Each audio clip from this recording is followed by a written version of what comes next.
This might end up kind of being long, since I'm going to try to cover a lot of what I experienced in my life. I will start with the first thing that I remember. I was about 4 or 5 years old. I was sitting in my bedroom getting some coloring books. It was summer, and the window was open. I heard this noise, and at first, I couldn't tell where it was coming from. I looked towards the window, and the sound faded. It sounded sort of like a lawnmower. Well, I went back to what I was doing, and the noise just got louder. I realized the noise wasn't coming from my window, but from the other side of my room, where the closet was. I looked over and saw this black orb hovering over the molding of the closet. It was moving in this swaying motion, and the noise I was hearing came from the black orb. I screamed and curled up into a ball. I continued to scream until my mom reached my bedroom. She looked terrified and kept asking me what was wrong.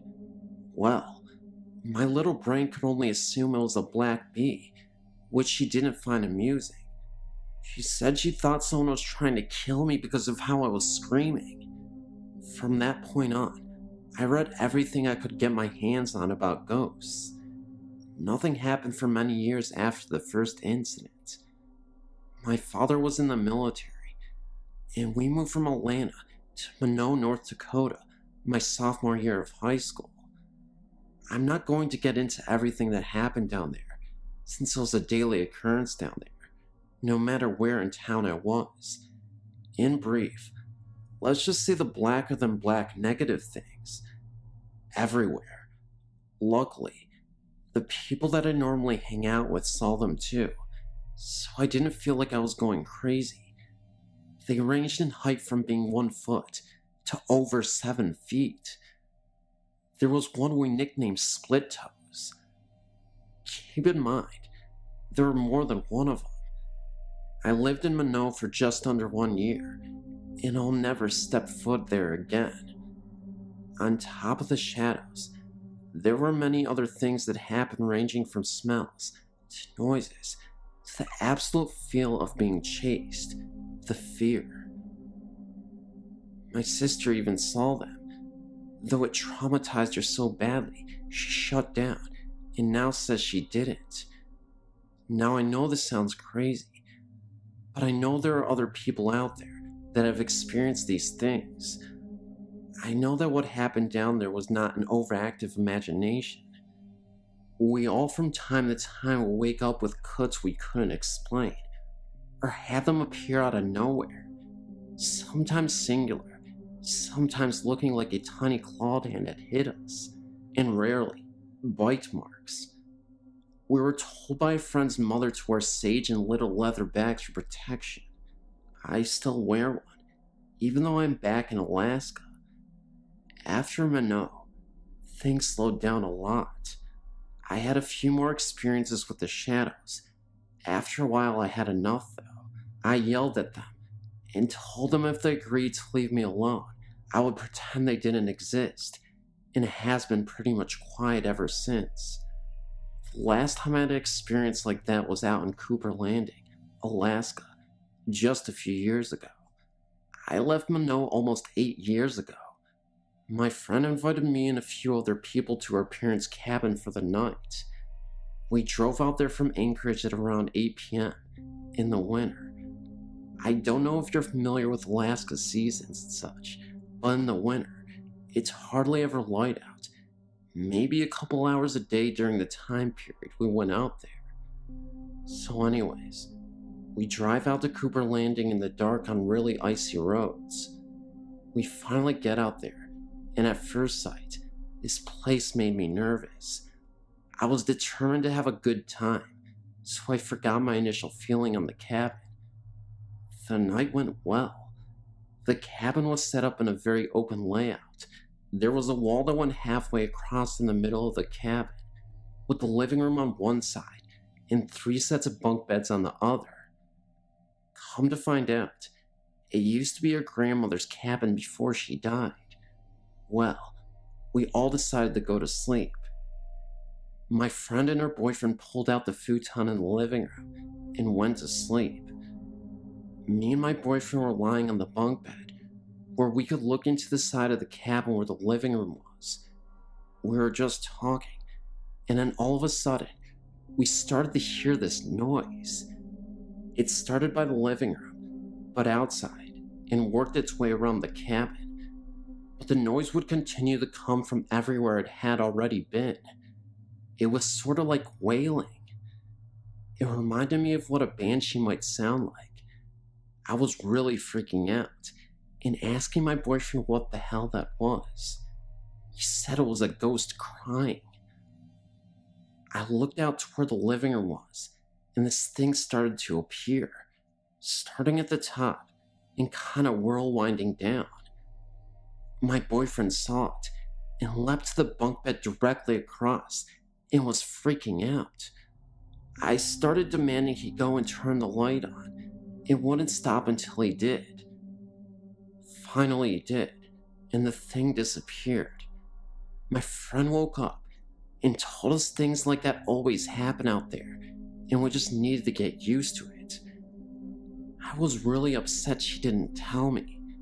Neither me or my boyfriend could sleep till it got light outside. Nothing else happened that night, but I have no desire to try my luck again. Since then, I haven't had any encounters with anything that appeared as a shadow. I've seen ghosts that appear like people look, in color, and they don't scare me at all. I'm not sure what the black things are, and I'm not sure I want to know.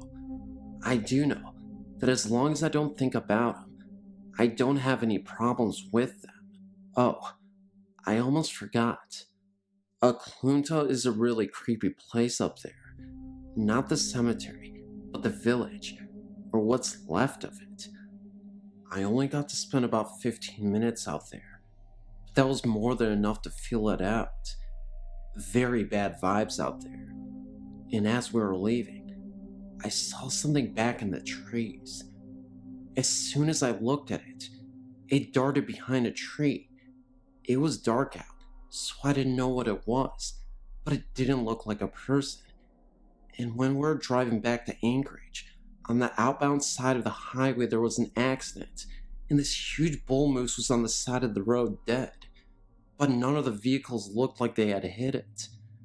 A moose hitting your car would crumple it like a soda can. Well, that's all I have for this morning. Maybe sometime I'll go more in depth about my experience in Mano, but not yet. I don't like talking about it when it's dark outside.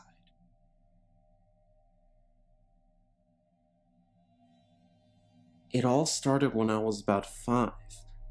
There was a thunderstorm, and I hate storms, so I went to my parents' room across the hall. After the storm was over, I decided to go back to my room. When I got to the doorway, I saw 2 figures sitting in 2 of my chairs. I had a little table and tea set in the middle of my room, and they were just sitting there. One of them was facing me, and it looked like a pitch black shadow. The other had its back to me. I wasn't sure if it was real, so I blinked my eyes very tight multiple times.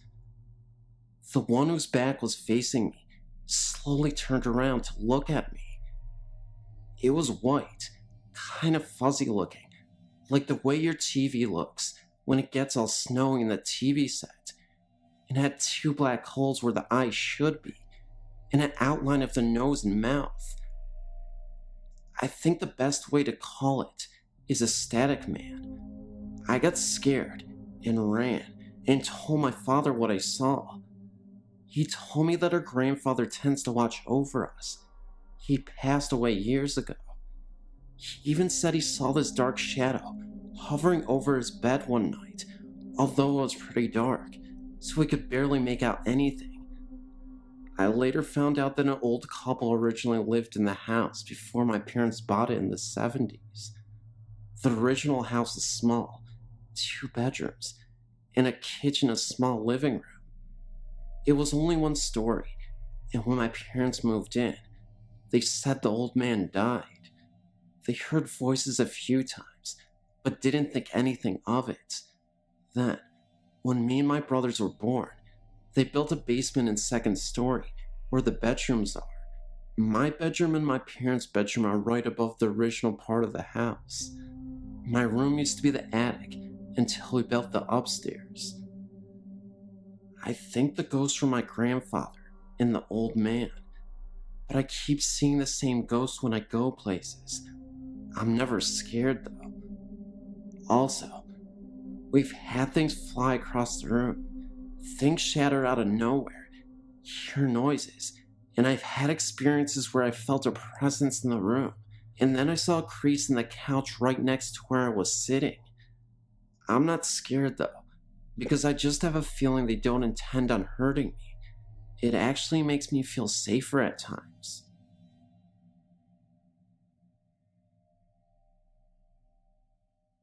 Hi, I've enjoyed your website and wish to share one of my experiences.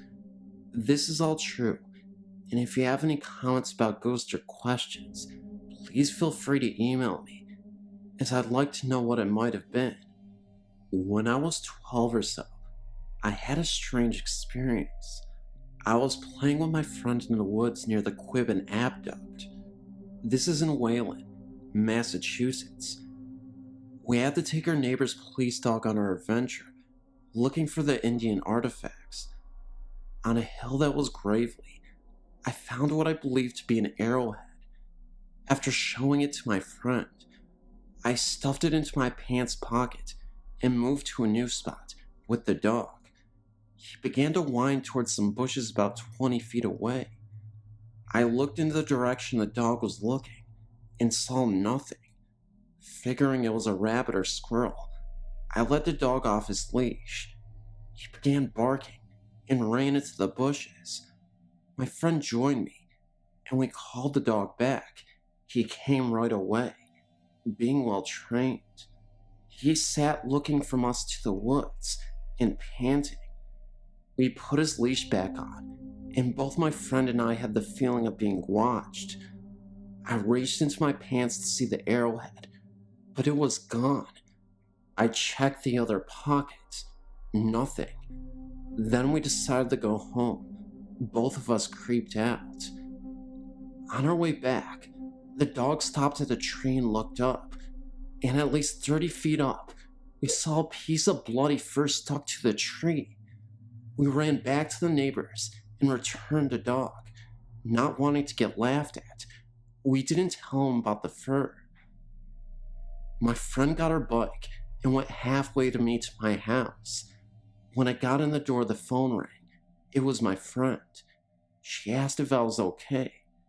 I was fine. I told her. Then she'd explained she'd seen someone lurking in the bushes of the only empty house in my neighborhood, and they seemed to be following me. I dismissed it and ate dinner. That night, a storm came. The thunder and lightning woke me up. During a flash of light, I saw a tall, thin figure at the foot of my bed. I think it was a man. He wore all black, a long, odd jacket, and had very long arms. They reached his knees. On his head was a stovepipe hat that was too high and had a wide brim, so his face was shadowed. As I looked at him, too terrified to scream, he raised his arms and pointed at me with the long finger. Another flash of light, and he was gone. In the morning at school before homeroom, I asked my friend to describe the person she had seen the day before in the bushes. She said he was thin and had a weird hat like Lincoln wore. Of course, I was freaked out. I don't know how much later, maybe a month or more, I was doing homework on my bed and heard scuffling in my closet, thinking it was the cat. I opened the door to scoot him out. The cat was not there, but the clothes were swaying side by side. I closed the door and left my room. The next and last time I saw the ghost was at summer camp. I'd been put into a room alone, having had a panic attack over an incident in which I had a dream come true. I dreamt a kid got run over by a van, and a storm came and a cabin was hit by lightning, and kids burnt up. That day, we were teamed up and competing for ribbons. One event was the van pull. A team of kids were pulling a van. A kid fell under, and the van went over him. He was unhurt, but the license plate made a dirty mark on his back. I got scared, and then it began raining very hard. Everyone headed to their cabins. It began to lightning, and I lost my mind. I'd confided my dream to my friend that morning, and as she tried to tell the counselor, I was crying and trying to warn the people about the fire I believed to be about to happen. The counselor locked me in a room, alone. A blast of thunder and lightning hit and blew the outside door open.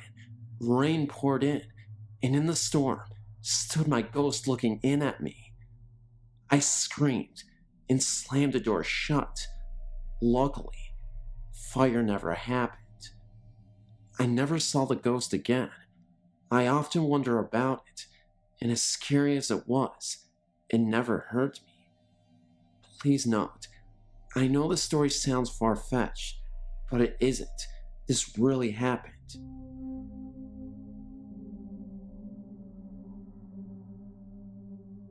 Hi, Sam here. I've apparently spoke to a ghost when I was 2 years old. To cut a long story short, I moved to Invicta Road in Charnes, Kent when I was 2 years old, with my dad. A year or so before we moved in, a lonely pregnant woman lived there and offed herself by hanging. Because of the pregnancy in the back room, no one lived there till my dad and I. I slept in the back bedroom. My dad told me that he would often hear me talking to someone at nights in my room. My dad asked me who I was talking to. I said it was the gray lady who sits at the end of my bed. My dad then met my stepmom, and she moved in with us. At nights, sometimes my stepmom and I would sit alone, and she'd hear walking around upstairs and things being moved about. It was so bad, one night, that she went over to her parents' house to get them. They brought their dog over. The dog started growling and barking for no reason. My dad moved me out of the back bedroom to another bedroom when I started to get upset, and not sleepiness. Dreams and anxiety are my main feelings I get. I can't walk through a graveyard without getting anxiety, and I also smell a really musty smell that no one else seems to notice. It's so intoxicating that it makes me feel like I'm suffocating, and it makes me feel sick. Sometimes it makes me wonder whether I still have this woman following me. A few years after our experiences at the house on 10th Street, I joined the US Army. After a 3-year tour in Japan, we went to Fort Benjamin Harrison, Indiana, so I can attend my advanced course. Since it was a 6-month course, I was able to take my family. We found a nice first-floor apartment with 3 bedrooms and a patio off of the living room. We were thrilled because we had our cat with us, and he was an illegal resident. No pets allowed. I've read other stories on this site, and many mention the uncanny ability of pets to sense spirits. Our cat must have been stone deaf to the other world. That, or whatever showed up later, did so 2 months after the cat was discovered and deported back home to my parents in New Mexico. Anyway, 3 months into our residence, I noticed that I had started to feel uncomfortable if any of the bedroom doors were closed. My husband and I shared the master suite. Our son had the room next to ours, and the third was used as the family room and housed the TV, stereo, etc. Very early one morning, I awoke because the bed was shaking. I slept on my stomach with face turned to the side of the bed, with one arm out by my face besides the pillow and the other arm down. I woke up not so much because the bed was shaking, but because the movement was forcing my face into the pillow and I couldn't breathe. Because of the 3 years in Japan, I thought it was an earthquake. I tried to move and to tell my husband to wake up We had to wake up our son and get out of the apartment. I found I couldn't talk. Then I found that I couldn't move my arm.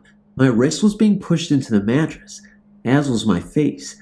I could move my feet, my body from the waist down, but from the waist up, I was being pushed down into the mattress. I turned my left eye upward and saw two glowing red eyes, for want of a better word, up above by the side of the bed. I don't know if there was anything else to see. I was terrified. I couldn't move. I couldn't call for help because my mouth was mostly shoved into the pillow and I thought I was going to die. Then it just stopped. This incident never happened again. But 16 years later, I still sleep with my hand tucked under the pillow, not lying beside it. I've known my best friend Sonia for 12 years now. We grew up together, and I've known her family to be as my own. We are pretty close and have lots of fun together. Over the years, I've heard so many stories about our house being haunted by the previous owner. They've named him Leroy. I think he likes it because he doesn't give them that much trouble, or maybe I am wrong. Before Sonia's family bought the house, it was vacant for 2 years. No one wanted to buy it because they knew the man that owned it had killed himself in that very house. When they moved in and had lived there for a few years, strange things started to happen. Things in rooms would be moved around and objects would be hidden from the family members. One of the major problems was that Sonia's dad was diabetic, so he had to take insulin for his blood sugar. He always kept the meds in the fridge, but one time, Leroy had the meds. Everyone looked everywhere for them, but couldn't find them. After a while, Bob, Sonia's dad, said, "Leroy, give me back my meds." A few minutes later, the meds were back on the fridge. Sonia told me one time, her friend Amber had brought over her remote control car for them to play with. They had played all day, and finally, the batteries had died. That night, both of them were lying down on Sonia's bed, watching TV. Sonia noticed the car and the floor start to move back and forth, ramming into the TV. Sonia told Amber to stop moving the car, but Amber said she wasn't doing it. She pointed to the remote and said it's on top of the TV. She also pointed out later that evening that the batteries had died. Both of them were scared, and later, they found out that Sonia's uncle had died that night. A few years later, there was a big family party that was taking place at their house. I was invited, just as others were too. We were all sitting in the family room, watching TV, when Debbie, a friend of the family, had gotten up to go to the restroom. She began to walk down the hallway when she moved to the side to let what seemed to be Bob walking down the hall pass her. Debbie greeted him, but he didn't say anything. She returned to the family room where everyone was at and asked why Bob didn't say hello when she let him walk by and greeted him. Everyone was at a loss for words because Bob had been sitting there the whole time. He said, "Debbie, I believe you just met our ghost Leroy." She got scared after that. 3 months later, after the incident with Debbie, Sonia's family and I were sitting down watching sightings. A lady was talking about how a ghost would throw dishes out of her cabinets and things would break. Sonia had just happened to say how lucky they were that Leroy didn't do anything strange like that. After about 2 hours later, all the dishes came flying out of the cabinets and we freaked. Lucky for us, nothing broke. Over the summer of 1999, I'd spent the night at Sonia's house. We were sitting down, watching TV, when a commercial came on.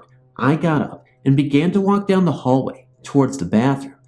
As I walked past the kitchen and out of the corner of my eye, I saw a woman standing right next to the fridge.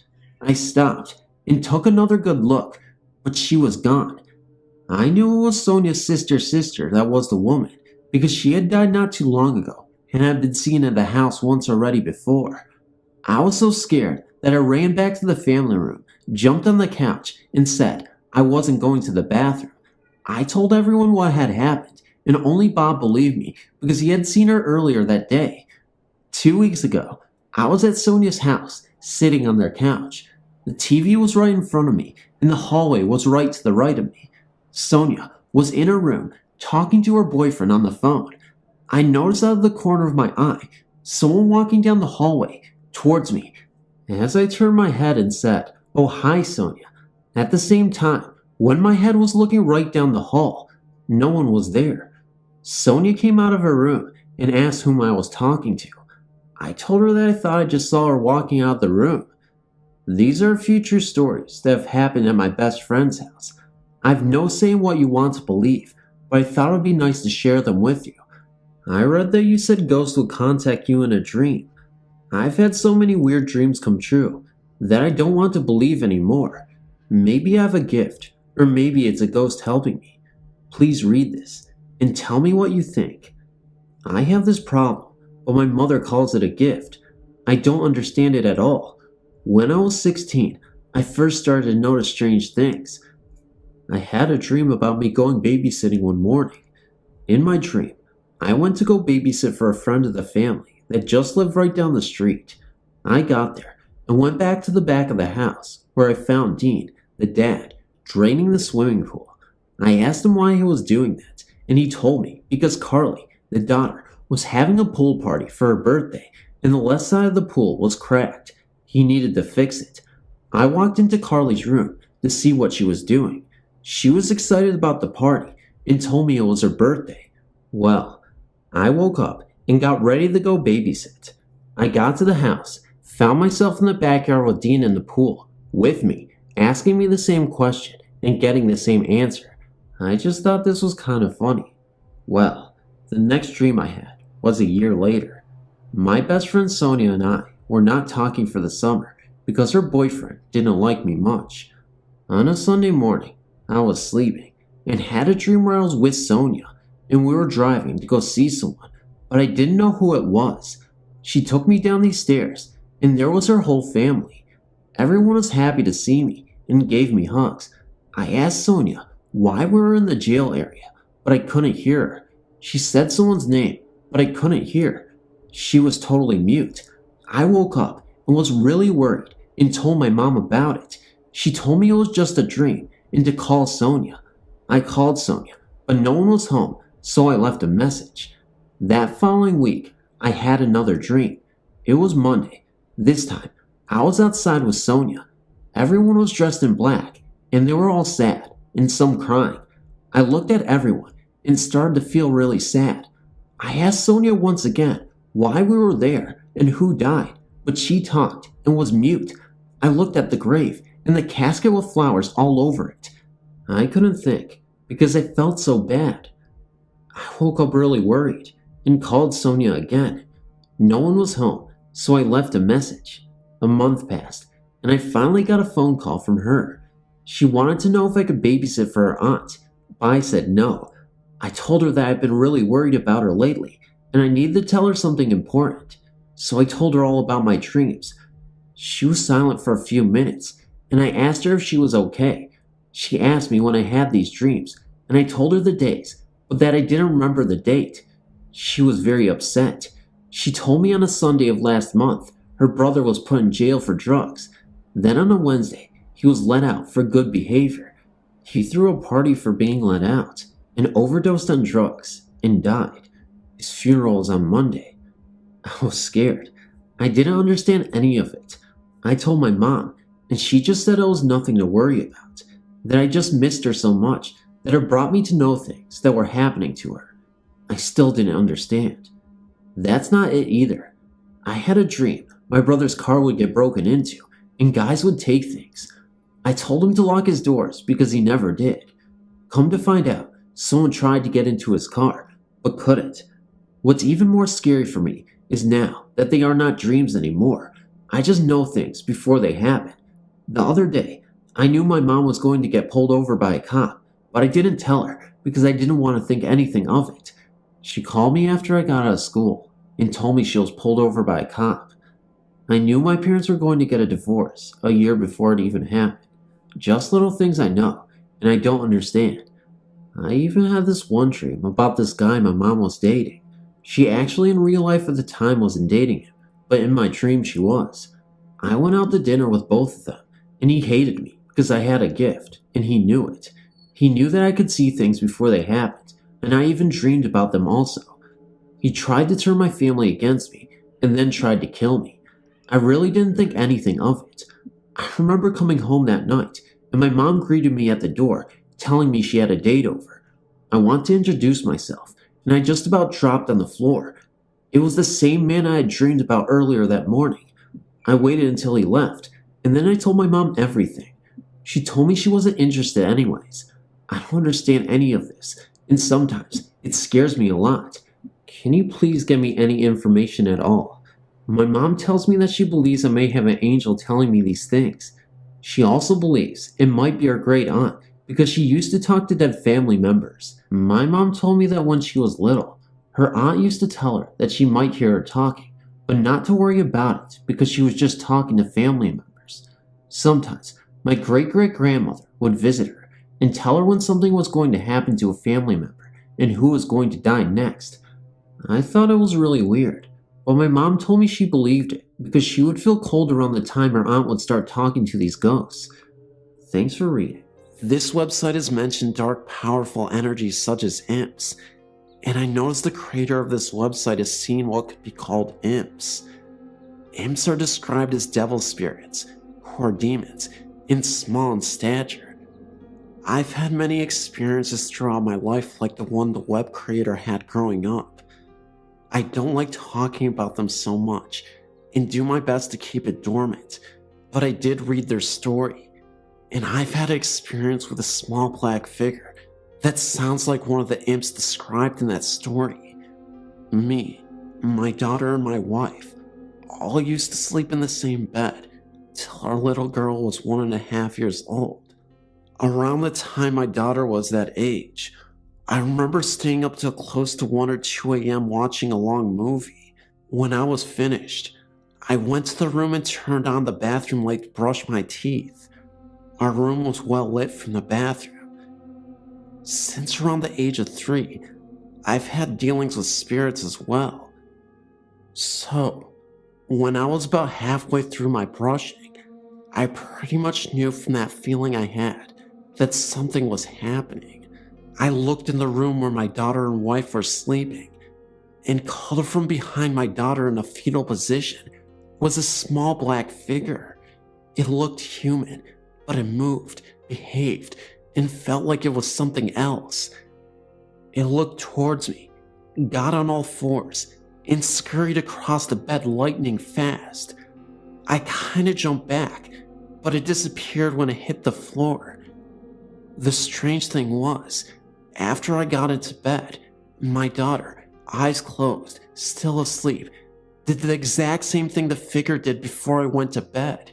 Only my daughter stopped with her still sleeping face right in mine, then laid back down and was normal again. Some other things started happening after that, but I don't know if they're related. I hope my story helps you figure out what these things are.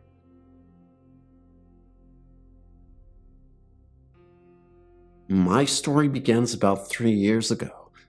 I was 27, and me and my husband were expecting our first child.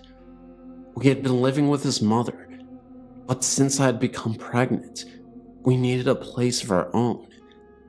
My parents owned 2 houses, one in which they lived in, and the other right behind theirs.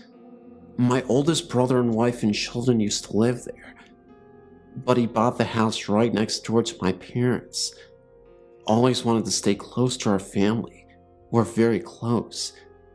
Now that the house behind my parents was unoccupied, my mother asked me to move in. My husband and I gladly accepted. We would have more room and a place of our own. Well, the very next day we moved in, I was about 41 weeks pregnant and needed to go to the hospital to be induced for labor. We had a healthy baby boy. After our stay in the hospital, we returned to our new home. About 4 to 6 weeks after we moved in, I started hearing a noise in the middle of the night, coming from the closet in our bedroom. My husband worked a graveyard shift most nights at the time, so I was alone at night with our son a lot. The noise was that of the closet door opening. I had put a long rectangular mirror on the closet door, those that are about 1 foot wide and 4 feet long.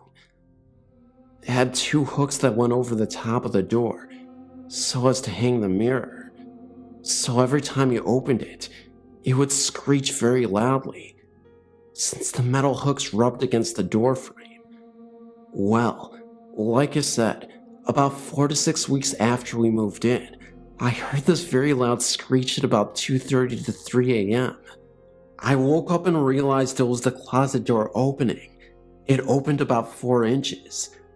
We had 2 chinchillas that slept on the floor at the end of the bed, and I just rationalized it to one of them opening the door with their paw. But I know that would have to take some effort, since the metal hooks over the top of the door made it hard to open and would make the door get stuck. I didn't really get scared. I just looked, then went back to sleep. About 2 weeks later, again, me asleep, alone, middle of the night. Then the screeching sound of the closet door opening. I woke up, and this time, sat up and looked at the closet door. What just happened? I checked on my baby in his bassinet next to my bed, and he was fast asleep. I looked at the chinchillas. They were awakened too, and looking at the closet door, but had not moved. So again, I felt no fright, and went back to sleep. Again, a few weeks later, my husband had a day off, so he was home that night, and again, about 2 or 3 a.m., the screeching noise of this closet door being pushed open from the inside. My husband wakes up and just stares at the door. Now he saw firsthand what I had told him about. The last time this happened was some weeks after that.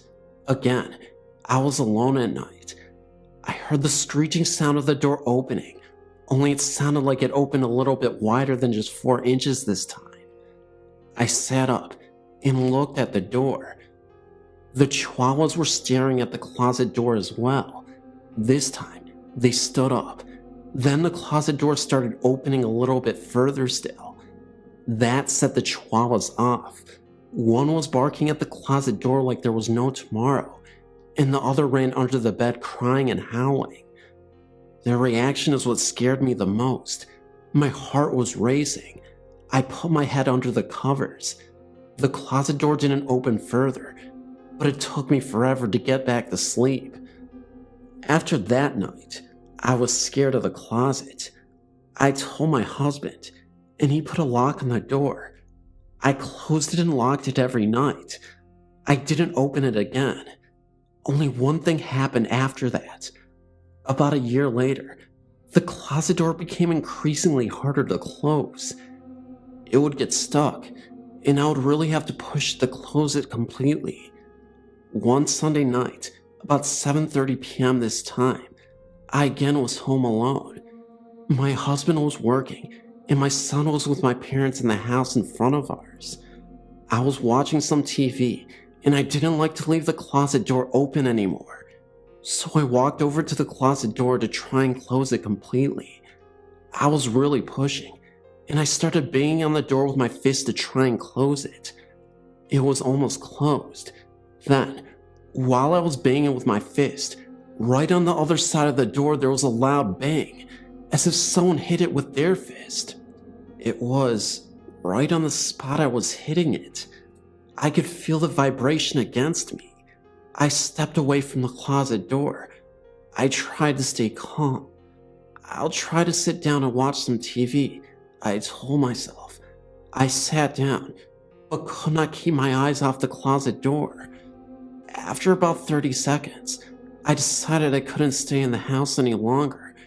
I left my parents' house in front of mine and left the TV on. Why did that scare me so much? I was fine when the closet door would open in the middle of the night. Was it because I was so sleep deprived from having an infant son that it was so easy for me to go back to sleep? The fact that I heard the banging on either side of the closet unnerved me so much. Thinking back, I remembered when I was 14 and my brother first moved in the very same house with my then 4-month pregnant sister-in-law and her 4-month-old daughter from a previous marriage. I remember shortly after they moved in, her telling me she thought the house was haunted. I asked why, and she told me that at night, she would see the closet doorknob rattle and turn. Oh, it's just her imagination, I told her. Even at 14, I would rationalize everything. I guess it wasn't her imagination after all. I later asked my niece, now 21, if she ever saw anything. She told me she did, which I later write about. This is something completely different to my experience, and I think it had something to do with her, and not the house. She also used to tell me that the closet door used to open in front of my brother until he confronted it. Then it stopped. Thank you for taking the time to read my story.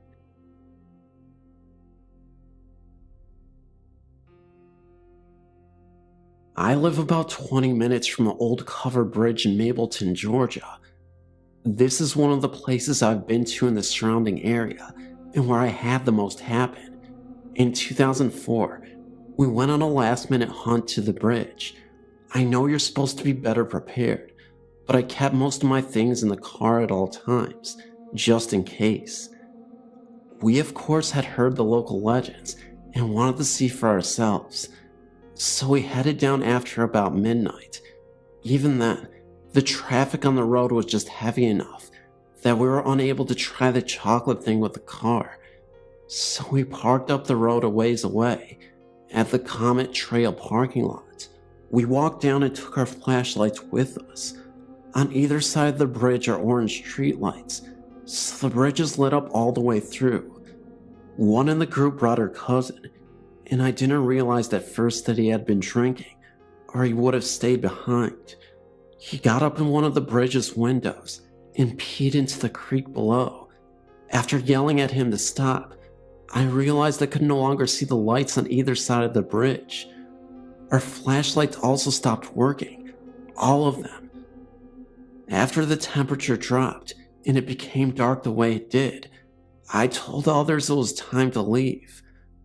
We then saw the streetlights turn on for a second, and then in the distance, at the other end of the bridge, two kids dressed in formal attire, standing and hand-holding.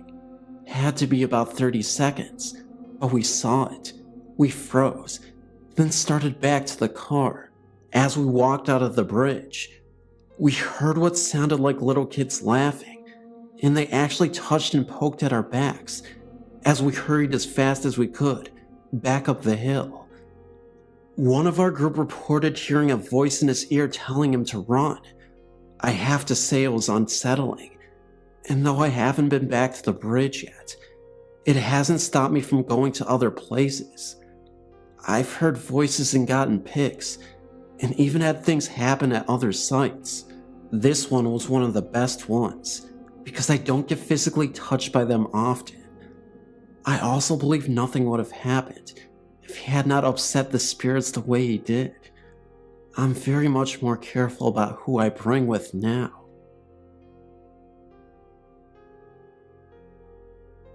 Only one town over from our home stands one of the largest and most ornate railway stations in our state. The owners worked over 20 years bringing it back from neglect in a time gone by, as their second love is antiques. They have decorated it with period pieces throughout, now opened it as an outstanding restaurant. My husband and I often bring friends there to enjoy not only the wonderful food, but for the pleasure of watching them jump as the Amtrak fly by, only feet from the window. There is a very small organ that has been placed on a wall, not far from where we often sit. Several meals ago, our waitress entertained us by telling some people have commented there is a ghost attached to this instrument. One said she saw a very small, frail old lady standing by it, saying, "This isn't right," indicating dismay as to how our organ came to be sitting in an eatery. The waitress went on to say, they never like to work alone when closing up, as there's so many unexplained noises. We enjoyed a meal there today, and as always, our conversation turned into the many thousands people now gone, that pass through these massive arched doors. Out of nowhere, I smelled a very strong odor of ivory soap. Mind you, we are eating fish, no one is passing by, and the other tables haven't changed their patrons. I say nothing, but a moment later, my husband smells it and says how weird it is. Such an uncommon smell today. It lasted for about 3 minutes. There was no explaining the smell. As we finish, we wander through the hall looking at various rail-related antiques and move on to the outside. There's an Amtrak train on the track, but it is going slow. Strange, as they usually are speeding enough for an onlooker to feel their wind as they pass, heading for Boston. It comes to a complete stop at the station. A man in uniform gets out and looks at the front and then under. Turning to us, he says he thought he saw someone laying on the track.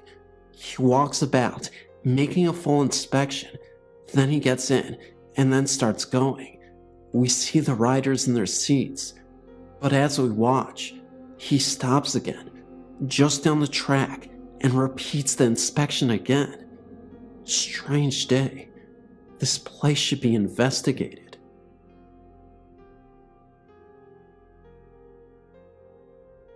This is my second entry and story. This takes place in Rusk, Texas in the 70s. This story comes from an acquaintance of mine, who is really more of a good friend of mine, of my good friends. Mike and Katie were married and had 2 children. One was a 9-year-old boy, and the other was a 5-year-old girl. They moved into a house that had a shotgun-style layout. In other words, you entered into the living room, and there was a straight hallway all the way to the back door, with all of the rooms off of this one main hallway. Mike and Katie took the first door on the right as their bedroom, while giving the children the last door on the left to their bedroom. One night, not long after the move, Mike and his wife were sound asleep when they were awakened by screams of Mommy and Daddy, and turned on the nightstand lamp to find both their children wide awake and terrified. The children claimed to have seen a man with a hat on and a beard peering into their window. Mike immediately got his gun and ran around the back, where he found an empty field and no sign of anyone having been there. At first, they were under the impression that this man had a ladder because the back of the house stood on a steep grade down, and no one could be peering into one of the back windows without a ladder. But the occurrence repeated itself, and finally, Mommy asked the kids to describe exactly what they had seen. Their stories were both told at different sessions and matched completely. What had woken the children was a strange light out the window and someone walking up and down on what sounded like wood boards. They said this man leaned over and looked down into the window, and he had a shotgun in his hands. The couple moved the children to another room, and Mike did some laborious digging into the history and county files in the house. Through newspapers and files, plus some additional info from some of the older townspeople, Mike learned that this house had once been at another location, and when it was moved, it was turned around so that what had been the front of the house was now the back of the house. He also learned that the man who had died at the house had been arrested and died in prison for shooting his wife and her lover in their bed with a shotgun. My name is Malin, and I've just turned 21. I live in Sweden. In my parents' house, I've experienced some strange things that I really can't explain. My sister and I have always felt that there is a presence, other than us. My parents don't believe in that kind of thing, and have always told us that it's just our imagination.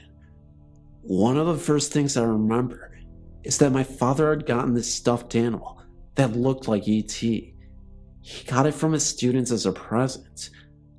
I must have been about 4 years old and had recently seen the movie with my sister, and for some reason, I thought that E.T. was the most scary thing I've ever seen, so I didn't like this doll at all. In our basement, There are a lot of different rooms. In one of them, we had a huge box filled with stuffed animals. Every time I went down there, I took the ET doll and put it in the bottom of the box, under all the other stuffed animals. But the next time I went down there, the ET doll was lying on top of the others again. This happened repeatedly, every time I went down there.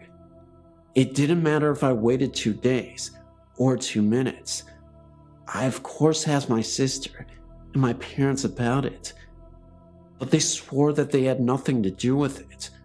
Of course it could be so that they lied to me every time I asked them, but I find that hard to believe. Anyway, I solved the problem a couple years later by giving the ET doll to one of the guys in my class. I constantly heard, and still hear, cracks and other sounds in their house, footsteps, and sometimes voices. They've always been there, and I guess I got used to it, but it took a few years before the next big thing happened. I was 15, maybe 16, and had moved down to the bedroom downstairs. I didn't like sleeping downstairs, but it was either that or a tiny room upstairs. One day, I was sitting in my bed, writing in my diary, when I heard a knock on my door. I was surprised because I was alone in the house and hadn't heard either the car nor the door open. I said, "Come in," but when no one entered, I got up and opened the door, but there was no one there.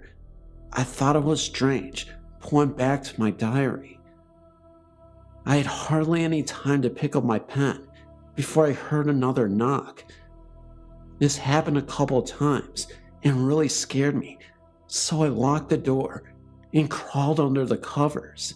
Then I heard scratching outside and froze, just to hear meow, one of my cats. At first I thought it was my cat who had caused the knocking, but I've never met a cat that can actually knock that hard. Another time I was in the bathroom upstairs. I just finished washing my hands and was outside the bathroom when I remembered that I left my watch on the shelf in front of the mirror. I turned to go get it and took a step into the room when a bottle of lotion literally flew off the windowsill and landed in front of my feet. The window was closed and there was no wind to speak of outside. If the bottle had fallen off the windowsill because it was placed unstable, it would have fallen right down in the cat's litter box, but instead, it flew almost 13 feet. I calmly went out of there, closed the door, and got into my room and locked the door. I've also seen a boy in the basement, a teenager. He's not transparent at all. He looks as real as you and me. I've only gotten short glimpses of him, but I know he has brown hair and a green shirt. For some reason, I most often see him around Christmas and other holidays. I wonder why. Even though some of these things scare me, I've never felt threatened, so I guess whomever or whatever is present in my parents' house doesn't want to harm us.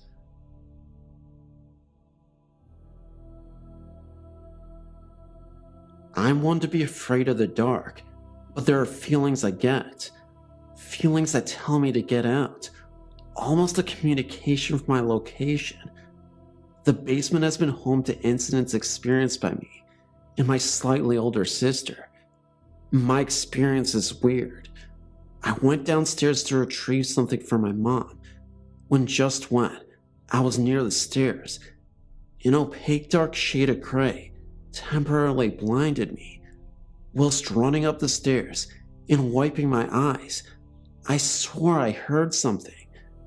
My sister heard something too. She was on the downstairs computer once. It had basic features. She swore she heard something whisper something close to her name. My sister sprinted upstairs as well. Finally, my parents' room. I come in on rare occasions, like when the light in TV is on, or when my mom or dad are watching a good movie. My room is on the other end of the hall. I need to pass my parents' room. When I pass their room, I see strange things at the end of the bed. I see dark, almost impish figures. Once, I could have sworn I've seen red eyes. Now, for the sound, it is very creepy, yet inconclusive. I have no idea what the sound actually is. Once, when the family and I were in the living room, I heard a broom sweep in the back of the house. Weird part, there was no broom in the back of the house. Plus, just today, on 3/20/2008, I heard something in my room exhale. I know it wasn't me. That had freaked me out. The feeling. I think I may actually have been touched too. Once, when I was 8 or 9, I was watching a show on urban legends. I felt something run something gently down my back. It was around 10 or 11, but I got up anyway, and I went to the living room where I found my mom. I told her what happened, but she just said it was just a curtain.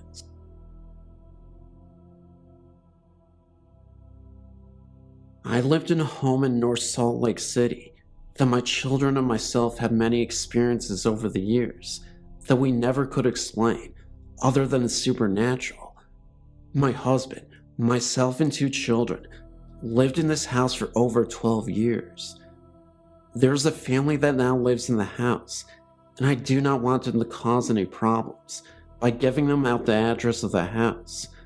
I will say that the house is located on 5th North. My children attended Jackson Elementary School when they were young and graduated from West High School. My daughter was sleeping and thought she heard her name being called, and when she opened her eyes, there was a man with a beard sitting in a rocking chair, holding a hat in his lap. My daughter's bed was hung from the ceiling with chains, and her bed was 4 feet from the floor. My daughter said the man turned his head towards her and grinned at her. She also said that her rocking chair was even with her bed and was 4 feet off the floor. She told me she pulled the covers over her head, and when she peeked out over the covers, he was gone. My son told me of a man with a beard and a top hat sat on the end of the bed. My son heard his name called, and when he even looked in the direction of the speaker, the man sitting on his bed, the man grinned at him. My son pulled the covers over his head, and when he looked out, the man was gone. I was alone in the house for a few days, and on 2 different nights, I was awoken to the sound of music, violin, and tinky sounding piano. The lights were on in the kitchen and the front room. As I entered the kitchen from my bedroom, the music stopped and the lights dimmed, and as I entered the front room, the lights dimmed, and I found myself standing in the middle of the front room in the dark. I heard footsteps in the stairwell, and when I got to the bottom of the stairs, the lights were on upstairs. I started walking up the stairs, and with each step, the light got dimmer, and about at the 5th step, it was now dark upstairs. I could write about many other things that happened at this house. We never felt anything evil with our experiences, and it was always our own fear that scared us.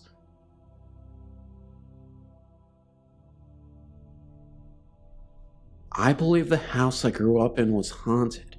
My family all makes jokes about how it was just all my imagination. There were several different occurrences throughout my childhood, nothing on a regular basis, but frequent enough for me to believe that something paranormal was going on there. I lived in this house from birth until 18 years old. I am now much older, and I still believe what I saw and felt was real and inexplainable. As a child, I always woke up in the night to get a drink of water or a snack even sometimes. I wasn't overweight, but it was a running joke in my house that I always had to get up to get something to eat at night. On several of these occasions, I would walk out of my bedroom down the short hall and into the living room where we had one of those old TVs that when you turned them off, the colors would dance for a short while and then go out. My parents were early to bed, early to rise, so I know the TV couldn't just shut off. But I would go out, and there would be a human face made from those colors that actually would just swim around when it was shut off. I watched the TV during the day, and it shut off, and always watched to see what the colors did, but they never made the face during the day, only at night, after the TV had been off for hours. The second occurrence that freaked me out completely was on one night. I was standing at the refrigerator, which was on the same wall as the doorway that led down to a small landing, which is where the back door was, and the stairs to the basement were. I always felt watched downstairs, and couldn't stand going down there at night, even with all the lights on. I could do it fine during the day, but at night, it freaked me out. Anyway, the night I'm speaking of, I turned my head to the doorway. The only illumination was the light from the refrigerator, and there was a fully formed person peering around the corner from the side that would have been coming up the stairs. The horrible thing about it was that at first, I thought it was my stepdad, but then I got a look at his face a little closer, and it was his face, but almost evil looking. I swear it had red eyes, but that could have been a misinterpretation of what I saw. I ran back down to see where all the bedrooms were, and I peeked in my parents' room, and he was still in bed. I've never found an explanation of why it could have been his likeness, but I know it was definitely scary. This could have not happened at a better time. The year was 2009, about a week before Halloween. My sisters and I got a call that our grandmother's health had taken a turn for the worst, and that the doctors were calling the family in. My grandmother was in the LaGrange hospital, and we were in Newnan. It would take us 30 to 45 minutes to get there. Each of us 4 girls took off from work, and we all met at my house, where we would ride together to the hospital. Being in such a hurry, neither of us took the time to use the bathroom, so by the time we got to the hospital, me and my baby sister were about to burst. We got parked, and Kelly, my baby sister, and I ran into the hospital looking for a bathroom. The entrance that we took, we had to walk through double doors and turn slightly to our right, then slightly to our left before heading down a long corridor. The corridor led us to a gift shop that sat on the right. Just before the gift shop, there were 2 small bathrooms, one for men and one for women, to the left of the hall. My sister and I were racing to the bathrooms when we saw an elderly woman in front of us. She was about 25 feet away from us. She was stooped over a tad and wore an old, outdated black coat and an old black hat with a flower attached to the side of the hat. It was not cold enough outside to wear a coat. The old woman entered the bathroom, and my sister and I raced in after her. The bathroom was so small that it only had 2 stalls and 1 sink, and 3 people would be considered a crowd. My sister beat me to the second stall after she saw the old woman enter the first stall and heard her lock the stall. My sister and I were laughing at each other, and we were talking to each other while my sister was in the stall. I was play fussing at her for beating me to the only available stall. So here I was standing outside the first stall, waiting for the old woman to come out. All of a sudden, the door to the first stall slowly creaked open, and I stepped to the side so that the old woman could get out. Told you the bathroom was very small. After a few seconds, no one came out, and I peeked around and pushed the door open a little bit more. I was scared that I may find the poor old lady sitting on the toilet, and she had let the door come open on her or something, and we would both have an awkward moment. I looked into the stall, and no one is there. My sister was still in the second stall, and I said, "Kelly, wasn't that old woman in this other stall?" My sister replied with a yes and why.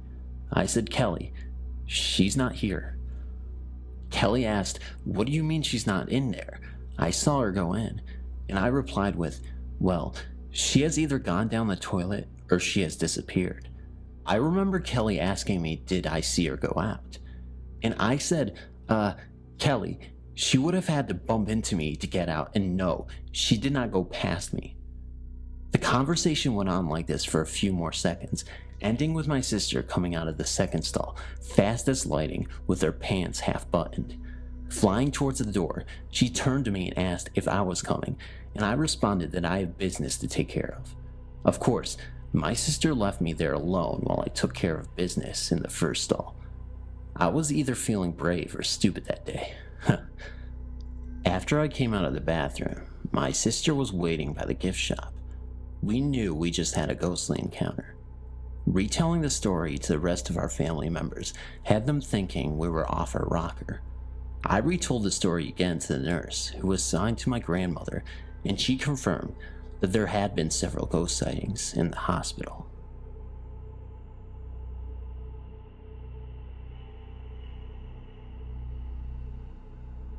One day, I had an appointment at Clark at noon. I finished the meeting with my client early, and being near Orchard Road, I went shopping. By the evening, I got ready to go back to the flat. The same flat which is in my story, an invisible housemate. I was filled with dread due to the previous experiences there, and as I boarded the train for NS from Orchard Station, my friend Louise called me on my cell phone. We talked for a while and she invited me over for a movie and dinner at her house. As we were longtime childhood friends, I was delighted to spend some time with her, and with that, I changed the train. Earlier, I was going in the opposite direction in the NS line, and now I boarded the train to Semebwag on the same NS line. I reached Toapeo station and loads of people rushed to catch a seat.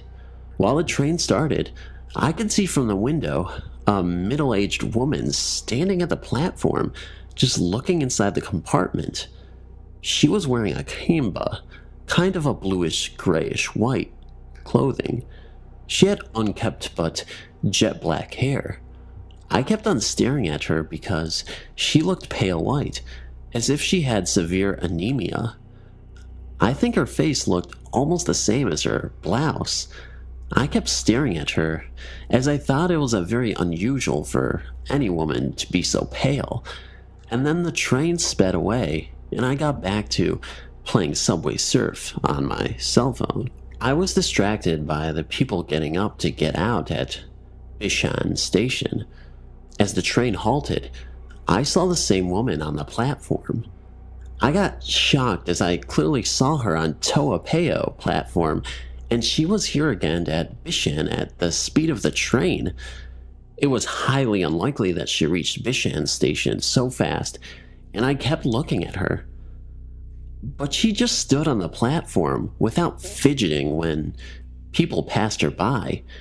The train doors closed, and she didn't board the train again. And I wondered why she traveled from Toapeo to Bishan without any intention to board the train and just stand at the platform.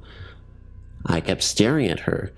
She was still standing at the platform, from the window, and the train started in full swing. I again went back to another game of Subway Surf, when the lady sitting right next to me elbowed me while opening her purse. I looked at her and she apologized, but that's when I looked towards the right side of the compartment, and to my surprise, the pale woman was standing inside the compartment, near the door. Now, at this moment, I still can't explain to myself how that woman defied the laws of physics, as last time I saw her, she was outside on the platform. The train doors are obviously closed shut before the train starts to speed away. Then how on earth is it possible for her to board the train? And she was clearly standing outside on the platform and no way in the train. And I could see her outside, except when she disappeared from my view, from the window's edge, while I sat there in total shock, rethinking what I am seeing. I still kept staring at her. The passengers near her seemed indifferent about her presence, and she had the same expression throughout the time she was standing there. And her hair, which seemed unkempt from the front, was nicely tied in a loose hanging bun, which came until the center of her shoulder blades at the back. But from the thickness of her hair bun, it seemed like she had long hair. Except for when she caught me staring at her, she moved her head to left to look at me. Her movement seemed as if someone was turning a puppet's head on its neck. At that time, when our eyes interlocked, I felt the dread that I have never ever felt in my entire existence. Her eyes' color were the lightest shades of gray. It was like the meanest of all the eyes I had ever come in contact with. I was filled with the emotions of grief, or something on the lines of envy. I lowered my eyes and fixed it on my cell phone and tried to refocus my mind. But I kept looking at her dress's bottom, and then another electric shock ran through my body. I couldn't even see her feet. Normally, someone who's wearing a kabaya, you can see their feet. But it seemed she didn't have any feet at all. And then the train halted at Ongmo Kyo Station. I managed to look up to find out whether the incoming passengers can see her or not. And as I looked up, she already left. She was gone. It looked like a nanosecond for her to disappear, even before the train doors had opened.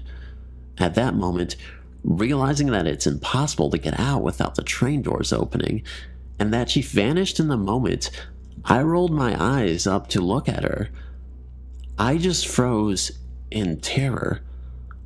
I looked around to see if anyone else also saw that or not, but nobody seemed to be influenced by the woman. Or maybe they couldn't see her. At this point, I was horribly scared. This was the second incident for me in which something, in this case someone, vanished in thin air. Though I didn't see her vanish, but she was there at one moment, and like a microsecond later, she wasn't there. It wasn't even humanly possible to get out of the train or get into the train in that moment. So I put on my headphones and music and closed my eyes shut so as to not see anything else. I got out at Semabwag Station. At first, she joked that I rode with a Pontiac, and I gave her a smack on her arm. A Pontiac is a bloodthirsty ghost of a woman, and quite popular ghost in Southeast Asia. But after calming me down and realizing that I was actually frightened to my core, she told me that the pale woman could be the white ghost of Angmo Kyo MRT station. And when I checked it on the internet, I found out that almost all the stations I crossed today on my way to Semabwag are supposedly haunted, and yes, White Woman is one of them. It was rather amusing, as how can ghosts haunt a train and station for that matter, but it was written that white ghosts targets lonely people. But I was in a filled compartment, so why did I only see her? Paranormal is a part of everyone's life, but not everyone noticed it. My first encounter was around 18 years ago, when I was 10. It was Christmas morning when I lost my father. It was a devastating loss for all of us. Since then, I don't want to celebrate Christmas. Anyway, let's get to the point. The day after the funeral, I was sitting in my room. I was bummed. I didn't want to accept the truth. And then it happened. I heard my father's voice, calling my name not once, not twice, but 3 times. I couldn't believe my ears, and I raced out of my room into the kitchen. My eyes were starting to water because I didn't see him. I started to cry and headed back into my room. Then I realized that it was very bright winter's day. I mean, it was freaking December 26th, and then I saw him. My dad was standing before me, smiling, surrounded by that light. I stared at him for what seemed to be hours. Then suddenly, light started to flicker, and I heard him talking directly to me. He said to me, "I'm sorry. Be good. I have to go now. Goodbye." And then he disappeared with the light. That was the last memory I had of him. The next experience was 4 years ago, when I was in my neighbor's house. My neighbor, let's call her Z, lived with her father, let's call him A, who by the way was a creepy guy. However, Z was gifted. She could see the future through cards. I was stunned when she told me things known only by me. I went there often times, but every time I took even the slightest look to A, my head started to hurt like hell. When I shared that to Z, she told me that I was sensitive. Every time, when I get a headache, I was in a way cleansing the negative energy. I shook it off because that couldn't be true. After the seance, you know the cards, she told me that I have a big hole in my heart, a hole full of pain and sorrow. She started to cry and told me that soon, very soon, I will lose someone very close to me, and I needed to be strong at that moment. After that, I stopped going there, and a week later, she died, leaving behind her awful father. I know it's a terrible thing to say, but he was evil. I can't explain how I know. I just do. 10 days after Z's death, A got ill and died. I know my stories aren't as exciting as the others, but they are true. Just letting you know that the person who I was supposed to lose was my mother, who died a year after Z and A. You may say it's a coincidence, but it's not. Every time I pass Z's house, I get the same headache, and I get the feeling that someone is watching me through the second floor windows where A lived. I'm 28 now, and I still get that feeling.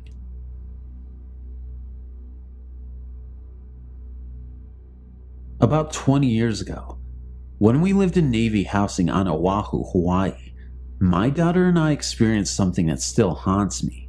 Honestly, I'm not sure what it was, and that I'm not sure if it was a ghost. At the time, we, my husband, our 2 daughters and I were living in Navy housing.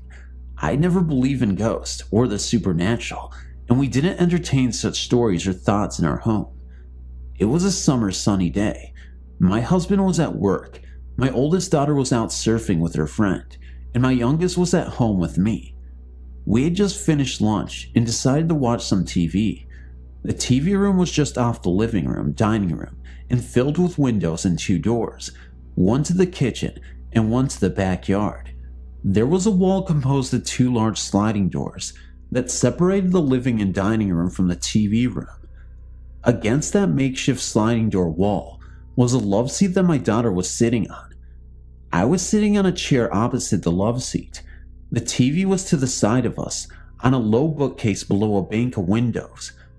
While sitting there watching TV, something shimmery, a staticky, sparkly, flashing sort of mass passed between us and the TV. It had entered from the living room into the TV room and then moved across the room and out the back door. Within seconds of seeing it, we turned to look at each other. She then jumped into my lap, and we sat hugging each other tightly for a bit before either of us could speak. I knew by her actions and the panic on her face, she had seen what I had. With fear in her voice, she asked me, "What was that?" I had no idea what it was, but I tried to reason it away. Staying as calm as I could, I told her it was probably the sun reflecting off a car passing the house. With a trembling, soft voice, almost a whisper, she replied, "But all the blinds are down." Not wanting to give in to the panic, I told her that the shades don't fit the window so tightly that light can't find its way in between window frame and shade. I then changed the subject to picking up my oldest daughter and going for shaved ice, a Hawaiian snow cone, but better. Other than telling family and friends for the next few weeks, we didn't and haven't talked about it since. We put it behind us. Fast forward 2 years later, my husband, reassigned back to Rhode Island, had moved back to the mainland to open our old home and get it ready while the girls and I were still in Hawaii. The girls still had a few months of school to finish, so he went ahead without us. The last few days on the island, I spent alone, cleaning our base housing. All our household belongings had been moved out the day before, and we were on our way back to Rhode Island. While I cleaned the house, readying it for inspection, my girls enjoyed their last few days with friends on the beach. I had cleaned the kitchen and laundry the day before and was now cleaning the bedrooms, bathrooms, and on into the living room and dining room. The whole house was floored with floor covering, which I had to sweep and mop spotless. I was mopping the living room and dining room area. The only thought in my mind was how warm it was now that the air conditioner was gone. Then, out of nowhere, appeared that same shimmering, sparkling, wild flashing mass. It crossed the room right in front of me. Being all alone and startled by what I was seeing, I packed up and left. I still hadn't mopped the TV room, nor finished the living or dining room. I didn't care. I was out of there. I grabbed my cleaning supplies, my purse, and locked the door. I left the mop and bucket with the curbside trash and got in the car and didn't look back. I have never ever seen anything like this before or after Hawaii. I've also since become more open-minded to ghosts. Once back in Rhode Island, I started watching the many supernatural and ghost hunting shows that had since started appearing on TV, and although I am open-minded now, I haven't seen any real proof. I say that because I'm still not sure what I saw in Hawaii. I still feel like there might have been a logical explanation. I'm still waiting to come across someone, somewhere, who has experienced the same thing. Someone who can tell me what it was that my daughter and I saw.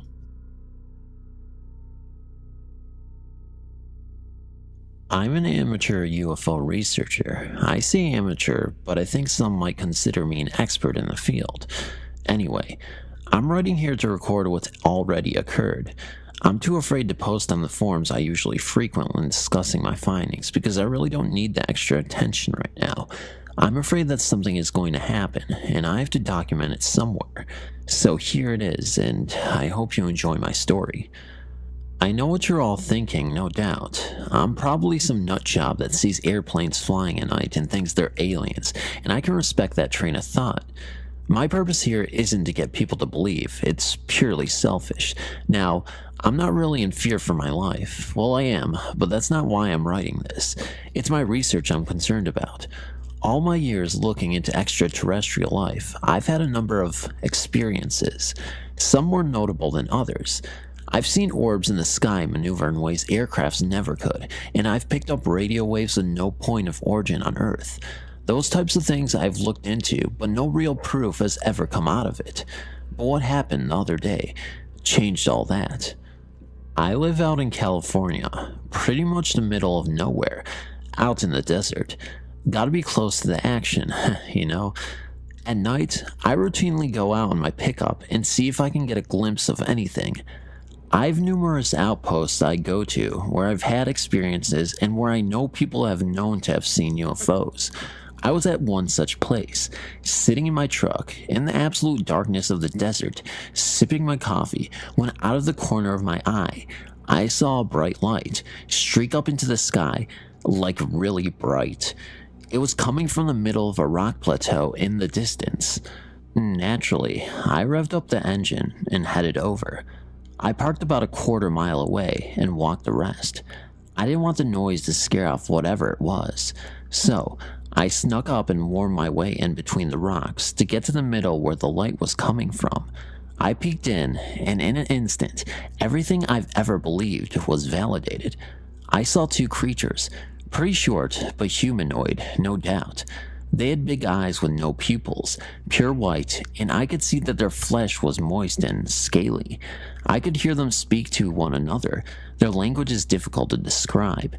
I can't really put into words what it sounded like. It was high-pitched and echoed, though that was more their voices and not the language itself. Hearing an alien language sent chills up my spine. I was so excited. Anyway, sorry, I'm getting sidetracked. There were 2 pods behind them, and they were both standing around some sort of metallic rod stuck in the sand. That's where the light was coming from. It was shooting out the top, like some sort of beacon. I assume it was transmitting back to the mothership, but I don't really know. To me, it appeared to be sucking something out of the earth. I could hear the device humming. I inched closer for a better look, but I cracked the rock, and they both turned to me in unison. I froze. Their eyes cut through me, and my excitement turned to terror. I was so scared, but in that same moment, I could see in them the same thing: fear. One of them reached out and touched something on the rod, and the light exploded out, blinding me for a moment. As my eyes adjusted back to normal, all I saw were the 2 pods jet straight back up into the air. There was no noise made, only the sound of the sphere ripping through the air. Now, as much as I'd like you people to believe what I've just told you, that's not really my concern. Because when they left, lying on the ground was the rod. They'd forgotten it or dropped it. I don't know. All that matters is that I have it. Actual proof of intelligent life. And if you looked at this thing, held it in your hand, you know it came from another world. I mean, with how bright the light on top can get, there's nothing on Earth that could power something like that. You'd think I'd be on top of the world, and believe me, I was. Until the next day. I woke up to a knock on my door. It was early that afternoon, but naturally I was sleeping in. The knocking was persistent. It didn't stop, just a slow-paced knock, over and over, until I finally got to the door. I opened it to see 2 large men standing in front of me. They were both bald and pale, with no eyebrows or eyelashes, and they were wearing crisp black suits. Everything from their ties to their shoes appeared to be brand new, like it was the first time they'd been worn. The man on the left was the only one who spoke. He introduced himself as Agent Quinn and his associate as Agent Reed. Then he addressed me by name, my full name. I didn't think it was odd at first. I mean, he was at my house. I'd buy he knew who I was, but then he asked me the question that almost made my blood freeze. Where's the rod you procured last night? There was no emotion in his words at all, almost robotic in tone. I immediately looked at both their sides and noticed they didn't have guns. I thought it was strange for government agents not to carry weapons, but I was also sort of relieved. I denied knowing anything, saying I'd been at home all night. Agent Quinn, however, didn't seem to have any interest in talking about whether or not I had what he wanted. As far as he was concerned, I had it. It is your best interest if you simply oblige us and gave us the item we have come for. I can assure you it would make life much easier for you. But I stuck to my guns and told them to leave. I stood firm and raised my voice, getting upset with them. But when I said leave, Agent Reed reached out his hand and grabbed me by the arm. Now, I'm not a strong man. I don't work out or anything like that, but the strength in his grip was inhuman. I've no doubt about that. He held me in place while Agent Quinn got in my face, our noses almost touching. I was staring in his eyes, and I could see how lifeless they were, like what made him human had been stripped away. It is unfortunate that you have chosen to lie to us, he said. My sincerest hope is that you will reconsider, and soon. Agent Reed then released me, and the 2 of them walked back to a black van that was parked out on the street. That was the other day. I'm freaking out. How could they know that I have it? How do they know about it in the first place? I've heard the stories, stuff similar to this, and I'm afraid of what's going to happen to me because I'm not going to compromise myself and give them what they want. I was smart enough the night before to hide the rod, but I'm hesitant to say where. But I do want to. I want someone other than me to know where it is, but I have no family or friends, so I've turned here.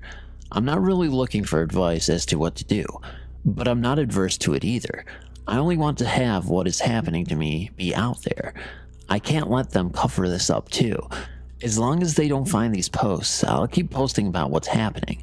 I need it documented. Alright, things have gotten pretty crazy. I'm not much of a drinker, but I've since took up the habit. I'm 2 drinks in as I write this. I appreciate the comments and advice I've been getting, but I don't really have any intention of handing the rod over. I've dedicated years and years to investigating UFOs and extraterrestrial life, so to finally have something and just hand it over just isn't an option for me. I left a good job paying and another life to come out here to chase my passion, and that's what I intend to do. After posting the other night, I waited a few hours until a little past midnight and decided to head back out to the rock plateau where I originally encountered the life forms. It had been a few days, and I wanted to get a second look at the site, but after the agents came to my door, my mind had been in a different place. But I refused to let fear change the way I live my life. I went out and crept out, got into my pickup, and headed towards the desert. I half expected to be followed, so I couldn't help but glancing back to my rearview mirrors the whole time. But it seemed I was alright. I got out into the desert, no problem, but as I got closer to the rock plateau, I could see it was illuminated. Not by some extraterrestrial technology, but like the lights you see when they're doing construction late at night on the highway. The entire thing was encased in what looked like a white quarantine tent. I parked quite a distance away and got out my pair of binoculars to take a closer look. The tent seemed to be surrounded by black vans, the same that I'd seen the agents leave in. There were men similar to the agents all around, no hair and in the same fine suits. I've no idea what they were doing, but I got extremely nervous as I watched them. Some were going in and out of the tent, while others stood motionless, as if they were on guard like statues. There was no way they could see me from the distance I was, so I decided that even though it wouldn't be that clear, given my range, I thought I'd record what was going on. I got my phone out and zoomed in as far as I could. It wasn't good enough to see what exactly they were doing, but I could see one thing that didn't show up in my binoculars. The eyes of every single person there were glowing, like some sort of bluish white, but I could see it very clearly through the screen. It sort of disturbed me, but I don't really know what it meant. Some of you have commented that you have thought that the agents were themselves aliens, and I didn't really think that until seeing that. Though I do also believe they work for the government, there's no way they would be able to churn out an operation like that without people having questions and them having the right answers. I have in the past heard some of the crazier UFO researchers make claims that our government has been working with extraterrestrials for as long back as the 50s, but I never put too much validity into those claims. Seeing this, however, made me question everything. Anyway, sorry, I got sidetracked again. I recorded them for about a half hour for no real reason other than I thought something more interesting might happen at any moment. You couldn't tell what they were doing at all, so it was a half hour of guys with glowing eyes walking around and standing. I would have just kept filming, but all of a sudden, I could see that 2 of the eyes had turned and were staring out into the distance towards me. I didn't think much of it, just that he had moved, but then slowly I noticed the same stationary eyes turned towards my direction. It wasn't long until, on my camera, it was a wall of eyes staring. I immediately jumped in my truck and peeled out of there. As I rushed home, I kept assuring myself it was nothing. There was no way they could have seen me. It was pitch black out there, and I was so far away. I assured myself something else had to have caught their attention. I got home and rushed inside. I just stared out the window for about a good hour, expecting a black van to show up or something along those lines, but nothing. I breathed a sigh of relief and opened up my laptop to transfer the footage from my phone. I hooked it all up and opened the file, and much to my dismay, the video was fuzzy. And not like a normal fuzzy video. This was like the black and white fuzz you'd see when the VHS tape stopped running, something I'd never see on digital video. To say I was pissed is an understatement. It had recorded so smooth, it makes no sense that it was corrupted like that. I was shaking. I was so angry, so I decided to get a drink to calm my nerves, and I just kept drinking till I woke up the next morning, or I guess afternoon, on my couch with a splitting headache and a bad taste in my mouth. I looked out the window, and sitting in front of my house was a black van. All the windows were tinted. I couldn't see anything. I was pretty scared, I'm not gonna lie to you, but I had things I had to take care of, and to do that I had to leave my house. I mustered up the courage and walked outside, or I suppose ran is more accurate. I wanted to get into my truck as quick as possible, but the moment I stepped outside, the van drove off. I was relieved, but I knew there had to be more to it. But I didn't have time to worry about it. I had things I needed to do. So after a few hours of running errands, I came back home to my door being wide open, pulled in my driveway, and took a deep breath before heading in. The place was a mess. Furniture turned over and ripped up, books and knickknacks thrown about. I turned my couch back right side up and just sat on what was left of the cushions, looking at everything I owned, broken and beaten. I knew that they thought they'd find, and I knew it wasn't there, so they gave me a bit of relief. Then as I sat there, I remembered the rest of my research. I went back to my bedroom, and sure enough, everything had been tampered with. Cords had been yanked out of my computer, boxes of documents emptied out all over the floor. But as I looked at everything, I noticed nothing was missing. It was all there. They hadn't taken anything. I did notice, however, there was an envelope amongst the mess. I didn't have anything that I kept in an envelope, so I knew whatever it was, it must have been them who left it. I opened it up, and inside was just a single piece of paper, typed up. It said, "It has come to our attention that you are not only continuing to hinder our investigation by keeping what we desire from us, but that it appears that you have begun an investigation of your own. What you saw the other night was not for your eyes. To continue on this path you appear to be on would be unwise." Now I'm just sitting here, 3 drinks deep in what used to be a nice and tidy house, typing this, wondering what to do. I'm at a loss. I don't know how far they'll go. Right now, I think they're just trying to scare me into doing what they want. And since I know I'm not going to, I'm nervous as to what's coming next. I work night audit at this semi-swanky hotel next to the airport.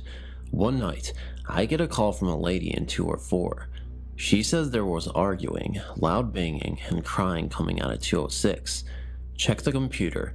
No one has checked into that room due to maintenance issues. What the fuck? Called my supervisors to see what to do. She tells me to call on site security and follow them up with a key. I decide to be the bigger man and go up anyways. As we get off the elevator, we can hear the crying. It's loud. My heart starts racing as we near the door, so I hand the key to the security guard. The next 5 minutes seem to happen in slow motion. He opens the door and immediately flicks on the light. Keep in mind 206, we're on the 2nd floor, only door was by me, and this is at like 3 a.m. and there was no one around. As we enter the room, the shower is on, steam is coming from under the door. There is only one lamp on in the room. It's super cold, and there's a lady in red, lacy bra, black panties, with super red hair curled up crying in the bed. She was facing away from us. As Frank approached her, he asked if everything was okay. She sorta just stopped crying and rolled over.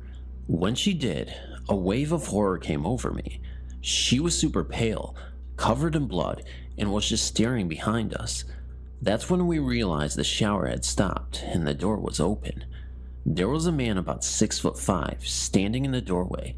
As we turned around, cops tased him and arrested him. Turns out he was a rapist who hides in hotel rooms, kidnaps women who stay there, and cuts them open. To this day, I will never go to a hotel again. I'm currently a janitor at a gym. We have a stairwell that leads down some stairs to a door that doesn't open because we lost the keys years ago. One night, There was a loud banging sound coming from the door.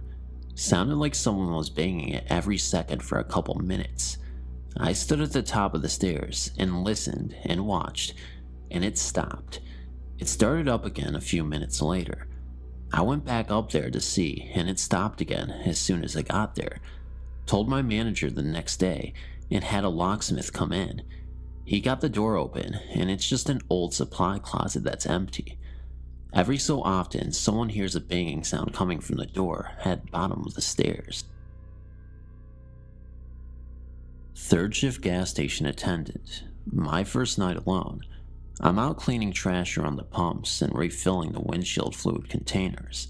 Cop pulls in, drives by really slow, staring at the store, doesn't see me standing near pumps, parks, and walks into the store really fast. He's clearly looking for an attendant, so I walk into store. He jumps when the door opens and I say, "Hey, what's up?" The Dunkin' Donuts, 2 streets over, just got hit and the guy doesn't fit any profiles. We think he just likes to shoot people, so we're letting people know. He gets in his car and drives off. Was sitting at a desk in front of a good-sized window, reading a binder. Sort of had that feeling like someone was watching me, so I looked up and there was a face pressed to the glass. No idea how long he was there before I looked up. Ran out to the foyer where there was a glass door on the porch that should be locked. It wasn't. He started shaking the door trying to get in. Ran to the next room and he just followed me around the house while I was on the phone with the cops. Watching me through the windows. They didn't catch him. That night, he came back the next night. They caught him. Creepy as fuck. Surprise. Sometimes patients come in for other problems and don't mention that they sleepwalk. There have been a few occasions where I've been sitting in my office, watching vitals and writing reports, when I turn around to get something and a patient has sleepwalked into my office and is standing right behind me. At 2 a.m. in the dead quiet, that gives one quite a shock. Right out of college, I got a job as a nanny for 2 elementary school aged girls. For their anniversary, the parents went on a week-long cruise, and I stayed home with the kids. The first few nights, the 8-year-old would come into my room multiple times a night and wake me up. It was obvious she hadn't pre-planned what she was going to give me as a reason for waking me up, so she would stumble through an excuse on the spot like, "I just wanted to make sure we are still going to the park tomorrow," or, "I think I forgot to brush my teeth and wondered if I should do it now or wait till the morning." I figured she was just missing her parents and feeling out of sorts, so I let it slide at first. But by the 4th or 5th time, knowing I needed sleep to keep up with 2 active kids, I told her that she wasn't to wake me up unless there was an actual emergency. I got a couple more hours of undisturbed sleep, but wake up with a weird feeling around 5 a.m. I turn over and nearly piss myself. The girl had brought over a chair right next to the bed and is staring down at me. It didn't help that she had long, dark hair, and this happened a few months after The Ring came out. Her explanation? "I just thought it would be fun to watch you sleep. I didn't wake you." Touché, kiddo. It was the summer of 1992. I was 20 years old, and I had just completed my junior year of college, and I was staying in the same city as the campus to take some summer classes. I also worked a couple of part-time jobs to handle living expenses. One of my jobs was as a fast food delivery guy. We cooked and delivered steaks, chicken, and burgers instead of the usual pizza or Asian food. One night after completing my shift, I was bored and for laughs, decided to check out an adult movie and novelty store that I had seen sometimes in the course of all my driving for that job. I parked amongst several other cars and got out of my car to go into the store. I saw a middle-aged man with a pasty appearance, with greasy dark hair and receding hairline in the car parked closest to the store. I approached the car on the way in, and he raised his hand hello to me. Not wanting to be rude, I raised my hand in return. As I walked directly by the driver's side door, he said hey, and I said, hello. He leaned his head out of his window. He said, "You want to get it off?" I browsed about and, put off by the sheer seediness of the place, quickly left. Out of the corner of my eye, I saw the guy in the car in a different parking space. I got into my car and started out of the parking lot. As I got to the road, I saw the guy start his car and start to come out as well. Hoping this was coincidence, I turned out of the parking lot to go home. It wasn't coincidence. Suddenly, this guy was following me very closely and blinking his high beams at me every few blocks. I tried to lose him at some traffic signals, but was unsuccessful. I decided to go an alternate route at that point, not wanting to direct this creep to where I was living. Luckily, my delivery job had made me familiar with a lot of the roads in the city. I headed for a particularly labyrinth neighborhood, turned in, and took as complicated a route as I could, and quickly as I could, and finally lost him in there. I thought that was the end of it. A few weeks later, during work at the takeout place, I stopped at a convenience store in the course of delivery to get a soda. After I checked out, I saw this same guy. He smiled and raised his hand hello again. I hurried outside to my car, but this time I was in my shirt and hat from the takeout place. Now he knew where I worked. By the time I left the convenience store, he followed me again. Fortunately, I was able to lose him again, but spent the rest of the summer afraid to see him pop up at the place of my work, or worse, order food and bring me to his house. Thankfully, that did not happen. But skeevy guy who likes to follow people, let's not meet again. You believe in ghosts? If so, then boy, do I have a real ghost story for you. Being so involved with the paranormal from an early age on, you tend to open yourself up to experiences that you've never previously had before. I'm of the belief that if you commit to actively hunting spirits, they will start to manifest and make themselves known to you. However, if you close yourself off to this realm, the chances of finding yourself in a paranormal situation are slim. A lack of commitment will result in most spirits ignoring you. Just think about it for a second. If you have absolutely no desire to see paranormal activity, why would a ghost waste their time trying to communicate with you? It would be just like talking to a wall. Just like the saying goes, seeing is believing, or in this case, investing is believing. This story I'm about to share with you, though just a story, is undeniable proof that ghosts are living among us in the human world. These experiences occurred late in September of 2005, and at the time, I was 15. My mother tragically perished in a car accident the year previously, and that left my dad to care for me alone. It was an absolutely miserable existence from then on, as this was the love of his life. My dad ended up being so depressed that I would often find him crying alone in his room at my house every single day for the next month and a half. I personally have never seen my dad suffer so much, and although I was also hurting, I was more concerned with my dad's well-being. It was then that I would start praying for Mom to return and give us a sign to at least help comfort my dad and let him know that she was okay. However, all that praying didn't seem to help. All of the nights begging God to send her back down to us for a message almost seemed futile. I remember doing spirit sessions alone to frantically contact my mom, using a Ouija board, a spirit box, anything I could get my hands on to help.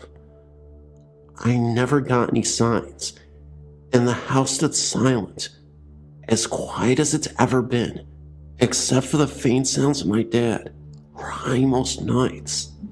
It made me start to doubt and think that ghosts and God were imaginary. I lost my faith in nearly everything. I remember angrily saying to myself that God and ghosts don't exist. My dad is hurting so much. I wanted to connect with the afterlife so bad, and yet nothing is coming through. Show me something. I remember saying that, in utter and complete frustration. Still nothing. But all that was soon about to change. I remember one late night, I could once again hear my dad sobbing in his room after a hard day's work. He came back later that day, around 10 p.m. He was lying on the bed, and to comfort my dad, I went to sleep with him in his room. We had a bed across from my dad's that I would sleep in. I reassured Dad that everything would be okay, even saying, "Dad, I can't lose you too. Please, you have a daughter to raise. Mom wouldn't let you go on like this." My dad simply smiled and told me that he would never give up on me or his life. So he fell asleep. I tried to fall asleep as well, laying in the bed across from me. This was the moment when I was finally going to see a sign that I had been desperately seeking. Although, this was not the sign I was looking for. An hour or so passes. I was drifting off to sleep when I saw a shadow, outlined in the form of a person. This wasn't a good shadow, because I felt a very negative energy. There were no features, except a shadow person looming over my grieving father. I then got up, turned on the light, and that shadow was gone. I went to wake my dad, and he wasn't waking up. I screamed so hard for Dad to wake up, but nothing. I went and called the ambulance immediately. They rushed him to the hospital. This nightmare just couldn't get any worse. I had already lost my mother, and I was on the verge of losing my father as well. So I waited, and I waited in the hospital. My aunt and uncle swung by to give me the most gigantic hug I've ever felt in my life. We were all waiting on the word for the status of my dad. As the doctor walks out, he has a very somber and stern look on his face. "Your dad suffered a heart attack in his sleep. We are doing everything in our power to make sure he recovers from this." What they didn't tell us in the moment was that he was fighting for his life and receiving life-saving emergency surgery. It turned out that he also died on an operating table, but came back. After hours of surgery, thankfully, my dad recovered and eventually woke up. The crazy part is, years after this incident, he finally told me that he experienced an out-of-body experience and said that he felt like he went to heaven. He remembers being able to see the doctors working on him. Then suddenly, he was in a sunny field with roses and daisies, all these beautiful flowers surrounding him. He then saw my mom in a blue dress, just smiling at him from a close distance. My dad saw his grandfather, who he had been really close with as a kid. He also saw his childhood dog Spike, and he was running around the field. They both waved at him, gesturing him to come forward. He felt nothing but peace as he moved forward. Everything just felt great for a moment. As he approached Mom, he gave her a great big hug, and my grandpa as well. He said he didn't feel like leaving this place at all, but he knew he couldn't stay. Grandpa said with a great big grin on his face, "We will see you later." Then suddenly, he woke up back in his body in intense pain. That same night my dad was having that episode, my uncle took me back to his house. As I waited for my dad to recover, I had a dream. I dreamt of the Grim Reaper, and he was literally trying to drag my dad up into this dark room with red wallpaper. I remember screaming, "No, I need you, Dad," and trying to physically pull my dad away from the Reaper so he wouldn't take him through the door of the strange room. Eventually, the Reaper gave up and disappeared. My uncle rushed in to hug me, and I told him I had a nightmare. Years later, when my dad told me about what happened to him, I told him my nightmare as well. My theory is that the whole incident, the black shadow, the heart attack, the out-of-body experience, and my nightmare, They were all connected. Something dark and sinister was trying to take my dad away from me. And I feel like my dad's grandpa and my mom were somehow stopping this from happening. My uncle believed that my dad was just so worn out and hurt by the loss of my mother that it caused him to have a heart attack because of a broken heart. He does admit, though, that what my dad told us in the nightmare were very eerie, too coincidental to be one. The fact that I was praying for a sign, then challenged something from beyond, and then demanded one, made me feel like I really angered some sort of evil entities. I also believe that in those dark moments, good and evil were fighting for my dad to stay alive. My theory is that these dark forces are trying to take him away from me. I also know that because we're surrounded by so much darkness after we lost Mom, these dark spirits were taking advantage of us in the worst possible way, and I think they were feeding off of us. This whole time that I was hoping for a sign, it was there all along, and I should have realized this. Maybe we were consumed by a dark energy that whole time, and we needed a priest to bless this house. Eventually, that's what we ended up doing, and all felt pleasant and better. My dad slowly started feeling like himself, and the rest was history. I know this sounds insane, but I swear that all this happened, and it is 100% true. Thank you for my long story. Update. Fast forward 10 years. To my surprise, I recently found out that my old house, which was built in the early 1900s, was built on old Indian burial ground. I went to a psychic witch who did a reading on me, and we found out some fascinating things. That I could be surrounded and attached by spirit guides, one that represents good benevolence, and the other which is bad. She said that these two clash with one another, and when the bad spirits get through, they have the power to influence the entire mood of life and the events occurring. All this could have played a factor into what happened to my dad. She said this, plus the entities that are living in our home, including that dark forest cloud that I told you about, seem to have a spiritual clash where the good could be fighting evil. Now, I know this sounds wild, and maybe the witch was just making educated guesses, but after what had happened, I truly believe that there was something going on there. She suggested that she come to the house to perform positive rituals with her group of witches as sort of a good omen to ward off the bad spirits, even though we seemed to get rid of them. The psychic also stressed that because I still have these attachments, it is very possible that these things could continue and come back. She also suggested that the road my mom was driving on when she passed may have been cursed. She told me that just in case, they could go to the area of the accident to perform a positive healing ritual for the road. We also invited a group of witches to visit my dad in our old home, so we could defeat whatever darkness looms in our home. Well, they ended up showing up to our house late at night. 3 of the witches showed up, and me and my dad participated in the seance as well. We also used a Ouija board. First, we gathered around the kitchen table and held hands as the witches channeled for the spirits. They encouraged them to appear.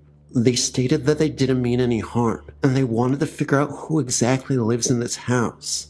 The main witch, Cynthia, who gave me a psychic reading and told me about the clashing spirits, told me that she felt a tightness in her chest as soon as she walked into the kitchen. She did not sense any good vibes from the kitchen at all, even though the entire first floor, living room, felt more comfortable and at ease. She called out, "Who is the spirit that is choking me and making it hard to breathe?" That's when the kitchen cupboard opened by itself and slammed shut so hard that it startled all of us. That gave us the confirmation that there wasn't a positive ghost that resided in the home, or at least one of them. It was only seconds later that I heard a voice say "go away" in a very low and guttural tone. It was more of a whisper, but it immediately sent shivers down my spine. I turned to the psychic, who was sitting right next to me, and I asked her if she heard that. She said no, but that she could feel the presence of a dark shadow standing between us both. Cynthia then told us that she was getting messages in her mind that the spirit was named Tim, and that he used to be a very angry man, about middle-aged. What we were able to confirm next was crazy. We used a Ouija board and asked about Tim, and the Ouija board both confirmed that it was exactly him. Cynthia was right. She then said that Tim was a very lonely man after his entire family died in a house fire. We later found out that the house we lived in had been rebuilt shortly after. We asked the Ouija board to confirm, and to our surprise, the Ouija board spelled out yes. We then asked about Mom, if she was still okay, and if she passed on. We never actually got any answers from the Ouija board, nor did Cynthia. However, a few days after the whole incident, and I'm not sure if this was just a coincidence or not, but I ended up getting a random text from some unknown number. The text literally showed up with a YouTube link to the song Found Out About You, a song by Gin Blossoms. That was my mom's favorite song. The song is also about grieving for the loss of a loved one, so it really seemed to be a direct message that tied into me and my family and what we experienced. Anyway, incredibly lengthy story, but I couldn't leave any details out. Thank you so much for reading. Today, me and my dad are doing great. Stay safe, everyone.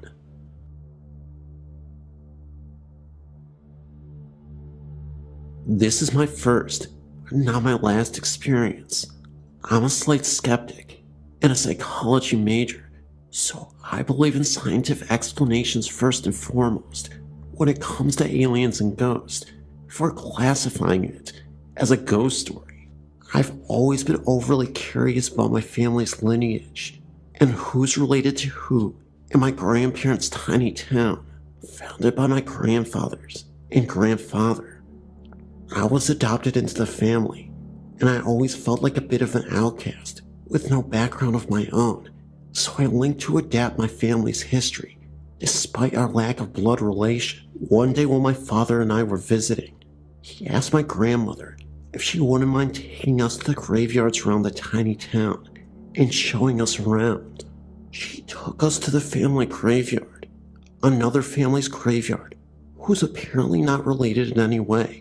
And finally, she took us to a large church in Soldier Shared Graveyard. I was struck by how large this place was and immediately wandered away. It was about 99 degrees that day, with very little wind and high humidity. What happened next could have easily been caused by the heat, but as a half-skeptic, I'm not sure. I decided to tidy up around the headstone, believing it wasn't fair to neglect someone in life or death. As I traveled around emptying out dirty vases, straightening flowers, dusting dirt off headstones, I came across 4 neat little graves in a row. The graves were old, moldy, and worn. Each one had a little weather-worn clipped tulip in front of it, and each one bore the same title, Infant. I don't like to talk about it, but I suffer from an anxiety disorder that causes me to be emotionally numb. It's extremely hard for me to feel empathy or sympathy, but looking at those little graves, I felt my heart break in my chest. I run my fingers over each one and whispered a little prayer for them. I walked away to continue my volunteered grave cleaning duties, and feeling a little strange tug to go back to the little ones' graves and stay there. After a few moments, I stopped under a large tree for a rest, drenched in sweat. Someone had hung a wind chime over another grave. On the same tree, I blankly studied it, listening to my grandmother and father talking across the graveyard. I could see the infant's grave out of the corner of my eye. I reached up to touch the chime. When I froze in place, a cold feeling slid down my spine, and consumed my stomach. Without thinking, I turned quickly towards the infants' graves and stopped cold. A woman was standing beside the second stone. She had ebony black hair down to her thin waist, and she was wearing the old-fashioned blue dress that looked straight out of the 1900s. But that wasn't the most remarkable thing about her. Her face was smooth, round, and pale, and literally blank. She had no eyes, lips, nose, nothing. I gasped, involuntarily took a step backwards, flinching at the sight. When I recovered, she had vanished without a trace. The last thing I wanted to mention about the cemetery is another night I actually went back to the cemetery on my own, and I noticed something that was really alarming. What I noticed was something so alarming that it literally made my face turn pale. Now, I'm not saying this was a ghost, but I saw a group of people who were in a circle around a gravestone. Even creepier, they all had what looked like brown robes on and hoods on. It was like some sort of cult. That's why I can't immediately just say that it was a ghost or a group of ghosts, because it's pretty obvious that it may have been something else. Maybe it was just some sort of evil ritual that they were performing out there. But I didn't want to last long over there, so I bolted. How's that for a couple of crazy encounters with some spiritual entities or some cult-like figures? Anyway, I really hope you enjoy these pair of stories. They weren't the longest in the world, but I think they were very effective. What do you think? Let me know. When I was 4, I shared a room with my mother. I slept in a toddler bed that was low to the ground. If I laid on my side, I could see under her bed. One night after she turned out the lights and got into bed, I happened to look over and see these red eyes staring at me from under her bed. I was so scared that I couldn't move and just continued staring at it. The eyes were close to the ground and did not blink. I finally started to scream and cry. My mom jumped out of bed and turned on the light. She looked under the bed, and so did I. There was nothing there. She turned out the light and got back into bed. The eyes were there again. This happened 3 times that night, but never happened again. This is where it gets really freaky. When my oldest daughter was 4, she was playing in her room alone. When she started screaming, I ran in and asked her what was wrong. She told me that there were red eyes looking at her from her toy box. I had never told her what had happened to me. Well, I completely flipped out, and we ended up running from the room. She never slept in there again. I recently asked her about this, and she told me that their eyes were looking back and forth, but didn't blink. I wonder if this is some kind of demon or something. When my middle daughter was 4, she told me that angels talk to her at night. She's 5 now, and it doesn't happen anymore. My son is about to turn 4 next month, and I'm terrified of what supernatural thing will happen to him. My only consolation is that it should only happen when he's 4. This is not my actual personal experience. The house that I currently live in is extremely old and has a lot of history. My aunt had once lived in this house before me and my family. She had never experienced anything out of the ordinary. She had just come back from the hospital, having just given birth to her newborn daughter. The night she had returned home, she had done everything as normal and had gone to bed. The baby's cot stood just across the room. She woke up in the middle of the night, simply terrified by what she saw. A ghost with a small figure at its side stood looking into the cot holding a knife. My aunt first lay frozen in her bed, not knowing what to do. She finally worked up the courage after several minutes and ran to grab the newborn baby and ran out of the house. The room in which this occurred is now my room, and I can honestly say I've never seen an apparition, but I've heard many things during the night, such as when I once heard the banging footsteps of someone climbing the stairs. This had really frightened me, so the next day, I'd asked my sister if she had heard the noises. She replied yes. The weird noises continue up until this day, but we are now used to this, so we never really get scared, as we had done years ago. But just several weeks ago, my sister lay in her room watching TV, and all of a sudden, a black figure emerged in the corner of the room. The figure vanished, and we have never heard or seen anything unusual since.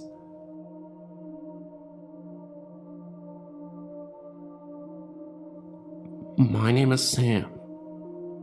I've been interested in ghost spirits and other unexplained phenomena for years now. When I was young, between the ages of 6 to about 13, I had experiences in the house I grew up in. I'm now 29 years old, but I know that something happened, and that there are things that we as people can't even explain. My story takes place in Tallahassee, Florida, home of the Seminoles. I was about 6 or 7 years old. I always heard footsteps walking down the hall of my house, and sometimes it sounded like the floor was just simply creaking, like old wood, I guess. The creaking sound moved down the hall like footsteps, though. On several incidents, I would wake up in the middle of the night and hear footsteps in the hallway. I never saw any apparitions, but I'm sure they exist. There is a sleep paralysis where you can wake up from your sleep, but not be able to move. I've seen many accounts of this on your website. I've personally awakened plenty of times in my youth, and could do nothing except look around in my room. I've never felt as if someone was holding me down, but I'm 100% positive I was wide awake, and I couldn't move. On one occasion, a Saturday morning, I woke to the sun shining through my window. I wasn't scared, mainly because it was daytime, about 10 a.m. in the morning, when I was frozen solid. I tried my hardest to move my legs, my arms, and just talk, but I couldn't do anything. In the past, I would just lay there, and in time, the paralyzing feeling went away. This morning, I decided to lie in bed and just wait.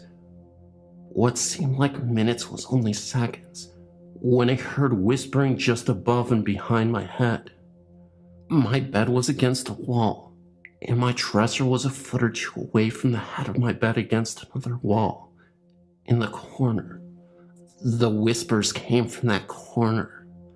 It sounded as if two people were telling secrets just behind me.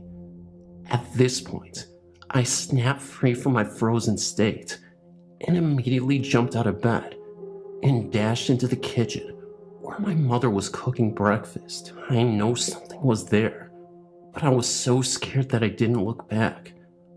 I clenched my mom's legs, and she asked me what's wrong. I explained to her what had happened, and she kind of blew it off. There is no solid evidence that anything had happened, but I know what I experienced. That wasn't the only thing to happen. If you live in Florida, then you've experienced a hurricane. Hurricane Kate hit Florida in the mid-1980s. My mother was a single mom at the time and was trapped at City Hall during the hurricane. She worked for the city, so during the bad storm, They didn't want to let them drive in the weather and asked the workers to stay until the storm let up. My brother is about 5 years older than me, so my mom called and asked him to watch out for us until she could get home. The hurricane soon knocked the power out in the entire neighborhood, and probably in several parts of the city. She called again and asked my brother and I to sit in the hall, where there were no windows or doors, until the storm stopped. I, being the younger of the two brothers, felt comfortable with my brother and soon dozed off to sleep. When I fell asleep, my brother said he began to hear footsteps walking up and down the hall. Sometimes the footsteps walked right past us. He also said, no matter how hard he tried to wake me, I wouldn't wake up. So we had to endure the steps and freaky sounds alone. He said it sounded as if 3 or 4 people were in the hall walking around. When I woke up, city workers were outside working on the telephone pole, trying to restore electricity to the neighborhood. My brother was curled up by the front door, almost relieved to see light, even if it was just lights from the work truck and light from the sparks of labor to the transformer on the pole. At this time, my brother told me about the footsteps he had heard and how happy he was the lights were coming back on. Other incidents happened, but nothing really worth talking about. I just wanted to share my story because the site is very interesting.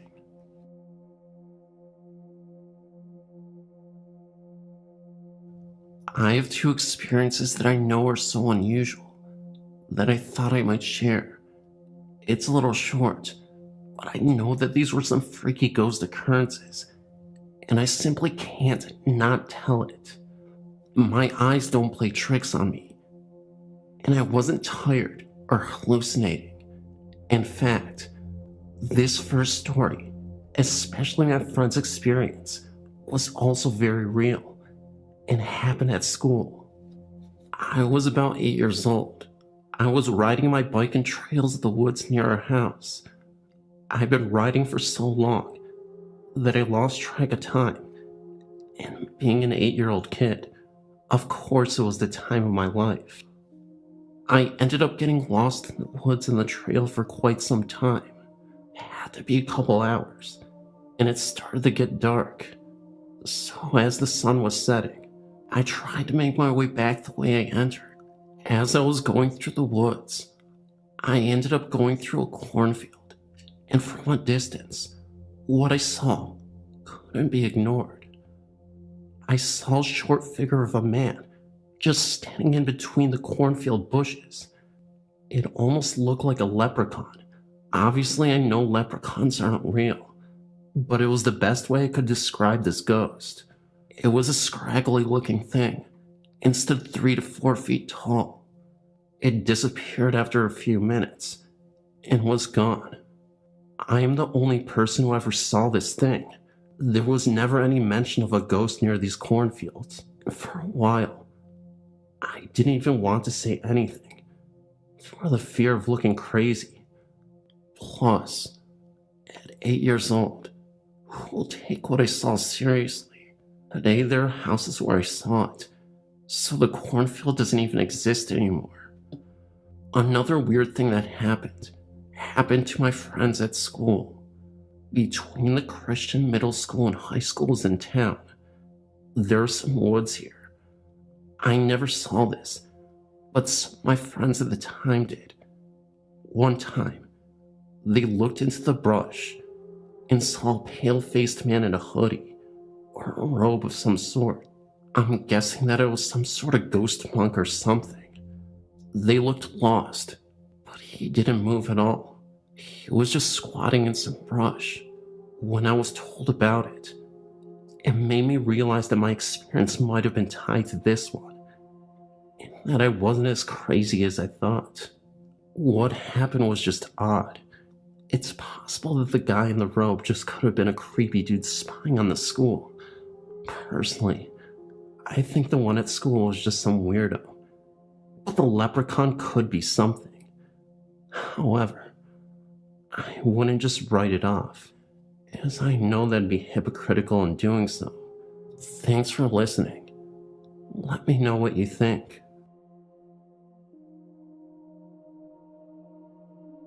A couple of months ago, I was living in a house with my friends that had a history of strange sightings and stories. I personally had never seen anything there, but had somewhere else. That was about to change. I was standing in the kitchen with one of my friends, and we were the only two people in the house at this time. The kitchen door was slightly open, and all of a sudden, I heard what sounded like a gentle whisper in my ear. As I looked towards the door, I saw a lady walk past the door, wearing jeans and trainers towards the front entrance of the home. At first, I thought it was my friend Laura, who always used to wear jeans, so I popped my head around the corner to try and scare her, but there was no one there. I wasn't scared because it was in the middle of the day. I actually found the experience quite exciting, but also unexplainable.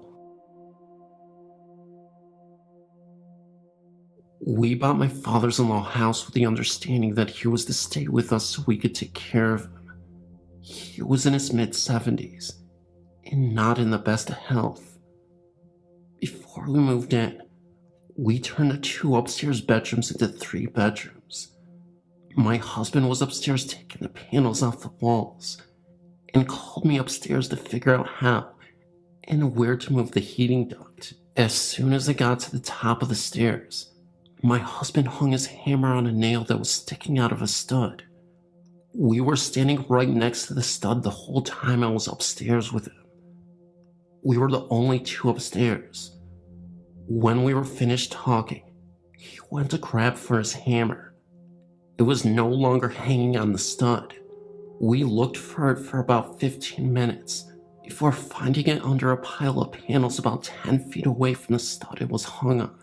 We just gave each other a raised eyebrow look and didn't say anything about it. The TV would always turn on and off by itself. It was my father-in-law's TV that was sat in the living room. It was the only TV in the house that did that, no matter what outlet it was plugged into. I would turn it off, and by the time I would walk into the kitchen, it would be on again. I would have to say something like, "I don't have time to play right now," before it would finally stop. I was at work the night my father-in-law passed away. It was 3 a.m. on a Monday morning when one of the high-low drivers broke a main water line that caused all the presses to be shut down. I'd been working there for 2 years and had never seen or heard all of the press operators being sent home, as there is always something else for us to do. I went straight home and straight into my father-in-law's room to check on him and tell him what happened. We had a close bond and talked about everything. He was gone. His estimated time of death was 3 a.m. It may have been a coincidence, but man, what a coincidence. After my father-in-law passed away, I experienced only one more thing. I was up in my room and heard my son call me from the kitchen. I was at the top of the stairs, and he was at the bottom of the stairs. He asked me what I wanted. I asked him what he meant, because I heard him call me. He just shook his head and said, "Oh, not this again." I came home from work early again one night, about a month after my father-in-law had passed away. I walked into my son's room to see if he was home yet. He was lying in his bed with the blankets over his head. My son was 18 at the time. I whispered, "Are you still awake?" He popped out his head from under his blanket and told me that he heard footsteps in his room just a few minutes before I got home. Could have been the cat, I told him. No, definitely human, he said. But when he looked to see who it was, There was nobody there. My oldest brother heard me and her brother talking downstairs and came down. She told me about an hour before I got home. She thought she heard someone walking around downstairs. She thought it was her brother. She heard footsteps from his room to the bathroom. She went downstairs and peeked her head in his room. Not in there. She walked to the bathroom, but the door was standing open, so she knew he wasn't in there. She was spooked, so she went upstairs and didn't come back down until I got home. We moved to a big old farmhouse in 2004.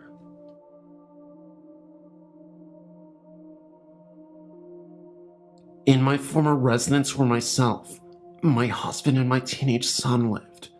There were lots of paranormal happenings. All three of us experienced strange things, but the one that was the most bizarre happened while I was asleep in my bed. My husband had gone away on business for a few days, so I was alone this particular night. My son was asleep in his room down the hall. I owned a large male cat named Bing, who almost always spent the night on my bed. I also had a hamster that was kept in a cage in my son's bedroom. The cage door was broken, so we tied it up with baggy ties. She had escaped once or twice, so I had planned on buying a new cage the next day. As I lay sleeping in my bed, I could remember hearing someone yelling in my ear, "Wake up," several times. I then found myself standing in the hallway, and to my disbelief, my cat had the hamster cornered and was about to pounce. I screamed for my son, and he came to the rescue before anything could happen. Someone had made sure that I would wake up in time. That's for sure. I know I heard those words "wake up" repeated several times. I was not terribly afraid at the time because I figured that this entity had to be friendly. Before I moved into the house on Willoughby Lane, I never had given the slightest thought to paranormal activities, and had always dismissed it with a wave of the hand and an offhand comment of how such things are scientifically impossible. However, all that changed a few years ago when myself and my newly acquired husband decided to buy an old farmhouse in upstate New York. The real estate agent, while giving us a tour of the home, had in fact related some disturbing information to us.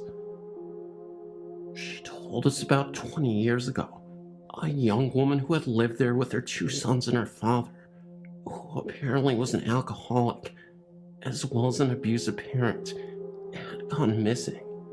Her remains had never been found. There had been almost certain proof that her father had murdered her, and was shortly thereafter tried and sentenced to 10 years in prison, where he had almost died. I thought nothing of this, except for the fact that one day I might be gardening and dig up a little bit more than dirt. However, this did not stop us from buying the home, which was gorgeous, with green shutters, a post and beam barn which was in good repair, and a drive that was lined in grand old maple trees. But my friend, who was indeed a strong believer in the supernatural, strongly advised us that there might be what she called restless spirits residing in the home. Again, me being convinced there was no such thing did not take her warning seriously. After a long day of moving all of our possessions into a newly bought home, I'd fallen asleep in what was soon to be the living room. The movers had helped me bring in our couch, as well as an old rocking chair we had found in the barn. Both my husband and I thought we were able to save the old thing, which was made of oak and not damaged, except for the fact that the seat itself was no longer there. I was snoring away on the couch when I awoke, drowsily, to a consistent creaking. My husband, who was at work, and the movers, who who had long since gone home, were absent, leaving me alone in the home. As I looked around, I noticed that the rocking chair was moving, as if someone was in it. Needless to say, I was incredibly scared and proceeded to throw a book I'd been reading at the chair or running out of the home. As the weeks passed, more and more of these types of things would happen, all ending with me rather frightened. Things would disappear and reappear without notice, some of which would never be there in the first place. Some of these items consisted of a wide collection of women's jewelry that I occasionally would find in what we found out later used to be a bedroom. Though we converted it into a study, I would hear knockings. Doors would open and shut for no apparent reason. We would occasionally hear the faint creaking of the rocking chair, even though I had insisted it be placed back in the barn. Occasionally, I would hear hushed voices and see flashes of what appeared to be figures out of the corner of my eye. This behavior increased as time passed, till I was starting to get used to it. I even admit to talking with the spirit whenever I was alone in the home. I would always be rewarded with an abrupt cease in all abnormal activity. On the evening of the housewarming party me and my husband were holding, one of my friends came to me in a state of anxiety. They said that they had been in the basement when they saw a woman standing there, staring at them, then turning and vanishing. Myself and a few others hurried down to the basement, where we looked all over, trying to find the woman.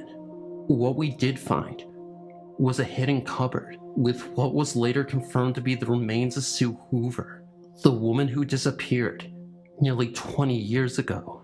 After this finding, the noises and sightings immediately stopped, and we have yet to hear the slightly disturbing creak of the old rocking chair, which we eventually moved back into the home and repaired. However, I will never forget my experiences that year, and never again doubt the existence of spirits in the physical world again.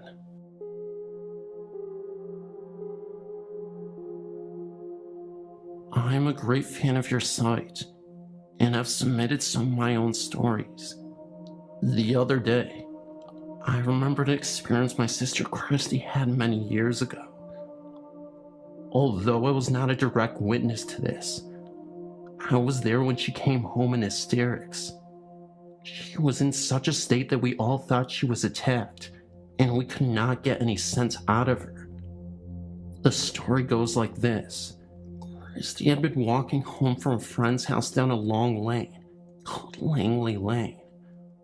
On the right-hand side of this lane, there was a field which was used for cattle from a local farm.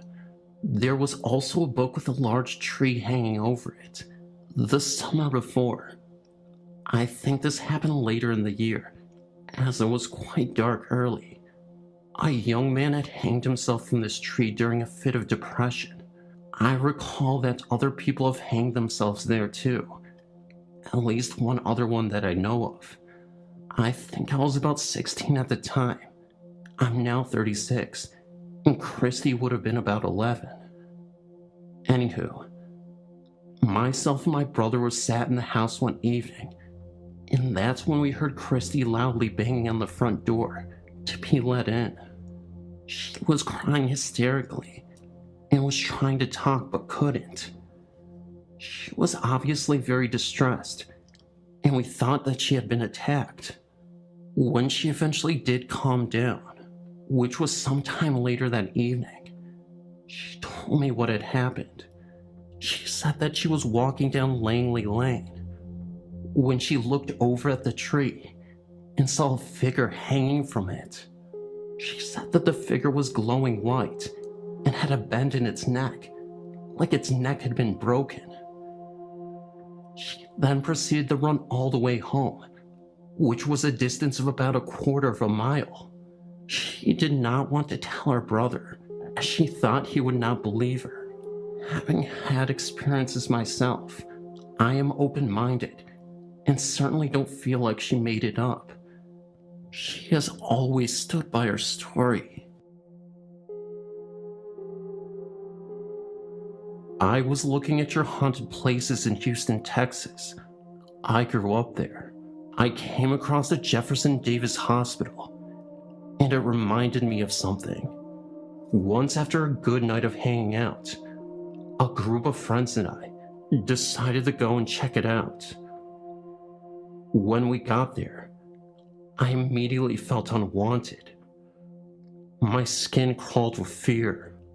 I kept telling everyone that we were not welcome there. We were only equipped with several lighters, so the shadows were unbelievable.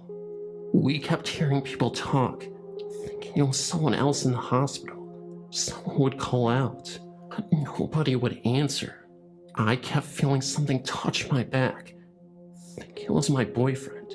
I turned around, but he was a couple of feet away from me. The entire time I was there, I kept telling him that we needed to leave. My friends got annoyed with me, so we decided to leave. As we were leaving the building, I was holding my boyfriend's hand, and something shoved me. I fell so hard that I twisted my ankle. It was swollen for weeks, and my doctor couldn't tell me why. Nothing was broken. It finally healed after 6 months. I still have problems with my ankle to this day.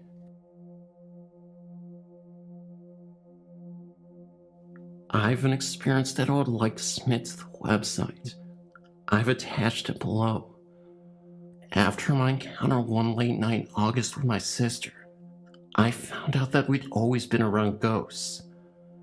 My family has moved 5 times, and in every place, there had been at least one ghost there with us. When I lived in Texas, I moved from Houston to San Antonio.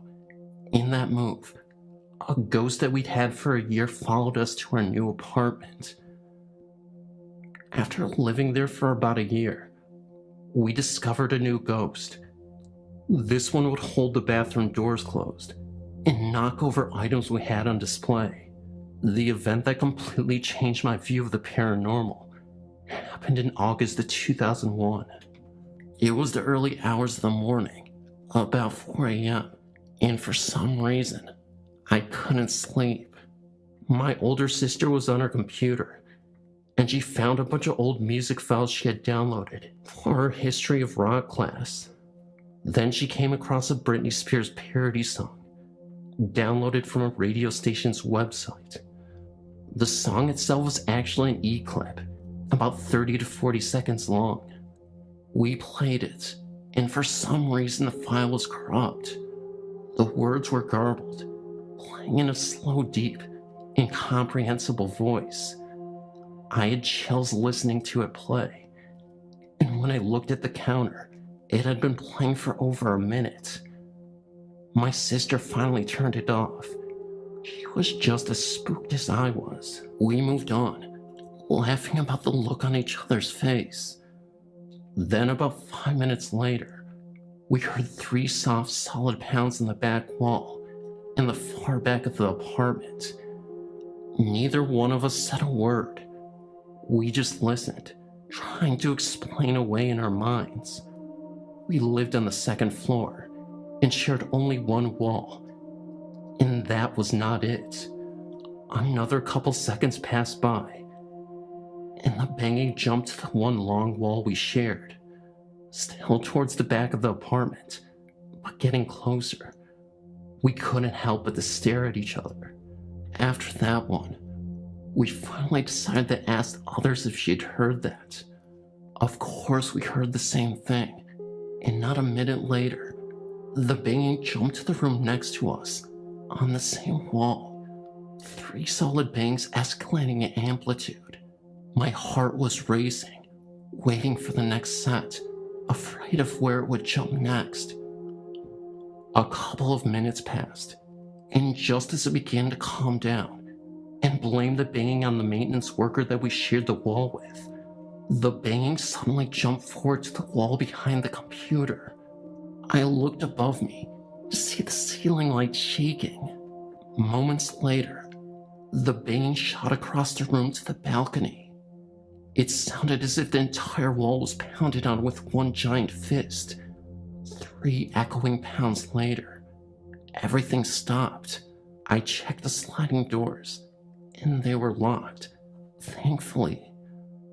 We both ran into my mother's room, and somehow she was still sleeping. She hadn't heard a thing. That was something I never understood. My baby brother was in the same room with her, door closed, and he heard a soft rumble, and my mother heard nothing. After that experience, I've always been a little on edge. I always think about what would have happened if I had left the sliding doors unlocked that night, and what the thing was trying to get in. One thing I know for sure is that my ghost from Houston left that night, and the one already there seemed to get more active. Everyone started to hear their name being called, even when no one was around. Luckily, no one ever attempted to communicate with whatever it was. As a matter of fact, we rarely began to answer unless we saw the person who was calling us. 2 years later, after I finished high school, we moved to Iowa when I was accepted to college, and so far, we have not had any strange paranormal occurrences.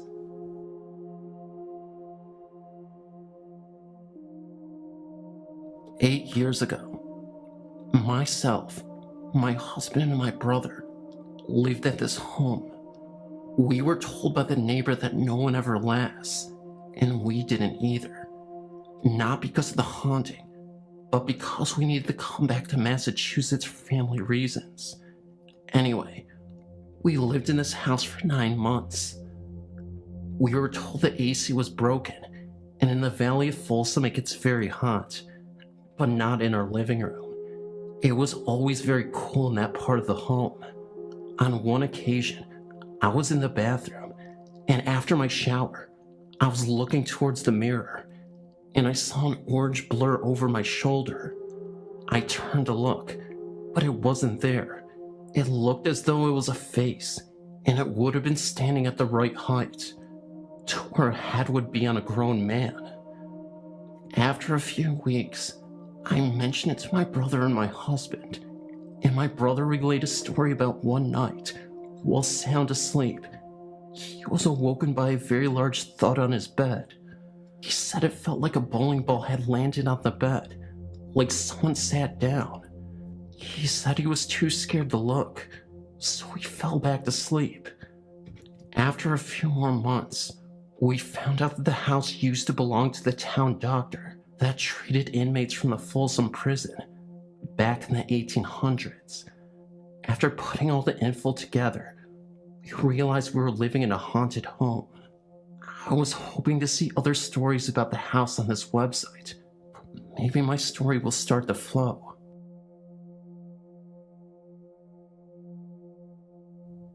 When I was 11, my father died from a heart attack in our home.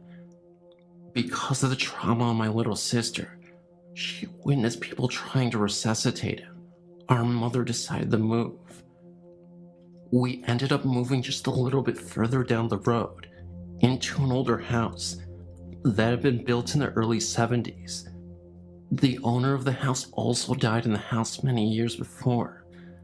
It was a 2-story house, and the bottom level was made of cinder block. I'm guessing because of this, it was the reason that it was always cold downstairs. Luck or unluck would have it that the bottom level would be mine and my sister's rooms. It always was a creepy feeling downstairs. It always felt like you were being watched, but I always just chalked it up to an overactive imagination. Me and my sister both felt uncomfortable in the downstairs area. It consisted of our 2 rooms, a laundry room, and a cellar. One morning, when I was 14, I was standing in front of my dresser and putting on my makeup. Then, I heard a voice come up to my right ear and whisper my name. The fact that on my right side was a wall really freaked me out. I ran upstairs and asked my mom had she called for me. She told me that she had not.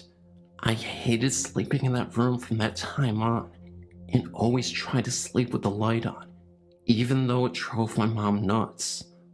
My sister had a similar experience. I was staying at my friend's house one night, and my sister went upstairs to make sure the door leading outside was closed. She said that as she went to place her foot on the bottom step, she said something came up to her and whispered my name. She said that she also experienced things being thrown in the dark when there was no one to throw them, such as a sock. My mom lives there by herself now, and as far as I know, she has never had anything odd happen to her. But whenever I visit, she knows that I will not sleep in the lower bedrooms. I still feel odd in the lower level, but not as bad as I used to. If anyone has any thoughts or suggestions on this, I would love to hear it. Feel free to email me. Hi, I'm 40 years old, and this story is very true. When my brother, sister, and I were young, about 7, 8, or 9, maybe even younger, we used to see what we would call the brown man. He was brown from head to toe. We came to the conclusion he was a shadow spirit, but with a literal brown look, not talking skin, but visibly brown. His hat, his face, his clothes, and his shoes were all brown, different shades, but all brown. We would see him periodically and take off running when we did, but our parents never would see him. We'd walk from the kitchen and turn the corner, and he'd just be standing there. Sometimes we'd hear the toilet set drop, just little things. After we grew up, my sister was about 25 when she had her first child. She had a girl. My sister's daughter used to what we thought talk to herself when she was about 2 or 3 years old, and my sister decided it was time to ask her who she was talking to. And her daughter told her, Mr. Burgess. This went on for some time. She would play, have tea parties, and sing with him just about every time she was in my parents' home. Well, one day, my niece asked my sister why Mr. Burgess wore brown all the time.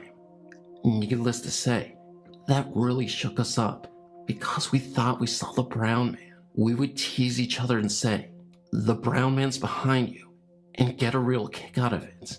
I've since had 3 children, and my sister another daughter, but they've never come in contact or ever seen the brown man. We live in a haunted house.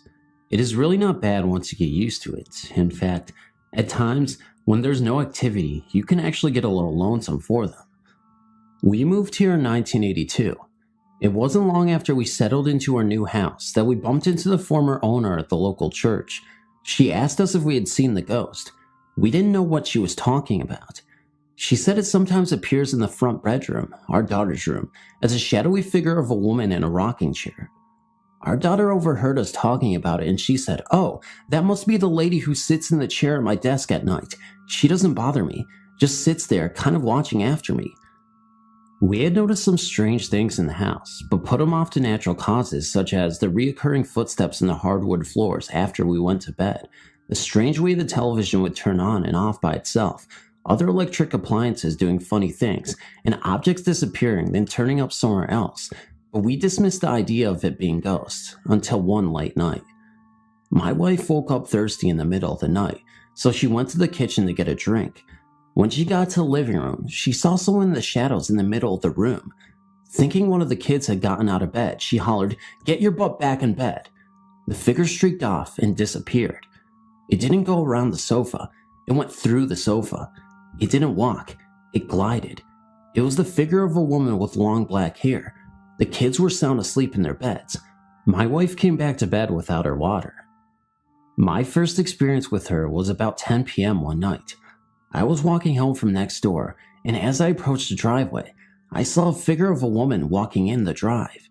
She was cutting across the edge of the lawn on the north side of my shop about 20 feet away. The light on the north side of the shop was on, illuminating her faintly. I could make out no details of her, only a dark figure of a slender woman walking briskly towards our house from the west. As I got in range of the motion detector light on the east side of my workshop, it came on. The figure vanished. This phantom female I saw matched the description of the dark woman other family members have seen in our house. But the dark woman is not the only spirit in our home. We have discovered there are others. Some are shy and reclusive. Some are a little mischievous and playful. They like to play with stuff, just to let you know they are there, I think. They hide things. You put something down and a minute later it is gone. You search all over and then find it right back where you laid it in the first place. They turn things on and off. TVs, radios, just about anything, even water faucets. One morning, my son went into the kitchen to get a drink of water. Dad, come here. I went into the kitchen to see what was wrong. What's this all about? My son asked. He was standing back from the sink, pointing to the faucet which was running full blast. My wife was standing beside him. The knob is turned off, but it's still running, he said. We stood and watched it for a minute. Figuring a faulty valve, I started to walk towards the sink to try to turn it off by myself, and suddenly, it just stopped. Turned off all by itself. I looked it over, turned it on, and then turned it back off again. It worked fine. I checked the valves the next day, and everything was functioning properly and has worked fine since. TVs are a real favorite. I was waking up from a nap one evening when I heard the television on in the living room. I assumed my son was home and was watching a movie. As I arose, I heard the television turn off. When I went into the living room, the lights were off, the television was off, the door was still locked, and my son was not there. My wife and I were the only people in the house, and she was still sleeping. I turned on the television, and the same movie I had heard from the bedroom was playing. Radios are popular with them too. On another occasion with my wife, my daughter and I were watching television in the living room. All of a sudden, the CD player comes on and starts playing a CD at high volume. My wife got up and turned it off. Reaction from all of us was very casual. Go to grandma's if you want to listen to music. We are watching TV, I jokingly said out loud. At the time, my mother was living in a mobile home behind the property. My sister was staying with her. I found out the next day they took my suggestion to heart. My sister called.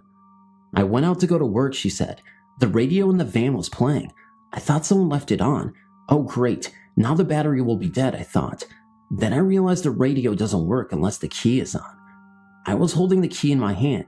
That's weird, I thought. I unlocked the door and I reached in to turn off the radio and it was already off. It quit playing when I touched it, so I put the keys in the ignition and turned on the radio and it came on. I turned off the ignition and it went off. Ignition on, radio on. Ignition off, radio off.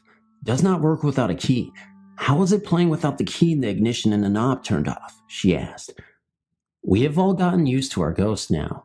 Our children have grown up around them and have their own stories. Their friends and ours have all been scared out of their wits a time or two, but are accustomed to it now. New friends take a little time to get acclimated though. My son was in his teenage years and most of his friends knew about our house. His new friend Jason did not though. My wife and I had gone out for the evening, and my son was having a party. All his friends were over. Everyone was having a good time but Jason. He was tired. Jason was new to Tommy's parties. Jason was also new to our house. If he had known about the things that happened here, he might have not left the main group and gone to the game room where it was quiet. Most of our friends know and have experienced eerie things while here with enough frequency that it really doesn't surprise them. But Jason was new. Ripe picklings from a mischievous ghost. So Jason left the party and went into the game room by himself, where he laid on the floor to get a little rest. My son and his friends were only a little surprised to see Jason run into the living room pale and frightened. The pinball machine, Jason said. Flash Gordon, it came on all by itself and started playing itself. There's nobody in there, and it just came on and started playing. Yeah, so? Responded my son's other friend, who was so accustomed to such things here. Flash was Philip's favorite machine, my son explained casually. Philip was our nephew who died in an accident a short time before. He was probably just enjoying a round of pinball, said my son. "He is a nice guy. He won't bother you." Everyone went on about having fun, except for Jason. He stuck close to the group for the rest of the night, but he never came back to our house. There have been times when these spirits have saved the day for us. We once awoke to find a fire had started on our patio by a candle left burning when we went to bed. About 15 square feet of one wall covered in rattan was charred from the flames, but somehow, mysteriously, it had gone out by itself. The dry rattan, though very flammable, had just stopped burning. This was not the only time. It had only been a couple of weeks since we buried my wife's brother, Virgil. Tragically, he was killed by a car while walking home. My wife had been cleaning out his mobile home next door. A terrible task, but she faced it with courage and fortitude. Sometimes I think she is operating on automatic pilot. She came home and told me, "I saw him, Virgil. He was just standing there in the doorway of his trailer while I was sorting out his things. He said nothing. Then he disappeared." A few days after that, my dad came into the shop where I was working. "Do you know the door on Virgil's mobile home is open?" he asked. "No," I replied. "I'll check it out." The home was vacant since Virgil died. We were watching his property while probate proceeded. I walked over and saw the front door ajar. I feared the worst, that the vacant home had been broken into. We were careful to lock the door, and no one else had a key. I carefully entered the premises. The overwhelming odor was unmistakable. Propane, strong. I had to exit immediately. A gas leak. The house was full of it. I went to the rear of the home and found the main gas valve. I turned it off. Covering my mouth, I entered the home again. Quickly, I began opening windows. I could not stay in there for very long. "I can't believe this place didn't blow up," I said to myself. "It's a good thing the front door was open, but how did the front door get open anyway?" Sometimes they go with us, sort of a spirit field trip, I suppose. In 1998, my wife and I took on extra jobs. I was managing and bartending at a local hotel bar, and my wife was the cocktail waitress. I guess they got lonesome for us. No one at home to pester and all, maybe just bored. So they started going to work with us. We were at the lounge. It started out small. TV on, TV off, glasses doing funny stuff, that sort of thing. We had closed for the night. It was clean up time. I was walking to the kitchen when I heard a noise from the juice box. The pages of cards, which show the selections, were flipping on their own. Page after page flipped, all in one direction, then it would switch and go back the other direction. This was just the start. They seemed to prefer after hours at the bar. We were cleaning up one night when we decided the small table and chairs would look better if I moved them farther away from the pool table. I moved them over near the dance floor. I proceeded to clean the rest of the bar. When I turned around, the table and chairs we moved are back in their original positions by the pool table. The next night we decided to mess with them. After closing, we rearranged the entire setup in the bar. Tables, chairs, everything. Then we went to my office, got our stuff together to go home, and walked out to find everything back where it was originally. What had taken us a couple of hours to do, they had accomplished in a few minutes. We have lived here in the magic spot about 25 years now. I have notebooks full of activity, notes about ghostly occurrences, sightings, etc. We have never tried photography, but being an artist, I've done paintings of some of the entities we have here. We also experience really odd weather patterns, most often in the winter. Radios and televisions, actually just about any electronic device, is likely to act up when used here, and we have learned more about the history of this area. A local Native American medicine man once told me this place gives them the willies. Teenagers refer to this place and the surrounding area as the magic spot and have many stories about it. Over the years, we have actually had a good relationship with our ghosts. Though at times mischievous, for the most part, they just go about their own business and we do the same. We do at times bump into each other, however. Sometimes it is as much surprise to them as it is to us. Sometimes it is nice to have them around. Other times it can be quite frightening. I was actually surprised one late night and it and I streaked off in opposite directions. I don't know which of us was more surprised. They have become as much a part of our home as our family members. It wouldn't be the same without them. As the youngest of 5 children, all boys, and the son of the 7th daughter, of the 7th daughter, of the 7th daughter, supernatural followers will know that means a white witch. I've seen many strange things. I and my brothers grew up in what would be described as a haunted house. At a very young age, I loved to play in my parents' bedroom, which overlooked the landing, first 2 steps, and small landing at the top of the stairs. On an almost daily basis, I saw shadows walking along the landing. They were not ordinary shadows. These were floating. They were not cast on the wall, but were in midair, but I could see through them. As I got older, they seemed to happen less frequently. I still see these shadows occasionally, out of the corner of my eye. In the early 80s, my brothers discovered the Ouija board method of entertainment, which heralded some very interesting results. On one such session on the Ouija board, the spirit known to us as Paraga put us in touch with a chap called Ray with a message for my father. I can't remember the surname that we were given, but we passed the message on to my father, who accused us of conspiring with my mother to try to persuade him that Ouija board works. Of course, this was simply not the case. It turned out that his friend Ray had committed suicide, while my eldest brother was very young. Therefore, it would be impossible for us to know anything about it unless we were told by someone. We simply had no knowledge prior to the session of events that had taken place so many years before. On another occasion when I was 11 or 12, we had a very strange encounter. My mother and father were out for the evening, and my brothers were left to look after me. The session took place in the dining room, which had one exit into the kitchen. From the kitchen, you could exit to the hall towards the front door, or a door latch with one bolt lock to the back garden and side entrance to the property. There was a window looking into the garden that the strange phenomena took place in. It was a strange session that seemed to pick up an angry persona. All of a sudden, there was a bluish glowing light out the back of the house, and the window started to shake violently. As we made a mad dash for the kitchen, the door to the back garden also started to shake violently. We all ran for our lives out the front door and scattered in all directions up and down the road. There was snow on the ground, and I was dressed in PJs and no shoes. It was almost half an hour and much deliberation before we returned to the house and went in. There were no signs of any strange happenings. We used playing cards with letters drawn on the back, and yes and no written on separate cards and numbers in the middle of the table in a row, and some excellent shaped wine glasses that were virtually impossible to push. In an early experiment, the glass zoomed round and round with great speed. All of a sudden, it left the table lifting up to the top corner of the room and smashing into small pieces. Even the stem and base broke into pieces, the biggest the size of your little fingernail. Anyone who has ever broken a wine glass will know it takes a tremendous force to break the stem and base to that extent. In 1985, at the age of 15, I was walking home to the family home around 10 p.m. from a friend's house. It was a wet and windy night, and I walked with the collar up on my coat with my chin tucked into the top of my zip, only looking up every now and then to see where I was going. There is a small village in the outskirts of the city, just down the road from the family home. I was walking towards the village, where I would have to turn right to go in the right direction to get home. Approximately 1,000 yards before the road I was walking along came to an end, there's a 10-story block of flats, and next to that, a retirement home. As you get nearer to the end of the road, approximately 500 yards from the end, there was a row of tenant bungalow flats going along the road I was approaching and intending to turn right towards home.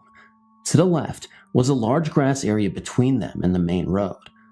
I passed the end bungalow flat, heading to the T-junction with the grass area to my left and approximately 100 yards of space all around me to the nearest object, some small bushes.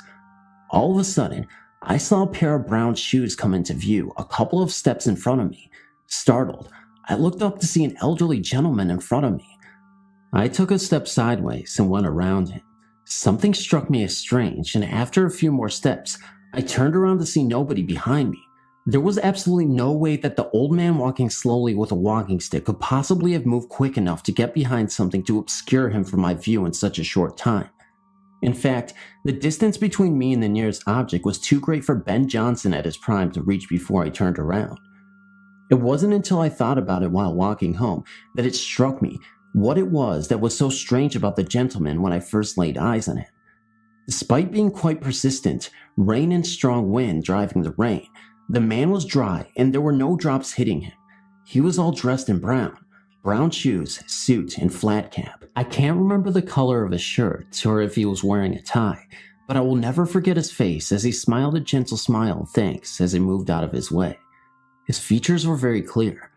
I've never seen him since. This village was quite a friendly community where most people knew everyone else, but I did not recognize this gentleman. There were many strange things that happened in the family home, from power cuts that were localized to just our house and the whole street. We had electricity meters that took coins to pay for the electricity supply. If the electricity went out, it should need to be topped up by popping a coin in the slot. Even after putting money in the meter, the electricity would not work. It would be found to have been switched off, and in those days, there were no such things as circuit breakers that would trip the switch. When my father knocked out the dining room window to put in a patio door, we found 3 patio negatives of an old gypsy man. The first of him, out the front of his caravan. Another of him stood on the caravan steps, and the last of him laid out dead. We intended to have them developed. They were missing from the place we put them. We assumed they fell down behind the kitchen cabinet where they were left. When the kitchen was remodeled, there was no signs of them, and other things we assumed had fallen down behind the cabinets. On many occasions, I've told certain people to answer the phone because it was for them, and it was. The problem was the phone had not actually rung until after I had told them, but within a few seconds. I can't explain it, but it still happens. It was in October of 2004, around 3:30 in the morning. I was slowly waking and was in the state where I could hear the TV, but wasn't quite awake. I remember having this eerie, scared feeling, and in my sleep started singing Jesus Loves Me, the old childhood Sunday school song. Anyways, I remember feeling a presence on my legs, real heavy, and I felt something was watching me. I snapped awake and moved, and the thing made a swooshing noise, and my cat even looked up in the air where this went over my head and out the door. I was on the couch and the front door was behind me. My cat was acting funny even before this, and at times I would come home and feel a nervous, scared feeling like someone was in the house. That's when I saw it. It was the silhouette of the Hat Man. I looked petrified, and I couldn't just shake the feeling. It was almost inside my head, like it was screaming voices at me. The voices released from the Hat Man into my head were all mumbled, so I couldn't really understand any of them. A split second later, there is silence, and the Hat Man slowly fades into the abyss, actually fading into the TV screen, once and for all. I don't know if this has anything to do with the paranormal, or if I'm just losing my mind. Was it sleep paralysis? Was the Hat Man real? Or was it just all in my imagination? I have no idea, but I'm kind of hoping and praying to God and Jesus that this doesn't even exist, and that I'm all hallucinating this just to make myself feel better. As I previously stated, my cat has even noticed weird things that have occurred in this house, and I'm just not sure what to trust anymore. Are my senses going crazy? Am I just in touch with the paranormal? Am I opening up another portal to the paranormal dimension in which beings and spirits, including the Hat Man, come to greet me with demonic images and voices in my head? I don't know, but I'm just hoping that I will never find out the true answer to this mystery. Thank you so much for reading. I know it's short, but thank you. In my life, my family and I had numerous paranormal incidents. There were always heavy footsteps, sounding like a person in boots upstairs in the attic. Sometimes I heard them coming down the stairs or on the front porch at night, but oftentimes I had trouble keeping them. They said the TV kept going off and on. One said she saw a man in the attic through the window. My boys were afraid to sleep in their room alone sometimes because they saw people in the backyard. There were 2 very strange occurrences that happened in the winter of 1991. I was married at the time to a man who was abusive to my children and myself when he drank. One night, I smelled something burning in the bedroom, and the bed was smoldering. I woke up my husband, and he pulled the mattress off the bed. There was a burning area right in the bottom of the top mattress. He had not been smoking in bed, and wouldn't have been there anyway. Another night, I took the kids to get ice cream. When I got back, the doors were all deadbolted and windows locked to where I couldn't get in. I looked through a crack in a curtain and saw my husband lying unconscious on the floor, and the heavy dining room table was turned over. The phone was dangling from the wall. I pried open a window and climbed in. I called for an ambulance and called the police. My husband was taken to the hospital, and the police detective was totally baffled. Later, my husband said that he was talking on the phone to his mother when he was hit hard from behind and knocked out. His mother called to check in on what had happened, saying they had been talking, she heard noises, and he was no longer there. I felt like maybe we had a ghost that was protective towards us, but angry with my husband for his actions. I usually felt safe in the house, but on occasions, I was very frightened. After my husband and I divorced, I felt the need to move. While checking out the history of the house later, I found that it was originally owned by a doctor who kept his ill patients in his home with him. This was in the early 1900s, around 1907. After he left, there was a terrible train wreck just outside of town where some Mexican immigrants and a couple of local workers were killed in a train collision. Their bodies were badly burned and thrown into a massive grave, which turned out to be in the back acre of our yard. I feel certain that we had multiple spirits, though before this time, I never believed in ghosts.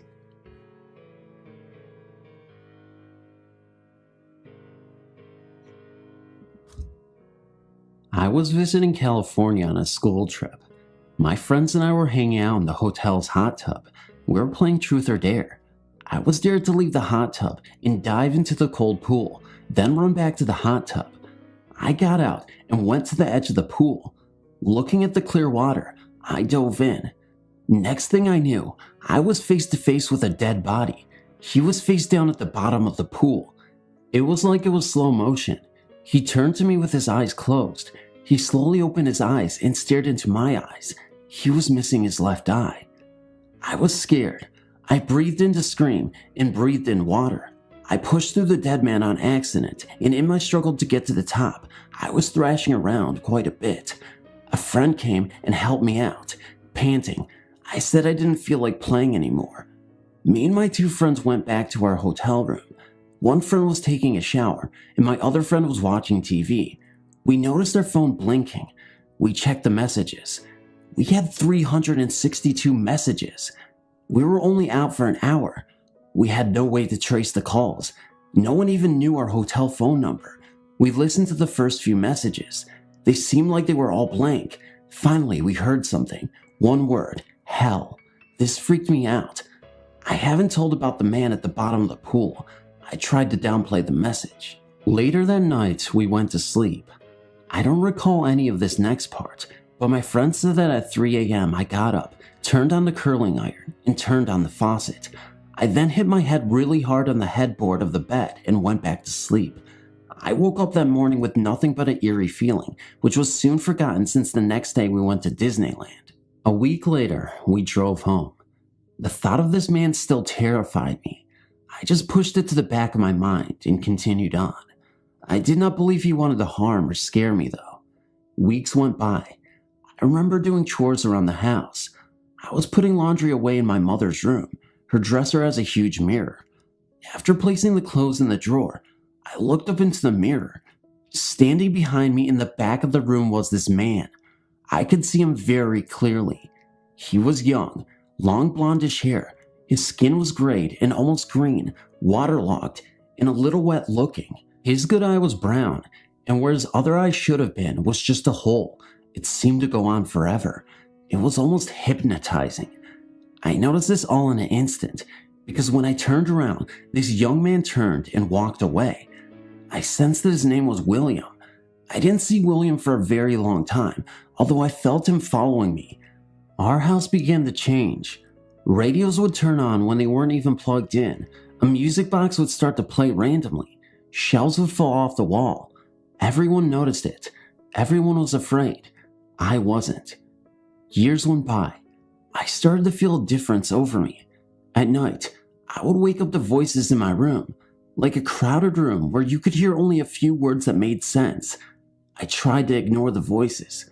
Sometimes, I would wake up with a single voice in my ear talking to me. They seemed to never make sense. It was like the end of a sentence or the beginning. I remember waking up one night. I felt scared for the rest of the time. It was very late at night. I knew no one was awake. A blue light was outside my closed door. My door began to shake very violently, but the beads on my door didn't even sway. I kept all of this to myself. Who wanted to tell their friends and family they heard voices in their head and see people in swimming pools? I don't think so. Later that year, I moved out and started going to college. My family said that since I left, the strange happenings seemed to have moved out when I did. Strangely, my roommate said that since I moved in, strange things started happening. Pictures falling off the walls, TVs turning on, shadows, and the feeling of being watched. I still heard voices at night, but never anything scary. I learned to live with it all. Now, in 2009, I'm married. I still hear voices at night, but they're making more sense now. Sometimes the voices say things to me like, "Get out, I'm not kidding, get out," and laughing followed. Evil laughing. I tried to go back to sleep. One night, a few weeks ago, I woke up feeling like someone was in the room with me, a different energy than my husband's. I looked up and saw a dark figure standing over me. My dog started barking and growling like crazy. The dark figure turned his head and walked out the closed door. I went back to sleep and woke up to a voice telling me, "Your destiny will be at the Valley of Thunder, then all the voices shall be heard." I haven't ignored that one. Sometimes I will go to Yosemite National Park, Valley of Thunder, and see what my destiny is. It just doesn't seem right yet. 2 nights ago, I had a dream. William came to me. He didn't say anything, but I sensed he was telling me it was okay, not to be afraid of him. I feel as if since I've met William, I've become sensitive to spirits and energies. I've met other spirits beside William. I feel as if now I have the ability to read energies and sense thoughts. I almost regard William as a friend. As an avid EVP researcher and long-haul truck driver, I've had many opportunities to get EVP recordings from all over the country. My research has revealed some startling results lately. On the 20th of January this year, an EVP has attached itself to me somehow. Now, no matter where I am or where I go, this EVP named Desmond Heathers is in every recording I make on my Olympus digital voice recorder. Even when I'm traveling down the road at 65 miles per hour, Desmond is there ready to talk when I turn on my recorder. I know a lot about them and where he is now. One startling development occurred when I asked Desmond if he knew anyone that I knew. He said, "Yes, Joe." I said, "Joe, my brother?" He said, "No, Joe who is with me."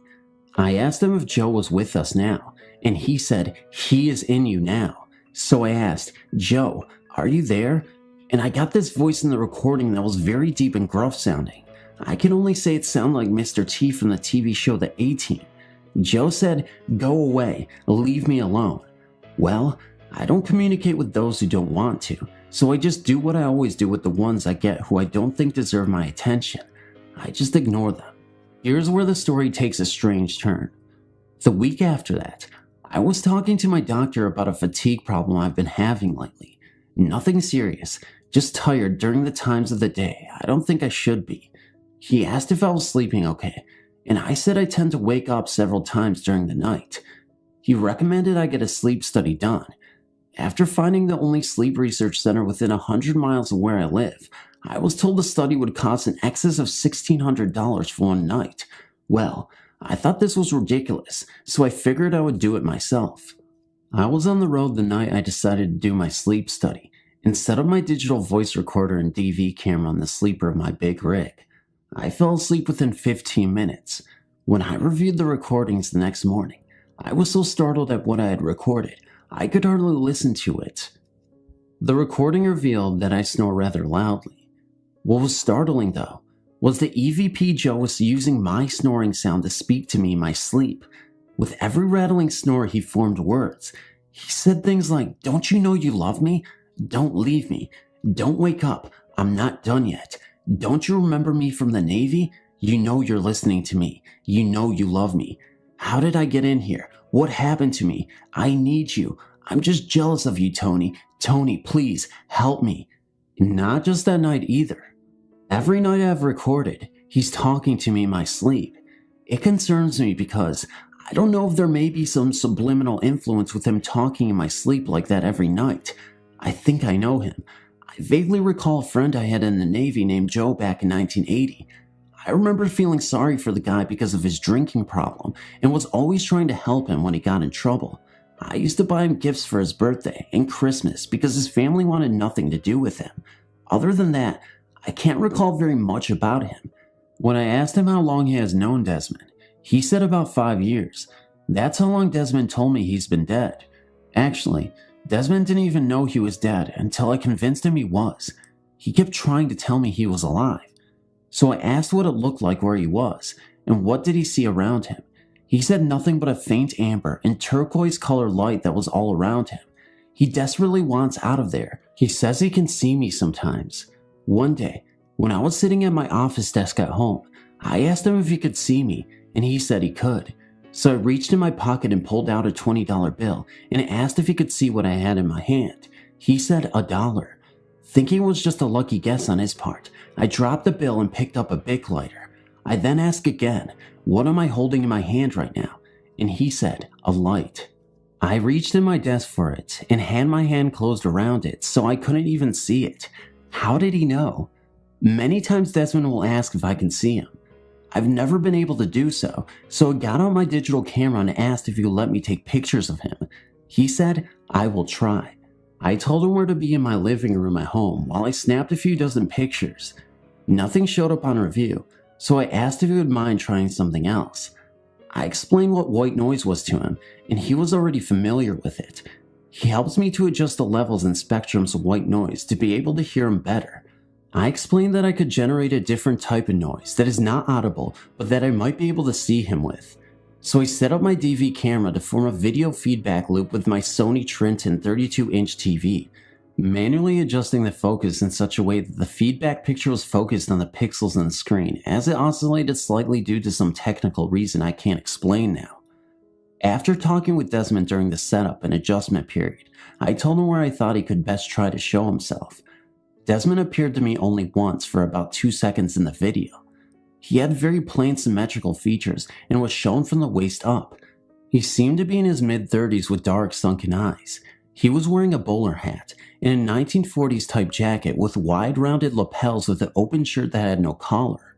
Further research with Desmond shows he can see me and some things around me when his energy level is high. For example, I can give him instructions on how to travel somewhere. One time I showed him a map on my Microsoft Streets and Tips and showed him the same roads and satellite photos taken from Google Earth. With this information, I am able to ask him to get a specific place and get information I desire. One time I sent him to the Powerball lottery drawing headquarters located at Urbandale Drive in Urbandale, Iowa, to see if he could see the Powerball numbers being drawn 6 hours before the draw. I have reason to believe he is not bound by time as we know it, and thought he could travel through different threads of time and different timelines. Well, I asked him to go and do this one for me, after about an hour of instruction on what to look for and how to get there. Then, when I asked if he was ready, he said, "I'll try. Then, I'll be right back." He returned in approximately 30 minutes and gave me some numbers. I was all excited and purchased our ticket. Later the next day I went to check the ticket and realized I had sent him on the wrong day. I explained to Desmond how sorry I was for the mistake and how much time and energy we wasted. I asked him what the numbers were he gave me because he was there 24 hours too early to see the actual drawing and realized he must have witnessed one of the practice draws they do to check out the machines. Lately, I've been having some other problems. I injured my back seriously at work and have not had the desire to record anymore due to my pain and medication. I've been recovering well and expect my research to continue. My new job doesn't offer me as much travel and time to do the things I'd like. I just hope when I start recording again, Desmond and Joe will let some other people talk to me.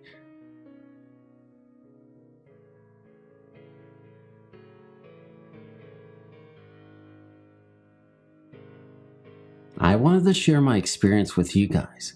I'm not sure what it means or anything, but if you do make it to the end of the story, you can decide for yourself and let me know what you think. One night when I was 13, I couldn't sleep, so I tried to turn the other way, on my side, to try to get myself comfy. As I turned around, I saw a figure of a woman against the wall in front of me. She was kind of a black figure, and she seemed to have a hunchback and a hump on her back from the way she was standing. This, of course, freaked me out, especially since I was only 13 at the time. I lay in shock and not knowing what to do, and after like 2 seconds, I put my head under the covers and called for my mom. She came in, and I was really afraid to tell her in case she thought I was crazy, so I just told her that I had a really bad dream. I was definitely not asleep. I couldn't sleep for a few nights as it freaked me out so much. This kind of went away after a few weeks, and I was gradually able to sleep again. However, a few weeks after this had happened, I was getting pains in my back and I went to the doctors to get scans and things. I then found out I had sclerosis, curvature of the spine. I eventually started getting a slight hump in my back because of this. It has been 10 years since I saw this woman, but I can never get it out of my mind. I've since told my mom about this and she seemed freaked out about it as well. I'm not sure what this means, or if it was a ghost or spirit trying to tell me something. I have no idea, but it really did freak me out. This is just a short experience I had at about 17. A group of 4 friends and I were sitting at my house, bored out of our minds. My buddy Joey, not his real name, was literally banging his head against the wall out of boredom. Tommy, also not his real name, was reading a book he brought. His sister Alexis, of course not her real name either, was teasing my dog with a flashlight. Henry had his earbuds blaring. Finally, my friend Annie was on my laptop looking for something that might be fun. Annie came across a story a few guys had posted on a ghost website about an abandoned local farm. They posted how they went exploring the farm and got the hell scared out of them by a black figure. Annie is into the paranormal and asked if we wanted to investigate it. I said sure, better than sitting around waiting for my dog to bite Alexis for teasing him. The others agreed, so we hopped into my truck. It's a single cab with 3 seats. The girls rode in the cab with me, while Henry, Joey, and Tommy rode in the truck bed. I didn't believe in ghosts. If someone told me they saw a ghost, I would have to say stop watching Scooby-Doo and return to reality. Annie told me how to get there with the directions the guys posted on the ghost site. When we arrived, we all hopped out and walked up to the gate. We hopped the gate and started talking about where to go. We agreed to split up. Tommy and Joey were with Alexis. They went to the old barn, while Annie was with Henry and I. We went into the 2-story farmhouse. I looked in the upstairs window. All the glass looked like it had been smashed out of the windows.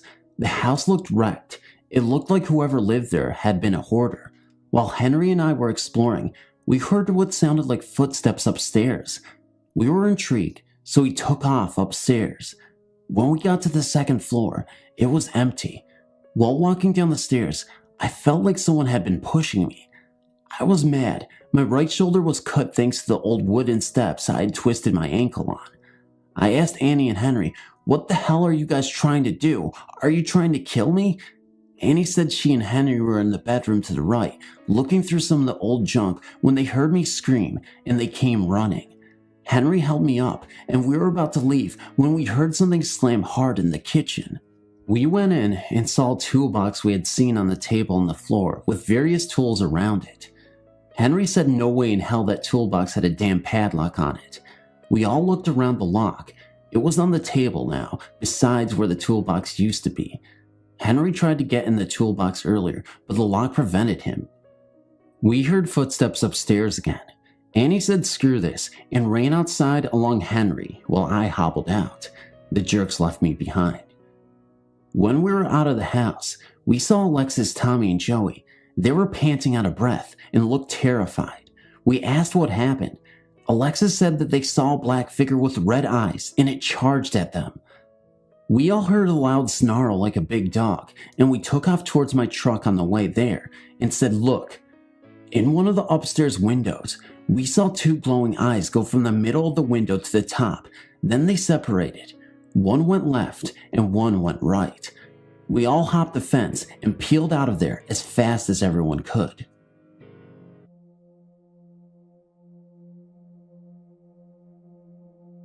I am not currently experiencing any hauntings, but I do have a tale of a spiritual encounter. I will begin by prefecting story with the events leading up to the event. My grandfather passed away in hospice care in July 2000.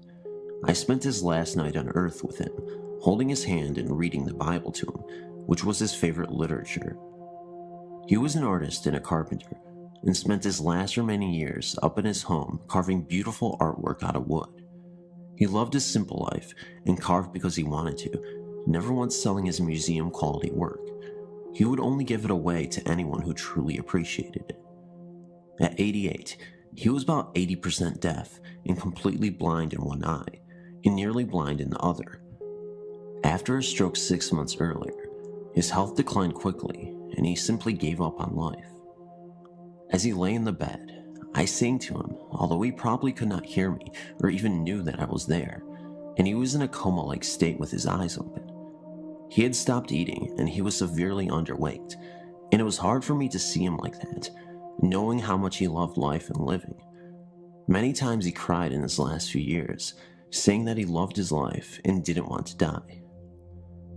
During his last living moments with me, I looked down into his distant, foggy eyes, knowing he couldn't hear or see me, and told him that the baby goose that he held at my house the last time he visited had grown up now and had 4 babies of her own. His eyes filled up with tears and turned red, and his mouth began to quiver as if he was trying to say something. He hadn't spoken in nearly 2 weeks. His love for animals and nature transcended through his limitations that night.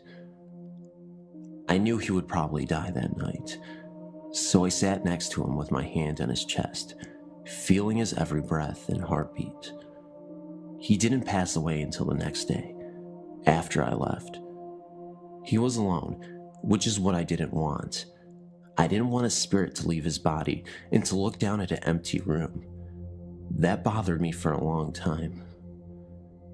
In an attempt to comfort ourselves, we turned to his Bible. He was much more dedicated to the word than we were ever, but knowing that it was so close to his heart, we thought it would ease our minds. My mother said to read something that he had underlined or highlighted, which is something his Bible was full of. I read the first thing I opened that was underlined. You do not have to understand the Bible to feel the power behind these words, which read, "For the Lord himself shall descend from heaven with a shout, with the voice of the archangel, and with the trump of God, and the dead in Christ shall rise first.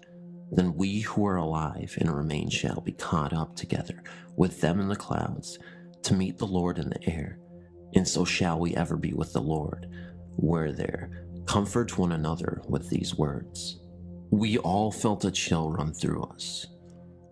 At his wake, I waited until everyone left, and I cut a small lock of his beautiful, thick white hair and placed it in an envelope. As myself and my friend walked to the vehicle to leave, I opened the door, and a mourning dove flew into me as if trying to enter the truck with me. It injured its wings, and I brought it home. I rescue and rehabilitate small animals all the time, so I mended its wing and let it go about a week later. I took that as a sign from my grandfather, as we had that bond of loving all creatures great and small.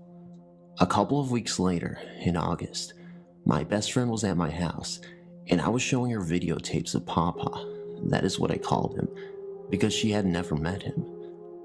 I wanted to share with her the kind of person he was. For nearly 2 hours we watched him talk about God, Leonardo da Vinci, his childhood, his 24 brothers and sisters, his beloved mother, and we saw him play his guitar and sing old, sad songs about homeless children and hobos, songs that made grown men cry, including himself. After the tape was finished, I got up to go to the kitchen for something to drink, and my friend went to the restroom. At that moment, we both heard a loud musical tone that sounded like a doorbell.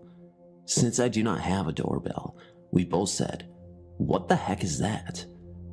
We both re-entered the living room where we had been watching the tape and searched everywhere where the sound had come from. My heart sank as I realized what it was. About 2 years earlier, I had one of those cheap doorbells that you plug into the wall, using a battery-operated button at your front door to operate the sound. I became so irritated by all the neighborhood kids ringing it that I just took the button off and put it in my piano stool. The battery had gone bad anyway. I never unplugged the part that rings. I'd forgotten it was there because it was hidden behind a chair. That was eerie enough, but what really got me thinking was when I explained to my friend that I had the ringer set to only ring one long tone. To change it to the traditional 2-tone ding-dong, you had to take the back off of the unit and set the switches according to the manual. Needless to say, it did ring in the ding-dong fashion. Oddly enough, It was my friend who said, maybe it was your grandfather saying hi. It hadn't even occurred to me. Shortly after that, I was explaining what happened to my mother on the phone, and it happened again. She could hear it, and we both fell silent. He was letting me know that his fears of leaving his family behind were pointless, and that he was with the rest of his family in heaven. I believe he was thanking me for being there for him when no one else could. It has been 3 years since his own death, and the doorbell has not rang since.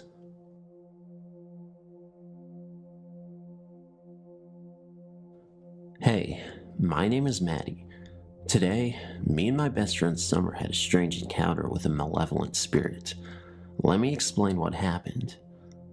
A few months ago, me and one of my other friends, Alicia, met an 8-year-old spirit named Reese through a Ouija board.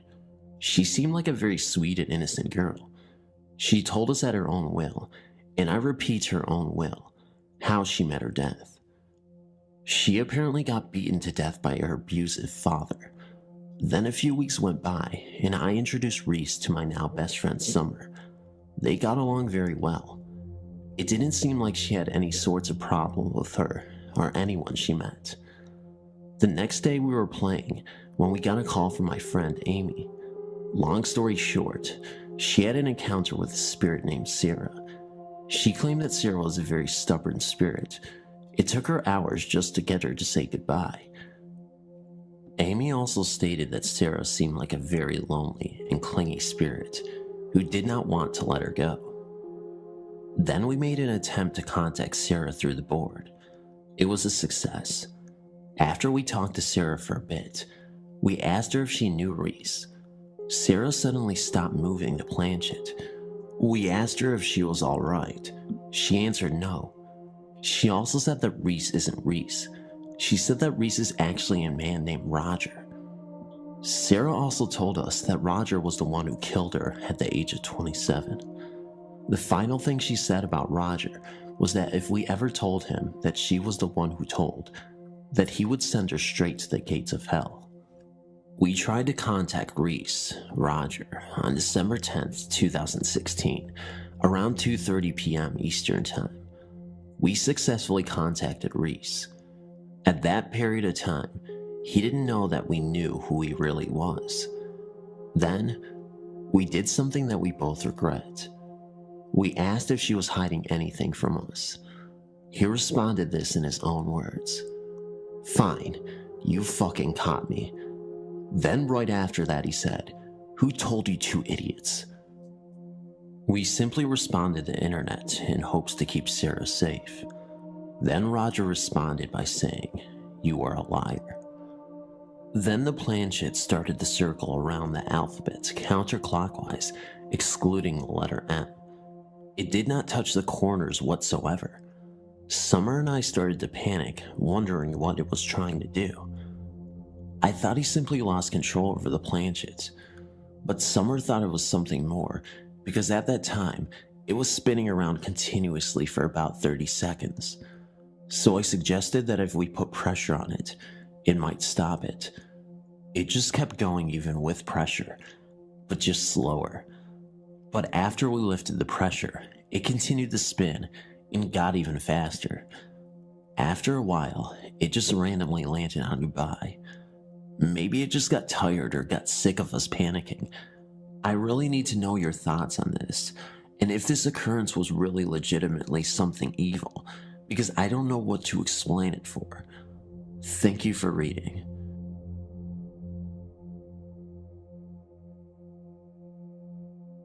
I didn't believe in the Ouija board because they sell them at Toys R Us, so I didn't think they would sell something dangerous to kids and adults.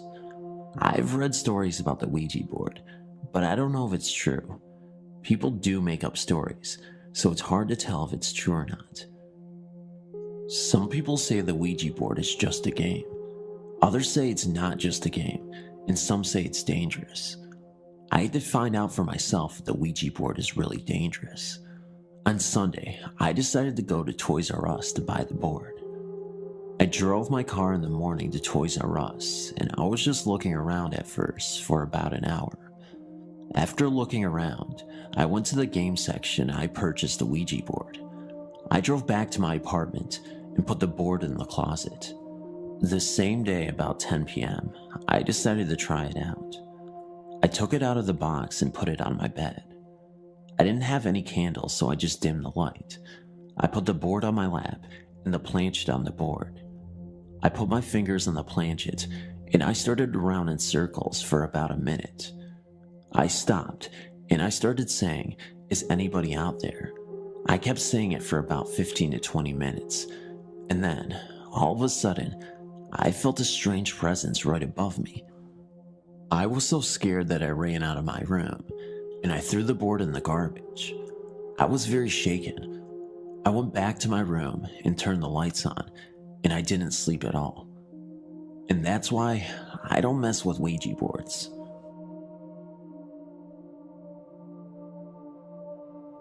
I have had several experiences, but I will tell you two of my most frightening. A friend and I had started playing with the Ouija board, and it ended up turning our lives upside down for the span of around 2 years. One night, my friend Judy, her husband Luke, Loma, and myself were watching a movie called Witchboard right in the middle of a winter storm. All footprints had been covered at this time, and the streets were empty. About halfway through the movie, the front door blew open, and we heard running footsteps come into the house, up the stairs, down the hall, and into the bedroom where Judy's 2-year-old lay sleeping. We were all just sitting there frozen in shock and fright when we heard a loud slam, which turned out to be the bedroom door, and the poor little boy started screaming, "Monster, monster." Luke took off up the stairs, only to find a very upset little boy, and nothing or no one else. As things started to calm down, Judy and I went to shut the front door, and there were still no footprints in the snow. The only snow that had come into the house was blowing from the wind. It was around March now, and one day, as I laid down for a nap, I felt the bed start to shake under me. I was uncertain if I had really felt what I thought I had, so I was not frightened, but I got up anyway. That was only the beginning. Not long after that, it became a constant thing every time I tried to lay in my bed. The shaking started to get more violent, and it also felt as if someone was punching up at the mattress from beneath. I complained several times, and no one believed me. It was now to the point where I was afraid to go to bed. I began sleeping at my friend Loma's house because her bed didn't shake. After staying at her house for 2 weeks, my mom said it was time to come home, and I did agree, but not until she promised to spend the first night sleeping in bed with me. That night, we had only been in bed for about 10 minutes before the bed started its usual shaking. It was very minor at first, so my mom started to make excuses for why it was happening. By the time 5 minutes had passed, it was now undeniable, and I could tell my mother was getting scared, but was trying to stay calm for my sake. The last straw for my mother was when the punching started. It was harder than I had ever felt before. We laid there for a moment while my mother mustered up the courage to peek under the bed. Of course, she didn't find anything, and we promptly left the room and set ourselves up in the living room for the remainder of the night. My bed continued to shake and punch for some time thereafter, but it eventually quit. However, once in a while it will start, to this day, and I just get up or ignore it, and it stops.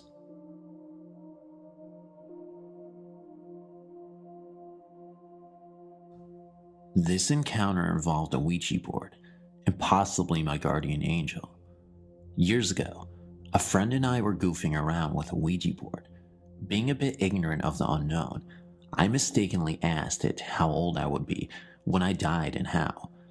It replied that I would be 16 and that I would die in a car accident. A month or two after I turned 16, I was asked if I wanted to go out with my parents the next day to run errands.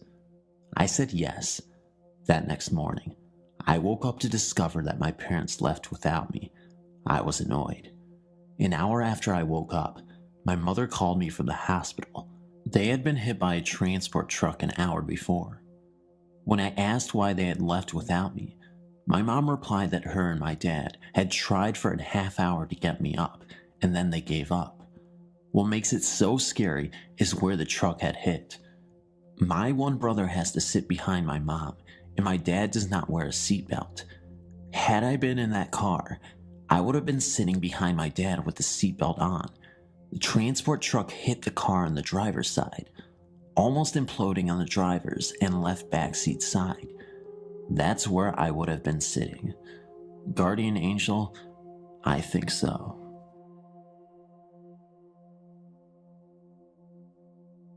I was celebrating Halloween around my best mate Felicity's house. We usually have a laugh and a joke, but neither of us had played with a Ouija board before, so we gathered about 7 friends from the neighborhood.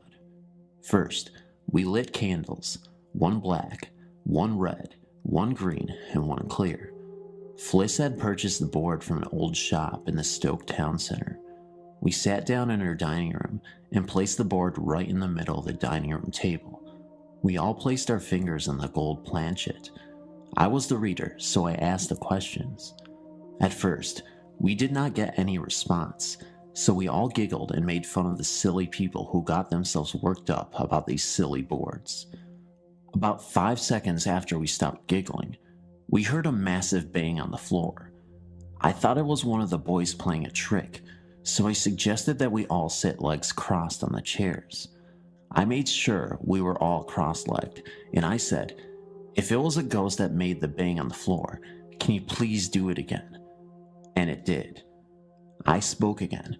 We will now try to communicate using the board. So we started to use the board again, and I again asked if anybody was present who wanted to communicate with us. The planchet moved to yes. I asked for a name, and it replied, "I am unclean." Fliss's uncle had passed on, so I inquired if we were talking with her uncle Ian. The response was no. Again, the planchet moved to the following letters, "I am unclean." We had made contact with an apparent demon. We decided to say sorry for disturbing, and we thanked the spirit for its presence. However, it did not go. The spirit of demon flung Fliss back into the wall. Then it came for me. I had a vision of hell itself at that moment, and I remain grateful to this day that it did not hurt me. In telling the story, let me assure the reader that it was passed to me by my grandmother, Eileen. Eileen is in failing health, but her memory is untouched, and her ability to spin a tale is uncanny. This particular story is about her father, Joe, his first wife, and a house that will never be forgotten. My grandmother is a devout Christian, but she believes these tales of the unexplained to be completely true. Judge for yourself. In the late 1800s to early 1900s, it was common practice in the coal fields of Kentucky and West Virginia for a miner to spend the majority of the week at the mines while leaving his wife at home alone. This is exactly what Joe, my great-grandfather, did during his first marriage. After a hasty marriage, Joe bought a small, quaint home for himself and his new wife, Sue. Sue quickly alerted her husband to a potential problem. The house was directly across the road from the local cemetery. Joe, being a firm disbeliever in such superstitious nonsense like ghosts and spooks, had a good laugh when Sue begged him not to make her stay alone in a house so close to a graveyard and told her to get used to it. When Monday morning arrived, he left her alone and laughed as she sobbed on the porch. That night, after completing her tours, she settled down in the bed for a good night's rest and doused the lamps. As soon as she had climbed into bed, a strange noise became apparent outside. As she pulled the covers up around her head, she could hear something like barrels rolling or horses galloping around the house. She tried to sleep and eventually, as the sunrise drove the mysterious sounds away, found some comforting slumber. Every night, the noises started getting louder and louder, seeming to get closer to the house, and, on Friday night, Sue heard 3 knocks on the door. In a terrified fit, she screamed, "Leave me alone," and suddenly, the noises faded. The next morning brought Joe's return, and the first thing Sue did was beg him to let her leave the house, telling him of the haunted noises. He laughed unsympathetically and told her to get over this stupidity. In desperation, she bitterly screamed, "Joe, I hope to God it gets you." Joe wasn't the least bit frightened and told her that it was Cheryl's local men playing tricks on her. Later that night, Sue slept well in Joe's arms, but some subtle suspicion began to eat at the unbeliever. As he drifted into a shallow sleep, he was startled at a loud crack coming from the fireplace that startled him, and as he sat upright in the bed, he saw the apparition of an elderly woman staring at him from the rocking chair at the foot of the bed. My grandmother says that Joe knew exactly who the woman was, but he took the knowledge of her identity to his grave because simply, she had been dead for 6 months before they moved into the house. Joe shuddered with fear and her bony, cold hand stretched to clutch his ankles as she latched onto his foot and began pulling him towards her and the footboard of the bed. Joe fainted with fright as he felt his foot slide down to the foot of the bed in the dead hand of the spirit. The next morning, Sue roused her pale husband and sat up in the bed as he opened his eyes and screamed with terror. The footbed of the bed was broken and the rocking chair had been toppled during the night. Joe immediately promised his frightened wife that not another night would be passed in this restless house, simply telling her, "Sue, whatever it was, it got me." Thank you for reading my grandmother's story. I hope you found it entertaining because, well, I thought it was pretty frightening. See you later. I have told this story to people who are not there to witness the actual event, and some look at me as if I am just telling a story to get a good laugh, but I find nothing funny about it.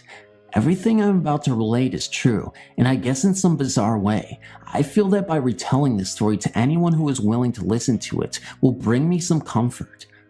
On July 6, 1990, a high school friend shot himself in the head with a rifle in a nearby local baseball dugout. The act shocked and saddened everyone, especially his parents, of course, who did not want to believe their only son would take his own life. The days that followed his death were happening, for me, as if in a dream. Fearing this act would spark some sort of chain reaction, school's counselors were sent in to help the students grieve and discuss their feelings of loss. Days went by, and there seemed to be a cloud of despair and confusion hanging over our entire high school class. If he had lived, my friend would have graduated from high school with the rest of us that same year. When he died, he was 2 months away from his 18th birthday. About a week after his suicide, I was visiting my best friend at the time, we'll call her Anne, in her home. We were both still very affected by the death of our friend, and we began to talk late into the night about his possible reasons for taking his own life and how crazy and unexpected it was. We had been discussing the whole chain of events and basically trying to make sense of something we couldn't even imagine when I suddenly became very uncomfortable talking about our deceased friend. I was sitting at the time in a desk chair across from Anne, who was sitting comfortably on her bed facing me. She was looking directly at me, and she could see the discomfort on my face. She assumed I was just overreacting, and our discussion had gotten to me, so she stood up and moved towards the door of her bedroom and gestured in a sweeping motion with her arm for me to follow her into the kitchen down the hall. There was a single small desk light on behind me when she made this motion with her arm, so that when she moved, her body created a shadow on the wall.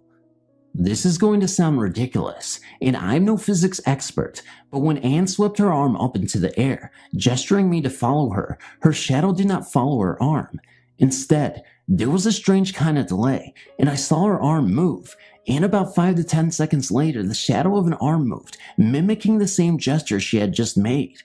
I, of course, thought my eyes were playing tricks on me and ignored the shadow, and I would have kept it to myself if only Anne had not turned to me and asked, "Did you just see that?" I answered yes, of course, and we fled out of the room and into the kitchen. Anne's house was large, and our frightened voices bounced off the columned walls, but nothing ever occurred after that.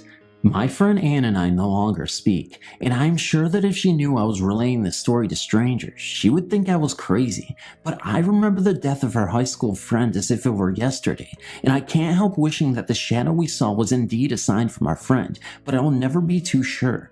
I write this story in his memory, and in the hope that he is in a place where his problems have been all taken away. Thanks for reading.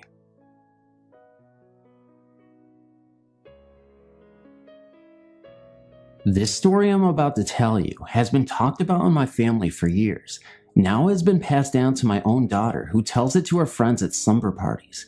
It begins with the first time I ever saw anything, when I was around the age of 7. It happened in a house that we lived in years ago in western New York.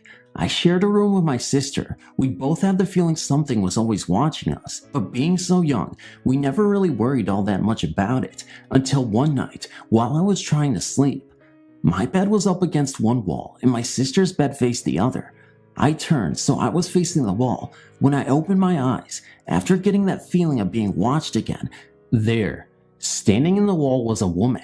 She was a young woman, dressed all in black, high white lace collar, wearing a cameo, and hair pulled up neatly in a bun. She stood there with her hands folded in front of her, smiling sweetly at me.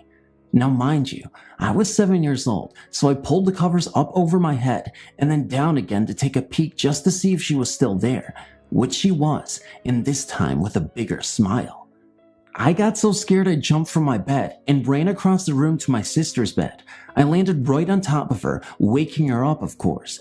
I told her there was a lady in my wall, but when we looked again, the woman was gone.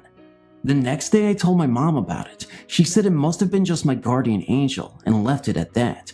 She refused to talk about it any further, or even years later.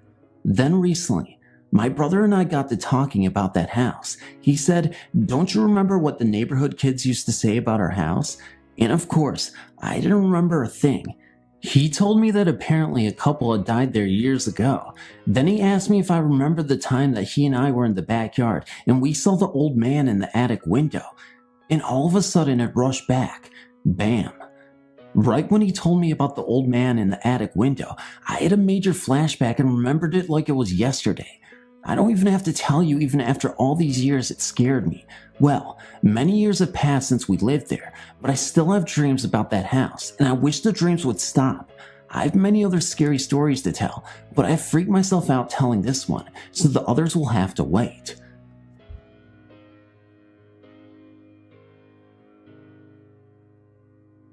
This incident happened about 2 years ago. I was 17 at the time, working at a restaurant motel in Old Saybrook, Connecticut called The Castle. The scariest thing about this place, besides the low pay, was the old story of what happened to one of its original owners. From almost my first day working there, I was told that one of the members of the family who built the house had killed himself on the grounds. The story was that one night, the son had discovered that his fiancée was cheating on him with one of his close friends. Deep in depression, the son climbed to the tallest tower of the castle, tied a rope to some type of pole on the roof, and hanged himself. The next morning, as the parents were leaving the home, they saw him hanging. They immediately sold the mansion, and it has been a hotel ever since. Many employees said that they had heard and seen things, yet I, as most people believe at first, didn't believe the stories. That is, until one night, I was working a late shift with a friend of mine named Katie. We were cleaning up the dining room after closing when we heard the kitchen door slam shut. I had popped them open, but as the wind off Long Island Sound is pretty strong, I figured they had been blown shut. Katie yelled at me to get over there and look at the kitchen. When I arrived, I saw a weird green light pouring through the round window of the door and flooding out the crack at the bottom. Still unconvinced of any supernatural going-ons, I tried to open the door, but it was not happening. I thought someone was in there, and I knew if the place got trashed, I would get fired, so I reared back and tried to put my shoulder through the door. At the time, I was about 6'2", 200 pounds, played football and lifted a lot of weights. The door should have popped right open, but not this time. Katie and I peered into the window, and there, plain as day, was a man dressed in antique clothes with a noose around his neck looking right back at us. He walked by and the green light left us. We instantly figured, forget the boss, it's quitting time. We ran outside and could barely light our cigarettes. Our hands were shaking so badly. From then on, I was a believer, and I knew I would never, ever doubt ghosts ever again.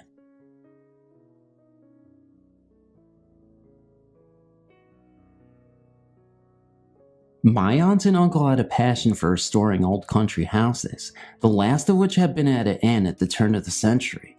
The house sits on 50 acres at the top of a hill, next to a historic old church with an equally historic old graveyard. I can't claim to recall for certain, but I think the church was used as a field hospital during the Civil War. My uncle would tell us the stories about the months after they moved into the house. Their bedroom was on the second of 3 floors, near the large, almost spiral staircase that emptied into the foyer to 2 sitting areas. Late in the evening, while they were in bed, my aunt and uncle would hear what sounded like a distant crowd of people in conversation. Living in quiet country houses most of their lives made them fairly light sleepers. The local volunteer fire department changed that over time. I'll get to that. My uncle would get up to check out the noise and find nothing, but since it was an old house with a boiler, and that it was more or less near town, there were many possible rational explanations for the noise. Still, over the course of a few months, the noises grew louder and louder until it sounded like a party was being thrown in their own house, and my aunt and uncle weren't invited. This had grown so gradually that my uncle was much more annoyed than fearful. One night, he went to the stairs and shouted for them to shut up so we can get some sleep. That seemed to scale back the noise enough to satisfy him, although it didn't go away completely. The next weekend, he took a walk for the first time through the local graveyard and noticed many of the stones were overturned and some of the plots were neglected. He righted the headstones and cleaned up some of the plots that weekend and never again heard the noises in the house. My uncle passed away in that house 1 year ago this October. Subsequently, I spent a great deal more time there last winter than I had before taking care of a few things for my aunt. I slept on the top floor across from the game room. Many nights an air raid siren would go off, summoning the local volunteer firefighters to the station house. I never did get used to sleeping through that. Then one night, the siren wailed at about 2 a.m., and I was having a hard time going back to sleep. I was wide awake when I heard something. It lasted only an instant and seemed to me to be a crowd in the distance that had just been told the punchline to a very funny joke. Whatever it was, it reminded me of one of my uncle's stories.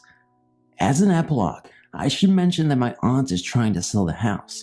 So far, the most likely buyer is the local funeral home.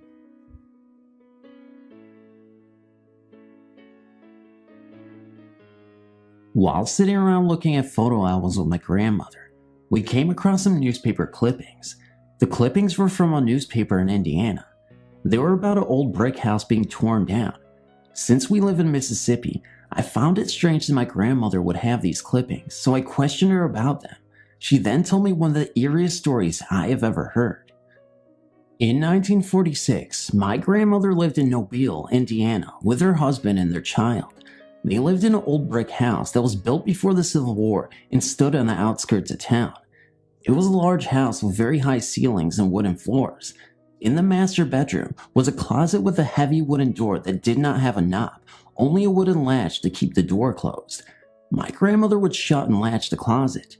When she would leave the room and return, the closet door would be standing wide open. She would shut the door again and go about her chores. When she returned, the door would be open. She did this several times a day. She said the door stayed open more than she could keep it closed. She was more annoyed than scared by this strange event. About 8 months later, she and her husband divorced and she moved to Mississippi with my grandfather. The house she had lived in did not cross her mind until 10 years later when her Aunt Bonnie wrote her a letter and sent her the newspaper clippings. The clippings talked about her old house and reported that it had been torn down. While they were tearing down the house, a hole was discovered under the closet floor. They had found the remains of a man in the hole. It was believed to be the body of a soldier from the Civil War.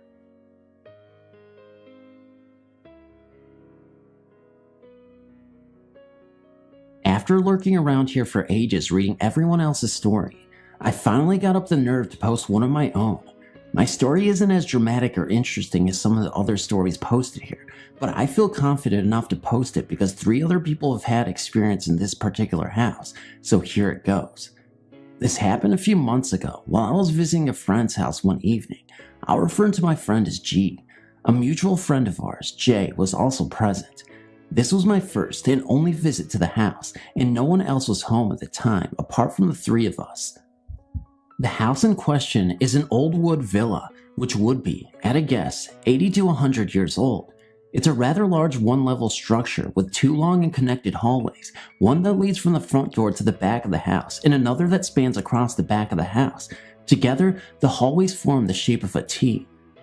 While eating dinner in the kitchen, dining room area located in the back portion of the house, something drew my attention to the right, so I glanced down to the top section of the hallway. As I watched, a dark shadow moved across very quickly from right to left, as though it just moved up the other long hall, through the center of the house, then straight ahead crossing the top hallway. I didn't say anything at the time, although I was curious about what I had seen. I have to say that while I definitely believe in ghosts, I didn't want to get too excited about something which could have a very logical explanation for.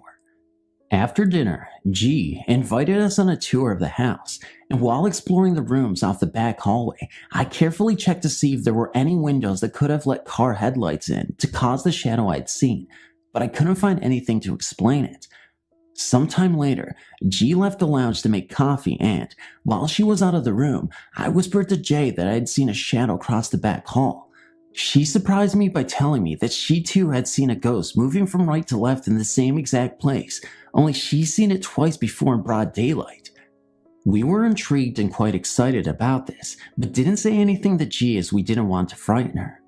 Interestingly enough, G approached Jay recently to ask her opinion about ghosts because a young woman who also lives in the house claimed to see a shadow move up the hallway. She was concerned because she too would be spending several weeks alone there, and understandably, she was frightened. G explained that while she hadn't seen anything herself, there was one occasion when she was walking up the hallway and she felt like she accidentally pushed someone out of the way, even though she couldn't see anyone there. I've been in various places before where I've been able to sense unseen presences. I've had one experience where I used to get a feeling of overwhelming fear every time I went into one particular room in a house my parents owned. With the shadow that Jay and I saw, we didn't feel any strong feelings or emotions connected with it. At this moment in time, I haven't heard any more events in that house.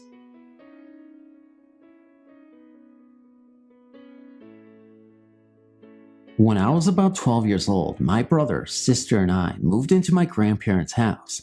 Ever since we could remember, we heard stories about the house being haunted. Nothing too big, but strange things happened a lot. Rumor had it that there used to be a horse track room stable where my grandparents built their house, and a little boy had been trampled in there. We have never actually checked into this story, but it is what we heard. At least it is what we were told. Anyway, all of us grandkids were petrified of going upstairs. It was always so cold up there and just freaky, but that was where all the bedrooms were, so when we moved in, we had no choice. Actually, I had no choice. My little brother and sister had beds set up downstairs and I slept upstairs. When I was about 4, I had taken up smoking cigarettes, but no one knew about it. I used to turn off my bedroom light and smoke cigarettes. I turned off my light just in case my grandparents happened to come up the stairs. They always turned on the hall light to help their way up the stairs. This way, I would know how to put out my cigarette and spray air freshener. One night, I was upstairs alone smoking when I heard someone coming up the stairs. It was late and everyone had been in bed. The hallway light never came on, but all the same time, I butted out my cigarette and waited, but no one ever came up. This happened quite a few times, and I just got used to it. This house is about 50 or 60 years old. The doors are the old latch type and made of nothing but wood. They are solid. To close the door, you have to lift the hook and latch it onto the other part of the door. To open the door, you have to lift the handle and pull the door open. On my bedroom door, I also had an eye hook lock to keep my room locked and my little brother out.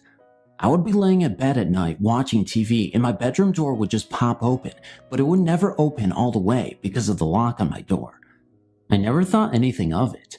I just thought it was a breeze until my brother and I started sharing stories about what was happening in that room in the house. I've since moved out and my brother moved into my old room. We have all grown up and started sleeping upstairs, and we have gotten over our fears pretty much. There were 4 bedrooms upstairs and they were set up weird. The house was square, 2 bedrooms on each side of the house with a staircase up the middle. To get to the 2 rooms, you have to walk through the main 2 ones. When my little sister finally decided to move upstairs, she moved into the room behind mine. She swears to hearing a little boy crying in her room at night. Recently I bought a Ouija board and have been using it at my new house. One night my cousin, brother, sister, and boyfriend were using it when my cousin and I started talking about how we used to use the board when we were younger at my grandparents' house. My cousin remembers talking to a little boy who died at this location, and she remembers the little boy telling us his vision of the story of what happened to him.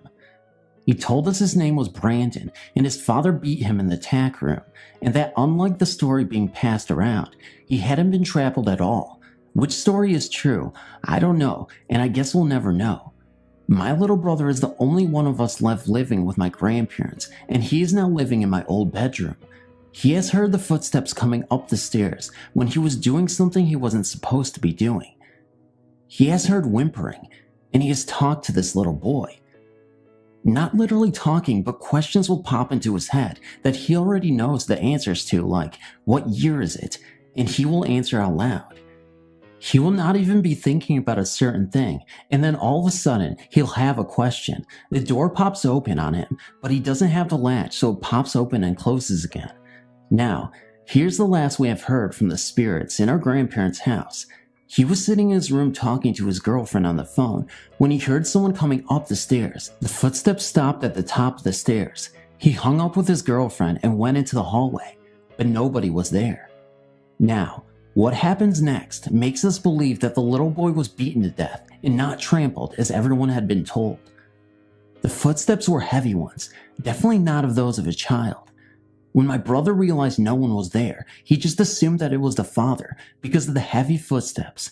He told the father that if he didn't leave Brandon, the little boy, alone, that he was going to kill himself and haunt his butt down. He would then beat him to a fine pulp, then come back to life, yeah right, dig up his grave and burn his mangy hide. My brother has become attached to Brandon and has not heard anything from him about his father or heard his father around the house. I'm here to tell you about the strange occurrences that happened to my mother at the Lawrence family mansion on Teddington Park Avenue in Toronto. The first thing you need to know is that my mom is a down-to-earth, no-nonsense type, and she believes that the house was, as all its tenants have believed in the past, that it is haunted. My mom lived in an apartment, dirt cheap because it was haunted, at the top of the mansion. It was, she says, extremely beautiful. High vaulted ceilings, many rooms, and spacious too. In the kitchen, there was a mirror called the talking mirror. This was because anybody who stayed in the kitchen long enough started randomly talking to themselves in the mirror. My mother says no matter who passed it, they started to babble. My mom even talked to herself without realizing it, until something brought her attention back to where she was and what she was doing, making her realize that she had been talking to herself. On the bottom floor, a German man named Hans, I don't know how to spell it, he was the most serious man my mom had ever known. My mom visited him sometimes, and oftentimes she would go into this bathroom that was there and just study the CLW footed tub that dated back to the 1930s. She got the most creepy feeling looking at it, like she could almost see a body lying in it. She compared it to the portrait of Murder of Merit, which is a painting of a man with his throat and wrist slit. She told the man, and he said that he heard noises coming from it at night, and that he knew it must have been haunted, because he said you could almost see the outline of a body in it. They looked into the history of the home, and sure enough, somebody had hurt themselves in the tub around the 1950s. Another thing near the bathroom was a hall, where people would say they felt a deep desire to run to get down it, and that before going down it, you had to stop and brace yourself, getting up your courage, like there was a wall there stopping you from going that you had to get through. Another place in the house was a great living room. It was in the apartment of a policeman and his girlfriend. They always argued, mostly in that room. And one night, the girlfriend took the man's gun and held it to his head as they argued. People always reported that happy couples would always go into that room and just start arguing. Cold spots were numerous in the house. I could tell you many other stories about various spots, but I have to get going. My mom says the house is sold for over $5 million, and that she suspects that someone tore the house down to get rid of the hauntings and build a replica.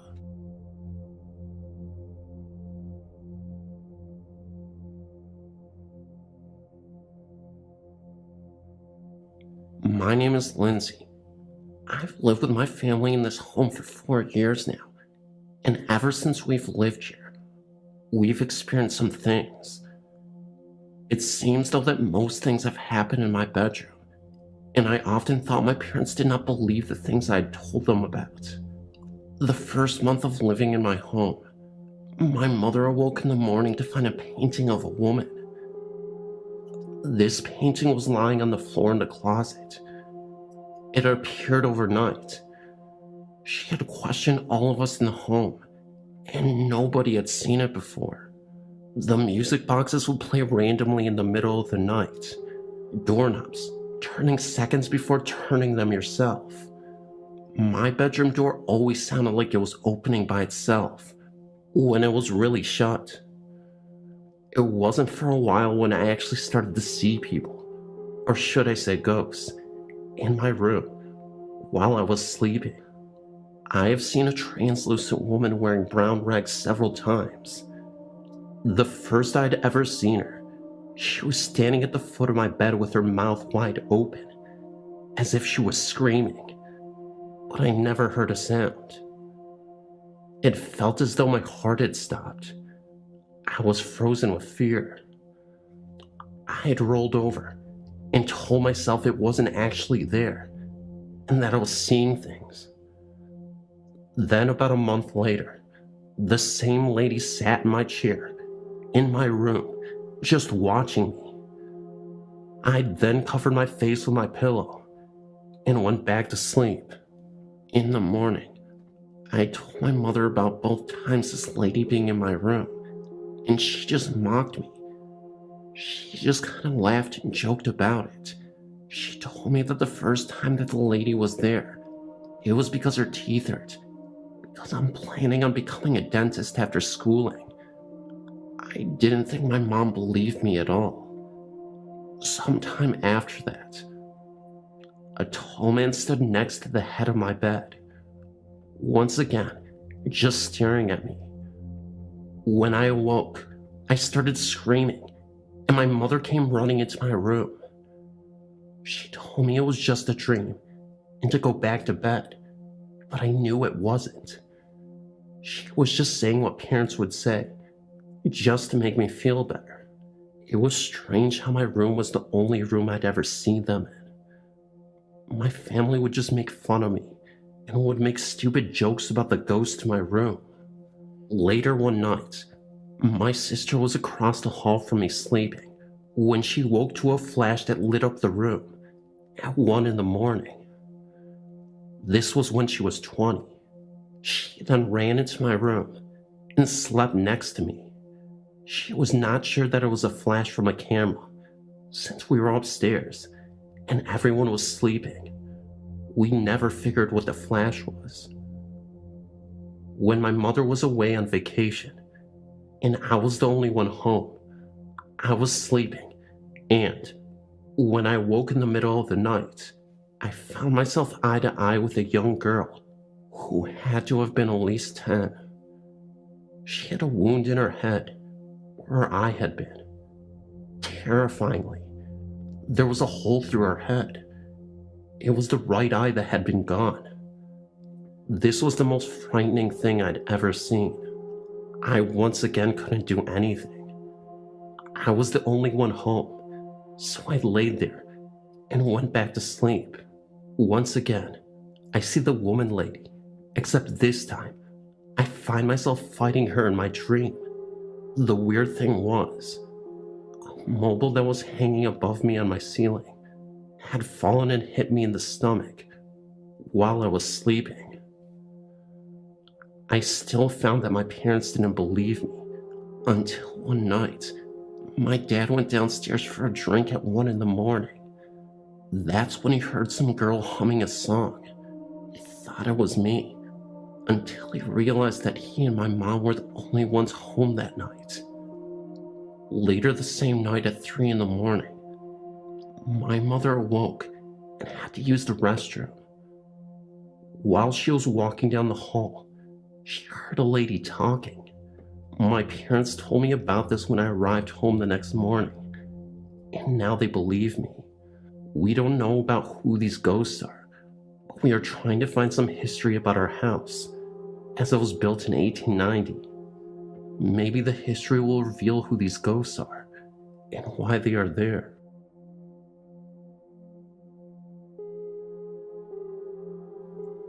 I grew up in a typical Maryberry-ish small southern town in southeast Tennessee.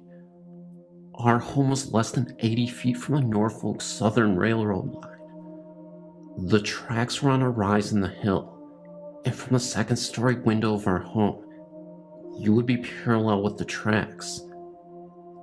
The town I grew up in was once a coal mining camp, and then grew to be a coal mining town. Point of fact, the town's name came from the original proprietor of the first train depot.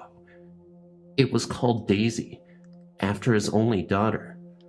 From my house, the original train depot was situated just about a mile north, and the area of the train tracks in between was often referred to as Black Track because there were several curves in the railway, and coal was often spilled in these curves, leaving the soil covered in the black, chalky coal residue. It is purportedly haunted, and there are several ghastly and ghostly tales attributed to that area of track. From what I'm able to gather, one story is that a female slave was once accused of leading other slaves to freedom via the train tracks, and when her trajectory was discovered by her owner, she was tied to the tracks until a train came through, chopping off both of her feet. Once this was done, she was carried to the slave quarters as an example of what would happen to all others who attempted escape or assisted others in escaping. Slowly she bled to death, despite the other slaves' best effort. I know several people who have laid their hands on the Bible today and testify seeing her feetless body in the area. Other stories about a train wreck that happened about 15 yards from the back door of my old home. In southern Tennessee, we do not get much snow, but we can get quite a bit of rain. Apparently in the late 30s, a weather front came through, bringing a lot of rain and flash flooding to the area. One night after the rain had slowed to a drizzle, a fully loaded train was slowing to stop at the depot, not knowing that the ground below was giving way under its weight. During the initial wreck, several railroad workers and hobos were trapped in the rubble. Many of the rescuers were local farmers and residents who perished as the mud shifted under the weight of the debris, and ultimately, a large landed debris slide halted all rescue efforts. As many as 50 people perished, and the old-timers would say that they could hear people moaning and screaming for help for days after the wreck, and how help never came. Some people swear that they could hear the sorrowful screams and moans of the trapped on bright, still nights. Lastly, another story about the area tracks has to do with teenage hormones and stupidity. Along the section of track is an old paved road that weaves back and forth across the tracks. In the 50s and 60s, this area of road was used by teenagers to prove the muscle in their machines and the guts in their drivers. More than one person has perished in their efforts to outrun the train. Many people say that those untimely deaths are the culprits of strange flashes of light that are often seen in that area. I am new to this site, and I've read many of the stories posted. I wanted to share my experiences.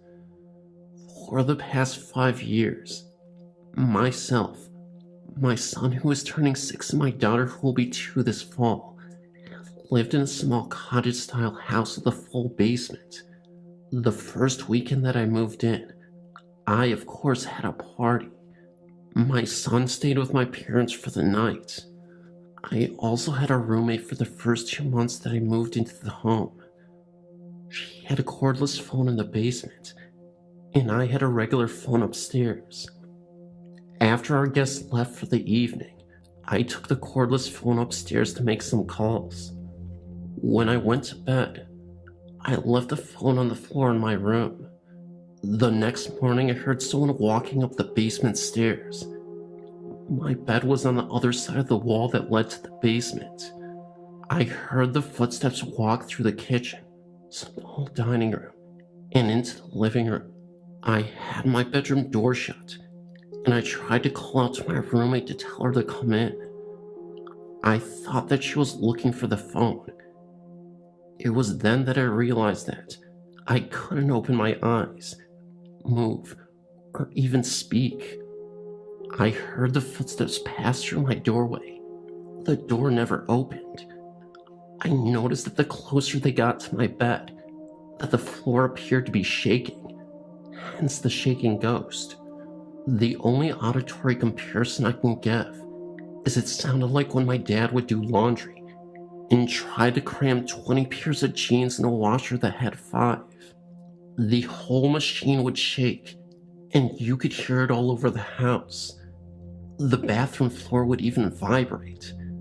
That is what it felt like to me. I realized that whatever it was standing over me, and soon I felt a hand resting on my hip.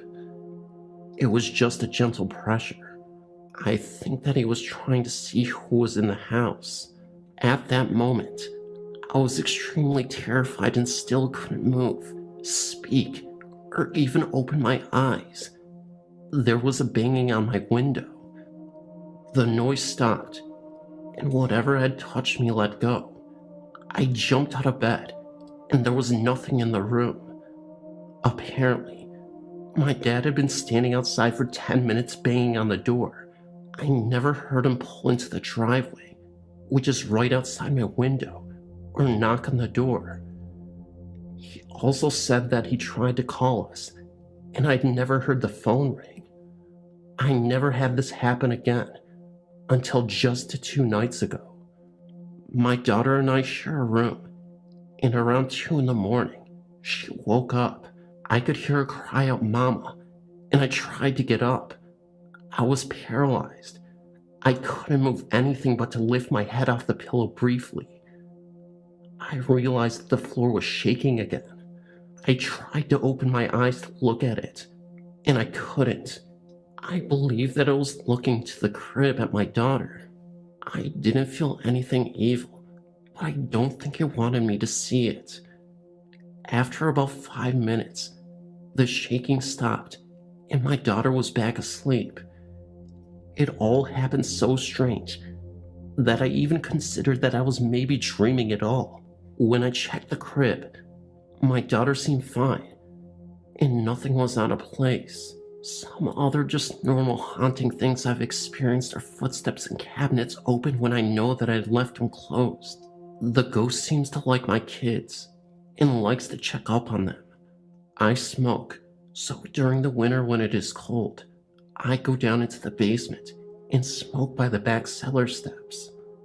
I have often heard footsteps go from one bedroom to another, but they never go back out of the last room they entered.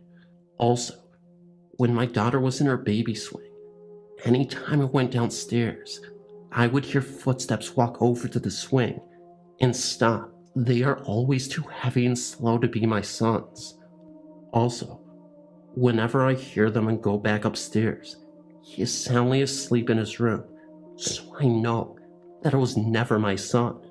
There have been a few times, though, that I felt that I was unwelcome in the basement. I feel like I'm being watched in there, and that something doesn't like me to be there. I have also felt that feeling walking past my kitchen at night. It's like something is standing there watching me, and this thing seems very cold. I have never been harmed or felt completely threatened by anything.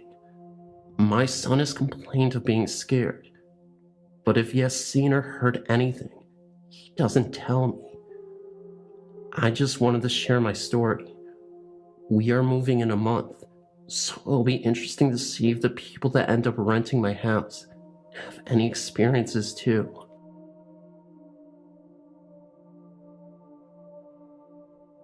When I was about 6 or 7, I woke up in the middle of the night for a strange reason. I had a loft bed, and I had looked down in my closet. As I was looking, I saw my bead curtains that were hanging over my closet starting to sway. I then felt something brush the side of my arm. I flipped out and almost ran into my parents' room. About halfway to my parents' room, I came to the realization that maybe my fan was on. When I went back to my room, I noticed that my fan had been unplugged the whole time. I knew that my curtains were definitely moving on their own. I didn't even own any pets, so I had no logical explanation for what had happened. I remember always seeing someone in the corner of my eye. I would turn to see who it was, but when I did, no one was there. Things would disappear, such as homework and school supplies. Then they would reappear on the kitchen counter and on my dresser. I would always feel someone is watching me. Then I turned around to see that no one was there. I remember one time in particular, I had a friend sleep over. We were up in my tree fort, and it was dark out, and we were hiding inside. We had dared each other to turn off our flashlights so that it was pitch black. We were getting ready to open the side door when a pair of red eyes appeared on the door window. We rushed inside and started to shake from fright. I have moved from that house 5 weeks ago, and I've lived in that house for 7 years. I'm glad not to be in that house anymore. I feel a presence here, but I don't know if it's good or bad. The ghosts in my house have taken to talking. Just the other night, I woke with a strange feeling. Someone had been talking, and that's what woke me up. You've all had that experience. My mind was telling me that it was true. Someone had been talking to me. Alone at night, I can hear people whispering to each other. There is definitely more than one voice, which scares me, for it leads me to believe that there is more than one ghost. I'm Wiccan, and we Wiccans believe heavily in a spirit world, but we believe that the spirits are nothing to fear. But tell that to my friend. He has always been able to sense and see spirits, a gift he does not consider a gift. I don't think the boy has had a good night's sleep in a long time. One night, he was walking past my house when he saw a woman dressed in white standing on my front porch. He called out, thinking it might be my mom, or at least a relative. He almost ran when the woman turned to face him. She stared back at him with what he described as red eyes. As if that wasn't enough for him, he just had to tempt fate, and he walked past the front porch towards my back gate. He told me he looked in my backyard and saw at least 3 more ghosts wandering, with a 4th leaning against my pool. I heard someone frantically knocking at my back door. When I let him in, I saw a long scrape on his left arm. I asked him what happened, and all he could say was it was the lady on the front porch. I looked out and saw nothing there. By the time I came back to the kitchen, he had calmed down enough to tell me all that he saw. The ghost had also seemed to have a playful side, and I often see my kitten playing with them. You can see her chasing something that isn't there at least once a day. As soon as she gets under my bed, she will come out racing, butt tucked under, running away from whatever she was chasing. Now, I'm not Christian, nor do I believe in the Christian notions of God or Satan. I've tried several times to expel the spirits myself, but to no avail. It only seems to make them more active, but perhaps it's time for me to suck it up and call in a priest.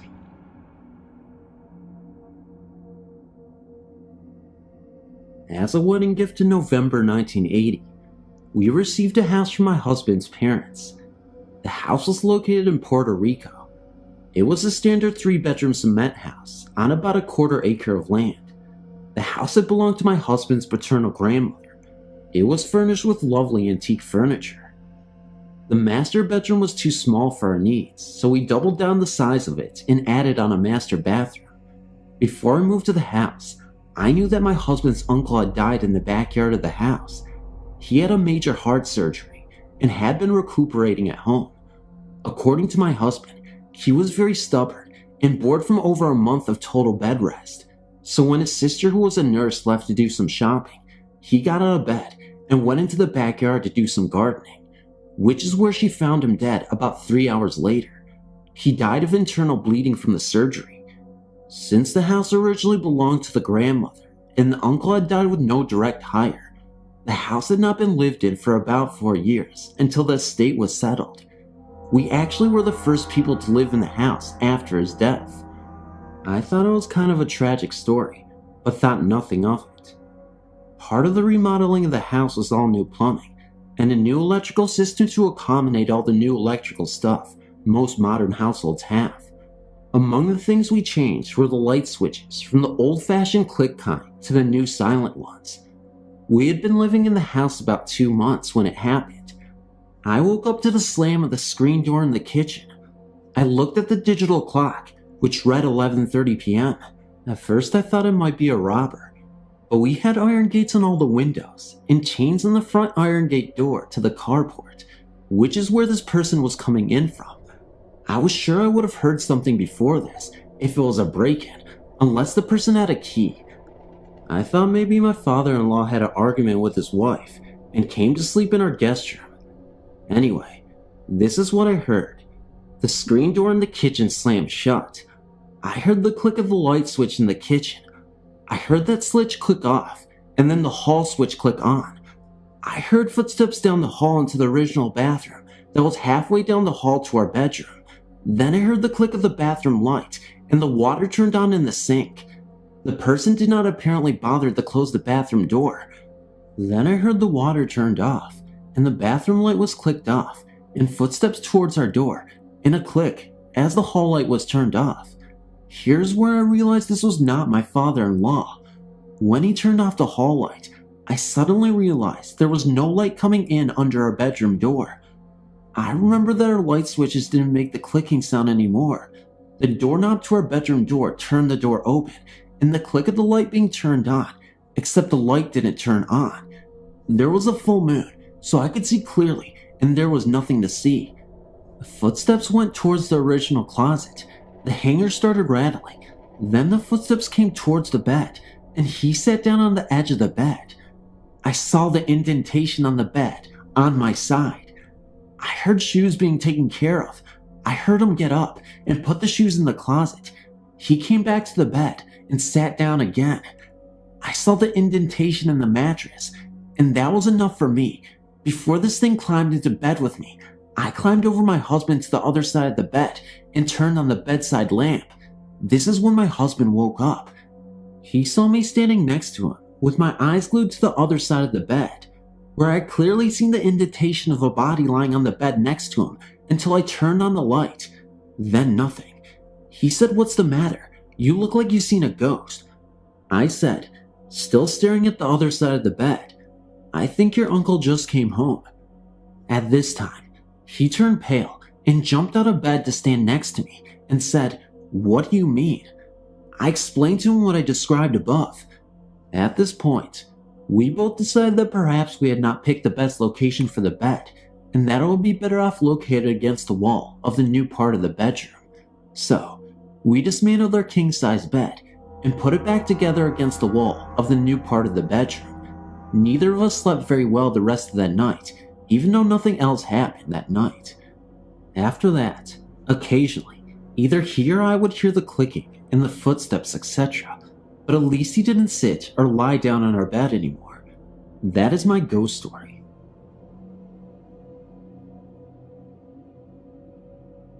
I guess it all started when I was in the 4th grade. We had bought a restaurant bar, and it sat on approximately 4 to 5 acres. The basement of this bar had rooms that were all different heights, and they had all dirt floors. I never felt very comfortable there.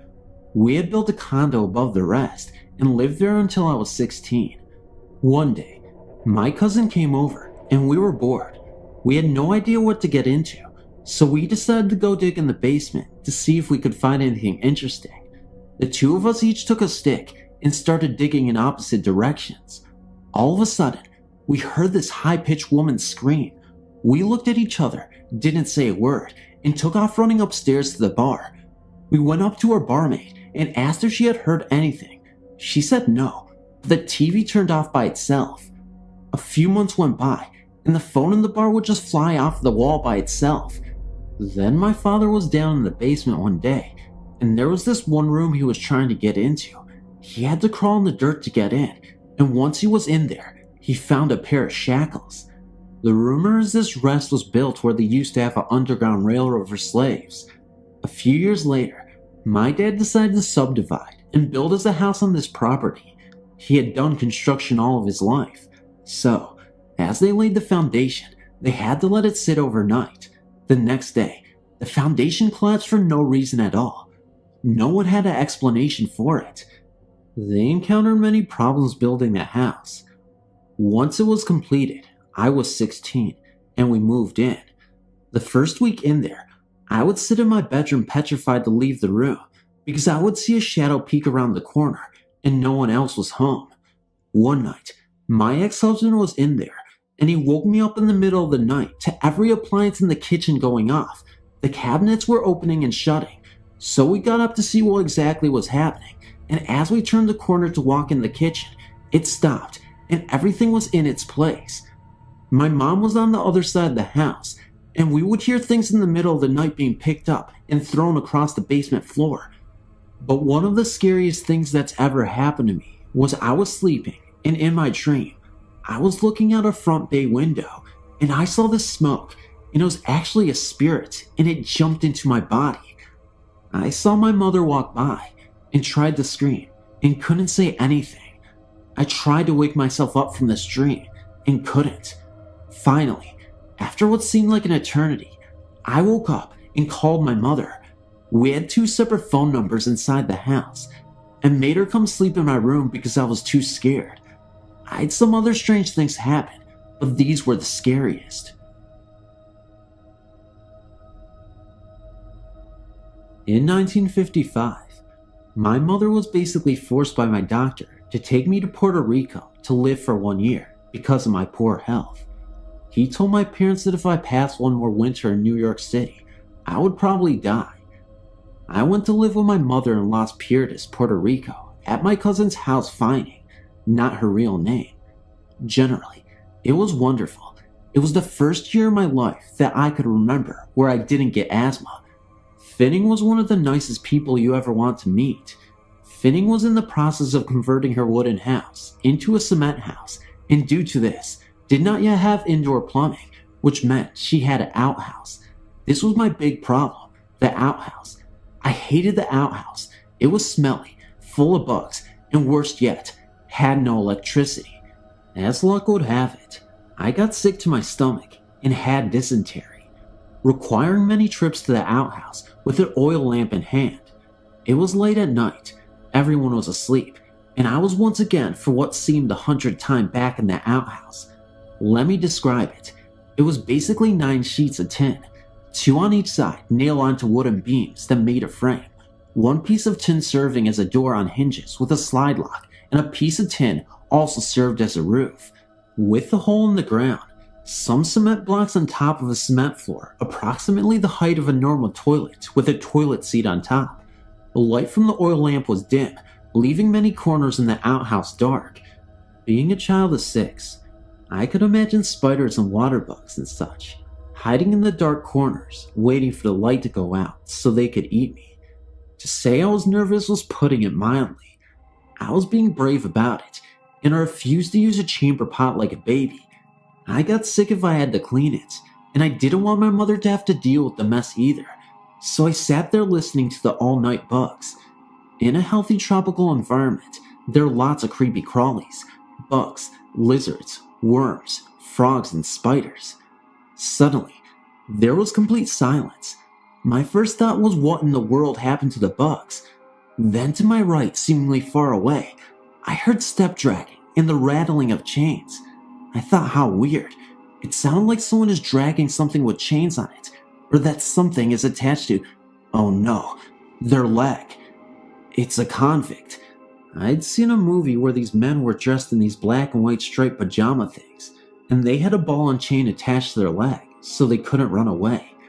I remember thinking when I saw the movie that they must have been really evil men to deserve such horrible treatment. At this point, I decided it was time to scream for my mom, but I couldn't. I was frozen in place. I couldn't move anything, and my voice seemed to have disappeared as well. I kept screaming Mom, Mom in my mind, but my mouth didn't even open. As the convict got closer step drag, I was overcome with feelings of anguish and extreme terror. My body began to shake uncontrollably, and sweat poured down my body along with tears from my eyes. But I couldn't get my stupid body to move. The convict was now right outside the door of the outhouse, and I heard a soft sob. Then, another along with heavy labored breathing. The convict was crying, and apparently exhausted from the sound of his breathing. Then I felt a wave of overpowering sadness and despair. The convict kept going off, to my left step drag. The sound continued fading away to my left, until it seemed like he was very far away. Suddenly, all the normal night noises returned along with my ability to move, and best of all, scream. And scream I did, over and over again, until I heard my mother's voice outside the outhouse door. I opened the door and jumped into my mother's arms, hysterically crying. Mom, did you hear him? Did you see him? My mother was trying to calm me down. I didn't normally become hysterical over nothing. My mother said, see who? Hear who? The convict with the ball and chain. My mother said, who had a ball and chain? I said the convict. He was right over outside the outhouse, in our backyard. He was crying. Didn't you hear him? I neglected to mention that my screaming woke up the whole neighborhood, and everyone was crowding around my mother and me, trying to figure out who was trying to kill me, considering how distraught I was. When our next door neighbor hearing me said, oh, you heard our neighborhood ghost. What a privilege. I thought, privilege? Ghost. Did he say ghost? Is he crazy? I was scared enough when I thought I was a living, breathing human being. Never mind a ghost. I was definitely never going in this backyard again at night. Then he told me this story. When Puerto Rico was under the Spanish government, they built the railroad, but they didn't have enough laborers, so they used prisoners. They put balls and chains on them so they couldn't get away, and if they tried, they could easily track them down and shoot them as an example to the rest. Despite this, many tried to escape because it was either escape or die because of the harsh treatment they received. The people in the neighborhood, who had been privileged to see or hear him, believed this man did not know he was dead and was still trying to get home to his family. When he said this, I suddenly understood all the feelings I got. The sadness, despair, anguish, and overpowering terror were not really mine but his, and he had somehow communicated them to me. I think he must have finally found his way home, because no one has heard him in years. I just wanted to let you all know of an experience I had while staying in the Manager Hotel in San Antonio, Texas in July 2002. I was staying at the hotel for a Courts Reporters Convention. I had just arrived at a hotel during a late afternoon. My friend came down to meet me in an area close to the parking garage. As we were about to enter the hotel lobby from a long hallway entrance, I saw a man approaching us coming from the opposite direction, so that he would have to pass by him face to face. He had caught my eye from a distance because of the way he was walking. Almost unaware of his surroundings, but also walking as if he might have been a manager of some type. That is the feeling I got from his walk. I could see that he was a very tall man as he approached. He wore a dark suit and had red hair with spectacle glasses on and an old-fashioned curly mustache. As he approached, I became a little scared, but decided that as we passed each other, I would just look up into his eyes. When we passed each other, he did look at me, very slowly turning his head, and gave a slow nod and faint smile. I asked my friend who also saw him if he had gotten a weird feeling when she passed him, and she agreed that she had. I asked the front desk agent a little later, nonchalantly, if a costume party or reenactment of some sort had taken place that day in the area, and if they had a manager that fit the man's description. I received a resounding no to all my questions. I did not want to tell them that I thought I'd seen a ghost, as I knew that the hotel is known for sightings, but I was not going to acknowledge anything of the sort. My friend and I were staying on the historic side of the hotel. Our room was freezing for all the nights we spent at the hotel, and we could not adjust the temperature. I had bought a whisker basket of fruit and snacks for us to nibble on, and set it on the bureau in our room. Early in the morning, I was awoken by the sound of the whisker basket being moved or trying to be picked up. The sharp sound of the wicker weaving is what I heard. I would not look over at the basket. I did note that my friend was in bed asleep and could not have moved the basket. I remember exiting the hotel doors, which are plated with brass and are very heavy, and they started moving to open seconds before I put my hands on them, but I know they moved. Then, I came back to my room and took a shirt off and placed it on the doorknob of the bathroom. When I got back to the room and having gone swimming, my shirt had been moved to the edge of my bed, and we had already had maid service that day and did not require anything new from housekeeping, and my friend had not been back to the hotel room. Then, that night, I was on my way down to the lobby desk to find out about checkout time for the next day. I decided to take the stairs instead of the elevator.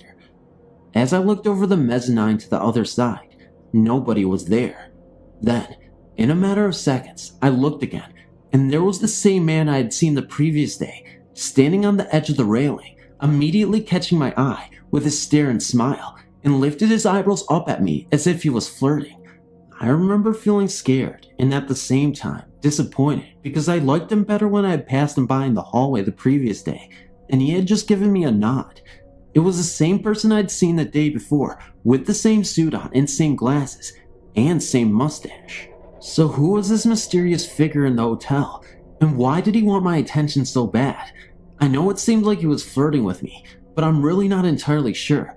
If anyone has any questions about this ordeal, please let me know. I'm very interested in the paranormal, and I want to know further about the situation. I recently found your website while researching the technology of ghost hunting for a university project, and noticed your email address for real-life ghost accounts. This is a description of something that happened whilst I was away at college in London, England, and this is really the reason I became interested in the supernatural. I'm afraid I don't have any photographs or anything. I went to college to study theater, stage management, and technical stuff like lighting and sound at a place called Mount View Conservatory for the Performing Arts in North London. It is very old, probably mid to late Victorian, owned by an entrepreneur who turned it into a theater school back to the 1950s, I believe. Originally, it was only used for private classes for 2 or 3 people, but over the years it has been built up, with later parts of the building added onto the structure of the original house.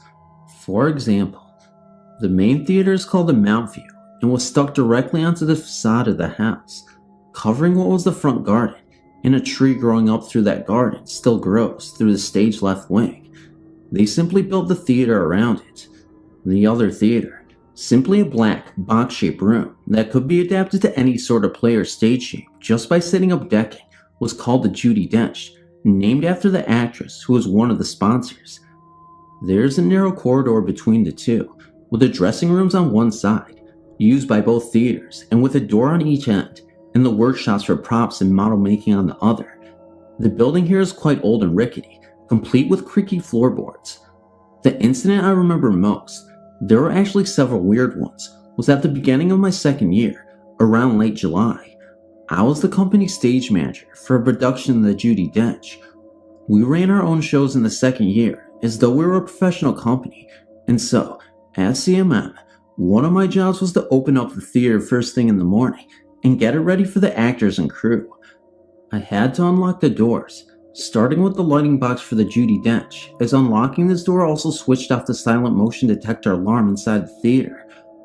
I was the only one from our company to be in that morning, arriving just before 8 a.m. The duty member of staff opened the front door and went to turn off the alarm in the Mount View, while I went off to see to the Judi Dench. I was going through the corridor from the Mount View and was heading for the lighting box to turn off the alarm when I heard someone walk across the stage area. It was totally dark, as you have to get into the box to turn the lights on as well, so I didn't see who it was, but I heard them go up the small flight of steps leading up to the dressing room corridor, and the dressing room door slammed. It was very quiet, with no one else around yet, and the sounds were quite clear. At first, I thought one of the actors must have got in via the dressing rooms, which could have been open from the Mount View side, had got onto the stage, and then realized that the alarm was still on, so had run to get out. I opened the box and put on the lights, and then went to find the staff member to tell him, in case the alarm had tripped and the police were on their way. Before heading back to the Mount View side of the building, I went to check the dressing rooms first to make sure they were all unlocked.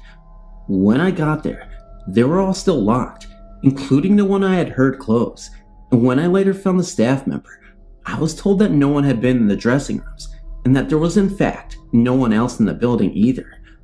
I know this sounds ridiculous, and to begin with, I thought I must have been tired, having worked till 11 p.m. the night before, but later, I was talking to one of the other students who was working on another production. She told me that once, while working late in the props room, she had heard someone pacing up and down in the corridor, the same one that runs by the Judi Dench. She had been so annoyed by this disturbance that she had told the duty staff member off for it when they were leaving at the end of the night. There was only the two of them in the building that night, and according to the lecturer, he had been in the office at the opposite end of the building all night, surfing the net. Another older student later asked me, when we were talking about our experiences, if there was an acoustic piano being played in the show I was working on. When I said yes, she just nodded as though this explained everything. Whether this is true or not, I don't know, but the older girl said that this sort of thing happened often when there was a real piano being played, as opposed to electric clairvoyance being used for the show. Apparently, this house was originally used at the turn of the century as a private girls' boarding school. One of the girls was allegedly found dead on the front lawn, as though she had fallen through the upstairs window, but there was no explanation of how she ended up there. That window, a bay window, is still visible, incorporated into the brickwork in the Mountain Theater, in the stage right wing and above prompt corner, where the deputy stage manager sits, due to cue the show. According to the other students, several of them felt as though they were being watched while they were cueing a show, and the effect is always said to be heightened when there is piano music. They say that the girl liked to play the piano. Again, I have to say that I've never seen anything substantial, beyond a sort of grayish shadow once in one of the wings, and I've never seen any actual reports of the girl's death, like newspaper clippings, etc. But there's definitely something odd about the whole building. One student described it as sick, but after the boarding school moved out, the building was used as a hospital for shell-shock patients during and after World War I, so there could be many explanations for the noises and feelings.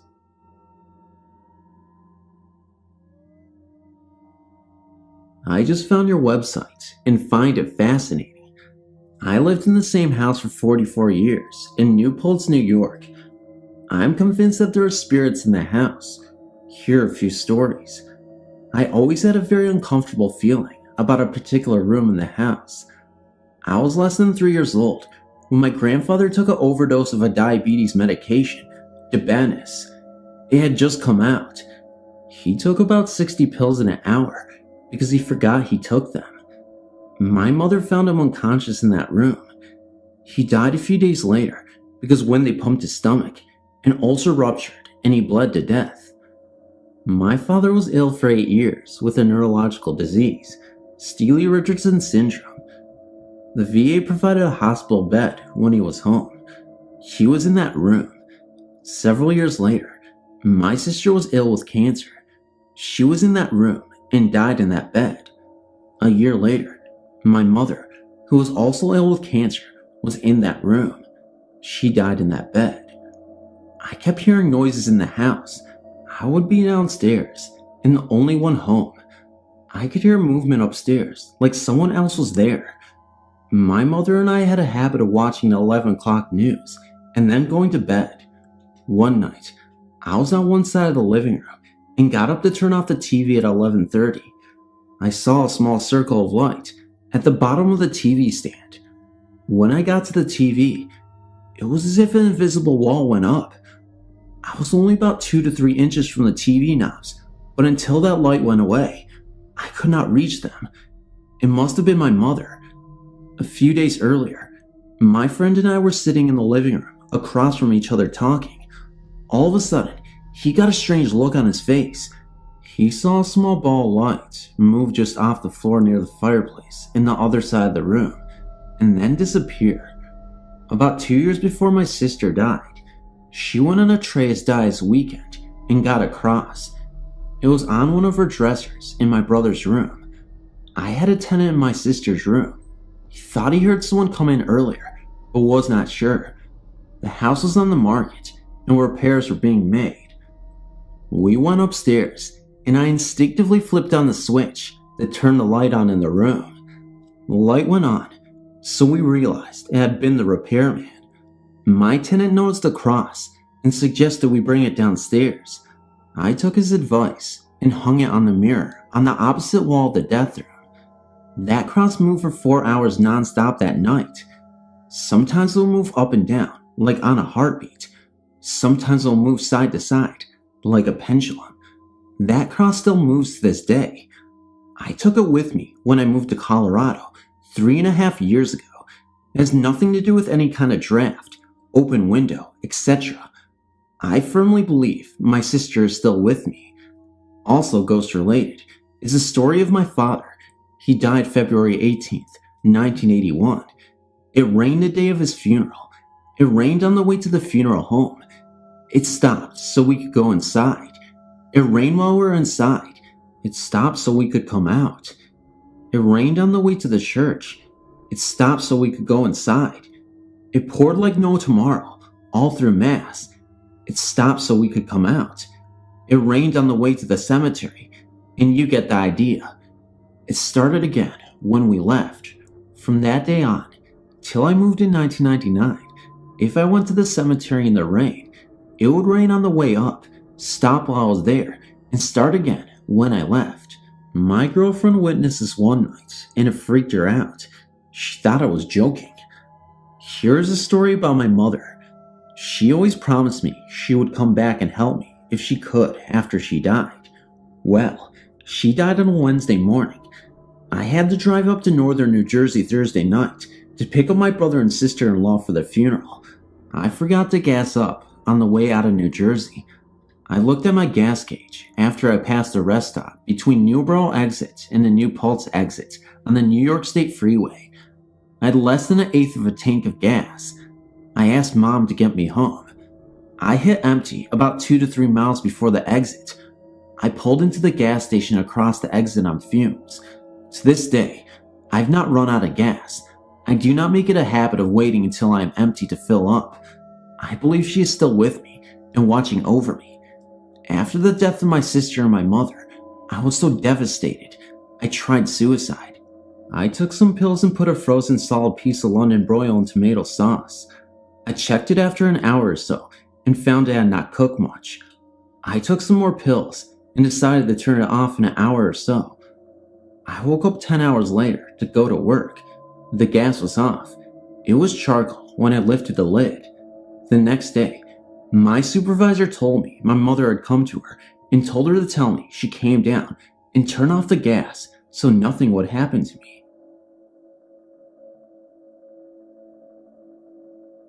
Before I explain what happened, it would probably make more sense to describe my situation. I'm a 20-year-old male living in a city on the northern western shore of Lake Superior called Thunder Bay. Me and my 2 brothers were not living with my parents, who were separated at the time. Instead, my brothers, both of which were younger, one was 15 and the other was 17 when I was 18, lived with my aunt as foster children, and I lived on my own. We were just getting closer to my mom, and we paid a visit to her every weekend. One week, she decided that she was going to go on a fishing trip. My mom and her boyfriend invited me and my brothers, but I decided not to go. A choice that may have saved my life, or led half my family into an early grave, because the only one to survive the trip was my youngest brother. Before they left, my other uncle, who lives downstairs from the aunt and uncle my brothers were living with, saw Andrew and said that he looked almost colorless or gray, and that something was very wrong. He didn't mention it after it happened because it didn't make any sense to him at the moment. During the trip, they went fishing and the boat they were in flipped over. They all drowned except my youngest, who made it to shore by hanging onto the boat. Now that you know the history, this is where things started to get weird. Since I stayed at the home during the trip, I had no idea what happened. My aunt and uncle drove my brother home after the ordeal that night, but I wasn't told about it until the next morning. But that same night, when he went home, my alarm clock fell to the floor. Now that may not sound strange, but it was not close to the edge, and there was no way that I could have pulled it down since the cord was leading away from the bed. After the funeral, my uncle, the one who lived downstairs from them, started seeing the brother who died standing in the door of his room at the corner of his eye. He would turn that way, but no one was there. My uncle was not one who would lie about something like that or sees things that aren't there, so I believe him totally. About a month or two after his death and my mother's death, I moved in with my fiance downstairs from her parents. I needed to get surgery to fix my nose and take my tonsils out at the same time. My fiance drove me to the hospital on the day of the surgery, and I suddenly felt sad because I knew my mother wouldn't be able to be there for me. I went into the OR and obviously didn't stay awake for it. My fiance, however, sat outside the doors to the hall that led to the OR, which was pretty close to her. I was taking abnormally long to finish, which my fiance should know since she is a nurse, and was getting worried when she saw a lady in purple walk to the door of my room. My fiance does not make up stories and is very reliable, but she still swears that it was my mother. Before she entered my room, she turned and smiled at my fiance, then went in. A few minutes later I came out, but my mother wasn't seen again. When I came to, I was told by the doctor that they had trouble bringing me back from the anesthetic. Maybe that's why my mom was there. More things happened, like a clear knocking on our door, but no one is there, and other things similar. We aren't the only ones who experienced this. My aunt had new foster kids after my surviving brother moved out, 2 girls and 1 boy. The 2 girls slept in my brother's old room and were so terrified that they wanted their brother to sleep in there with them. The next morning, after he slept in that room, he told my aunt that he couldn't sleep very well. When asked why, he said that his sisters kept hearing things and waking him up. He also told her that his sister saw a boy. We think it might have been my brother, but who knows? I haven't experienced much since, and my experiences might seem insignificant to some, but for me, it's kinda creepy. That's my story. I hope it gets to you okay this time, without half the story disappearing.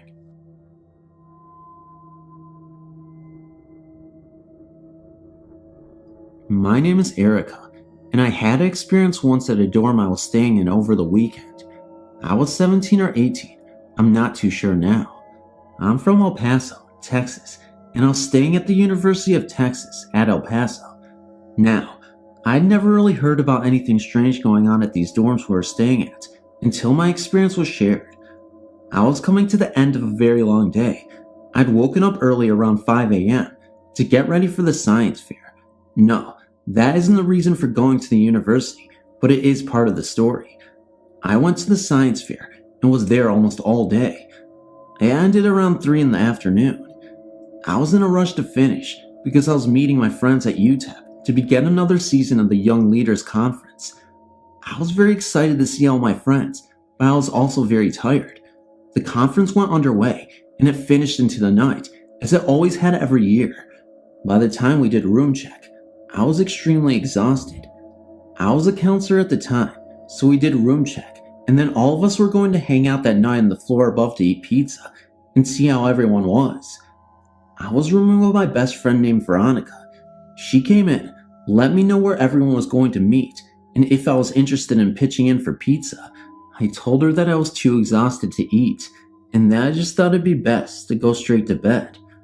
I told her that she could go on without me, and if she wouldn't mind being very quiet when she came in, so she would not wake me. She was fine with that, and said she would see me in the morning, and asked me to wake her up when I got up the next day. I agreed and went to sleep. I have to explain to you the way the dorm room looked. When you walked into the room, the beds were against the wall, on the same wall. They were parallel to the wall, and the only thing between them was a sink. All the closets and cabinets were on the opposite side of the room. When I slept, I put my head towards the door and my feet towards the window. There was a window on the opposite side of the room from the floor. I enjoyed sleeping in that bed every year because I liked looking out the window. The whole room was dark and I was getting pretty sleepy. I guess I must have gotten to the point where I was finally asleep when things started to happen. I remember that I heard the cabinet door open and slam shut. I really didn't think much of it because I just figured that Veronica came in and the door of the cabinet must have slipped from her hands and slammed shut. I started to get to sleep when I heard the closet door open and shut again. I wasn't agitated, but I forgave her again for it. Finally, the sink light came on. As soon as that happened, I heard the cabinet and closet doors opening and shutting quite fast. Then that the lights for the entire room came on. All this noise at once was just enough to drive me crazy. I finally got fed up with it, so I sat up and yelled towards the window, "Viral, will you knock it off? I'm trying to get some sleep, and I thought I asked you to please be quiet when you came in." At that moment, all the lights went off, and the sink water stopped running. There was no way for all those things to have turned off on their own, all at once, unless there was more than one person in the room. But the funny thing was, now that I realize it, there were no sounds of footsteps. About a half an hour later, Veronica walked back into the room. I'd asked her if she had been in that room just a while back, and her and another friend confirmed to me they had just come back so they could go to bed. This other friend was just walking her back. I never told Vera what happened that night. I never really told anyone about it until I started hearing other people with their own stories. I know for a fact now that someone died in those dorms. I don't know why or how, but I do know that they don't house students in those dorms anymore. I still think about it to this day and wonder what that lonely student wanted. Was I in their room, or did they just feel like causing some hell and annoying me? I guess I'll never know. Wow, I never thought I would tell this story on the net. I'm not even sure of how to type it because it was just so real. Let's see. I was maybe 16 or 17 years old. My grandfather had passed away months before my grandma. He died en route to the hospital, and my mom was with my grandma at the time. Anyway, my grandmother was having a very difficult time with his loss and had become very distant to everyone. It was all we could do to keep her company and try to keep her on the mind, on the present, and not the past. My mother was constantly trying to get us kids over to see her and keep her company. Those of us that drove, she wanted us to visit her on our own. Anyway, one particular afternoon, it was asked of me to visit her, and I didn't. I was a teenager and had other things to do. Anyway, days went by, and no one could find my grandma. She left her things on the dining room table and all of her personal belongings in the house. Then we heard she was found, drowned in the river, and that was the ending to her life. You see, my grandma and grandpa had a beautiful house in the river. Probably a year had passed, and for some reason, my destiny brought me to actually live in their house while I was just getting out of my own, while they were in the process of selling the house. I lived there for the summer of 1985. Many strange phenomena happened that made me a true believer of the afterlife, but one in particular will stay in my mind the most. One day, literally in the middle of the afternoon, I was walking from the kitchen into the living room. I can only recall my last moment of actually being myself, until I had walked through the threshold of the kitchen and the living room. At such time, I only remember walking into a dark, cold freezer. That is what it felt like. I stayed in the dark, cold place until I began to think for myself again. It was at that point, as I was standing in front of these glass doors that faced the river, that I had mixed emotions of not just my own, but also my grandmother's. As I was beginning to see the world again, it was my grandmother's thoughts. I remember standing there, thinking how the river was my savior and the answer to all my problems and worries were inside the river. Then I knew it was what I had to do, and I was not afraid. The river was going to take me where I wanted to go, to be happy again. Just as I was thinking these thoughts, it scared me, because I knew I was not that kind of person, and whose thoughts was I thinking? It was very quick, and my grandmother left my soul. But from that time on, I really understood what was going through her mind at the time she decided to do what she did. It was almost like she was happy to be telling someone. What she did was not a bad thing. It was what she wanted most in the world. I was happy and scared, all at the same time. She was there, in this house, telling me her life story.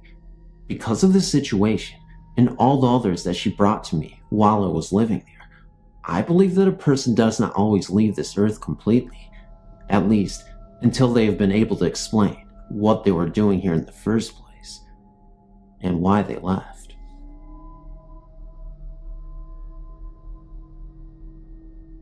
This story starts the day we moved to Canberra, Oregon.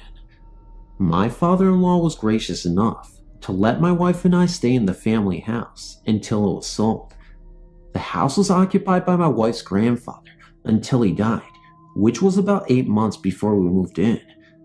The family was having trouble selling the house and thought it would be good to have someone to occupy it until it was sold to upkeep the grounds and take care of the property. The house was big to me, coming from our apartment, 2-story and 5 bedrooms, not including the basement. We were both in awe the day we pulled up. The house sits on an acre of land out in the country and was also located directly next to an old pioneer cemetery. It was a little too close for my comfort, actually. When you pulled your car up in the driveway, you actually had to get out on someone's grave. My first night there was sleepless, to say the least. This house reminded me of the house on the Night of the Living Dead. Eventually, I got used to the house and all its creaking and groanings, and was ashamed of myself for being scared. My father-in-law will not talk about his dad.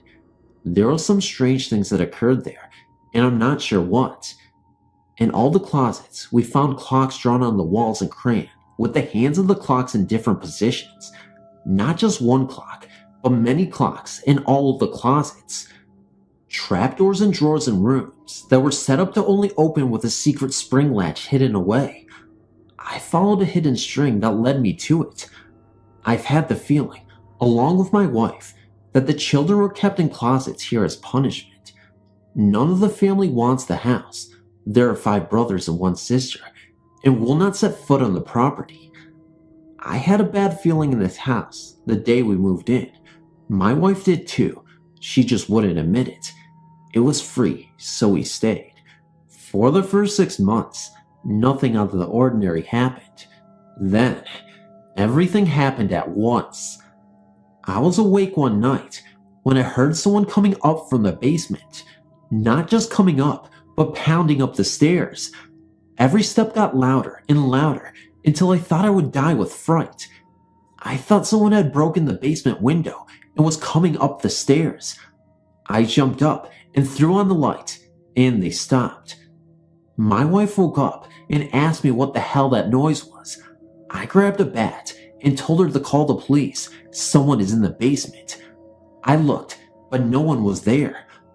A little while later, my wife's little sister, who was at the time 20, moved into this house with us. She needed somewhere to stay until she could find a place to rent. She wanted to stay upstairs. There was 2 bedrooms up there. That way, she could have the whole entire upper part of the house to herself. We were both relieved to have someone else move in. The next morning, we awoke to find my wife's sister sleeping on our floor in our room. When asked what happened, she sheepishly replied nothing and left for work. She tried staying there another night, but soon moved all her stuff downstairs with us. When asked why she avoided the question, when I had her alone, she finally admitted that she heard noises in the cubby holes up there. She boarded them up with bookshelves she'd bought, but they wouldn't stay closed. Her stuff was thrown out of the way. She left her stereo up there though. This was the only thing she left up there. On more than one occasion, I was woken up by the sounds of that stereo. The first time I was asleep during the day, I was working graveyard then. It was so loud that I got pissed, and figuring her sister was home and turned on the stereo, I ran upstairs to tell her to turn it off. It was not on. She was not there. This happened for 3 days in a row, and I finally checked the damn thing, and it wasn't plugged in. I foolishly told my wife's sister about this. I say foolishly because she left the next day, leaving us alone again. It was quiet for about a week. I was sitting in the living room, eating, when I heard a sound coming out of the kitchen. I was alone, and it was during the day again. I heard the sound of our cookie jar, the Pillsbury Doughboy. This sound is made when you lift the head of the doughboy off. It makes a mechanical laughter noise. I then heard the sound of the head being placed back on, kind of a porcelain against porcelain sound. Figuring my wife had snuck in and did this. We always thought the noise it made was funny, and pulled the head off once a day or so. I called into the kitchen for my wife. When no response came, I went in to investigate. She was not there. I looked all over the house, figuring she ran to hide or something, but she was not there. When I told my wife about this night, she said it must be that sound, and it went off by itself. I could accept this, except that I heard the sound of the head being lifted off first, then the sound came, then I heard the head being put back down. While I worked graveyard, many was the time when my wife would call me scared to death because of crashing noises she heard in the basement. Things came up missing and reappeared after days in places impossible to miss. We finally moved, soon after buying a house in downtown Portland. My wife waited until we had moved to tell me one last story she had been saving as not to upset me further. On more than one night, she had seen an old man visit the graveyard next door. He wore an old leather hat and had an old clothes similar to those worn in the pioneering days. He carried an old leather pouch and would just stand there in the graveyard, staring at our house. When he would leave, he would walk down the middle of the street. My wife got in the car to follow him, but around the corner, he just vanished. He always came, but you never saw him coming. He was just always there. After a while, she stopped looking, afraid of his blank stare. It was like whatever had lived in the house knew we were getting ready to leave. Well, that's it. Hard to believe until something like this happens to yourself.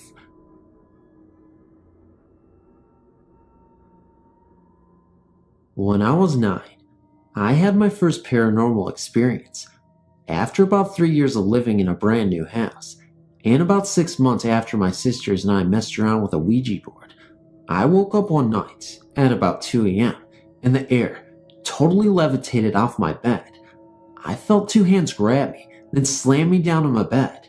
I really thought nothing of it. I thought it could be a dream, but I did sleep in my parents' room after it happened. After that, I would ask my mom if our house was haunted. She would always say a new house can't be haunted. A few months after that, my second older sister would complain of hearing her name being called. About 4 years later, my parents divorced, and I went to live in an apartment complex with my dad. After about 4 months of living there, I woke up one night, saw my closet door open, and an image of a man walking out. Then the image faded away. I was scared. Then one more came. Voices. I would hear gunshots late at night, but my dad would not hear them at all. 1 year after that, we moved to a 60-year-old cottage house, the house I'm currently living in as I speak. My first experiences were of shadow people going along the walls, and yes, I was very scared. About a couple weeks later, my dad and I were fighting in the family room. Then, the ceiling fan just cut on. At the point of anger I was in, I was not scared. After about 4 months of those experiences, more came. Knocks on the wall, more voices. Around that time I developed an anxiety disorder from all the fear I was going through and went to a Christian counselor. Then, after it got worse, glasses falling on tables, loud noises at night, she came by to command the spirits out of the house. For the next 2 weeks, nothing happened, but now, on this day, March 16th, 2000, we are hearing the noises again at night. Lucky enough for me, I've been taught how to ignore and not to be in fear of those things that are going on. Around the end of April, we will be moving into a brand new house again. I guess we'll have to see what happens.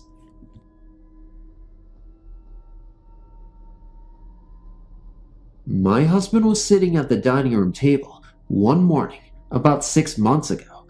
Now, my husband does not believe at all in the paranormal.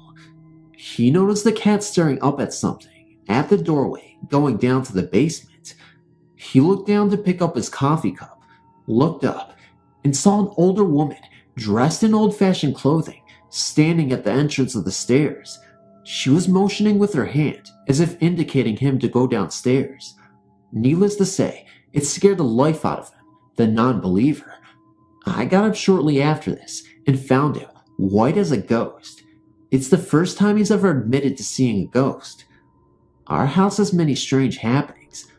A couple was living in our basement for about 4 months, and every night something strange would occur, from the TV going on by itself to animal growls and sounds of animal claws on the floor. I myself am a converted believer in the paranormal, having witnessed many strange sightings. Would like to share some of the other interested individuals in the near future. Thanks for creating a site for people like me who love ghost stuff.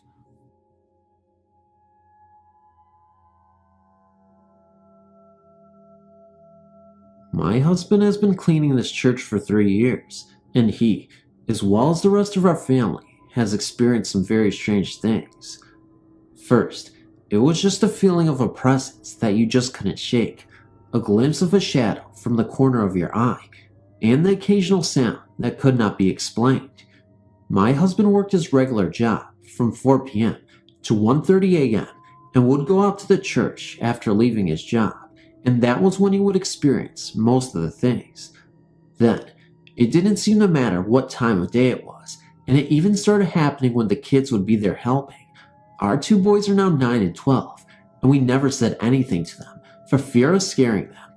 There was a time where they were all in an upstairs room, and they were cleaning, and suddenly, the piano started playing one note over and over for a minute or so, and then it stopped.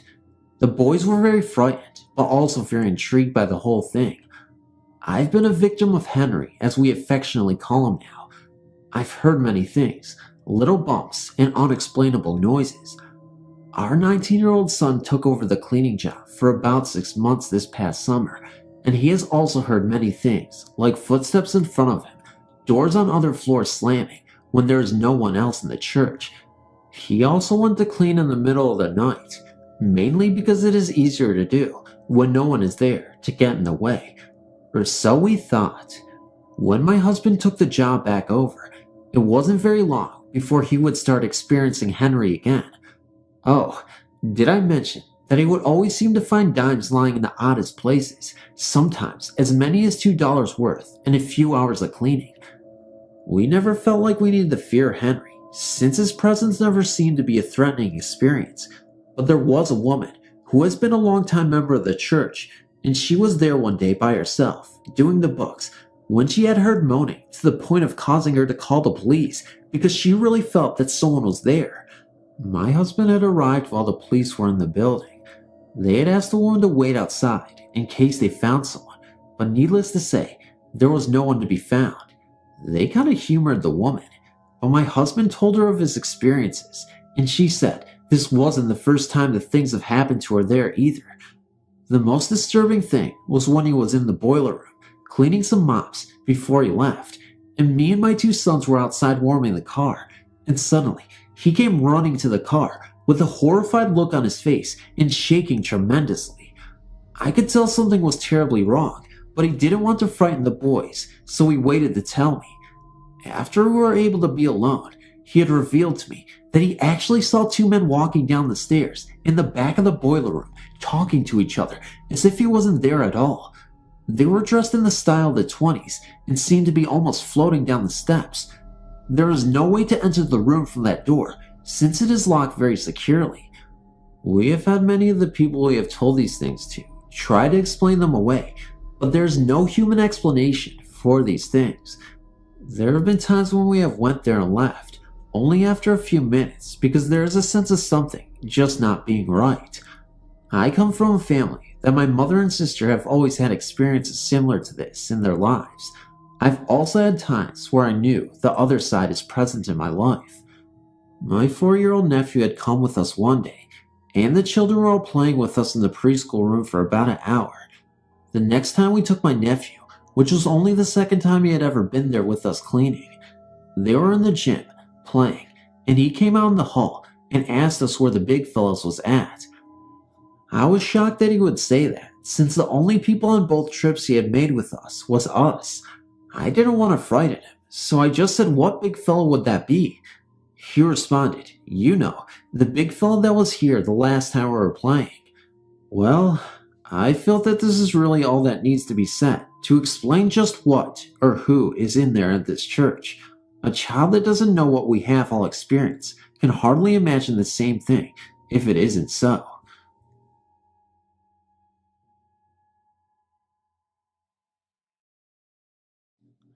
Outside of southern Columbus, Ohio, there's a small town called Georgeville, Ohio. We bought a home there that had been remodeled. The original home was added onto, and the original was of a log cabin of Civil War days and owned by a major from Civil War days. Also, from day one that we moved into this house, we started hearing and seeing things. We also had a bad smell that lingered no matter how much we cleaned. In the basement of the new part, we had a pool table at night. You could hear the pool balls being struck and knocked into the pockets of the pool table. We had 3 small children who would not sleep in their rooms, saying their beds rocked and moved, and they were lifted up and turned around by someone they could not see in midair above their beds. We had a big old piano. It would wake you up by playing by itself. Also, around midnight, a couple of times a week, you could be in bed asleep, like in the winter, even with the store windows in and windows closed, and a loud sound of breathing, like a huge animal, would run a long way, would run by these bedroom windows, and it would be so loud. It would sound as if it were in the bedroom with you, exhaling and inhaling, deep and raspy sounds, and a hard, running sound. There was deep snow and drifts piled under the outside windows, but when we went outside to look right after hearing this past our windows, there was nothing there, and no prints of any kind in the snow at all. We sold this house and moved to northern Ohio. To this day, I'm still not sure what I can make of this incident, but I appreciate you reading. I've always believed in the spiritual world, and I've also always feared it. However, the more I fear it, the stronger it draws me to it. I'm also like that with my fear of heights and water. I just like to live dangerously. I'm an experienced Ouija board user now, but when I first started to use it, I didn't know the rules. For example, never use the Ouija board alone. This may lead to possession such as the famous one in The Exorcist, which is based on a true demon possession. Never give it the power to enter into your world through the Ouija board portal. Alas, I'd broken the second rule and did not realize the consequences. Me and a couple of my friends moved into an apartment together, 3-bedroom. One day, I was telling my friends about the fun Ouija board experiences I had, and they refused to believe me. So the next day, I went out and bought one, and we decided to give it a try that night. I told everyone to meditate and to pray or focus their minds to be clear. I then took turns in pairs, using the Ouija because I knew that spirits sometimes were fickle about who they were communicating with. For example, I seldomly get a response directly on the Ouija board, and it's usually my friends that have to operate the board. However, I'm the one who's usually asking questions to make sure that no one is fooling around on it and making up answers.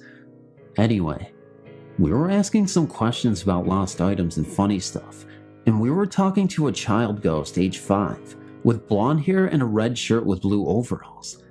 Eventually, it asked if it could come play with us. I said yes at the time, not knowing I had given it power into the physical world. When we were done, I put it in the closet.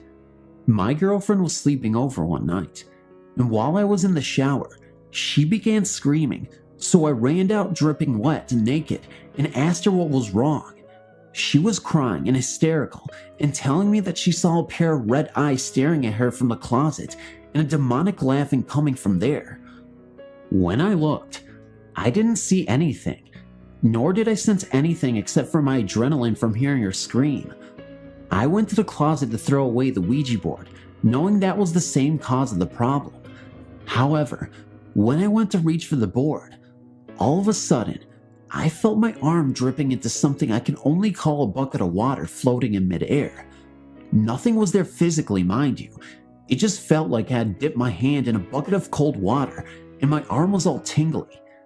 I didn't sense any presence besides the physical sensations, so I quickly tore up the board with my hands and began to meditate to build up positive energy in the room.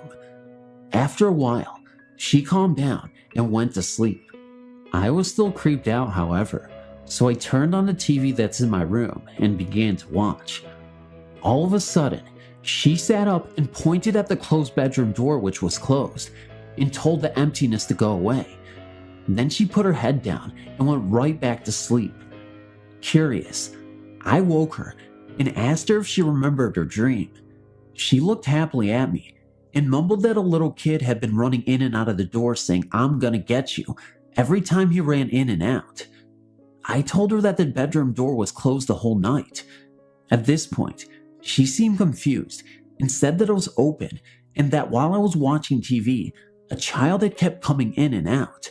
I asked her to describe the child, thinking maybe it was the same spirit from the board. Keep in mind, she didn't know anything about me having a Ouija board or even using it with my friends. She described to me a little blonde boy in a red shirt and blue overalls.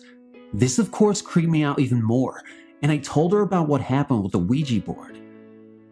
A few months later at a party I was having in my apartment, I told a few of my friends about what happened, and they decided they wanted to try it out. So again, we went to Toys R Us and bought another Parker Ouija board. We played it again, and ended up talking to the same child. This time, I just kinda watched. Some of my friends said that they could feel something sitting in their laps or touching their arms from time to time. The next day my friend called me and said that he had a bad dream and that he woke up with his pillow very bloody from a nosebleed. Needless to say, my friends thought it was perhaps the Ouija board, so we gathered together to ask it what happened. It said that it had done it, and that it would continue to do so with each person for 2 weeks at a time. We freaked out, and I told it if it could stop, and it agreed to stop. The next day, my friend called me again and told me that the same thing happened, so we got together and we burned the Ouija board. After that, nothing else happened, and I never touched another Ouija board again. However, again like I said, I'm into being dangerous, so I'm up for another go if anyone lives near or close around the area and wants to try it together. Now this is going way back, but it is a story I have told my children on many occasions. When I was about 12 years old, a friend of mine and I had set up a Ouija he had gotten for Christmas in his basement when his parents were out and thought we could have a bit of fun with each other. As kids often do, we would ask questions and force the heart around, ask questions, kick the table, and try to freak each other out. How's the best way to put this? A while into it, we heard a rapping sound on his basement window. It hit a couple times, and then, from what he and I remember, 3 more, hard. Scared the crap out of us and we ran upstairs. After we settled down, we started doing what most would do and tried to figure out what happened. The idea we finally came to was that a friend of ours had seen us through the window and thought that he would have a little fun of his own. Now it was our turn to scare him. We went out the front door and snuck around the side of the house. Then, and it still, after all the years, sends chills down my spine. We saw nothing. No one. That in itself scared us more, for it had been snowing and there was no tracks along the side of the house or anywhere around the window the noises came from. It could have not been more than 5 minutes from the time we ran from the basement until we went outside. The snow was fresh. We asked our friend if he had been around the night before without telling him what happened, and he said he had not. Last time my friend, who is now my brother-in-law, and I have messed with a Ouija board. You can call us crazy and paranoid. We don't really care. Hello. I would like to first thank you for giving me the opportunity to have my true story posted. It took place about 10 years ago at my friend's house in Medford, Massachusetts. We both decided at the time to write it out so we don't forget any of it, but I don't think we will ever forget it. Hope you get the same chill I get every time I tell it to someone. On a cold December night, a few days before Christmas, I went to my best friend's house to stay over the night, have a few drinks, and give him his Christmas gift. Paul's wife was away visiting relatives, so he was home with his 6-year-old son Patrick, who was already asleep. Paul lived in a 2-story rental with the landlord living upstairs. When I arrived, he met me at the door with his signature drink in hand. We settled into the living room by the Christmas tree, all covered in blue and white lights. It cast long shadows around the darkened room.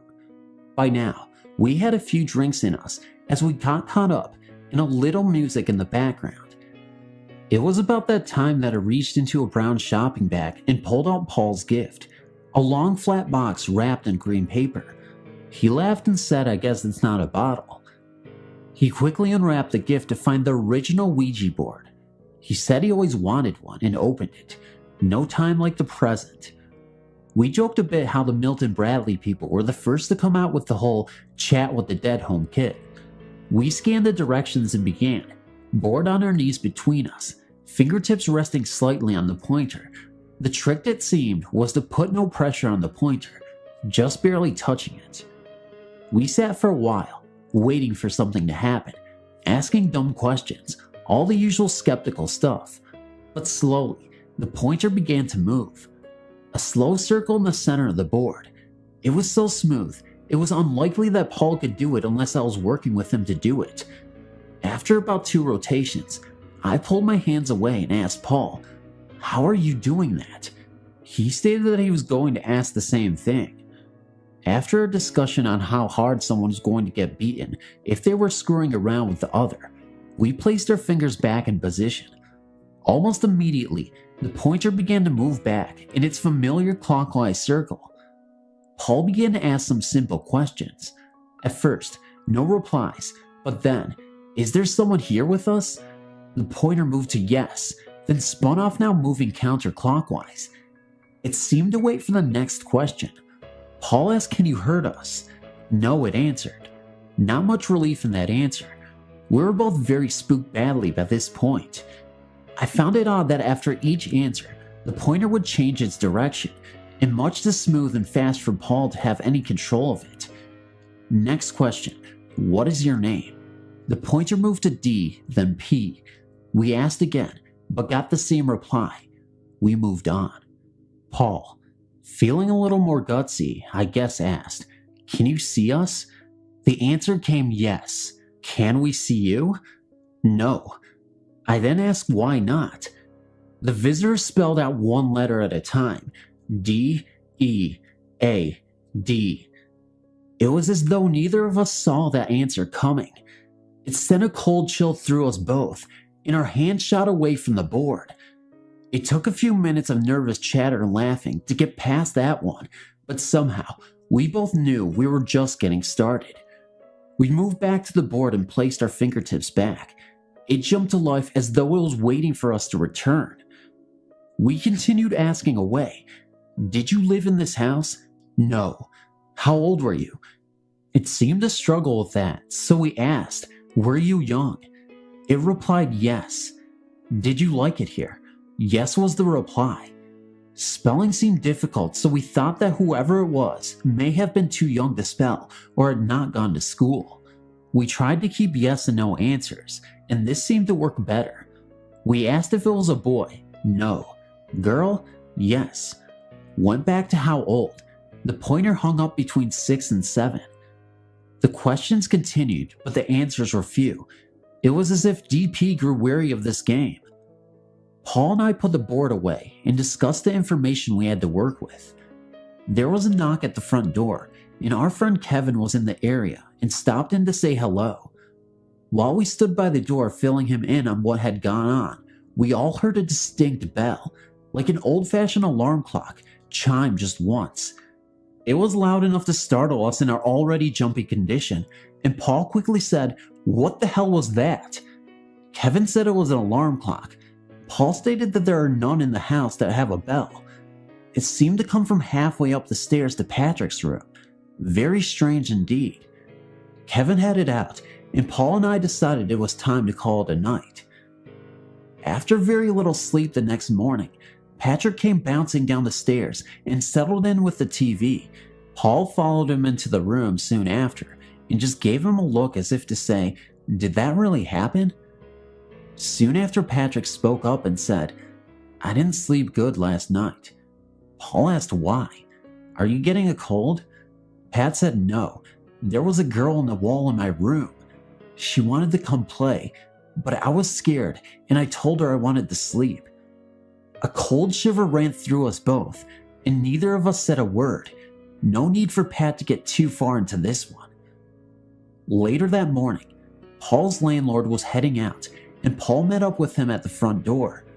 He asked if there was ever a young kid that lived in the house that died. Lou answered no, but then stopped and said, "You know, the only kid I knew around here that died lived in the house behind this one. It was a little girl with polio, and she was always sick." He went on to say that she didn't go to school or leave the house much, but when she felt up to it, her mom would go get her and bring her over to play with him and his sisters, so she got to be with other kids. He thought he said she died when she was about 7. Paul and I both had chills by this point, but the question had to be asked, what was her name? He thought for a second and said Dorothy. Dorothy Picante.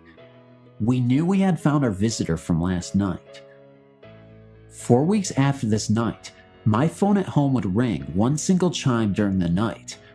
I didn't think much of it until one day, while visiting my friend Paul's house again, his phone did the same thing. Ding. He said, "You know, it's been doing that since the visit from Dorothy." I told him that the same thing was happening to my phone too. It seems she knows where we both live now. As far-fetched as this story seems, it is the absolute truth. I will never forget the visit as long as I live.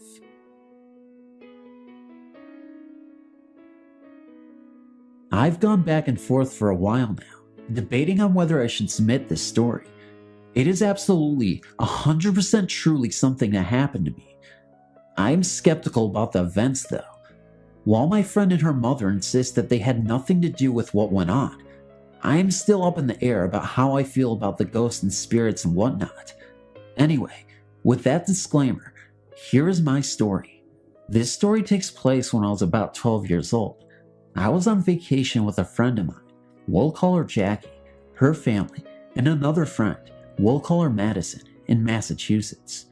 We were staying at Koa Campground near Boston, and one night, my friend and her mother, both intensely interested in everything paranormal, suggested that we hold a seance. I'm pretty skeptical in general when it comes to ghosts and whatnot. I never had a personal experience with it, didn't really believe that it was possible to speak to the dead, and felt that even if there were possible, it probably wasn't something to be messing with. Anyway, for whatever reason, being bored maybe, I agreed. So did Madison, although reluctantly. We began, lit the candles, sat around the picnic table, held hands, and cleared our minds so that we'd be more open to the spirits. It all seemed pretty hokey to me, straight out of a movie, but I was having a good time. My friend's mother began the seance, but midway through her spiel, Madison decided she had enough and broke the circle. Jackie's mother informed us that we couldn't continue once the circle has been broken because it could lead to all sorts of problems. We were sitting around after that, a little disgruntled since the fun had been ruined. Jackie decided that we should try our luck with the Ouija board instead. This, I was a little more reluctant about. I'd heard all sorts of negative things about messing with those, but being 12, I had no intention of looking scared in front of everyone. We had just teased Madden mercilessly for backing down, so I put on my brave face and agreed. We made a makeshift board out of a strip of brown paper towel, filling the letters in with a marker and using a playing card as a planchette. Starting out, we asked basic questions, trying to connect with anything at all, and not really having much luck. As we got more into things, though, we seemed to connect with a spirit named Keith. He was young, like a young adult, but could not or would not tell us his age. He began to answer only to my questions, calling me May. He would not tell us how he died, or how he knew me, or why he was calling me May. He just spelled out cold a few times. He then spelled out remember red. Things got weird after that. The planchette was all over the board after that, and the answers we started getting were nonsensical. We asked if it was still Keith. The planchette pointed to no, and spelled out bad. The planchette slid quickly across the board and across the picnic table and onto the ground. We picked it up, pointed it to goodbye, and ended the session. Jackie's mother took care of the board, and we went to bed. Now Jackie, Madison, and I were sharing a tent while Jackie's parents were in a cabin next to us. Sometime during the night, I began to feel extremely uneasy. I couldn't fall asleep. I couldn't relax, like I had too much adrenaline. I figured that I had freaked myself out too much and tried to just force myself to sleep by telling myself that I was being ridiculous. But finally, I insisted to Jackie and Madison that I was just too uncomfortable on the ground and that I would prefer to sleep in the cabin. They agreed, and in we went. The next morning, when we woke up, our tent was flattened and flooded. To this day, I don't know if Jackie and her mom were messing with me or if the tent collapse was just a coincidence, but it definitely scared the hell out of me. I never messed with a Ouija board again, but I must say, these incidents were very convincing. I guess I just have to figure out in my own mind if this is real, or I'll find out in the next life, one way or another. Thank you so much for reading. Yesterday afternoon, Monday, August 26, 2006, I was home alone. My dad was at work sometime with my mom, and my brother was out somewhere. It was just me and my two dogs. It was about 1 p.m., or maybe a little before when this happened. The TV was on, but not loud on, and both families next door were not home or outside. I was just sitting on my couch watching TV when all of a sudden I heard a strange voice of a man say some kind of word. This was very strange because I've never heard such a strange voice before in my house. Maybe this voice was because I was using this Ouija board at the time that I found in my basement. I've heard a little girl's voice and other voices, but never a strange man's voice. The voice was coming from upstairs, so I got off the couch and said, "Is anyone there? Hello? Is anyone there?" Nothing. I heard nothing. So I went back to watching TV. Oh yeah, about a week ago, my brother told me he thinks he keeps seeing some kind of shadowy figure walk by when him and I are watching TV. Kinda creepy. Thanks for reading my short story, and I hope you have a great day. This is true, and it happened to me about 16 years ago. I've rarely spoke of it, and I don't think my wife even knows about it. Well, I grew up in San Diego, California. I lived on a ranch from the time I was 3 until my early 20s. I've seen many things, and I generally don't talk about them because of how strange even I think they are. I've one story that I remember very clearly though. I was in high school, and just so you know, I've never been into drugs, and I didn't drink until after high school. My experience happened while sober. One winter night it was windy and generally cold. San Diego cold was probably in the 50s. I was the only person home. I'd stayed up watching movies. Eventually, I got bored and decided to get ready to go to bed. As I was walking from the bathroom to my room, I noticed all the downstairs lights were on, including the outside lights and the light in the pool. I did think this was odd, but I didn't think twice to go and shut them off. I went downstairs and turned off the house alarm. I had to go outside to shut off the light for the pool and the driveway lights.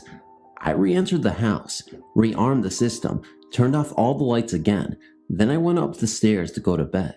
I turned off my light in my room, and as I did, the driveway lights outside turned on.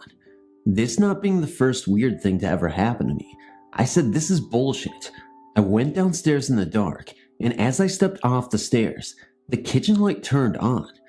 I turned off the alarm first and went outside to shut off the driveway lights. As I shut the switch off, I said, "Don't do it again." I went back inside, rearmed the system, and then went to the kitchen where those lights were on.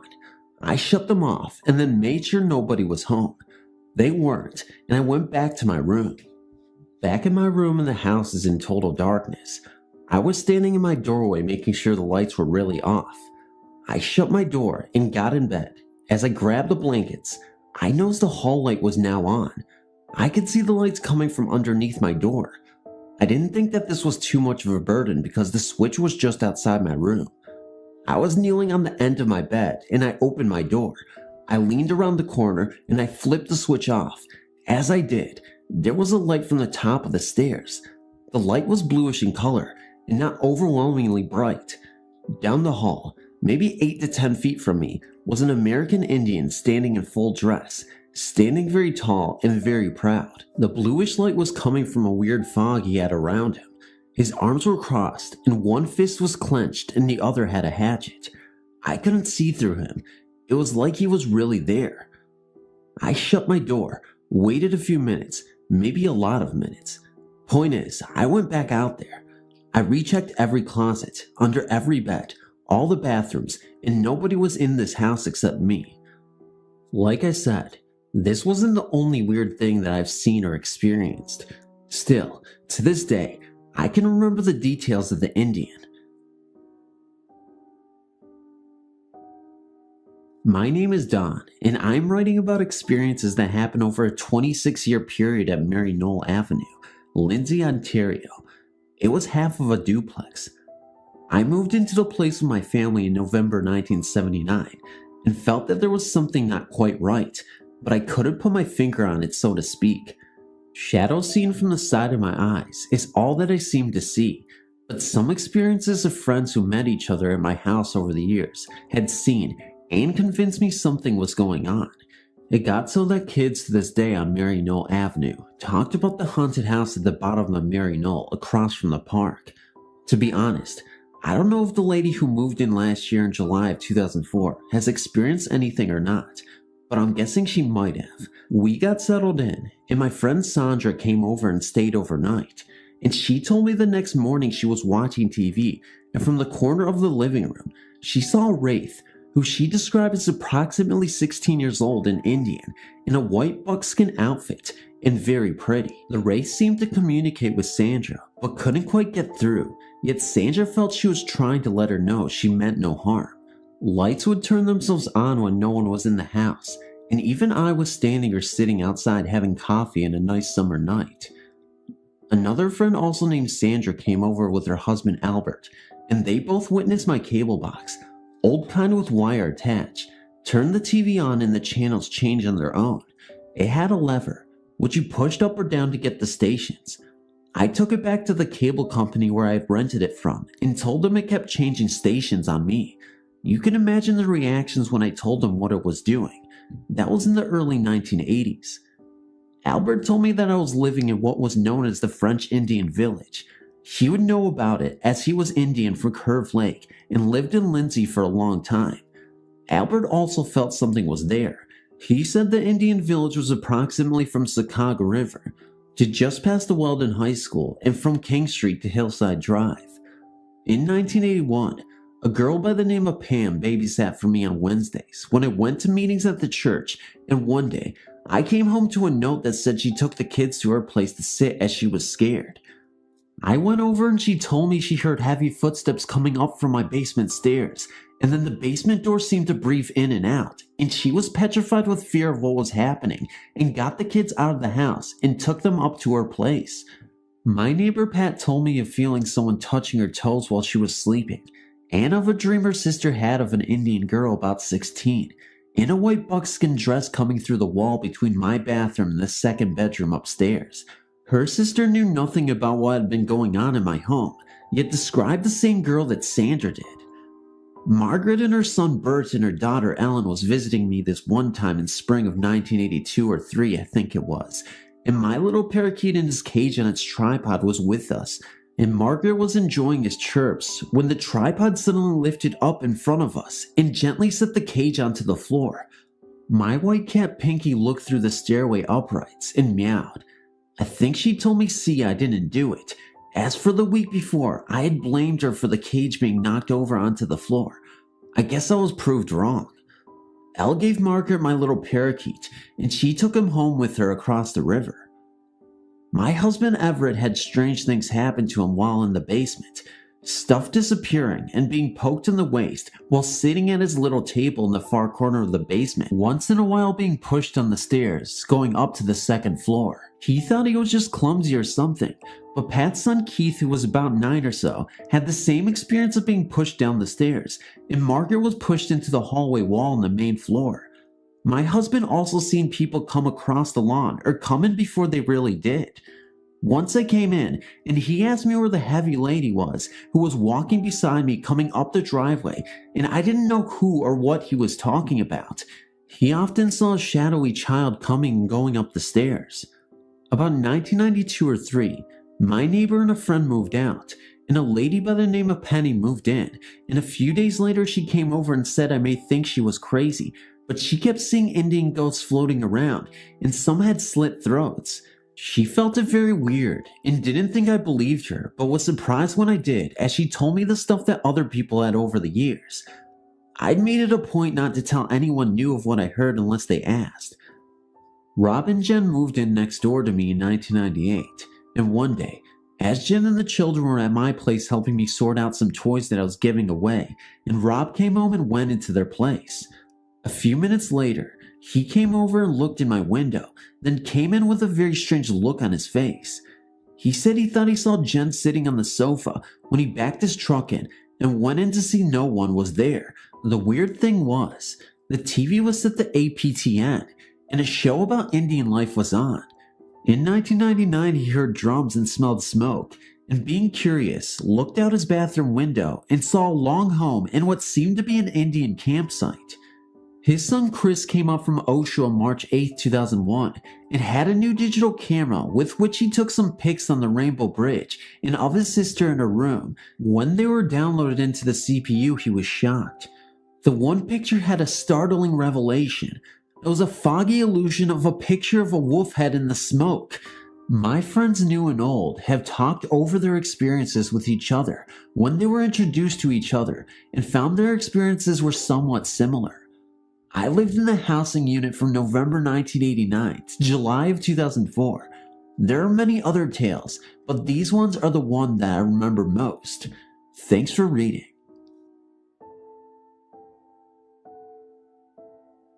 I am writing about an incident which occurred during my brief stay in Prescott, Arizona.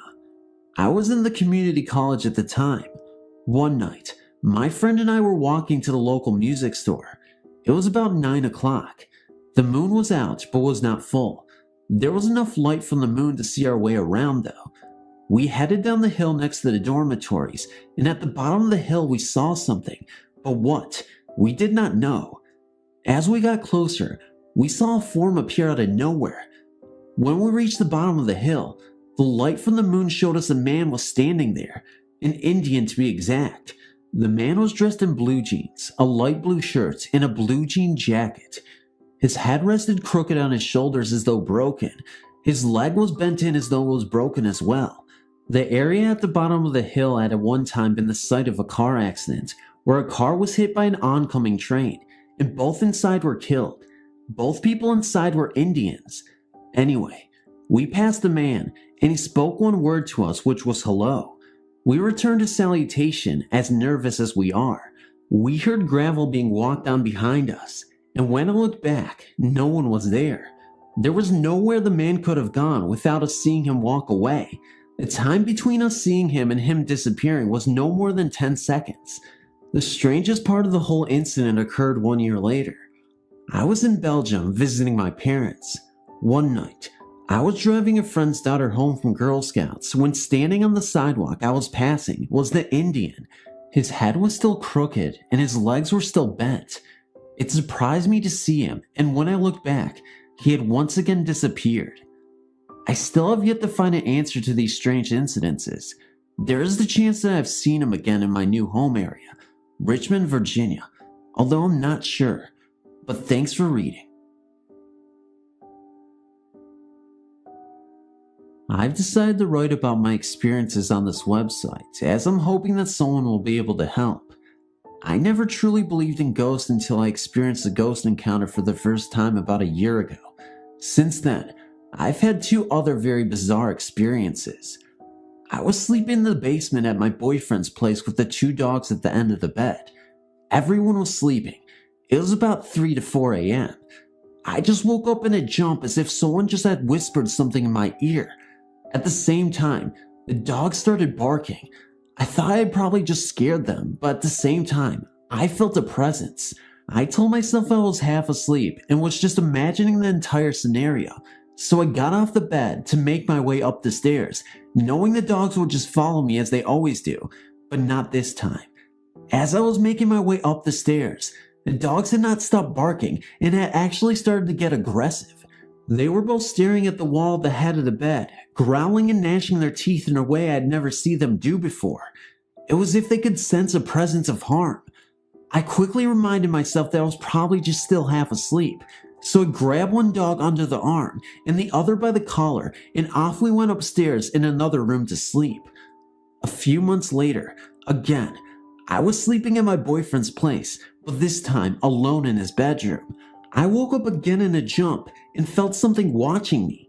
I glanced in the mirror across the room when I saw an old man looking straight at me. He was dressed in vintage clothes, similar to the leather ceremonial gowns that many Canadian Aboriginal peoples would wear in the past. He had a long braid falling on his right shoulder and blue eyes. At that moment, I just froze and hid under the blankets. I told myself I was probably just half asleep and needed to calm down. I thought to myself, now that you're awake, if you really think this is happening, then check to see if he's still there. So I did, but he was gone. My last bizarre experience confirms the other 2. I know I wasn't sleeping or imagining this. Again, I was sleeping alone in my boyfriend's room. It was last winter, and my alarm clock rang at 6:30 a.m. It was still pitch dark outside. As I pressed the snooze button, I heard footsteps coming up. The footsteps sounded like my boyfriend's father's dress shoes. As the steps were getting closer, I heard the dog who was in the other room slightly bark a few times. So, I tried to call out to him. As I attempted to do so, my voice was disappearing. I was feeling more and more pressure to my chest and could not call out. Meanwhile, the footsteps are upstairs and heading towards my room. The closer they got, the more pressure was released to my chest. I could barely breathe. I was so afraid. I put my head under the blankets to calm down. I thought to myself, this can't be happening. I must be having a panic attack, which would explain why I'm having trouble breathing. So, in order to calm down, I tried to take deep breaths and focus on getting calm again, until the footsteps stopped at the end of my bed. I figured I just got scared and imagined the whole thing. So I told myself, just like the last time with the old man, if you think there's something there, then why don't you take a look? As I slightly opened my eyes, something was at the end of the bed. I was too scared to open my eyes fully and look at its face. I glanced at the body. It was standing right at the end of the bed. I could feel it looking at me. I tried to call out, but the pressure from my chest was too intense. I was frozen in fear. The only thing I could think to do was to pray and ask my grandfather who passed away several years ago to tell this thing I didn't want to talk to him or make any communication with him. After a few seconds of praying, slowly, the pressure from my chest was released. I looked to see if it was still there, but it had gone. That was my last encounter with a ghost. I get the feeling it's trying to communicate something to me, but I'm too scared to confront it. What should I do?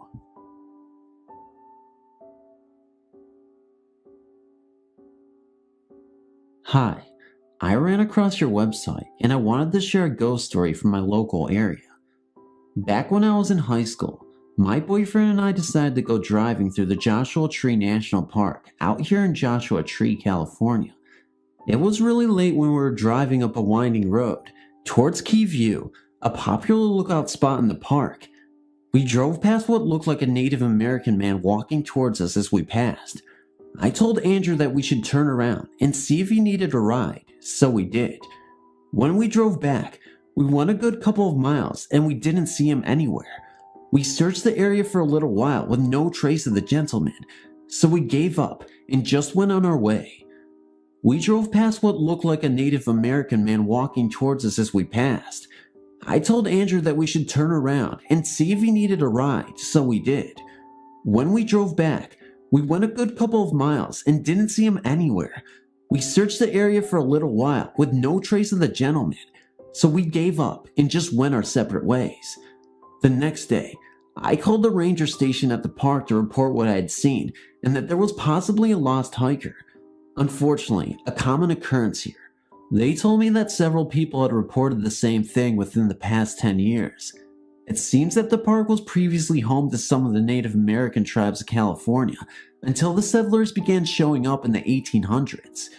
As a side note to this story, about 6 years ago, I was talking with two of my best friends about strange things we see out here, and my roommate Demita mentioned during a camping trip up by Keys Views, she and some other friends had seen the same Indian man I had seen. Valerie, the other friend there, immediately described the man's clothing and his age, saying she had seen him several times since he had lived up at the gate of the park. I hadn't mentioned my sighting at all until they spoke of it.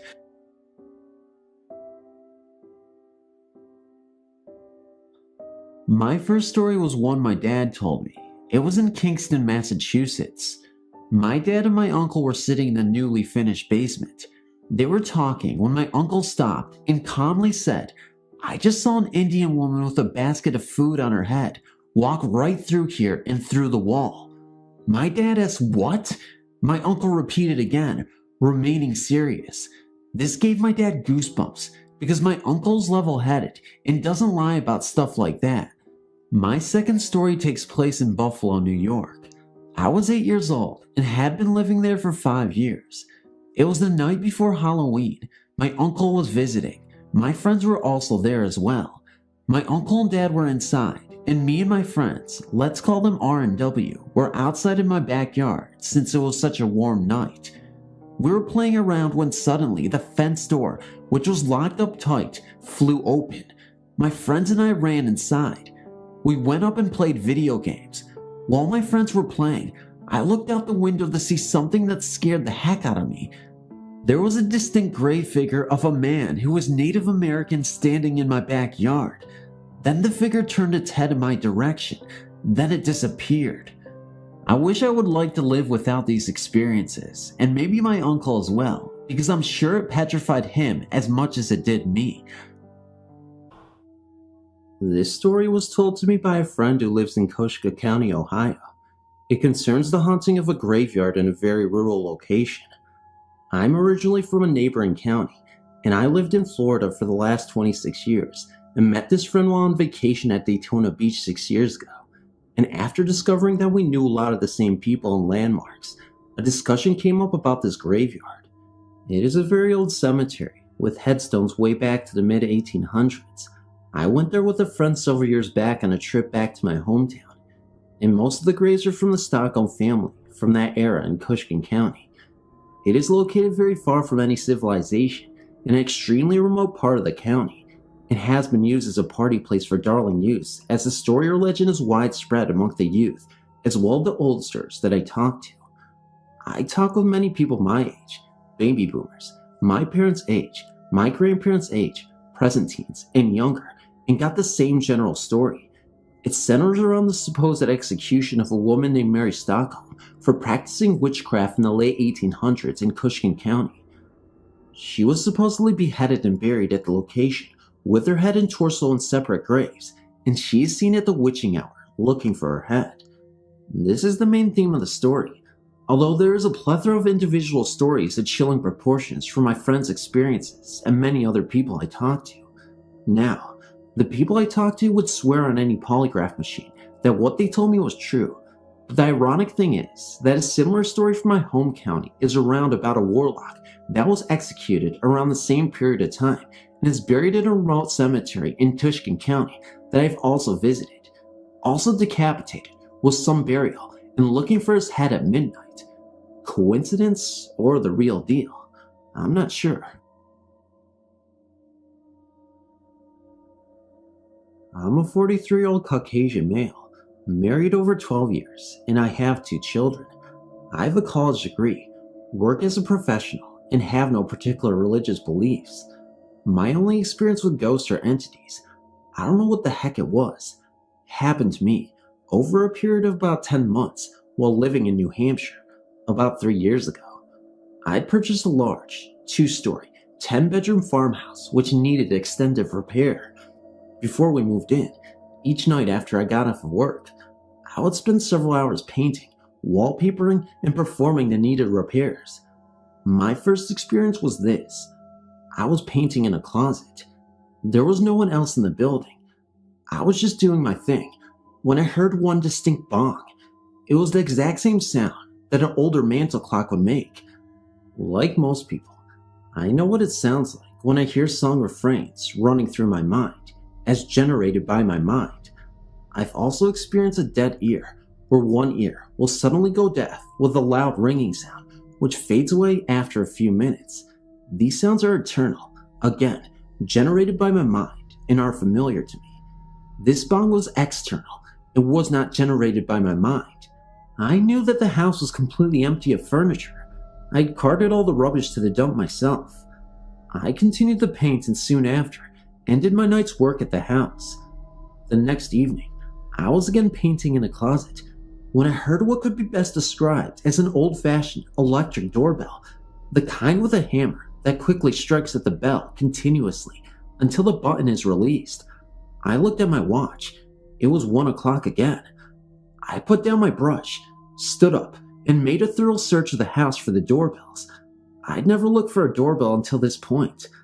I also searched the basement around the furnace, thinking it might have been an alarm bell or some such. My search turned up neither bells, wires, or any front or back doorbell buttons on the house. I heard nothing more that evening. About 3 weeks later, I moved my family into the house. About a month after moving in, my son, who was about 3 at the time, told us at breakfast that a woman was in his room the night before. What kind of woman, I asked, and he went on to tell us, with his limited vocabulary, that a woman with white clothes came in and sat on his bed. I asked if she looked like Mommy, and he said no. I asked if she talked to him, and he said no. She just sat there. I asked if she walked in or walked out, but he told us that she just sat on the bed. My wife and I looked back and forth at each other, and then at her son, who continued to eat his breakfast. He wasn't upset or disturbed, and we simply moved on to the business of the day. He never mentioned any other visit again. Today, at 6 years old, he says he does remember the woman, but can offer very little about her. About a week after this, my wife confronted me when I came home from work and told me that all afternoon, she heard the continuous rattle of dishes being moved about in the kitchen while she was either upstairs or at the other side of the house. She also heard the cupboard door slamming shut, hard. She told me that she would go to the kitchen to see what was going on, but would find nothing out of the ordinary. In all the time we lived in the house, I never heard the dishes or cupboard doors. Over the next month or so, my wife told me that she would also hear various doors in the house slamming, but again, when she went to see or walk through the house, the doors were as they had been. I'd taken pains to insulate against the New Hampshire winter cold and wind. This house was not drafty. We had candles lit on many winter nights, and never saw them so much as flicker. My last personal experience in the house was the most dramatic. My wife had taken the children shopping and had been gone for about an hour or two. It was a Saturday afternoon.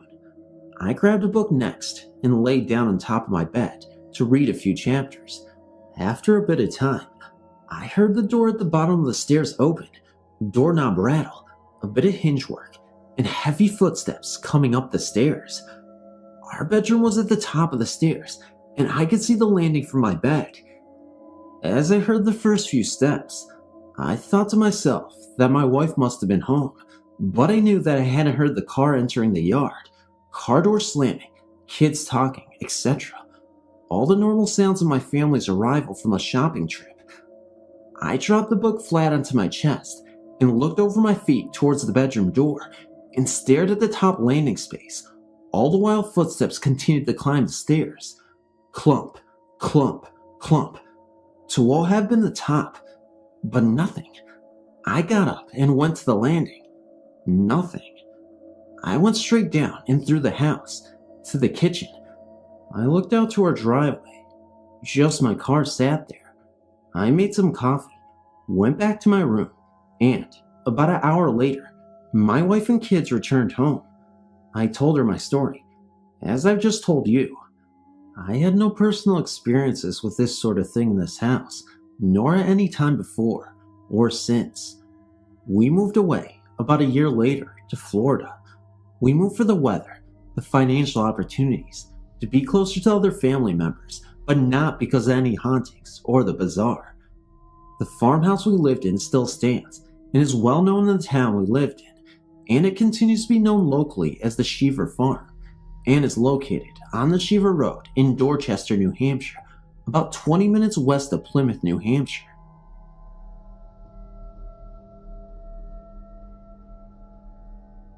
I've lived in my house since I was born, 34 years ago. When I was about 5 years old, I was sleeping in my grandmother's couch upstairs when I kept being awakened by the sound of heavy footsteps going up and down the stairs loudly. I was really scared, but when I reached for the door handle to have a look, the sound stopped, and afterwards, I was too scared to try having another look, so I just listened until falling asleep. When I was 8, my mother and older foster sister were returning home one night from seeing the Exorcist movie at the movie theater when things got really out of hand. My younger sister and I shared a bedroom, and her brother had the room to the other side of the wall, at our heads. We frequently played games of knocking and code, and this night, we didn't want to play, so we didn't knock back. Sometime after the knocking began, we heard my brother call to my foster sister and tell her to have us stop knocking. He was tired and wanted to go to sleep. My sister and I said, "What?" When she came in to tell us to stop, we told her that we were not knocking and that we thought it was him, and we were tired and wanted to go to sleep. She almost believed us and went back to the kitchen with my mom. The knocking continued, and my sister and I called up to my foster sister to have my brother stop knocking. When she went to tell him, he was sound asleep. We told her that he wasn't sleeping, that he was knocking, and she insisted he was really asleep. The knocking occurred in rhythms, as if it was some kind of Indian drum kind of tapping. It even got louder and faster and moved to different walls in the room and to the ceiling. My older foster sister and my aunt each slept in me and my sister's beds until we fell asleep. We were so scared listening to the Indian drums, we wanted to run out of the room, but they made us stay there and lay in the bed and listen to it until we fell asleep. After we fell asleep, they got up and went back to the kitchen, probably to discuss the events, when we woke back up to the same noises. Finally, they put a mattress in the middle of the floor in the living room, and we all slept there together for the entire night. If you know when The Exorcist was in the movie theater, you know that was a really long time ago, and we haven't had any Indian drums since then, but I've heard of 2 other houses on my street who had the same noises in them. Me and a lot of my friends have a lot of different kinds of encounters with ghosts in my house over the years. This story is true, and this house really is haunted.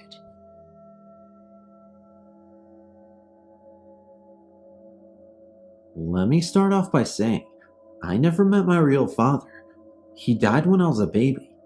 Anyhow, I've always known about my deceased father. His name was Jerry. Now, no one in my family talks about my deceased dad, and we don't know anyone by the name of Jerry.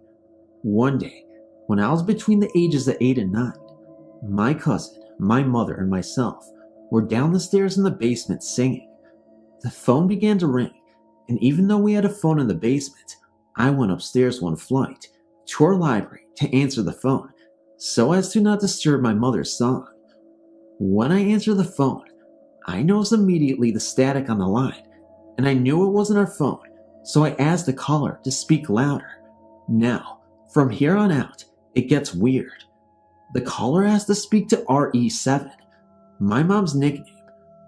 I then asked who was calling, and the caller replied Jerry. I immediately knew my mother knew of no other Jerry, so I repeated the name, and the caller acknowledged that that was his name. I tell him to hold on. I run down the stairs to where my mother and cousin were, and tell my mother to pick up the phone, that she had a phone call, and that the caller's name was Jerry. My cousin looked up shocked, as did my mother, and simultaneously said Jerry. This all happening within a minute or so. So, my mother picks up the phone and answers the call, only there is no one on the line now. I run back upstairs to the library to hang up the phone, and I go back to the basement, and both my mother and my cousin are trying to figure out if I got the name right. I assure them I did, and tell them about the connection and the static. We all just kind of dismissed the call. Only later, when I started thinking about it, did I realize that my father never knew me and died very tragically when he was struck by a car. I think he wanted to hear my voice and hear my mother's voice. What I didn't tell my mother or my cousin is that the caller addressed me by my name. I never told the caller my name, but he knew my name, Tamaya.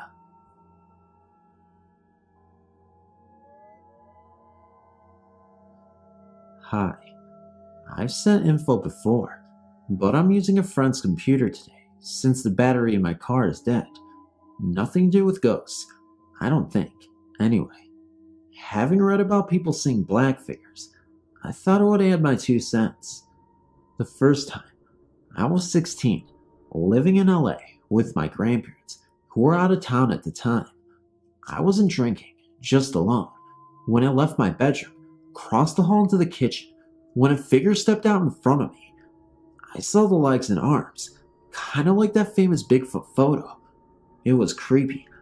I got a baseball bat and turned on all the lights in the house and called a friend. Nothing else. Then, just less than 2 years ago, I had since moved to Quarles, New Hampshire. I was living with another woman. I got up in the middle of the night to use the restroom.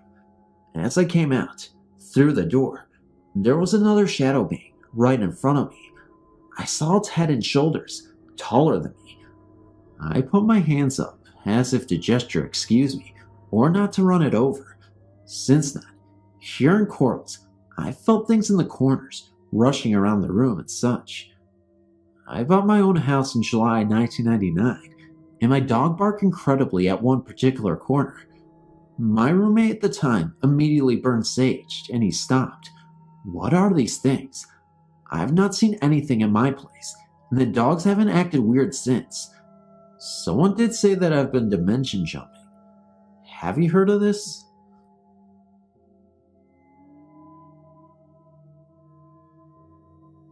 At one time, I never believed in ghosts or spirits or anything that is supernatural. That is until I went over to my friend Sarah's house. It all started back in '96.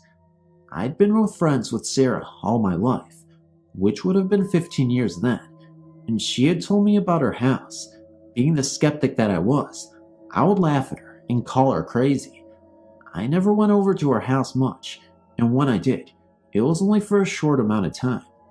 Well, during the summer of '96, I started staying the night with her about every weekend. I noticed when I first went into her living room, it was very cold in one particular spot, right in front of the stairway.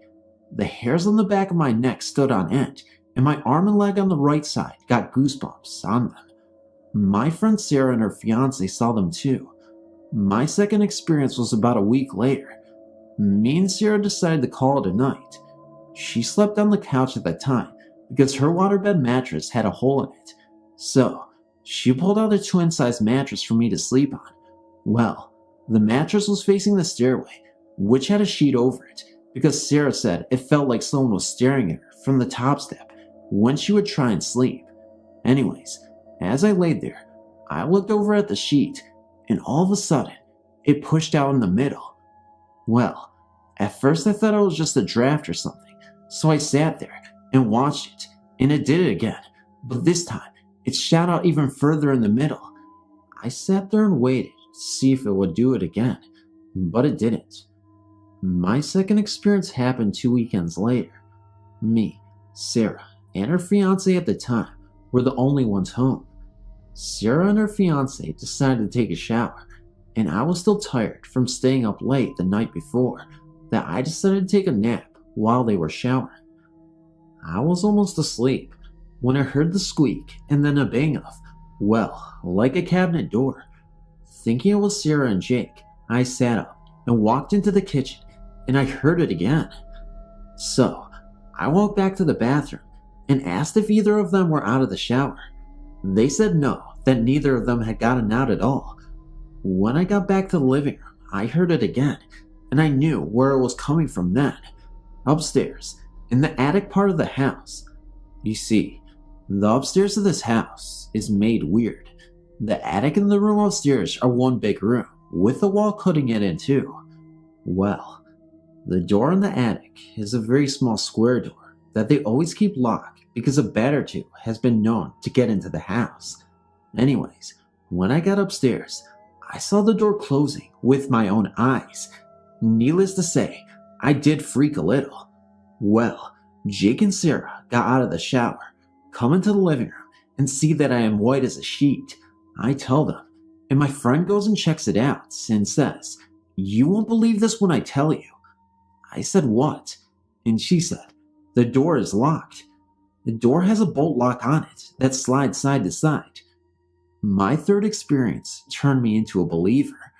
Me and Sarah were the only two there, besides a dog, who was asleep at Sarah's feet. We were talking, and all of a sudden, we heard a pop can getting knocked around under the couch. We got a little nervous, and then, to our relief, a mouse darted out from underneath the couch. We started laughing, and I made a comment about a big old mouse must be what causes the noises we hear, etc. Next thing we know, we hear these footsteps, loud footsteps, going from my friend's parents' bedroom to her brother's bedroom, at the back of the cabin. It sounded like someone had work boots on, and was just stomping on purpose. Well, my friend looks at me and says, "Now that is one big frickin' rat." I said, "Let's go outside." Thank you for letting me share this few experiences that I have encountered. What I told you is just the beginning. If you'd like to hear more, just let me know.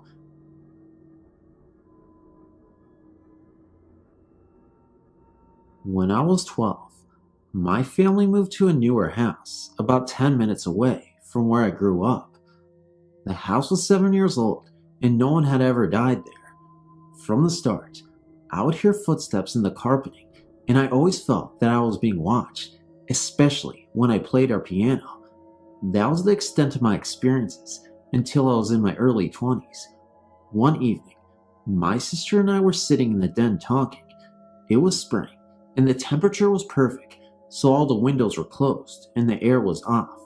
Suddenly, in the back of the room, there were a lot of plants sitting together.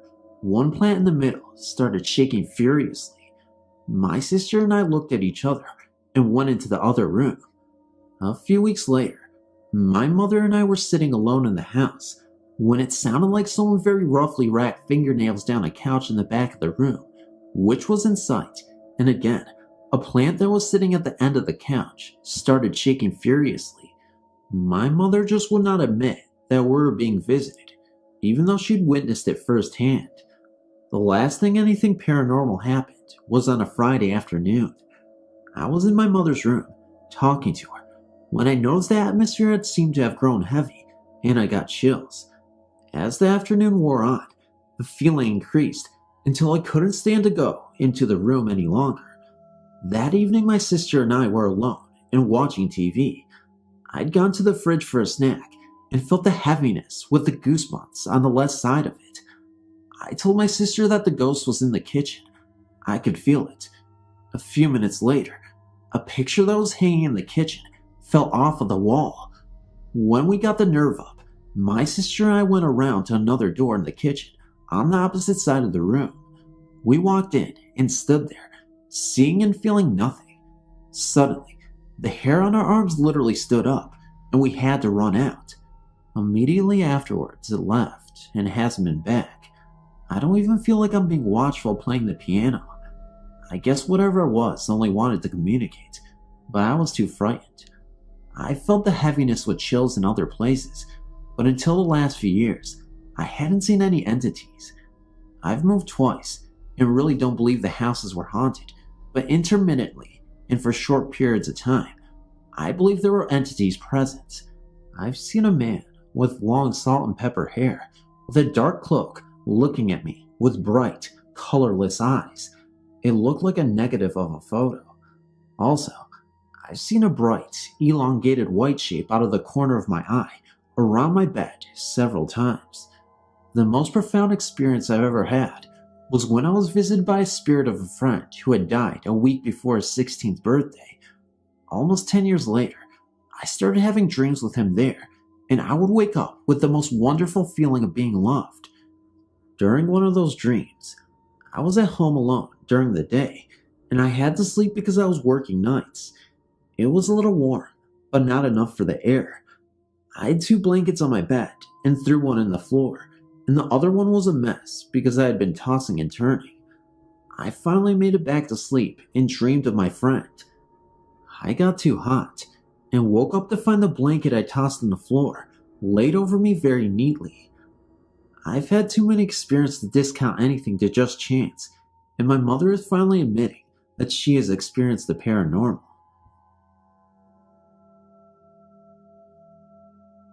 I live in Tucson, Arizona.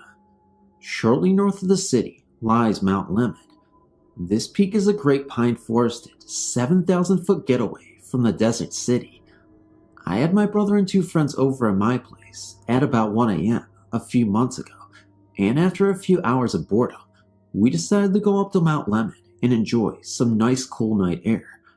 I would often take the 45-minute trip to wind down and watch the stars, so this is a very familiar place. The trip started off very normal. Our first stop was without occurrences. The next stop, I became mildly aware of a presence. This is nothing new to me, however, so I ignored it. By the 3rd stop, we got out again. My brother and our friend Steve stayed in the car, and my friend Thea and I went for a walk. After a short discussion about friend trouble, she interrupted and said she kept seeing a shadowed figure from the top of a nearby peak.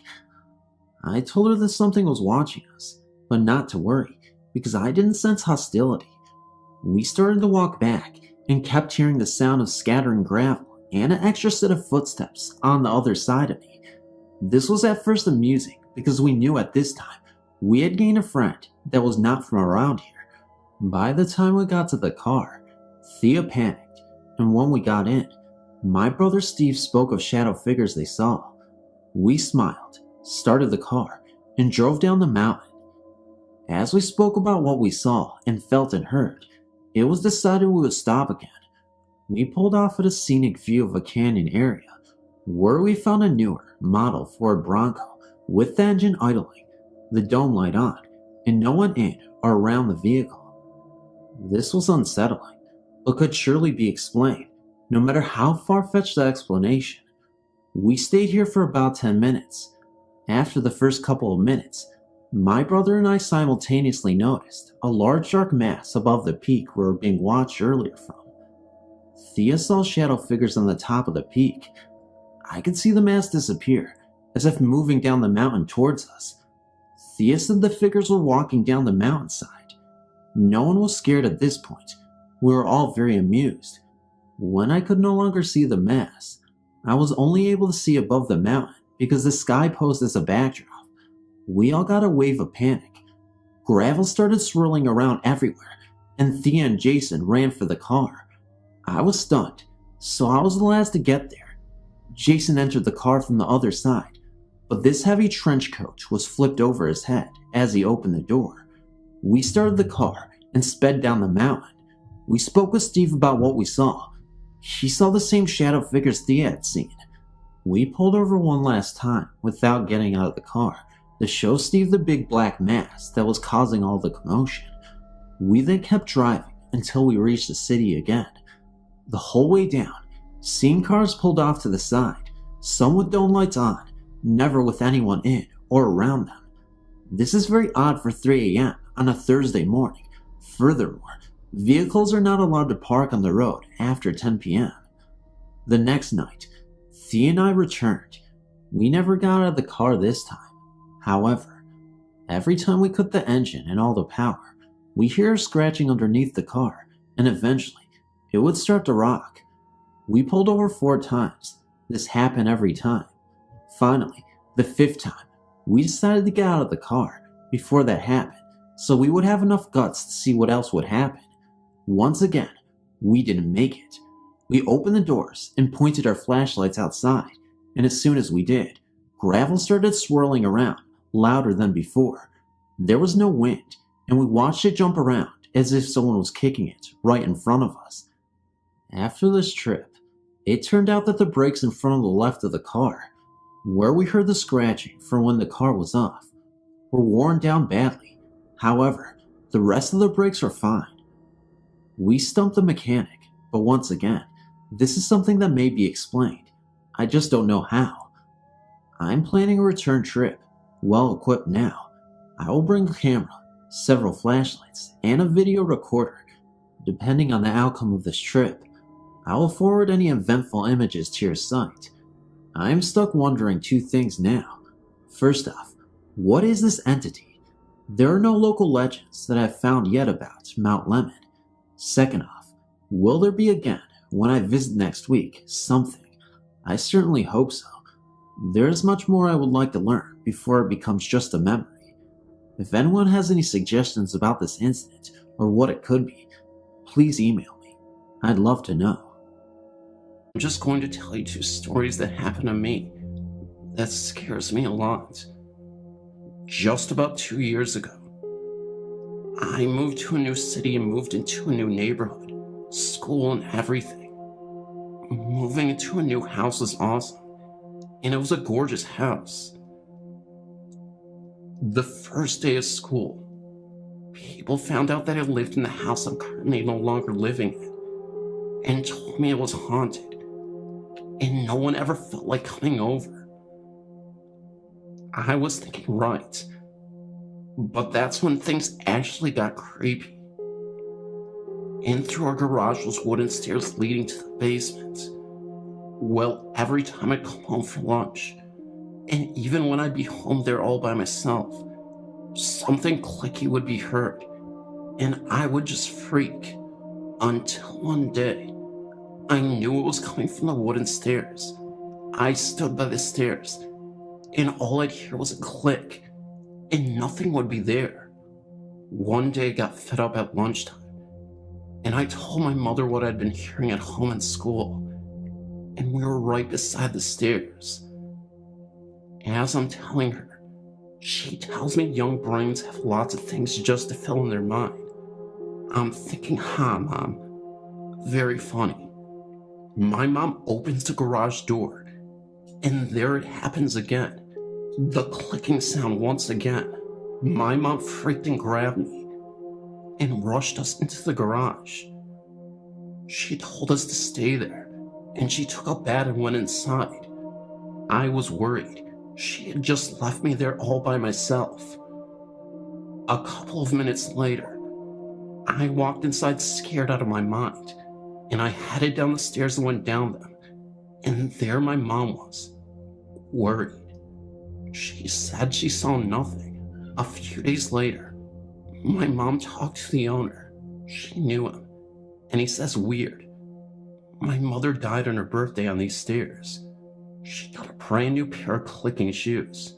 After that day, we never heard it again. Another story happened with me and my brother.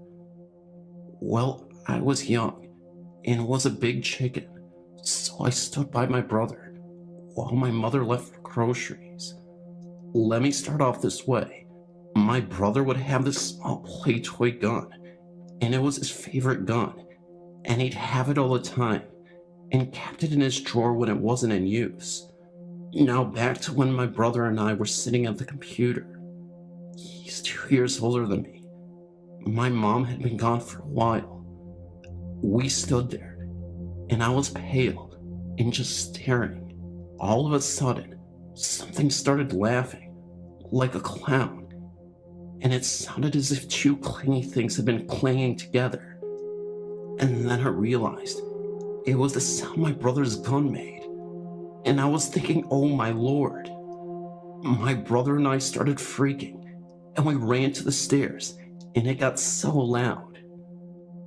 And then the door handle started moving, and it was banging, and I ran and opened it, and it was my mom. She asked us why we were so pale. When we told her, it wasn't something she seemed much to care about. Like we were just children telling our tales. My brother that night went to go play his toy gun. It was gone and was never to be found again. A lot more of these things have happened, and if you're interested in some more, I can write them up and email you. We moved out of the house just down the street, and nothing's happened to us like that again. Hope you enjoyed my stories. Myself and other employees, including management, have been upstairs in what was supposed to be the original owner's apartment. When you are up there, someone will either tap you on the shoulder or grab your shoulder, and when you turn around, there is nobody there. You will also hear things moving around while using the bathroom, and when you open the door, nobody is up there but you. The given story is that it is the ghost of our owner's father. His father's dream was to open up this brewery with his children, Joe Jr. and Michelle, but he died shortly after it had opened. The oddest thing of all of that is that I was walking some customers out to their vehicles when one of them told me she felt 3 spirits inside. I had not mentioned anything of the hauntings. She said one was an older gentleman, but the other 2 are children. I know absolutely nothing of the children in this area.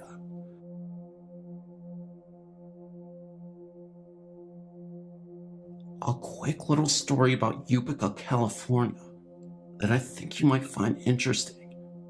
My older son John, 26, and his girlfriend Jana, 23, plus William, 64, all saw the same ghost in Utica. He was a thin man that seemed to float. They followed him from one room to the other, and he vanished. We also have a candle on top of the family room TV that gets knocked onto the floor every few days for no apparent reason. We have been watching the candle get knocked off as if someone were pushing it on the floor. It just gets swiped off the TV. Sometimes the TV is on, sometimes not. My house definitely has a ghost, but I don't know who this tall, thin man was. I kind of like it that he's here. It's like having another pet. Just thought you'd want to know about this story. I find it fascinating.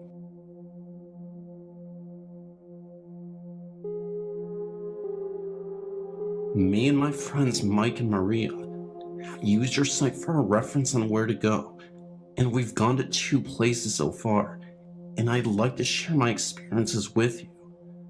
The Sleepy Hollow Sparta Cemetery. We've been there twice. The second one being about an hour ago. The first time we went was about 2 weeks ago, and there is an open gate to get in. We made a discovery about something I will tell you in a little bit.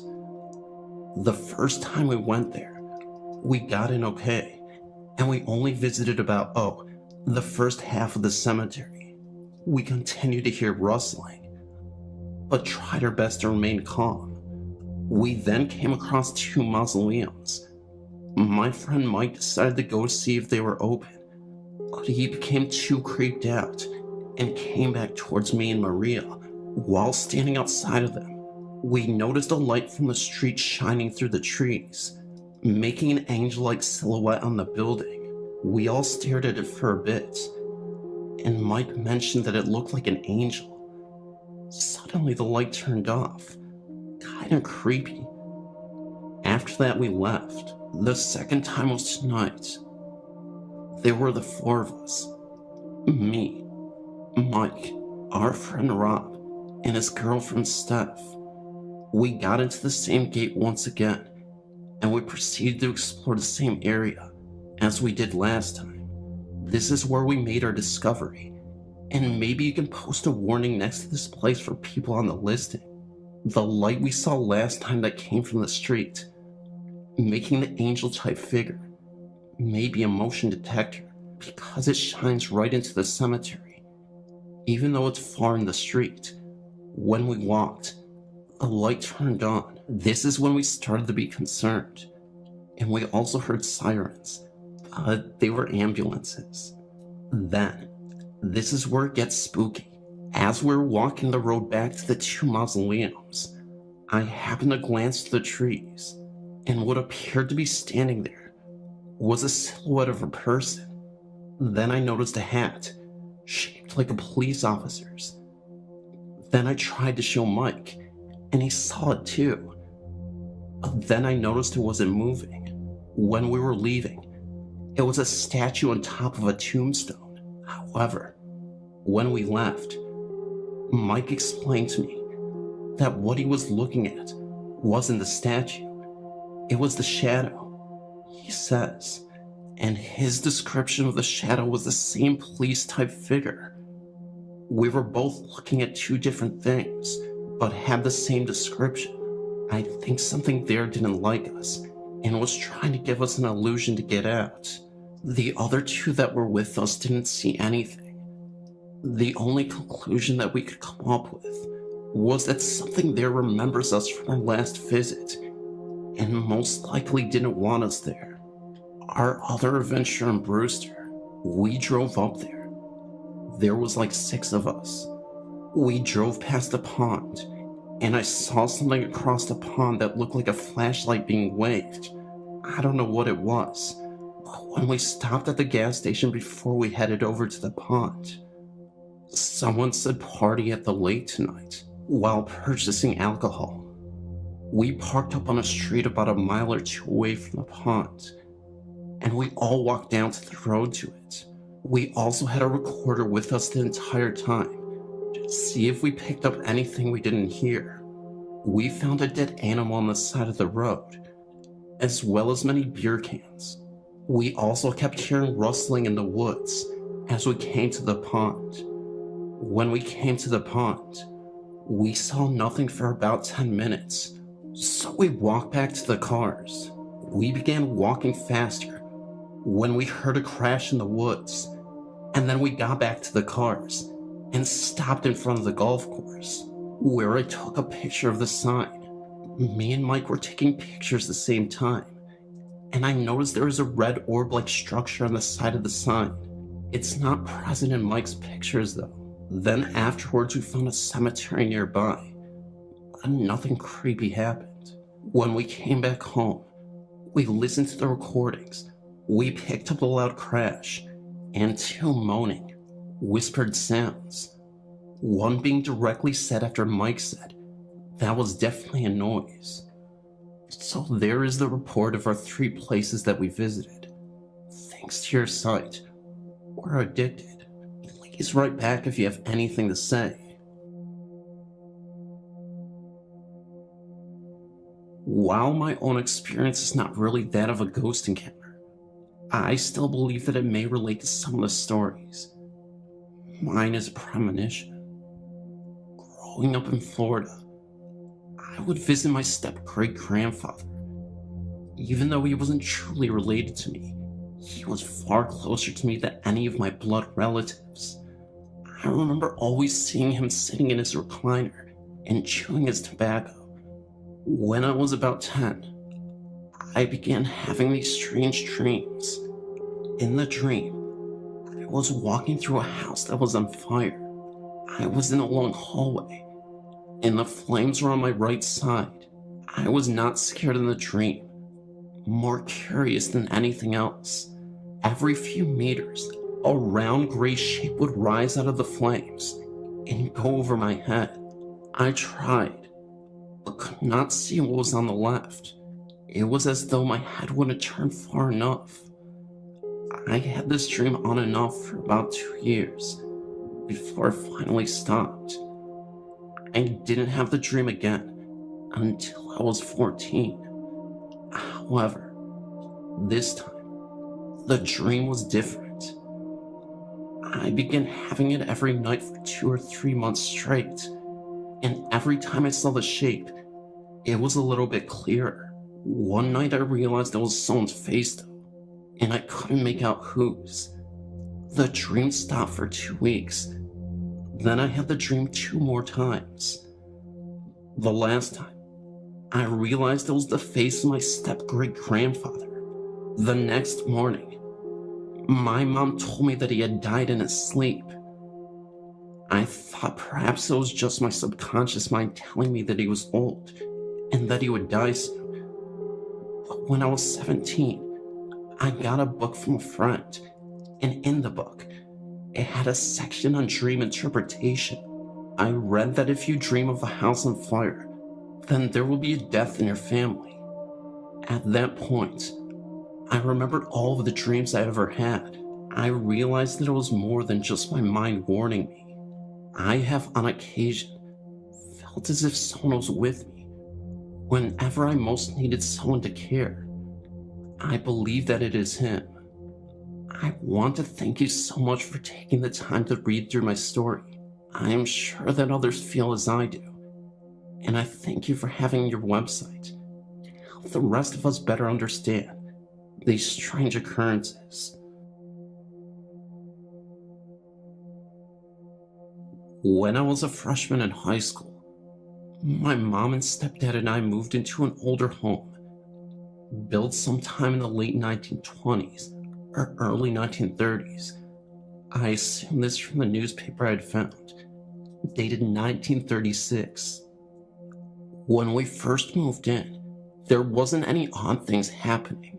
Not until my stepdad and my uncle started putting in rooms upstairs in the loft. One night after a long day of swimming with friends, I decided to go home to take a nap and meet back up with my buddies later that night. Well, that didn't happen.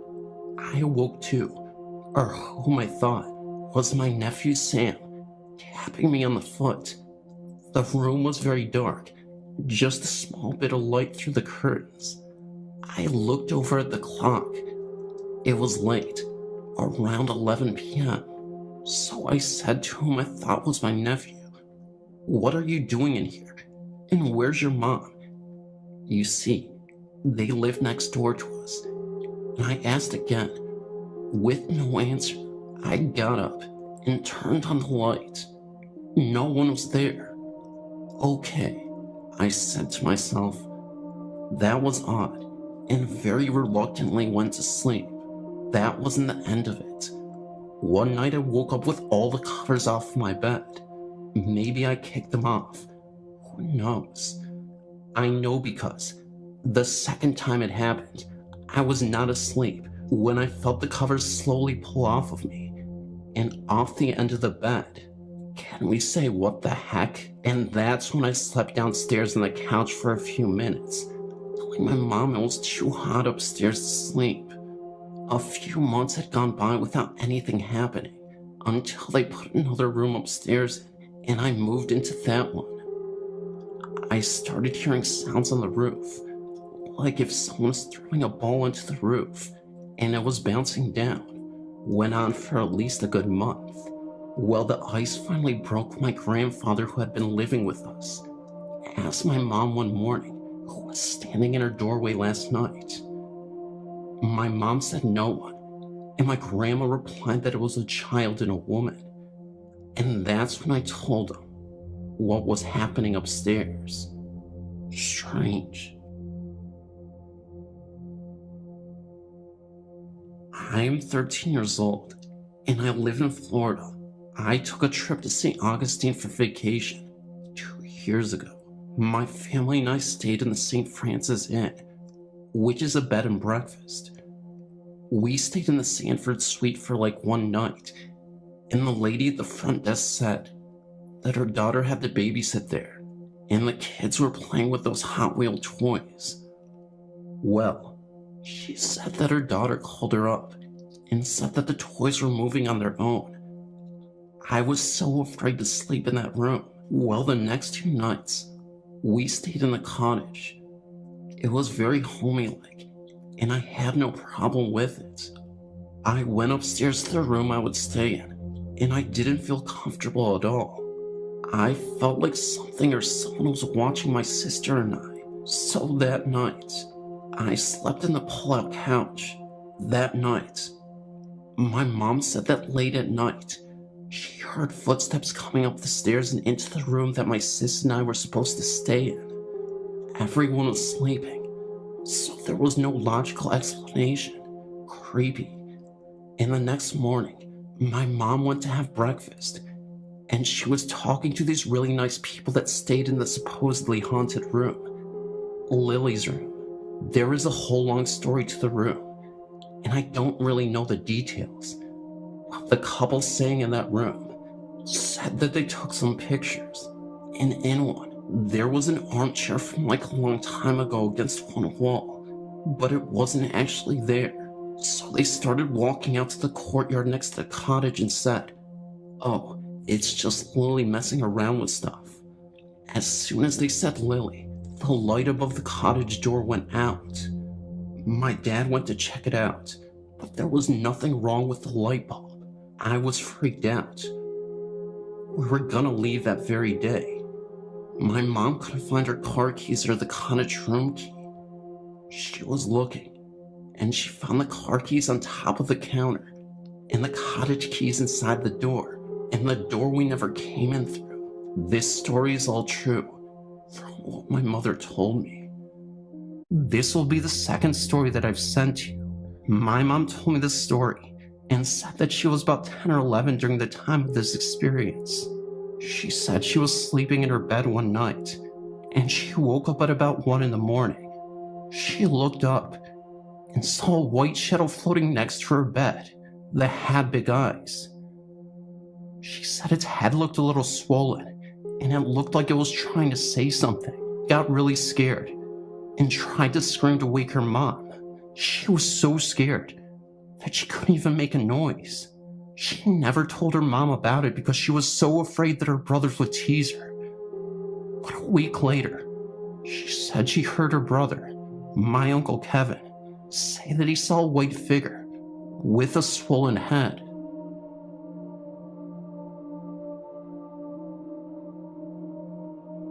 Well, to start it off, I can see and talk to dead people. It sounds crazy, I know, but it is the truth. I'm not one of those people that you see on TV, but it's pretty much the same thing. I started seeing ghosts when I was 6, while I was asleep in my bed. I was awakened by what I thought was my brother walking around, but it turned out to be somebody I didn't even know. I wanted to scream, but I was so terrified. At first, he didn't even notice me. Then he saw me, looked surprised, and then disappeared. I saw footprints just appear on the floor, heading inside my closet. I've been scared of my closet ever since. I couldn't see who it was because it was so dark, but the next day I found out that it was a kid. While walking upstairs to eat breakfast, I saw him sitting on the steps and frowning at me. I noticed him, stopped, and I really wanted to scream. I was just about to let one out when he put his fingers to his lips, signaling me to be quiet. I didn't want to scare him away, so I didn't yell. I smiled. He smiled back. I then blinked, and he vanished. At this point, I thought I was going crazy. I went upstairs, ate my cereal with my family, all the while he watched. I tried to shrug it off when a vase he was sitting next to fell off and broke. Then I was staring wild-eyed at him. He frowned and disappeared again. I later was walking down my basement when I heard some crying. I thought it could be my brother because he was frustrated that he couldn't beat a video game. He always cried when he couldn't win. But when I got down there, the TV and the lights were off. I was again terrified, but I peeked around the corner, and nothing was there. All I heard was crying, but it was getting louder. I was turning around to run. When I saw him right there in front of me, I fell on the ground and screamed. He cried even more at this. I could hear my parents asking if everything was all right while they were making their way downstairs. I looked at him, and he vanished once again. The crying stopped as my parents came in the little crawl space that was called the toy room. They looked at me stunned, still staring at where the little ghost used to be. They asked if I hurt myself or something, and I just said no, I just tripped. They then inspected my body, really see if I was just toughing out some scrape. My mom looked at my dad, and then shrugged. My dad's next reply scared me so bad, to the point I peed my pants. Well, then why were you crying then? Well, after a few more meetings, I found out that he was a ghost. Yes, I didn't know before. After a while, we became friends, but he never spoke, just helped us out, and played with our toys. Like once, before we even went to our grandparents' house, we had to clean the basement. It took hours, but we finally did it. Then we went to my grandma's. When we came home, my brother and I went to the basement, and we played video games. It was a mess. We groaned, and I screamed, "Sam!" We named him Little Black Sambo because of his color. Not to be racist, for those of you who are easily offended. While my brother went to the bathroom, he appeared, at first smiling, but then frowned. Seeing how distressed I was, I looked him straight in the eye and said, "Help us clean, or clean it yourself." I stormed upstairs to get my mom so she could help us. We were just heading downstairs when I heard my brother scream. I ran out to figure out what Sam had done. When I got in there, I saw my brother shaking, his eyes fully open, looking to and fro. I looked into the room and gasped myself. It was perfectly clean. My mom got down there and said, "What mess." It was 6 years that I had known him. He was mine and the family's best friend. It was almost as if he was a part of the family. My life was going good. I was starting 7th grade. I had lots of friends. What more could I ask for? I've decided that we were moving. I'll never forget that day. The day my mom decided to move. She had wanted to move before, but never actually did. We've even had a for sale sign in our front yard before, but it was taken down only a few days after, because my mom didn't want to leave the home she raised her children in. Now she was serious. The sign went up almost immediately, and she started looking at houses. At first I thought it was cool.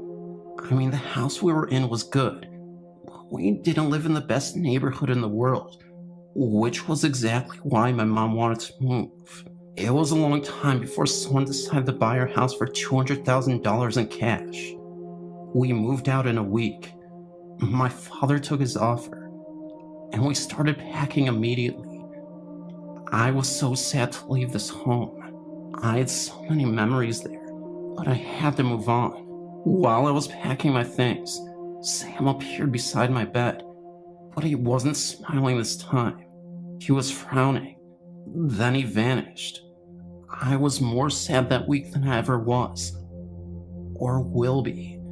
I had known Sam for 6 years. 6 years. It was like leaving a little brother to me. That entire week, I begged him to go with us. Obviously, he didn't go. The day we left was the worst day ever. It's ironic, because it was the day after Easter. As I was heading out of what was now our empty house, my brother and I ran to the toy room where Sam was. It was like he wasn't even there in the first place. Sam was completely gone. Vanished out of thin air. It was the most bizarre thing ever. When we moved into our new house, the house that I'm in now, there was only one ghost. A mischievous poltergeist that is so annoying. He once turned on our TV and cranked the volume up to the max while we were all asleep. It scared the crap out of my mom, but he thought it was hilarious. There have been good things as well as bad things, though. About a year ago, my brother's best friend died in a car accident. Our family, especially my brother, were so distraught. My brother and I stayed up late the night he died and watched Monty Python to cheer us up. Then, I noticed somebody walking around our kitchen, grinning with the biggest smile I'd ever seen. I thought I was the poltergeist, so I told him to go away. My brother said, "I don't think it's the poltergeist." I stared at him and asked him how he knew. "I don't know," he said, "but I really don't think it's him." He told me to describe him. "Well," I said, "he's wearing blue jeans, a white t-shirt, and he has the biggest smile I've ever seen." Jason stood up. "Jason, is that you?" It turned out that the ghost was my brother's best friend, Jason, that died in a car crash. We stopped the movie and talked for hours. Jason had to talk through me, though. Apparently, the only way a ghost can communicate to living people is through someone else. Anyway, presently, I talked to a ghost that came in about a month ago. Her name is Amelie, and her brother Jacob. Jason visits now and then, but I really don't see him as much as I used to. Well, that's my life. Helping out ghosts. Kinda weird, huh? But it all started out with a little ghost named Sam. This is for you, buddy. My name is Samantha, and I'm 18 years old. I have had a lot of unusual and scary things happen to my family and I, but I won't get into all of that. But what I will tell you is one story about something I had the unfortunate chance of meeting. This is my story. My family and I are gypsies, since we constantly move around and hardly stay in the same place. Mostly because of my dad, God rest his soul, wanted us to see the world. We lived in 17 different towns and cities altogether, but we sort of gave up on that since he died 7 years ago, and we moved a couple years later to Timmins, Ontario, which is located in northern Canada, which is only an hour and a half away from where we used to live. Anyway, I didn't get the greatest feeling from our 2-bedroom upstairs apartment. Not only was it on a bad street, but I felt something not good there. Right away, odd things happened, such as the rocking chair moment. There was this creepy old rocking chair from the 1970s already there, and it was put away in the inside porch with most of our belongings. I had an unnerving feeling, and I went to go see it. Right there from the doorway, it was rocking crookedly, which made it look even creepier. Then it stopped so suddenly, like it knew that I was watching. Then there's the attic. I always hear something walking around up there, and a loud thump, like it was jumping up and down. It was very cold up there, and I always avoided it. My mom even put a lock on the attic door, just in case. That was what she said. I didn't even know what that meant. I remember one night I was home alone waiting for my mom and sister to come home. I did not feel safe, even with all the lights on. I couldn't even sleep until they were home. I was in my room waiting on my bed. Then I heard the door open and someone walking around. I thought it was Mom, so I went to go look, and she wasn't there.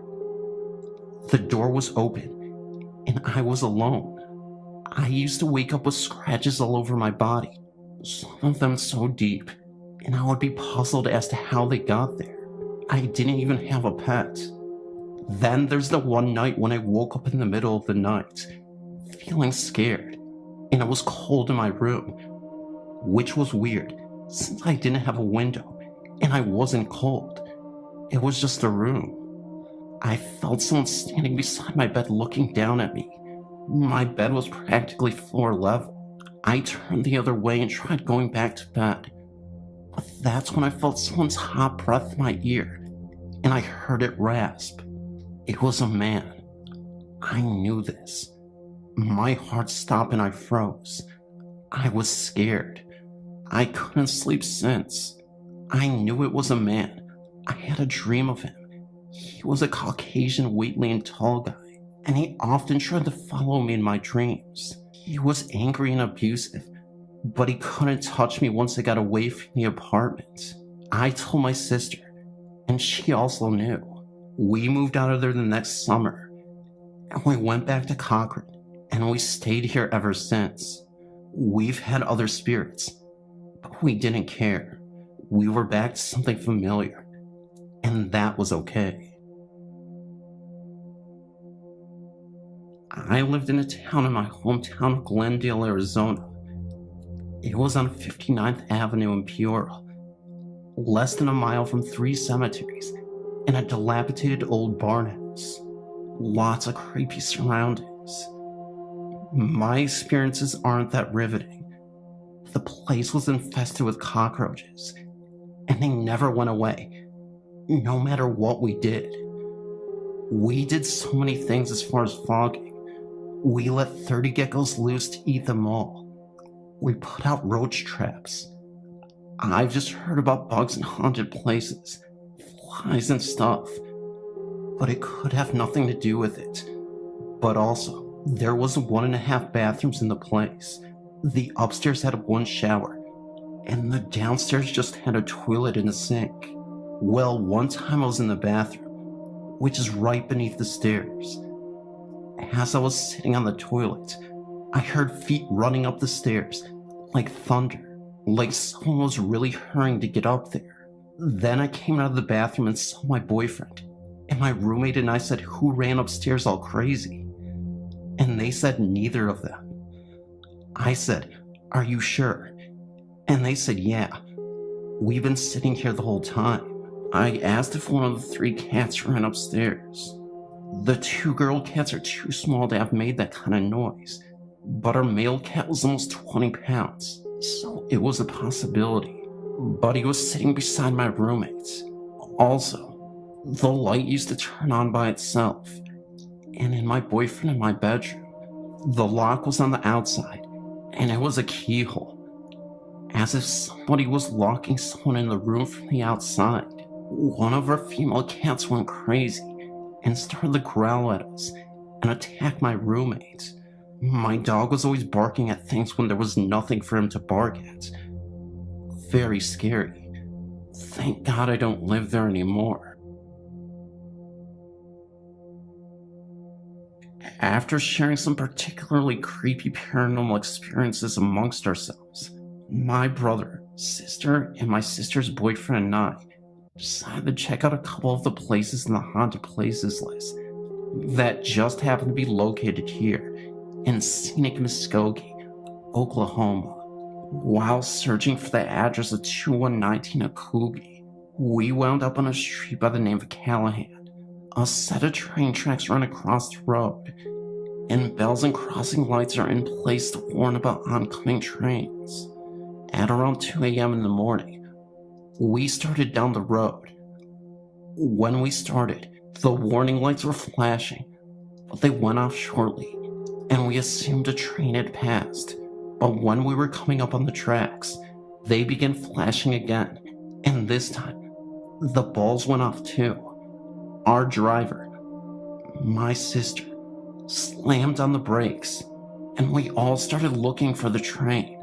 There wasn't one in sight. The lights went off for a few seconds later, so we just sat and waited, unsure of whether or not to continue across the tracks. Then the lights went off again. My sister sped in reverse to get away from the tracks. She was so freaked out. Her boyfriend finally talked her into going across the tracks, and when he did, my brother and I felt extremely panicked. After that, we finally found her address, which is now an abandoned parking lot. The story says that you're supposed to hear two men talking in the backseat. What happened was that my left eardrum started hurting very badly, and I just got an overwhelming sense that something bad had happened. As we're pulling out of the parking lot, two lights went out. One right on the corner which the parking lot was on, and one diagonally across the street.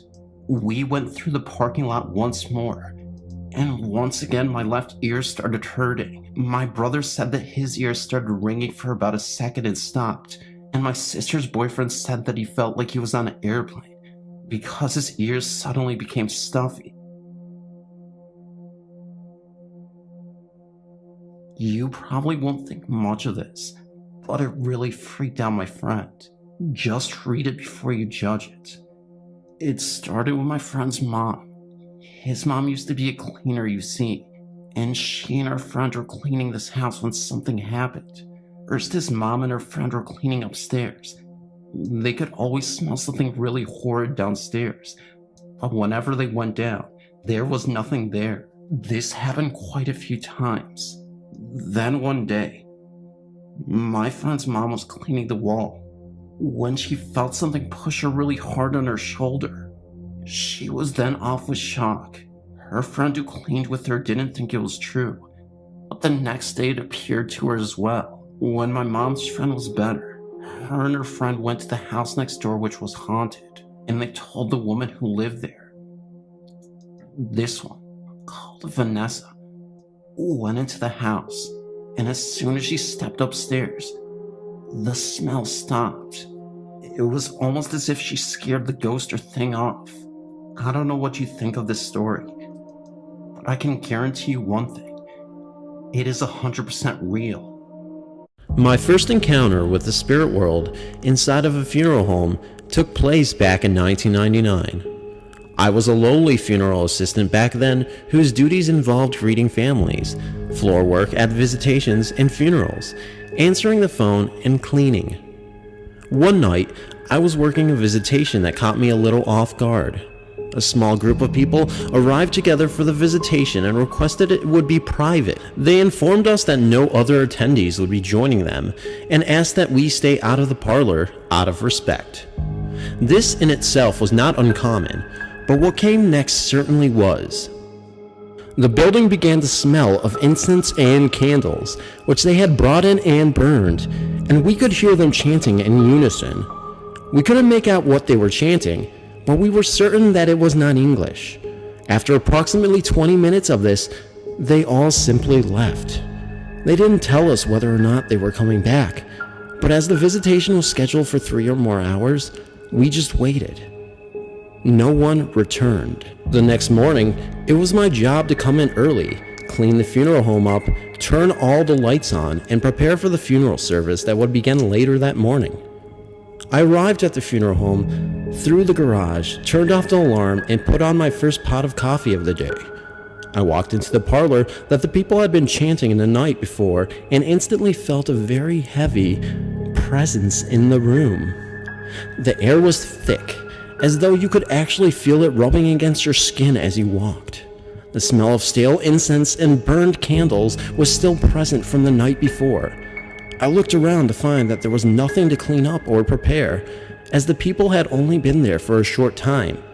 I turned the lights on around the funeral home and went back to the employee areas to begin feeding my caffeine addiction. After reading a portion of the daily newspaper and drinking a few or more cups of coffee, nature called.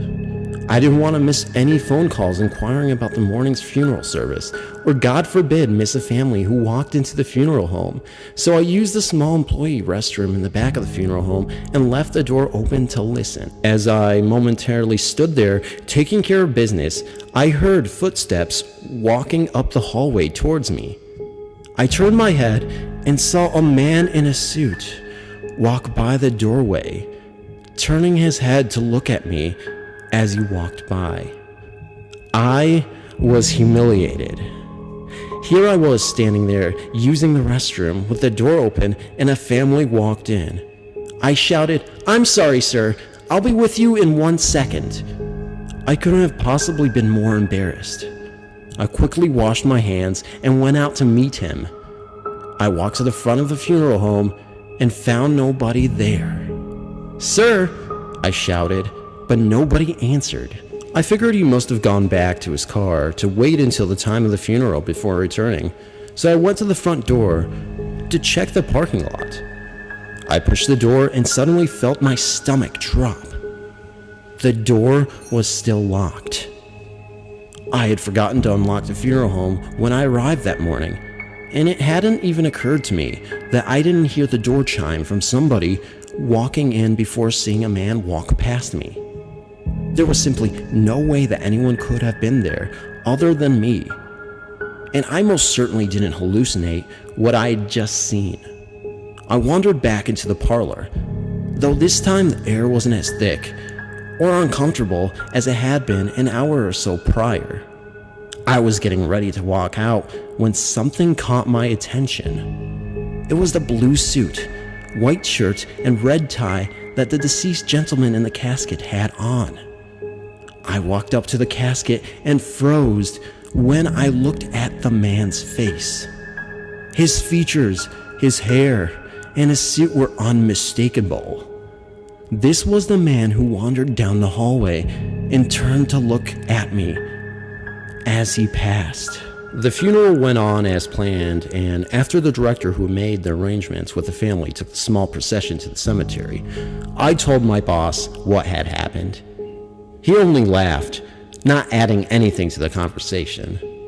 I know he believed me, as I was noticeably shaken up, but we weren't supposed to talk about these things in this business, so he didn't.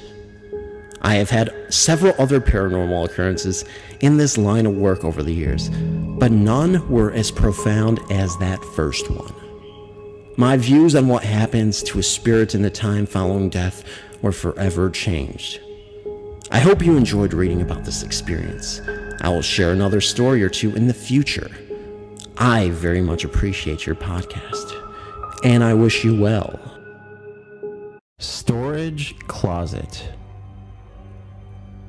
There was a young, newly married couple named Lena and Michael who lived together in an old house. Michael worked as an accountant in a small company, and Lena was still a student at university. She was studying to be an interior designer. The young couple loved their new home and put a lot of effort into renovating and decorating. The house had a large living room, a kitchen, and 2 bedrooms.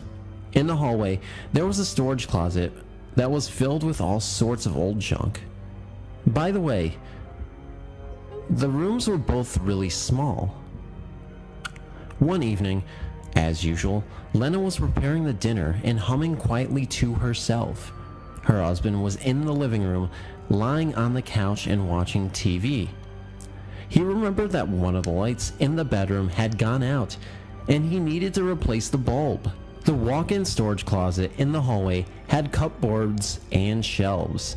It was completely packed with paint cans, pieces of carpet, replacement door handles, cleaning products, candles, boxes of matches, and other stuff.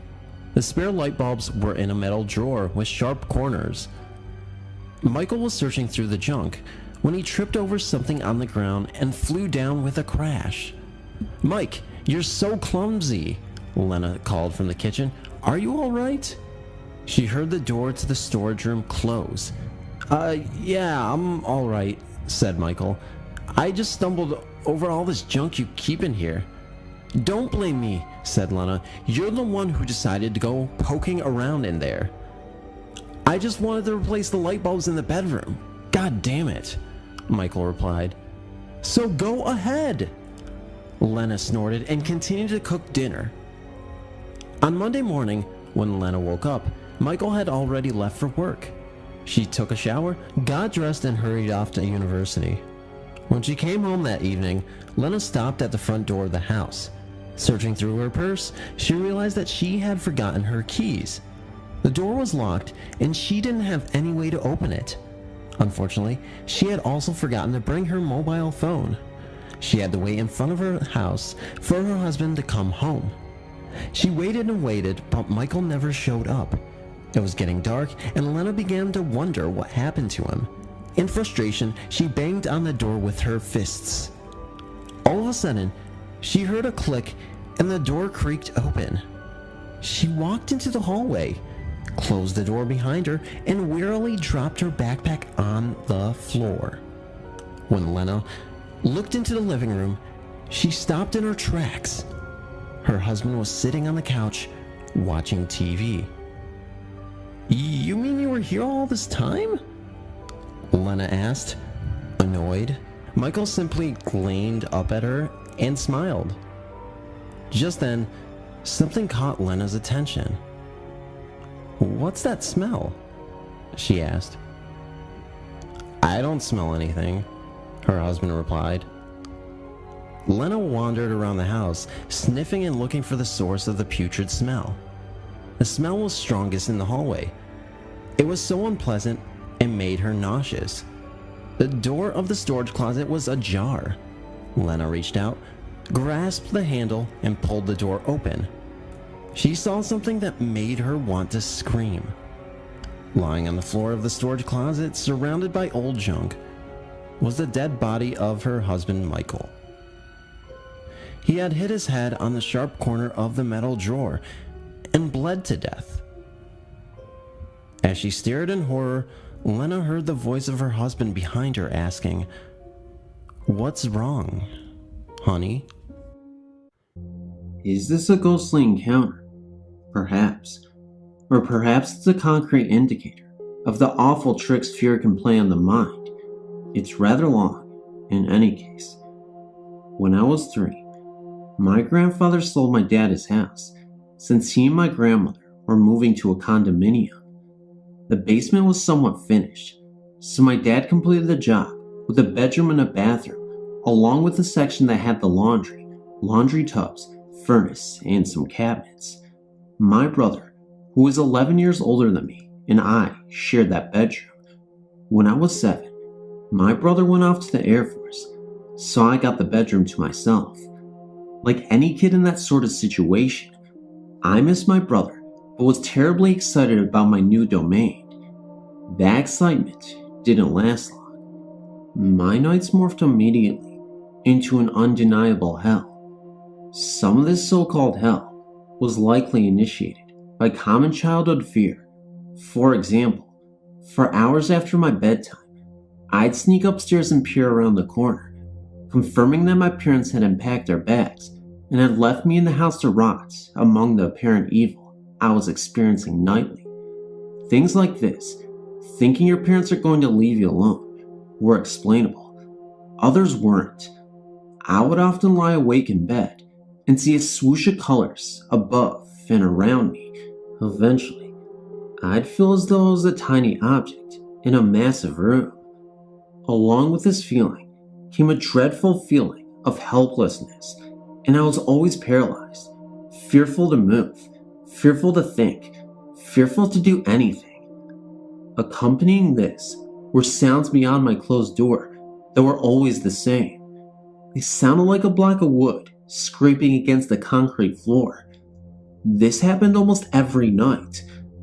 When I think back on it now, I probably look like Danny did in The Shining when he'd see things and shake.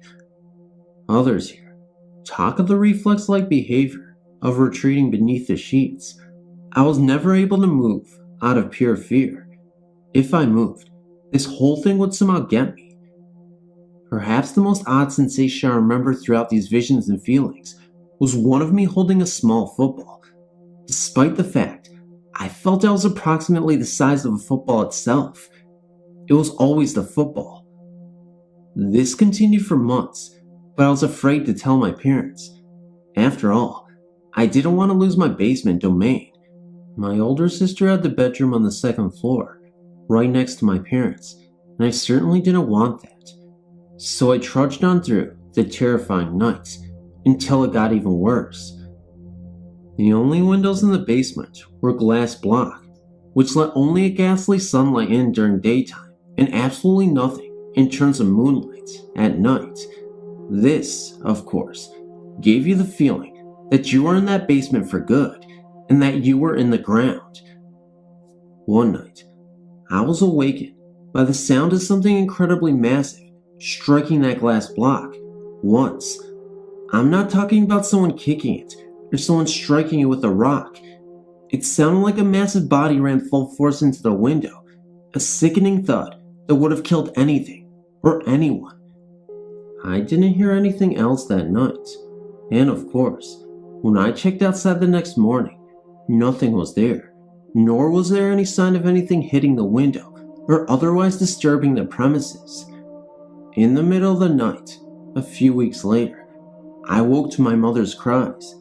There I was, sitting on the stairs, leading not to the first floor, but to the second floor, a half-clean puddle of vomit at my feet. My mother was crying and cleaning, asking why I didn't tell her I was sick. At this point, I told her about everything that was happening, and the next day, they promptly switched the bedrooms of my sister and I. Nothing of the sort ever happened to her. When I was a cocky teenager years later, I moved back down to the basement. I remember purposely walking the hall between the bedroom and the laundry area the first night, telling whatever the hell was down there that I'd kick its loving rear end if it even thought of pulling that crap again. Lucky for that blathering idiot, nothing else happened. When I was a senior in college, that same feeling came back one night. This time, I wasn't afraid of it. I encouraged it and tried to figure out what the hell it was. There I was, a tiny being in a cavernous room, vulnerable to everything around me. And yes, the football was there. It was extremely intense, but I still can't explain it. Either whatever is in that ground around that basement stayed with me, or I messed myself up permanently through pure fear. Who knows?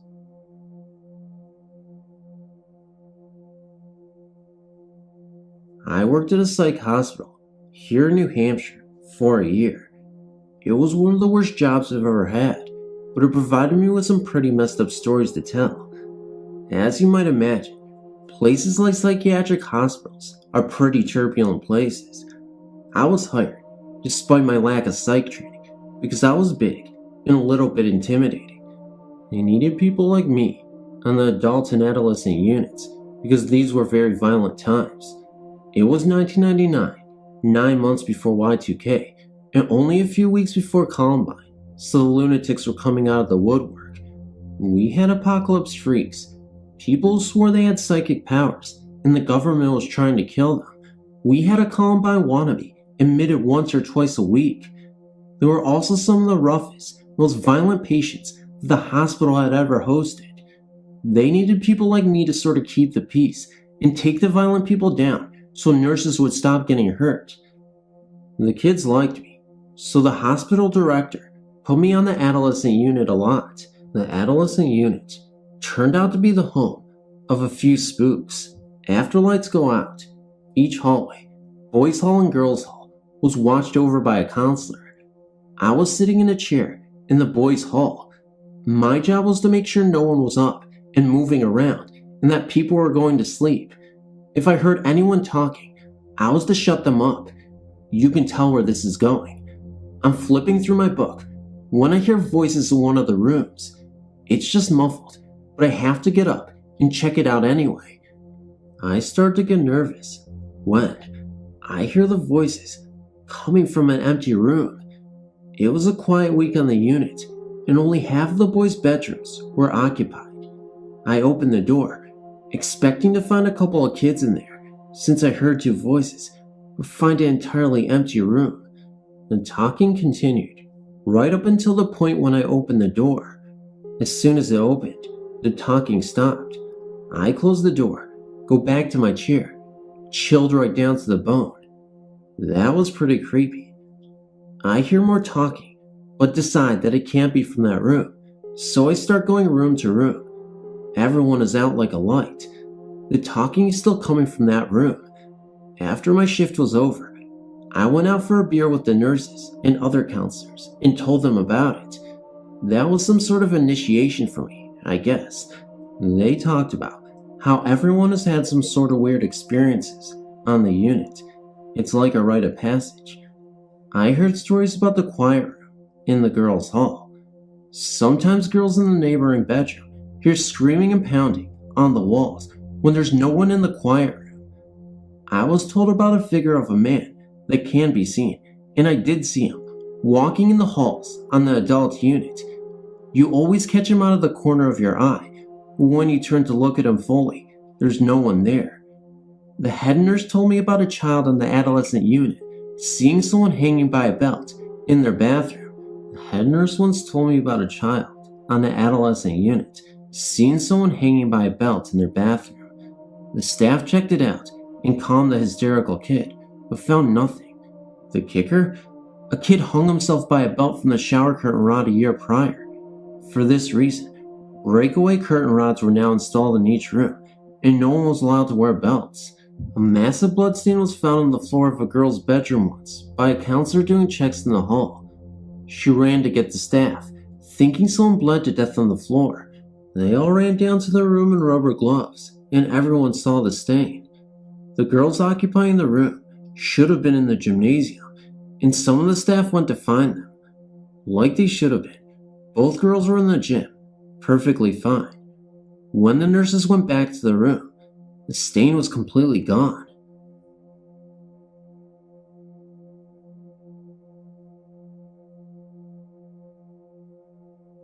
When I was a kid, we lived in a fairly large house in the middle of Fort Collins. Nothing particularly weird happened in the house until my 7th birthday. On that day, I had a dream of a little girl who died of some strange illness. In the dream, I was walking through the strange-looking hallway with a creepy floral pattern wallpaper. Anyway, I eventually turned into a room, and there is a bunch of people and a priest standing over a bed with a small girl laying in the bed. Everyone is crying and sobbing, and the priest is reading stuff out of the Bible he had in his hands. I walked up to the side of the bed and looked at the girl, and then the man that was standing next to me. I looked up at his face, and he stared back at me and screamed, "Why, God? Why did you make her sick?" That scene is stuck in my mind so vividly that I could draw every feature on that man's face to this day. Anyway, after I had the dream, strange things started happening. Chairs would move around, not get stacked into a pyramid, a la Poltergeist. Doors would open and close, and we would hear giggling. Things like that. A few times we would come home, and every single cabinet door in the house would be wide open, with all the contents of the cabinets pushed up to the front and stacked in perfect columns, labels out, mind you. Also, one night, while I was having a particularly hard time sleeping, I opened my eyes to see a small girl, the same girl from my dream, dressed in a white nightgown, standing at the foot of my bed, smiling at me. I closed my eyes and quickly reopened them to see if the girl had gone away, but this time she was extending her arm to me with something in her hand. At this point, I had no idea what to do, so I did what any 7-year-old would do. I quickly pulled the sheets over my head and curled up into a ball. I laid there for a second, thinking that I was just having a really messed up dream. Suddenly, I felt the bed compact, as if someone had sat on it. At this point, I'm making GBS threads myself. I'm not sure why I thought it was a good idea to rip the covers off of me and quickly stand up, but I did anyway. The small girl had moved around to the side of my bed and was just sitting there, smiling at me. She reached into a pocket of her gown and pulled out a small trinket that looked like a small horse. She looked up at me and mouthed something, but I couldn't hear her. She extended her hand and offered the small horse to me. I just stood there, in my pajamas, in the middle of the bed, completely dumbfounded. Right as I was about to reach to get the horse from the little girl, the light flickered on in my room, promptly causing the little girl to look towards the door, then back at me. My dad had turned on the light and was looking at me strange. Then he noticed the little girl. His exact words were, "What the hell is going on in here? Who the hell are you? And why are you in my son's room?" After he finished his little outburst, the girl got up from my bed, smiled at me, and put the horse back in her pocket.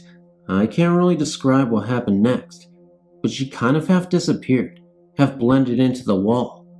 Anyway, it creeped both my dad and myself out, and we spent the next week sneaking around the house together, trying to see her again. After the little bed incident, the little girl would start taking her stuff. Her favorite thing to do was to take the remote to the TV and hide it in the closet of my parents' room. Another of the girl's favorite things to do was to take my toy trucks and send them rolling across the floor for hours. When we tried to take the toy trucks away and put them somewhere else, the trucks would be promptly back at scooting along the floor. That's my little ghost story. We never saw the little girl again, nor did we ever find out who she is or what the little horse was.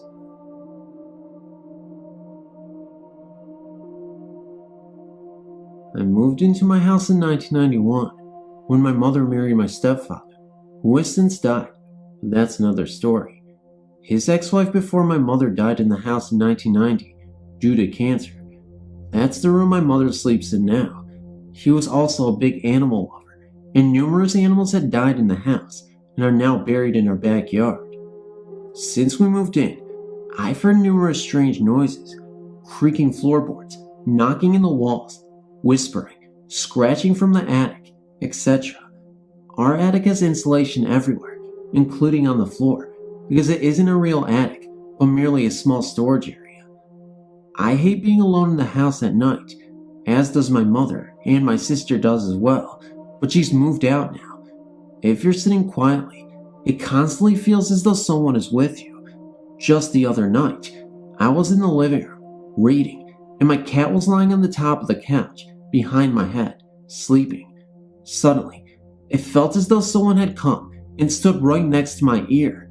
If you put your hand by your right ear, that's how it felt, like someone's blocking my hearing. Quite unnerving. I glanced at my cat, and she was staring wide-eyed at the exact spot it felt like someone was standing. Needless to say, I went to bed. When I'm in my room at night, it feels like someone's watching me, or at least like someone's there. I just bury my head under the covers and wish a quick descent into sleep. The weirdest thing that's happened is the whispering. My house is a tri-level. If someone is in the basement, talking, you could hear it through the vents in the upper floor. Well, one night, I'm lying in bed, trying to sleep, and I hear a woman's voice. It sounded muffled, like she was whispering. I figured it was my sister talking on the phone downstairs, but when I checked, she was in her room, sleeping. When I asked my mom and sister if they noticed anything strange in the house, my sister said she also heard the whispering. Totally creepy. Anyone who comes to my house and stays the night feels unnerved. Most people don't like it there. I know I don't. It wouldn't be any big deal. But when I felt that tugging on my hair as I was trying to sleep one night, I kind of freaked out. Also, my mom had woken up in the middle of the night, and she felt like someone crawled into bed behind her. She thought it was her cat, since the cat usually sleeps with her. The cat was on the floor sleeping though. My mom just shut her eyes and went back to bed. Let's see, what else has happened? When my stepfather was still alive, my mom was doing the dishes and she felt a hand on her shoulder. She turned around, expecting to see my SF, but no one was there. She said she didn't feel threatened, but she didn't like it anyway. The week my stepfather died, my sister said she woke up one night and saw him in the hallway, waving. She slept with her door closed after that. She also said that she saw green lights in the very downstairs part of our house. The room where the cats have their food dishes and litter box is one of the scariest rooms in the house. Our dog wouldn't go in there.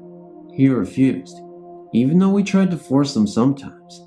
The cats never seem to have a problem with it, though, but I just think that's because they have to go in, or they'll just starve to death. I was reading one day on my bed. I had my back to the doorway and was facing the wall. I felt something jump up on the bed. The bed shook, and I turned around, expecting to see my cat. Nothing was there. I checked under the bed. Nothing. All the cats, we have 3, were in the living room, asleep. I knew several cats who have died in my room, so that creeped me out. My room has completely changed since this happened, but I'll try to explain so you understand. There is a small window in my room, which was just put in a few years ago. Before that, there was just a solid wall. Anyway, I was sitting in bed, watching TV, when I heard knocking in the wall. The kind of knocking you expect to hear on your front door. I put my ear to the wall, and there was definitely a knocking noise directly where my ear was. My room is on the 2nd floor, and the spot where the noise was emanating could only be reached from the outside by a ladder because it's pretty far up. Since it was late at night, I doubt someone was on a ladder knocking on the side of the house. It stopped a couple of minutes later, and I haven't heard anything like that since, especially since there's a small window there now, and my bed is not in that spot anymore. Also, the scratching I hear is coming from the attic, and it's really odd. It usually only happens when I feel a presence very heavily in my room. So, there you have it. All my creepy experiences, all wrapped into one. Well, hope you enjoyed these ghost stories. They really terrified the living hell out of me. I don't know why I still live in the house, but I guess we have no choice. If you ask me, even though they are my step-parents, they still scare the living hell out of me. In a way, we should take this as a good sign that the afterlife is strong and there are people that cross over to the other side. One thing is definitely true. Ghosts do exist. They're terrifying. They might seem innocent, but it's always terrifying for me. In late December of 2000, my boyfriend Ryan and his best friend Don moved into the house that Don had grown up in. Their apartment was too cramped during their band practices, and Don's father was willing to make the rent very reasonable. The house is down the street from a very large and very old cemetery, and directly across from an old canal. The neighborhood is peaceful and charming, most of the time. Before they moved in, they had to fix the house up quite a bit, because the last residents had trashed it so badly. They had ripped up the carpet, splattered paint on the walls, and replaced all the blinds with wrapping paper. Naturally, they enlisted my help. As I drove to their new home for the first time, I experienced very unsettling feelings as I drove up and parked. The feelings pervaded the entire time I was in the house. I grew up in a haunted house and have had other experiences with the supernatural, most of them positive. I'm not one to be easily scared by the supernatural, nor do I think that because something frightens me, that is automatically evil. I decided to ignore the feelings, because no one else seemed to be bothered. Ryan and Don settled comfortably into their new house, and Don was glad to be back in his childhood home. I became used to the strange sensations I would experience all around the house. Even the overwhelming feeling of being watched when I'd go away in my car ceased to bother me.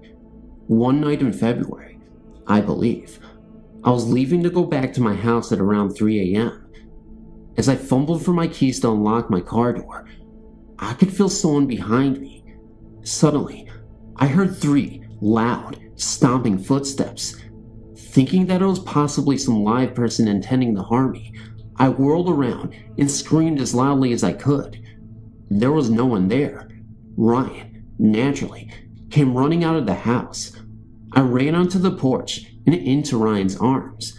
I told him what happened and started sobbing uncontrollably. I was no longer frightened, but I felt an overwhelming sense of sadness. Whoever that is, I remember saying, is very confused. It's a man, and he needs help. I don't know that he realizes that he is dead. Ryan became very thoughtful for a moment. You know, we are surrounded by a cemetery, and people have drowned in the canal. Someone did just a few years ago, but I don't know who it was. After that, Ryan and I went both back to my place to spend the night. Don had been visiting his mother. The next day, we told Don what happened. He confirmed that someone had drowned in the canal a few years before, but it was a young girl. I immediately ruled out the young girl. I knew this presence was very masculine. Don also remembered that a very nice man who had lived next door had died suddenly of a heart attack when Don was a child. That seemed like a more plausible candidate, but there was the long history of the canal to consider, and the nearby cemetery. Don was dumbfounded by the entire situation. I lived here for the first 15 years of my life, and nothing out of the ordinary happened. He reflected for a moment. Well, there was that one time when I had stayed home from school and felt someone looking at me, so I turned around, and there was my sister. I said, "Hey, Bethany," and then remembered that she had gone to school that morning and wasn't going to be home for about an hour. The apparition disappeared, and at the regular time, she came home. "Well," said Ryan, "there was the Fonzie incident too. Fonzie is a very friendly, sweet-tempered cat that belonged to Don. Apparently, when Don and Ryan were working on the house, before they had moved in, the cat was still at their apartment. They had both, on separate occasions, seen Fonzie walking around. I found both the accounts of these rather strange apparitions a bit puzzling. I know that sometimes apparitions of the living are seen, but it is usually when something pivotal is about to happen. Nothing interesting happened before or after these odd apparitions. I thought that perhaps some entity was somehow taking the forms of things that were familiar and loved, so as to let them know of its presence without being threatening. Whatever it was, did not seem to me like it could have been caused by the same melancholy presence I felt. Over the next few months, nothing much happened. I brought 2 friends of mine, both of whom who've had many experiences with the paranormal, over to the house. One of them didn't get any negative feelings or sad feelings from the area at all. Another, whom I've not told about the strange occurrences, was so put off with the depressed feelings she got that she wanted to leave almost as soon as she arrived. One thing beyond sensing a spirit worth mentioning did occur in those several months. I was asleep on the couch in the living room while Ryan and Don's band practiced. All of a sudden, Kenny, the bass player, came running up the stairs. He woke me up. "Hey, are you alright?" he asked. "Yeah. Why?" I replied sleepily, "Because we were sure we heard someone come in the front door." I told him I hadn't heard anything. He proceeded to check all around the house for the suspected intruder and never found anyone or anything. During the summer months, a few torrential downpours caused Ryan and Don's basement to flood, nearly destroying a significant portion of their band equipment. After that incident, they decided to move, yet again. I was staying at my own place, and Don was visiting his mother again. In the middle of the night, Ryan called me in a panic. "I just had the strangest experience," he told me. "I was asleep on the couch when I was awakened by a baby crying. I sat up and realized that the noise was coming from Don's room. I looked up and stared down the hall. All of a sudden, this white, somewhat blurred figure of a woman came walking out of my room and went into Don's room. Then I heard a woman shushing the baby." Ryan was frightened, but he realized that the strange event was not threatening in any way. We talked about it and agreed that it was most likely some sort of residual haunting. Later, Ryan told Don about the experience and found that Don had witnessed the same event. Ryan and Don had not lived in the house for a few months now. We never figured out exactly who the man outside the house was, or who the woman and the baby were, or what caused the strange apparitions of Bethany and Fonzie. I only wonder if these things still go on in the house, and if the current residents have the powers of observation to notice them.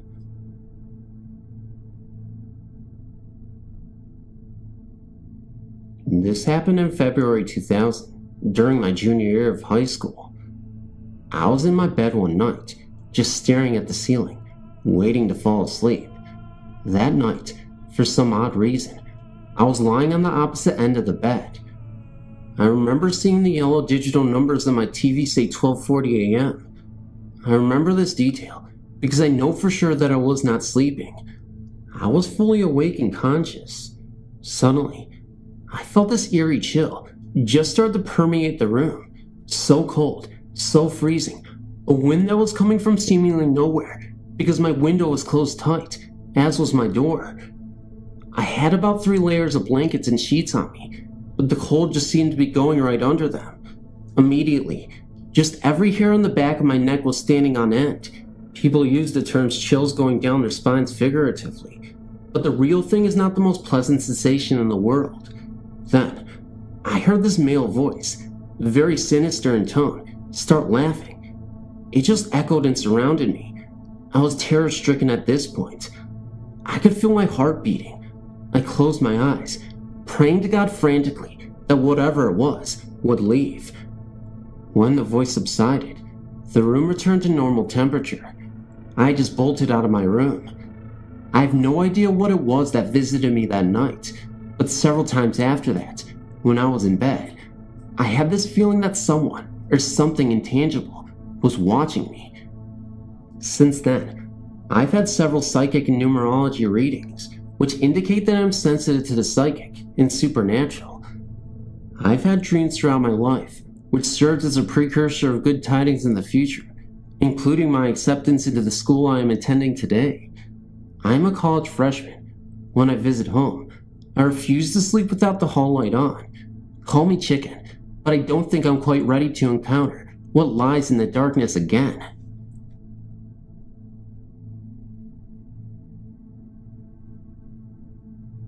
For these purposes, let's just say my name is Amy. Where I come from, ghosts and the supernatural is kind of the way of life for my people. We welcome ghosts to our family members who have passed away with open arms, knowing they are here to watch over us. That's the mentality I've had all my life, but when the reality of it is faced, it's a different story. I have 2 unbelievable experiences to tell anyone who is interested enough to listen. Bear in mind, this is the first time I've told strangers about this. I should say my first ghost experience was when I lost my mom, when I was 16. My mom was the center of my universe, and when she died unexpectedly during childbirth, it was a shock to me for years to come. I'm 23 now. 2 days after her death, I was sleeping in her bedroom, lying on her side of the bed. I'd been crying myself to sleep, and I had this dream. At least I thought it was a dream, because the way it happened, it was as real as it could be. In my dream, or self-conscious state of mind, I was lying in the same position in which I had fallen asleep when I saw Mom come into the room and just stand there watching me sleep. I opened my eyes in the dream, and she very gently kissed me on the cheek and told me not to cry. I tried to hold on to her so she won't go, but she left with me crying bitterly in my sleep. I woke up immediately after, smelling her perfume very strongly in the room. I knew then without a doubt, my mom visited me to say goodbye. I wasn't afraid, just very sad, because she's gone. My second and very terrifying ghost experience happened a couple years later when my grandfather became violently ill with severe heart problems. I was never close with my grandfather. I loved him, but he was very strict and unable to show any emotions to anyone, not even my grandma. But we all know he loves us in his own way. The hospital that he was admitted to was a little distance away from the house, so we could actually take food over to him. We all went to visit him several times a day, but he was so sick, he couldn't even talk to us anymore. About a week or so after he's been admitted, the whole family went to the hospital to see him, but I remember staying home alone that day. We have a couch in the living room that sits across from the front door. I was napping on and off when I heard someone opening the front door. Since it was locked, I thought it had to be one of my family coming home. Imagine my surprise when I looked up and saw my grandfather walking in his carrying bag that we used to put his clothes in when we took him to the hospital. I said hi to him, but he didn't answer, just went straight to his room and closed the door. I didn't know what to think at this point, but I remember expecting my family to burst through the door any second, telling me they brought him home because he was feeling better. After about 3 minutes, I could hear him moving about in his room, so I went to knock on the door to ask him if he needed help with something, but no one even answered, though I could hear things moving. It didn't surprise me, because he could never talk much. About 15 minutes later, my aunt burst in the house screaming at the top of her voice that we've lost Grandpa. I thought they meant they lost him when they were coming home, so I told her he's already here, and he's in his room. She looked at me as if I was crazy, and told me that Grandpa died right around the time he walked into the house a while ago. I fainted when she said that, and up to this day, I can't believe that happened to me. I don't know what to make of it, but it sure scared me for a long, long time.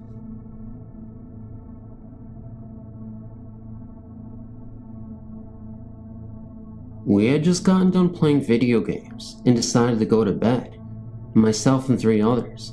One girl who would be my future goddaughter, her aunt, and their younger friend had enough electronic entertainment for one night.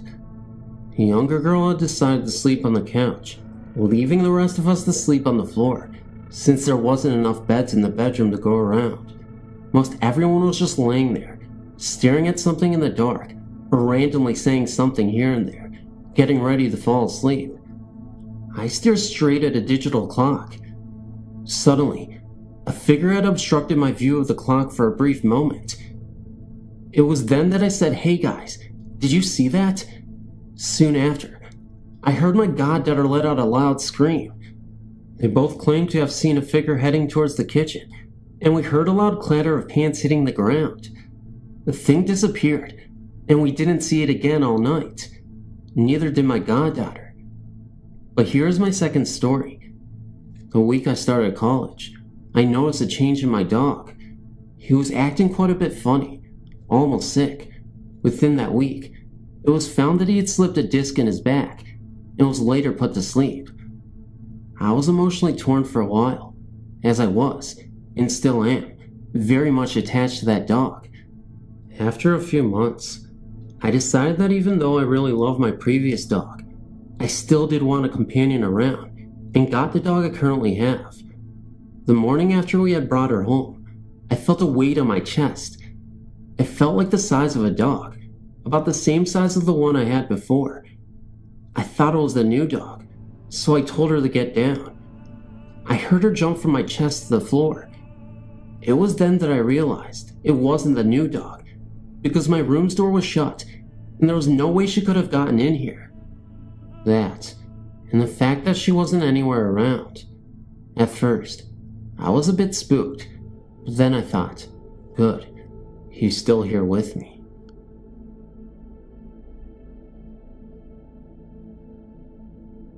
The summer I turned 18 and headed off to college, my family moved to Martinsville, New Jersey. They built a brand new house on land that was once part of what my grandfather called Indian country. Whenever I would go home for break, I never slept very well in the house. I always had butterflies in my stomach and couldn't pass out until the wee hours of the night when my eyes just couldn't stay open anymore. One day, I was sitting in the family room watching TV. Above the TV there was a 7x8 foot opening into the hallway upstairs. I caught someone out of the corner of my eye walking by that opening and into my sister's bedroom. Immediately I thought it was odd. The only other people who were in the house were my mother and grandfather, both of whom were to the left of me, in the kitchen. When I told them what happened, they just stood there, looking at each other. Finally, my grandmother spoke up. Apparently, both her and my mother had seen a figure walk by the doorways in the house on a number of occasions. According to my grandmother, the lights flickered every once in a while too. She was under the impression the house was haunted. That night, I was lying in bed, reading a book. It was about 4 a.m., and I was the only one up. I decided to brush my teeth before trying to get some sleep. I opened the door to my bedroom and was about to turn left to go to the bathroom when I felt the need to look down the hallway towards my mother's room. My mom usually kept the door closed, but that night, the door was open, and there was a man standing in the opening. He was tall and skinny. The only man that was in the house is my stepfather, and he's short and plump. The figure was just standing there, looking at me. No, watching me. I immediately ran into the bathroom, my heart pounding. About 10 minutes later, I got the nerve to run back to my room and hide under the covers. Needless to say, I didn't sleep a wink. From that night on, I knew that the butterflies in my stomach were because I felt something watching me. Although it frightened me like I've never been frightened before, and even though I still get the shivers thinking about that night, I've always known this ghost was just a watcher. I didn't feel any evil or ill will from him, but I have no idea who he was. Like I said earlier, the land was considered Indian country, i.e., it was wooded, until they cleared it for the new development. So, it's possible the ghost was an American Indian, but for some reason, I feel that isn't right. That this man I saw was in fact white, and possibly a farmer from the early 1900s. Either way, the shadows and flickering of the lights continued until my family moved 3 years later. It's possible they even continue today, but I don't think anyone ever saw the man as clearly as I did that night. Thanks for reading.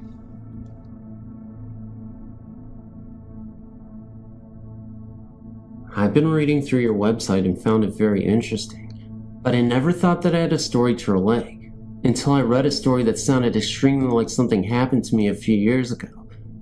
I live in Toronto, Canada, and in 1991, my third child was just a baby and would wake up nightly around 2 a.m. for feeding. At the time, we lived in a condo, which we had lived in since 1988. We had some minor incidents, like things moving around and shadows seen out of the corner of one's eye, but nothing to speak of really. Just things that could be chalked up to imagination. On one particular night, my son wakened for his feeding. I sat in my rocking chair in the baby's room, feeding him. The nightlight was on, and I was wide awake, when all of a sudden, I heard what sounded like a lion roar, or a tiger roar, loud and clear. I jumped up, turned on all the lights in the house, and was convinced that a tiger was in the closet. Woke up my husband, and had him search through the entire apartment, including the balcony, which was 6 stories up. Of course, it would have been impossible for an animal to have gone into the apartment, but the roar had sounded so real, I had to be sure. After that, I tried to convince myself that it was my imagination, but I never forgot about it. I wonder if you know what this could be, and if there's any explanation for it. It started when I was 3 years old. One night, I awoke to find a small childlike figure in bed with me. He was about 2 feet tall and had the features of a small child, but its head was swollen well beyond a normal size. It was wearing a blue gown with the hands not visible at the end of the sleeves.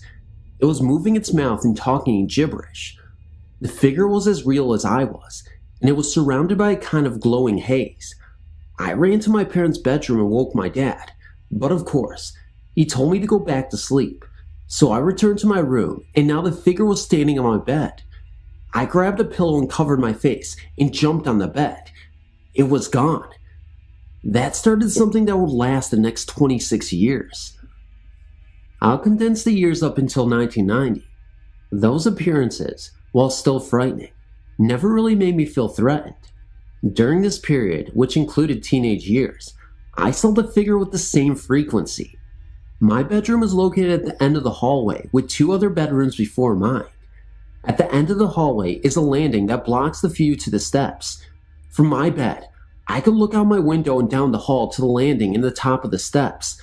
I always knew right before the figure would appear, because the hair on the back of my neck would stand up and I would get uncontrollable chills. The figure would then appear either on top of the landing or come around the base of the landing and start down the hall towards my room. It never seemed to pay any attention to the other rooms at all. I would normally panic and either shut my door or run into my parents' room and sleep on the floor.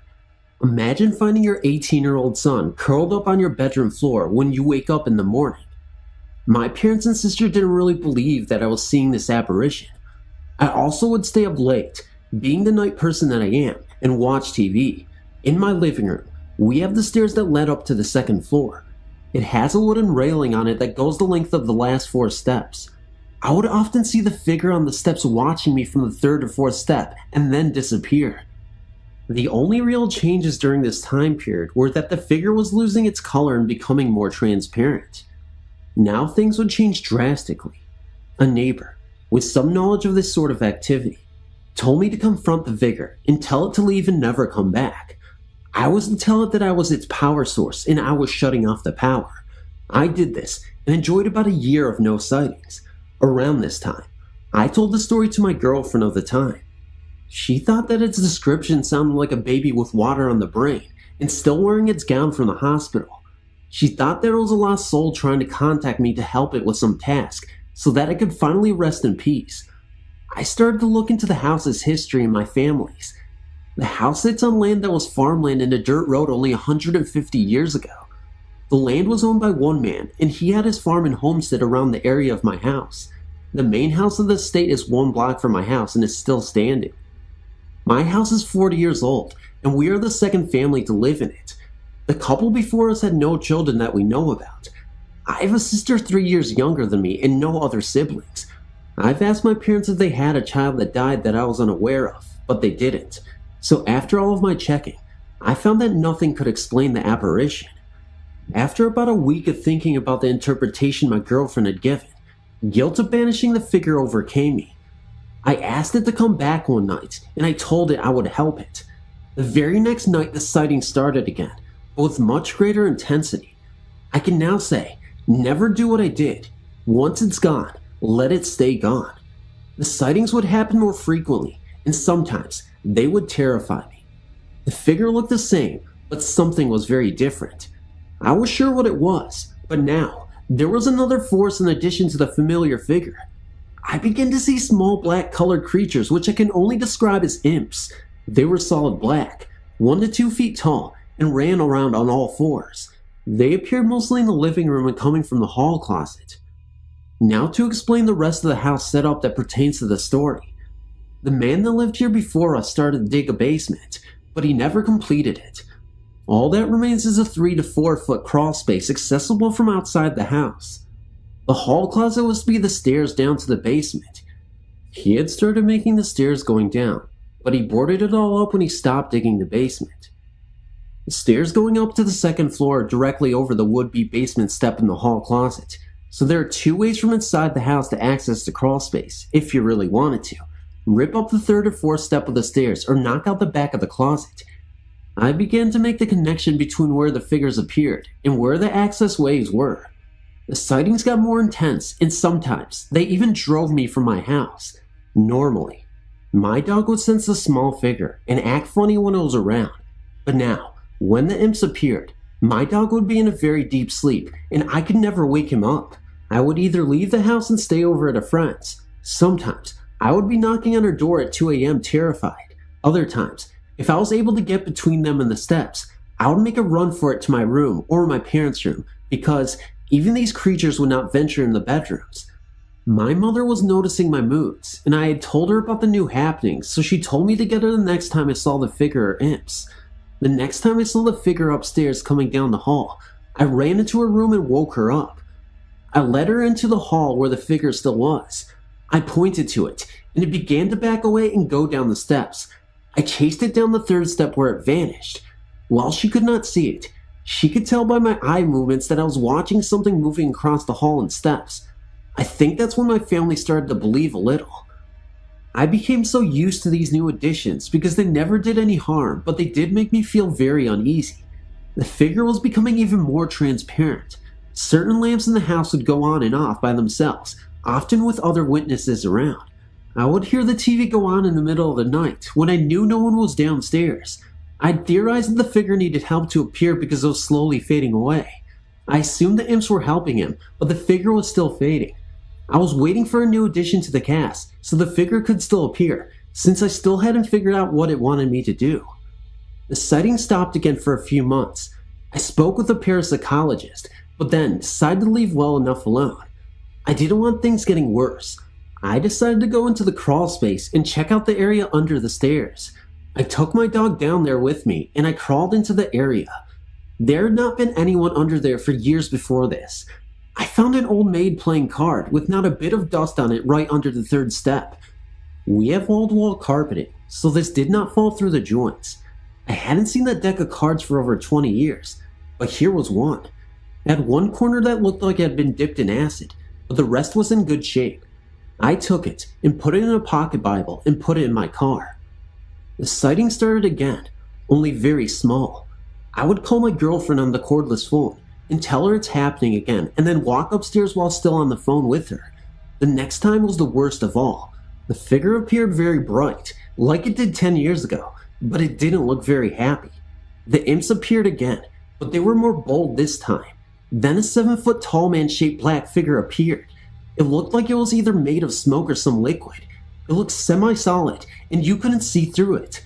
At the same time, the room was filled with imps, and a bearded old man's face took shape on the wall and started mumbling. The face was about 6 foot high and 4 feet wide. The familiar figure looked like it was sorry for doing this to me. I left the house and sat in my car until dawn.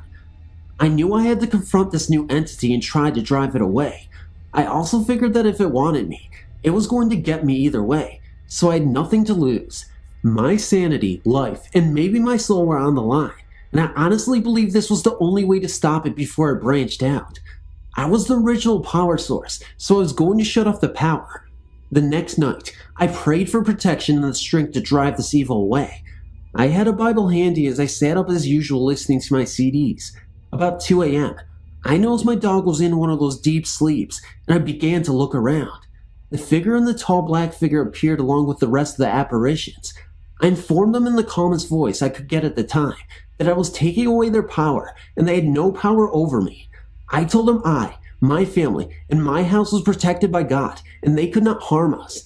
I walked right past the tall figure and the imps moved out of the way. I walked right up the steps and never looked back. That was about 2 years ago, and I've not seen them ever since. We placed the Bible on the stairs and a cross in the closet to block off their entrances.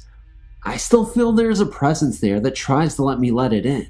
I still hear bumping and walking around, but the apparitions are gone, banished to the crawl space I assume. They will not get another portal in here, so they will remain there.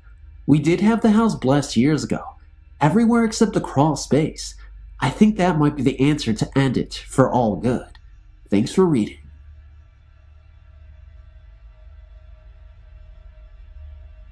After my senior prom, my buddies and I dropped off our old small-town Tennessee dates and headed to another friend's house to unwind.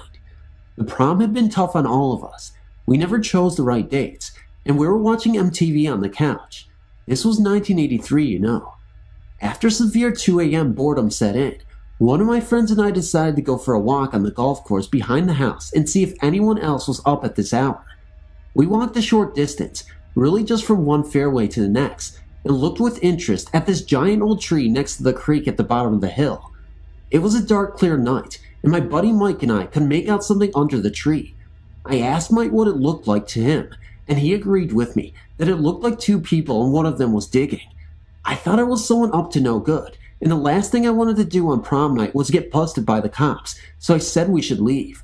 At this point, Mike and I were about 300 yards away from the shadowy figures. We turned around and took about 2 steps before I looked back again. In that 1 second, the figures had gained about 1/3 of the distance between us and were closing in fast. Mike and I both screamed profanities and hightailed it for the house. I shouted, "Don't look back," because the people in the movies that get killed are the ones who look back, but I forgot to remind him of the little knee-high chain that keeps the golf carts from leaving the cart path. As he sprawled out on the dump grass, I jumped blindly, hoping I would miss the near-invisible chain. I made it and helped him up without looking back, and we made it safely inside. Imagine if you were our third friend.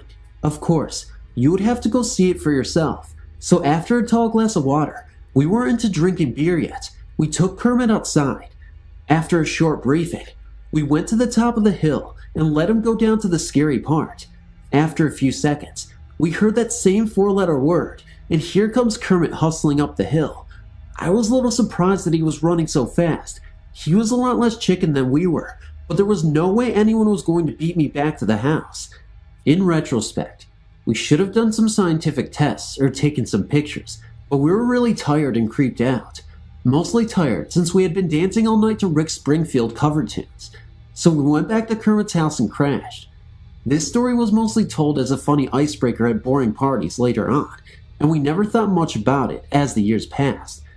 As a closing note, years later, when my folks finally joined that country club and I played golf there, I saw the 2 headstones of the farmer and his wife, who used to own the land a long time ago, that are buried near the 6th tee about 300 yards from where we saw those shadowy figures. My wife works at a residential care facility, and for the last month or so, they've been having trouble with the ghost of a lady who died there about 5 years ago. She was a very unhappy woman who didn't like anyone that worked in the complex. The only thing she seemed to enjoy was her pills. After her death, there was no sign of a ghost until they expanded the complex. Now they have problems every night. Almost all of the employees have seen her around the medication room. They say she is very small, about 5 feet tall, very solid looking, with no hands or face. They've also seen her walk through a solid oak door. Some nights they say she just goes back and forth between the new section and the original building. What is most alarming though is that lately she's becoming violent. Most of the experiences are mild, pinching, pushing, and such. However, it has taken a serious turn. One of the girls on Wednesday, January 17th, 1996, had a very large fire extinguisher thrown at her and was held captive in the elevator going up and down between floors for several minutes. On the following Thursday, one day, the girls reported that a large commercial refrigerator was rocking back and forth, like someone was trying to turn it over. The owner of the facility has also seen her and is planning on bringing in a psychic to tell her to move on. Thanks for reading.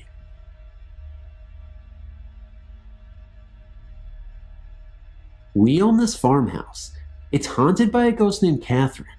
The reason we know that the ghost name is Catherine is because one day, this lady stopped by and asked if she could see the house.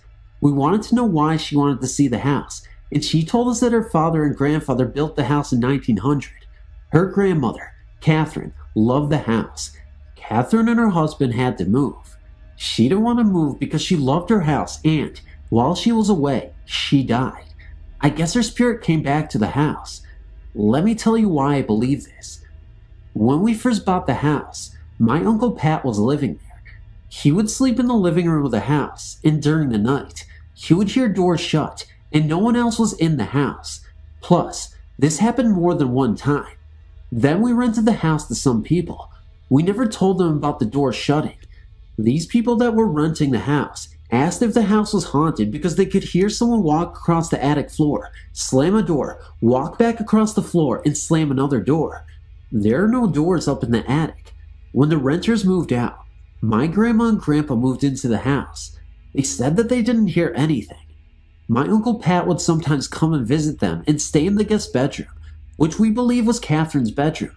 All night long, we would hear something tapping on the window. There's nothing close to even touch the window. Also, Catherine has stared at my Uncle Pat, even called his name.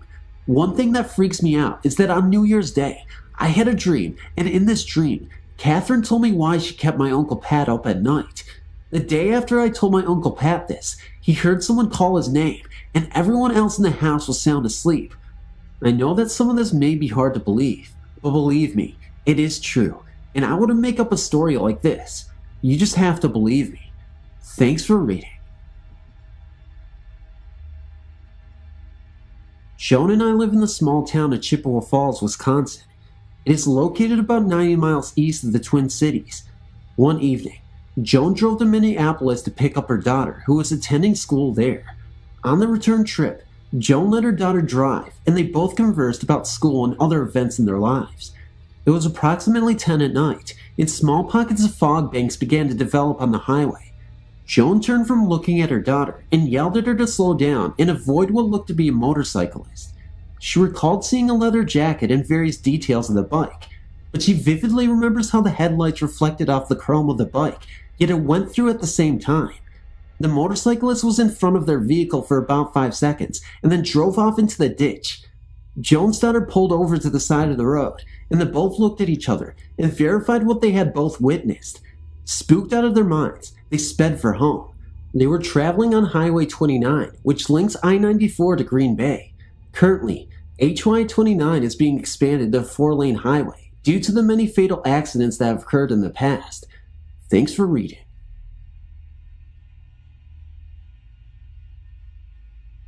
When I was a very young child, my parents rented an old German house.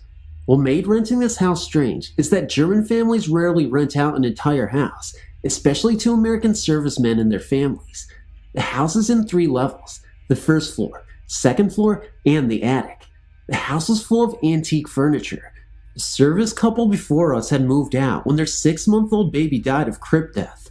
So here we arrive, my stepfather, my mother, and me, 4 years old.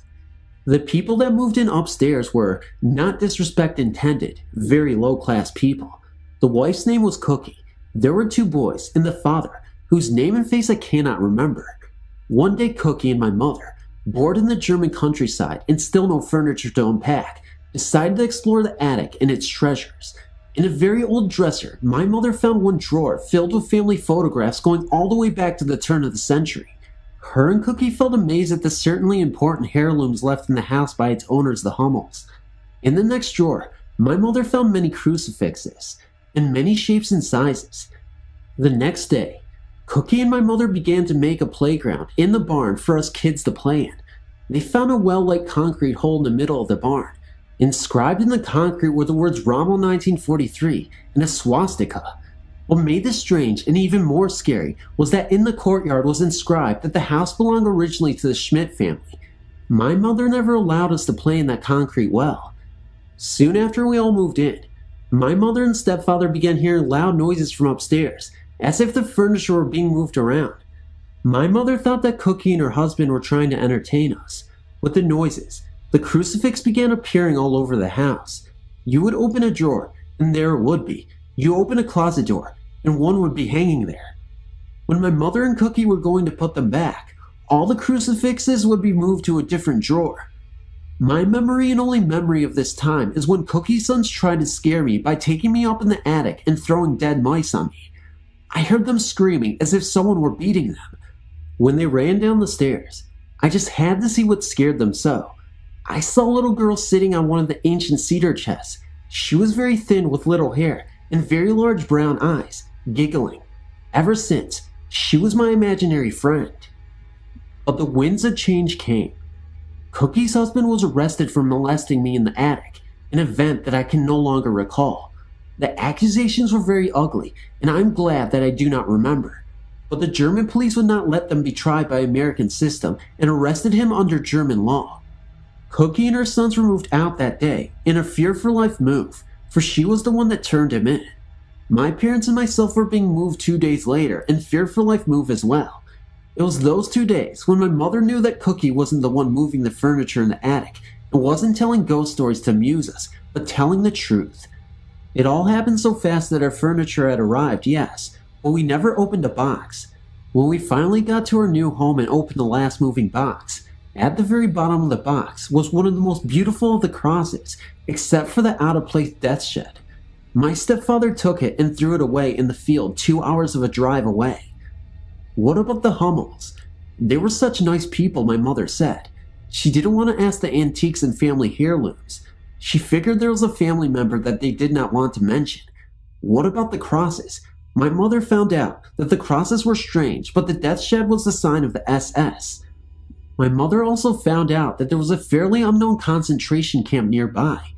Is it possible the house was commanded by an SS officer from a Jewish family? What about the children? Of the 4 children living in the house in the 3 months one died, 1 was raped, and 2 were subject to the harsh discipline of a father that seemed to change in that house. What about the giggling girl? She stayed with me, I remember, until I received a fractured skull from a wild horse. On the way to the hospital, I remember she said she had to leave me. I cried more from her saying goodbye than I did the 240 stitches I received. But if the horse had kicked me an inch lower, it would have broken my neck. An inch higher, I would have been blind for life. Was she my good luck charm? Was she a daughter in the Schmidt family long dead? Who knows? Hello. When I was a young kid, we lived in Southwest Philadelphia. I think I was about 4. I was sick. I woke up one night because I felt my bed moving. When I looked up, there was 4 shadowy people around my bed, rocking it. They had no faces, and they didn't look like they had clothes on. I don't know what the purpose of this was, but I wasn't scared. I just looked at them and went back to sleep. Another time, I was sitting on a landing and looked up the steps, and I saw 2 shadows running back and forth. It looked like they were playing tag. I was never afraid of these things. I didn't feel like they would hurt me, but when I would go up the steps by myself, I remember feeling like someone was watching me, but nothing ever happened to me. They weren't mean, as far as I could tell. I didn't realize they were ghosts until I was much older and didn't live in the house anymore. My mother grew up in the house. She had some experiences, but nothing she would ever really go into detail about. The only experience that I remember she would talk about was after her grandmother died. She died in the house. Her dog started going nuts in the middle room. He was looking at the middle of the room and jumping up and down. Maybe he saw my great-grandmother. I don't think she really believed in it. I know my uncle, who also grew up there, had some experiences. He told me once he was sleeping in my room, the middle room, when it got real cold, and he felt like something was in there with him, and he didn't know what. Sometimes, I still have dreams or nightmares about the house. I haven't lived in it for over 20 years. Pretty weird, huh? I don't know how many ghosts or spirits or what have you were in the house, but I'm sure there were many, and they were probably still there and still doing their thing. They just didn't seem to hurt or scare me. Maybe my great-grandmother kept them from hurting us. Who knows? My grandfather passed away last March, and I've long since been grieving his departure. After my grandfather died, my grandmother was left to live alone in her large house just outside of Irons, Michigan. My uncle and 2 cousins came up from Indiana to visit us for a week this past summer. My sister and I were staying at my grandmother's to help take care of my cousins. One night, we were having a bonfire in my grandmother's yard, which lies right on a lake. I, the only one sitting next to the fire, was thinking about my grandfather and all the things we used to do together. My grandmother and sister were sitting back on the patio, watching the fire from there, and talking to my cousins and uncle, who were in the house, behind a screen door playing video games. As if he were reading my mind, my cousin made a comment about my grandfather. "Will grandfather ever come back, Grandma?" he asked. The question sent a sharp pain through my heart. "No, Jimmy," answered my grandmother. "Grandpa is always with us. Even though you can't see him, he's here in spirit." Of course, my cousin didn't understand this, being only 4 years old, so he continued with the questions, then quieted and continued to play his video game. I sat still, staring at the warm fire, remembering the times I'd look at my grandfather and see him smiling at the blazing warmth. Just then, I got a strange feeling, an urge to look over at the flag, towering high over me in the fire. It was completely calm. There was no wind, not even enough to slightly blow a small leaf resting upon the ground. As I looked up at the flag, I remember when my grandfather would come out every morning and raise the flag to the top of the flagpole and salute it, smiling as he did so. He was so patriotic. He loved his country and fought as hard as he could for it while he was in the army during World War II. I gazed at the beautiful red, white, and blue colors of our country's flag as it lay impaling, hugging the flagpole. Just then, the flag rose and spread out completely straight. My heart jumped as I knew there was no wind to make this happen. I heard my grandmother mutter, "Thank you, Carrie." I looked back at her and she just smiled. Later, I learned that my grandmother had said a prayer to my grandfather. She had said, "Carrie, if you are here with us, if you are protecting over these children, please give me a sign." That was when she saw as I had. The flag that he loved so much spread out straight. From that moment on, I knew that my grandfather was standing with me, protecting me, and I know, to this day, he still is. One of my older brothers, Tim, was born with a veil over his face. According to the old wives' tales, this means he would be able to see things that others couldn't. This was proven one April night in 1986. Being the youngest of 7 and only 18, I still lived at home when my mother got ill. My oldest sister Penny and Tim had come down to our house because they were concerned about my mom being sick. Well, the night Penny arrived, we all sat around laughing and having a good time. We all then decided to watch a movie. It was called Nightmare on Elm Street. About halfway through the movie, Tim said, "Isn't someone going to answer the door?" Since he likes to pull jokes, we all laughed at him and said, "I sure bet it's Freddy Krueger." But he was very adamant that there was someone knocking at the door. We all looked out the window, and there was nobody there. "It's a woman with shoulder-length hair, wearing a black dress. She's right there on the steps." Tim kept insisting, and finally he got up and went outside. When he came back in, he said he couldn't find her, and she must have left. We didn't think twice about it until the next day. My mother got worse, so my dad and Penny took her to the hospital, which was 60 miles away. Since he likes to pull jokes, we all laughed at him and said, "I sure bet it's Freddy Krueger." But he was very adamant that there was someone knocking at the door. We all looked out the window, and there was nobody there. "It's a woman with shoulder-length hair, wearing a black dress. She's right there on the steps." Tim kept insisting, and he finally got up and went outside. When he came back in, he said he couldn't find her, and she must have left. We didn't think twice about it until the next day. My mother got worse, so my dad and Penny took her to the hospital, which was 60 miles away. About 2 hours after they left, Penny, who has shoulder-length hair, called us and said to come right away, that her dad had collapsed in the ER. Tim and I get ready to leave, but before we could, Penny called to say our dad was having a heart attack. So Tim and I got in our cars and raced down there. When we got there, Penny met us at the door and told our dad was dead, and they had already taken him to the morgue. Being in shock, we didn't connect Tim's sighting of the woman in black at the door with what was happening, but Tim's sightings weren't finished yet. About a month after my dad was buried, Tim and his wife had gone to the cemetery to check on the headstone that was supposed to have been placed that week. They were checking the headstone to make sure the information on it was correct. Tim said to his wife, "Look, there's a man dressed like Dad sitting up there on that bench." My dad had been a farmer, so he always wore overalls and a straw hat if he was working outside. At first they didn't think anything of it, because the town where my dad is buried is a farming community, so there's a lot of people dressed that way. Then the man started walking towards them, but no matter how close they got, they could never even see his face, even though the hat wasn't covering it. Then Tim started to think it was Dad, so he walked towards the man and said, "Dad?" The man turned around and started walking away, and they couldn't even catch him, even though the man only walked and they ran. He finally disappeared at the edge of the cemetery, which was nothing but a line of trees on the edge of a creek with a plant, a factory, a few hundred yards behind that. When Tim told us about the man in the graveyard, everyone thought he was just missing my dad, until I pointed out that there are no benches anywhere in that cemetery.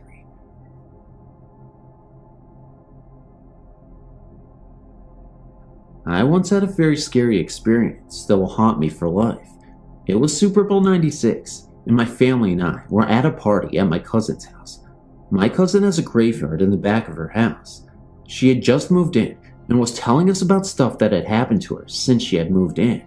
We decided to explore the graveyard that night. In the graveyard, there was a church, an old abandoned church. We figured they kept the families in there who had died. We got a flashlight to look in the windows. We were looking around in the windows when suddenly my cousin gasped and looked up. We all looked up, and in the top window was a pale face looking down at us. She was so pale and sickly, her hair was dangling over her eyes. She was faded, but we could see her. When we saw her, we bolted. We screamed all the way back to the house. After a while, we were brave enough to go back to see what happened. When we got there, the doors that were boarded up and vined were totally open. We ran back and never went back there again. And if you don't believe me, don't, because I know it is true. There are some scary things that haunt us that we will never understand, and this is definitely one of them. I'm young, but have had my run of bad luck. When I was 8, 2 of my dearest friends were shot minutes after I had left the woods. Sandy, Claire, and I were in the woods in the summer. We had fallen asleep in the treehouse when all of a sudden, I was woken up by a noise. Sandy turned to me in her sleep and told me to run away as fast as I could. I was shocked and did not want to leave, but then she screamed at me. I took off running into the woods. I stopped and turned around to hear 2 gunshots and screams. They had been shot in their sleep. 3 years later, I was talking on the phone with a friend, and I noticed my dog staring at the corner of the room where I had a picture of my friends and I in the woods. I turned and saw a shadow in the window of a little girl. I told my friend about what I saw. I kept watching. It turned to me and said, "Run, run fast." My friend on the phone asked who was that. I turned off the phone and ran out of the house just as a window was broken in the house by a man with a gun. I ran next door and I called the police. This may not be one of the more exciting tales that you've heard, but I assure you that it's true. My name is Lindsay and I am 16 years old. My best friend has claimed to be a psychic and has proven his ability several times. He enjoys freaking me out by reading my mind and knowing what I am doing while I talk to him on the phone. He told me that he used to have guardian ghosts when he was little that only appeared by his bedside when he was woken up by nightmares. However, as I do not know the whole story behind his ghost, I am writing about a different instance where his powers came in handy. One more note on him. He can astral project, meaning that he can send his presence places while his body is sitting comfortably at home. He has only done this with me once, when I was upset and crying while I was on the phone with him. Now for my experience. I was on the phone with my best friend, as usual. It was about midnight, and we had been having a very serious conversation. I was getting very upset, and was curled up on my bed with the phone. We had both been silent for about a minute, when I felt a presence in my room. I said, "You're here, aren't you?" Thinking that he projected himself into my room. He told me that it wasn't him. Suddenly, I was hit with a feeling of pure hatred and evil. Though I couldn't see anything out of the ordinary, I knew exactly where the thing was. I huddled into the corner of my bed as I slowly became hysterical, saying, "There's something here. Get it out. It's here, and it's bad." He told me to block my mind and that he would help me. I kept saying, it's here, until he almost yelled at me. "No, it's not, Lindsay. It's here." I've never heard him say anything that angrily. We were silent again for about 2 or 3 minutes, until I worked up the courage to ask him what happened. He said that it was gone, that he had fought it off, whatever it was. We decided that our serious conversation had probably just opened up a window to some bad karma and had manifested itself in almost physical form. For the next few days, I avoided my room as much as possible. We decided to keep the serious conversations to a minimum for a while.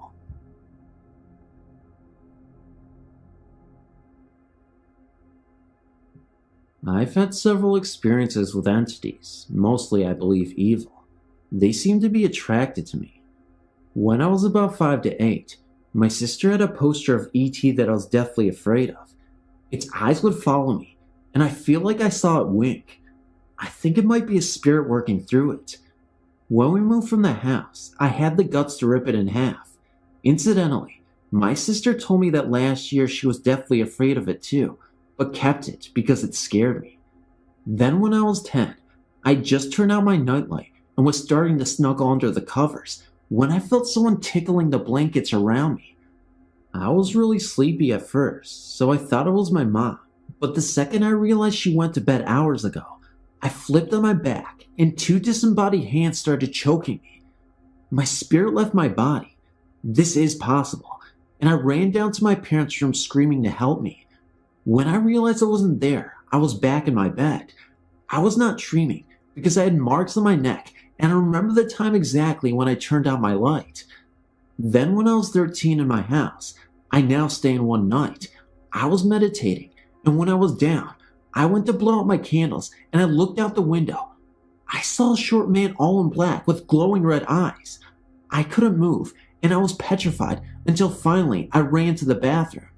Soon afterwards, I could feel a presence in the room, and I had horrible nightmares. I packed all my stuff up and moved to the empty room next door.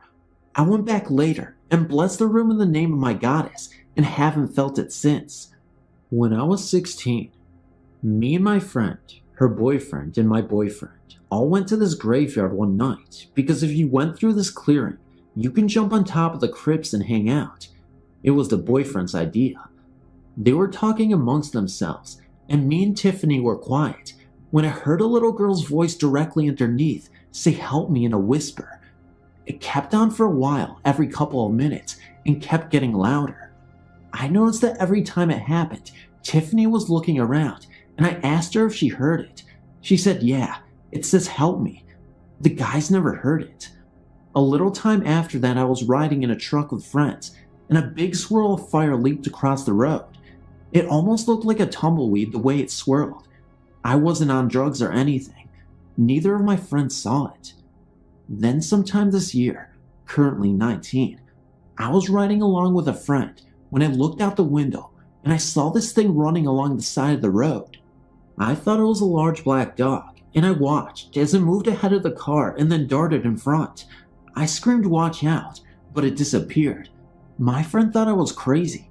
It wasn't just a shadow because I saw four legs moving, but if it was the ghost of a dog, it was a huge one. It was almost the size of a baby deer. Following this last encounter, I decided it was time to seek counsel from someone more familiar with the paranormal in an effort to make sense out of what was happening to myself and my family. I was fortunate enough to have become friends with a fellow service member whose wife had worked for a time at the Whaley House in Southern California. After relating to him some of the details of our ordeal, he assured me that she too had experienced encounters with the paranormal and would be most interested in hearing what I had to say. I made arrangements to meet with her at her earliest convenience. Cheryl was a very warm, gregarious woman and put me at ease immediately. She encouraged me to be open and honest about everything that I experienced and convinced me that she would believe everything I had to say. She had always been sensitive herself, she said, was well versed in the use and interpretation of tarot cards, and had participated in a great number of successful seance and Ouija sessions. I began my tale. After I'd finished, Cheryl immediately suggested that she and my wife and I make arrangements to meet the following weekend for a Ouija session at our apartment. She advised me not to purchase a board when I told her we did not own one. She claimed that they were dangerous and that she would create a disposable one when she arrived. As I left her, I was both anxious and apprehensive awaiting the weekend. The following Saturday evening, Cheryl arrived as planned, and she immediately asked for a tablet of paper, a felt tip marker, and a roll of adhesive tape. She proceeded to create her Ouija board, fashioning it out of individual squares of paper and taping them to our kitchen tabletop. She then asked if we had a wine glass, which we gave her, and this she placed upside down in the middle of her unique creation. She instructed us to lightly place 2 fingers on each of the bottom of the inverted wine glass, and, shortly after we did as she instructed, she began asking questions to our spirit. The results were immediate and amazing. The wine glass became animated and moved so swiftly that we literally could not keep our fingers upon it. It initially traveled just inside the perimeter of the board in ever-increasing circles. As Cheryl asked questions, it would spell out the answers and then continued on its frenzied journey as before. Judging from the answers we received during the course of our questioning, we all surmised that our ghost was actually my guardian spirit and had been with me since birth. She was, according to the answers we received, responsible for every paranormal experience I and my mother had ever witnessed. Her name was Rachel, but she indicated that she preferred that everyone other than myself referred to her as Z. When my wife, during the course of our questioning, addressed Z by her given name, my guardian spirit became highly agitated as the wine glass suddenly shot out from beneath our fingers and struck my wife in the collarbone. Cheryl suggested that we immediately terminate the interview at that point. She proceeded to remove all of the paper squares used to create our makeshift board from the table and burned them in our kitchen sink. Following this, she took the wine glass we had been using as a planchet and poured a liquid into it that she had gotten from a container in her purse. She mumbled something, drank the liquid from the glass, washed it in the sink, and returned it to my wife. Cheryl then sat down with us and explained that in her estimation, Rachel evidently considered me to be her property, so to speak, and was extremely jealous of any female that challenged her authority in that regard. She stated that Rachel was very empathetic to my emotional state and would tend to display more often when I was ill or at ease, or in a state of emotional distress or confusion. She suggested that my wife's and my recent reconciliation, following a brief separation, and my upcoming release from the service were likely contributing factors to the frequency and intensity of our recent experiences with her. She was somewhat concerned, she said, about Rachel's blatant hostility towards my wife, but felt that as our lives returned to normal, Rachel would follow suit. She was right for the most part, until shortly after we moved. Following my release from the service, we returned back to the Midwest and lived for a brief period of time with my in-laws. During this time, my wife gave birth to our youngest son, and our experiences with Rachel became nothing more than unbidden recurring memory. By May of 1977, I was gainfully employed again, and by the following month, we were able to secure a townhouse which we leased for a year. Shortly after arrival in our new home, Rachel decided it was time to become reacquainted. She began innocently enough. Initially, the TV just began changing channels by itself again. Then we noticed that the water taps would shut off by themselves as we washed dishes, bathed, or showered. Usually it was the hot water that would be slowly extinguished, leaving us to wash in the icy cold water. Unless, that is, Rachel was upset with us for some reason. Then it was the cold water, scalding us until we realized what was happening and could defeat our efforts.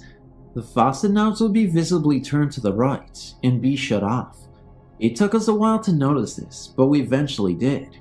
We became accustomed to keeping an eye on the faucets so we could thwart her attacks. I should stress here that while I say we, and I did witness many of these occurrences, I was not subject to them personally. When I say we, I mean my wife and extended family or friends that came to visit us. I should also note that Rachel never harmed or attempted to frighten the kids. I did, however, feel the effects of the furnace when it began turning on by itself during the summer months and the air conditioning turning on in the winter. It got to the point where my wife and I trained ourselves to subconsciously listen for almost the click of the thermostat control, so we could react quickly and accordingly. As odd as it sounds, these daily interruptions to our lives became almost commonplace and second nature until they were brought to our attention, sometimes hysterically, by our house guests, at which point we attempted, as rationally as we could considering the circumstances, to explain the phenomenon. We were for the most part able to assuage their fears. That is until my friend Dave spent the night. Dave was a lifelong friend of mine who called me unexpectedly one cold wintry night and explained that he had been physically evicted from his apartment by his wife, under threat of death should he attempt to remain, he claimed. He desperately needed a place to stay until she calmed down and became rational, so I, of course, invited him over immediately. He arrived at our townhouse shortly thereafter, carrying a sleeping bag and an overnight case containing what little he was able to stuff into it as his wife chased him around their apartment. He filled me in on all the juicy details of the latest arguments, and then, reluctantly, I was forced to bid him goodnight as it was getting late and I had to get up for work very early the following morning. He was settled in a sleeping bag on the living room couch, watching TV as I headed upstairs to bed. I didn't see Dave for a very long time after that. When I awoke the following morning and headed downstairs for my coffee and car keys, I immediately noticed that while Dave's sleeping bag, shirt, and shoes were still lying on the floor where he had left them the preceding night, he and his pants were nowhere to be found. Somewhat alarmed, I immediately went to the kitchen window, looked out into the parking lot, and noticed that his car was also gone. Had his wife called him at her house and begged him to come home, with the phone in our bedroom, we would have surely been awakened by its ringing, and Dave had assured me that his wife had no idea where he had gone. Had he called her perhaps? If so, why then hadn't he dressed before he left? Especially considering an extreme cold and with a foot of snow on the ground, there had to be a reasonable explanation, or so I hoped. Returning home from work that night, I immediately attempted to contact Dave by telephone at his apartment. The operator informed me that his line had been temporarily disconnected. I later learned that it had been ripped from the wall during he and his wife's argument. Growing more concerned, I then called his brother and was relieved to hear that he had indeed returned home to his wife the previous night. The circumstances regarding his sudden, half-nude departure from our house, however, was going to be left for Dave to explain. but Dave made no effort to contact me at all. 2 weeks to the day later, I was finally able to contact Dave by telephone at his apartment.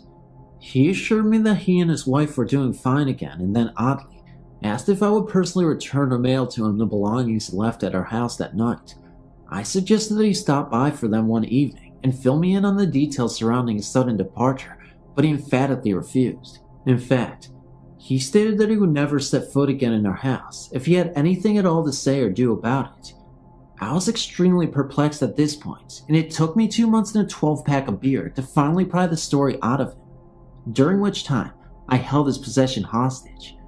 It seems that shortly after I had gone to bed that night, Dave decided that he should also get some sleep. He told me that he'd gotten up from the couch and turned off the television and then slipped back into his sleeping bag. Almost immediately after he had settled in, facing the back of the couch, he said that someone tapped him on the shoulder. Assuming it was me, he turned over to face where he thought I would be standing and saw only the darkened living room. As my mother had years earlier, Dave said he came to the immediate conclusion that I was messing around with him and simply rolled over to go back to sleep. As soon as he did, he said, came the shoulder tapping once again. He claimed that he jumped up and turned on the lamp at the end of the couch, hoping to catch me as I ran to hide, and was surprised to find the living room once again empty. Somewhat unnerved, but again blaming me, he turned off the light, this time deciding to face the living room. The tapping now came from behind the couch. He ignored it. It came again. He again refused to acknowledge it. Suddenly, he said, one end of the couch, with him on it, was propelled approximately 3 feet into the air and dropped to the floor. He struggled out of the sleeping bag and bolted straight upstairs to where my family and I slept. He stood, he said, outside our bedroom doorway for almost 10 minutes, torn between awaking us or fleeing. After calming down, he decided to go to the bathroom and return to his sleeping bag, having rationalized that what he experienced could be attributed to that night's activities with his wife. He returned downstairs and headed for the half bath, located directly off of the kitchen. As he approached the bathroom doorway, he said that the bathroom light suddenly turned on by itself, and the door slammed shut directly in his face, missing him by only fractions of an inch. That was the final straw. He grabbed his pants from the floor near the end of the couch. He would have left them too, he said, had it not been for the fact that they held his car keys, and ran for the outside door. As he ran through the snow, struggling to get into his pants, he claimed that as he looked back, towards the apartment windows, the bathroom curtains parted and the light went out. Dave held true to his word and never returned to our apartment again. I delivered his belongings to him personally as he requested. This is not a personal experience, but that of a friend. Her mother had been recently divorced and decided to buy a cute little house for herself and her 2 daughters to live in. The house was that of an elderly lady who was confined to a wheelchair. Before they moved in, the place needed a good cleaning, and some of the carpets needed changing, most notably the one upstairs, which had been the woman's bedroom and where she painted with oil paints, because there had been a worn path from the wheels on her wheelchair through the upstairs room where the lady had spent most of her time. The girls took the upstairs room, and their mother was downstairs. In the beginning, my girlfriend would hear noises during the night, but would think it was either the house settling or her imagination. Then she started to smell paint for no apparent reason, with or without the windows open, breeze or no breeze, night or day. The sounds became more defined and would often happen often. She told me that it sounded as though someone was moving around her room. She would hear the squeak of wheels, and the smell of paint was so strong. I never had the impression of fear from her. She often joked and said it was her room before it was mine, and she has every right to be here. In the 3 years that they lived in the house, before they moved out of state, the carpet in her room had to be changed 3 times because the same worn marks had been there when they first bought the house. It kept coming back.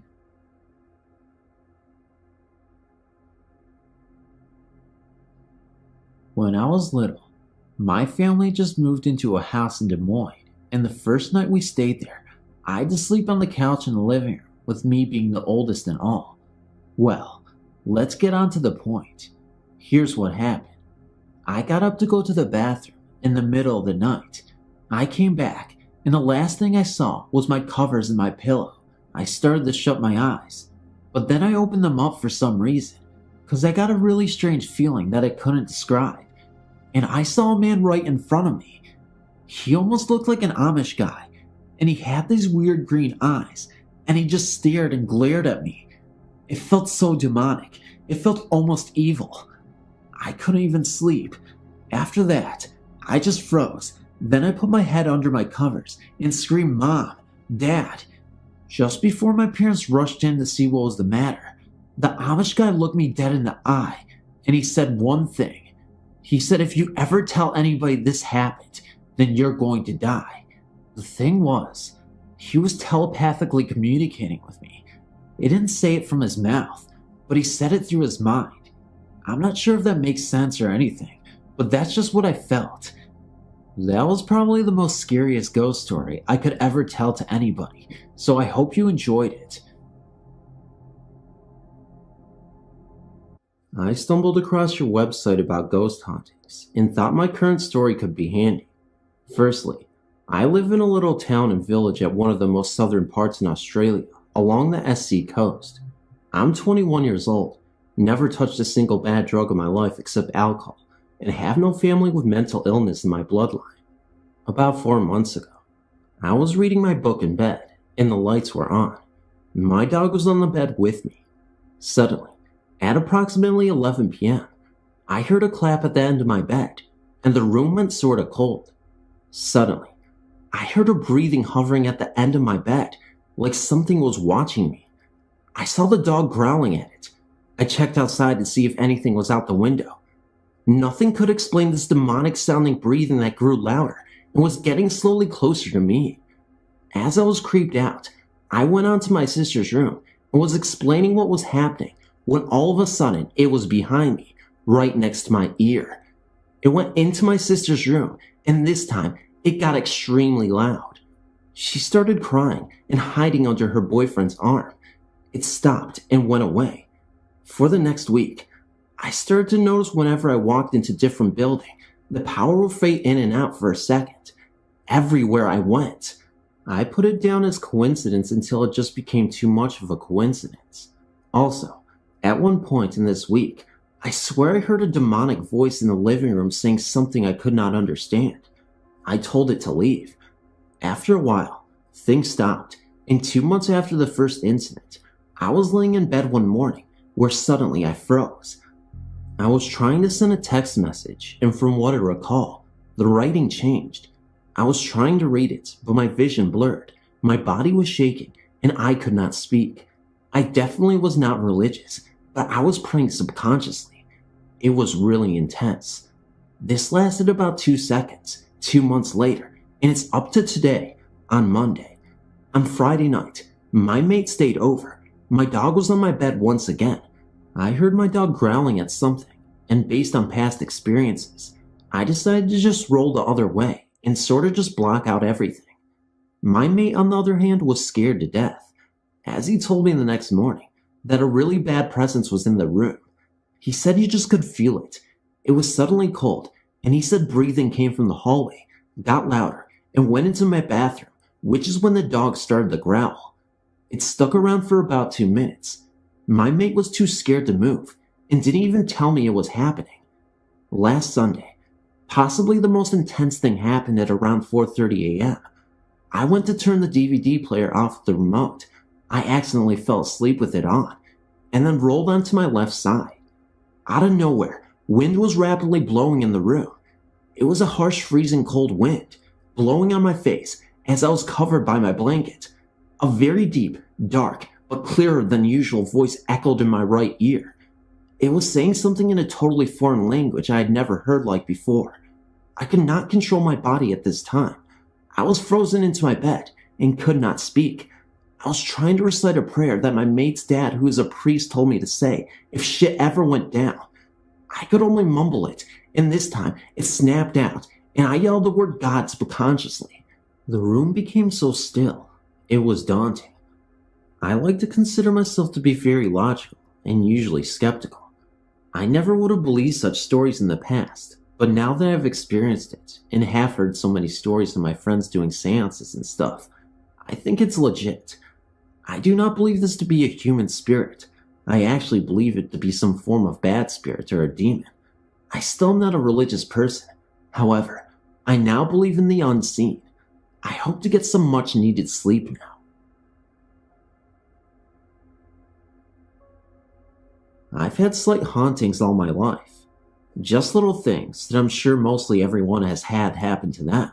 That is until my family moved into a home in De Pere, Wisconsin. The home is an area rich with history. It is supposedly where the last Dufresne was found. I've heard stories from other people whom lived in this area, and a lot of them have problems with their homes as well. Here is my story. We moved into the home when I was about 13 years old. At first, we loved the house and how big it was, but in the first few minutes of running through it, I could almost sense something was really odd about the house. It was just a spooky feeling that I had when entering some of the rooms. Our dog would freak out a lot and bark at imaginary things and would refuse to enter some rooms. Our friend would refuse to spend the night because they felt something evil in the home, and some claimed to see demons and shadow people. I came home to find my best friend sitting on my porch shaking and crying. She told me that she was in my bedroom and heard my mother's bedroom door slam shut. She went to investigate and found that there was no reason for the door to slam like it did. So, she opened the door and set a heavy clothes basket in between the door frame and the door itself. She left the area, only to hear the door slam shut 5 seconds later. She went back and found the clothes basket had been flung inside of the room. We also had an unusual fire that should have killed all of us, but for some reason, I woke up to discover its TVs would flip on and off by themselves also. Alarm clocks would never stop the correct time either. I almost felt like the house had a good and evil battle going on with it, and we were caught in the crossfire. My sister and her friends would hear moaning noises a lot too. We finally told her mother that we needed to move, and she did not put up a fight. The day we moved out, she confessed to us that when she was sleeping, she would wake up to a feeling like someone was sitting on her and strangling her. She even felt the fingers once. When we got to our new house, the neighbors came over to greet us. They asked where we had just moved from. We gave them the address, and they got all very pale and told us that they too had lived in the same house and asked us if we had any problems living there. We compared stories, and almost everything was the same. The home is almost always for sale or rent. It just seems nobody wants to stay in it for very long. I did meet the current owner once, and he told me he has had no problems with the home, but I'm sure that he either is not noticing, or maybe the demons have finally left. It just seems like every home I lived in has the same little type of hauntings with it, or I'm just sensitive to that kind of energy, which I could live without. I have many things I could post here, but some I'm not ready to share yet. Hello, my name is Tiffany, and I have some uncertainties maybe you can clear up for me. When I was 6 years of age, my father was killed in a car accident on his way to work. To this day, I strongly feel his spirit remains with me. For the record, I love my father dearly, still do, and miss him so much. In the spring of 1992, as a class project for our psychology class, we had to take notes that night of the dream we had, if one was had, and share it with the class the next day. I still to this day cannot decipher if what I had was a dream or a near-death experience. I dreamt I sat in this tunnel. It had all my favorite childhood memories within it. My stuffed bear, my ball, my favorite tricycle, etc. Also in that tunnel was my father, dressed in a white gown, sitting on a chair. I knelt down next to him and listened to him tell me, "Tiffany, I love you, and I need you to understand this is not your time." I told him that I loved him and missed him so much, but he told me that I couldn't go, because then I couldn't tell my mom what he wanted me to share with her. He told me, "I understand you miss me, but you have to understand that one day we will all be together, and that time is not now. You have to let your mother know how much I miss her and care about her, as well as the rest of you. I have 6 siblings. The light in this tunnel was absolutely beautiful. I've never seen anything like it before. As I was drifting away from him in the dream, I was waking up, sobbing uncontrollably. Of course, I had to go and share this with my mom, and she was speechless.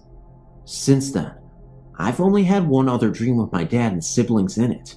Of course, real as ever, and again, so upset I couldn't be with them. I'm just not so sure if the first one was an actual dream, out-of-body experience, or near-death experience. It was just amazing.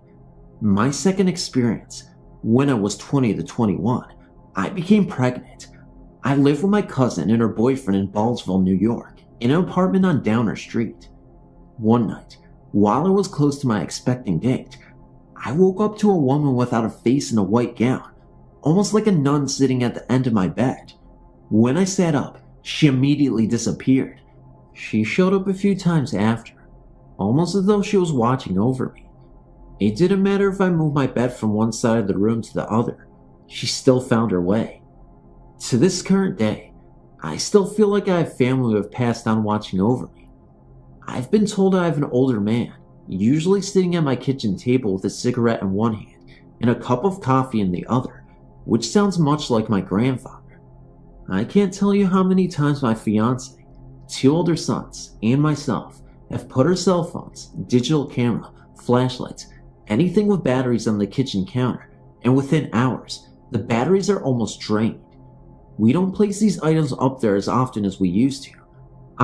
Many times when family is going to pass on, see the individual in a dream the night before, and that's when I know their time has come.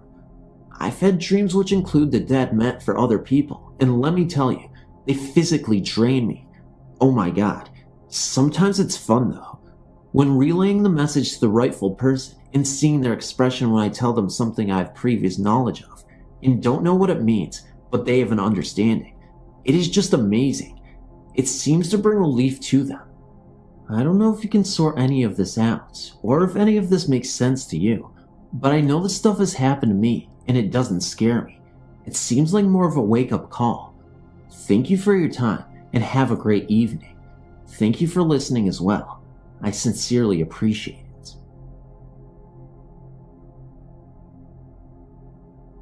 My children and I had a very bad experience with the demon in a house that we lived in. My son became very scared one night as he viewed a ghost of a man with a sword sticking out of its side.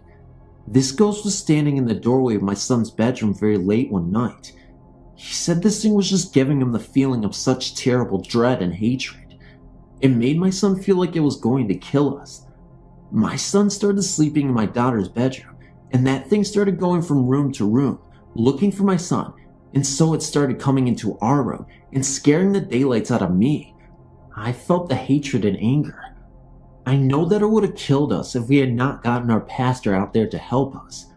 When our pastor pulled into our drive, he said he felt the anger and hatred just emanating from the house to the outside. He knew what we were up against, and we immediately started saying prayers to Jesus and his army of saints to fight for us. It ended up working so well that while we were living there, we had no more problems. But whenever we drive by, we cannot even look at the house. I know this was a short one, but I appreciate you listening. Hi, my name is Diane. Growing up in Detroit, my family lived in a house that was haunted. On several occasions, my whole family would hear loud crashes that could only be described as boxes of dishes being smashed. Everyone in my family experienced several ghost contacts in one form or another. On 3 different occasions with 3 different family members, a man about 60 was seen wearing a plaid flannel shirt. This man mainly stood there looking at the person, never attempted communication or harm. I was about 8 when he appeared, and I was the first one to see him, although my sister, who was 7 years older than me, was not present. I tell this to you now, so later you will understand. My relatives from out of town were visiting, and the adults were sitting in the living room after dinner. I was extremely quiet in the hopes that only a child can have, that they would forget that I was there. I was sitting on the couch and the front door was open, with the screen door closed. I saw the man wearing a red plaid shirt, staying at the front door looking in. I told my family, and they thought I was overtired. and put me to bed. Later that same week, my older sister was getting into the shower when she saw a man in a red plaid shirt standing in the bathroom with her. She freaked out and told my mother, who this time listened more closely. She then revealed that she too had seen the man in the red shirt standing in the kitchen by the sink, looking like he was getting a glass of water. All family members routinely heard footsteps throughout the house, especially going up the stairs into an attic bedroom. The steps would continue across the floor. All my family members experienced this together and separate on several different occasions. My sister's, whose bedroom it was for a while, admitted she was scared to sleep in that room and was frightened very often, thinking that someone was coming into her room. I later had that same bedroom and became so afraid of it that I began sleeping on the living room sofa. On several occasions, dishes in the house would break when put in a certain china cabinet, and on 2 separate occasions, a silver meat platter in the china cabinet, whose doors were kept closed, flew across the room at my mother. Lights turned off in the basement would be on when we would wake up every morning. The dryer would routinely come on by itself, and even after the electric was checked out, this still continued. The basement had an old coal room that had been converted into a storage room with paint cans and stuff. This room had a negative feeling, and no one in the family liked to even go in there.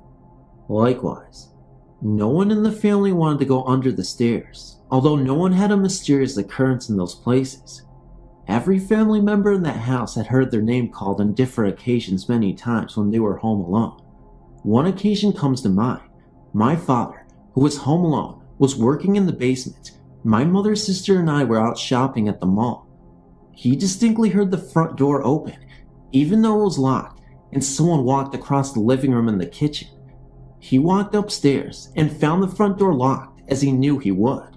It was then that someone called his name. He answered, and no one said anything after that. Another all-family experience came when we all went to visit my grandmother who lived across town. We even brought the family dog. We were returning home, and as we pulled into the driveway, I saw the drapes move back like someone was watching us return. I said, "Did you see that?" And my father countered, "What did you see?" I told him, and he and my mother and sister agreed that this is what they saw too. My dad went into the house first while we waited in the car. Everything was just as we left it with the doors locked. On one occasion, I awoke to having a woman staying at the foot of my bed. She disappeared as soon as I got a good look at her. Her name was Anne. She said she had lived in that house. No one in the house ever saw Anne again. This house had an addition that was a former dining room off the back. It had built-in china cabinets that would fly open on no occasion, even after my mother put hooks on them, thinking the wood was swelling. Music was often heard playing softly. In all, it was a weird place to live, and we were all very glad to move, but we did live there over 20 years. My parents moved into an apartment, as I did in a different location, while staying with them because I had become extremely ill. I had a unique experience of a ghost nurse who took care of me. My parents were asleep, and I was lying on the sofa, so hot but lucid. I could hear them snoring from the bedroom. I heard soft whispers shuffle across the floor and felt a cold hand lovingly touch my forehead, checking my fever, a comfort. I was not afraid really, and somehow thought Grandma is here, but I had no evidence of this. I remember keeping my eyes closed, just knowing my nurse did not want me to see her. I was very conscious of my parents snoring and knew it was not them. When the feet shuffled off, I opened my eyes and got up and looked at my parents. They were sound asleep. The whole situation lasted maybe 2 minutes, yet I started to improve that night.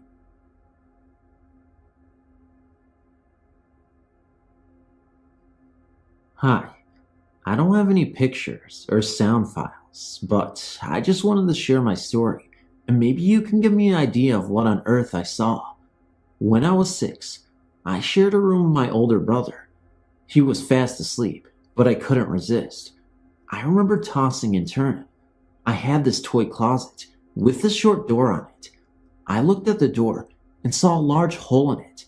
It was black with no real shape, and it had a hole in the middle of it, the only spot that wasn't black. Anyway, I get up and shake the curtains, trying to see if it was a shadow. I put my hand in front of it. I move my toys and dolls. What is making the shadow, I thought. I stood in front of it and just stared, and then moved off the door and just hovered in front of me. Now, this is where it sounds really stupid, but remember, I was only a kid. I asked if it wanted to play chess. I was frightened, but didn't know what else to do. I turned and ran and looked, seeing it coming from behind me. I look up at my door. My room had no door, just an opening, and there was a black shadowy figure, like the smaller one, but in the shape of a very, very tall man. He was blocking my way out, but I didn't care. I ran through him and into my parents' room, under their covers, and never peeked out. Years later, when I was around 14, my best friend spent the night with me in that same room, and told me she woke up around 5 a.m. to see a tall, shadowy man looking down at us in the darkness. She thought it was my father. My father never comes up into my room. He never has. I know this is real. I wasn't dreaming or just imagining things. Have you ever heard a story similar to this before about a black figure that changed shape? I've never seen them since, but I'm still curious. After reading some of the experience others have shared, I wanted to highlight a few of my own. I tend to be very observant of activity around me, whether I see it or not. Some people think it's an overactive imagination, but if they felt and saw some of the things I have, they would think otherwise. I guess my first experience would have to begin with what I consider my guardian angel. To start off, I lived in a fairly average house of 3 bedrooms and 2 bathrooms, which was built in 1960. There were no previous owners. My room was at the end of a long hallway with my parents right next to it, quite convenient for late night toilets. When I was around 6 years old, I had my first experience with a world other than my own. I remember it so clearly. I'd been asleep and had a disturbing dream. I woke up, about to call for my mother. At the time, my bed was on the opposite wall of the door, and I could see my parents' room and most of the hallway. Before I called out what I saw, what I thought was my mother came into the room. I had a distinct feeling of peace immediately. I saw her clearly wearing her bathrobe with the blue and white stripe down the center and rollers in her hair. She walked into the room and up the length of my bed. When she reached the head of the bed, I put out my hand to her and felt nothing but cool air. She just looked down, smiled, and vanished. It did not frighten me that she was gone, just the opposite. I felt relieved and immediately fell asleep. The next morning, when I woke, I saw my mother in the living room and noticed that she did not have any rollers in her hair. I asked if she had worn anything the night before, and she said no. I then asked if she had come into my room that night, and again, the answer was no. I did not say anything further in case she would say I was just dreaming. I knew then, as I do now, that I was not dreaming. It wasn't until a few years later that I told her when another strange thing happened to me as I lay in bed. I was about 15 at the time and still having trouble sleeping. My room had since been rearranged differently, with the head of my bed moved to the diagonal corner from my door, still viewing my parents' room. As I lay waiting for sleep to take me, I had the strangest feeling overcome me. This has happened twice since. I was laying on my side, staring at the opposite wall, when my vision began to tunnel. I felt my body begin to go numb and could hear, distinctly, my heartbeat slow. At first I thought I was slowly falling asleep, until I realized that I was very much awake. I was still staring at the wall, and I could make out my hand laying in front of me. I tried to move but could not. I tried to call out and could not. I thought I was dying. I could still hear my heart slow and was watching as my eyesight dimmed. Just before all that went black, I heard a distinct voice, which I thought was my mother, call my name. I heard it several times before my body and mind were together again. As soon as I could move, I sat up to see if my mother was in the room. She was not. I then went into my parents' room, where both were sound asleep. I was extremely perplexed and exhausted after the ordeal. The next morning, I told my mother about the night before and about the time I was 6. She told me that it must have been my guardian angel, coming in a form that was soothing to me. I've now been to college twice, and had other strange activity that did and did not include my angel. That can go for another time. And never forget that the young are always prone to see and hear what we cannot, because they are more open to the world than elders. It's not always an overactive imagination either. Thanks for reading. I've only had one paranormal experience. It happened last October when my boyfriend had temporarily rented a trailer. We had lived there for almost 2 months and nothing out of the ordinary had happened. One afternoon, he decided to take a nap and I was in the living room watching TV. I started hearing this really strange continuous screeching noise. It sounded like it was coming from inside the wall beside his bedroom door. When I walked over there, it stopped. I sat back down and started watching TV again, and it started back again. This time, I walked into the kitchen. The bedroom was right beside the kitchen, and I started opening the bottom cabinets, and once again, the screeching stopped. I never said anything about it to my boyfriend because I didn't think a lot about it at the time.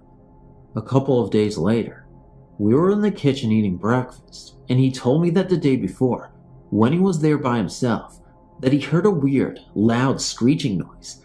He said he tried to find it where it was coming from, and it would not stop when he'd look. I told him that the same thing had happened to me while he was asleep a few days earlier. We both talked about ghosts and laughed about it, pretty much dismissing it as a joke. A few minutes later, his mom came and stayed all night and was asleep on the living room couch. This particular night, we were sleeping in the bedroom on the opposite end of the trailer. It was really late, probably around 3 a.m., and we had been laying there talking when I started hearing this noise. It was kind of like the screeching, but much quieter, and screeched at intervals, like footsteps. I thought my boyfriend had his hand dropped over the side of the bed, making that noise with his hand against the plastic on the mattress. I said, "Brian, quit making that noise." He said, "I'm not making that noise," and held up both of his hands. He looked at me as scared as I looked back at him and said, "Get up and get dressed." As soon as he said that, you could actually tell where the screeching was moving through the room to the corner beside the bed and feel this undescribable presence, and all of a sudden, the screeching just went crazy and so loud. It was right there. Needless to say, within a split second, it was the only one there. Now, can you imagine 2 grown adults running into the living room to wake up his mom? She said she hadn't heard anything, but that we scared her to death running through the living room at 3 a.m. in the morning like we were on fire. We sat up in the living room for the rest of the night and moved back to his mom's house within the week. So far, that's the only experience that I've had.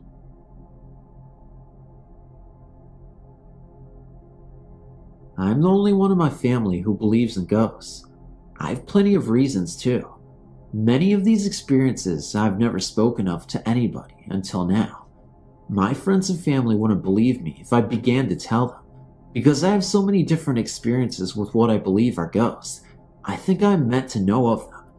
I feel like I have a connection with the dead. All of this probably sounds pretty unbelievable, especially coming from someone as young as I am, but it all happened. When I was very young, like maybe 3, I remember being watched. I remember shadows by the closet door. I think it was the shadow of a man. He watched me every night. Usually, he would just stand there. Once or twice, he would move towards me, and I ran into my parents' room, where they would let me stay. The shadow followed me into that room too, but I felt safe with my parents. For the next couple of years, I don't remember much. When I was 5, I lived on a farm in Nebraska. It was a really quiet area. I remember seeing a young woman, late teens, early 20s, running through the woods, laughing and giggling. If any of my experiences were to be blamed on my imagination, it would be this one.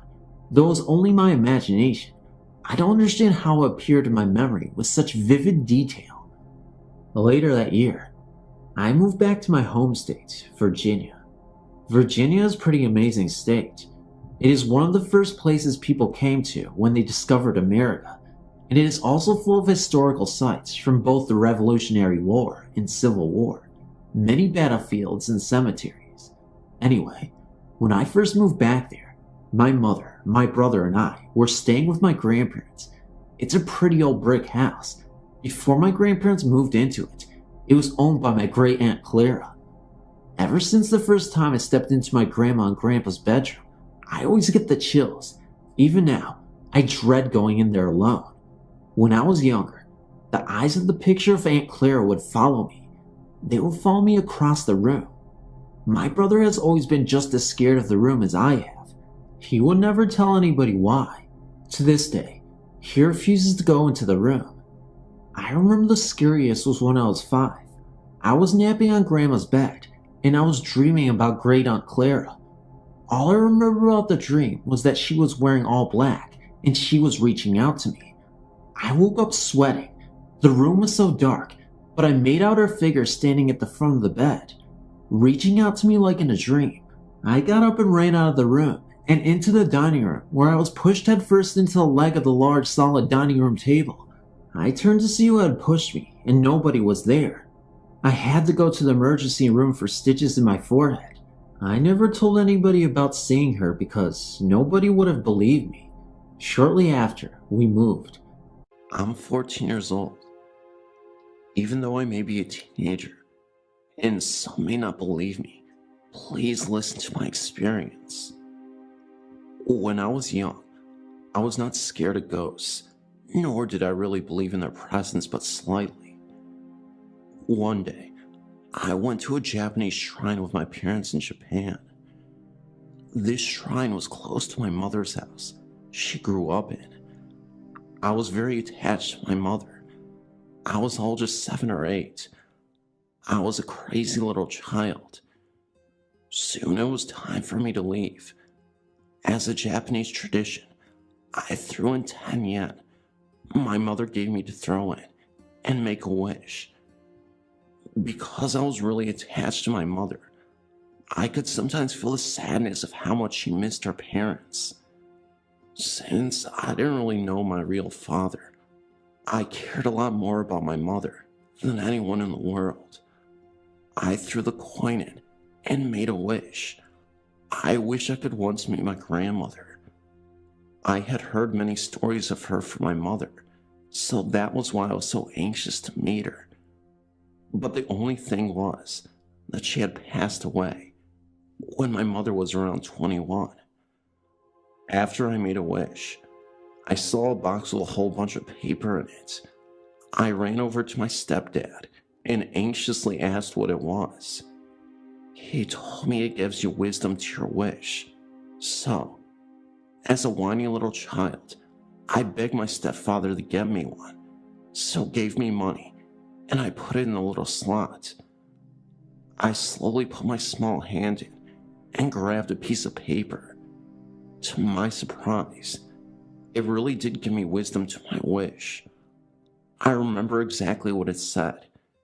If you wait, nothing will appear, but when you least expect it, I shrugged it off and went on with my life. About 2 weeks later, I returned from my second country. I went to the washroom in the middle of the night. Normally my wishes never come true, but I was in for a big surprise. There, I saw an old lady who looked exactly like my grandmother in the picture my mom had stood there. She was smiling at me. She had a long white dress, and she was all white. Well, obviously, since I was small, I ran at a speed that could make me the fastest person alive. Or at least it felt like it. I didn't have to go to the washroom after that. But that's when it all started.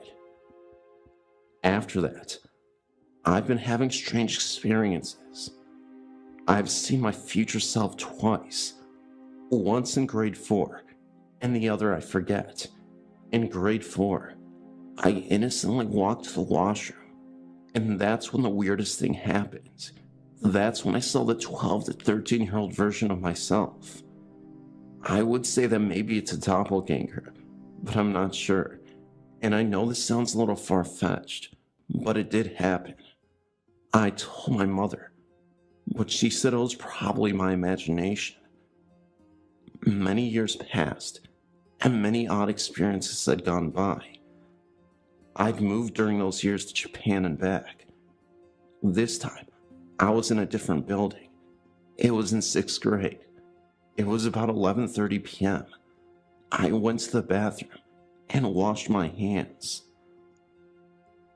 I'd grown up a bit. I'd opened the door to only see a younger me. It looked as if it was in grade 4. Again, a ghost. She was staring at me, and I was so freaked out. I stood there in shock, unable to move. The only thing was, I was able to stare my younger self in the eye. Finally, I had the guts to run off. I couldn't help but notice that the younger me was wearing normal clothing. Then it hit me. When I saw a young woman, my grandmother, the very old version of me, they were all wearing a white dress. That must have represented that they had died. Just last year, I saw my stepdad's grandmother, who is healthy and alive, staring at my picture of when I was young, exactly like she was when she visited from Japan. Exact posture and everything. I thought I was dreaming and pinched myself many times and tried laying back into my regular posture and sitting back up to see if she was still there. She was gone. Next morning, I told my weird experiences to my mother at the exact time she was thinking of her. My mom told me this. Maybe you see some of my thoughts. Tell me some experiences you had from the past. I told her one of the experiences, like how I saw a young woman, and described how she looked. My mom stared at me with shock. That description fit exactly her best friend's friend, who offed herself. In fact, a couple of months ago, I saw a faceless figure standing over my bed watching me. Earlier that day, my mom was imagining that and thinking how to see that it would be unpleasantly scary. Last but not least, at camp, I had this scary feeling inside myself. I'd never been so scared for so much a small thing. I knew that was fake. I fell asleep that night, having a dream that was extremely mysterious. I was playing capture the flag with everyone at camp.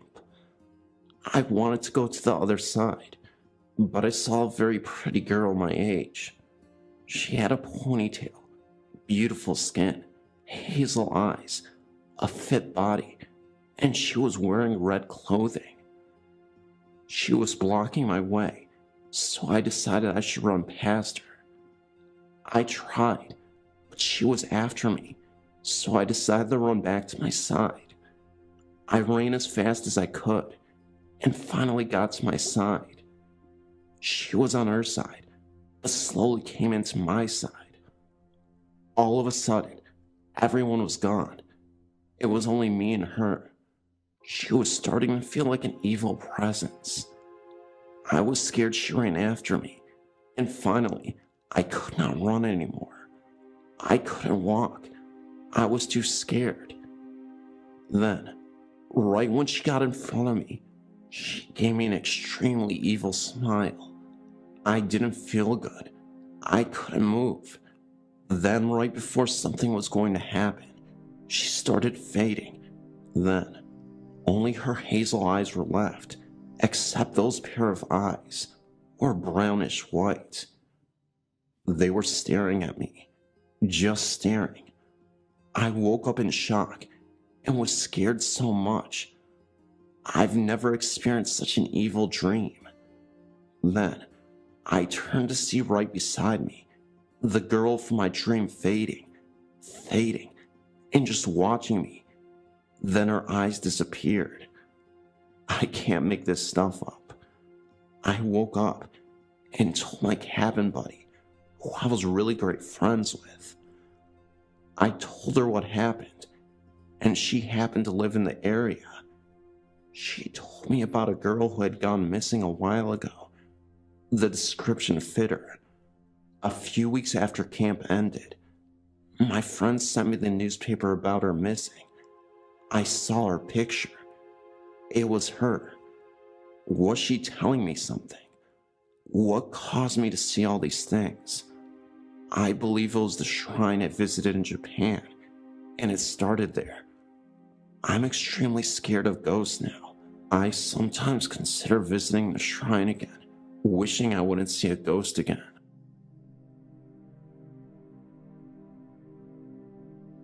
I will try my best to try to make a long story short, which is something I've never been good at. I moved into a second-floor flat in South Utica, New York, in January of 2000. My husband was living in Watertown with a friend finishing up college. I always had an uncomfortable feeling in that house. When I would come home from work, it would occasionally feel as if someone had been there. You know that feeling. I thought maybe the psycho downstairs neighbor, Maria, had a key. One night, I think in March, I woke up to what sounded like someone walking up in the attic.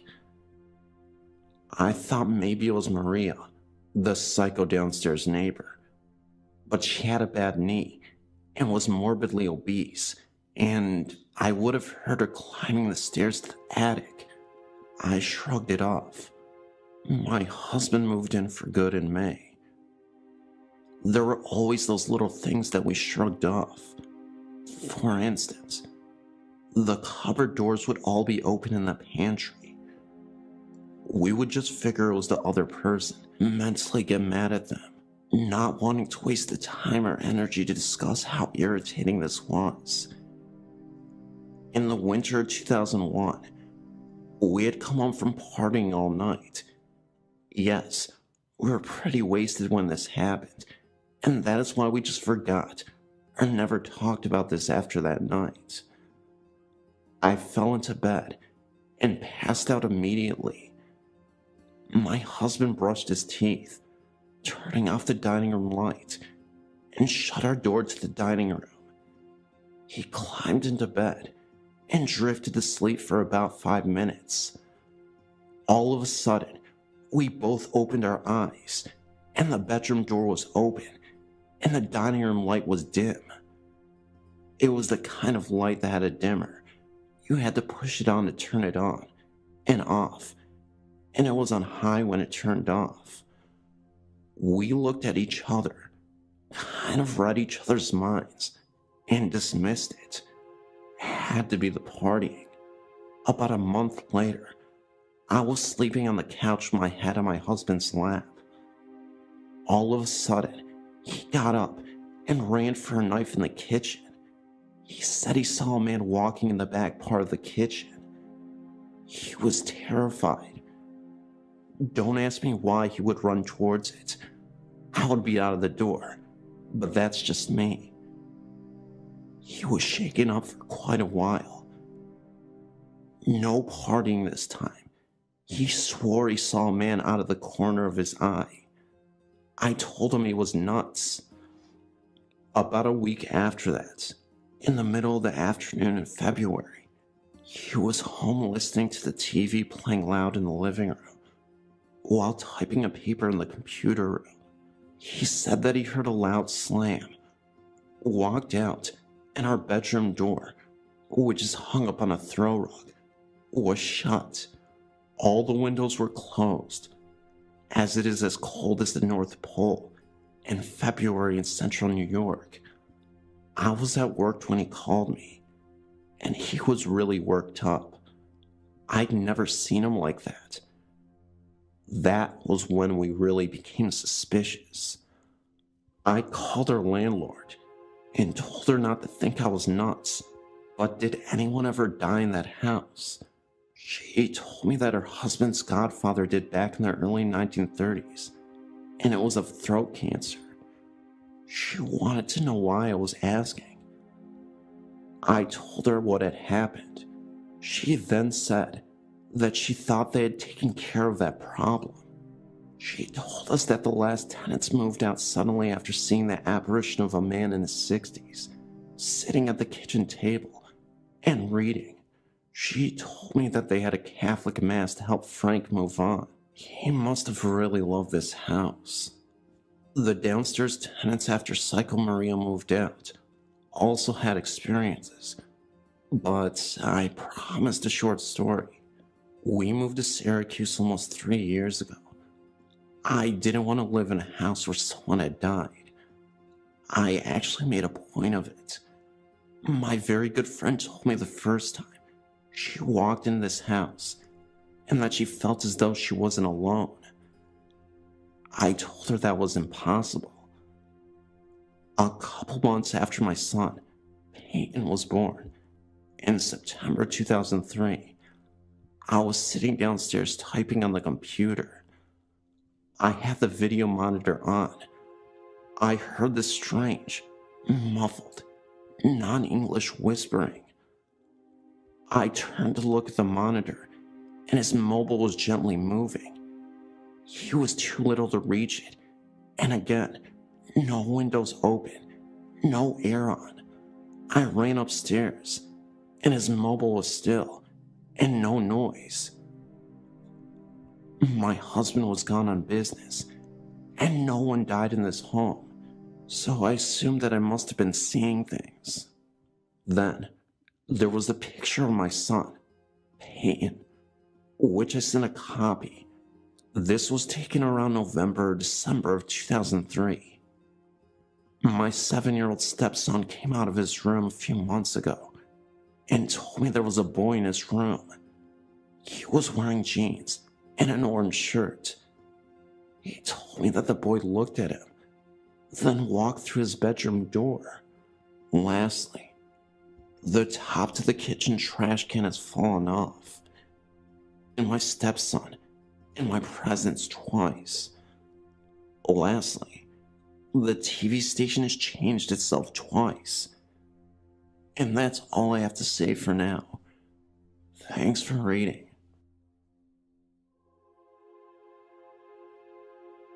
This story starts a long time ago when I was about 8 or 9. I was watching TV when I looked up, and I saw a man watching me. He had a blue coat on. He smiled at me and faded away. I didn't feel alarmed in any way. I even told my parents, and they believed me completely. Every time I was by myself or scared or sad, he was there, and he would sit by me and his presence would make me feel better. Then one day he just disappeared. When I was 12, he appeared again. I was home alone and cleaning the kitchen. We had one of those musical globe things that played music only if you turned the key that's under it. All of a sudden it went off, and we had not messed with it in years. I had put a bunch of napkins in the stove by the burners, heard a voice in my head say stove. I looked at the stove, and it was on. I feel chills run up my spine when I think about what could have happened. I guess the blue man was still there all along, still watching over me.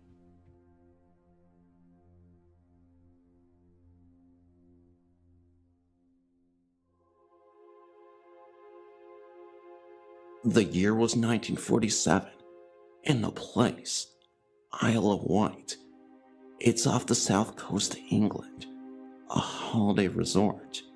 I'd been taken there for a week's holiday with my brother and my parents and aunt and uncle. There was nothing special about the hotel or its surroundings. I think it was the 3rd day of our holiday, and we were all in the dining room at the hotel for our evening meal. I was sitting next to my brother with my back to the windows, and consequently, was able to see the whole room.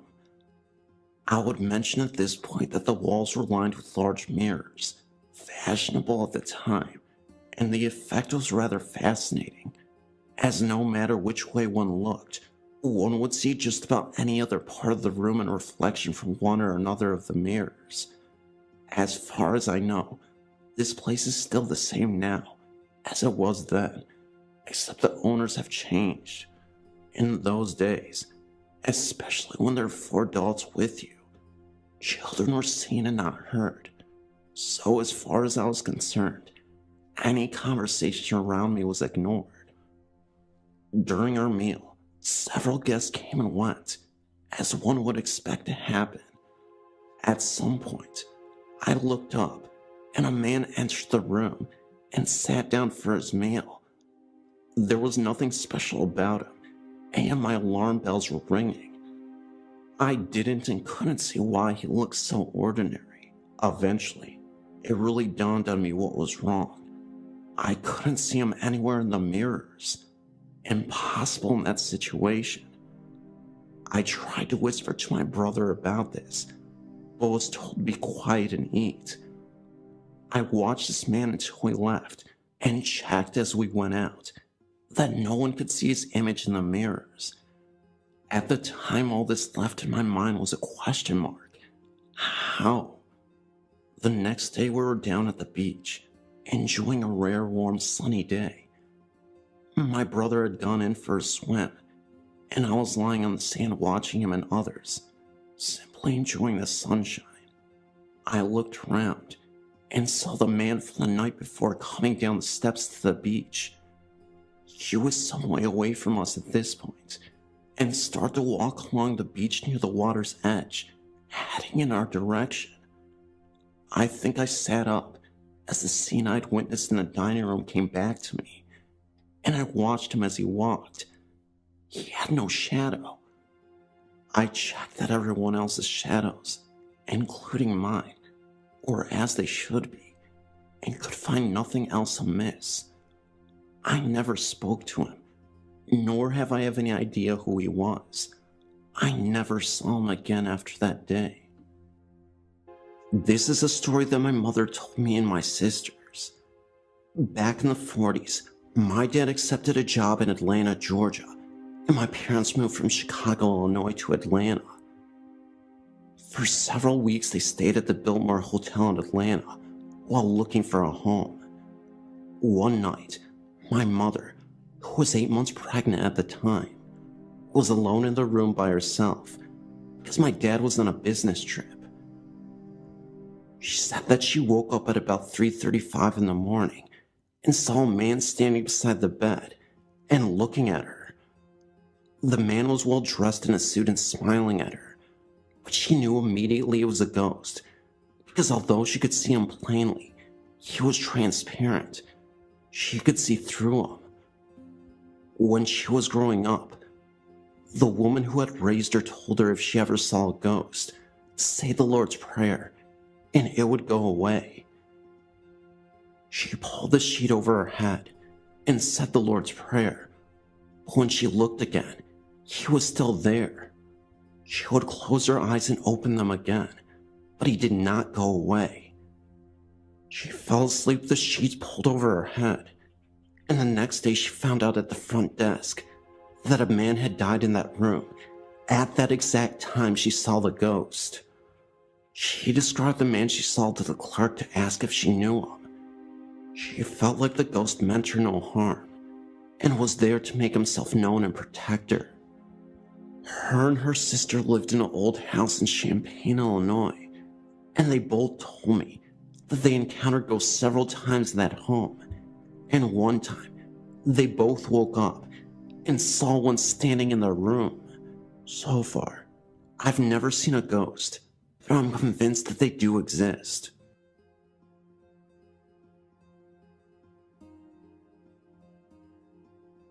I've worked as a registered nurse at Henry Male Hospital for many years. There are so many reportings there that I'm not sure I can list them all, but here are a few. The TCU, Transitional Care Unit, is probably the most haunted unit. It serves patients who are not acutely ill, but are also not quite well enough to return home, so consequently, a lot of our elderly patients have spent a great deal of time there. including one that never quite made it home and died on the unit. There have been reports of a walker moving by itself down the hall at night. One room in particular, don't know the numbers, I didn't work there regularly, has a reputation for the call light repeatedly going off at night when it is empty of patients. So much so that the engineering has refused to come fix the bell when the nurses plead to have it silenced. I only worked there one night and had a heavy fire door slowly swing open in front of me and another nurse, as if someone was going into the room. No windows or doors were open as they were bolted shut, and the door is extremely heavy. The other nurse, terrified, screamed at me, "Close the door, close the door." That same night, I had a female patient who had been in her room for a few months and said she felt like she was going batty and that she was so thankful for her TV.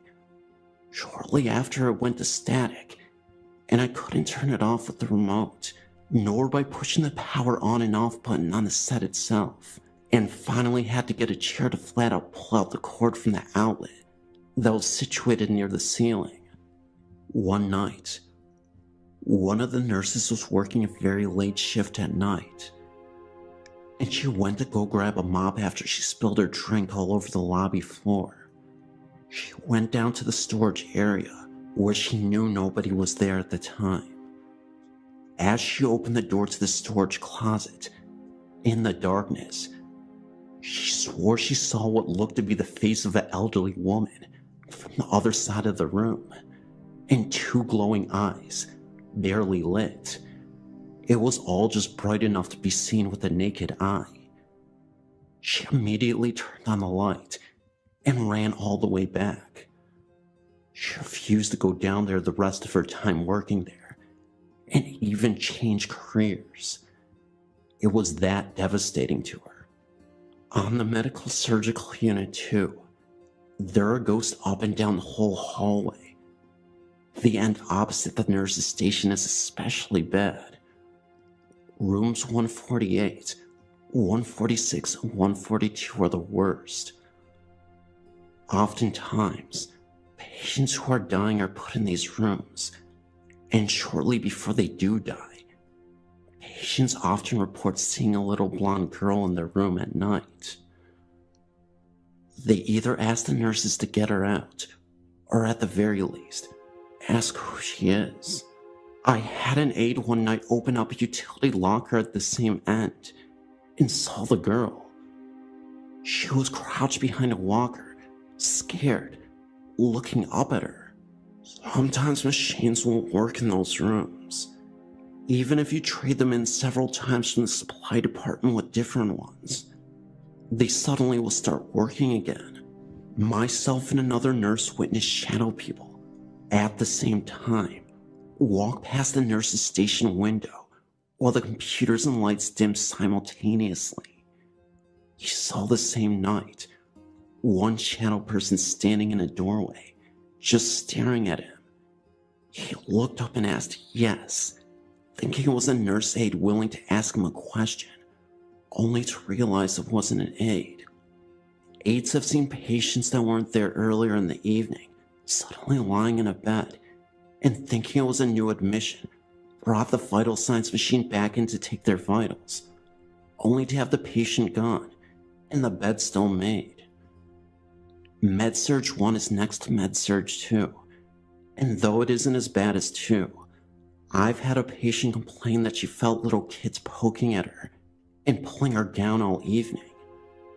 Med-Surg 1 was a pediatric unit for 1 year when the hospital was first built, but was shut down as it wasn't financially sustainable. The elevators near the cafeteria that lead down to the morgue are just plain creepy at night. I've known people that have had them slam open and shut closed several times before finally shutting and going down to the morgue. I personally would have had them open for me almost 100% of the time if I was pushing a gurney and didn't have a free hand to hit the button, saying thanks to stay on whatever's good side. Besides, It is kind of nice, except for the creepy part. These are only a few of the stories off the top of my head. I myself have only worked on a few of the units, so I'm sure there are many more. I made a dark joke one day to one of the old-time doctors that the hospital is built in an old Indian burial ground, as it has so much activity there. And he responded that indeed it is. Who knows if he is right, but all of Santa Clarita is that Indian tribe situated throughout the valley for thousands of years. In fact, we were one of the main trading hubs, if not the main trading hub, from tribes spanning down into Mexico, all the way up to Canada. I can't validate the Indian burial ground part, but the stories I related to you here, I either experienced myself or spoke with the Asian person firsthand, who had just experienced something themselves, except for TCU. But there again, I used firsthand accounts.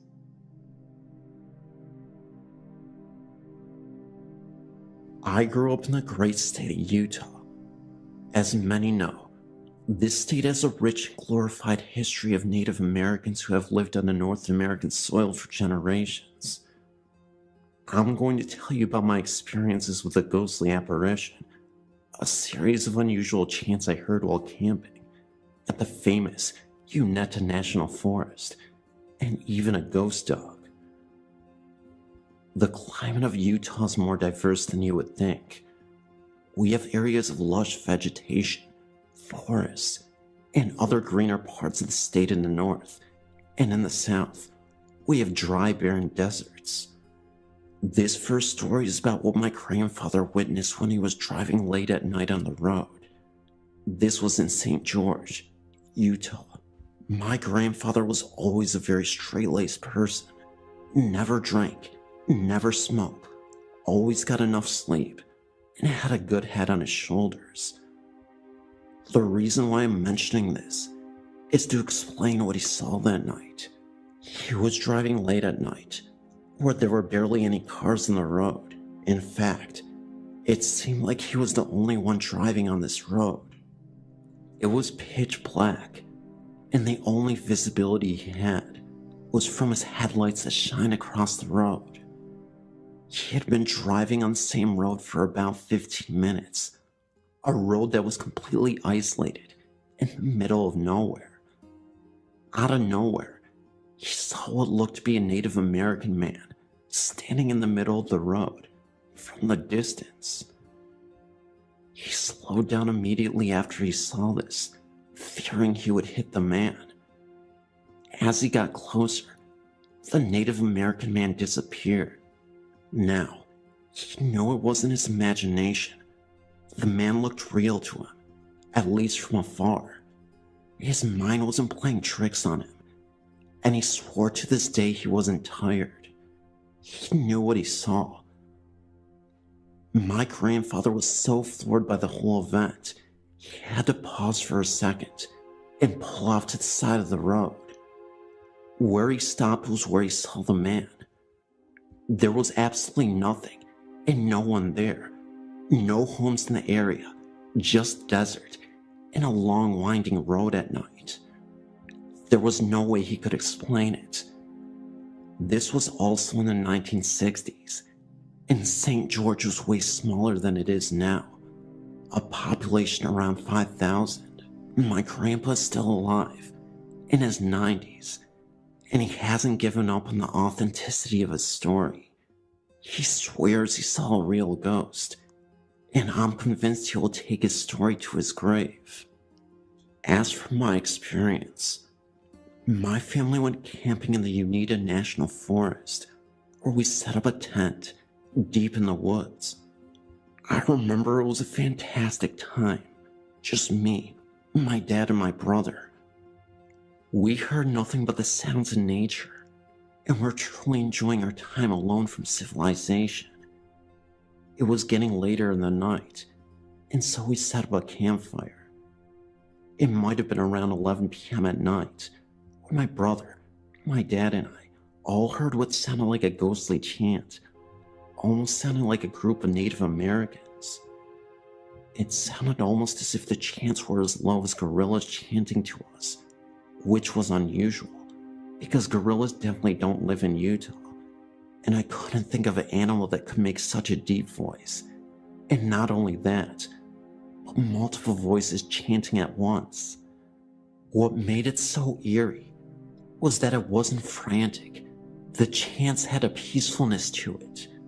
But of course, we were all freaked out. It was definitely not a comforting chant, but it wasn't boisterous. So anyway, my dad told me and my brother to get into the tent to sleep at night, because my dad was genuinely concerned that maybe there were dangerous people out there trying to scare us. The chants only lasted for about a minute, and it eventually went dead silent, and we never heard it again. I think my dad must have waited outside the tent with a campfire for an hour or two, just to make sure everything was okay. He eventually went back into the tent himself. However, that night of bizarre events were far from being over. As we were sleeping, my dad said that he was awakened by the sound of rustling leaves. He woke up and noticed from the inside of his tent a shadow on the other side, as in when you are in a tent and you see someone or something shadow move by. He immediately jumped out of the tent to investigate, but there was nobody there. He thought nothing of it, and then went back to bed. On the third night after camping, we went to bed as usual, and this time, I experienced the same occurrence. Instead of it being a shadow of what my dad thought was a person, it seemed to be of a creature. My guess was a dog, because the shadow shape looked to be of that. It could have been a bear, because the shadow was small from seeing it move from inside of the tent. I immediately woke my dad up, and he went out, and again, nothing. Not sure what to make of all these events, but I'm certain there's more than meets the eye. I had a strange thing happen to me once when I was in the Philippines visiting family. The home I stayed in was part of a group of 3 homes around a central courtyard and a shared restroom and shower facility with the other 2 houses. My family showed me around the place the day I arrived, and then told me to be careful when going outside at night, because there was a ghost that haunted the area. My reaction, of course, was yeah, right, because I just knew they were messing with me. My third night there, I wasn't feeling well, and needed to go to the restroom a lot more than usual. Don't drink the water in the Philippines, by the way. So I ended up going out to the restroom facility late at night. The restroom facility was on the far side of the courtyard from the house I was staying in, and around the side of one of the other houses, and it was very dark because the lights were out in all of the houses, and the nearest street light was pretty far away. I was on my way back from the restroom, and just as I walked into the courtyard, what felt like a force grabbed me from behind. It was such an odd feeling, like a major resistance pushing me back, almost like going against gravity. To clarify, I don't mean literally. It was just an overwhelming pressure, but I could feel the energy around me so strongly, it's hard to explain exactly. I ended up turning around and going in the opposite direction to an empty field that bordered the courtyard, because something was almost pulling me in that direction, like there were hands on my body. I say something because it felt like a force grabbing me on my arms. This force seemed to disappear when I got closer to the field. I shifted my body around, and all of a sudden, I saw this solid black human shape from a few feet away, not moving, just a black mass silhouette that I could identify as a human, if that makes sense. I took off running towards the home and looking over my shoulder again, and the black shadow was gone. I burst into the home, and apparently I screamed. I don't remember even doing it, but I'm not surprised, and I'm not ashamed, because people were coming out of their bedrooms to see what was going on.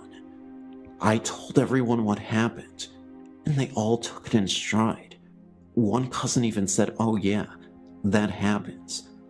I was really freaked out, and didn't sleep the rest of that night, and I didn't go out at night alone.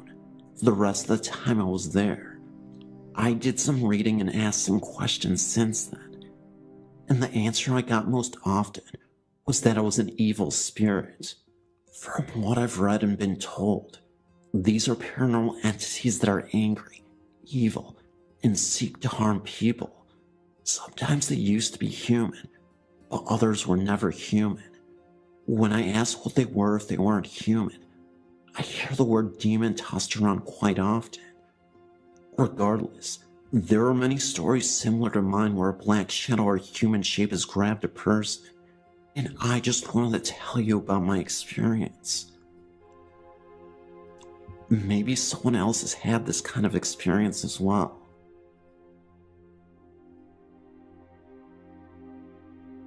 I grew up in a hip stone roof farmhouse that used to belong to my grandparents. We lived in a German-American neighborhood, and many farmhouses had a quaint old country sensibility, with the main living space a flight of stairs up from the entrance. Like many older homes, ours was large in size, but broken up into small rooms. One such room was my grandmother's old pantry, just off the kitchen. My parents had turned half of it into a small home office, with a desk for the telephone, back in the day of one telephone per household, next to a window that looked out into our backyard.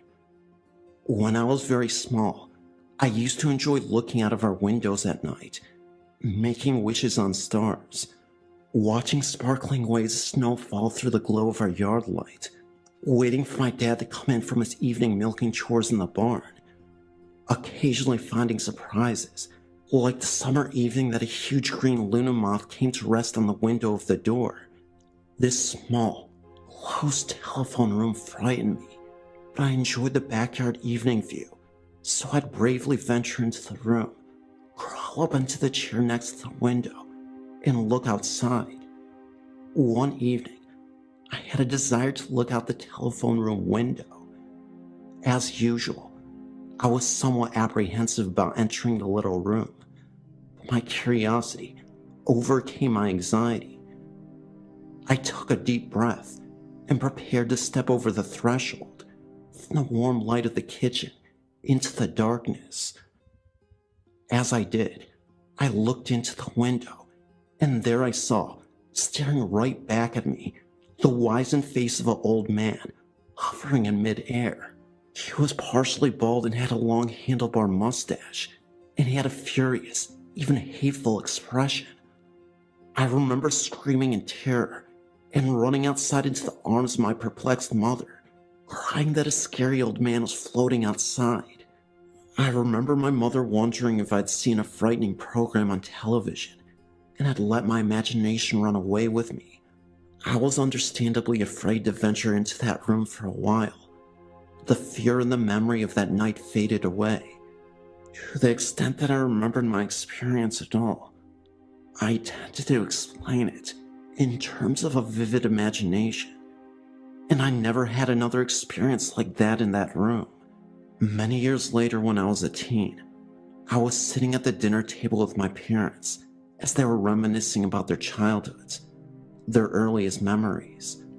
My father said that one of his earliest memories was of his father's original home, a small wooden home that once stood a short distance away from our farmhouse. He said that he remembered his grandfather dying and being laid out in the parlor of that little home, as was a common occurrence in that rural neighborhood, even in the 20s. "What do you remember about your grandfather?" my mother asked. "He was an old man, mean and strict. We kids were afraid of him. He didn't have a lot of hair, but he did have one of those old-fashioned handlebar mustaches," Dad replied. I felt the hair rise in the back of my neck as I suddenly remembered that vision of my early childhood.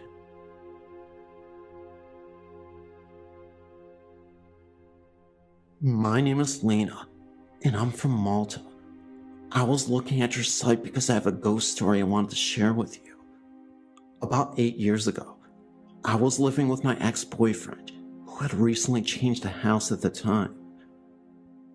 The home was about 50 years old, and as we were fast asleep, maybe it was between 2:30 and 3 in the morning, I began to slightly wake up, because although I was not fully awake in my head, I was hearing some noises like I had a metal bucket in my yard, which was near the bedroom, like someone was dragging it. Then the wardrobe doors began like someone was shutting and opening them.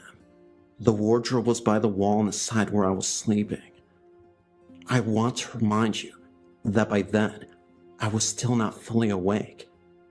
And then I could hear near my ear like people talking. Remember, I was half awake until all of a sudden, I was fully awake.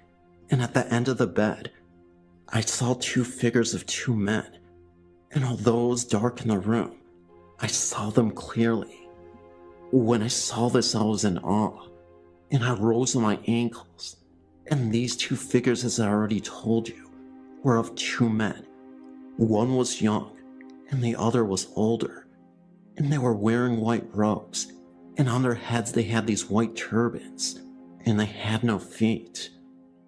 They half turned and looked at me, and then they went forward like in a slow motion, and began to fade, until they vanished through the wall. I was not frightened at all. I swear that I was fully awake when I saw them, and in the morning, I told my ex-boyfriend, who did not see nothing, because only me they had woken up, and he didn't believe me, but I know for sure that it happened. To this day, I don't know who they were. Excuse me for my poor English.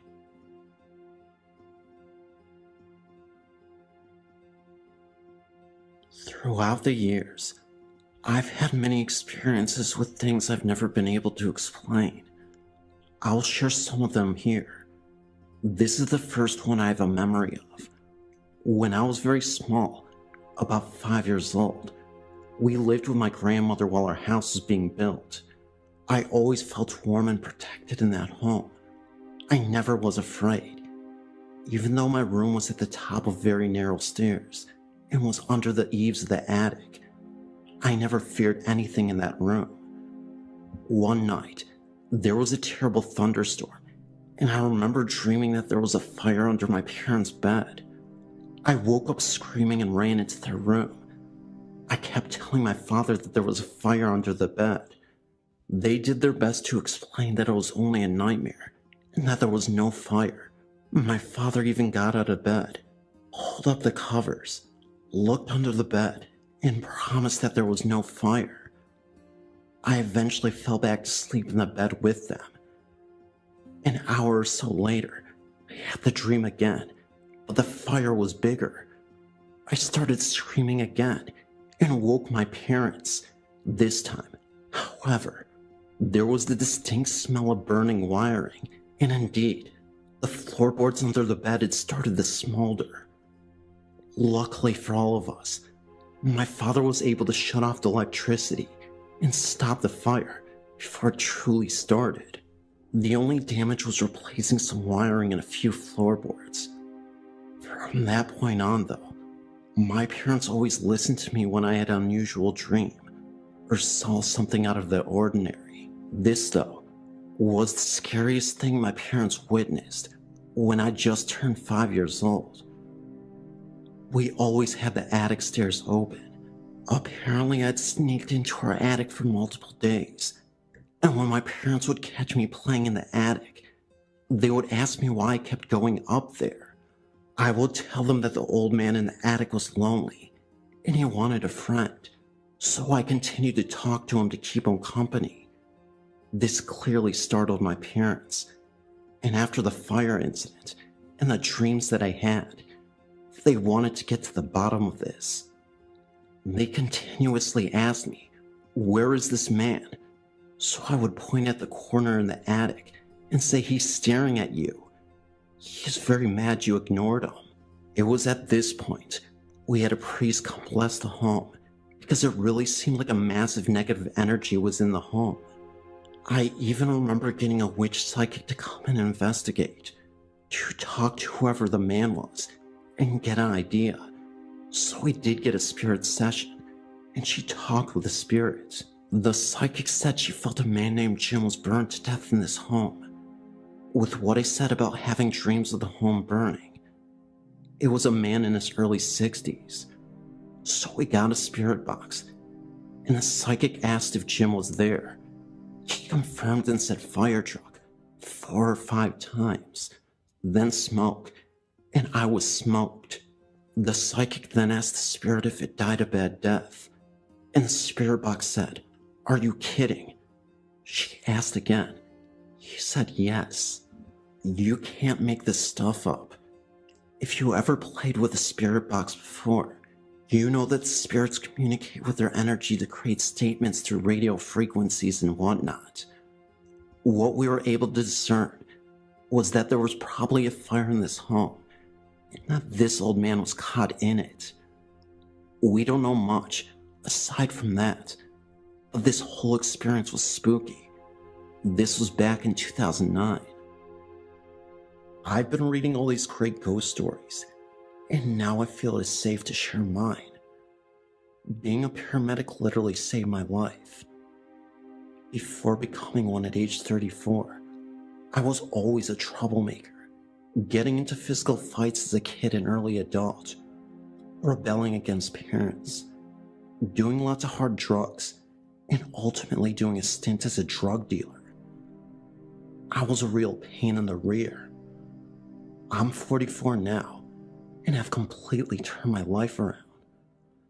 Eventually, I got arrested for possession and spent 6 years in prison at the age of 24. Prison life was a lot worse than I could have ever imagined. It's not like they say it is in the movies. Ironically enough, though, I had a prison mate who ended up becoming one of my best friends, Sam. Sam was about 8 years older than me and did time for attempted murder. He once walked in on his sister getting abused by her boyfriend, grabbed a bat, and beat the man in the face until he became severely deformed. He ended up surviving, both permanent injuries sustained. Sam was a good guy, but he had a bit of a temper issue, and it only really came out when he felt like he or his loved ones were in true danger. So, Sam was always a bit of a protector, even to a fault. Sam and I would always have these profound conversations, as my cell was next to his. The last conversation we ever had, he told me that the stuff that I was doing was too petty, and he didn't want to see me throw my life away. I remember him distinctly asking me who I wanted to be, and I always just said I don't know. He suggested a paramedic because he saw me as a healer, figuratively and literally. He made me promise him that when I got out, I would straighten my life out. When I asked him what he was going to do when he got out, he just laughed at me and said, "Kid, it's my time to go." At first, I didn't really think much about his statement. I thought he meant he was getting out of prison soon, but he got 10 years and was serving his 5. That's when I realized what he really meant. He was going to permanently exit this world. So I go to bed that night, and before I end up drifting off, I say to Sam, "Good night." The next thing he said is something I'll never forget for as long as I live. Sam said to me, "See you later." The next morning I called for Sam, but he wasn't responding. A prison guard came by and noticed that he wasn't breathing. Before I knew it, my best friend, Sam, was gone. Little did I know, though, that Sam would reappear in my dreams and as an apparition in jail. Yes, my jail cell. So, in my dream, I'm a free man. I'm in this empty, narrow white hallway, sorta hard to describe, but the entire hallway looked like it had clouds surrounding it. At the end of the hallway, I see Sam. He looks in great shape, about 10 years younger, and is wearing a white suit to match the hallway. He's just smiling. As I continue to walk down the long hallway, I approach Sam though, and that's when he slowly starts to disappear. I suddenly fall down to my knees and yell, "Why did you do this, Sam? Why? Your sister needs you." Suddenly, I wake up and I'm in my jail cell. This is late at night. Felt like it was midnight. That was when I saw a black shadow as I was adjusting my eyes. At first, I couldn't believe it, but it was the shadow and silhouette of a man. Somehow, I instantly knew that this man was Sam.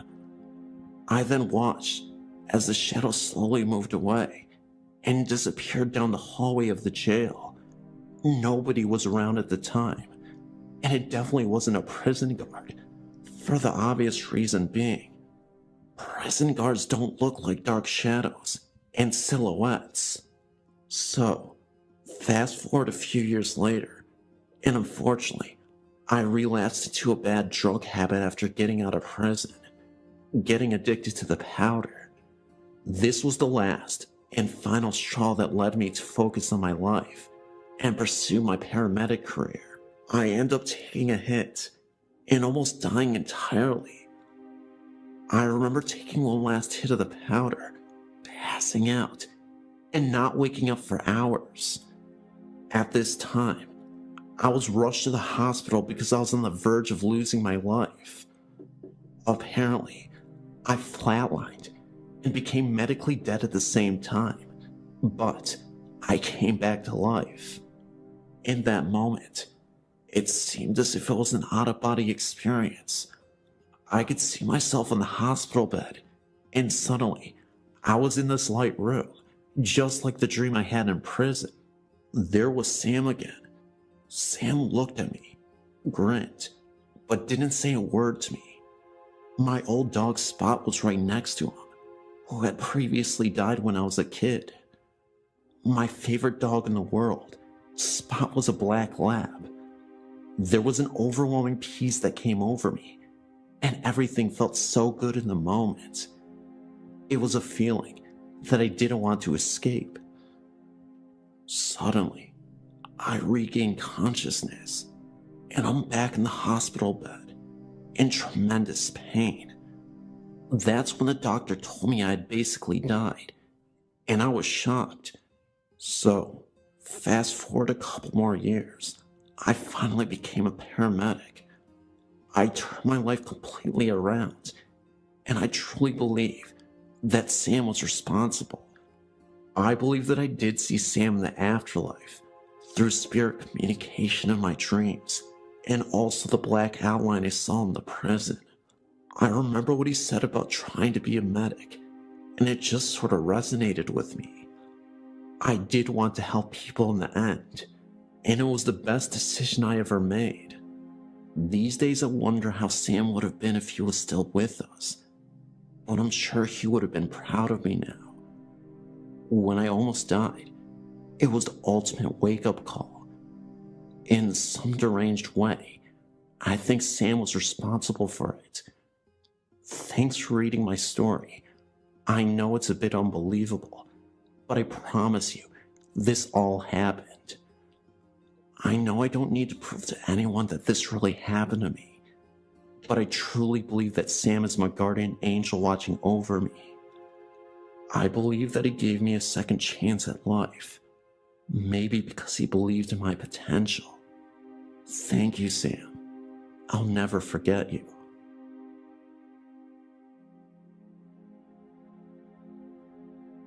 I have one last story for now to tell you. I was born in 1955, so I went to high school starting in 1970. Needless to say, the fashion and hairstyles I liked were very different from those which my mother was used to. We frequently had clashes over these things. Also, from the get-go of my life, I'd always been interested in things like camping, fishing, hiking, and nature in general. My mother, to say the least, was disappointed because she had always envisioned having a daughter who was interested in clothes, makeup, and flirting with boys. I just wasn't the daughter she had envisioned. I ended up working in forensics for years, and I do believe she was proud of me during the last 20 years of her life. The year and a half after my father had intentionally left this earth, and she died, were filled with sadness for us both. Looking back, if I had known then what I know now, I would have done things differently. But that is Monday morning quarterbacking. I did the best I could to take care of us both during that time, but I feel like I could have done better, and I regretted it after she had passed on. First, I distinctly remember seeing my dad's ghost sitting in his favorite chair of the old house that we lived in, and the one that I own today. One day, I was in the kitchen and looked over to the chair. That was when I saw a gray cloud literally sitting in the chair for a few seconds, then slowly disappear. I tried to blink my eyes to see if I was just imagining things, but then something crazy happened right after. The picture of my dad that I had hanging on the wall somehow fell to the ground without explanation. I was shocked, and that's when I instantly put two and two together. I took it as a comforting sign that my dad was making sure I was okay.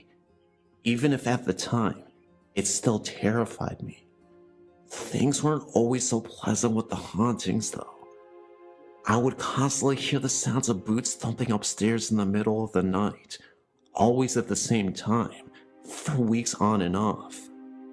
I wanted to believe it was my dad then too, but he never wore boots, and I don't think he would intentionally scare me off if he knew I was frightened. I remember hearing whispering in my dad's former room, and it sounded demonic, low, like multiple people talking to each other. I was always alone and by myself when these things would happen, so I know it wasn't just me hearing things. In that very same room, in the middle of my sleep, I once heard heavy breathing coming from the closet. I jumped out of my bed, opened the closet door to make sure nothing was there. I was right.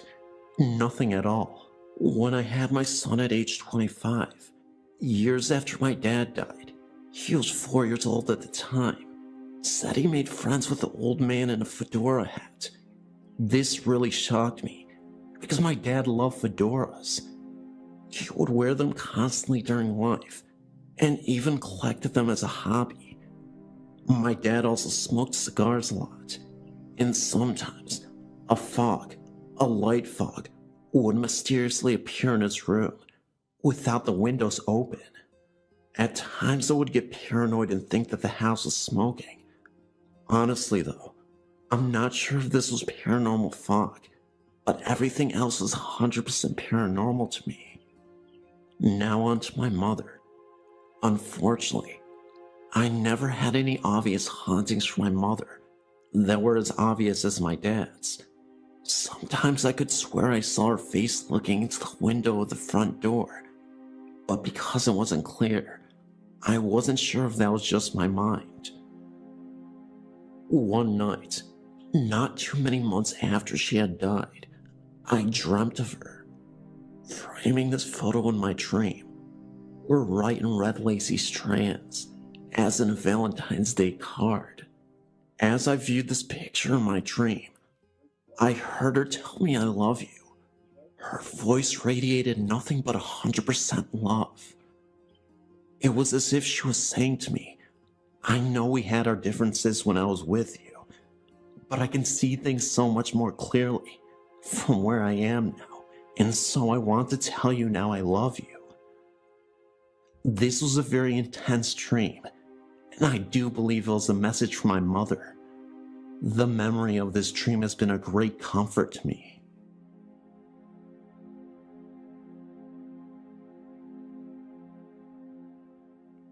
I've been a fan of this site for years, so here's one of my stories. When I was young, my dad's mother and her second husband, not my grandmother, lived in a 1920s vintage flat-top stucco house in West Orlando. My brother and I both spent nights over there. The room in which we would sleep had a bed that was, from a 4-year-old's perspective, about a mid-chest high. I remember when I was about 4 years old walking into that room one day and seeing this white-haired lady in the bed. I remember she had dark eyes and a prominent curved nose with large nostrils. I remember that she and I looked at one another. She seemed to want something from me, but I didn't know what that could be. She was not either malevolent nor cuddly like my grandmother. She seemed to be a business-like person who didn't hesitate to ask the nearest person around to help. In other words, a matter-of-fact person. I believe at that point, I turned and left the room. To the best of my knowledge, my grandmother never had anyone like this stay in her home. As I got older, I remember my mother talking about my step-grandmother's mother, who had lived with them for some time. During one of these conversations, I said that I remembered her, thinking of the older lady that I'd seen in that bed. My mother said there was no way I could remember her, since she died before I was born. I never brought this up with Mother again, and since then, my mother has passed. I still can't help but wonder who that lady was.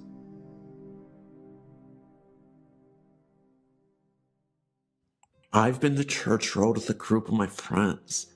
It's located at Church Street and Burt Road in Michigan. It is haunted. Where the house used to be has been torn down. The temperature will change about 10 to 20 degrees. We tried to test the ghost, so we put my friend's Jeep in neutral and was pushed uphill by something. The red eyes are true. If you walk outside your car, he will follow behind you. We also had handprints down the side of our vehicle. We went out there every night for a week and experienced something every night. I've lived in Hillsdale County all my life, and my friend lives right down the road from the cemetery on Burt Road. The truth, it's haunted. I've never seen the sign change, but I will agree that the people who are buried there are not at rest. There are a lot of people who died there of murder, offing themselves, and accidents. I've seen people walk through there at night, and you just get an angry, uneasy feeling about the whole place. You also have to remember that right behind the cemetery is a gravel pit where a woman drowned while swimming out there with her friends. I love the ghost hunt, and I've seen spirits since I was little. I also know that the one on Church Road is not a nice man. I've watched him make one of the people that were in my car very sick, and she didn't get better until we got off the road. The legend is that you have to enter from Holcomb Road, and you have to exit from Holcomb Road. If you don't, he will follow you home. We tried that one night, and he didn't follow us home, but something did, because we woke up to a little girl singing one day, like legit singing, and then we went back. I can't make this stuff up, and I promise you, this is 100% factual.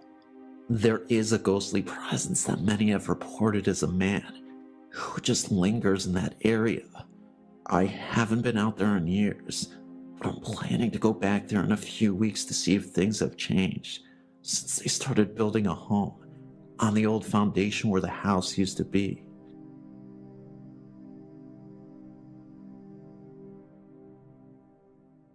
I grew up in a city in southern Ontario, and I've had several encounters with paranormal activity.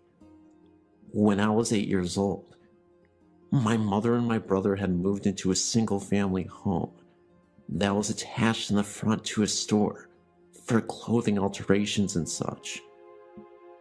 The home was built in the 1930s, and I was unaware as to what the history of the home was.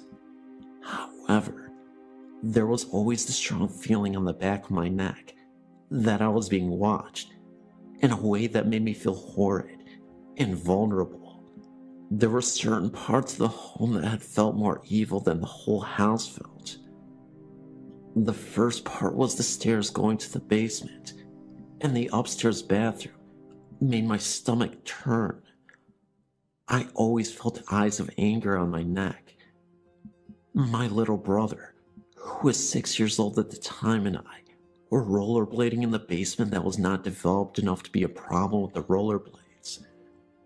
There was a separate room in the corner that had a glass pane door, and we had never gone into that room as it was just really creepy.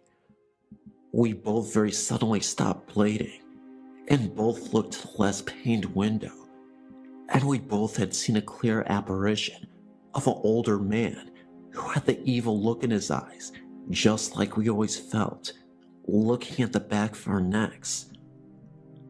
We ran upstairs with the blades on to tell our mom. She refused to go look, as she then admitted to having the same fear in the home. We did move out within 6 months, as it seemed to be getting worse with things going missing, and my Barbie dolls going missing for weeks, and then re-showing itself mutilated. It just felt horrid to be there for all of us. As an adult, I'd share that story with a woman that I had met, and she knew exactly which house I'd spoken of. I showed her the exact home, and she said that the home had been a funeral parlor. The home was evil, and I could never go into it again. My life has very been much like a horror film or a creepy horror novel, and recently I began contemplating on a strange and creepy story I grew up with, one that really isn't talked about in my family anymore, and when we do speak about it, usually we joke around about it as an attempt to lighten the mood, when in reality, it is nothing to joke about. My sister is about 5 years older than me, and on a side note, I hope she doesn't get mad at me for telling this story. And for a time before I was born, she and my mother and father experienced strange occurrences in our former apartment complex. My sister saw the film E.T., and it didn't affect her in a negative way. She wasn't afraid of E.T. She enjoyed the movie, and it didn't really impact her in any way other than the fact that she found it to be a good movie. Now, I'm not sure at what point my sister saw the movie, but I think it was at least a few years before the strange events began to occur. Sometime later, my sister began to act strangely. She would do very violent things for a child her age, throwing objects at people's heads, and just all around really strange and violent stuff. Most of it is personal, and I'm not going to get into it here. So at some point in time, my sister begins to talk about the being in her closet. She said the being talked to her and told her its name was E.T., that it was the same E.T. from the movie. This E.T. was the one who was telling my sister to do all those strange and violent things. My sister was bewildered. She was unsure what to think. At first, like most parents, she thought it was all in my sister's imagination. But then she began wondering about my sister's strange behavior over the past few months. One night, my mom decided to sleep with my sister in her bed. E.T. didn't come out and talk to everyone, but he did begin to shake my sister's bed while my mother was on it. It started slowly, then violently. My mom always told me it was like something straight out of The Exorcist. It really shook like one of those old hotel room beds. You know the ones? My mom jumped out of the bed, took my sister with her, and went to my dad's bedroom. Frightened, she explained the situation to my half-asleep father. Up to this point, my dad was very stern in his opinion on the matter. It was all part of my sister's childhood. She was just a kid, and this was all a part of her overactive imagination. But this time, my mom told my dad that if he didn't believe them, that he should sleep in that room by himself, while my mother and sister slept in my dad and mom's bed. My dad accepted it, as she just wanted to get some sleep. Sure enough, the bed shook on him too, and needless to say, my father slept on the living room couch that night. A few weeks later, everything returned to normal, and my sister was once again sleeping in her bedroom by herself. So this part of the story I've decided to remove.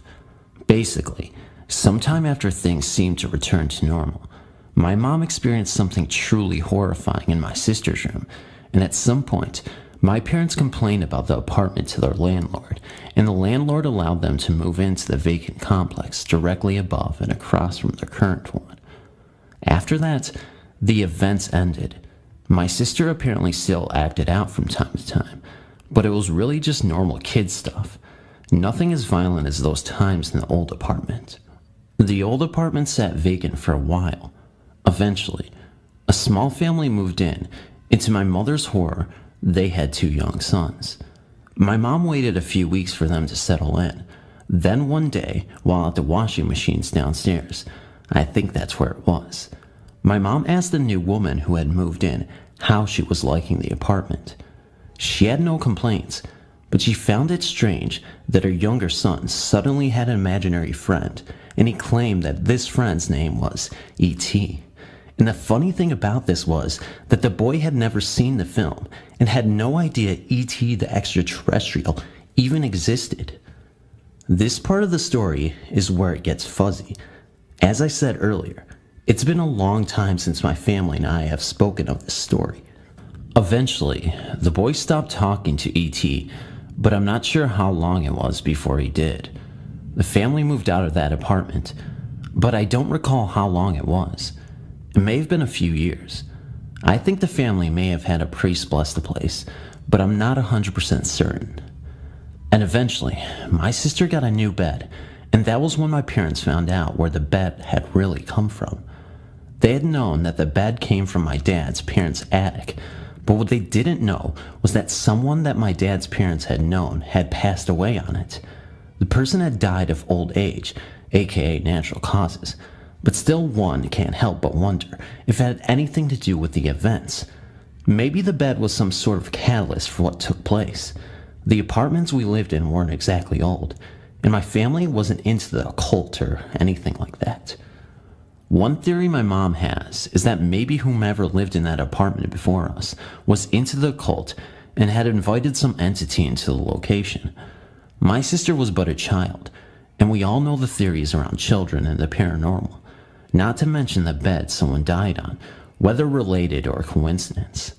Another theory is that something from my grandparents, on my mom's side home, had attached to her, but that's another story for another time. Thank you for reading.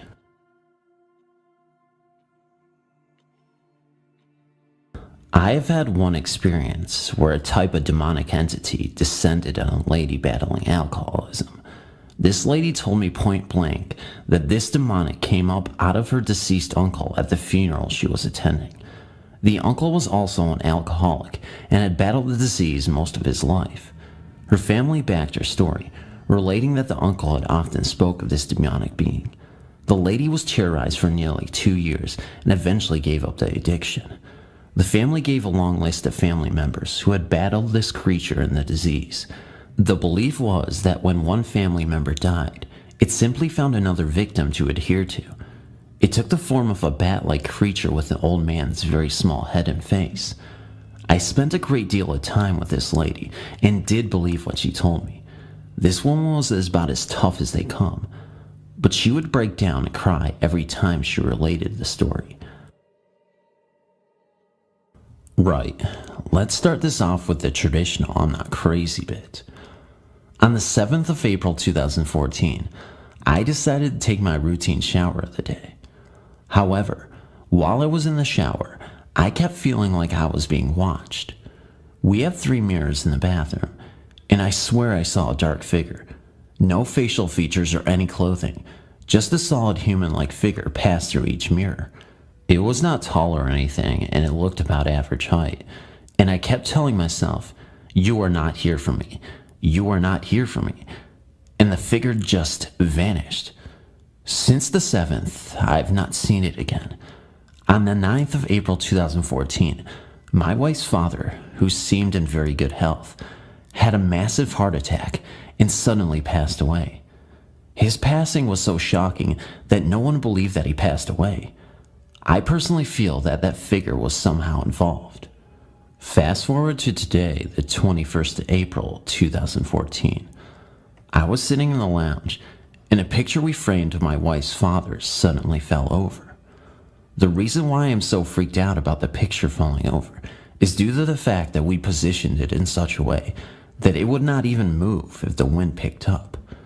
To add to the freakiness of the picture falling over, this evening my wife asked me to make her and my daughter a cup of tea. I already had the kettle boiling and the tea bags in the cup. However, I reached for the sugar and placed it on my right-hand side. I then opened the cupboard to grab an extra cup for myself, and the lid on the sugar suddenly popped off the container and landed next to the kettle, which is also impossible as they are generally slipped on lids. My wife said it could have just been compressed air, but it gets open and closed multiple times throughout the day. If there's anyone that knows what the hell is happening, some insight would be amazing. I'm not a nut job or anything. I'm just very freaked out. I told my wife about this and she said that I may be open to things like this.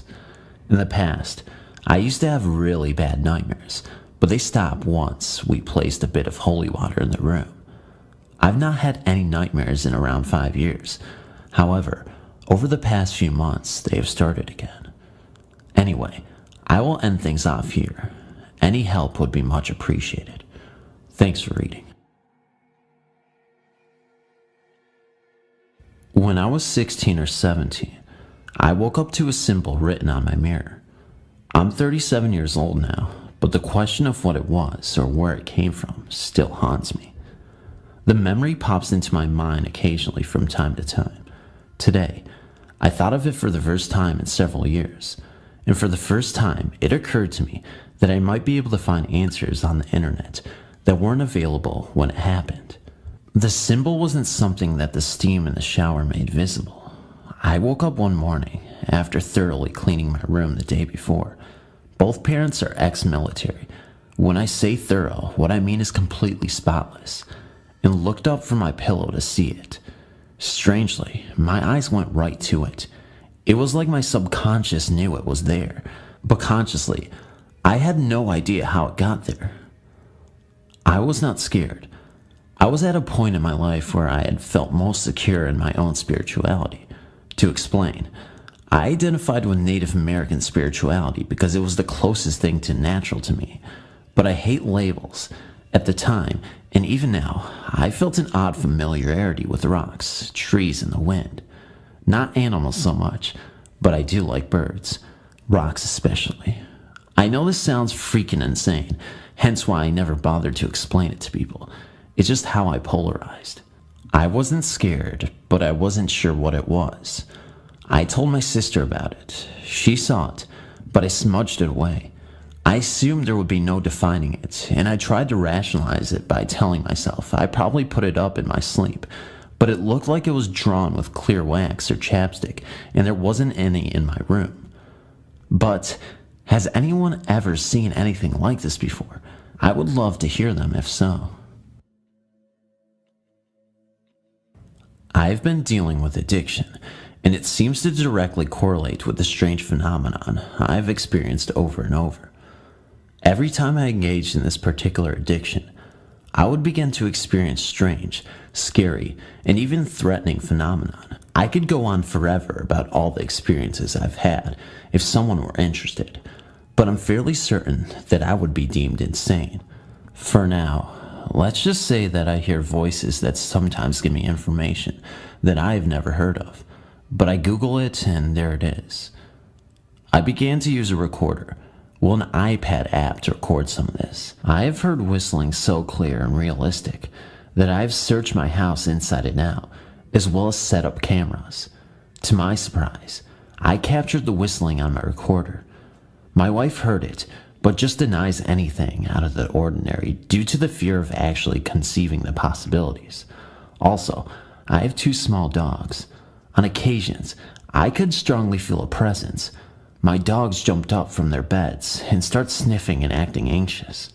Once I sat down and used an app that measured EMF, and it suddenly showed giant calculations, and my dogs actually got up and run in front of me wagging their tails and sniffing the floor like I had thrown treats out to them.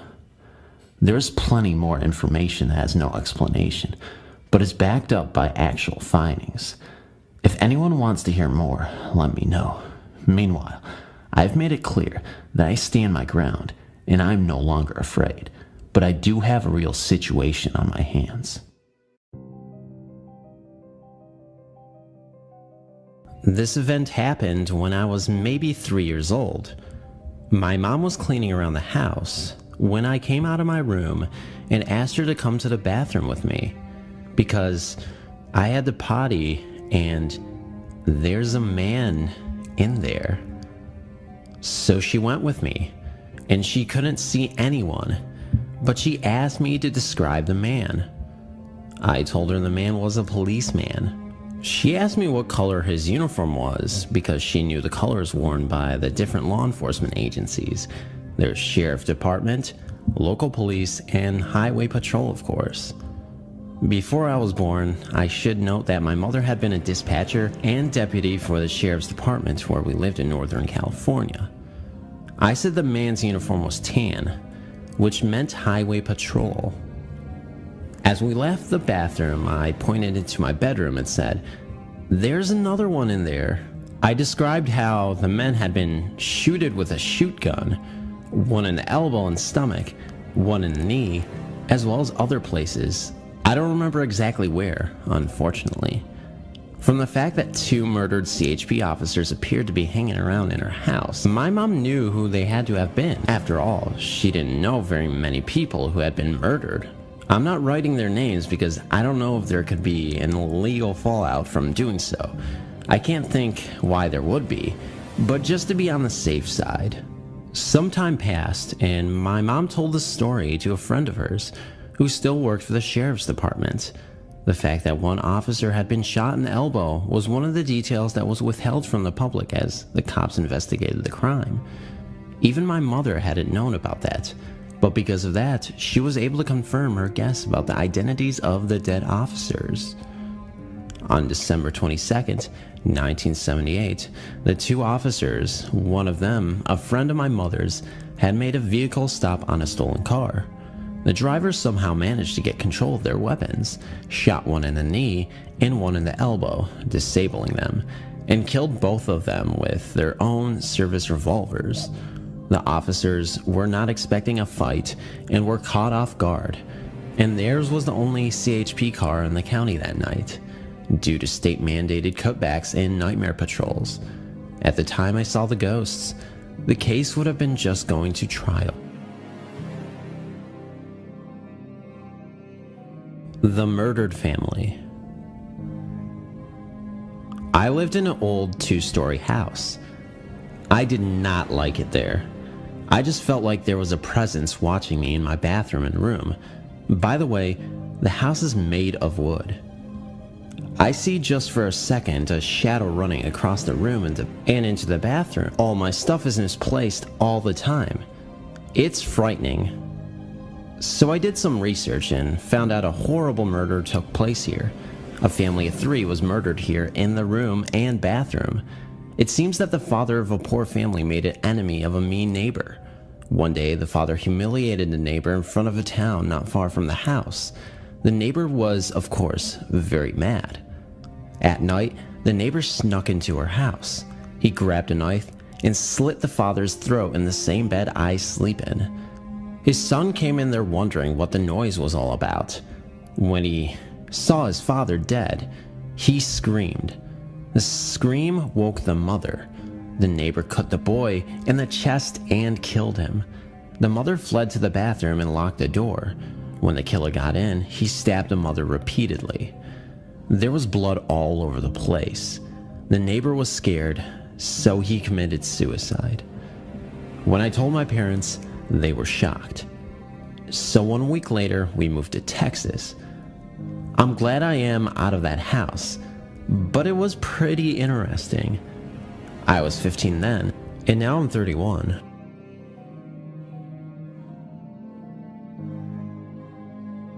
Murdered Friend is still about. I find it strange that I'm sharing a story that is so personal to me, but I would just like to get some understanding from it. I come from Manhattan, and I'm still currently living there. It starts from 2002 when my father, brought up in the Bronx, but moved to the Upper East Side, decided to give back to his community, since it has, he says, made him who he is today. He set up a graffiti club, as I should put it, where kids in rougher neighborhoods could come off and get off the streets and express their emotions through their art. It was pretty successful, some trouble here and there, but overall it went pretty great. I decided to go, of course, and I befriended some people who, if it wasn't for the club, I would never have thought they'd be friends with me. Cut the long story short, I really got on with Jay. Jay, not his real name, but for privacy's sake, with whom I could have so many laughs with. Tragically, in early 2003, he was shot down in Harlem, where he came from. It was a tragic blow to the club and me personally. It affected me more than I could ever explain. It hurts and still does now just to think about him. I visited the spot a few weeks later. I bent down and cried with my head in my hands. As I did, I felt a hand on my shoulder, and I heard a laugh, then a mumble I will never even make out myself. But I think it sounded like, "Don't cry about me" or something.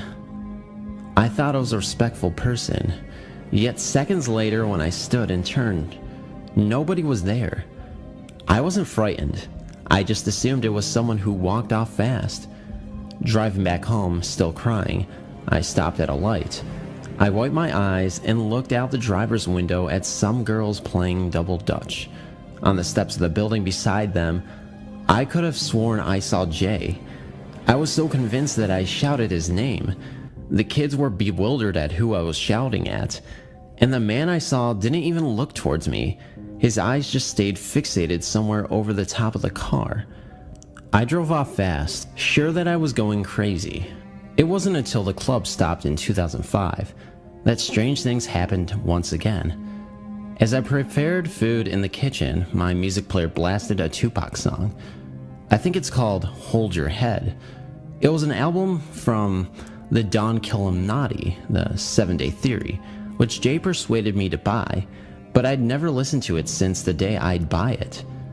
This overwhelming feeling of happiness came over me, even though I knew I should be scared as for how a CD had got out of my bedroom closet into the stereo in my living room and then played by itself. I walked into the living room, smiling and silently laughing, and then I heard a laugh, very loud, coming from by the hallway. I then became scared, even though I was so familiar with that laugh. I just stood there, burst into tears, and that feeling, that gutted feeling I felt all those years ago. That night, as I got into my bed, my bedroom door opened. Thinking it was my cat, I got up and closed it, of course. Now this is the part that I find so unbelievable and disturbing to think about. Halfway down the hallway, a figure stood, just dark, with no features at all. It stood directly in front of a picture Jay and another kid had created. For about a minute I stood there bewildered, too scared to move, staring at the figure that barely moved. Then I just slammed my door, ran to my bed like a child. Since then, I've never seen anything like that, but sometimes I don't feel alone in my home, and channels on TV have the tendency to switch to certain music channels. I've never told anybody except my best friend and my father. On here, I'm hoping people are more open-minded and help me understand what happened. Even though I never believed in the paranormal, I really do think Jay is around me at times, which makes me feel so happy to know. It really does scare me, the idea of a ghost, but if it is of Jay, I know he's only there to joke around and just see if I'm okay. But I can't help thinking that people become ghosts on Earth because they are stopped from going into the afterlife. Because they have some unfinished business to attend to. Thank you for allowing me to share the story, which has been bothering me for so long. The Ghost Girl in the Mirror. This is a true story that happened when I was around 11 years old. It is so far the only ghost experience I have ever had, but it is one of the scariest moments ever. I was in middle school when this whole experience occurred. We have 2 bathrooms for girls and boys, the downstairs bathrooms and the upstairs ones. Everyone knows about the upstairs girls' bathroom. The reason is, whenever you go in there, you always feel really weird. It feels cold, and basically just gives you a feeling of distortion. Because I was with the older students, all our classes were upstairs. So if we needed the toilet, we had to use the upstairs ones. Anyway, one lesson, I needed to go really bad. I had no choice but to use the bathroom upstairs. I walk into the girls' bathroom and immediately get that familiar sense of disorientation. I rush into the cubicle, all the while feeling this freezing cold energy. Despite it being a lovely warm day, my heart was pounding. The feeling of panic was rising. I just wanted to get out of there quickly. I opened the cubicle door and headed for the sinks. Even though I was terrified, I was still a freak about germs. I quickly washed my hands and glanced at the mirror in front of me. My heart literally stopped. My eyes went wide. In the mirror's reflection, I kid you not, was a young girl right beside me. She was turned to the left, making a clapping gesture with her hands and eyes closed. I only saw her for about 2 seconds before I shot out of there, screaming. I assure you, I was the only one in there the entire time. The bathroom door is a very large one. You can certainly hear it if someone comes in or leaves. When I first entered, the room was empty, and all the cubicle doors were swinged open. So I am positive nobody was in there but me. Besides, when I left the cubicle, it was still empty. I only saw this girl in the reflection. I never went to that bathroom again, and now I moved up to high school. My friend has a familiar experience in the same bathroom, but that's for another day. In January 2000, we lost my dad because of a doctor's error during surgery. As we were all very close to him, this all hit us particularly hard. I decided to move back with my mom. I was 24 at the time, and I took care of her. I've been with her ever since. It has now been nearly 7 years since his death. Before my dad died, I didn't believe in anything paranormal. I believed in what I learned at church, but I did not believe in ghosts or hauntings, even though I had experienced a few unexplicable things myself. I brushed them all off as weird phenomena, but nothing to concern myself with, and certainly nothing to change my views about, until spring 2005. When my dad passed away, we began having trouble with people messing around the house. There were a few things stolen from my dad's work building, and there were 3 batteries stolen right from the vehicles while Mom and I watched out a window after placing a frantic phone call to the police. The police didn't show up until some time later, and by then, the burglars were gone. Occurrences of this nature would happen time and time again. Spring 2005, I was up late one night, 1 a.m. or later, studying for finals in my bedroom. Everything was quiet and dark. The only light on in my house was in my bedroom. We lived in a very rural area, so when it gets dark and quiet, it really gets dark and quiet. I was engrossed in my studying when my dogs began barking. I sighed, realizing that someone was probably out there, but there was really nothing I could actually do about it since we lived so far away from a police station. They had already stolen most of everything of any value, and they never had tried to get in the house before, so I went back to studying. I'd become engrossed in my studying to the point that I didn't even really notice the dogs barking anymore, when suddenly, My bedroom filled with the overwhelming scent of my dad's cologne. But it wasn't just the smell of the cologne. You know how different perfumes and cologne smell different on different people because of differentiating body chemistries? Well, this was my dad wearing the cologne. I looked up, fully expecting to see him, but nothing was there. The scent was getting stronger and stronger. It was then that I noticed the urgent pitch of the dogs barking and growling, and the rustling coming from outside underneath my bedroom window. There was someone out there. Suddenly, Daddy's scent centered at the window beside the bed where I was working, and seemed to become malevolent. Don't ask me how I know this, I just do. It's like the air seemed to crackle. It was then that I heard someone running away breakneck from the house, without even bothering to try to be quiet. The atmosphere in the room suddenly went from malevolent to peaceful, and Daddy's scent lingered for a moment and then was gone. I'm not sure how I feel about it, but I can't deny it. I would like to think that he's still here, watching over those he loves. It made me feel very safe and taken care of. Not once did I feel one bit of fear over the scent in my room. Thanks for reading. I have yet another story to tell. I guess I am susceptible to spirits and apparitions, as I've had other encounters with loved ones who have passed. This one was my very first encounter. I was going through a very bitter divorce, being only 28 and afraid to be alone with two very little boys. I didn't know which end was up, so to speak. It was in the summer. I had my two babies bathed and in bed. I decided to lay on the sofa and watch some television. I fell asleep, a pretty deep sleep at that. I was awoken by the static of the television. The station had gone off the air for the night. My baby of 10 months old had the bedroom right off of the living room. The sofa was facing his room, and he was sleeping soundly. I had a habit of keeping all of the bedroom doors open at night, so that if one of my sons cried, I would hear them. All of a sudden, the living room got so cold, like a very damp chill. A glowing light appeared at the doorway of my baby's room. Then a figure appeared, a woman, in a long white dress and dark hair. Her hair was up in an upsweep, but I couldn't make out her face. Her face was blurry, and I just couldn't see it at all. I was shocked, couldn't move, mind racing and heart pounding like crazy. I sat up on the sofa and just stared at this figure in the doorway of my baby's room. Then she spoke, only a few words, but she spoke. She said it will be all right. Then she vanished into thin air. That damp chill vanished along with the apparition.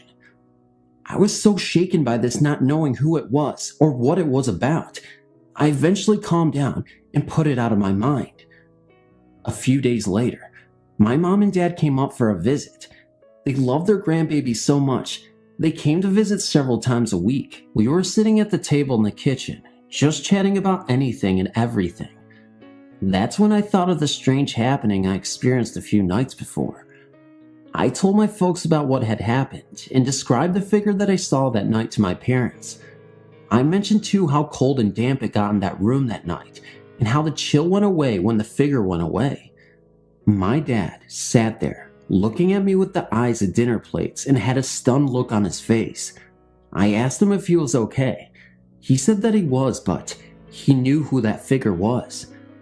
I asked him who that could have been, and he said it was his mother. He was only 7 when his mother died. She was only 34 years old. She died a week after her 9th child was born. She had all of her children in the farmhouse where her and my grandfather lived. Dad used to sit at his desk in a one-room schoolhouse and look out at her grave. The cemetery was right next door to the schoolhouse. I asked him how he knew it was his mother. He said the way I described her, wearing a long white dress, and the color and style of her hair. Her hair was dark and always in an upsweep, but this part is what really convinced me that he was right. He told me that she would always use that expression, "It will be alright," to him and his brothers and sisters when things didn't go quite right. He said he just knew it was her. He said she was comforting me and telling me that everything would get better. I was quite amazed, not only by the fact that I never saw my grandmother, but how she came to visit me in my times of need. I never had any other encounters with her after that visit, though I felt a calmness inside of me and felt somehow closer to her after that hot summer night. Thank you for reading my story. I hope you enjoyed reading it.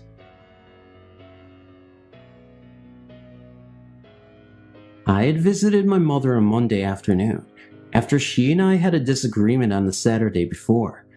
She had called me on the Saturday afternoon and told me she needed to come to her house. I lived in the country at the time, and she lived about 10 miles from me. I'd just been in town with my youngest 2 sons for baseball practice. I also had just taken my only transportation to the shop to have new tires put on, so I had no vehicle to take me anywhere for the day. Our conversation escalated into an argument quickly, and I ended up hanging up the phone after she had not stopped her insistence that I come to her house immediately. She was never this insistent over me coming to pick up some fresh veggies she had gotten from her early garden. On Sunday, I was stubborn, and though I could have gone in to visit all day, I stayed at home. On Monday, I'd taken off work a little early to go to school to watch my sons in a spring sports day. I had about 45 minutes after the sports events before they would be out of school, and I went to see my mother. We talked, and our argument from Saturday was completely forgotten. She and I talked about all 3 of my sons. My oldest is 8 years older than my younger and 10 years older than my youngest, so he was in college and doing well. She told me that she had some problems with asthma lately, but she wasn't going to let it get the best of her. I told her she should really go to the doctor because asthma might not be something to ignore. She said she would be fine. On Tuesday morning, around 2 o'clock, I got a phone call that they were on their way to the hospital with her. I got up, dressed quickly, and drove into the hospital. About 20 blocks from the hospital, I was at a spotlight and thinking that I could run the light because I was the only car around, when I had a warm and comforting feeling fill me. Something told me to take it easy. She was okay and in heaven. Really, it was such a grateful feeling of peace. I got to the hospital, and I knew for sure the way the receptionist at the ER desk met me that she was gone. In the next week after the adjustments, I'd driven my sons to school and was on my way to work. There are some industrial sites at a cross street right before a spotlight, and it can get busy and bottled up. Also, there's a hill going down in the direction of where I was headed. I again felt a warm presence and felt her hand on my arm. Her voice said, "Vicky, look up." Far enough ahead of me was a tractor-trailer truck crossing over my lane into the side street. I had been in deep thought about so much, but had plenty of time to slow down very preventively, not to have any problems with the truck. She has been with me many times since then, and it is always such a warm, loving feeling. In her life, she dismissed ghosts and paranormal things as if she didn't think it was real. I have no idea if she has ever been with any of my 4 sisters or my brother, but she has definitely been with me. Thanks for reading.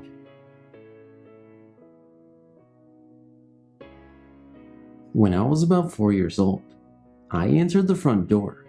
We had one of those bells that was a knob you would turn on the outside.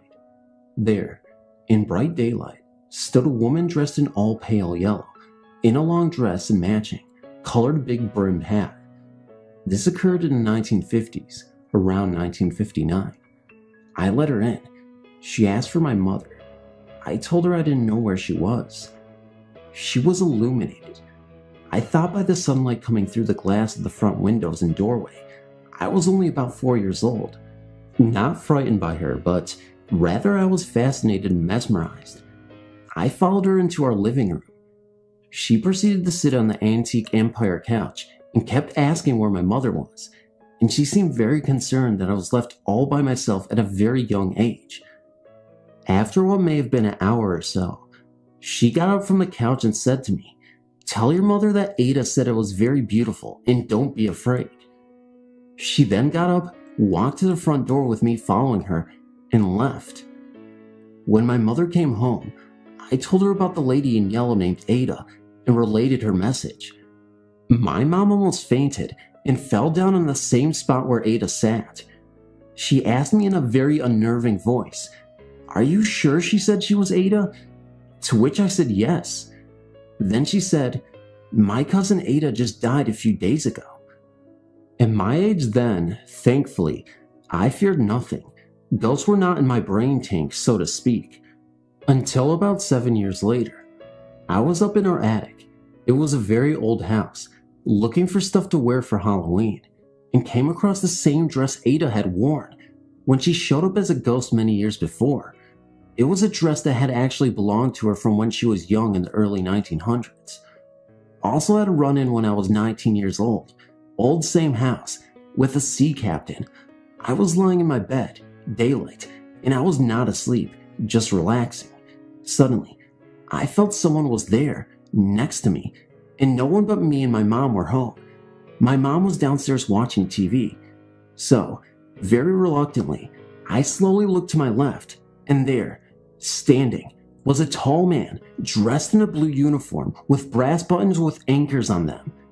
He had no face, just like TV static for a face, but the rest of him was visible. He reached out a huge hand to me and said, "Don't be afraid. I only want to touch your blonde hair." It took me a while to not have a heart attack, until I found my voice. I screamed to my mom. She came running upstairs. I told her what happened, and she said, "You just had a bad dream." I explained to her I wasn't asleep. I knew what I saw, and I was very frightened. She then told me that my most male ancestors on her side of the family were sea captains, and some were lost at sea. She assured me that he didn't want to hurt me, but he almost killed me from fright. I've also had animal ghost visits, and those were of course sad, but that's a whole nother story. Didn't want to bore you. You may now go to sleep. Thanks for reading.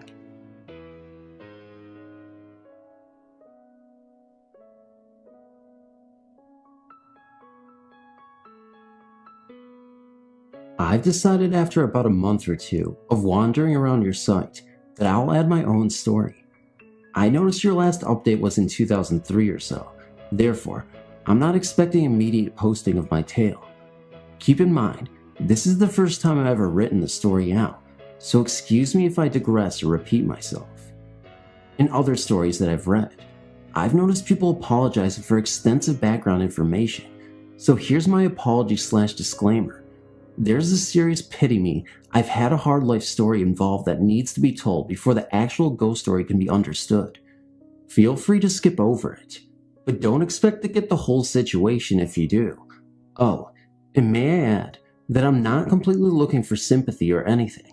So that being said, here goes.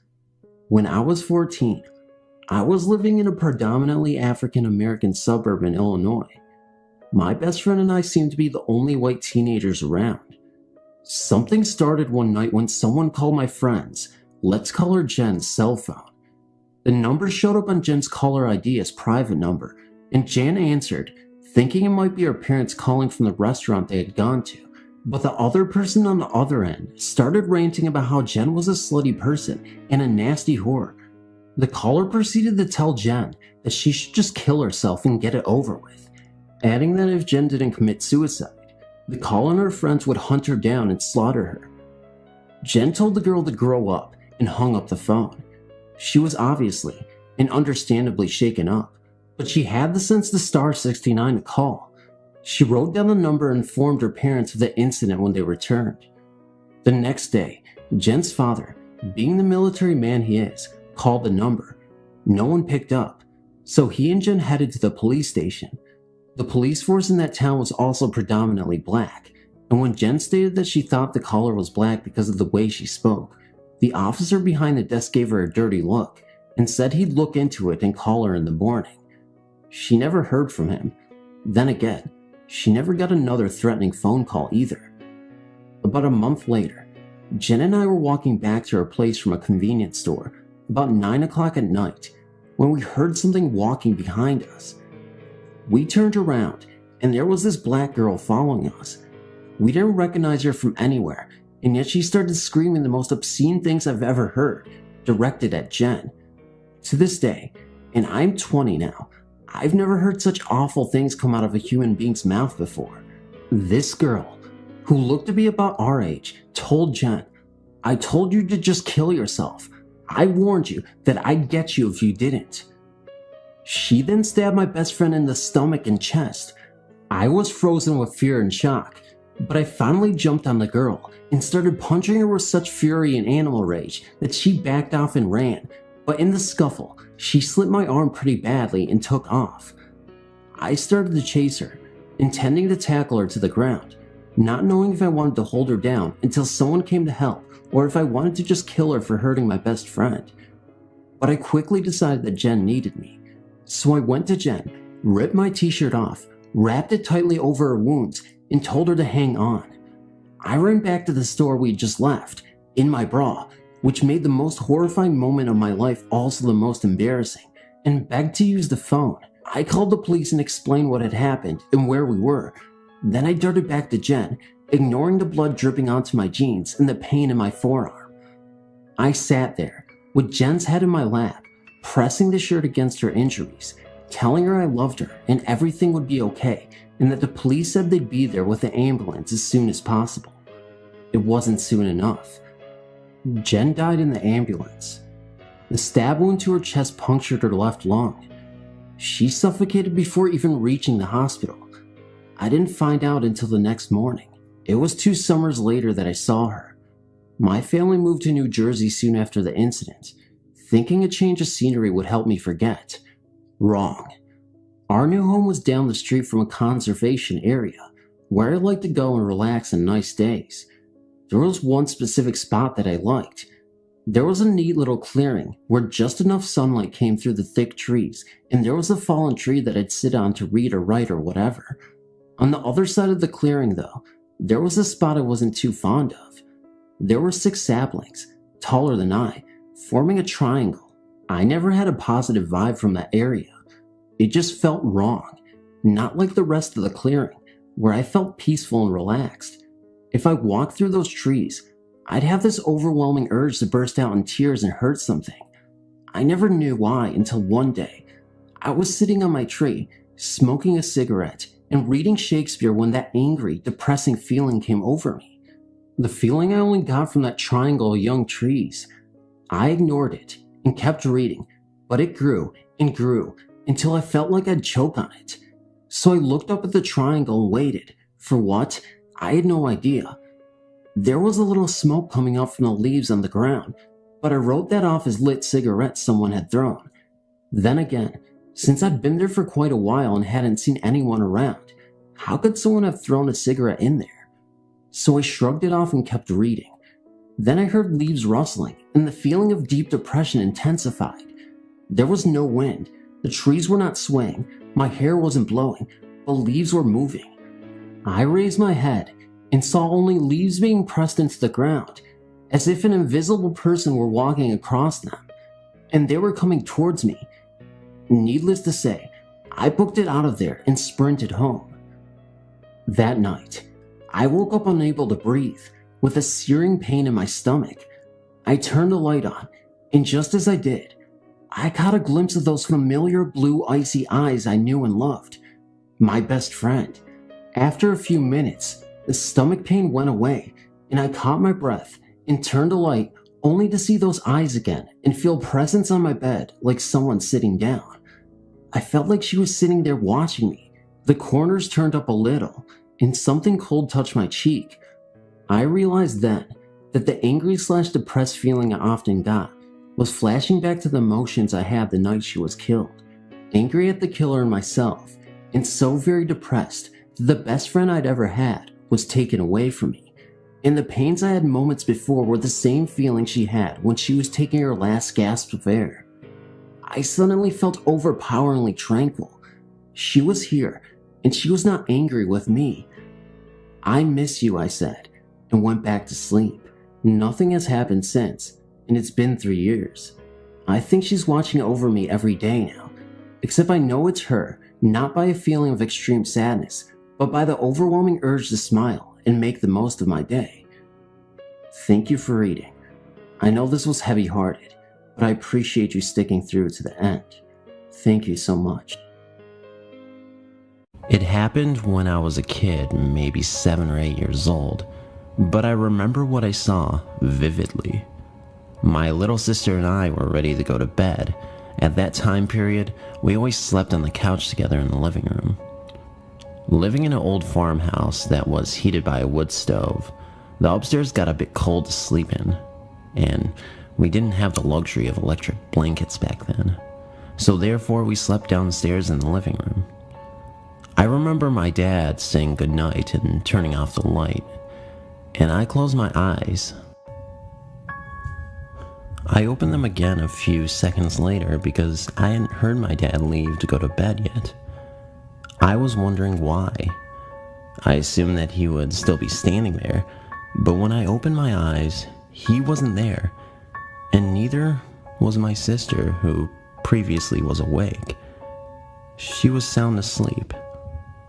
Maybe I had somehow fallen asleep without noticing, but I don't think so. In our living room, there was a door with glass that led to the closed-in porch, and the door was what I could see if I looked up while I was lying on the couch. That night, I looked up and saw a glowing form of a man sitting at the table on the porch. You couldn't really see anything other than his outline, and he didn't glow brightly, just sorta dimly, as if he was made out of shapeless glowing fog.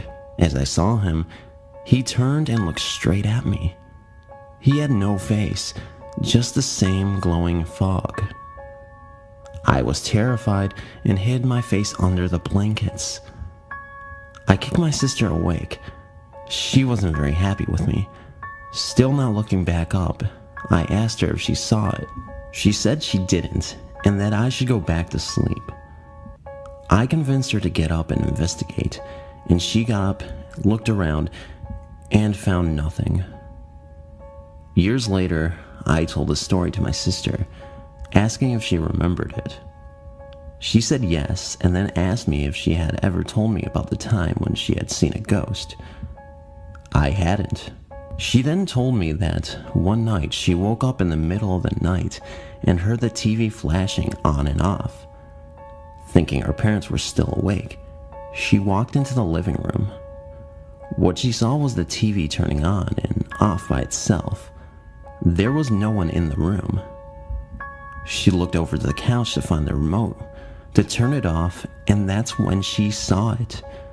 A ghost sitting and floating over the couch. She said it felt like she had spent hours looking at it. As soon as it turned and looked at her, she felt panicked and quickly ran and went back to bed.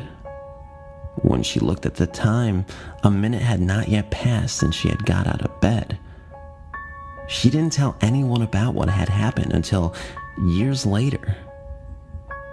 When she told me this, I asked her what her ghost had looked like. She then described the exact same glowing ghost that I had seen. The creepy thing is that I had never told her what the ghost I had seen looked like, just that I had seen one. Our continued conversation revealed that many details of our stories matched up. Another glowing encounter. I haven't been around for a while. I've been so busy it's hard to get free time.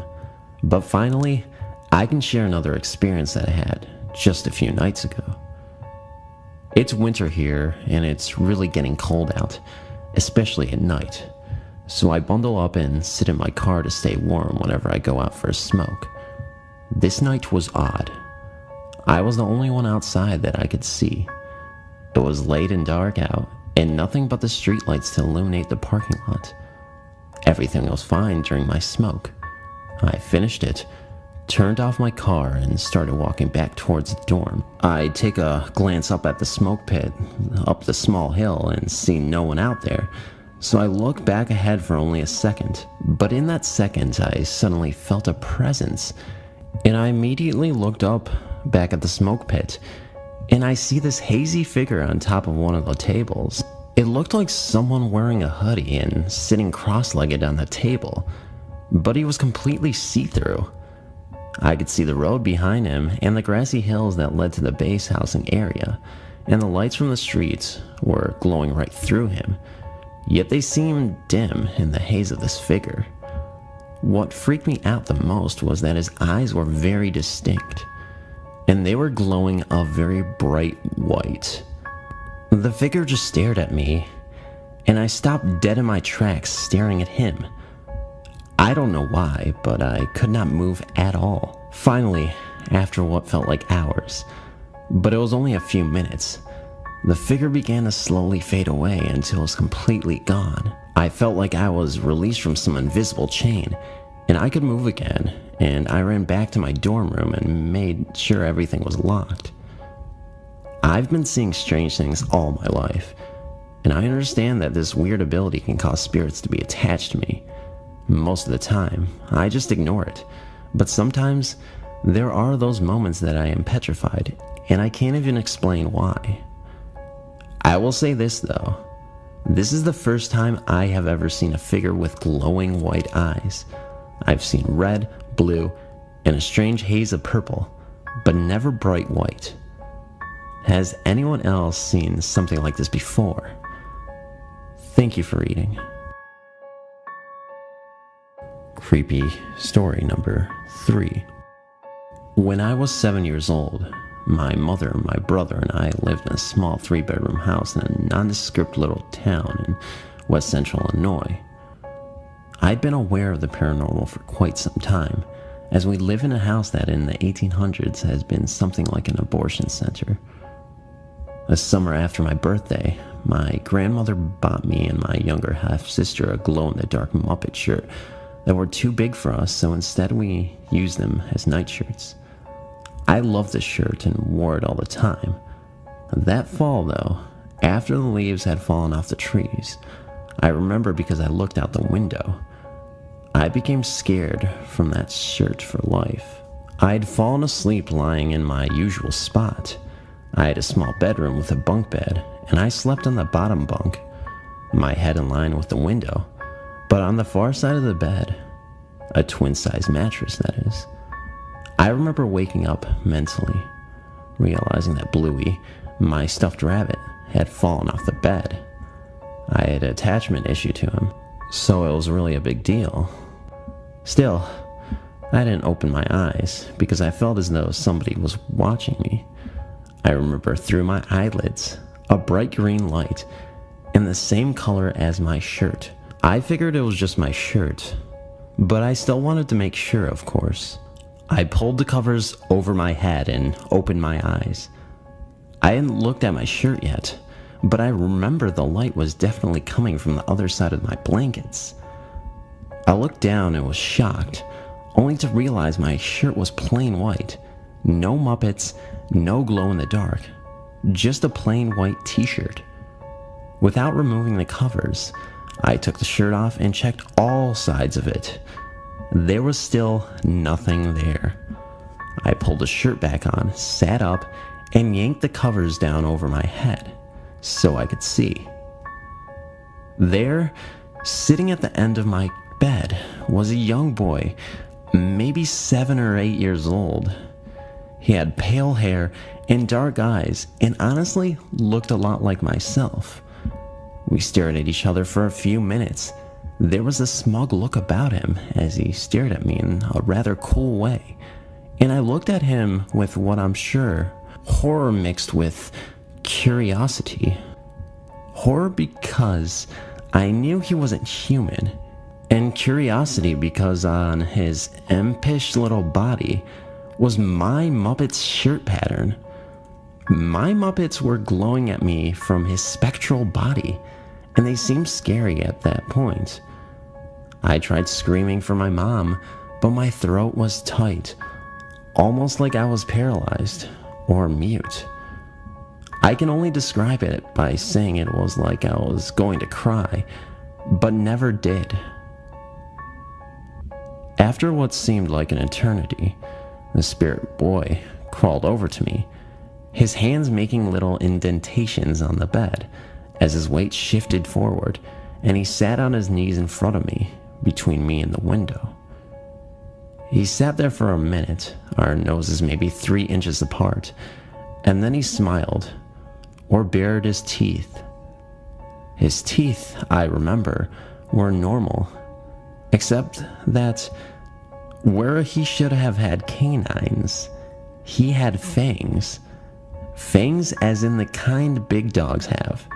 Pointy, sharp, kind of curved, but not so much. I was still registering what his teeth were when he disappeared, just vanished. No faded away, no transition at all. One moment he was there, the next he was gone. I felt like screaming, but still couldn't speak. About 5 minutes after he left, the Muppets materialized.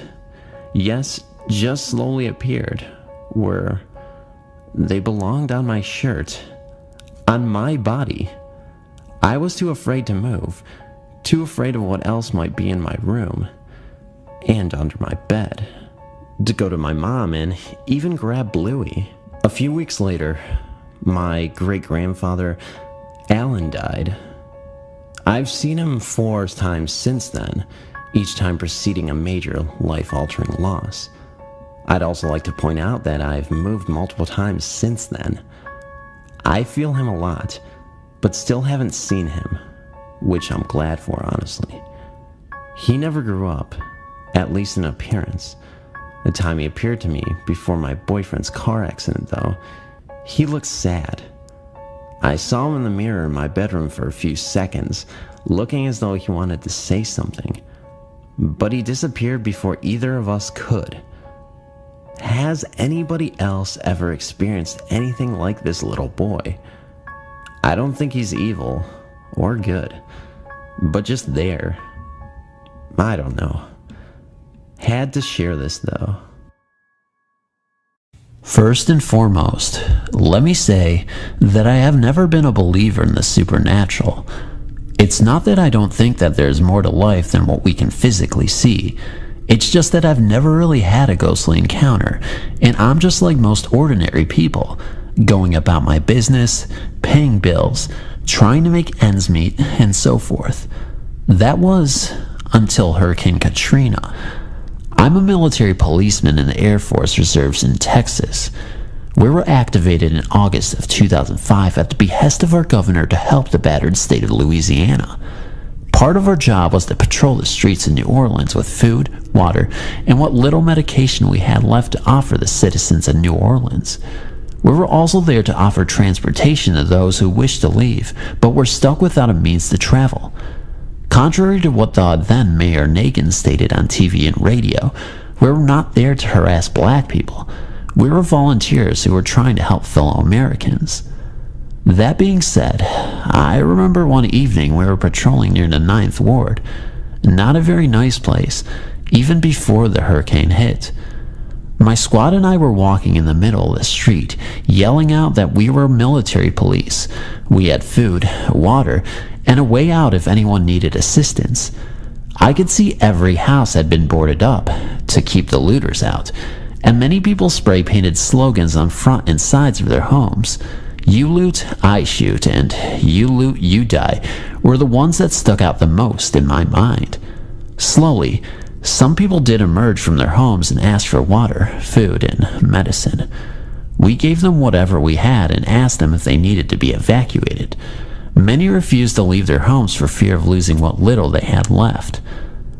Anyway, I noticed that all the houses on this particular block had been boarded up. It was a typical southern plantation-style home, which looked like it had been built around the time of the Civil War. A small figure of a little girl caught my eye as I looked up at the 2nd floor. I smiled and waved at her, mainly to let her know that I was there to help and that she had nothing to fear. She seemed to smile and wave back from what I could tell. I called out to her to get her mommy or daddy, but she just stood there staring at me. It was then that a kind of cold shiver ran up my spine. I really couldn't understand why. It was my cop sense kicking in. 2 tours in Iraq and over 20 years as a sheriff deputy had developed this. So when it went off, I paid attention.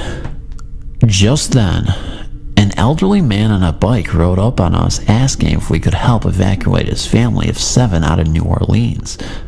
I told him we'd be happy to help him out and asked him if he knew anything about the little girl and her family living in the old plantation home. He looked at me kind of puzzled and asked, "What girl?" I turned around and pointed to the second floor window, but she was gone. I told him that I had just seen a little girl at the window and she waved to me. His eyes widened a little and he just smiled and said, "So, you've seen her too?" He put his hand on my shoulder and said, "Son, there ain't nobody living in that house for over 100 years." I started to protest, but he just shook his head, laughed, and walked away. As he was leaving, I could have sworn I heard him say, "Some things about New Orleans are better left unsaid." I spent the first 18 years of my life living in a small Kansas town. Although there was little reason to stay, it was a great place to grow up, and I have many fond memories of exploring the nearby woods and rivers. A lot of strange things happened in and around that town, but I will only tell of one for now. This short story is about the Burns Ranch. The Burns Ranch was located about 5 miles west of town, situated at the base of a gently sloping hill, literally out in the middle of nowhere. A curving gravel road was the only way to get there, and beyond the house, this same road soon petered out into dirty ruts that faded into miles and miles of unused pasture land. The house itself was a 2-story Victorian that had to have been built in the early 1900s. It was old, but wonderfully remodeled and a beauty to behold. A smaller, more modern guest house stood behind it, and an ancient barn nearby completed things. All of this had been in the Burns family for generations, handed down from one son to the other, until finally Richard Burns inherited it. At the time of this story, Mr. and Mrs. Burns had a newborn baby girl and a son who was about 4 years younger than me. I was a family friend, and while in my high school years, would house sit while they were all away on business trips or vacations. This was a great gig for any teenager, and I always jumped at the chance to get away from it all and spend some time alone out there. One summer, they asked me to stay at their place for a few weeks. The first week I was to be alone as usual, but the second week, their son Robert was going to be there. Although not much younger than me, they for some reason wanted me to keep an eye on him. We got along well enough, so this was all fine with me. I left for the ranch one late afternoon, just as the shadows of the day were starting to bend longer towards the east. Weaving through the curves of the road and over old, low water bridges, I finally crested a hill, made my way down to the last of the bridges, passed through a small forest, and then came out into the wide, open spaces of prairie land. About 100 yards further down the road was the house. No matter how many times I went out to the ranch, I could never fully get over the creepy feeling that would wash over me the minute the house came into view. It always seemed foreboding and spooky. The place looked haunted. One corner of the house formed a rotunda in which Robert's room was located on the second floor. As I neared the house, I could see someone standing in the shadows of his room, holding the curtain back and watching me arrive. Pulling into the driveway, I saw the curtain fall back into place, swinging slightly. It seemed that someone was home, and I wouldn't be alone that first week after all. The driveway led around the house to the back door, which everyone used when entering or exiting the house. The only time I ever saw the front door used was after dinner, when we would go out to sit on the porch and watch the sunset. I locked up the car, went through the gate of the fenced-in yard, and knocked on the door, waiting for whoever was inside to answer. When no one did, I went across the yard, past the 3-foot statue of the Virgin Mary and toward what amounted to a cement room that had been built into the side of the hill. It was some sort of storm shelter, and near the door, I found the keys to the house, which were always hidden there behind an old painting. As I let myself into the foyer and sat my bags on a bench, I kept calling out to let my presence be known. Dead silence was my only welcome. On the right side of the entranceway were the stairs that led up to the bedrooms. Under the stairs and next to the bench upon which my bag sat was the door that led to the basement. Beyond the door and in front of me was the dining room, the kitchen being to its left. To the right of the dining room were the rest of the downstairs, a few sitting rooms, the library, and an entertainment room. Sure, I saw someone at the window. I began a search of the house, starting with the first floor before working my way upstairs. The stairs ascended to an L-shaped hall. Just to the left were the master bedroom and bath. To the right and down the hall, past another bathroom, were the baby room and a spiral staircase that led to one of the sitting rooms below. The guest room I used as well as Robert's bedroom was around the corner at the end of the L. I searched these rooms, then went down to the basement, which had been renovated into a modern living room with a complete bar. I found nothing. Perplexed, but kinda used to how weird the house could be, I went back upstairs to unpack and start to enjoy my stay. I set up my guitar and amp in the entertainment room, where I planned on creating rock songs I was sure millions would jam to in years to come.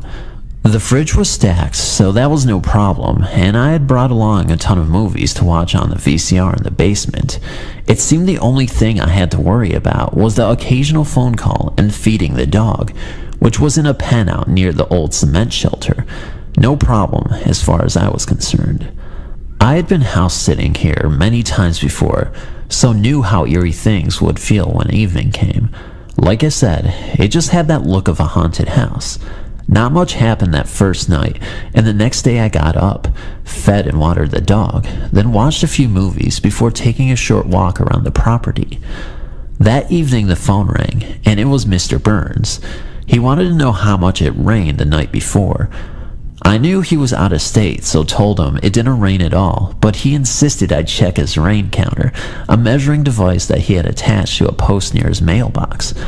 I went out and sure enough, although it had been completely dry the last few days, there was about 1/4 inches of water at the bottom of the thing. I went back to the phone, where he was waiting on the other line, and told him. He didn't seem surprised and said it would probably rain that night. He told me to take care, make sure to keep the doors locked, and to not let anyone in when evening came. I liked Mr. Burns, and he was a decent guy, but sometimes he talked like that, making little sense at all. So I agreed to do as he said and hung up the phone. About 3 hours later, evening crept up on the ranch, and with it came the first storm of the summer. This wasn't just a small shower. This was a torrent. It came down heavy for about 30 minutes, then calmed to a steady downpour. Suddenly, the phone started ringing. I would answer, but no one would be on the other end of the line. It rang like that all night, about 3 times an hour, and each time I picked up the receiver, I would be greeted with silence. No voice, no signals, nothing. Just silence. As the rain came down, I looked out the window, down toward the road that led back to town. I saw a flicker of light through the nearby forest and went to stand on the front porch to get a better look. Sure enough, there was someone down there. It seemed a vehicle had just stopped inside the forest at the low water bridge. Whoever it was had most likely been coming out to the ranch, so to make sure there was no trouble, I reluctantly slid on my bad weather clothes, went out to the shelter where I hung up the key, then made my way through the rain and mud down the road toward the light. The wind was howling and the rain pouring down in sheets, but I could still see the light shining whenever I raised my head to see where I was going. I finally got to the curve that led into the woods and towards the low water bridge, but when I made the turn, there was nothing there. By now, I was really freaked out. The bridge was flooded over, and there were no tire marks on either side of it. I could clearly see the other side of the bridge, and no one had been down it since well before the rain started. Probably not since I came down the day before. I checked around a few more minutes just to make sure no one happened to be there needing help, and then made my way back to the ranch. The phone was ringing again as I entered, but I didn't bother picking it up this time. Let it ring. I had wet clothes to get out of and weird lights to think about. I was warming up in the kitchen a few hours later when I heard a car horn go off. A steady drizzle was coming down now, and looking out the window again, I noticed the lights near the bridge were back, this time dancing around through the trees before turning up the road and coming towards the house. It was a car, and every few seconds the driver would toot the horn a few times. I got on my clothes, wrapped a still damp coat around me, and went out the back door, this time armed with a rifle. I could see nothing past the light of the porch, so went out into the storm, carrying the rifle and a small flashlight. I went towards the barn and down the soggy driveway. The horn was still honking, but I could no longer see the road due to tall brush in the fields, so the car was invisible to me, but getting louder and louder by the moment. Everything suddenly seemed to build up. The car horn got louder. I could now see the glare of the lights growing through the brush. I found myself getting tense, pointing the now cocked rifle in the general direction of whoever was coming down that road. The horn rang out one more time. The light shined just a little brighter. I finally got to the end of the drive and went out onto the road. There was nothing there to greet me, just a dark, wet, stormy night and a muddy road that led to a very flooded bridge. Even the rain seemed to have eased up a bit. After a few minutes of trying to figure this all out, I gave up, covering the rifle so as to keep the water off of it. I trudged back toward the house for the last time that night, deciding it was safer inside than out there in the open. Nothing much happened for the rest of the evening until about 4 a.m., when I was awakened by someone pounding on the front door. This was odd. Everyone always used the back door. Nonetheless, I got out of bed, put my clothes on, and went downstairs to find out what was going on. My body ached from being out in the storm the night before. I tried to hurry down the stairs and through the house as fast as possible, listening as the banging became more and more persistent. I had no idea that no one was going to be waiting for me on the porch when I opened the door, and I was right. Unable to sleep, I looked around a bit, then brewed a large, strong pot of coffee and sat reading until the sun poked over the horizon. The day was bright, hot, and humid, and after a short nap, I decided to take a walk around the property. I hung the keys back inside the shelter so as not to lose them, and as I did, I got a strong urge to go into the little room and explore a bit. I have no idea why I would suddenly want to do this, since there was really nothing in there, and to be honest, it was not a place I wished to be in. Still, it took a little more effort to walk away from the shelter. Something told me not to enter all the way, so I just stuck my hand in, quickly placed the keys beside the painting, and then I shut the heavy door. I took a long walk. Before going back to the low water bridge, I shut the barn door, which had come open during the previous evening's storm, then made my way to the top of the hill behind the house.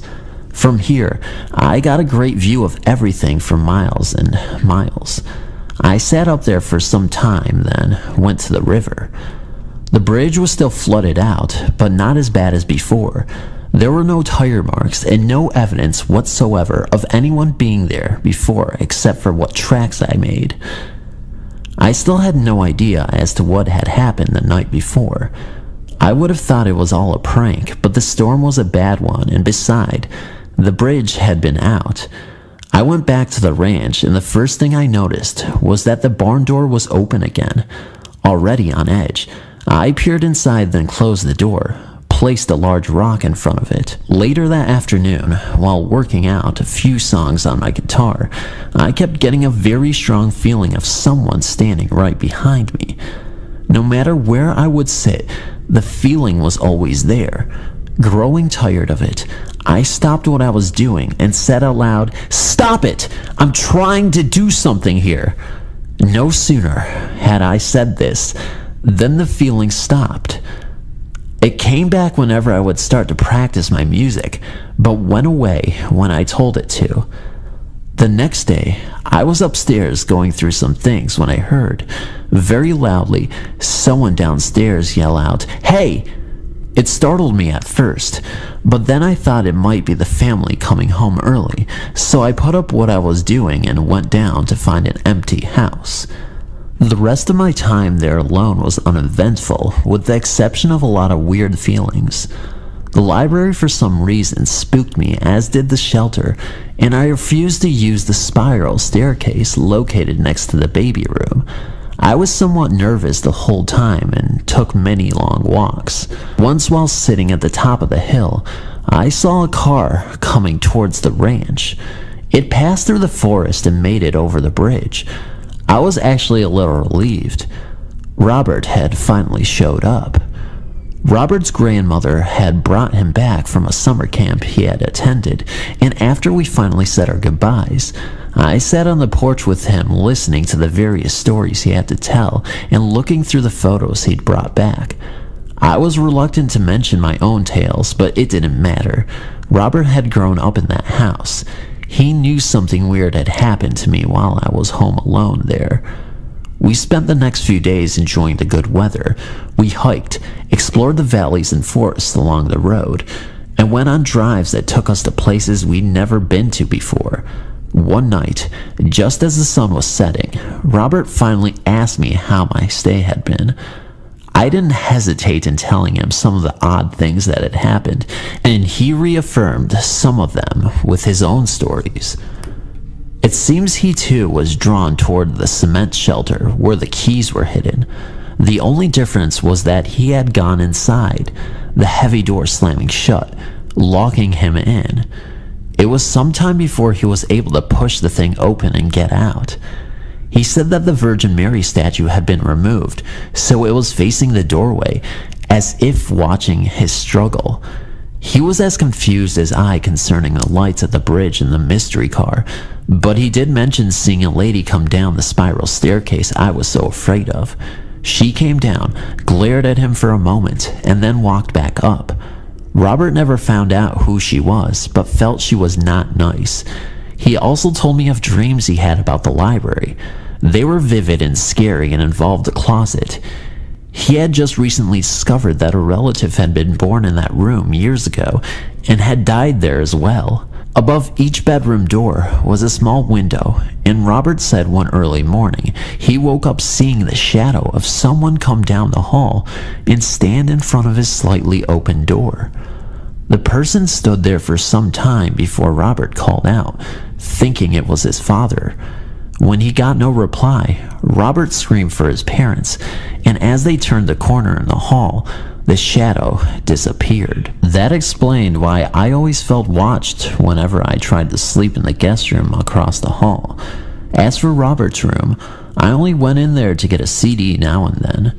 I never felt comfortable in there ever since I saw someone looking out the window at me as I came up to the house that first day.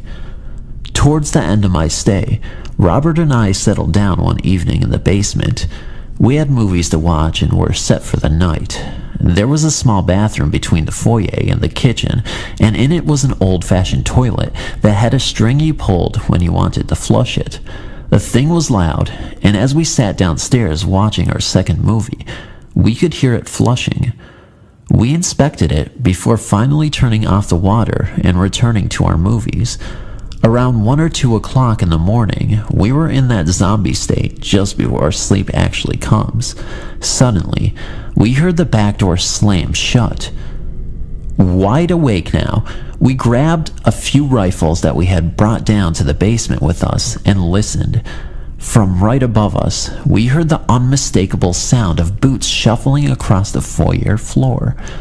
They slowly came towards the basement door and stopped.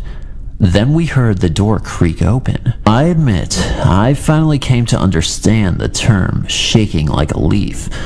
But Robert wasn't much braver. We were too scared to even try and pretend to be cool. For a moment there was nothing, and then whoever was above us came walking down the stairs. We could hear someone brush against the coats that hung on pegs along the wall. We could hear the firm, deliberate sound of boots making contact with the warped boards that were the steps. The stairway going down into the basement was hidden behind a wall, so that anyone who came down could not be seen until they reached the bottom. The third stair from the bottom always made a horrible squeaking noise, and when we heard that, we raised our rifles and waited and waited. Finally, when no one came into view, I told whoever was there we were armed and to leave. There was no sound at all. Eventually we gained a little courage and slowly peeked around the wall and up the stairway. No one was there. The door was shut. I was beyond scared at this point, and after going throughout the house and checking the doors and windows, we spent the rest of the night in the dining room talking about what had just happened. To this day, I am unsure what to think. We heard, without a doubt, the back door open and slammed shut. But when we checked it, the key was still in the lock and the door was still bolted from the inside. Robert left the next day to go spend a few days at a friend's home. He wasn't surprised when I told him I was asking another friend of mine to come out and stay with me on my final night there. That night was quiet, except for the usual strange feelings. Even my friend mentioned it and left early the next morning. Rather than spend another day there alone waiting for Mr. and Mrs. Burns to return, I wrote a note telling them I had to leave early to run a few errands, placing it on the kitchen table. I packed up all my things, made sure the house was cleaned up, and then locked the door. A sudden sense of urgency overcame me as I walked to the shelter to put up the extra key. I came close to just tossing it into the room in my struggle to hurry, but managed somehow to put it back in its proper place on the hook. As I walked to the car, I noticed the barn door was open again, and although I tried to ignore it, I ended up going over and shutting it. The big rock I had put in front of it earlier was gone. No one ever said anything about me leaving earlier or asked how my stay was. Miss Burns would often laugh at the idea that her house could ever be haunted, but sometimes I think that laughter was a little forced. As for Mr. Burns, when I asked him how he knew it would rain in the evening, I checked the level of water in his gauge. He looked at me puzzled and swore he never even called me during that trip. I still don't know what to make of that place. Like I said, lots of strange things happened in and around the small town I grew up in, and that was just one of them. My name is Dino. I'm 32 years old, married, and work as a scaffolder for a small company in Cairns for North Queensland, Australia. I moved here from a small country town at the top of Victoria called Melindra roughly 8 years ago, with then my girlfriend of 3 years. I have always been very skeptical about ghosts and thought it was just a market to make money, until that day. It was the middle of summer, very hot and humid. Me and Angela, my girlfriend, jumped into my work vehicle and was going to get home and get some lunch, and she wanted to go to Job Hi-Fi to grab some CDs. With me driving and her in the front passenger seat, we were driving down the main road. It is called Captain Cook Highway. When to the left of us, on the side of the road, was a woman with dark hair and a beautiful white wedding dress. She had a very scared and troubled look on her face, and she was lifting up the bottom of her dress so it would not touch the dirty road. It looked like she had no shoes on, and it looked also as if she had her feet burnt to a crisp. Once I had driven past her, my girlfriend said, "Did you even see the woman in the wedding dress?" I replied, "Yes, let's go back and see if she is okay," as she looked really upset. So I turned around and headed back. It must have been no more than 40 seconds before we were back to where we spotted her, and she was completely gone. Now, this is a highway, and there were no houses or people around, and there was only horse paddocks and a slight steep cliff, so there is nowhere to go or even hide. Me and my girlfriend were in complete shock and could not believe what we just saw. I had never told anybody this until recently, when my mate Ryan came over.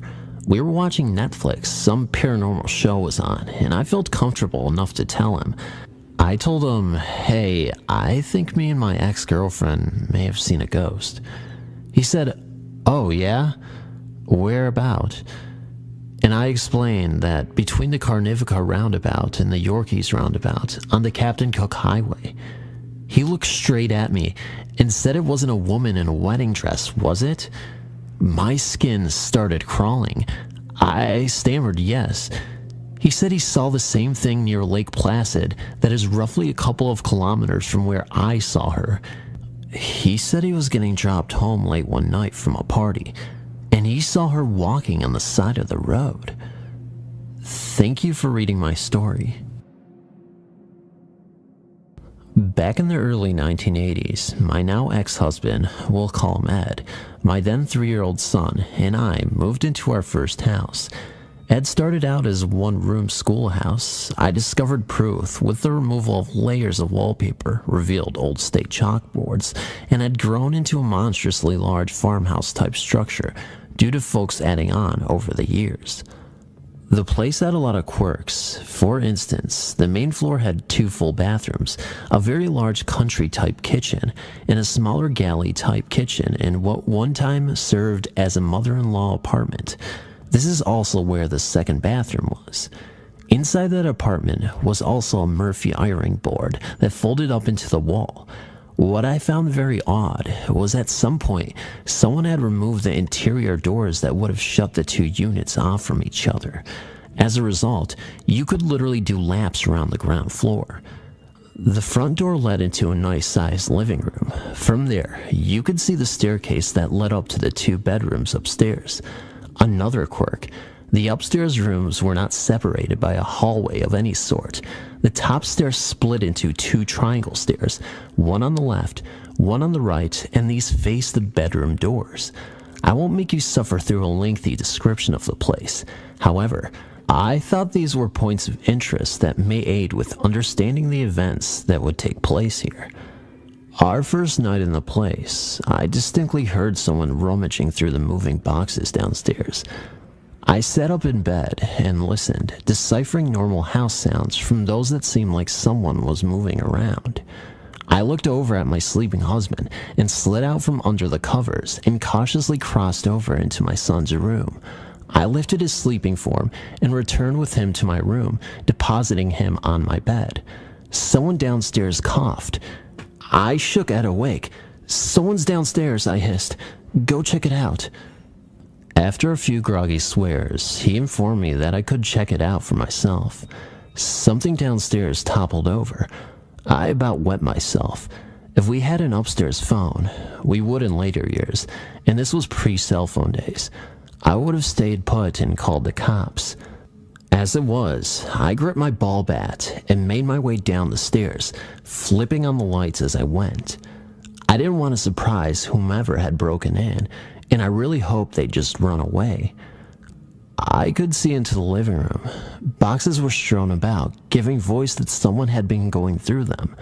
I made my way through the entire lower floor, leaving lights burning in my wake as I checked every nook and cranny while straining my ears. While I didn't wish to confront whomever it was, I didn't want them surprising me either.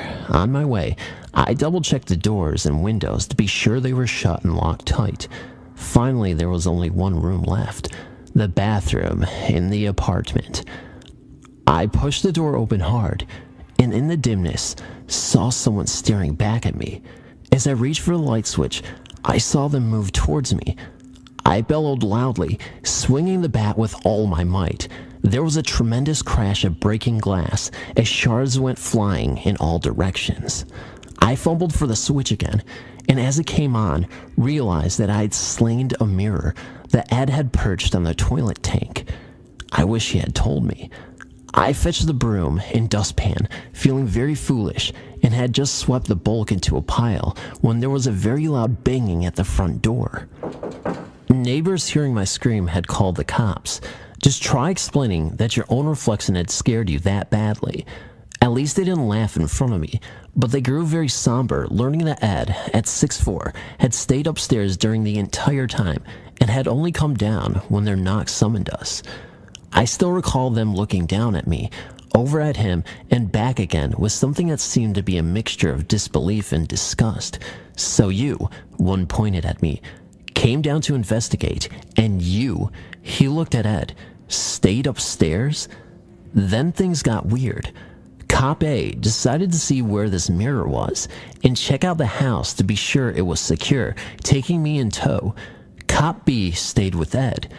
I learned later that they had their own little chat, which left Ed feeling somewhat badly. As we approached the bathroom, I said, "Be careful, that glass went everywhere."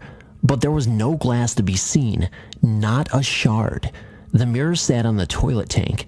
Seeing it, in the light, I realized I had never seen this mirror before, but I knew I had broken it. I had heard the glass smash. The broom and dustpan still sat in the door where I had left them. Weird. Very, very weird. After the cops left, I asked Ed where the mirror had come from. He said he'd found it in the basement. He went back to bed, and I went back to check the mirror out better. It was a rectangular in shape, the glass itself a bit wavy looking, with a few light spots in tiny clear areas. Its framing was very ornate, tiny, interwoven vines interspersed with leaves and flowers. It was obviously an antique. Exactly how old, I wasn't sure, but guessed early to mid-1800s. I wanted to examine it, look for a manufacturer's mark, or possibly a date, but something about it made me feel strange. I reasoned that given the whole weirdness that had happened, the hour, and the move, perhaps it would have been wiser to wait for the light of day. I closed the door and went back up to bed, but not before saying a prayer of protection and adding that anything unkind was not welcomed in my home. The next day was very anticlimactic, at least in the weird department. Ed's family had swooped in on us to help. If you ask me, it was more of a way for his mother to dictate the way she thought we should decorate, complete with paint chips she thought would be just the colors we should use. And wouldn't that chair look better over there, I advise. She expressed an interest in the mirror when she saw it.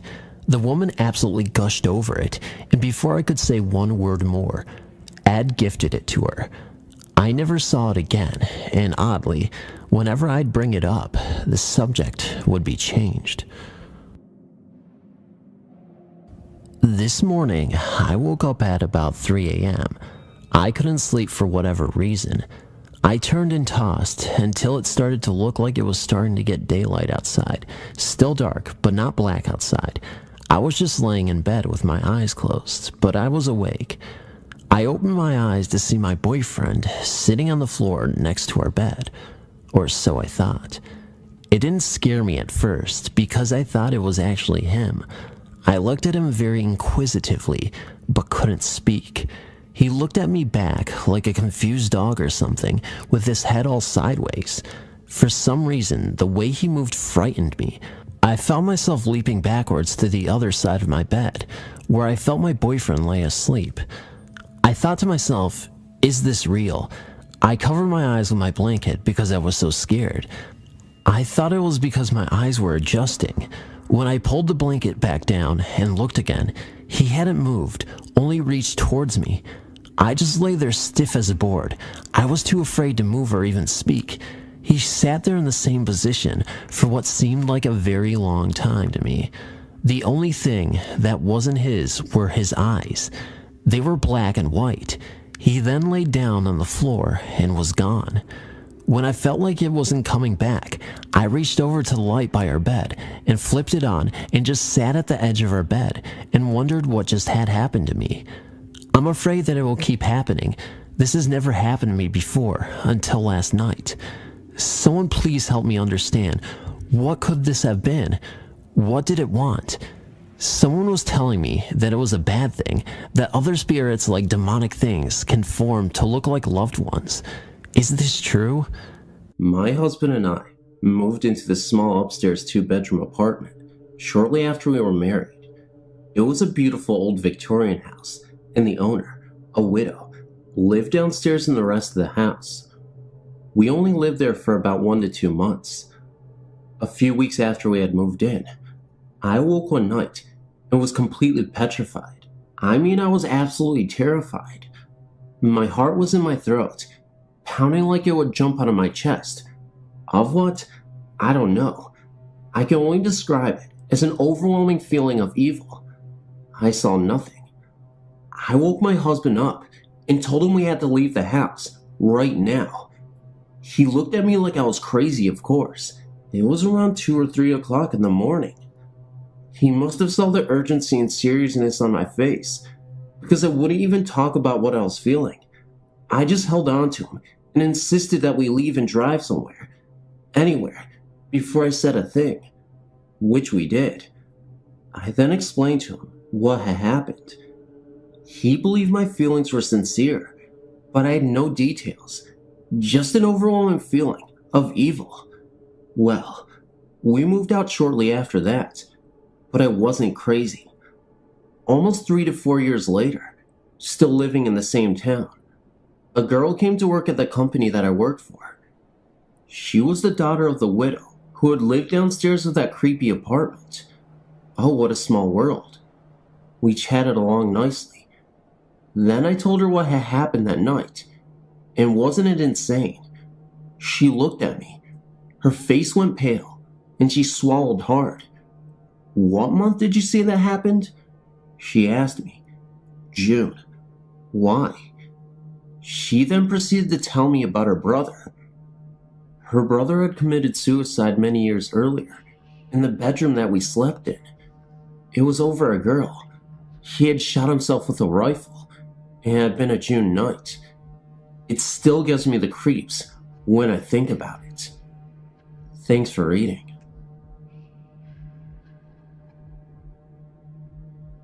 I'm only writing now that I've moved into a new house. I've lived in 2 houses where I've had things happening. The first house I lived, things would disappear. As soon as you put it down, you would turn around, and it wouldn't be there. I would be home late at night by myself, and the phone would keep ringing. When I went to answer it, no one would be there. After about a half an hour, I would usually unplug the phone. Well, one time when I did this, it still continued to ring all night long. Only once did I have the nerve to pick it up. Dead silence. The other house I've lived in, the most recent, I had a lot of things going on there. When I first moved in, I was doing some stuff around the house and decided to put some shelves into a closet that is in a bedroom in the basement. While I was hammering, I could hear someone or something knocking on the wall. This wouldn't have been so bad if I knew there could be someone on the other side, but being down in the basement, I knew it was on foundation, and after that, a lot of dirt. It just kept going knock, knock, knock, always in threes. Needless to say, I ran out of there. When I went back down the next day, it had luckily stopped and never happened again. Most of the things that ever happened in the house were usually in that room, and I unfortunately was the only one who ever had any problems. I would go down into the room, which eventually became my bedroom. It would smell cigarette smoke, as though someone had just been in there, smoking. No one in my house smokes. I could have put it off as one of the kids sneaking one, except it happened a few times when I was home alone. I would get woken up in the middle of the night by someone shaking the bed, or picking up a corner of the bed and letting it drop. One night, it felt as though someone was under the mattress and sticking their finger up, pushing the bed up.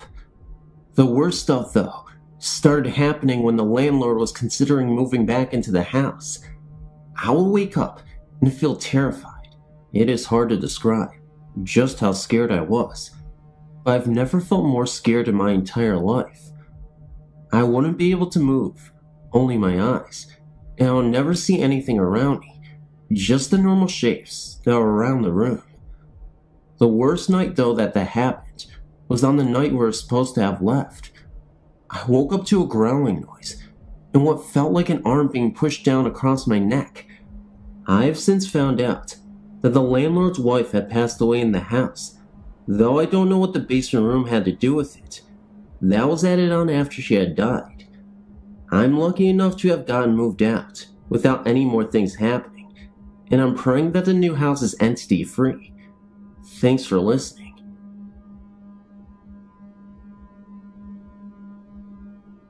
I hesitate calling this a ghost story because I don't know what it was. It could have happened by normal means, but they would have been odd circumstances. About 4 or 5 years ago, I was walking down Harbor Boulevard in Costa Mesa, California. Harbor is long, and is one of the streets that borders Disneyland. The section I was walking along was almost exclusively commercial. I passed a woman with a bruised face and a Universal Studios baseball cap with a logo in shiny silver letters, walking the other way. A few blocks later, I passed her again, going the other way. I think I may have smiled at her this time. A few blocks later, I passed her a third time, still walking the other way. I should point out that I was just walking. I never stopped to look into a store or restaurant. I was maintaining a steady pace. While I am no race walker, I have about an average walking speed. I'm not extraordinarily slow. After the third time I turned around, I don't want to exaggerate. I didn't whirl around by any means. I probably kept walking about another 10 steps, saying to myself, this is kind of weird, and maybe stop for a brief moment to think about this. When I turned around, she was gone. There was a Polo Loco restaurant right there. I was in there and saw no sign of her. I went and looked down the nearest cross street. Again, no sign of her. As I say, I don't claim this a ghost story. I just claim this a weird event that happened to me, which is possible to explain through natural causes, but would be an odd circumstance. Yes, she could have gotten a ride, or had driven, but in that case, why would I have passed her on the sidewalk each time? Wouldn't she have driven or gotten a ride exactly where she was going, rather than half a block farther? If you have any light you could shed upon this, I would appreciate it. Thank you.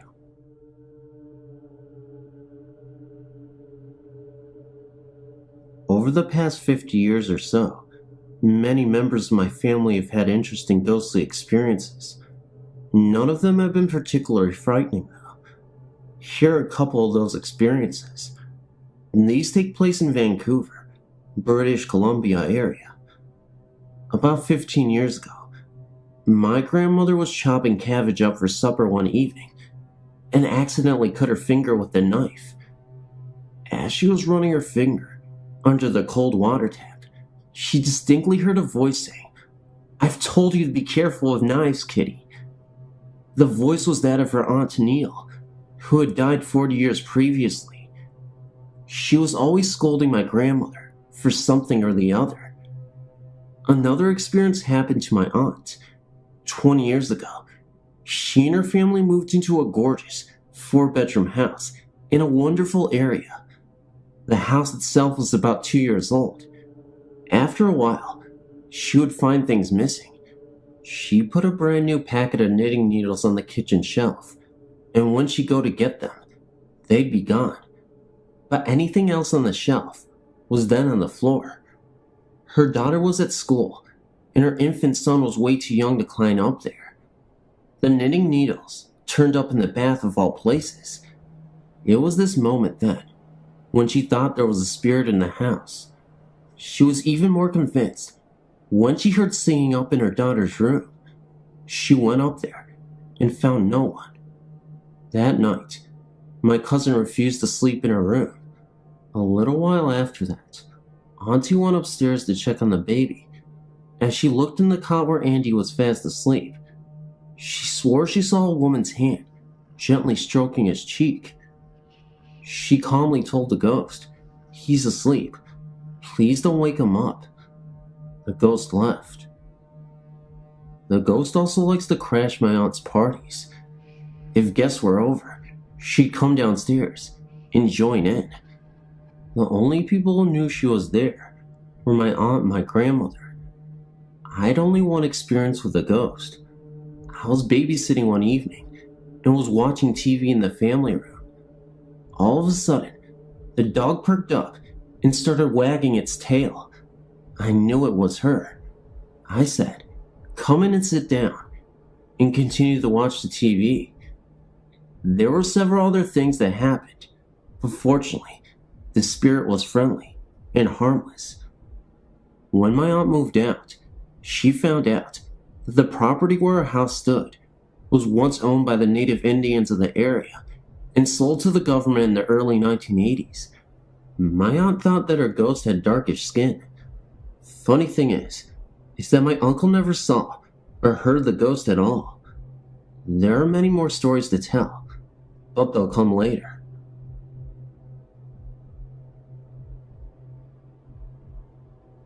About 2 weeks ago, we were in bed watching TV.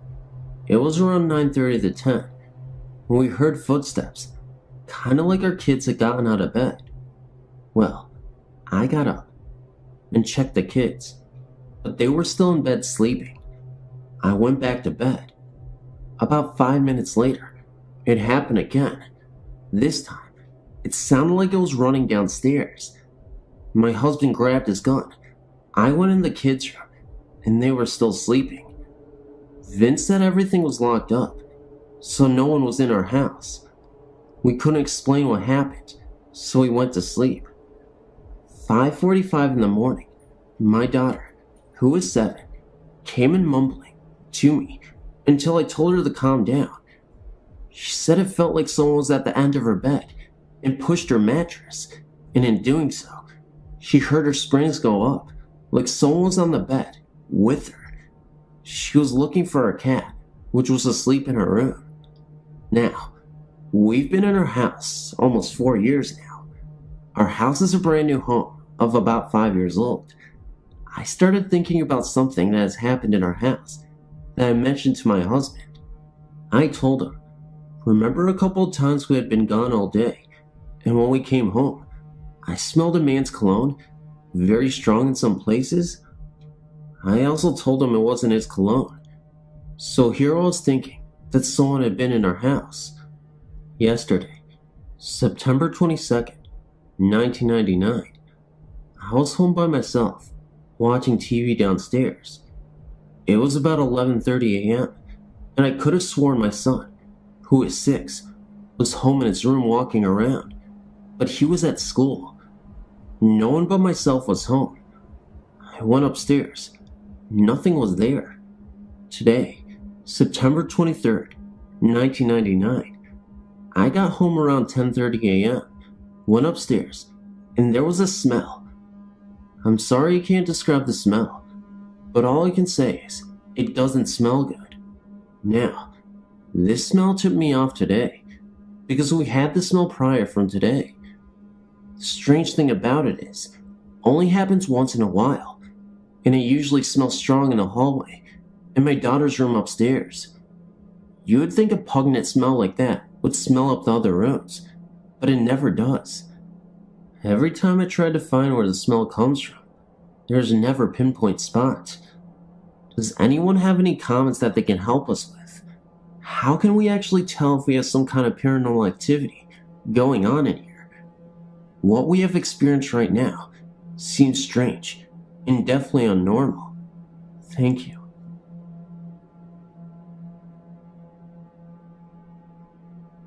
I actually have 2 stories, and I'm not sure I would call them ghost stories or not.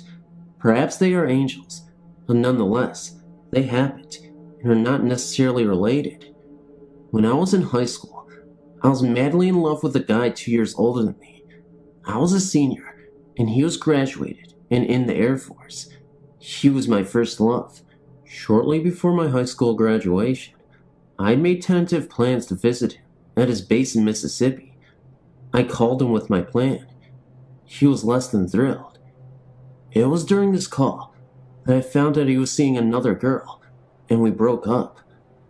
I was utterly devastated. I kept the pain to myself mostly. Nobody really knew how terribly it affected me. I was beside with myself with my heart.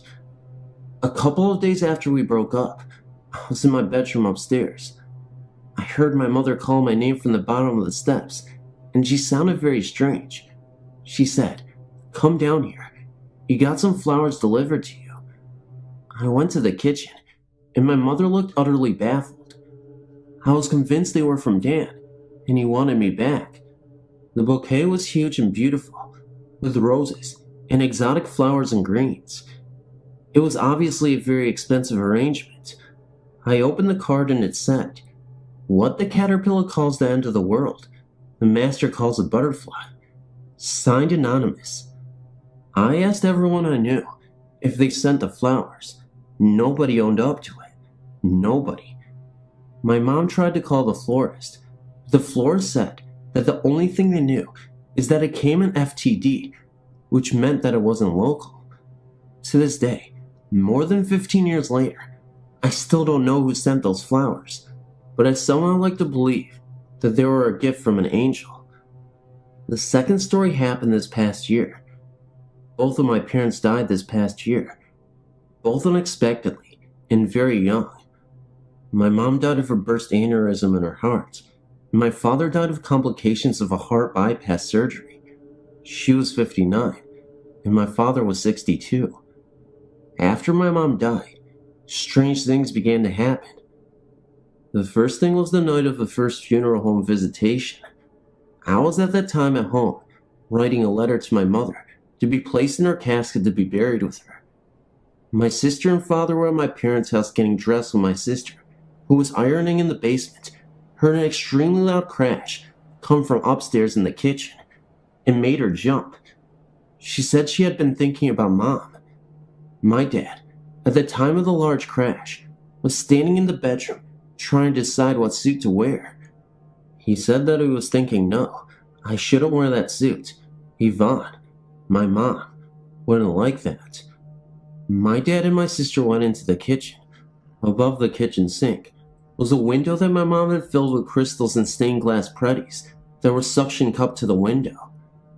My mom's favorite was of a blue stained glass oval of an angel praying. It was that glass ornament that had fallen into the sink and made the crash. Those ornaments had been there for years and never fell into the sink, but they did this day. 2 days later, I had to attend a doctor's appointment. My mother and dad were leaving to meet the funeral director, and I was leaving for the doctor. I stopped and said, "Shoot, I don't have money for the copay, and I'm running late. I don't have time to stop at the bank." My sister gave me the money for it. On the way to the appointment, I realized that, shoot, I was meeting a friend for lunch, and I still don't have any money. I thought to look in the console of my car, but I knew there would be no money there. I never have money in my car. I looked anyway, but when I opened the lid, there sat a $5 bill. Odd, but I was so glad to see it. I didn't think too much about it until later, when I thought hard about it. I didn't leave that money there. That same day, my sisters and nephews went to my uncle's pharmacy and Hallmark shop, where my mom had worked also. My mom had always bought Beanie Babies for my nephews from there. My nephew was looking for a specific beanie, and I'd been unable to find it for months. That day, they found it at the shop. My uncle didn't remember ever seeing that one before, and he took care of the ordering. A few days later, I was sleeping. I was exhausted from the funeral and was taking time off from work. Nobody was home. The window was open, and I was dozing peacefully when I heard quite clearly, "Carrie, Carrie." I sat up, and my heart was pounding. I heard my mother. She was calling me, as if I wasn't supposed to be sleeping, like she always used to do if she thought I were oversleeping. One of the things that my mom always did when she was alive that annoyed me was to yell my name from the bottom of the steps. I heard it so vividly that morning. I want to say it was in my head, but it woke me up, and her voice was as clear as day. My bedroom was the entire length of the top floor of a Cape Cod house. I had my own smoke detector up there. From that day on, whenever I would get really upset about losing my mother, that silly smoke detector would beep. Beep, beep, beep, beep, beep. I changed the battery. Beep. But happened only when I was upset or thinking of her. The crystals on the phone began to fall off regularly, where they never did before. The phone in the kitchen, which had a speakerphone function, would click on its own violation when someone was on the telephone. It happened about 5 times. That too had never done that before. Suddenly, everything just stopped. No more odd happenings. Then my father went into a coma. Several friends from out of town were staying at the house and keeping a vigil with us at the hospital. One evening, everyone was at the hospital but a friend of the family named Jenny. She had heard the stories of my mom's hauntings and the smoke detector going off. She was reading a book, alone in the house, and the smoke detector in the downstairs hallway started going crazy. Jenny got up, walked into the hallway, looked up at it and said, "Miss Harley, we aren't ready to let Don go yet. You can't have him. Is that okay?" The minute she said that, the smoke detector beeped one more time, and it never did again. It completely freaked her out. Shortly after my father died, all strange happenings ceased little by little. They do not happen anymore. I wish they would. It was almost nice thinking that my mom and or dad were hanging around and watching us. Thanks for reading. As a child growing up in this home, I've experienced things I couldn't explain. Things like the feeling of being watched, as well as the feeling of dread every time I was in the basement. My brother and I shared a rumpus room as a bedroom. In this room, we would often hear a lady screaming and a baby crying in the basement. We would often run screaming straight to my mom, but of course, she never believed us. The home had a real bad vibe to it, and it also had an aura that we couldn't explain. It was almost like the house was suffocating the life out of us. You could certainly feel the negative energy permeating. It had such a profound effect on my parents that they began fighting so bad that their relationship ended in divorce. I blamed the home. My baby sister would have nightmares. She would often see a man in her room pointing a rifle at her. Each time she would recognize this man, she would let out a blood-curdling scream, which would send my mom flying through the room. The presence would vanish pretty quickly, and after a few encounters with this entity, she never saw this ghost again. I often saw black shadows in my bedroom. There were 2 of them, and they would stand together, almost as if they were clutching each other's hands, and stare at me. It may have been only a few seconds, but in that moment of sheer terror, it seemed like hours to me. Whatever they were haunted me for years, and eventually stopped when I was 16. Shortly after those incidents at 16, my brother was unfortunately killed. He was a victim of a hit-and-run accident. Almost immediately after his death, my mother started to feel his presence, and even crediting him for saving her life. My mom was standing on a chair changing a light bulb. She lost her balance, and that was when she felt a small set of hands on her legs. She said that she legitimately felt a force hold her, as if those so-called imaginary hands stabilized her and prevented her from falling. On another occasion, my mom was washing the back landing floor and didn't realize that she was so close to the basement stairs. As she stood up, she lost her balance, and as she was trying to regain her balance, she felt a small set of hands on her bum push her back up to the landing. My mom would have died that day if she had fallen down the stairs. After my grandma had died, my mom was making her bed. Just as she went to fluff her pillows, there was an indentation of a head on an unused pillow on her bed. She believes it was her grandma. My mom would often come home and hear a male voice talking to her dog.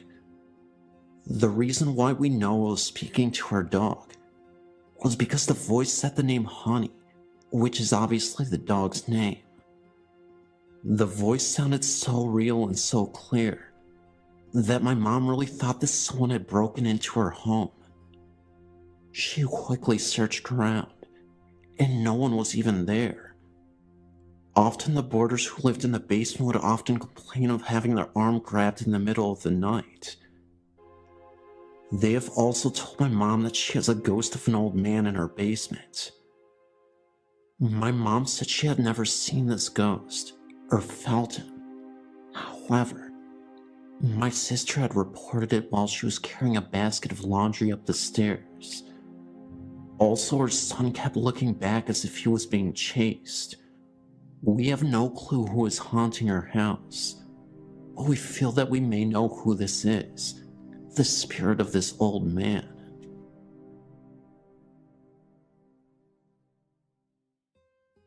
I grew up in a house in New York Mills, New York.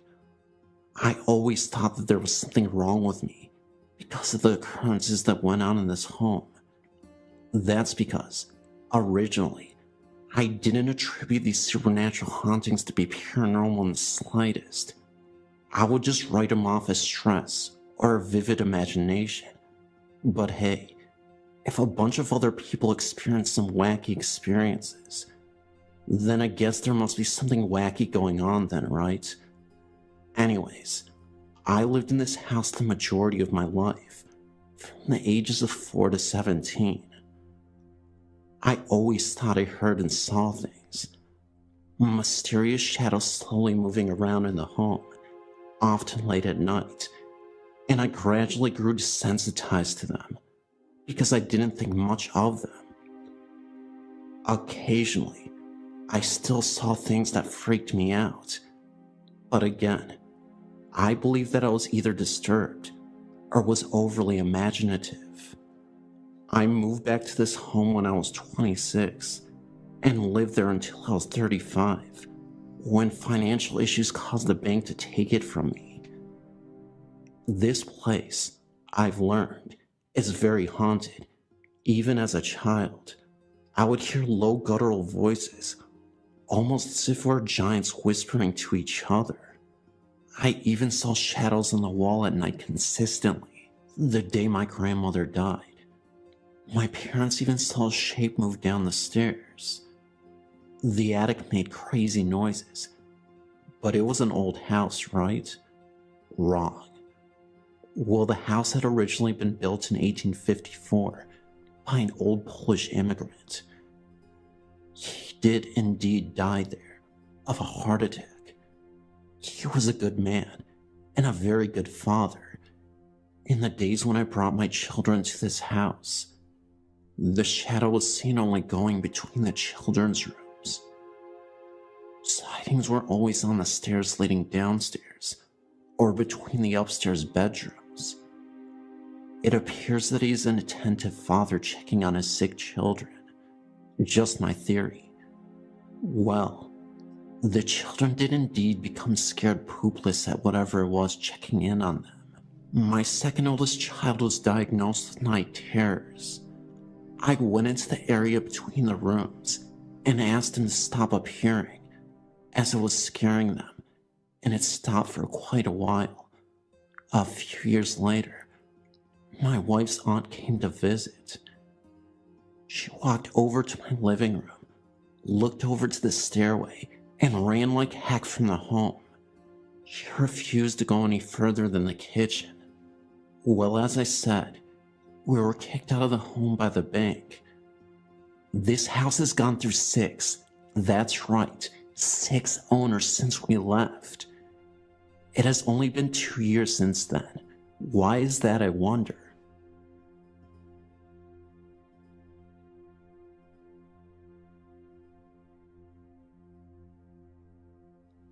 When I was 17, my mother, stepfather, and youngest sister moved into a house built around 1899. This is an old house in a steel mill town. It was very dirty when we moved in, with soot in the walls from a coal furnace that used to be in the basement. The first night we stayed there, I slept in the living room in a sleeping bag inside a bay window area. I felt very uneasy, as though I was being watched. Over the course of the next few days, I began to feel more and more uneasy, having heard various odd noises, which I attributed it to being such an old home, and having seen things move out of the corner of my eye. After our light renovations of the home, I took up residence in the basement, and the rest of my family took the other 2 upstairs bedrooms. The basement had several rooms, sections that led to the next, separated by doors. In the area I inhabited, we had a dividing wall built to create more of a room with less open space.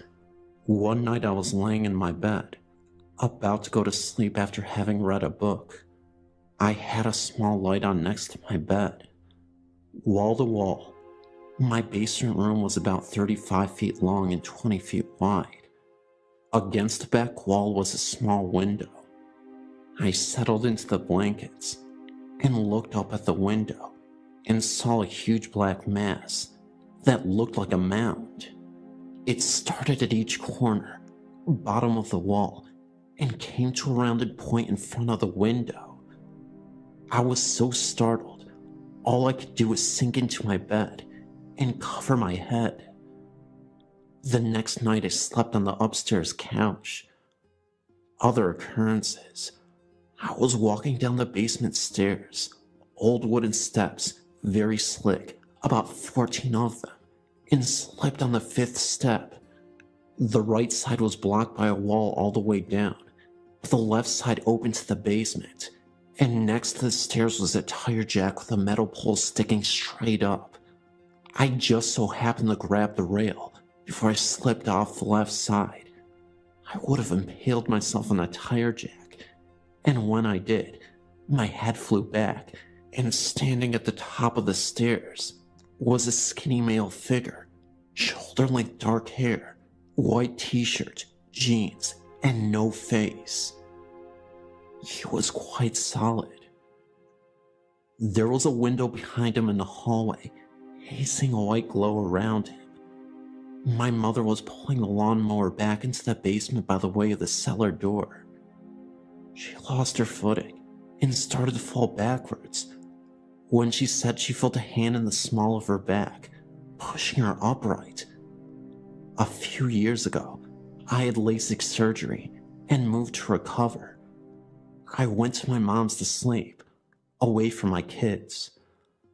I had decided to take a bath while my mom was watching TV. I got into the tub, and I started to hear the basement door slamming shut. This is a normal occurrence in the home, but this time, I thought it was Mom. I yelled out, "Are you up here, Mom?" And she said, "Yes, I'm watching TV." The doors kept slamming shut until I got out of the tub. I've seen things placed at the center of the dining room table fly off into the floor. When I had my first daughter, she was terrified to be left with my mom at the home. She was about 2 years old, playing in the dark front bedroom, when she said, "Thomas, don't."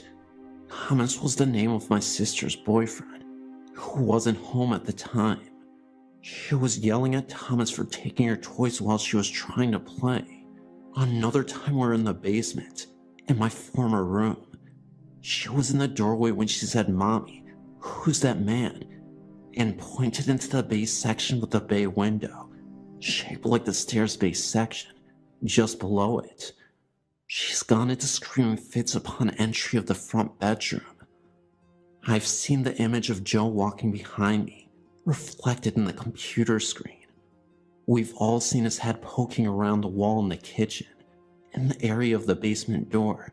The basement door is between the kitchen and the second bedroom at the back of the home. My mom had the shower curtain ripped open on her. We hear heavy footsteps in the basement when no one's home. Our Joe seems harmless enough. But what of the black mass in the basement? Is there another force at the house beside Joe? Sometimes we think so.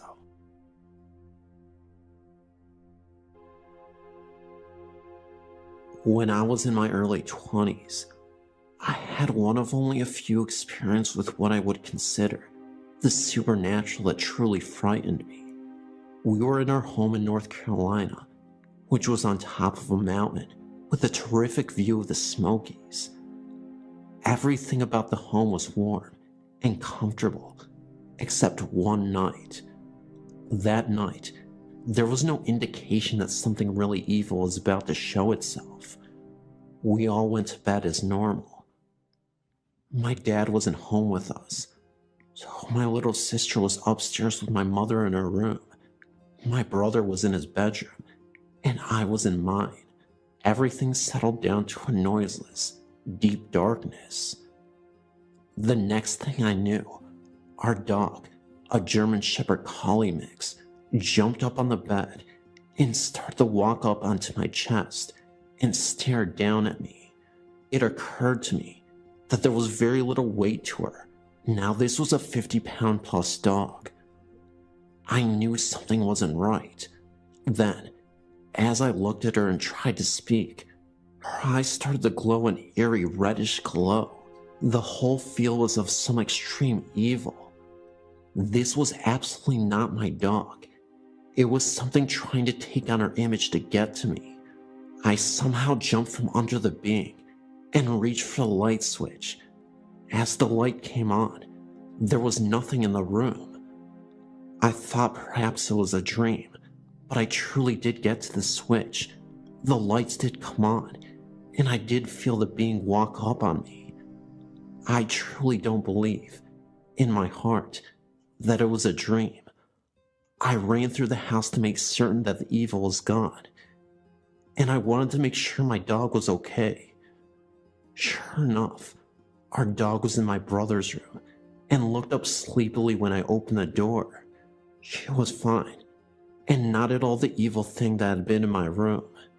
The evil tried unsuccessfully a couple of additional times to get to me. I'll put these experiences in writing soon. However, the first occasion was the worst, as he used a familiar, loved creature as its disguise.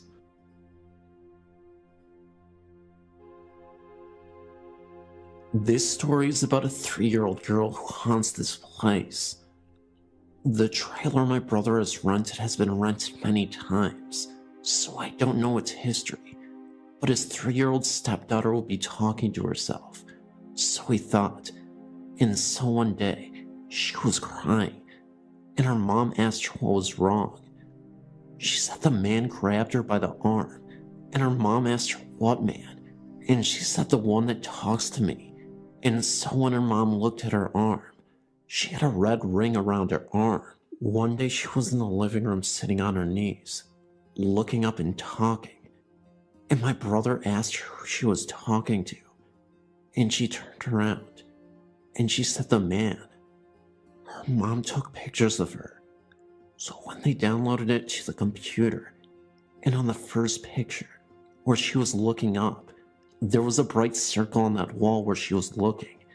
In the picture where she turned around, the circle moved down, and in a mirror that was all the way to the top of the wall, there was a man's head looking down at her.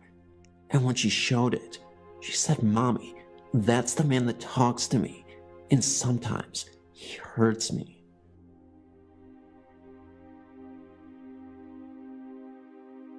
I really love your website, and I've been debating sending you my story for some time now.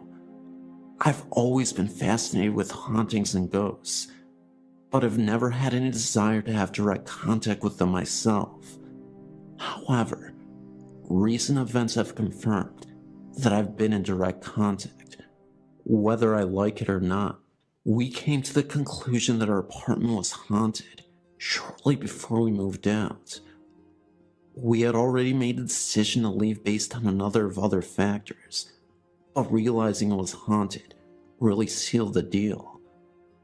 We'd lived there for 2 years and experienced stuff that can be chalked up to living in an old apartment, but we've experienced so much of it that it just doesn't make any sense. When we first looked at the place, I was not into it at all. I felt that it had a really crappy vibe, and the landlady was crazy, but my husband really loved the place, so I agreed to move in, and we both worked really hard to make it a home. The first day we moved in, some neighborhood kids scribbled "This is the scary ghost house" in permanent marker on the front steps. It may seem silly, but it certainly gave me some reservations. We rented the whole first floor in the basement. I had been petrified of the basement since we moved in and would not go down there alone for months. In an attempt to cleanse the apartment, we lit sage smudges and clapped out the corners, and we sprinkled holy water everywhere. I'm sure it helped, but I'm too scared to think of how things would be if we hadn't done any of that. Every major appliance broke down when we moved in. We had inexplicable computer problems. We could never seem to get the house clean. We were burglarized twice. We're both people with lots of friends, and we love entertaining. Strangely, people wouldn't come to the apartment. Bands would stay over, but they always stayed over once and never came back. Whenever I put something down and looked for it later, it was never where I put it, and I would spend 10 minutes looking for it before it reappeared, right where I put it down in the first place. Our bed shook in the middle of the night, which is frightening. It always happened when I was almost asleep, and I tried to write it off as my imagination. We both had inexplicable health problems. We were constantly tired and worn out, and we became very depressed and negative. Finally, one morning, my husband confirmed all of my suspicions. I'd asked him before if he thought the house is haunted, and he always said no. Uncategorically denied any such thing, so I stopped mentioning stuff to him because I didn't want to freak either of us any more than we already were.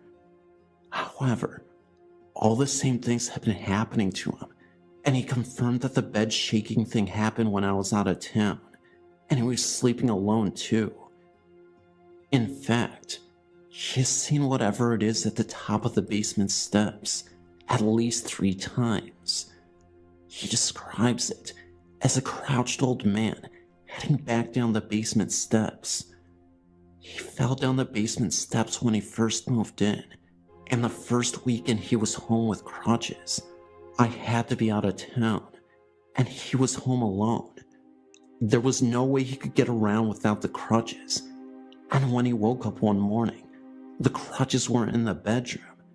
He found them in the living room, at the other end of the apartment. During the last summer we lived there, the upstairs apartment was unoccupied and being renovated. No one was up there. One night when we were lying in bed, we heard footsteps upstairs in the room overhead. We went up to check it out, and there was no one there. We kept our cat's water and food bowls at the top of the basement steps. The cat started waking up at 4 or 5 and would want me to stay with her while she ate. I think that whatever was in the house was harassing her when she tried to eat, and if I was there, it would leave her alone. Knowing all this confirmed and explained a lot of stuff. We felt like we were struggling to keep our heads above water. We both felt lethargic and depressed. When we would come home, We both did a full walk of the apartment and checked every room before we felt like we could settle in. My other experience, that I am sure of, is a much more positive one. I'm very close to my stepfather, and I was very close to his mother as well. I consider her my third grandmother. She died last year, and my stepfather was devastated. We planned to bury her ashes in the same cemetery her husband and mother are buried in. My stepfather was in a relationship with a woman for 9 years who died in his arms, and she is buried there as well. When we got to the cemetery, we discovered that a plot had not been dug for my grandmother's ashes, and my stepfather couldn't remember where they were buried, or whether or not they had headstones or flatstones. My whole family was wandering around the cemetery, reading all the headstones and trying to find out where the family was buried. Finally, I asked my grandmother's mother to help me find them. Where were they? I turned around and tripped over a buried flatstone. It was the marker for my stepfather's girlfriend who had died in his arms.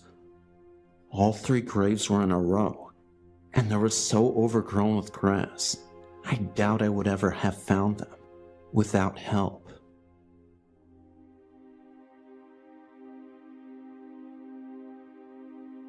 Hi again. I submitted a story about the apartment I used to live in a few weeks ago, but I have another story about the house my family and I are currently living in, which is my grandmother's. I'm not sure what to make of it, but I think the house my family and I currently live in may be haunted. We've been living there for almost 2 years now. First of all, my great-grandparents, my dad's grandparents, were living there, then passed away at that house before I was born. Then, when I was 7 years old, my grandfather passed away in the same house of cancer. I remember that because my parents and I spent the night there, the night he died. I'm not sure, but sometimes I think the house is haunted, and other times I'm not so sure. It's been months since I've heard any noises or felt anything unusual, but that's how it's been. Another important note, my grandma doesn't live there. She lives with her boyfriend in Castroville, a small town about 30 minutes away. She's only there for a few weeks and stays for one night, then goes back to Castroville. Anyway, a couple weeks after we moved in, my husband said he wasn't sure if it was his imagination, but he sometimes heard footsteps in the kitchen late at night, after everyone was asleep, and he was the only one up.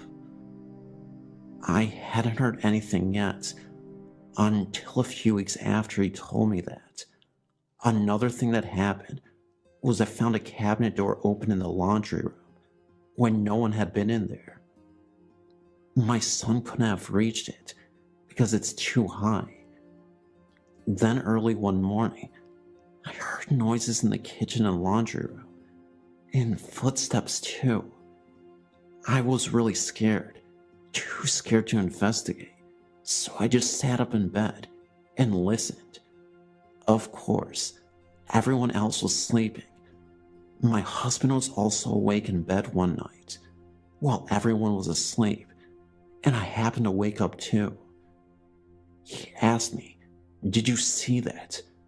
I didn't see anything, so I asked him what he saw, and he said that he saw something round and black, hovering about 4 feet from the ground, in the doorway. He said that he thought it was a spider, but it was too big. Then he said after a few seconds it kind of vibrated and dashed away real fast. He dismissed it as his imagination, due to the fact that he was so tired, and so did I. A few months later, my 7-year-old son said he saw a foot shadow floating back and forth in front of his door. His door was closed, and we were still in bed, but he said he saw it through the crack under the door. I told him he was dreaming, but he said he was awake, and insisted that's what he saw. I've never seen anything directly, but occasionally I've seen a figure walk by in another room from my peripheral vision when I know I'm the only adult in the home. The figure is too tall to be my son, but a little shorter than my husband. And of course, when I look directly where I saw it, no one is around. I told a friend at work about my grandma's house, and she said let me borrow your digital camera for the evening. I took several pictures, all at night, and several orbs came out in some of the pictures. I'll have to send those if I can find them. In one of them, there's an orb that appears to have a face resembling my grandfather's. Then late one night when my husband was away at a DJ gig, I was asleep and woke to the strong feeling that I was not alone in the room. I didn't have a dream or anything. I just suddenly awoke, startled, and my heart was pounding. It felt like there was another presence in the room with me, and I scanned the room good, but I didn't see anyone. That was really, really weird, and I've never had that happen to me before. I didn't like that feeling of it at all. I felt scared. It's been months since anything out of the ordinary has happened, but recently while I was laying in bed, my kids were asleep, and my husband was at work. I kept hearing noises in the kitchen and laundry area again. It took me a while to fall asleep, and I was a little scared. I was worried someone was trying to get in the home, but was too scared to get up and look, so I took a golf club and put it next to the bed. The weird thing is, we finally purchased a digital camera recently and took several photos in the home with no orbs appearing, but the pictures were all taken during the day. I'm going to take a few pictures at night to see if anything came out. I asked my grandma about the home, and she said it's not haunted, and nothing's ever happened there, and she's never heard nor seen anything. I even told my dad, and he says the same. Does anybody have any ideas?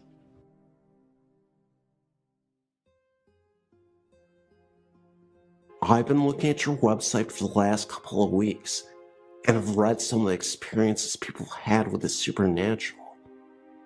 I've had several experiences in my life. The first one that I can really remember is when my grandmother died. I was 16 years old and lived most of my life with my grandma. The night she passed away from cancer, I was devastated since I never got to say goodbye to her. But the night she passed, she came back to say goodbye to me. I remember being in that state between awake and asleep. I remember her coming to my bed, sitting beside me, and telling me she was perfectly fine and so happy to be with my grandpa. I told her I loved her, and she left.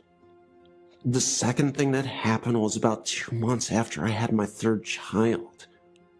We moved into a beautiful home in Northwest Ohio. It had been totally remodeled, except for one room upstairs, in which we made into a toy room for the kids. My daughter, who was 2 at the time, was in that room playing when she started screaming for me. I ran up the stairs to see what was wrong with her, and she was in a corner with her hands protecting her head and screaming for the bad man to go away. I did not see a man. I picked her up and headed back downstairs, and when I was on the 3rd or 4th step down, I felt as if someone was behind me and very angry with me. Needless to say, I ran the rest of the way down. Also in that home, I was in the kitchen washing my son's bottles, and directly behind the sink was our stove. I'd placed my son in the carrier by the stove. My daughters had brought in their stuffed animals that my mother had gotten them for Easter, and laid them down beside the stove. Now, these stuffed animals were the kind that make noise, as in the duck quacked, the pig oinked, and the cow mooed. I know my son was just a little bit too young to be able to reach over his carrier and play with the toys, let alone make them talk. While I was washing his bottles, the duck started in. I thought nothing of it. I thought maybe it was just malfunctioning. But then the cow started in, and a few seconds after that, the pig. I turned around, and my son was just all smiles. Needless to say, I hightailed it out of the home. I always hated to go into the basement of that house. It just felt wrong for me to be down there. But one afternoon, I had no choice but to go down. I had to take a bag of old clothing down to be stored. I thought I would just leave them on the floor, right at the bottom of the steps.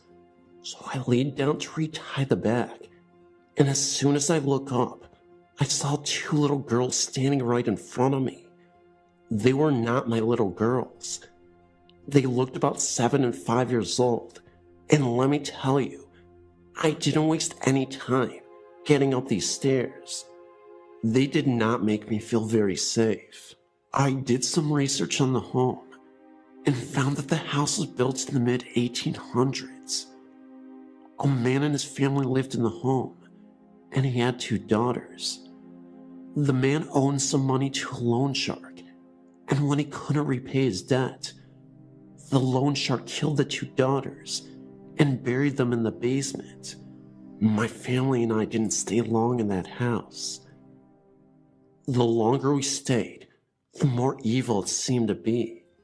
The most recent experience has been for the last 2.5 years.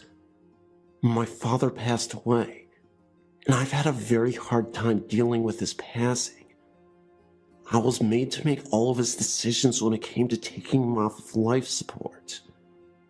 I felt and still feel guilty for letting him go. I know that my dad comes to visit me, and I hope he never stops visiting. I don't let anyone smoke in my home, and my dad hated it. He hated to go outside in the garage. He was always on my case about it. Well, now that Dad has passed away, there are many nights and even days that you can smell cigarette smoke so plainly, like it's right next to you. I know it's my dad, and I tell him to take it to the garage, and he does. I know that he's looking out for me and my family. I just wish he would show himself to me just one more time. Thank you so much for your website. It's a comfort knowing that I'm not alone, and definitely not crazy.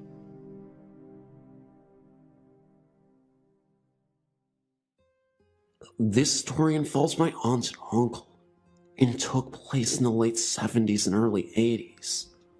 My aunt and uncle, and then baby cousin, lived in a nice modest house in Upland, California, a very nice little city near Panola in Ontario. The niceness of the house didn't last long, and almost immediately, my family began experiencing weird things. Every night on the way to bed, my uncle would latch close the door to the spare bedroom across the hall from he and my aunt's master bedroom. Every morning, as he passed the same door, it would discreetly unlatch and push itself open on its own. This same room once locked in my uncle's sister, with her and my uncle both frantically turning and pushing and pulling on the door as things flew out of the closet at her. All at once, everything stopped, and they both jumped back to have the door unlatch and push itself open, as it always did. Needless to say, my uncle's sister didn't stay much longer in the bedroom, let alone the home. When my aunt would leave the home to run errands in the daytime, she would return to find all the pictures from the wall on the ground, not knocked over, but propped against the wall, directly under the nail it was once hanging on. This would happen nearly every time the house was left empty, no matter how many times they would put the items back on the wall. Another nightly struggle is the pounding up and down the walls, like someone banging their fist across the center of the wall, back and forth, back and forth. My own grandma, as well as my mom and dad, witnessed this and hightailed it out of there ASAP. One day in the summer, my cousin, who was about 2 or 3, was sitting in a high chair next to a long hallway. My aunt was just outside the back door. My cousin asked, "Mommy, who's that man in the hallway?" My aunt, not quite listening, asked back somewhat distracted, "What man?" My cousin proceeded to explain that the man looked like her Uncle Mike, who lived out of state. When my family had finally decided that enough was enough, they decided to sell the home and move to Kalamazoo, just outside of Yucapeka, California. On one of their last nights in the home, it seemed as if everything was going crazy. The pounding was out of control. There were loud bangs and unusual noises everywhere, and their dog was at the front door, its hair on end, and growling out the front porch. My aunt and uncle looked outside to the wraparound driveway and saw their van rocking back and forth as if people were inside jumping around. Within seconds, everything had stopped. Once my family had moved out, they eventually learned that their house was built over an old Indian burial ground. I've tried to ask my aunt more about this story, but she'll rarely talk about it, and I think is subconsciously trying to block it out. My aunt and uncle are very straight-laced and don't make up these sort of things, and I think that if my other family members had not been there to witness a lot of them, I would not even know about these occurrences in Upland.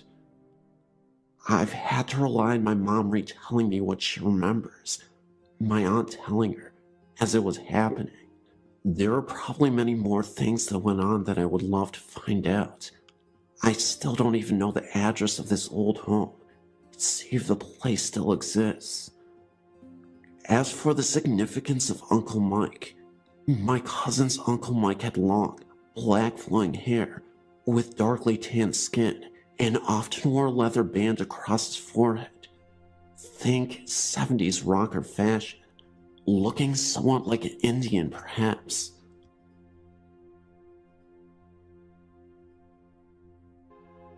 This happened quite recently. Well, a few weeks ago actually. Apart from what I think are a few cases of what I think are more likely sleep paralysis with resulting hallucinations, this is the only experience I felt that was truly, well, weird. A bit of background first.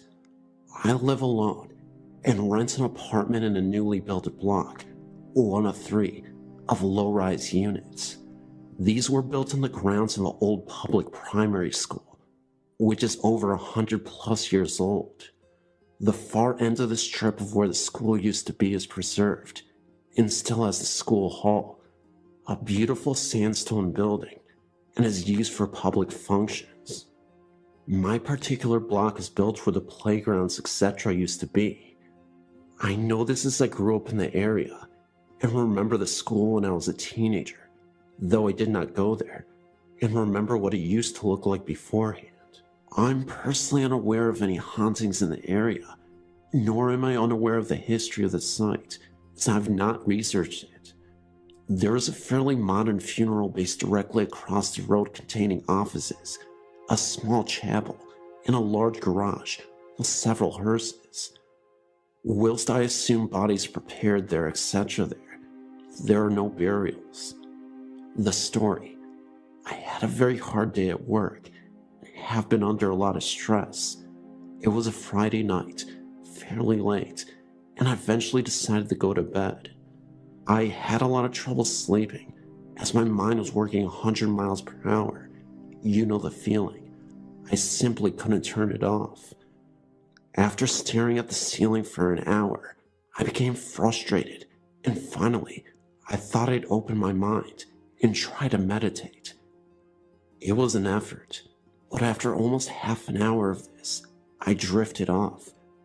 Shortly after, had an odd feeling, and I woke up and opened my eyes. I immediately noticed a web of white mist floating above me. This network of yellow-white colored mist was basically sort of like a spider web about a meter above my bed, and almost stretching across the entire room. Actually, the whole room was a bit foggy in general.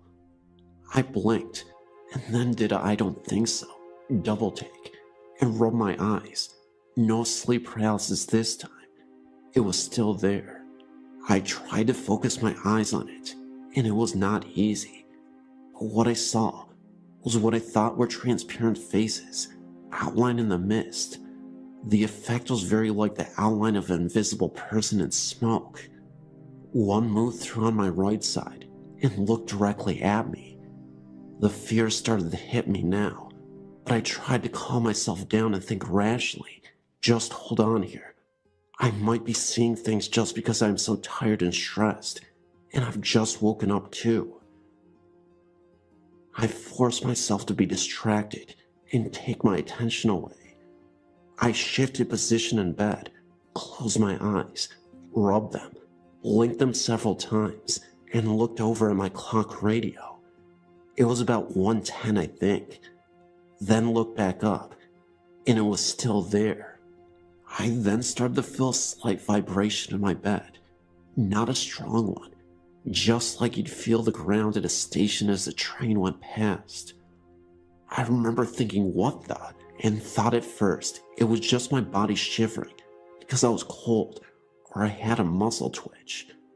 My attention on this now, I flexed my muscles a few times and then tried to hold still and feel it was still there. The bed was definitely vibrating, even a bit more pronounced now. I was getting quite frightened and not knowing what else to do, short of running out of the bedroom. I began to recite a prayer softly and also verbalize what I wanted any spirits to leave the place. Basically anything that came to mind, just in case I wasn't imagining things. After about a minute of this, it faded. After a while, I wanted to go back to sleep as I was super tired, but every minute or so, I was worried it was still there. So I snapped my eyes open to check. It had gone. A few minutes after that, I fell asleep again, with no more events that night. Now after the event, when I think about it, I wonder if it was just my imagination or something else. What surprised and concerned me is that I felt very lucid. I felt quite clear-headed. The only other event which is vaguely similar, which I dismissed at the time, was about a year ago when I woke up in the early hours of the morning to see a similar face above and to the left of my bed, no mist, looking at me. I rather sheepishly recall the shock yelling and then punching it. Honestly, who punches a ghost? Seemed to work though. The action either jolted me out of my sleep hallucination or made whatever it was go away. I'm not sure what to make of the above event, to be honest. As a general comment in my apartment itself, I don't typically feel anything strange or a presence, and other than this, there have been no odd things going on. Plenty of unusual sounds, mind you, but I'm fairly sure these come mostly from the neighbors, etc. Usually from what I read about hauntings, they tend to be more or less repetitive, and don't just hit you like that and go away. So I'm still not 100% convinced it wasn't a half dream. But still, what a freak out.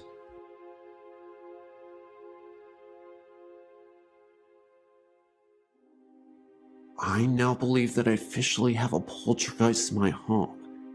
At first, my live-in boyfriend thought I was nuts. Now, he believes it too. The first day I moved in, I was doing laundry in the basement. My cats both began acting strangely and circled me whenever I was in the basement. I thought they were just hungry and trying to get my attention. But when I waited out to go upstairs, I had this terrible feeling that someone was standing behind me. staring right through me. The 12-year-old inside me told me to run up the stairs like I did when I was a kid, and I did. Then, one day, I was looking for my favorite tank top. I couldn't find it anywhere, and could swear that I brought it to this new house. I dismissed it as having it left somewhere. Third day we lived in this house, I broke my ankle playing softball. I ended up having to sleep on the couch in the living room.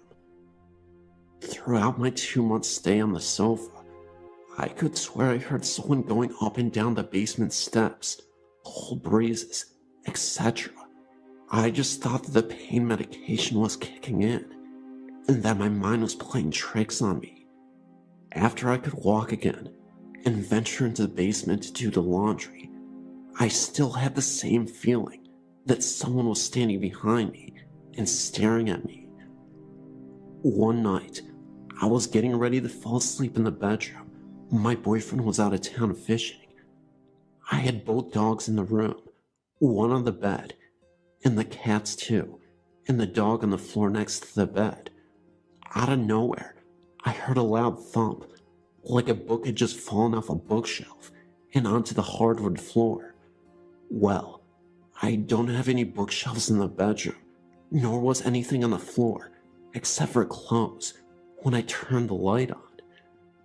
Just this last week, I came home to discover the bed neatly made, pillows stacked just so, and the blankets pulled up neatly and turned down. When I thanked my boyfriend for making the bed, he just stared at me. He said, "What are you talking about?" And I said that I didn't know what got into him to make the bed so nice, but it was a nice thing to do. He said though that I came home on my lunch hour and made the bed. He had been gone all day and didn't come home until I was already home. The basement lights continually go on and off. The light switches don't work, and the light bulbs are new. The circuits have been checked and everything is fine. I never know when they will work. The other night, the toilet handle in the bathroom jiggled for 10 minutes straight at 3 a.m., and we both heard it. The night before last, my boyfriend witnessed the light come on in the hallway outside our bedroom, and had heard the light switch flip. The light faded, and later when he got up to go to the bathroom, the kitchen light was on, which had been off when we went to bed. Last night, I saw a light come into our bedroom from the hallway and then fade. I also heard a very loud thump at the foot of my bed. When I got up, only my tennis shoes were in the floor, hardwood floor, and nothing else had fallen off or was out of place. It was so loud, I physically jumped when I heard it. My boyfriend was sound asleep. I am convinced that someone or something is totally screwing with me. This is a very personal story to my family, but I think your readers might find it as fascinating as I do. My mother grew up in an infamous mental institution in Massachusetts, now closed, and I won't name the facility for privacy's sake. She was placed in state custody in 1948 at 6 years old because my grandmother, a Portuguese gypsy immigrant and closet psychotic, claimed she was mentally disturbed. In actuality, my grandmother was just not capable of raising her, so she successfully pawned her off on the state. My mother was not only a beautiful and innocent child, but was totally mentally capable and 100% sane. In those days, there was no system in place to accurately assessing a child's medical condition. They simply took the parents' word for it. After living at various orphanages and state facilities, she ended up at this institution just outside of Boston. The place is notorious for paranormal activity, even on the outer grounds where some of the buildings once stood. She was about 12 when she got there. She said that there were many physically and mentally incapacitated young people there, and the stories she told us about the school or institution were both heartbreaking and terrifying. There were mental abuses, deprivations, beatings, medical experiments on patients, and cruel punishments galore. So-called professional care was barbaric, and even the terminology was outdated. My mother's own records, which I've seen myself, showed her mental assessment as moron, even though she said she was never really tested by any mental health professional. When she was around 13, she began helping the patients whenever she could. She would bandage their injuries, break up fights, and speak to the matrons on behalf of those who could not speak. This created enemies among the staff, who knew she wasn't handicapped and who felt she was a threat to their employment. Therefore, whenever they could, they punished her severely. One such punishment led to a horrifying encounter with the supernatural. One dark, stormy afternoon, Mom had words with a matron, trying to tell her that certain handicapped children were frightened of the thunder and that they should not be forced to go outside to exercise that afternoon. The matron appeared to give in, then asked my mother to please go down into the cellar of the building to get to the rain gear for those who wanted to go outside. Mom was terrified of that cellar, and the matron knew it. There was this long, steep, narrow, and rickety stairway, ending at a long, dark hallway with no windows and just a tiny yellowish light bulb in the ceiling. At the end of the hallway, there was a cabinet that contained raincoats, boots, etc. When my mother hesitantly stepped onto the stairway, the matron slammed a door, bolted it shut behind her, and shut off the light. My mother screamed and pounded on the door for an hour, only to be laughed at by matrons who had been instructed to let her spend the entire night down there. The stairs being steep and dangerous, she decided that she would rather creep to the bottom and at least huddle on the damp floor. As she descended, she noticed a dim light coming from the long hallway beneath her. She came to the bottom of the stairs and looked around. She said she saw a man in a dark jumpsuit about 20 feet from her, leaping against a wall and just smiling at her. She thought he must have been a custodian, so she walked towards him, asking him to please let her out. But as she approached him, he kept getting further away. She realized he was not a sullen being, and that the dim light seemed to be coming from his outline. The light began to fade, and she found herself screaming again, only in the total dark of the dingy basement.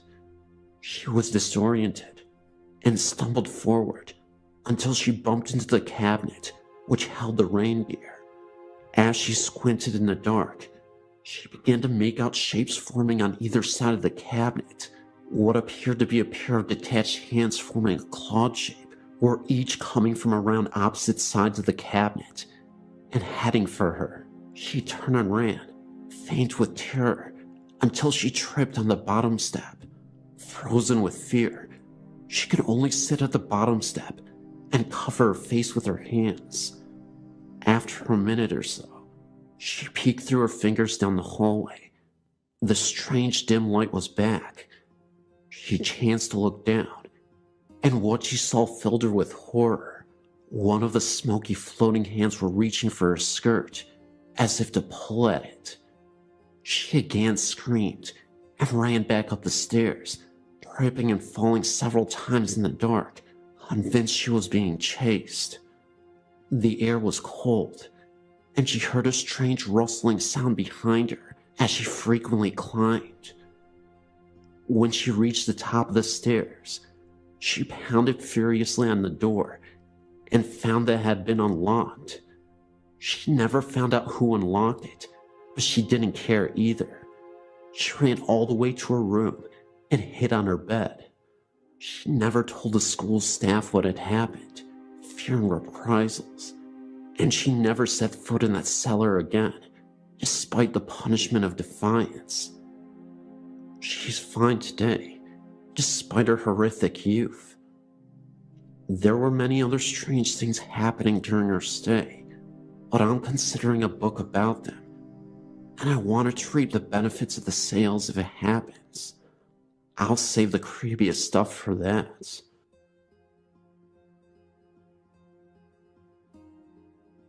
I've had many paranormal experiences since I was a young child.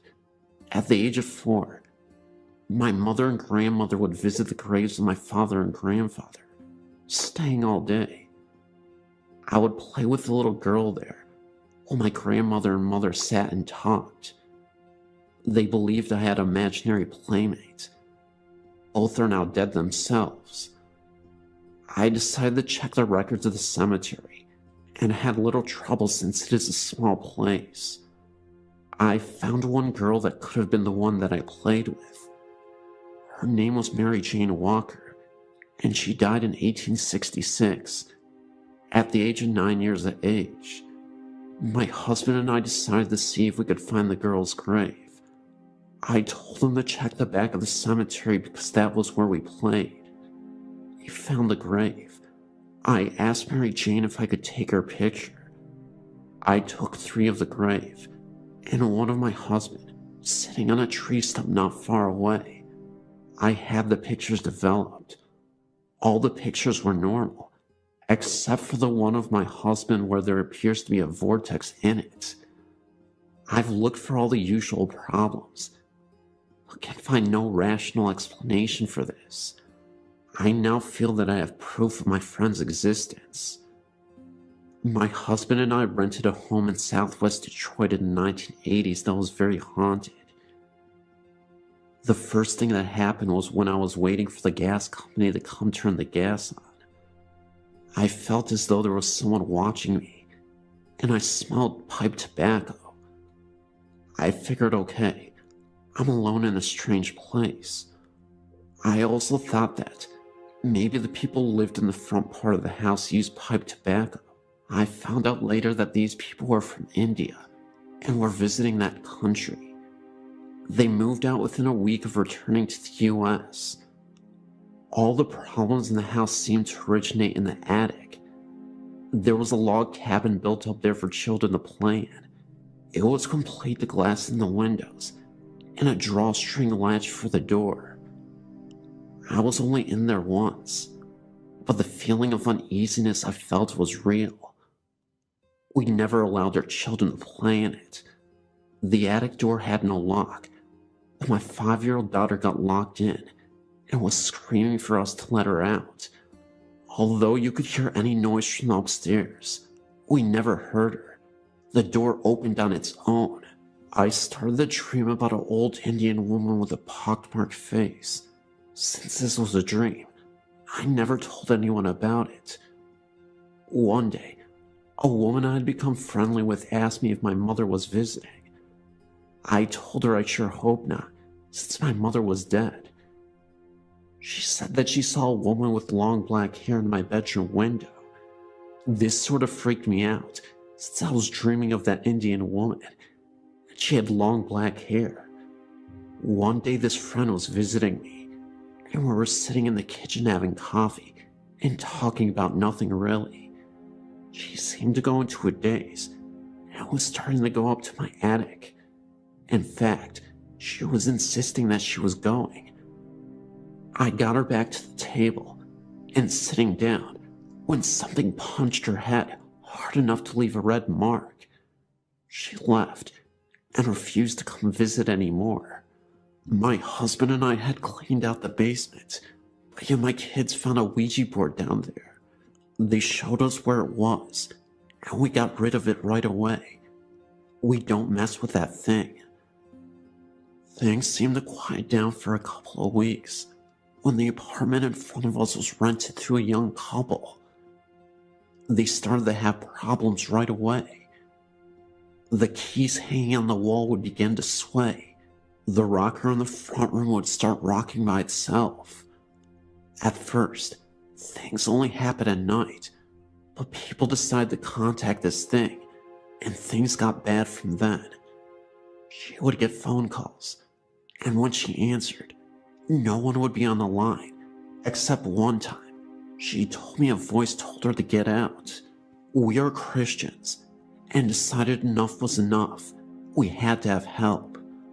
I turned on the radio to listen to evangelical echoes, and called a prayer line for suggestions on what to do.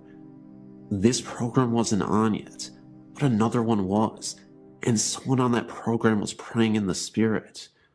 Suddenly from the basement came an unearthly howl. Needless to say, this woman and I got out of the house and waited on the front porches for our husbands to get home. While all this was going on, my husband never noticed anything.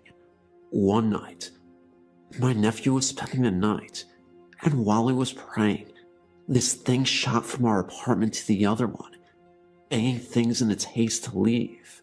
My nephew refused to stay another night. One night, my husband was in bed sleeping, and I was on my way up when I asked the man in the next apartment to go wake him up and tell him to come sleep on the couch. He asked me what was wrong, and I told him I could see my husband in pieces. He did, and the couch was occupied that night. The only thing my husband noticed was that one night we were watching TV, and it sounded like a dresser was being dragged down the stairs. He heard that.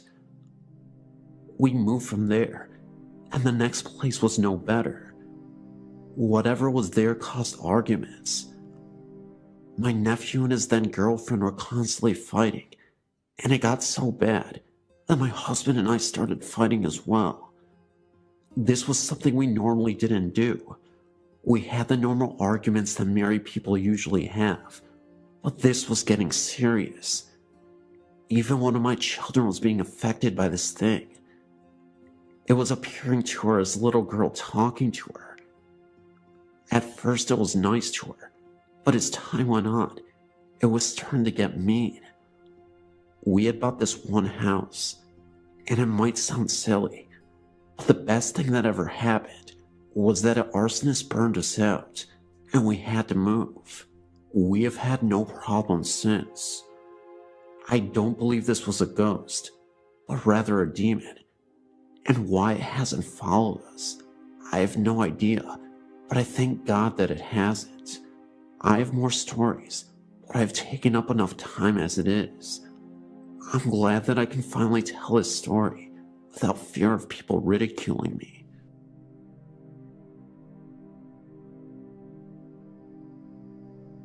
There's a place in Smithfield, Virginia called Bacon's Castle.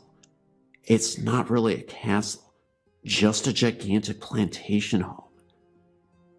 They give tours there on a daily basis. It was in the summer of 2003 that I went with a summer creative writing group to tour this magnificent home and plantation. As we toured the home, the tour guide told us all of the kinds of stories of happenings and how the house was shifted from family to family. When we went up the stairs, we were greeted by a sudden draft. As my friends and I sauntered through the home, it didn't get warmer. In fact, it got colder. The best part was when we reached the room where the woman and her husband would have stayed. There was also a small cradle in the center of the room. The tour guide spoke of a woman during the Civil War who stayed in the room for months after her baby was born because something went wrong with the birth, and the child was terribly sick. When the child died, the woman wouldn't leave the cradle. She remained there, convinced she had to rock her to sleep. She wouldn't eat or sleep, and eventually, she too died. As I stared into the room, I didn't notice anything. My friend Crystal had asked me if I felt a breeze.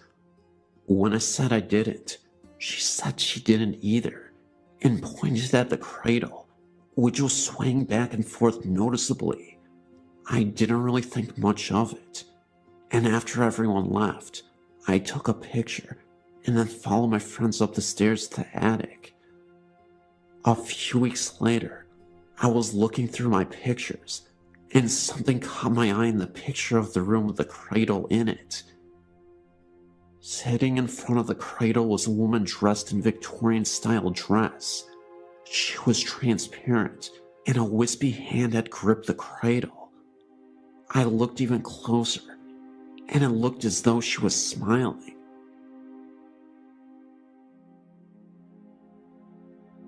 Hello, my name is Ray, and I would like to share with you the experiences that happened to my small family in 1996. We had been transferred to the Houston area from San Antonio and found a 2-story 4-bedroom home in the Clear Lake City area. A real fix-it-upper, and it was the worst looking home in a very nice community called Green Acres. My brother-in-law Robert and her sister helped us for 6 months in remodeling, cleaning up, and making the place a nice home. Robert had sold his own home 2 years earlier and lived in a travel trailer, but missed his home. He jumped in and was happy to do most of the work and was proud of the results. A month after the house was finished, we found out that Robert had terminal cancer and had less than 6 months to live. The trailer was small, and so my wife and I decided to bring Robert into our home for his final days. We put him downstairs in the formal living room, and with the help of hospice, we knew we could help Robert with a peaceful and quiet death. This was not the case. Robert fought hard for his life and was terrified of death because he had fought in Vietnam and had killed many. He didn't know what was waiting for him on the other side. The end came with Robert fighting to get out of bed. The look on his face was one of horror. As per his request, he was left in his room for 6 hours after his death, and then the funeral home was called and Robert left. Or did he? The week after the funeral, things started not being right. Odd bumps and sounds from downstairs. Late at night, our dog would not go downstairs after dark, and furniture being moved. One morning, the living room sofa was standing on end with all the cushions still in place. Dining room chairs would be taken and lined along the living room wall, and mirrors would vibrate. We called the hospice minister to the house, and he blessed every room, but Robert still didn't leave. We did. The house stood vacant for a while, and new people moved in, but their stay was short. Neighbors say 2 families came and left. It has been 8 years now, and just a while back I was in the area and went by the home. It sits vacant again with a sale sign in the front yard, standing in front of the window of the room in which Robert died. As I stood there, remembering our last few months at home, a chill ran down my back, and I quickly got into my car to drive away.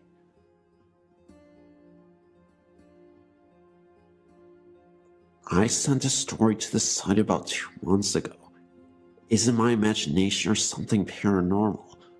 Well, since then, some new things have happened, and I found out some interesting information that I didn't know before. When I first sent out my story, I told my sister-in-law Jenna about it. She's a Jehovah's Witness too, but a little bit more open-minded than my mother-in-law. Anyway, I told her what I had wrote, and she told me she had a girlfriend when she was a teenager, about 15 years ago, that lived next door to her. The side where I heard the whispering, in the house where the old couple had died. I believe her family bought the house after the couple died. Anyway, she told her that her friend was a little odd, because she had been sleeping with her parents at night, but Jenna had found out later why. One night, she had stayed the night at her friend's house, and they slept in her friend's bed. Early in the morning, Jenna had woken up for some reason and noticed that her friend was squirming a lot and moaning, almost like she was doing the deed with someone, but no one was there. Her arms were at her side. So Jenna thought maybe she was having a dream. Then she thought that maybe she had seen imprints in our friend's body.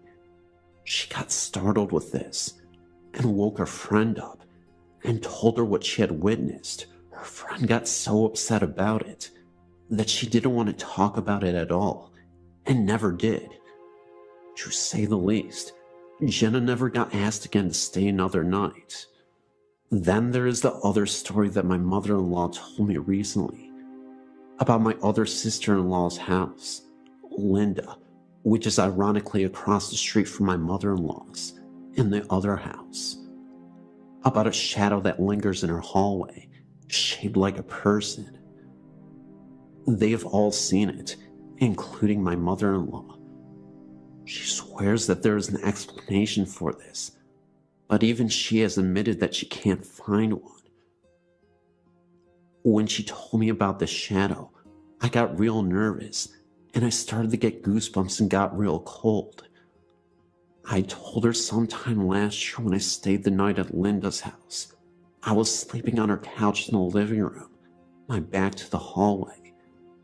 There was a small light on where the fish tank was, so it wasn't completely dark. For some reason I woke up and turned around, and I saw this dark shadow move from the open hallway and disappear into the instance of Linda's kitchen.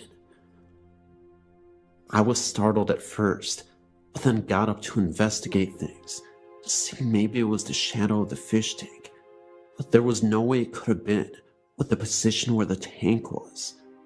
So I went back to sleeping, thinking it was just my imagination, and I never told anyone of that incident.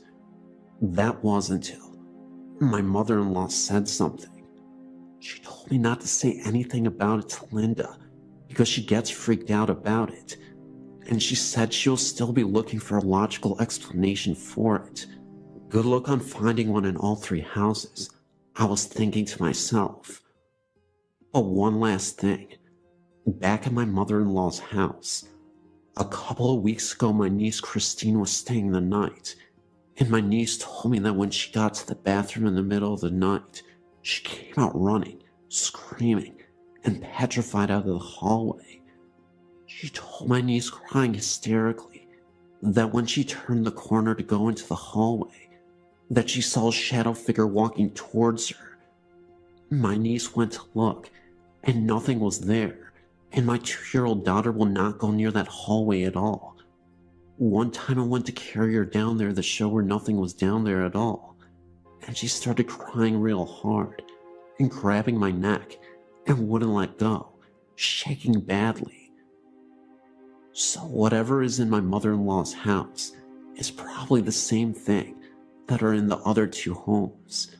Makes me wonder if it goes on in the other neighbors' houses.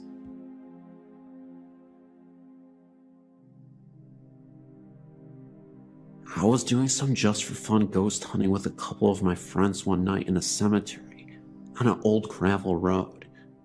2 of my friends were out in the cemetery looking around, and my other friend decided to stay in the car. As the 2 guys were out in the far corner of the cemetery, I looked to the center of the graveyard and seen something that made me lose my breath for a few seconds. A blurry gray figure floated above one of the gravestones, and then looked to run through the air across 3 other stones, and then drop right behind another stone. After it disappeared, I asked my friend in the car with me if he had seen it too, and he said he did, and he was just as freaked out as me. It was not light that created this, because it was pitch black out there. It was my first, and so far only time, I've seen something like a ghost. Thank you for letting me share my story. I know this one was kinda short, but I appreciate it anyway.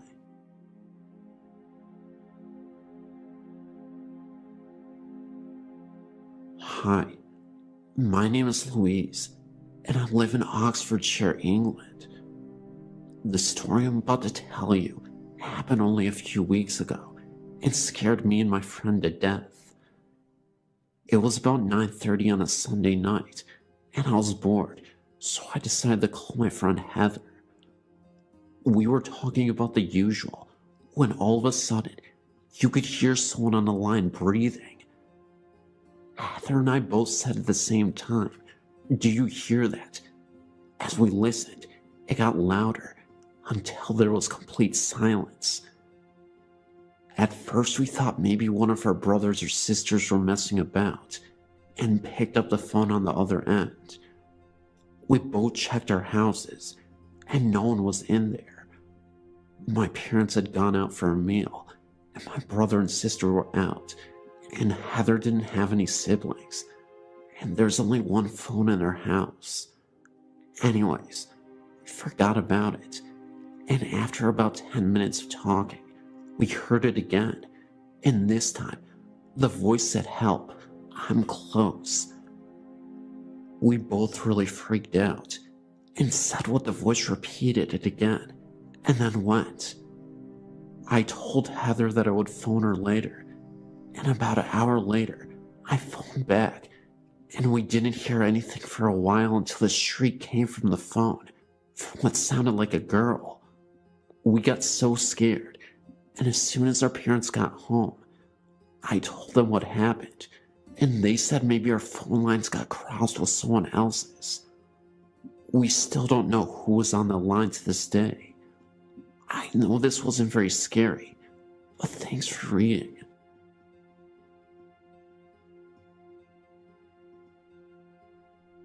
Well, I've been a ghost hunter for quite some time now. I've submitted a few areas under the California section of the haunted places. I recently moved to Arkansas and bought a home in April. 3-in-1 rock house with a huge pond on 1.6 acres in Booneville, Arkansas. I fell in love with this house as soon as I saw that it said "for sale by owner" sign right in front of it. I called the number, and they were selling it for $48,000. I thought, my God, this is cheap for such a beautiful home. I moved in. I have a 9-year-old son and 1 cat. About the end of July, I started hearing and seeing things. To begin with, I was laying in bed one night, and my 9-year-old and 6-year-old, who was visiting from California, were asleep in their rooms. All the lights were out. My bedroom door meets the living room. I was lying on my left side looking out into the black of the living room, and I heard what sounded like someone walking in it. Now, my sons sometimes wake up in the middle of the night and come sleep with me, so naturally I thought it was them. I called out their name. No answer. Then I thought maybe it was my cat, but then I noticed her laying at my feet on the bed. It really sounded like someone was walking from the kitchen in the living room entrance towards my room. Second, my television is hooked up to the stereo because the speaker on the TV is blown. Well, when I have to be at work at 11 p.m., I usually take a shower around 9:45 p.m., and my 9-year-old goes over to his father's house. One night, I turned my stereo on and put a disc in it. 5-disc CD changer. It was on disc 4, song number 11. There were 2 songs, and it should have switched to disc 5 after it was done with song 12.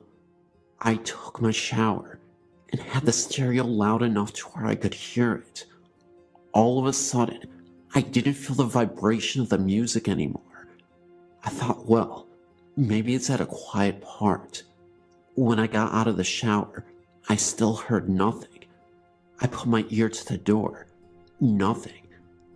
I went out and looked at the stereo, and it was not on CD anymore, but on FM radio on 100.1.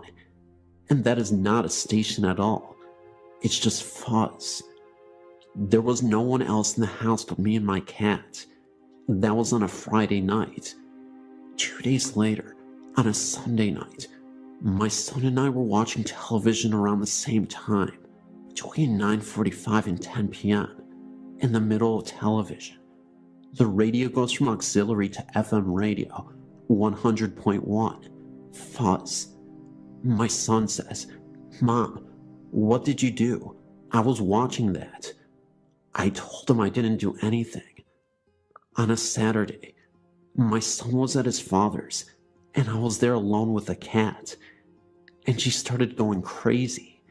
At one point, she was standing in the doorway of my room in the living room, looking at me.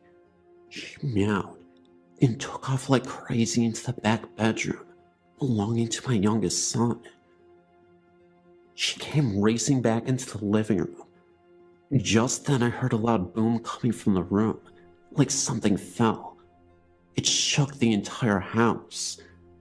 My stomach had butterflies in it then, and I got up to go see. My son won tall dresser with small bionicle toys on it, but they were still all on there. There wasn't anything else that could fall from any place. I've always heard pipes rattling under the house since I moved in. Out of the corner of my eye, I always see things dart quickly about. I haven't seen it fall on, but I know it moves quick. I haven't took pictures of my home yet, or of it for that matter. Also, I have a 2-car garage. Sometimes when me and my son pull up from school, both garage doors are closed. In the morning, sometimes the right one is open.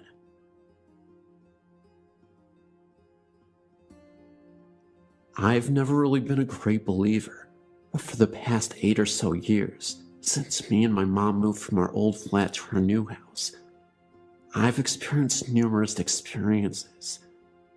The first one I was about 6. My bedroom is the box room, and so it's small. My bed touches each side of the room with the door to the left. I was laying in bed waiting for my grandma, who was babysitting, to bring me water. I looked up at the wall and saw a strange shadow. It was like a side profile of someone's head. I could see the nose, mouth, and hair clearly. It could have been my own shadow, since the only light came from the ceiling, and I was lying down in bed. I watched it for a few seconds, then it seemed to fade before my eyes. I thought it was just because I was tired, and so I ignored it. I had no further experiences until 7 years later, in 2003. I was laying in bed once again, the light off about 12 o'clock at night. I was really tired and was trying to fall asleep. My bedroom had been rearranged so the door was opposite my bed, and one side of my bed was pushed against the wall. I had my back to the wall and was staring into the darkness when I felt a cold breeze on the back of my neck. Thinking it was just a drought, I rolled over the face of the wall. On the wall, probably 3 inches from my face, was another face. I could tell it was a man, and he had a black hood up. All I could see of his face was a pair of cold eyes, and what I can only describe as green paint, a face paint on his cheek. I closed my eyes for a few seconds, thinking I was just seeing things, and when I opened them again, the face was still there.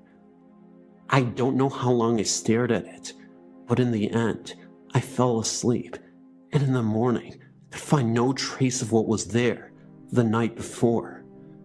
These sightings carried on for weeks, always appearing on the wall at night.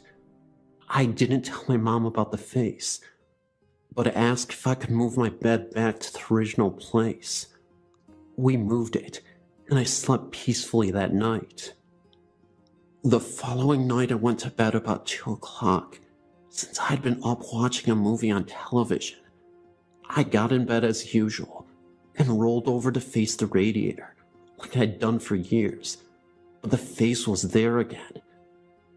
This time, however, it was more vivid and real.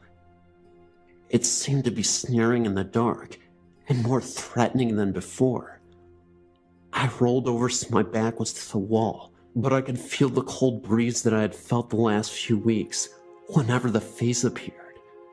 I pulled the covers around me, refusing to look back at the face. The incidents got less frequent over the weeks, and I believed that the face was going. One night, I was sat at my computer in the corner of my living room. I have a cockatiel whose cage is right next to the computer desk, who was asleep, and my mom was in the kitchen making a drink. I didn't really notice anything until I heard my bird start to hiss and back away into the corner of the cage. Wondering what frightened him, I heard a scraping noise. I looked to the side of the computer to see my glass moving towards the edge of the desk. There was no way it could be moving because of our house being set on a rise, because it is where it should be sliding the other way. I lifted my hand to stop the glass from falling off the desk. When I touched it, the glass was cold, even though I hadn't had a cold drink in it. The strangest thing was when I went to push the glass back, I couldn't. Something was trying to push the glass. I had to shove it quite hard before I could get the glass to move. When I did, my bird came back to the front of the cage and looked as though nothing had happened. I'd gone to bed earlier than my mom that night and must have been asleep when she came up. Once again, the face was there, but this time, the presence was really strong. My bedroom was icy cold when it normally is the hottest room in the house. Almost 1 o'clock, I wake up shivering and could feel something gripping my arm, but as I come to, it released its grip. I rolled over to see the face once again, but it looked different. The smirk had gone, and it looked more angry than anything else. I didn't sleep that night, and I couldn't sleep in the room, so I spent the night sat on my sofa with the lights on downstairs. When my mom came down in the morning, she was shocked to see me up, but I just said I had woken up early and came down. I didn't want her to know. Later that afternoon, we were having dinner when she asked if I had a nightmare last night. I couldn't recall anything but the face and cold hand, so I asked why. She said she had heard me talking in my sleep, which I had never done before that. She said I was telling someone to get away and don't touch me over and over. Then after about 5 minutes, I was quieter and mumbling things like, "Why are you doing this?" and "just go away."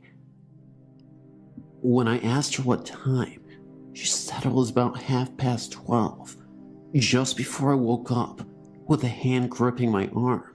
I haven't seen the face or had any strange experiences since that night, and I'm not quite sure what happened after. I don't know if I did something to make it all go away, and that was why the man's face looks so angry, but I'm glad they're gone. I still expect to see the face every night, but so far I haven't. I finally told my mom about it all, and she asked if I wanted to have the house blessed, but I said no, although the scary face did no harm to anyone, and it's gone now anyway. My story happened about 2 years ago over a period of 8 months, and I'm so glad I no longer live in the same house. We moved to our current house because we had to, but the happenings in our house just encouraged us even more.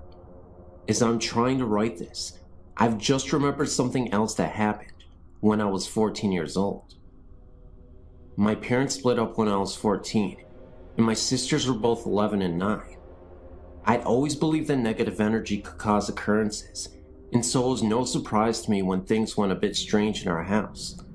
First thing that happened was that the TV in my chest of drawers would shake from side to side, which was just not possible.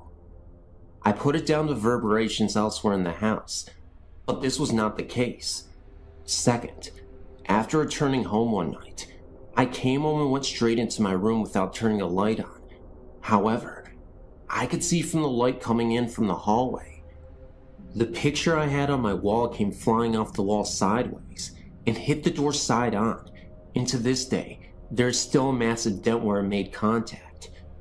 My younger sister also claimed to have seen the figure of a young girl standing beside her bed one morning. However, I was quick to dismiss it, as I felt as though if I acknowledged it, it would become real. Nothing else happened until 6 years later. We were in our new flat. My mom, me and two sisters, and everything was totally normal. Up until I'd say about 1 month of being there. Can't really remember the exact order of events, except that last and final one.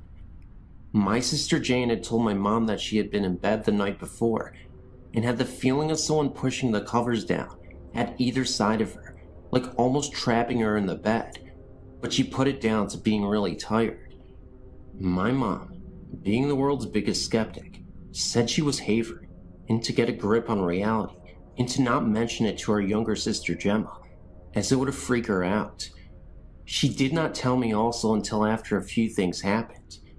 A couple of days later, my younger sister Gemma comes to my mom with identical story and automatically assumes they are both in on it and are trying to wind her up. But when both are confronted, denied all knowledge, and my mom began to think along the lines that they may be telling the truth. By now, I know about the whole thing, and so as you can imagine, I'm slightly apprehensive about going to sleep at night.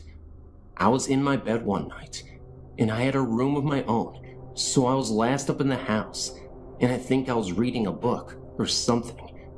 My cat Hajma was laying on the bed, next to my thigh, and leaning on it. I was the only one who allowed him to sleep in my room, because I always felt safer with him there. I heard a noise outside my room, nothing you could really put a name to, and I started to read again, and I looked at Hamish. The next part is a little weird, but I swear it happened. Hamish was lifted 6 inches straight up in the air, still in his curled up position. I freaked. The cat meowed really loudly and ran from the room. I then went into my mom's room because I was slightly petrified. Now, my mom was sure something was happening, yet nothing had happened to her. I was now beginning to think that maybe it was negative energy, again, because this house move had been a result of the breaking up of my parents, and my mom really didn't want to live in the house, and she was miserable, and we were in turn miserable because she was. So 2 months passed with nothing happening, until my sisters and I went to Ireland with my dad on holiday, and left my mom in this house on her own for a week. I phoned my mom whilst we were away, and she seemed on edge, but wouldn't say what was wrong, so that she didn't spoil our holiday, but I had a feeling it was about the house. When we got back, she told me that one night she had went to sleep, and she always kept the bedroom door shut, and the way the doors are, you can't just push them to get in. You have to physically turn the handle, which was good, because it meant my mom could keep the cat out.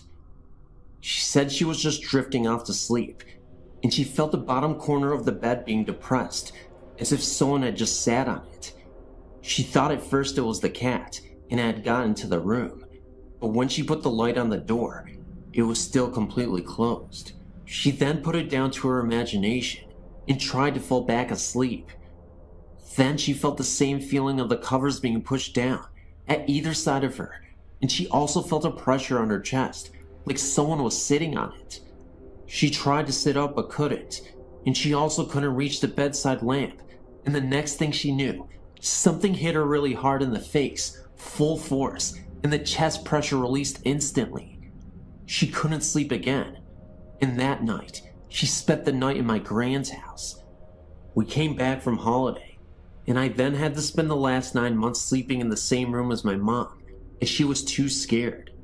She was so convinced of something bad in the house that she went as far as to go to the library to check what was on the land previously, as these flats had been up for about 3 years. The library couldn't help, as they had no files. My mom gave up, until my sister met a lady at the bottom of our street who spoke to her unexpectedly and said that she had lived in the area all her life and knew we were new.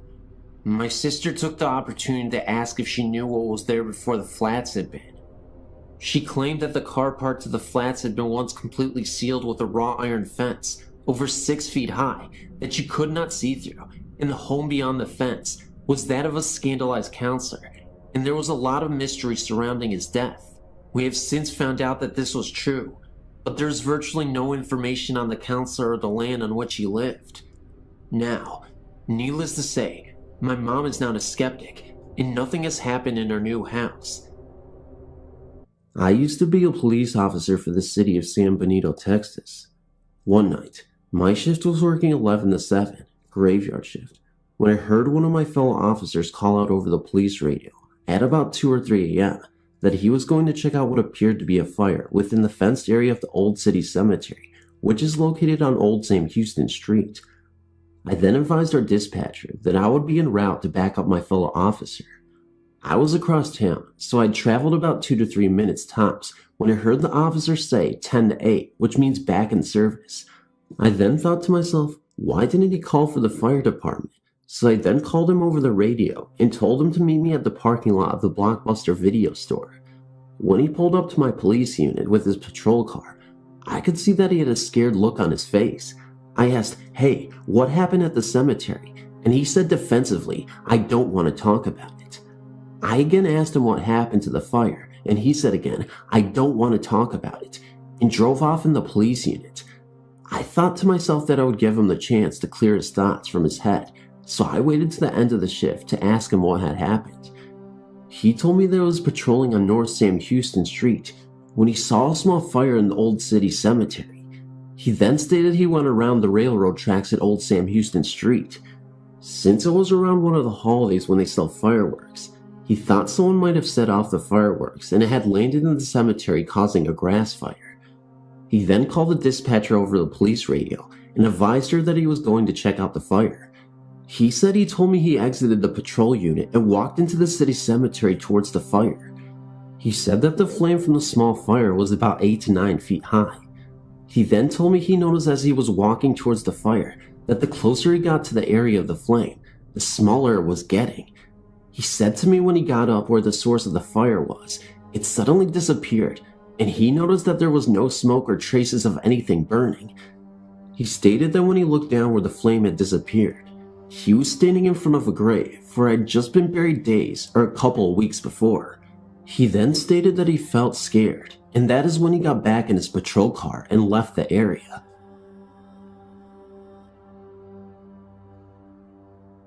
This occurrence is my one and only paranormal experience. I'd love to have more.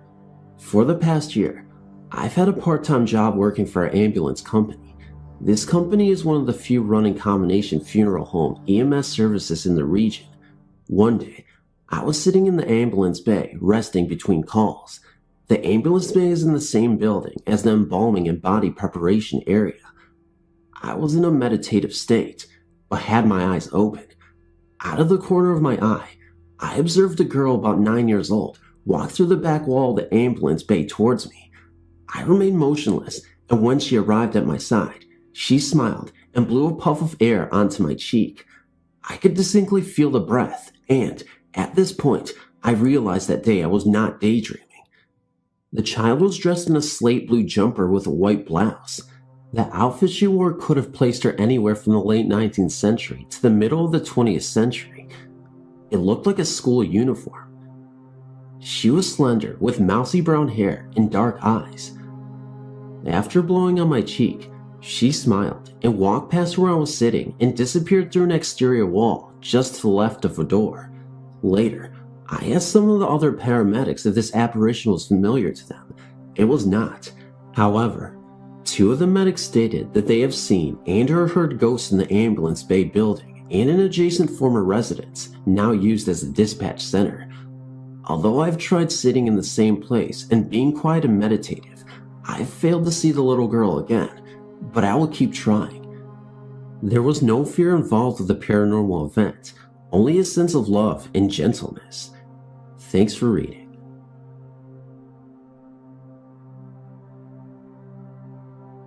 I had a few experiences in this one house I lived in from the time I was 5 until about 14. I lived in a city about 20 minutes away from Los Angeles. Anyway, one night, I was sleeping and for some reason I woke up. I don't ever wake up in the middle of the night. When I woke up, I saw a white figure, which looked like a soldier standing in front of my bedroom door. He was just standing there saluting me, just staring at me, and he didn't move. What I remember the most is his eyes. They were bright white, I was scared because yeah, it was a ghost, and it's not normal for me to see something like that, but at the time, I felt safe. I knew that he wasn't there to hurt me or he wasn't trying to scare me. What I wanted to do was run to my mom's room, but instead, I pulled the blanket over my head and prayed. The next morning, I told my mom about it, and I remember she got this weird look on her face, but then was like, "It must have been the lights from outside. You probably imagined it. Now stop scaring your sister." After that, everything was fine until about a year later, I had the worst experience. My mom had rearranged my room so that my bed was right in front of the door. One night, I was sleeping and I heard what sounded like a baby wearing a diaper crawl by. My baby brother still wore diapers, so I thought it was him. I looked out my bedroom door and didn't see anything. I checked on my baby brother and he was sound asleep in his crib. I went back into bed and started to doze off when I heard it again. I didn't feel like getting up again, so I called out his name, and just like that, the noise stopped. Then about 10 seconds later, I felt something tug on my blanket. Now remember, my bed was right in front of my door, so if my brother came in, I would have seen him. I grabbed onto my blanket, but whatever was tugging started pulling on it harder. I was so scared, but I wasn't about to let whatever was pulling me on my blanket take it. That's my favorite blanket, so I laid on top of it. Then the tugging stopped. I guess I passed out because I woke up again on top of my blanket. Something had woke me up. I didn't know what though. Anyway, I had long hair and it was hanging off of my bed because of the way I was laying. All of a sudden, I felt like something was pulling my hair very gently though. Then all of a sudden, it felt like someone had started at the top of my head and put their fingers through my hair, but it didn't feel like fingers because it scratched my head. It was sharp. I know I was not imagining it either because my head jerked back since I had a lot of tangles to my hair. That was it. I ran so fast out of my room. I ran into my parents' room crying hysterically. It took them a while to calm me down. When they finally did, I told them what happened. Again, my mom told me it was my imagination. I was not imagining it. Well, I slept on their room floor for about 6 months after that. There was no way I was going to sleep in that room. That was the last time anything bad happened like that. I remember I was always freezing in my room. The rest of the house would be hot, but as soon as you would go into my room, you were freezing. No matter what time of the year it was. One day, me, my mom, my brother and sister came back from my aunt's. I was the first to walk in. My mom was right behind me, and bro and sis were still getting out of the car. It was dark in the house, so I was walking to go put the light on when out of nowhere, this bright white ballish figure flew straight from the kitchen into my room. My mom saw it too, because I looked at her, and all she said was, "Don't say anything." We finally moved when I was about 14. One day, my mom and I were talking about that house, and I brought up that soldier I'd seen. That's when she finally told me what happened. The street we lived on had this one gang. They were always doing drive-by shootings, fights, and cops everywhere. Anyway, the year we both moved in, I guess there had been a little shootouts between the gangsters and the cops. Well, a cop was shot, and he crawled up to my front porch to get help, but before an ambulance could get there, he died right there on the steps. My bedroom window was right next to the front porch, so it turned out that it wasn't a soldier, but it was a cop dressed in full service dress that he was buried in. I actually felt fortunate to have had him with us. I feel like he was protecting us. A lot of the kids on my street that I grew up with had been beat up bad, shot, joined a gang, got pregnant really young, etc. Everyone except for me and my siblings. There's 6 of us. It was a dangerous neighborhood, but I always had this feeling when I was in that house, like I was safe and I had nothing to worry about. But at the time, I always felt like something or someone was watching me. Well, that's my story. 2 years ago when I was a freshman at Lincoln University, I lived in the on-campus accommodation. It's a fairly standard, boring accommodation and relatively new in terms of when it was built. Basically nothing extraordinary. Anyway, our flat was a bit of a weird one. I was the girl at university whose boyfriend casually moved into the flat, and I was very glad of it towards the end. I don't really remember exactly what the first thing that happened was, but there was always sounds like someone was walking above our rooms. We were the top floor apartment, hence why that's so odd. And the sound of keys, like the old-fashioned big set of keys maintenance would have had, even though our flats had FOB keys and a universal key, so the maintenance man only ever had 2 keys. The sound of our front door of our flat opening, and then no one coming or going, etc. Little things like that. But the weirder things I do remember. I was incredibly ill for about a week, literally couldn't get out of bed most days, and so I slept a lot. And I remember waking up at 10 a.m. to a text from my flatmate asking me to be quiet, as she could hear me laughing and shouting with my boyfriend, having the best time of our lives. I was the middle room, she had the one next to the living room, and my flatmates, let's just say, were not the most social type, wouldn't have been in the living room. She was adamant she heard me and was a little shaken by this. A couple of nights later was November 5th, and I was still so ill. It was 9 p.m., and I could just hear the same Linkin Park songs on repeat my flatmate always listened to, and the distinctive sound of her less than pleasant fake laugh. As I picked up my phone to text her and asked her to keep it down as I was so ill, I got a Snapchat from her. She wasn't in her room, but out watching fireworks. I swear, as soon as I saw the Snapchat, all sounds just stopped. Fast forward to December 30th, and everyone in the flat had gone home for Christmas. Before I go on, I must point out no one has a key to each other's rooms, and I mean no one. I had a job, and so had to commute to work over the holidays, and was going to stay in the flat for one night to avoid the train. The second I opened the door into my room, I felt like I'd walked into a fog and my heart sank. The posters on my wall were all off and lying on the floor. Okay, they could have just fallen. The bunting, which had been pinned and hammered into the wall, was laying on a line on my bed. My shoes were out in pairs from under my bed, and my notice board where I kept my earrings hung in pairs. Clearly I'm very studious. The pairs were all jumbled up.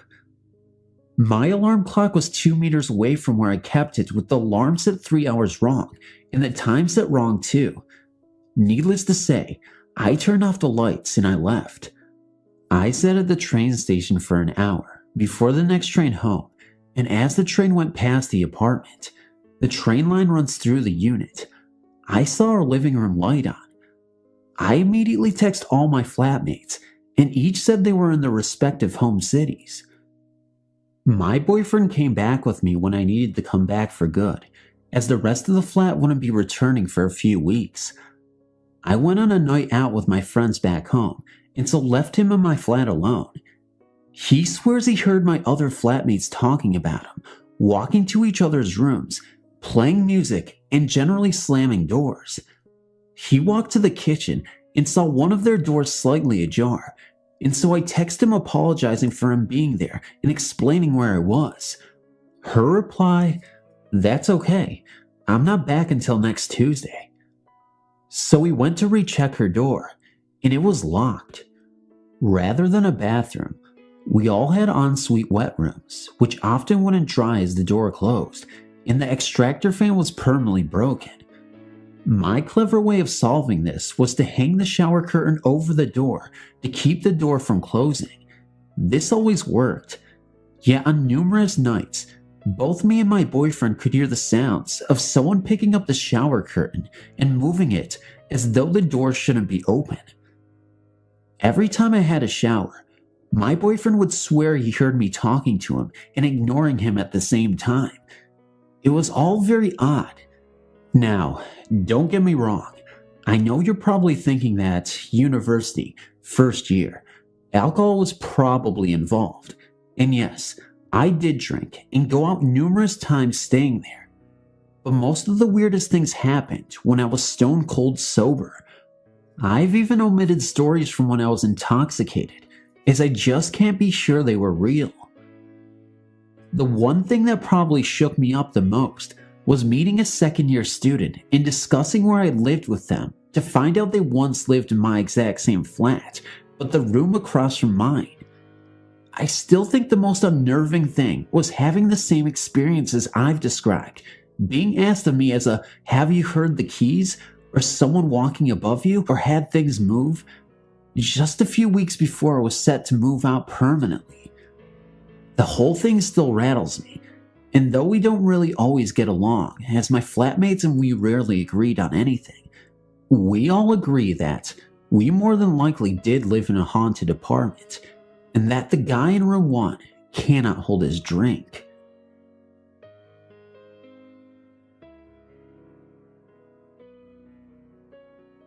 I would like to share my story of what happened to me during my encounter with the paranormal. I always knock on wood when I say, please show me a sign that everything is going to be okay. And that's where my story begins. My husband, my son age 3 and daughter age 1 and myself lived 1.5 miles in the woods. This was many years ago. My son is 16 now and my daughter is 12. I became sick and had a few financial issues I was concerned about. One day, I just said out loud, please show me a sign that everything will be okay. 2 days go by, and my husband and myself are watching TV around 11 o'clock. That is when I believe it all began. Our microwave that we had for a while made a noise, and the numbers were pushed to the start microwave at 5 minutes. We turn our heads to see the numbers going down, 459, 458, 457, and it keeps going. We stop it. I said, maybe that was my sign that everything was going to be alright. I highly believed in the paranormal, in angels and spirits, so I brushed it off and we finished watching our show. The very next night, around the same time at night, we heard a faint knock at the front door. Mind you, our closest neighbor was 1.5 miles away. Who was knocking at our door at 11 o'clock at night? My husband gets up and opens the door, and no one was there. He walked outside, all around the house, and no one was outside. Our kids was sleeping during these two events. It began happening more and more. Weird noises, lights turning on and off, and then I seen it for the very first time. I was taking a shower in a stand-up shower. The glass was shaded a bit white, but you could still see out of the glass. I turned around to rinse my hair out and seen a man holding his hands next to his eyes, looking into the shower on the glass, as he would look, as if you were looking into a window. I screamed so loud, I was shaking. My husband had no clue what was wrong. He came running in, and I told him what happened, and I stood there with the shower door open and asked him to stand there and let me get the soap out of my hair. I was so afraid. That night went by, and I wouldn't leave my husband's side. Days were going by, and everything was still for a few days. We had a stereo that was hooked up to surround sound in our living room, and the volume button was a huge circle you turn up or down to control the volume. We were watching TV again one night, and watched the circle on the stereo move, and the volume went way up. My husband yelled, "Okay, that's enough," and we watched it move back down. It would turn up while I was on the phone, or if we were outside, we could hear it inside. I still have the same stereo to this day, and it has never done it again after those events occurred. I would smell a man's cologne that was very strong at times. It would come for a few seconds and then go. So I went to look and make sure one of my little ones didn't break a bottle of my husband's cologne somewhere, but nothing.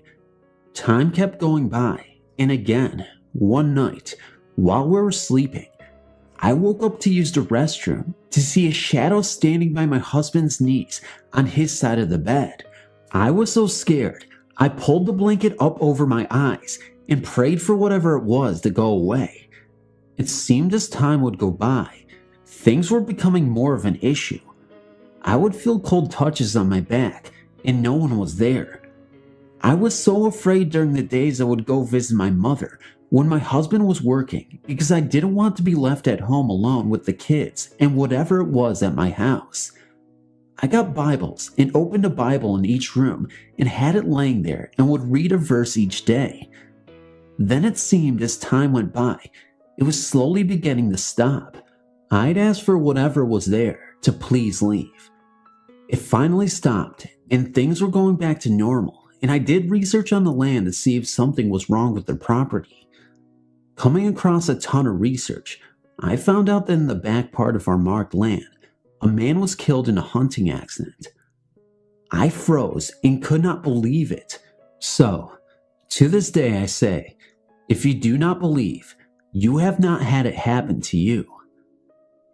After 4 years, I ended up having another child. He was 4 years old and my mother passed away. My mother believed in the paranormal very much so and was just as interested in it as I was. My family was totally lost without her, so my family moved in with my father into the house that I grew up in and my mother passed away in. I remember having a conversation with my mom saying to her, if something happens to you, please let me know you're okay. She was very sick and was on dialysis and wasn't doing very well. She laughed and told me she would. She passed away on a Monday, and I believe I got my first sign from her on a Wednesday. I was at the doctor's and received a ticket with the number 21 on it. That was the day she passed away. Leaving the doctor's, her song was on the car on the radio, and I came to a red light and the car in front of me had a sticker on it that said, "In memory of Mom." Right then and there, I cried and knew she was okay. What were the chances of me being behind that car at that moment? Very odd. We are living in my parents' house to this day. My father moved into a smaller house, and odd things started happening here. I would see a shadow walking up and down the hall. I would see a shadow in the kitchen, and see it in all the spots she would be when she was here.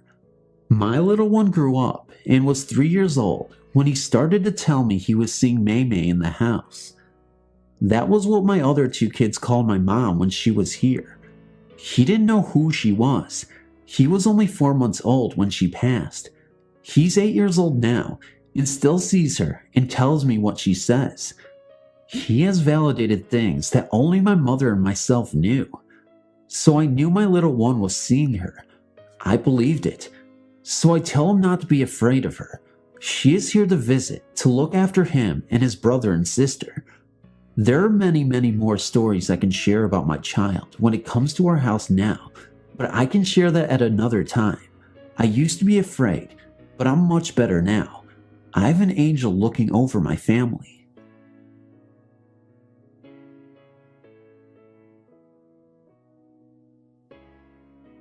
This story takes place back when I was around 17 to 18. I am now 33 years of age. It all began with my brother Shane and his obsession with a Ouija board we owned at the time. We bought the board more for me since I was the big Ouija freak, but somehow I ended up using a lot less than everyone else. My mom wouldn't even touch it, fearing something evil would happen, but my kids couldn't help keep their hands off of it. You know how teenagers are, defiant and ignorant. My brother Shane, sister Misty, our cousin Christy, and I would sit down and play with the board. Lots of times we were acting silly, laughing as we played. I guess we figured they were fake, and not much to them. I wish I had been right, but as it turns out, I was more wrong than I had ever imagined. As these little get-togethers on weekends went by, most of us became less interested in playing with the Ouija and more interested in other things. However, Shane had an obsessive thought that he wanted to investigate. He wanted to see if the board would work with only him touching the planchet. I warned him not to do it, but of course, he didn't listen. Shane found out after about 2 or 3 times that the board worked with just him playing it. It was slow at first, but the more he played with it, the faster the planchet would move and spell out answers. These sessions served to only draw Shane deeper into his fascination with the Ouija board.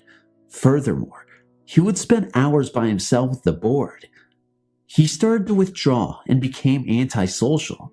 The Ouija became his best friend, or should I say, his only friend.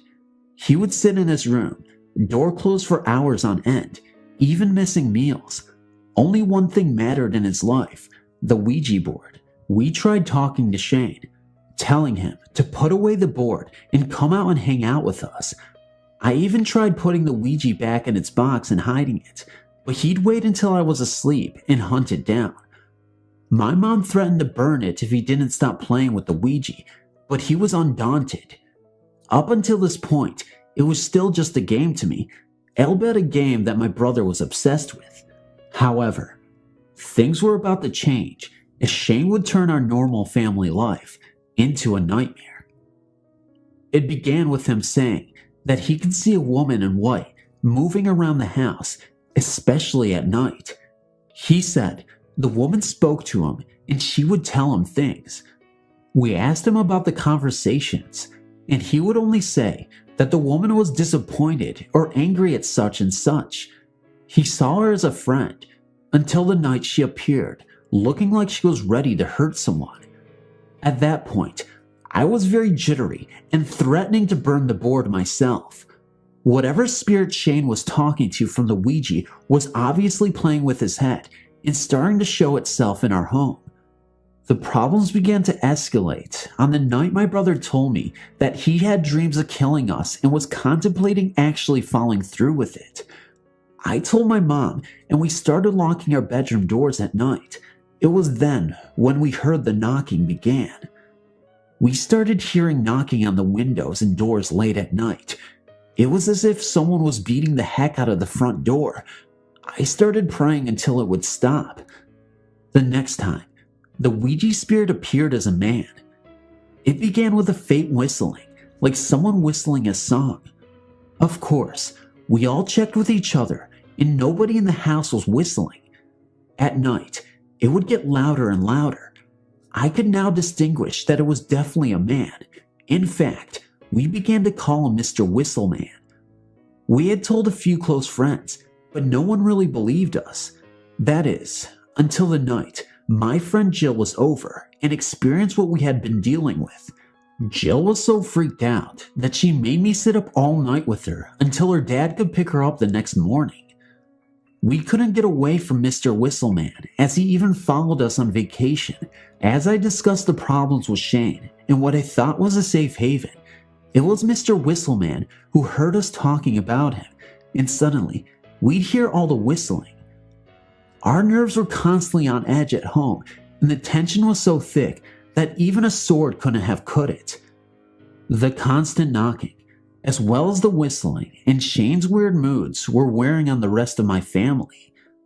My mother and I decided that we had enough, and were positive that the root of the problem was the Ouija board. We agreed that it felt as though the problems were escalating, and as soon as it would be an all-out war, but at the moment, neither of us saw any light at the end of the tunnel.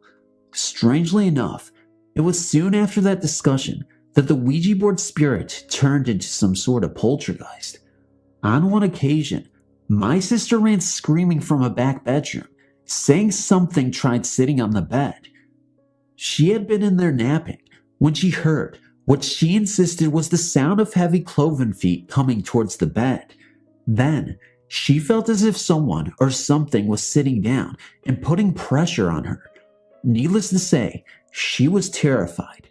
My mom was scared too, and I didn't help matters as I went into panic mode.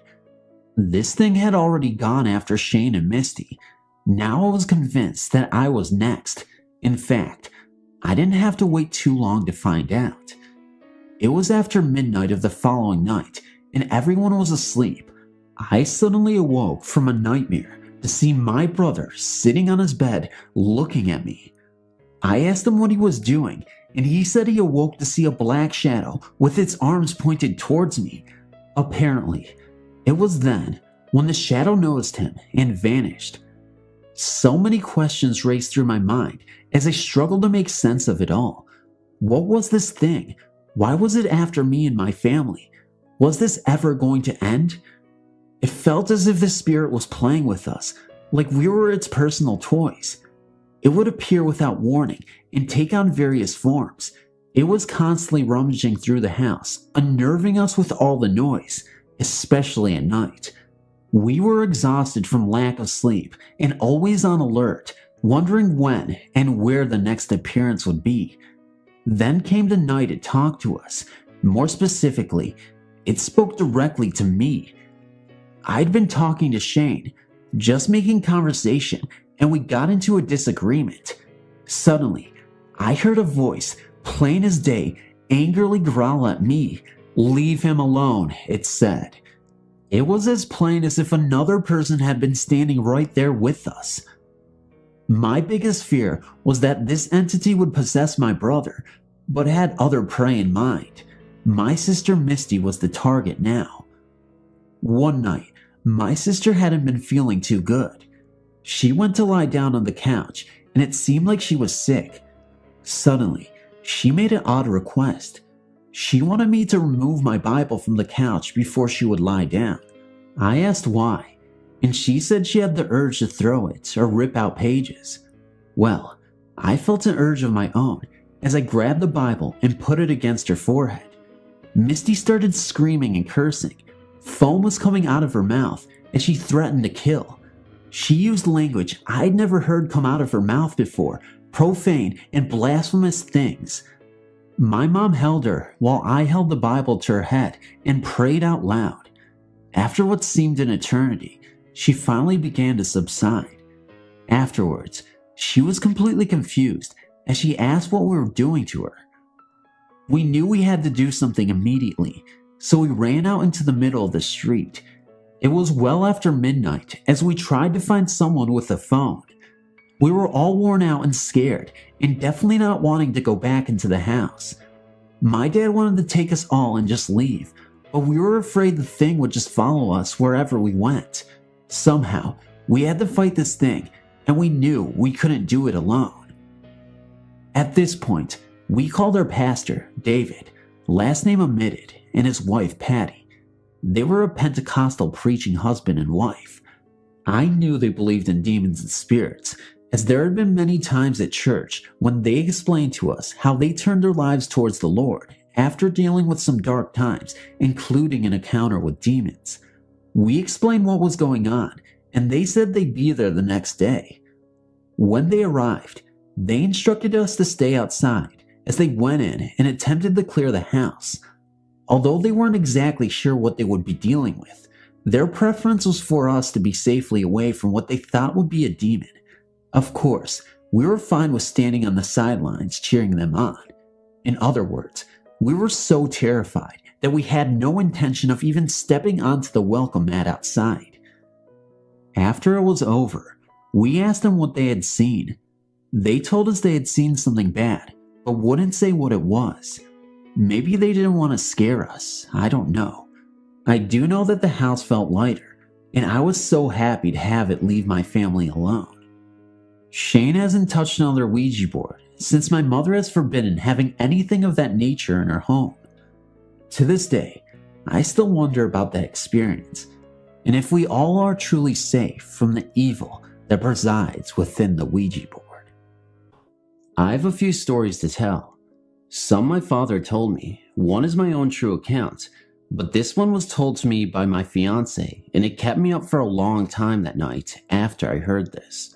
He said that when he was about 8 or 9 years old, his family moved into a 2-story home that was maybe about 20 years old at the time. His parents slept downstairs, and he and his 4 sisters had bedrooms upstairs. None of the kids wanted to sleep up there because they had nightmares every night about a skeleton woman in a black robe coming out of the closet. This closet was located in the girl's bedroom, but he had the same dreams. He said one night, the girls woke up screaming about the thing in the closet, and their mother raced up the stairs with a broom, beating something in the closet. She said she doesn't remember doing it, even though all the kids watched her do it. One night, not long after, Charles awoke from a deep sleep because he knew something was in the room with him. He tried to yell for his mom and dad, but he couldn't make a sound. He had his knees up to his chin with the covers pulled around him, trying not to breathe. Then something pulled his toe, and then bit it. The covers were shuffling like someone was trying to get in bed with him. He screamed and bolted from the bed. He ran downstairs and spent the rest of the night in his parents' bedroom.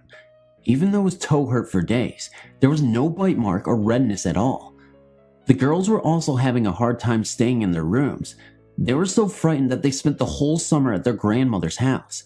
Charles refused to stay one more night in his room, so he started sleeping on the couch. The couch was located off to the side of the staircase. He thought he would be safer if he was downstairs until one night. He was about ready to doze off when he heard something chewing the carpet on the stairs. Then the chewing speeded up so fast that he could feel the vibration from the staircase. Once again, he was too scared to utter a sound, so he lay there, heart pounding, hoping his parents could hear it. They did and called up to him, "Charles, what are you doing out there?" Then, all of a sudden, it stopped. "Mom, hurry, something's eating the carpet." His mother and dad got up, and when they turned on the light, they could see where something had ripped up the threads on the carpet. Each step was almost bare, and the ripped up carpet was nowhere to be found.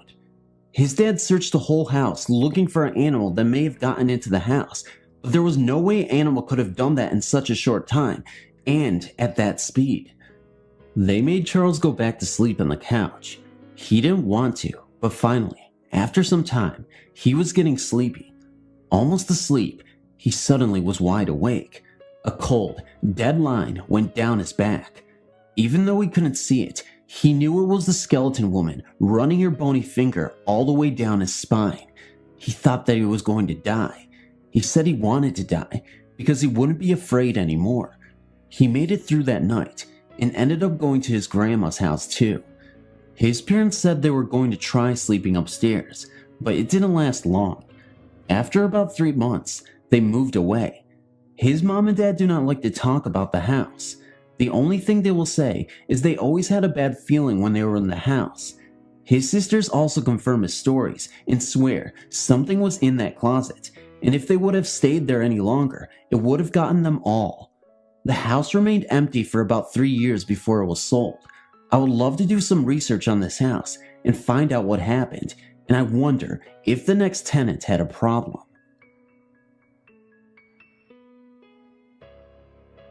Okay, here's a theater story for you. Many theaters have ghosts. There's so many ghosts that most actors don't even bother to ask if another actor's theater has a ghost, but rather, who is their ghost and how did they get it? My college has the ghost of a former student who used to spend a great deal of time in the theater, even sleeping in the green room from time to time. One day the student, Bill, died in an accident, but he returned to the theater. He's a very nice ghost who will only show up when a show is going well and the cast gets along. One day, when the stage was completely clear of a set, I was on stage with 2 of my friends. One was singing a song from the Brady Bunch when suddenly a nail, one that was in perfect shape and has never been hammered, fell from above us and landed right next to our foot. It has always been common around the theater to have Bill's name always up on the call board with his peg in the in spot. One day, a new member erased his name. My friend and I noticed when we came in the next day, so we rewrote it and moved the peg back in before proceeding to the dressing rooms. We were the only people there that day. We commented on some makeup we had forgotten to buy as we settled into our usual spaces in the dressing room and checked to make sure the drawers were empty and clean, which they were. The next day, when we came in, my friend was going to put a box with her jewelry in her drawer and noticed a plain brown bag in it. During the run of that show, there was a long period of time where I had to stand with my back leaning on the railing of a staircase. Even though every member was out on stage in front of me, there were 2 or 3 nights when I would feel the staircase shake as if someone were running up and down it behind me. And one night, while this was happening, the sounds of someone walking on it were heard by several of the cast members, but none of the audience members. The green room is often freezing, but is warmed up whenever someone asked Bill if he would mind leaving us alone so we would catch a nap before our next show or class. Many people, and myself included, have been warm 1 minute and then suddenly freezing cold while the next person next to them remains warm. When this happens, you can walk around as much as you want and you would still be freezing. A few times, people who have been standing next to each other have both been freezing on only half their bodies. Bill has also been seen several times by different people, the director, who was his teacher when Bill was a student, has seen him several times, as well as an ex-technical director and several students. One time, when the TD and a student were working late on a set, a man in a plaid shirt and overalls appeared in the room, even though all the outside doors were locked at the time. They called out to him, but he didn't turn around, so they walked over to him, and he vanished before they could get to him. During one of the rehearsals for a play, another friend and I were sitting in an aisle and talking when a movement in the light booth caught my attention. Since no one was supposed to be up there, I glanced up at the booth and saw a man in a plaid shirt leaning over the ledge of the open window, watching the rehearsal. I motioned to my friend who also saw the man. When we looked back again, the booth was vacant and the window closed. Thinking the door was unlocked and maybe someone had gotten up in there, we told one of the boys, well actually men, they're in their 20s, to check to see, but they returned a short time later because the door to the booth was locked and the TD had gone home long ago, and the TD was the only person other than the director running rehearsal who had a key. Another time, during an outside show, the boy running lights from the light booth in the theater heard a sound level with the booth, several feet above the floor of the theater, and when he opened the window to the theater, he saw a flashing light in the air and no one in the building.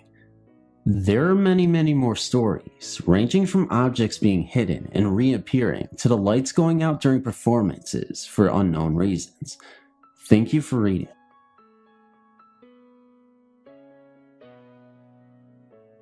Working for a distribution company in Surrey, England, I used to work nights, finishing about 2 or 3 o'clock in the morning. There were 2 routes I could take to walk home, the quickest of which is across Mitcham Common, which I elected to take on this particular occasion.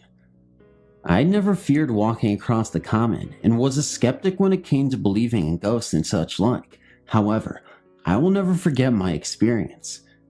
As I had just passed the 7 islands, a group of large ponds in the common with, surprisingly enough, 7 islands, I heard a sound coming towards me which resembled wheels traveling across the grass. I was right, it was just a cyclist. What concerns me was that he was riding his bicycle at the time in the morning, particularly since this boy was only about 7 or 8 years of age. This in itself did not frighten me as such, until I noticed him with a fixed gaze on me. Even as the bike had gone past me, I turned around and noticed that he was still staring at me, now looking over his shoulder as he continued to cycle forwards. How could he control the bicycle like this? As my mind asked more and more questions, what followed really scared the life out of me. The boy on the bicycle, still staring at me over his shoulder, continued to carry on cycling, but across the water. The bike was on the surface of the water, and there was now no sound of the chain or the wheels turning, just silence, and the boy, wearing all white, continuing across the ponds and into the distance. I ran home and could not stop thinking about this incident for weeks. My mind started working overtime. Had a young boy drowned there? Perhaps after cycling on ice which had broken? I never did research this for fear of what I might discover. When I was just 7 years old, we moved into the house on the corner of Elm and 3rd Street. It was a rather large Victorian home, built in the 1830s by the first undertaker in the town, and it was also the second oldest building in town. From the outside, it seemed kind of small, but once you were inside, there was an endless possibility of rooms to explore, both upstairs and down. Across the street was the oldest graveyard in town, and the oldest church, the stately Primitive Baptist Church, built in the 1850s. The second we stepped inside our new home, bags in hand and marveling at the beautiful rooms, I began to notice a really strange feeling. Everywhere we went was as if someone was behind me, curiously inspecting their weird new guests. It didn't seem unfriendly, so I just tried to let it pass, but the presence got stronger and stronger as we mounted the steps to the 2nd floor. I noticed the odd presence the most in the master bedroom, the room that had once housed a large pool table, and a little girl's bedroom. Most of the old furnishings were still in the house, so her room still had many dolls, and an old iron bed complete with mattresses. The presence was especially strong when we went up and down the many steps in the house. It was as if the spirit or whatever it was following us up the steps very, very closely. It was odd. It was like I was the only one that could feel it, as my mother and sister continued to jabber aimlessly and drag me in and out of every room they happened upon. When we came back the second day, it was just me and my mother, and I begged to be able to stay downstairs so I wouldn't have to encounter the strange things upstairs. She agreed, but thought I was making this whole thing up since I was so little. I stayed downstairs in the living room, which seemed alright. However, when I sat in the large picture window that overlooked the garden, I began to feel it again. This time, it was stronger than before. It was like something or someone was standing outside in the garden, looking in at me. It was so strong that I jumped up and started crying and screaming for my mother, and she quickly came downstairs. I persuaded her to take me back to the apartment, that I wasn't feeling well, and we did. The first night that we slept in the house was a week later. The old owners had come by and had given us the key and joked a while about us buying the house. My mom could not understand why they thought it was so funny that we would actually want to live there. That night, I was awakened by the sound of footsteps coming up the steps next to my room. I jumped out of bed. Since my mom worked all night, I thought it might be her coming home from work, so I ran out into the landing to give her a surprise hug. The footsteps continued closer and closer, but no one was there. I turned on the light to get a better look and still, no one. I screamed and ran into my sister's room, which just happened to be the master bedroom where I felt some very strong presences in the first day we visited the house. She was sitting up in bed shivering, and I said, "Did you hear that?" She replied, "Yes, yes, yes." She told me that before the footsteps had started, she had been awakened by the sound of something or someone going through her algebra homework and throwing her books to the floor. Each time she had gotten up and turned on the light, it had stopped, and when she turned off the light and tried to go to sleep, it had started again. We huddled together the rest of the night and didn't say anything to Mom in the morning.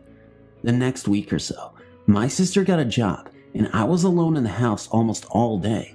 I was in her room, taking a nap, and all I had to cover up with was some old sweaters and clothes she had carelessly left on her bed. Since we had not unpacked all of our things, I pulled all of the clothes over me and was getting very comfortable when an hour or so later, I was awakened by a strange presence. I didn't even open my eyes immediately since I was very frightened, and this time it was stronger than ever. When I did have the guts to open my eyes, there she was. There was a woman dressed all in white, and it looked like a nightgown from the 1800s. She was leaning very, very close to me, right over me, and she was smiling. I was staring transfixed and paralyzed with fear. It was clear that she meant no harm, but I was scared stiff. I closed my eyes and silently tried to will her away and pray to every god that I could think of, hoping that it would work. When I opened my eyes, she was gone, but I could still feel her in the room. Even to this day, we still get visits from this woman. We went to the cemetery next door and found the graves of the original owners and found out that her name is Viola Baumgartner. We can hear voices in the house sometimes, and we cannot understand what they are saying. We think this is because the people who built the house were German. While remodeling, we found empty beer bottles in the walls and a pair of suspenders.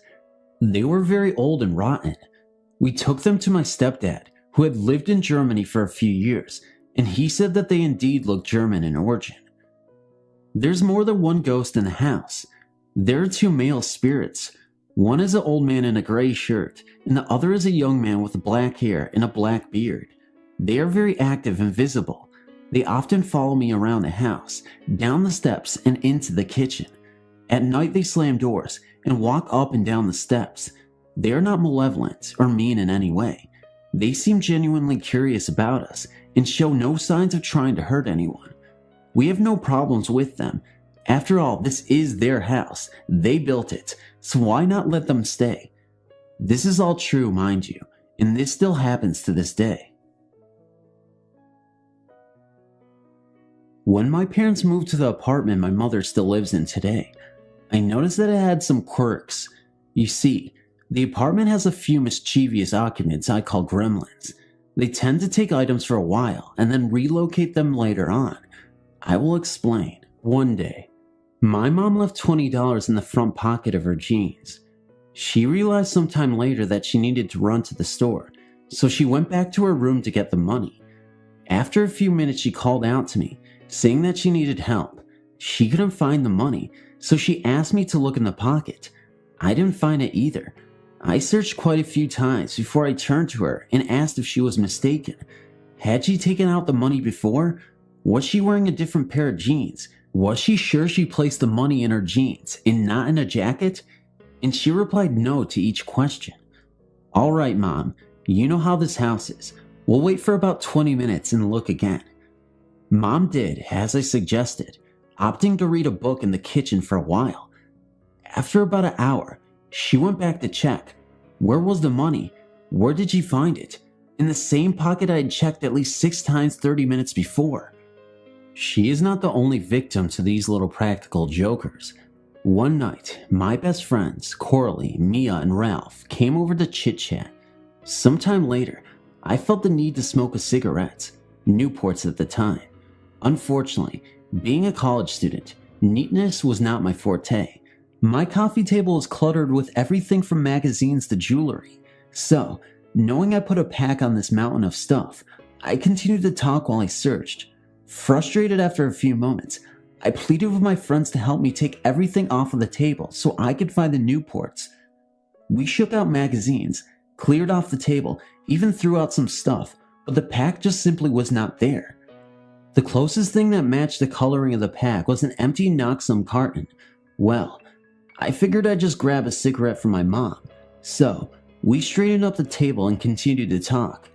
After some time, while puffing and chit-chatting away, I managed to look at the table, which of course was right in front of me, and saw my pack of cigarettes nestled between the pages of a magazine. I said, "Oh guys, you are not going to believe this," and I picked up the pack. The look of shock on each of their faces was undeniable. Now, before this episode, I had spoken to them about going-ons in my house, but each time I received a polite, "Sure, whatever you say," coupled with a "I don't believe you" eye roll. To this day, my friends are believers, and I'm positive that these little guys are not the only ones sharing living space with my mom. One night, Coralie was over for dinner. Doing our usual thing, we sat in my living room talking of nothing and everything. Suddenly, it hit me. I smelled fried fish. "Don't you smell it too?" I asked. Of course she didn't, until a few minutes later, when the smell left me. Back and forth, for over an hour, the smell drifted between us, changing once in a while to the scent of fresh flowers. After a while, it faded until we could no longer smell it. I don't know who it was or what it was trying to say, but it certainly was an interesting experience. Thanks for reading.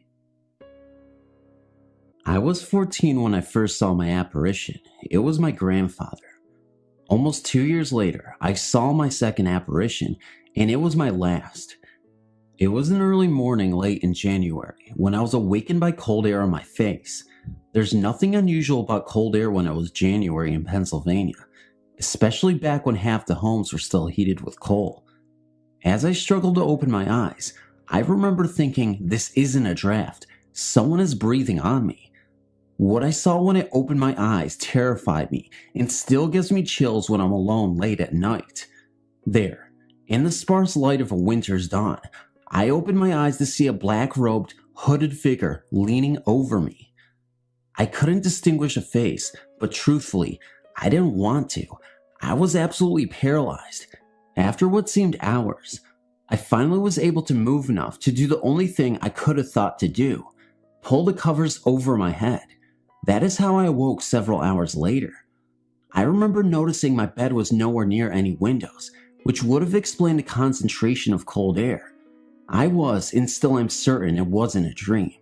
The whole experience shook me so much that for months every night before I fell asleep, I'd pray that I'd never see that or any other supernatural being again, which I haven't.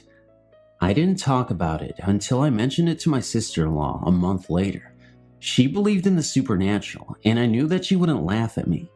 I thought that she'd tell me that I probably had dreamt it, But after I'd finished, she looked at me thoughtfully and said she had seen the figure shortly before her mother died. Then she quickly added not to worry about it. 2 months later, my father died of cardiac arrest. At that time, the illustration of the Grim Reaper wasn't as popular as it is today. As a matter of fact, it was several years later when I saw a depiction on TV that I realized that was the figure I saw. Almost 20 years later, my teenage daughter and her friends were on their way upstairs, not the house of my early morning visitor, when suddenly, my daughter called me. Judging from the urgency in her voice, I knew something was wrong. Her friend stood at the top of our open staircase, staring down in horror. The story was, as she followed my daughter to her room, she felt compelled to look behind her. She claimed that halfway down the stairs was a black-robed, hooded figure with no visible face, leaning on the outside banister, its head on its arms as though grieving. Hiding my panic, I tried to calm her. After she went home, I questioned my daughter whether she had told her friend about my experience. She swore up and down she hadn't, and I know I had never told the girl. Less than a week later, her grandmother died. Whatever it is, I don't care to see it again. As I said, that was the last thing I've seen, but, and this will get a big laugh, I've heard voices and unexplainable noises. But that's another story. Thanks for reading. This is a true story that my mother told me a long time ago, and is one she would like to forget. My mom and a couple of my aunts decided to take a well-deserved, or so they say, holiday, and arranged to stay in a supposedly beautiful cottage. But when they arrived, they knew something was wrong. It was as if the house was the very definition of gloom. The old building towered in front of them, giving off a sense of darkness despite the warm, sunny summer day. No one spoke, all stunned. My mom led the way inside, the beginning of a day of terror. Later that day, one of my aunts came in after a shopping trip to the local village. When she looked a little bewildered, she said that the local people had ignored her when they heard where they were staying, except for one woman who had begged them to leave the house. There was one bedroom in the house that led the way to the bathroom, so like it or not, everyone had to pass through it to get to the toilet. When my mom went into the room, the hairs on the back of her neck stood on end, and right from the second the door was open, she could feel the coldness of the room, more like an uneasiness lingering in the air, but showing itself by chilling the bedroom. Everyone was scared and decided to leave the next morning. That night, as silence once again filled the cottage and the lights were turned off, one of my aunts began to scream as her bed began to shake violently and would lift up and slam down. It stopped suddenly. Everyone had decided not to sleep in the room that led to the bathroom, so it seemed that it wasn't the only bedroom that was haunted. They all got ready as quick as they could and left in the early hours of the morning. It was a very frightening experience for those who were in the house that day. Thanks for reading. I work at a major museum in the Midwest, and I always thought that my dream job would be to work there because I always enjoyed learning the history behind it. It is a very large museum, and it is certainly great to meet all the different visitors that we get, but it's an unwritten law that we can never discuss anything that may happen to us because it would take away the purpose of the visit there. It was a very slow morning in January, and I was all alone in the building reading to myself and trying not to fall asleep when I heard footsteps above my head. There is only one set of stairs that led to the second floor, and I was sitting next to the padlocked door. I started to try not to run screaming out of the building and to start breathing again when they suddenly stopped. I shook the padlock, certain that it was locked, and I decided that it was time to relax by the front of the store, my common escape. As I stood on the steps, I started to relax a little, and by then, more people were entering the village, so I forgot the incident and told scads of people about the building, who worked in it, etc. When around noon, as I was locking up for lunch, I heard them running up and down the stairs behind the door again. This time I just slammed the door and ran next to the other building I was relieving the workers in. I didn't think that the footsteps would follow me. I mean, it is a completely separate building in a different time period. I was wrong. I told the ladies in the other building that they had an hour break, and then I described what had happened to me. They spent the next 20 minutes trying to coax anything that may have haunted the building to appear so they could see it themselves. Well, nothing happened.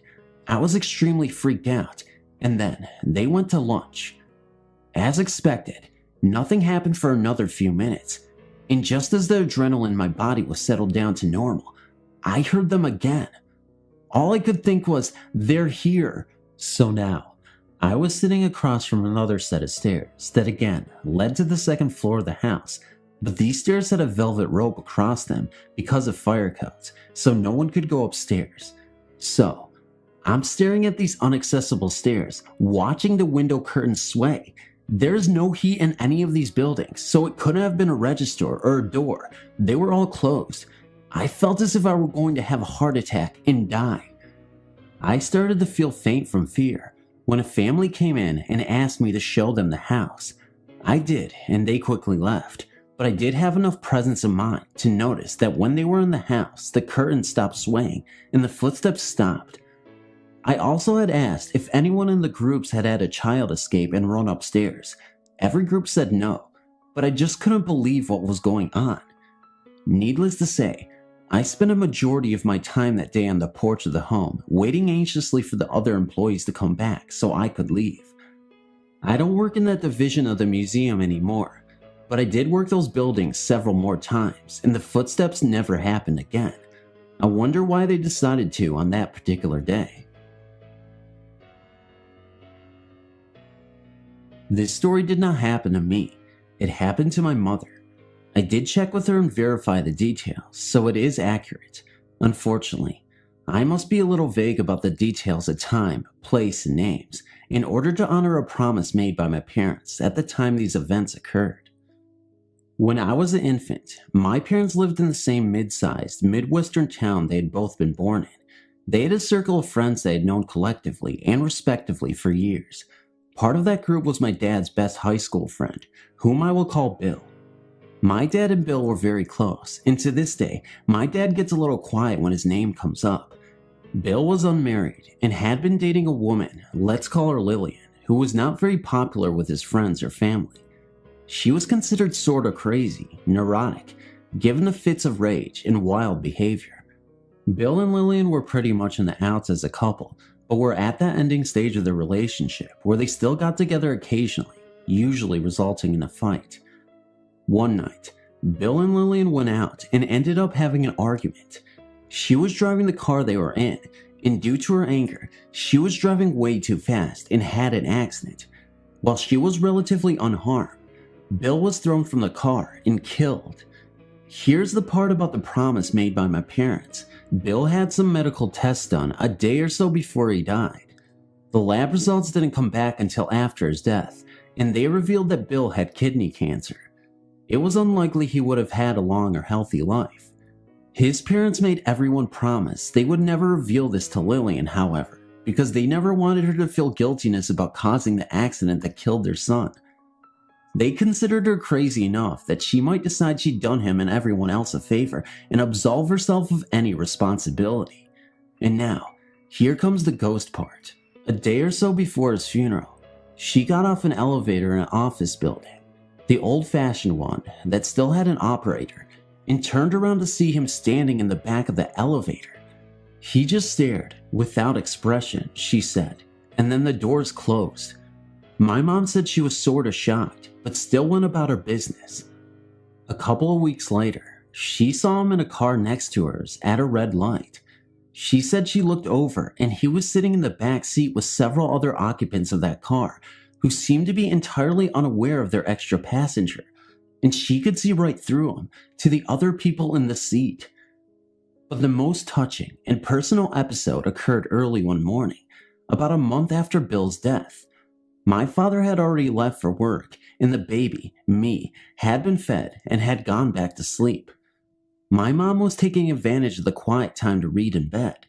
Suddenly, she looked up, and Bill was standing in the door of her bedroom, and again, she could see through him. There was no mistaking who it was, though. My mom sort of started and said, "Bill," in a kind of wondering way.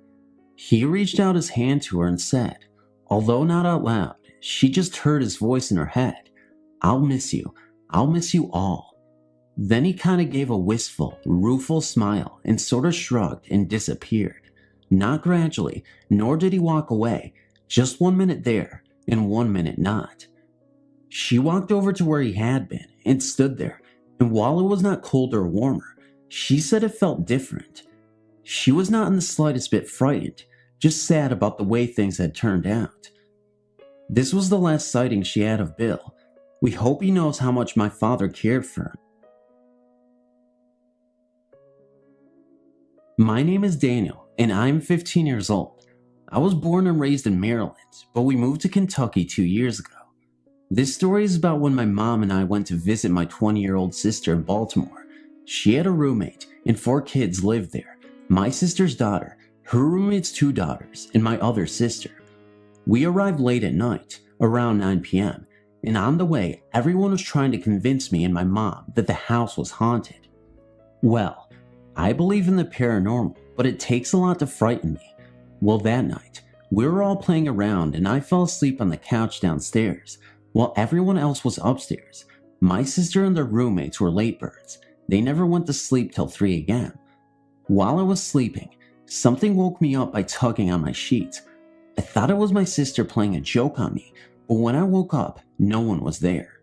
This didn't really bother me, so I went back to sleep. In the morning, my sister's 11-year-old roommate woke me up because she was going to school. I asked her why they tried to wake me up last night, and she insisted they didn't.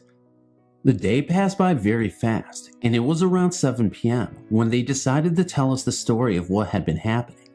As it turned out, a guy across the street told them the house had been a butcher's place, but the butcher was a very mean person, and everyone believed he killed people. Nobody knew his name, they just called him the Man. They told me my 2-year-old niece was the first to see the man one day while Sandy, my sister, was cleaning up. My niece had just told someone to leave her alone, and my sister turned around to see who she was talking to, but no one was even near her. Still, my niece kept saying "go away" and "leave me alone" to the wind. Another incident happened when my niece told her mommy that the man had hit her. This might have not seemed real, but when my niece showed my sister her back, my sister found teeth and hand marks on her. This freaked my sister out, but that's not the end of the story. We were all sitting at a table playing cards while my sister was cleaning. All of a sudden she yelled, "Ouch, you little bastard," because something hit her and she thought I threw it. At this point, I was playing cards with my mom and the others. Still, I was skeptical until the next night when I was forced to believe. I was alone and my family went out. I didn't feel like going, which was a big mistake that I've regretted ever since. Everyone was supposed to return, but they never did that night. I was watching television when something fell in the kitchen.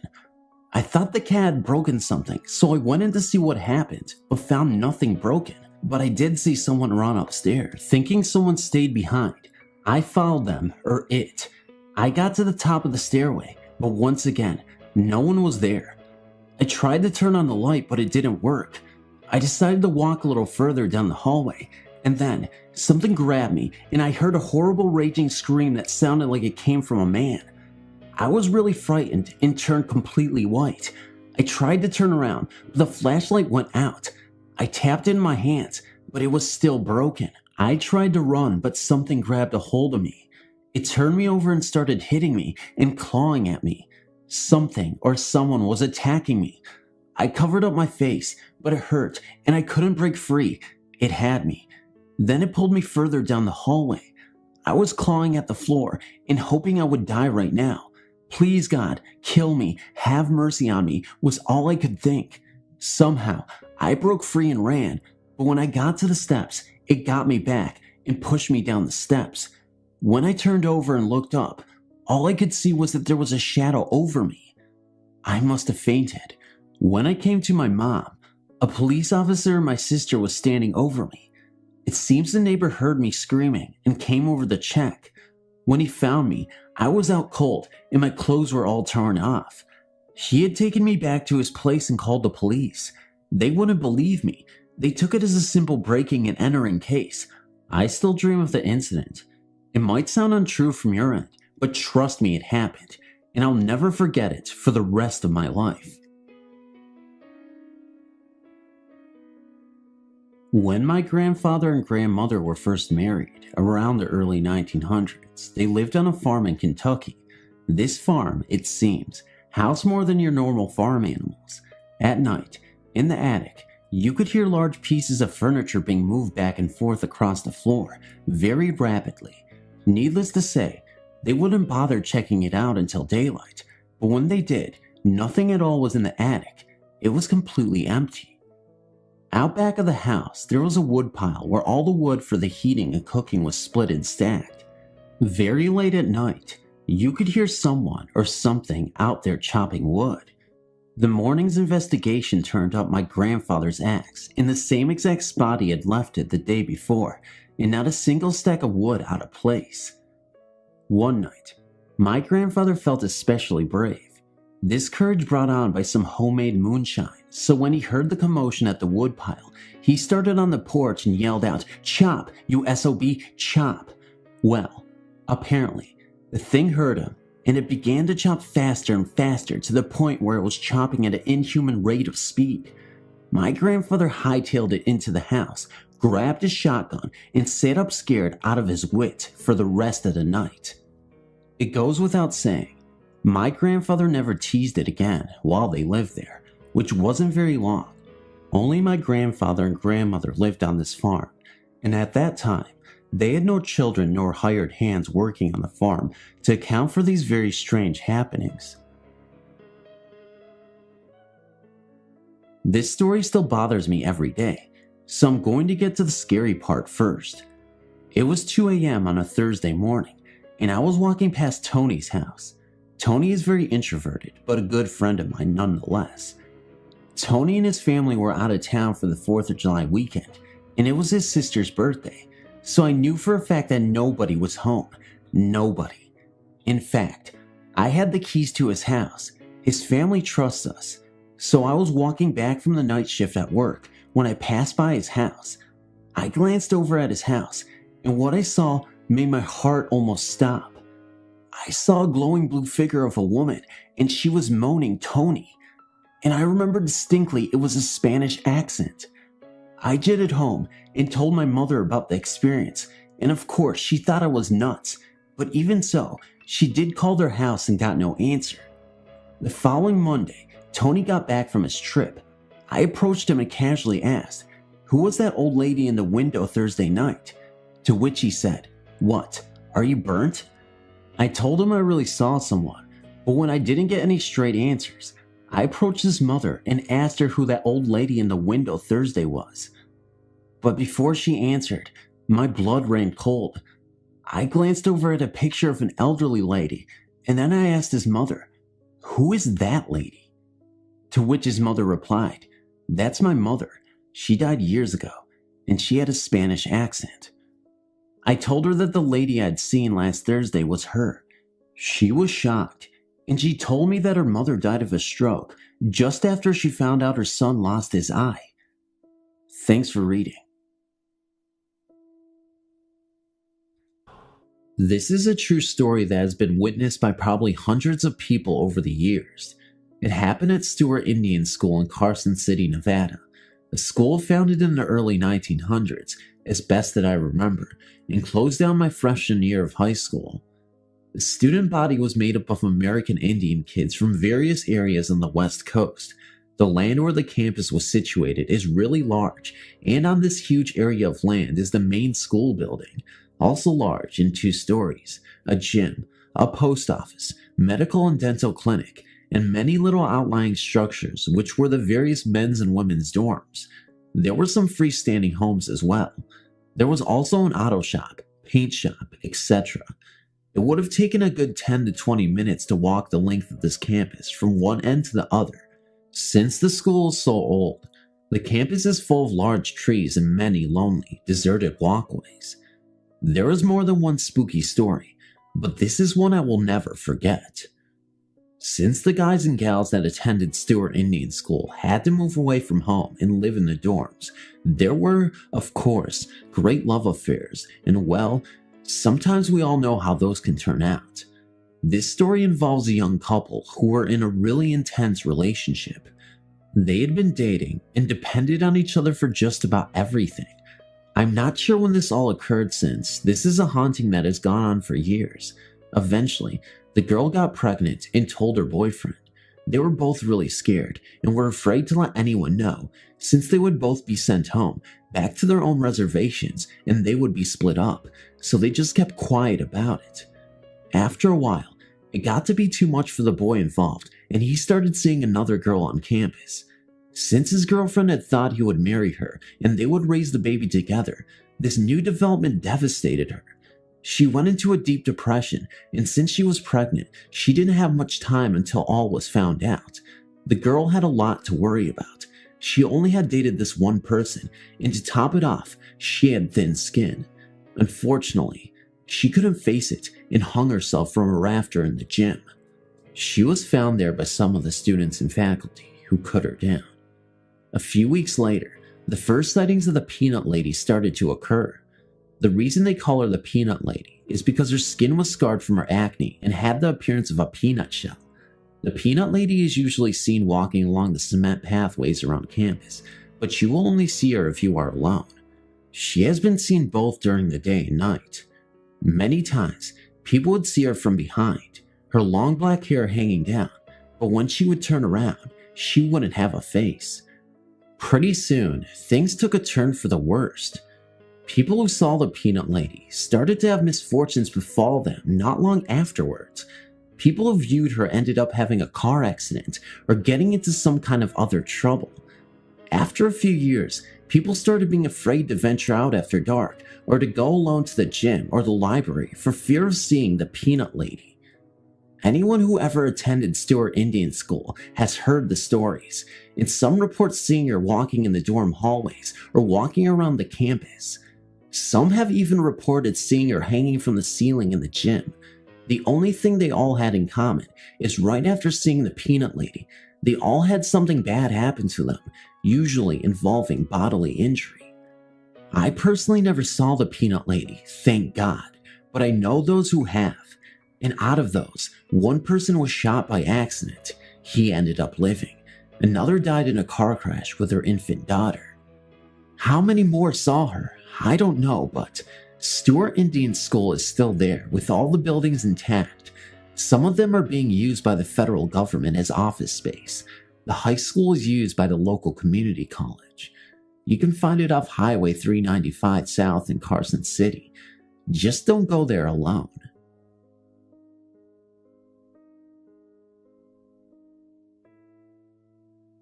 There is a door that separates this world from the next.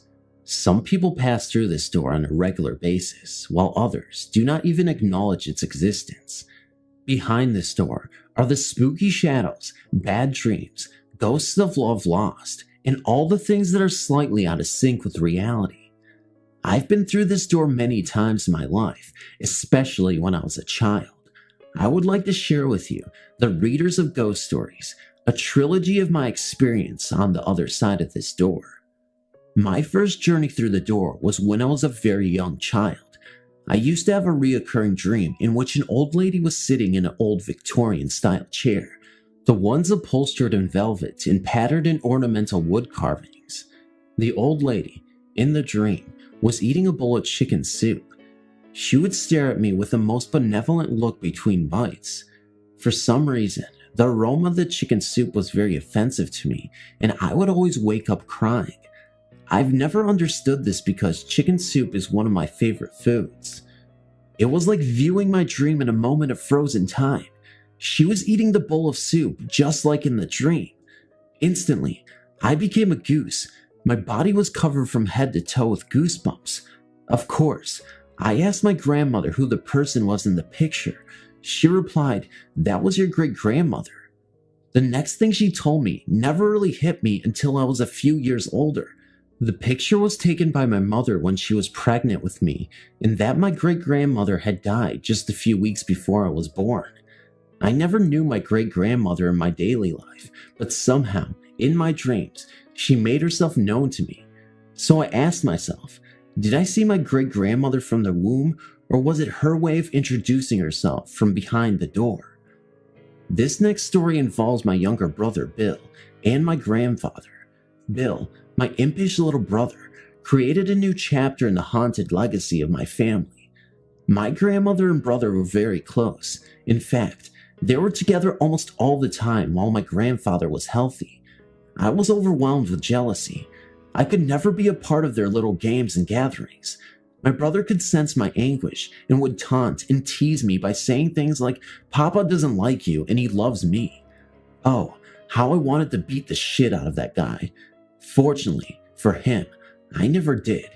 Then one day, my mother had to take Bill to the doctor, and I was alone with my grandfather. I was very angry at him and wouldn't talk to him. I guess I wanted him to reach out to me, or maybe I was just being the child that I was. Anyway, he finally won me over. He sat me on his knee and gave me a good talking to. He said, "Sonny, I know you think that I don't love you, but there is something I must tell you. I'm very sick, and I'm not going to be around much longer. I want you to know that I love all of my grandchildren the same. The reason I spend so much time with Billy is because he's the baby of the family, and I want him to know and understand who his grandfather was and is." He really didn't have much more to say because, even though I was only 11, I felt like I could sit on the edge of a dime and swing my feet. A few months later, my grandfather passed away. My brother had a hard time accepting my grandfather's death, but as with all healthy children, he finally did. After the family had adjusted to the loss, there was all this talk about a gold watch. Nobody could find my grandfather's gold watch. I was given the 3rd degree. My mother was questioned, and one of my aunts was accused of taking his watch for a keepsake. The only one not questioned was Bill. Then one day, my grandmother was cleaning our room. She picked up a pair of Bill's trousers, and out came the watch. She immediately questioned him about it. All my brother would say was that Papa gave him the watch last week. My grandmother just about beat him to death, but he never would change his story, even until this day. My grandmother was about to have a nervous breakdown because she could not believe Bill. That is, my grandfather had been dead for well over a month. So, how did he get it? It was locked up in their little metal box they had kept important papers and stuff in. Did my grandfather briefly walk through that door to give his little favorite grandson his most prized possession? Not sure. This last story involves my brother and grandfather. Not long after the watch incident, something else happened that truly made me a believer in ghosts. We all were getting ready to eat supper one night, and my brother Bill was playing near the dining room door. I was watching him, not really caring one way or the other of what he was doing. Suddenly, I saw his face literally glow with delight. He opened the door, and the cold January air rushed into the room. My grandmother yelled, "William, close that door now." "I can't, Grandma. Papa is coming up the porch, and I have to let him in." My heart jumped to my throat. I was scared to even look towards the door. Billy was having a tantrum because my mother and grandmother was holding him down. He fought with the valiancy of a Spartan. "I want my papa! I want my papa!" he cried.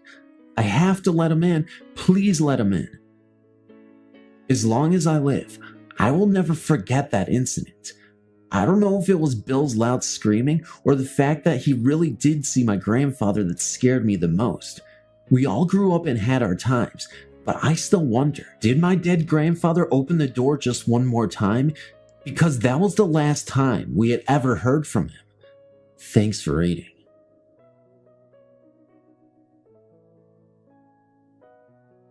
As I've mentioned in previous posts, this area of the country is remote, has a troubled past and present, and is in general a hotspot for spirit activity. The history of Pine Ridge is loaded with superstition and hauntings. Let's start on the road to Pine Ridge, and I will begin a story that you will never forget. Anyone who grew up in Pine Ridge during the 60s and 70s knows better than to pick up hitchhikers on the way home. One of the most heavily trafficked roads in the area is between Rapid City and Pine Ridge. The trip usually takes about an hour one way, and much of the trip is over large, desolate areas. Oftentimes, as people were on the way back to Pine Ridge, they would spot a solitary hitchhiker trying to catch a ride back to the res.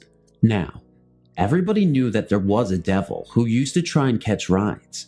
Many people spoke of seeing hitchhikers, but they wouldn't pick them up. But every once in a while, someone would let their guard down and pull over. One evening, a group of friends from Pine Ridge were on their way back from Rapid City. As they drove along the highway, they saw a lone man, a white man standing along the side of the road trying to hitch a ride. Keep in mind, seeing a lone white man hitching a ride towards the reservation is an unusual sight. Curiosity got the better of the friends, and they persuaded the driver to pull over. After they picked him up, they resumed their trip home. Nothing unusual happened, at least nothing more unusual than having a white man in your car. As they drove along, at first, everything was fine. The group kept on joking and laughing and even gave the stranger a beer. But after a few miles, they started to feel uncomfortable. Finally, after they were on the res, the white man asked to be let out of the car. The driver gladly pulled over, and the stranger opened the door and got out. As he walked away, there was one unusual thing about him that they all noticed at once. He had a funny way of walking.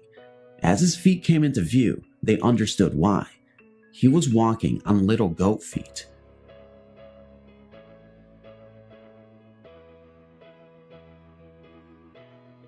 This story occurs in a movie theater in Savannah, Georgia, where myself and Patricia worked. This theater was built on the land of an old plantation, so it seems fitting that it should be haunted, and so it is. I was working as a ticket seller and Trisha was working as a projectionist. Each night, when the last movies were started, my shift was basically finished, and so I would usually clock out and go up to the projection booth to keep Trisha company, seeing as how she had to stay until the movies were done.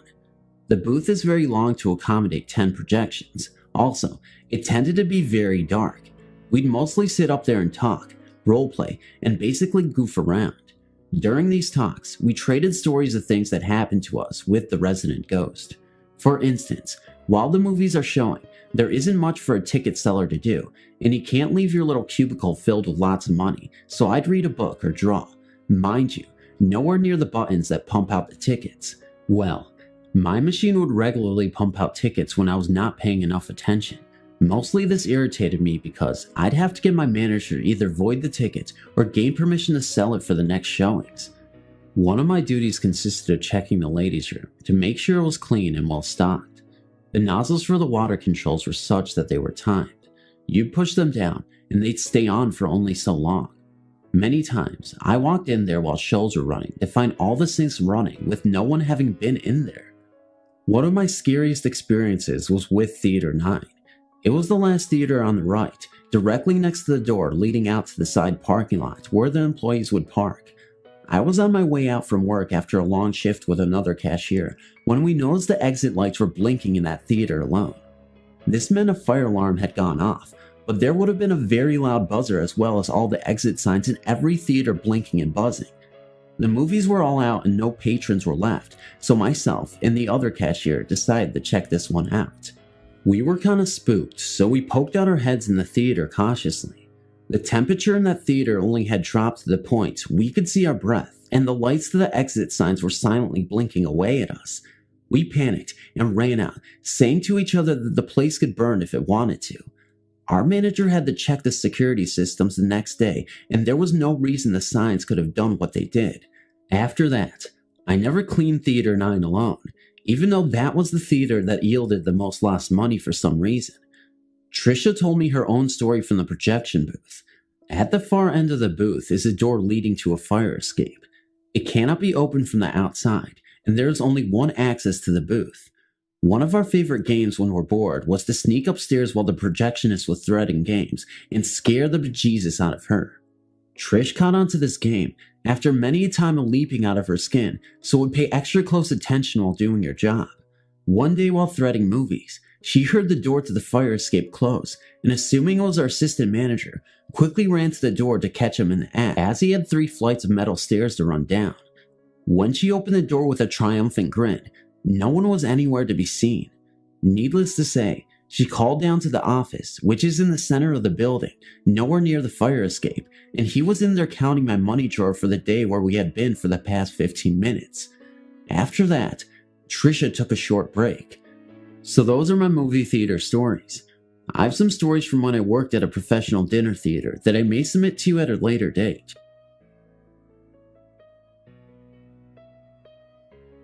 I've sent in a couple of other stories before, and I've held on to this one until this moment. Why? Because until we recently moved, and the fact that we still lived in the house where this happened, but now I can share it. The house we used to live in here in Pilot Mountain, Mount Pilot to Andy Griffith fans, was a split level. We remodeled it and enclosed the garage to make it a family room. When we did, I moved from the upstairs bedroom to the basement into a little mini apartment. From there, I could hear everything going on in the upstairs bedrooms. I could even tell where the walls dividing the rooms were because no one walked in that area and there were no footsteps. My dad often tried to convince us that something or someone was in the house. We just thought he was trying to scare us and laughed about it. He would say that every morning around 3 a.m. or so, whatever it was would walk down the steps from the upstairs bedrooms, into the kitchen, and out into what was the garage, which is now the family room. He knew this because his favorite sleeping spot was in a recliner that was located in the family room, and he would witness it every morning around 3 a.m. So, I called it the 3 a.m. ghost, laughingly. But, one night, I witnessed it firsthand. It wasn't anywhere near 3 a.m. though. It was about 11 p.m. My dad had a job that forced him to work screwy hours, sometimes late at night, and this was one of them. My mom, my little sister, who was just a baby at the time, and myself were in the family room watching TV. My eyes got so heavy, so I decided to call it a night. I said goodnight to everybody and went to bed. I had no more than crawled under the covers when I heard footsteps pacing upstairs. I assumed it to be Mom putting my sister to bed, but the pacing footsteps continued. Then, I noticed something. The footsteps were coming from right where the wall was. Whatever it was passing from one bedroom to the next by going through the wall.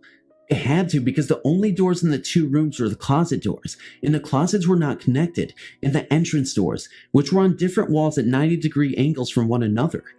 I jumped from bed, threw on some clothes, and ran up to the family room where Mom sat engrossed in an episode of ER. My sister was on the couch beside her, asleep. I asked Mom if she had been upstairs. She said no. She hadn't moved in 30 minutes or more. So, with my heart pounding like a snare drum, I crept up the steps, still hearing the footsteps, now accompanied by a slow, heavy breathing sound. When I reached the top of the stairs, it stopped, and I never heard it again. My grandfather had died some time before. He was a good Christian man, adored by everyone. His loss hurt us all deeply, but none deeper than my mother. She loved her father more than anything that there ever was on this planet. He had a tendency to breathe slow and heavy. Thus, my mom thoroughly believes that the 3 a.m. ghost was her father, who looked after Mom in life like he did none of his other children, and now he is looking out for her in death. I hope to have some more tales in the coming weeks, and believe me, they're as scary as can be. Please stay tuned, and thank you for my read. When I was about 17, my mom would sometimes drag me along on her religious activities, and it just so happened that on this particular day, she took me to a house blessing where a little girl was having dreams about some doll chasing her. Anyways, we all get there and pray as the priest is blessing the house, going from room to room. Finally, when he's done, we all go outside to the garage, and it's here where the owner of the house brings out some stuff he found in the garage that was left by the previous owners. He pulls out this black leather-bound book and a small bottle made into a doll, and it's when he shows everyone the doll that the little girl screams that it was the same doll that was chasing her in her dreams. At this point, I'm getting a little freaked out, but think that maybe she's a little brat and just wanted to scare everyone. So then, the priest examines the doll in the book, and the book turns out to be the book of satanic rituals of something of the like. Well, they place the book on the sidewalk at the top of the cul-de-sac and try to burn it, and this is where I got scared. Finally, everyone made a circle around the book, and started praying while 4 people went and lit one corner of the book. And finally, the fire caught and the book started to burn, but very slowly. In an effort to make the book burn more quickly, the owner of the house poured some gasoline on the book. Yeah, I was standing back at this point, and when the gasoline hit the book, there was a flash of flame rising, and the gas was repelled all around the book, and where the gas fell, small flames rose. This made all the hair on my back of my neck stand on end. The book finally burned after much prayer. This occurrence is my one and only paranormal experience. I'd love to have more. For the past year, I've had a part-time job working for an ambulance company. This company is one of the few running combination funeral home EMS services in the region. One day, I was sitting in the ambulance bay, resting between calls. The ambulance bay is in the same building as the embalming and body preparation area. I was in a meditative state, but had my eyes open. Out of the corner of my eye, I observed a girl about 9 years old walk through the back wall of the ambulance bay towards me. I remained motionless, and when she arrived at my side, she smiled and blew a puff of air onto my cheek. I could distinctly feel the breath, and at this point, I realized that day I was not daydreaming. The child was dressed in a slate blue jumper with a white blouse. The outfit she wore could have placed her anywhere from the late 19th century to the middle of the 20th century. It looked like a school uniform. She was slender, with mousy brown hair and dark eyes. After blowing on my cheek, she smiled and walked past where I was sitting and disappeared through an exterior wall just to the left of a door. Later, I asked some of the other paramedics if this apparition was familiar to them. It was not. However, 2 of the medics stated that they have seen and or heard ghosts in the ambulance bay building and an adjacent former residence, now used as a dispatch center. Although I've tried sitting in the same place and being quiet and meditative, I've failed to see the little girl again, but I will keep trying. There was no fear involved with the paranormal event, only a sense of love and gentleness. Thanks for reading.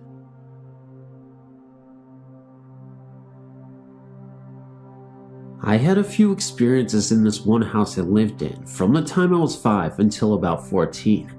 I lived in a city about 20 minutes away from Los Angeles. Anyway, one night, I was sleeping and for some reason I woke up. I don't ever wake up in the middle of the night. When I woke up, I saw a white figure, which looked like a soldier standing in front of my bedroom door. He was just standing there saluting me, just staring at me, and he didn't move. What I remember the most is his eyes. They were bright white. I was scared because yeah, it was a ghost, and it's not normal for me to see something like that, but at the time, I felt safe. I knew that he wasn't there to hurt me or he wasn't trying to scare me. What I wanted to do was run to my mom's room, but instead, I pulled a blanket over my head and prayed. The next morning, I told my mom about it, and I remember she got this weird look on her face, but then was like, "It must have been the lights from outside. You probably imagined it. Now stop scaring your sister." After that, everything was fine until about a year later, I had the worst experience. My mom had rearranged my room so that my bed was right in front of the door. One night, I was sleeping and I heard what sounded like a baby wearing a diaper crawl by. My baby brother still wore diapers, so I thought it was him. I looked out my bedroom door and didn't see anything. I checked on my baby brother and he was sound asleep in his crib. I went back into bed and started to doze off when I heard it again. I didn't feel like getting up again, so I called out his name, and just like that, the noise stopped. Then about 10 seconds later, I felt something tug on my blanket. Now remember, my bed was right in front of my door, so if my brother came in, I would have seen him. I grabbed onto my blanket, but whatever was tugging started pulling on it harder. I was so scared, but I wasn't about to let whatever was pulling me on my blanket take it. That's my favorite blanket, so I laid on top of it. Then the tugging stopped. I guess I passed out because I woke up again on top of my blanket. Something had woke me up. I didn't know what though. Anyway, I had long hair and it was hanging off of my bed because of the way I was laying. All of a sudden, I felt like something was pulling my hair very gently though. Then all of a sudden, it felt like someone had started at the top of my head and put their fingers through my hair but it didn't feel like fingers because it scratched my head. It was sharp. I know I was not imagining it either because my head jerked back since I had a lot of tangles to my hair. That was it. I ran so fast out of my room. I ran into my parents' room crying hysterically. It took them a while to calm me down. When they finally did, I told them what happened. Again, my mom told me it was my imagination. I was not imagining it. Well, I slept on their room floor for about 6 months after that. There was no way I was going to sleep in that room. That was the last time anything bad happened like that. I remember I was always freezing in my room. The rest of the house would be hot, but as soon as you would go into my room, you were freezing. No matter what time of the year it was. One day, me, my mom, my brother and sister came back from my aunt's. I was the first to walk in. My mom was right behind me, and bro and sis were still getting out of the car. It was dark in the house, so I was walking to go put the light on, when out of nowhere, this bright white ballish figure flew straight from the kitchen into my room. My mom saw it too, because I looked at her, and all she said was, "Don't say anything." We finally moved when I was about 14. One day, my mom and I were talking about that house, and I brought up that soldier I'd seen. That's when she finally told me what happened. The street we lived on had this one gang. They were always doing drive-by shootings, fights, and cops everywhere. Anyway, a year we both moved in, I guess there had been a little shootouts between the gangsters and the cops. Well, a cop was shot, and he crawled up to my front porch to get help, but before an ambulance could get there, he died right there on the steps. My bedroom window was right next to the front porch, so it turned out that it wasn't a soldier, but it was a cop dressed in full service dress that he was buried in. I actually felt fortunate to have had him with us. I feel like he was protecting us. A lot of the kids on my street that I grew up with had been beat up bad, shot, joined a gang, got pregnant really young, etc. Everyone except for me and my siblings. There's 6 of us. It was a dangerous neighborhood, but I always had this feeling when I was in that house, like I was safe and I had nothing to worry about. But at the time, I always felt like something or someone was watching me. Well, that's my story. Back in 1972, my family moved into a house on Upland Avenue in Fontana, California. The house was haunted. Just after that, the house at the other end of the street also became haunted. I'll start with the house down the street. I was friendly with the woman that lived in that house. She had a passion for gardening. The house is or was on the corner of the street. In front of 2 sides along both streets were 2 flower beds. I would see her outside caring for the flowers. I think in 1973 she died. I saw an ambulance out in front of the house one day. I just thought she got sick. Later, one of the boys that lived on the street told me that she had died. At the time, I didn't believe him because I had seen her just the day before taking care of her flowers, and the ambulance had been there about a week before. The next thing that happened was one day, I was walking past the house and I saw a woman tending to the gardens out front. I stopped to say hello to her. To me, she looked just like the woman that had lived there all along. I told her I was glad that she was better. She told me that she had not been sick and that she had just moved in. I don't know if I ever saw her again. A couple of years later, a family with a boy moved into that house. In the meantime, I was still seeing the first woman from time to time. I didn't know at the time that a family had moved in.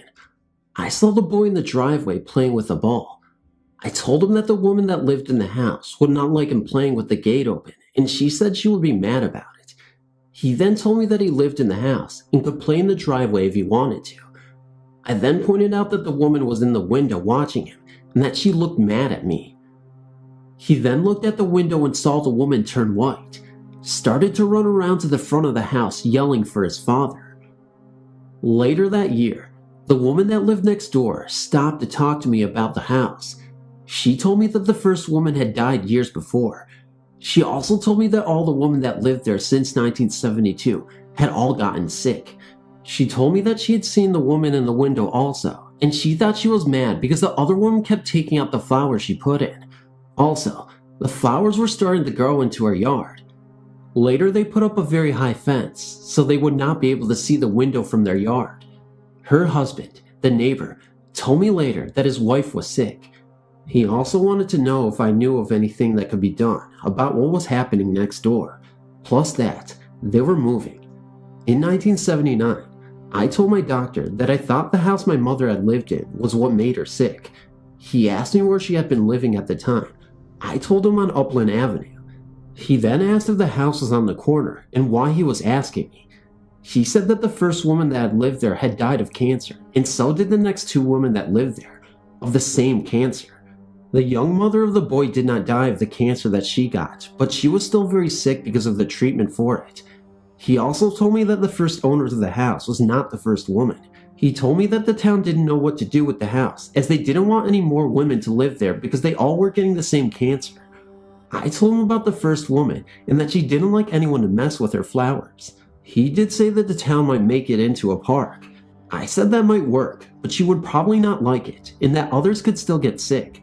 I have no idea what happened because I moved out of town not long after that. Even today when I still think about it, it always creeps me out.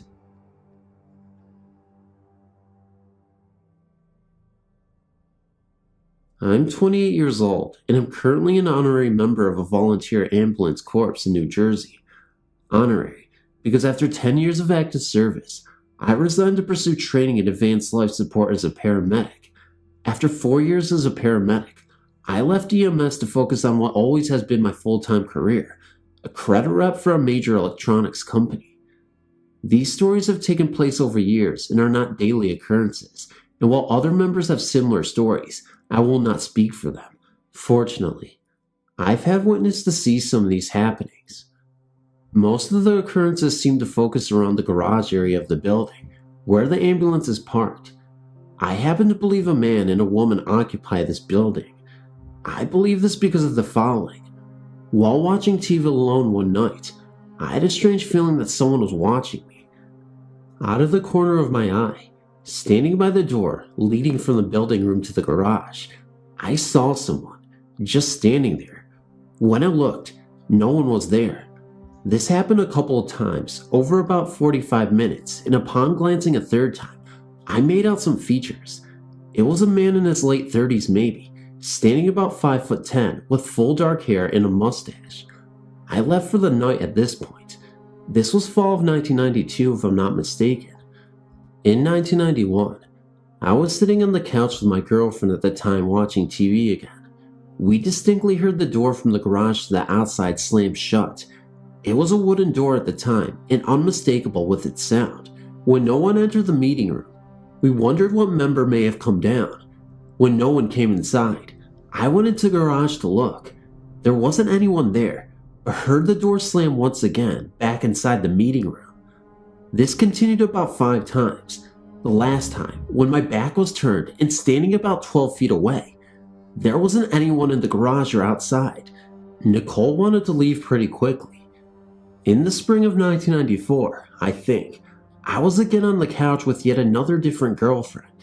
The door to the garage was propped open when we both heard the sound of footsteps coming from the garage.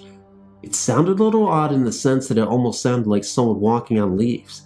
Lisa had me go check, and of course, I found nothing, but this continued for about a half an hour. Whenever I would reach the threshold of the garage, it would stop. When I dragged Lisa into the garage to show her that nothing or no one was there, the sound started again. We were looking directly at the spot where the sound seemed to originate. About 20 feet in front of us, we heard the footsteps walking towards us. We both left right away. In March of 1996, I was dating yet a different girl. Yeah, I got around a bit. We had thrown a surprise party for my father. Jen was really tired after working a double shift the night before. She's a nurse as well as Lisa. After the party, I was finishing cleaning up when I jokingly said welcome to the haunted building. She freaked a little and went to leave immediately. This surprised me a bit because I didn't relay any of these stories to her. When we got outside, she told me that while she was zoning out, she noticed a man and a woman standing near the door to the garage. She said that the man was in his early 40s with dark hair and a mustache. She couldn't make out the woman because her back was turned. She noticed them because they seemed out of place to her. My cousin snapped her out of the zone and the couple disappeared. She didn't see them again, and nobody at the party fit this man's description. As I walked into the building through the back door one evening, I heard as plain as day a woman speaking. I simply thought someone left the TV on. When I stepped over the threshold, the voice stopped, and the TV wasn't on, nor anyone was in the room. There was no remote to the TV, so nobody could have turned it off from afar. I walked across the room to the garage. When I walked through the door, I noticed two friends, Patty and Allison, standing outside near the door. Looking rather shaken, I asked them what was wrong. They said they both heard a man's voice distinctly say Allison, twice, only moments before. They accused me of playing trick on them, although I did not. This was the summer of 1996. I have heard conversations take place in the garage a couple of times when no one was around. I could never make out what was being said, but it did sound like a male and female. Whenever I would walk into the garage, it would stop. Additionally, there have been instances when the light on the phone would blink on and off, as if someone was picking up and hanging up the receiver in another room. This happened when either nobody was present or anyone was present in the meeting room together. This, of course, could have been an electrical problem, but who knows? Thanks for listening to my story. This is less of a haunting and more of a notice that a friend is not completely gone from me. Back in May of '97, my husband's, then my fiance's, mother died. In April of that year, on his birthday, she had artery bypass surgery of her leg. Unfortunately, soon after she came home, the site at the top of her leg where the graft started opened up and bled. That time, she survived. The wound wouldn't heal, and it had got infected. In May, it hemorrhaged again. This time, it was so fast that in less than 5 minutes, she could not speak or respond to my husband next to her. The EMS got there just as I had gotten downstairs. She started to go into coronary arrest in the ambulance in front of the house. I had to drive myself to the hospital. Not too long, we got the word that she had died. Both of us were in shock. She was only 69. I thought it was so unfair. I loved her very much and had only known her for about a year.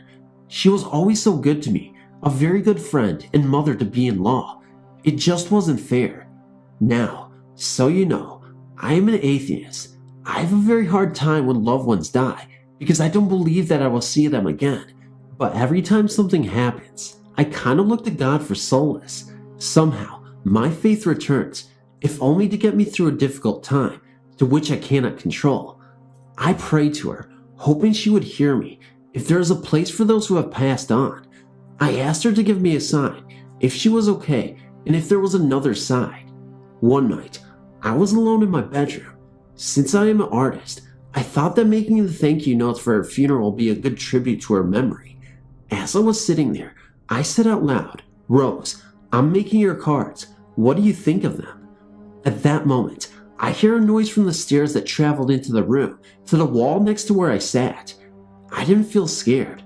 I'm a scaredy cat by nature, just happy. Then, just as the sound ended, a puff of cold, gentle air hit my back. Okay, so I had the air conditioner on, and that is behind me to my right. So, I sat still waiting for yet another increase in air movement. Never happened. Now, this house is very creaky and noisy, but I've never before or since heard this traveling sound. Well, I had to go to work for the next week. While in the car, I asked Rose to once again give me a sign. The other one wasn't too convincing. I had to be sure. One of my husband's friends told us a hilarious story about the first time he met Rose. She was a short second, generation Italian American. She was cooking dinner when he came over.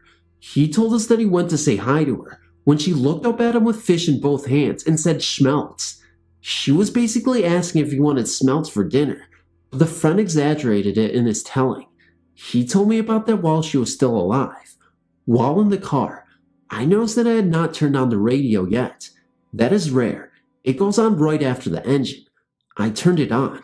A DJ said schmelts exactly the way the friend did. Then everyone on the station laughed. I did not catch the ending of a word. It was start and finish. They were indeed talking about smelts. Now, I didn't convert. though I do think more of her as being alive somewhere else. What I don't understand is why this is only with her, and not with my grandmother who died the year before, or my husband's father who died 2 weeks before our wedding. By the way, my wedding gown is cursed. The day before Rose died, I bought it and showed it to her. The day I tried it on for a fitting, after my bridal shower, Joe, my husband's dad, goes into the hospital, never to come home again. The day of my husband's bachelor party, Joe dies in a nursing home, close to my final fitting. Not too long after my wedding, my dear seamstress was battling cancer died. That was the last dress she worked on. I don't believe in curses, but this one takes the cake. Just so you know, I'm hearing a number of bumps that normally don't occur here, so maybe I'll stop now. I'm starting to get freaked out. I've been a reader of the Shadowlands for quite a while. This is a story that my people of the Keskadena First Nation in the southeastern part of the Yukon experienced. They experience spirits that can imitate people, animals, and even vehicles sometimes. These are called Frozen Voice, or Gitsi in the Kaska language. As I was growing up, I've heard many stories concerning the Frozen Voice. These spirits can imitate a person that you know, or an animal, and even machinery. Well, the interesting part is a person could not see these spirits, but animals can. This story was a while back, and thinking about it again sends shivers up my spine. Well, my cousin was traveling to Watson Lake from Ross River, and their vehicle broke down late at night, so they decided to stay at this abandoned cabin nearby. As they were getting ready to sleep, they could hear voices inside the cabin, which sounded like a dog walking around with long nails. It also sounded like it was bumping into things, like a pop can in the darkness within the cabin. My cousins quickly turned on the flashlight to scan around the room, hoping to find what was causing the noise. Yet, he could not see what was happening, but the noise continued. My cousin's father knew about what was going on and told him to just ignore it. The spirits can sense fear and will get even worse. That's how my cousin was feeling and getting more scared, and that is when they started to hear noises going up and down the stovepipe, like a squirrel. The scary thing was that the stove was going at the time, and you could see the redness from the fire inside. My cousin's father knew that his son was getting freaked out by this, and tried his best to calm him down, but it wasn't doing him any good. Later in the night, the Frozen Voice was in full force as it was feeding off of my cousin's fear. Then all of a sudden, it stops for about 20 minutes or so. Then without any warning, my cousin and his father heard something that they weren't ready for. A loud cry of a newborn baby underneath their cot. That is when they had enough and left the cabin without looking back. My grandfather said a long time ago, they used to kill people and said that they could see a person get torn to pieces in front of them. But this was a long time ago, when Sagigi, a good person, was a person with good medicine that made them stop. To this day, there are many places that these spirits reside. I was told to never speak of this spirit, because if a person talks about it, it will come and bother you as well, and not to make loud noises in the wilderness as well. If you are interested in this story, I have many other stories that I would be gladly to tell.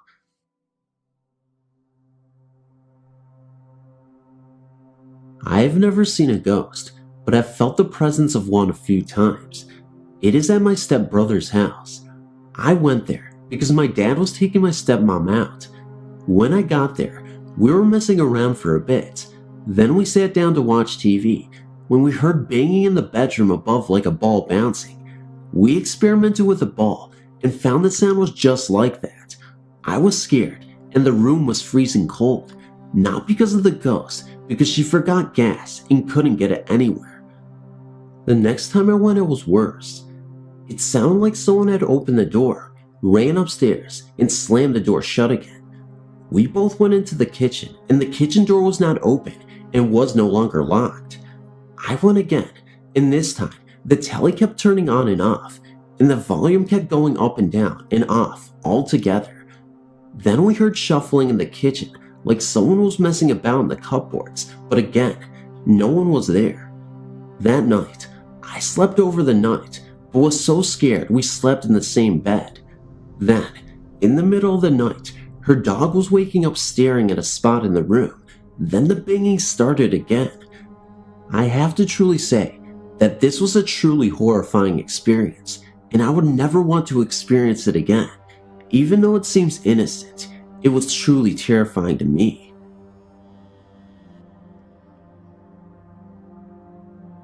Me and a group of friends went to a small college up in the mountains of Pennsylvania called Manfields University. At night, there was nothing to do, so we would sometimes drive a half hour or so to random graveyards in the middle of nowhere. One night, we drove up to a graveyard, which I think is west of Mansfield. We had been to that graveyard before, so we were familiar with the surroundings and the sounds and phenomena that could take place there. That night, there were a bunch of people who just went along because they were bored, and my friend Dan and Dave, the leaders of the group, believed in ghosts, but didn't really get scared about anything. Dave had an EMF detector. We were out in the middle of nowhere, and that night, there were no EMF alerts from it at all. Some of the people we were with, mainly one girl, was very disrespectful, and while we were there, the EMF detector started going off with strong readings, and right about that time, we heard a growl, or shaking, or both, coming from the graveyard. Needless to say, the people that usually weren't scared ran to the cars along with me and my girlfriend, and we drove away as fast as we could. It turned out later that we found out that the disrespectful girl couldn't hold her bladder and went to the bathroom in the graveyard. I think the spirits didn't like that, and that's why it happened. It was the freakiest night of our lives. We went back to that cemetery again, and nothing happened because unlike that girl, we're always respectful of the spirits. I just wanted to relate this story to you and see if you've encountered anything similar. Thanks for listening.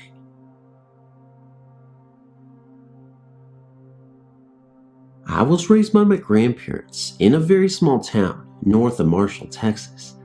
At the time of my grandmother's death, I was engaged to a man that I'd been dating for a few years. Obviously, she had known him. In October 1999, 2.5 years after her death, my fiancé and I split up, and I started dating another man. He moved in with me in the house I grew up in with my grandparents. About a month into the relationship, he was sitting in our living room watching television. He saw me walk by the doorway into the kitchen and asked me to get him a drink. When I did not respond, he asked again.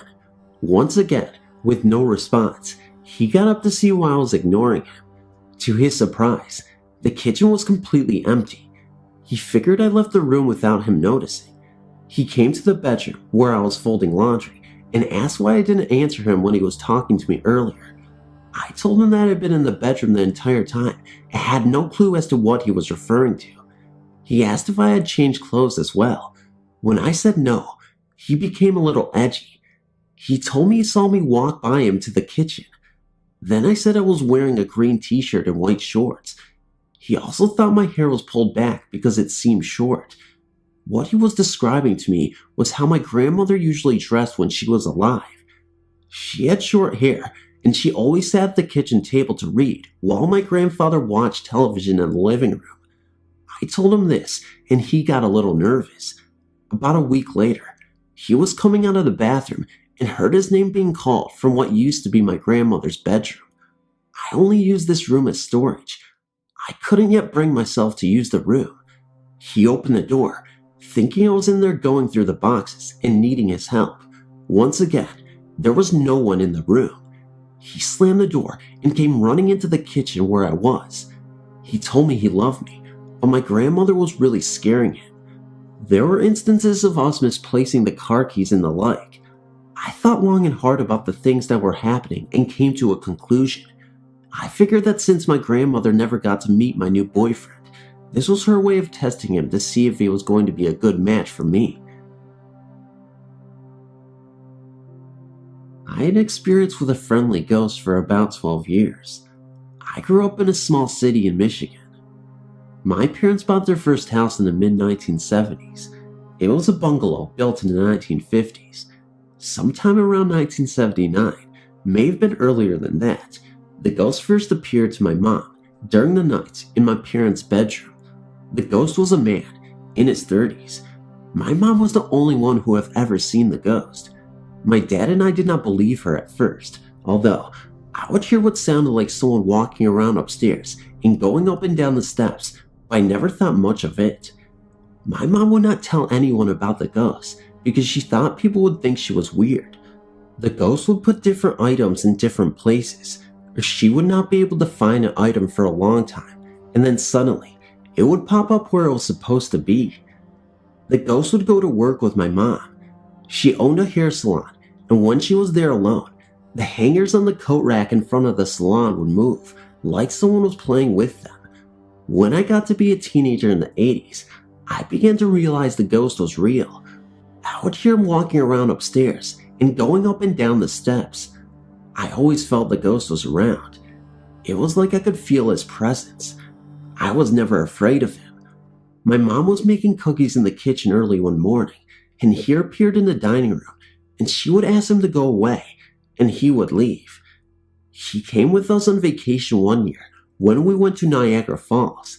He would turn on the motel room lights in the middle of the night while we were sleeping and turn on the radio in the room. For the longest time, though, my mom was the only one who had seen him. Finally, around 1991, when I was 21 years old, the ghost woke me up one morning. It was about 7:30 a.m., and I woke up to something touching my face. I opened my eyes, and the ghost was at the side of my bed, and he had touched my face.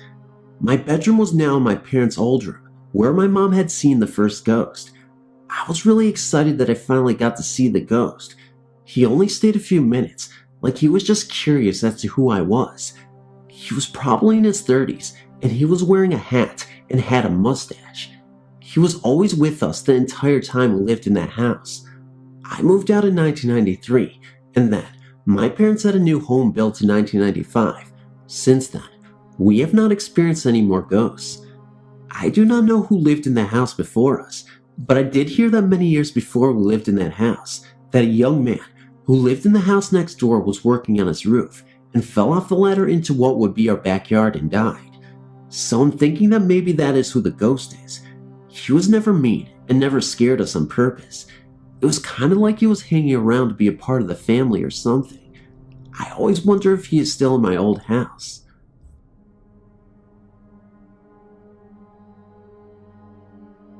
My parents bought some underdeveloped land in the country, in southern Texas in the mid-1970s, and built a 3-story house, 2 above ground, 1 below. Not far away from the land is a small cemetery.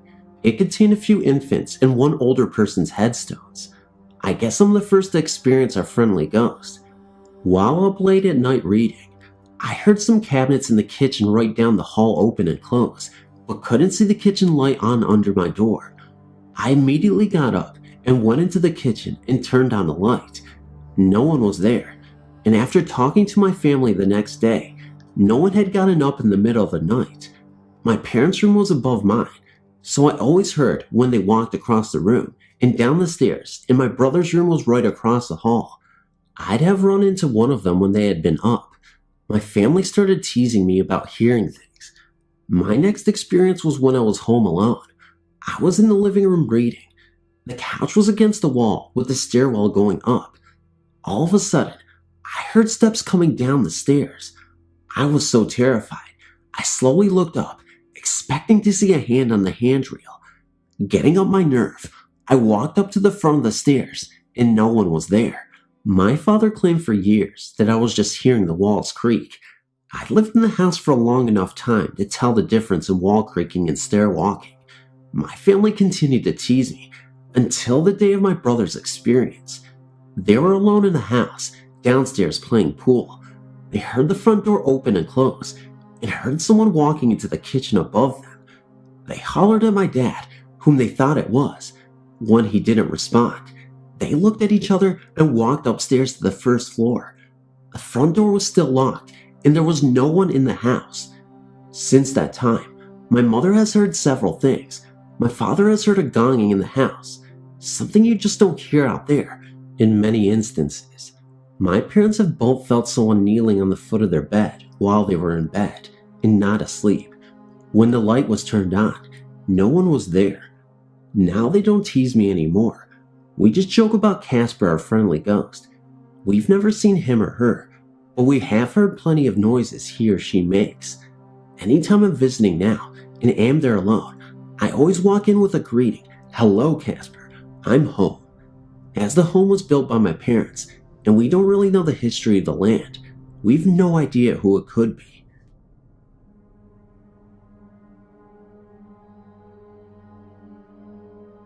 Hi. I have an experience I would like to share, and perhaps get some answers to my questions. 3 of us went to check out the Amity Hall Inn, listed in your Pennsylvania hauntings directory. 2 adults and 1 teen. We didn't intend to enter the building or take any photos. We just turned around in the parking lot and shined the car lights on it. We didn't see anything there, but we smelled a freshly opened can of coffee and an odd smell, like a decaying smell. We were only there for about 5 to 10 minutes and left. We proceeded back on the highway to Lewingstown, Pennsylvania.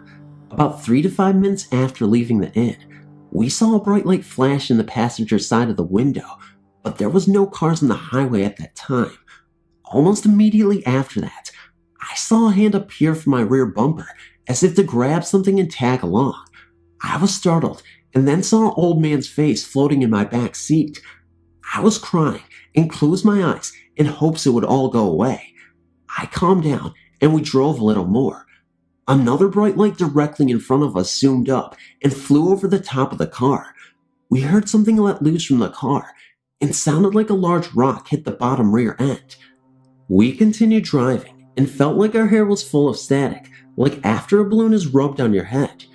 There were tingly sensations all around. It lasted almost the whole trip home.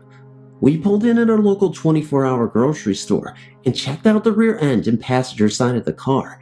My hubcap looked like someone put an auto body grinder against it. We found some scratches on the paint and a small handprint on the rear passenger window. The handprint was made from the outside, so it was not made by the teen in the car because no one of us got out of the car until we got to the supermarket. I've had many ghostly experiences, like ghosts following you house to house, but never one that tagged along on a moving car. Can anyone please tell me what may have happened and why? Thanks for reading.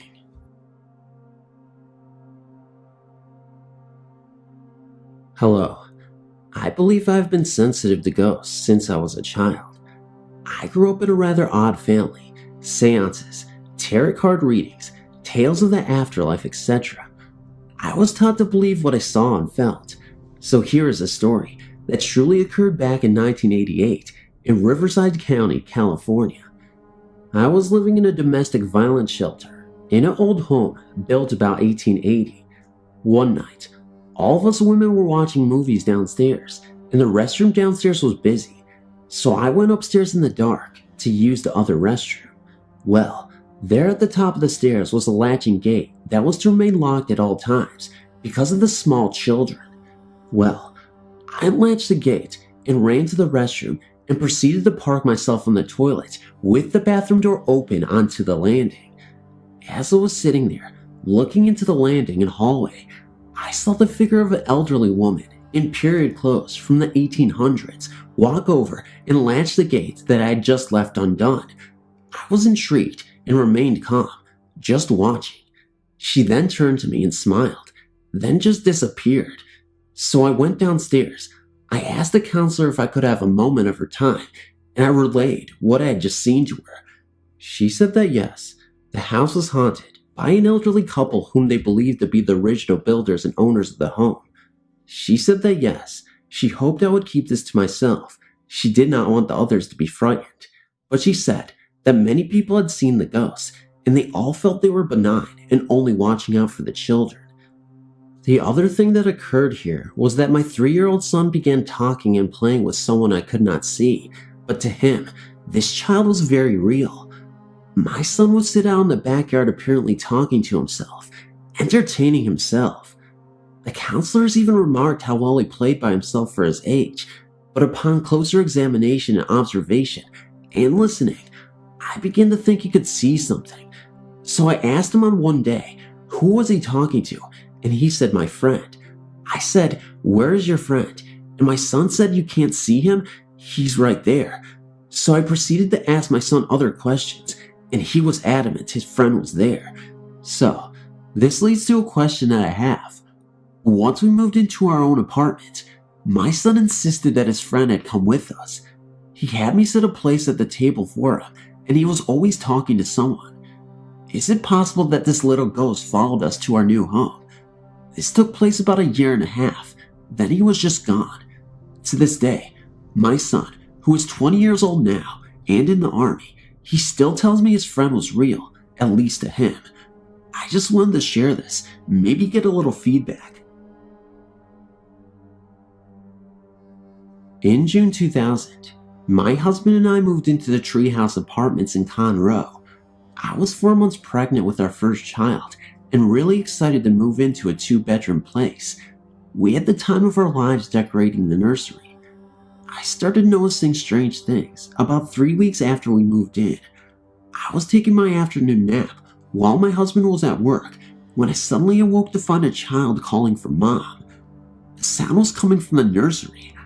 I opened the door to find nothing out of the ordinary and just dismissed it as our downstairs neighbors.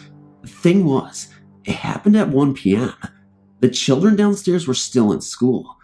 We had a kitten at the time, and he acted as cats do. After that incident, he began to act very strange. He would hide under the furniture of whichever room he was in. I had to start feeding him under our bed. We didn't have a washer and a dryer, so we took our laundry to my in-laws' house and stayed the night. When we returned the next day, our television was on. This was strange because the television was plugged into an outlet that was controlled by a switch. We left the switch off. When turned on, the TV automatically came on to channel 3. You had to turn it to channel 4 to get the cable box to work. Also, the channel on the cable box had been changed.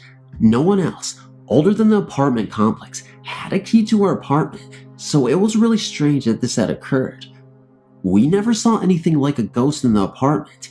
It was just those 2 incidents. After that, I had to put the litter box under our bed as well. My poor kitty would not leave the security of under the bed. One night, while we were sleeping, my cat jumped up onto the bed with us, yowling loudly. We could not get him calm, and he refused to come out from under the covers. We moved by the end of the week. I've had a few encounters with what I considered to be ghosts, but this was by far the scariest. In June 2001, my husband, son, and I moved into Bay Harbor Apartments in Baytown. The week before we came, there was a shootout between the police and a resident, and that apartment was still boarded up and had many visible bullet holes in it. Our apartment was a few buildings over, closer to the back of the complex. A couple of months after we moved in, we started noticing things in our son's room. He was 1 at the time and still slept in a crib. The crib still had a mobile and a toy that played songs and lit up when he rolled the bar at the bottom of it. John and I were up watching TV one night when we heard the toy start playing. We went in to see if the son was awake, and he was sound asleep. We just shrugged it off and went to bed. This same thing happened the very next night, and again, he was asleep. We decided to put his crib in our room. It didn't happen again. We eventually took the crib down and put him in a toddler bed. We put him down for the night and had left our door open to hear him if he woke up or was getting into anything. I suddenly had an irresistible urge to check on him. I did not hear any sound coming from our room, but there was a weird odor in the air. As I came around the corner into the doorway, I saw my son standing against the wall. We had a very heavy lamp on the right side table between our beds. The lamp was laying in the middle of the toddler bed on its side. The bulb had burned through the shade and was beginning to burn the top sheet of my son's covers. There was no possible way the lamp had fallen or been knocked over and landed in that way on his bed. It was equally as impossible for him to have picked it up and put it there himself. I removed the lamp from the room, and our son began sleeping in bed with us. I had his old room set up as a playroom, and he would stay in there all day long. One morning, he fell asleep on the couch, and I left him there for his nap. I was making my rounds in the apartment, doing my daily cleaning. When I finished his playroom, I shut the door behind me. There was no person or animal in that room when I left. My son's great-grandfather bought him a toy that had a motion sensor in it. When it was activated, the toy would whistle and say, "I love you." As I was in the kitchen washing dishes, I heard it go off. Thinking my son was awake, I opened the bedroom door. I saw nothing. I shut the door again and went to check on my son. He was still asleep on the couch. During the course of his 1-hour nap, the toy continuously went off. I went into the room, grabbed the toy, and changed the batteries. I thought this would solve the problem. It did not. I finally took the batteries out and removed the box entirely so that there would be no way it would come to life again. The majority of toys that he played with were moved into the living room. No one ever really went into that room again. I remember what happened before we moved in, and I went to ask the management if anything similar had occurred in our apartment. I was told that management had recently changed, and the current people had no record of anything happening there. We stayed until our leave was up, and then we got the heck out of Dodge, our lease ending permanently after that. Hello. I thought this experience was worth sharing, as it freaked the hell out of me and a few people I've shared it with. I was 19 at the time, and me and my best friend Sally had just moved into a flat in an old, dilapidated building block of flats. The flat was a bit run down, but we were really excited about redoing it, and we were so happy to have a place of our own at last. It was the middle of July, so we weren't thinking of school yet. Sally was working at her day job at the local department store. I was alone relaxing with a cup of coffee in front of the TV in my bedroom. Despite the hot day outside, I found myself shivering. An intense cold air had filled the room. Suddenly, the end of my bed sank as if someone had sat down beside me. I was really freaked out and ran for the main room. It was warm again, and I was filled with relief. I didn't tell Sally because I didn't want to sound stupid. This happened at least a dozen times in the next week. I was so sick of it, I even thought about calling an exorcist, but I knew that I didn't have much to tell him. One night, I woke up to find an old man sitting on the bottom of my bed, looking at me. I tried to scream, but nothing came out. Eventually, he disappeared. This happened several nights in a row. I was so freaked out, I knew that there was only one man for the job, the retired priest that lived down the road. The next evening, when Sally was out, I called the priest and he arrived at once. He entered my room and immediately detected an entity. He lit a circle of candles and placed them on the floor. He called on the spirits, and I suddenly realized I did not want to witness the exorcism. I waited in the living room until about 15 minutes later. I heard the priest giggling and talking softly. I didn't know what to do, so I waited until about 10 minutes later when the priest emerged. He said it's going to take a lot longer than expected, and that he will return this time next week. This went on for the next 2 months, until I finally asked the priest what was going on. I demanded to know. I've been afraid to sleep for the past 8 weeks, for God's sakes. He finally expressed and told me he had been having an intimate relationship with my ghost. I couldn't believe it. I told him I wanted him and the ghost out, now. He reluctantly agreed and entered my room.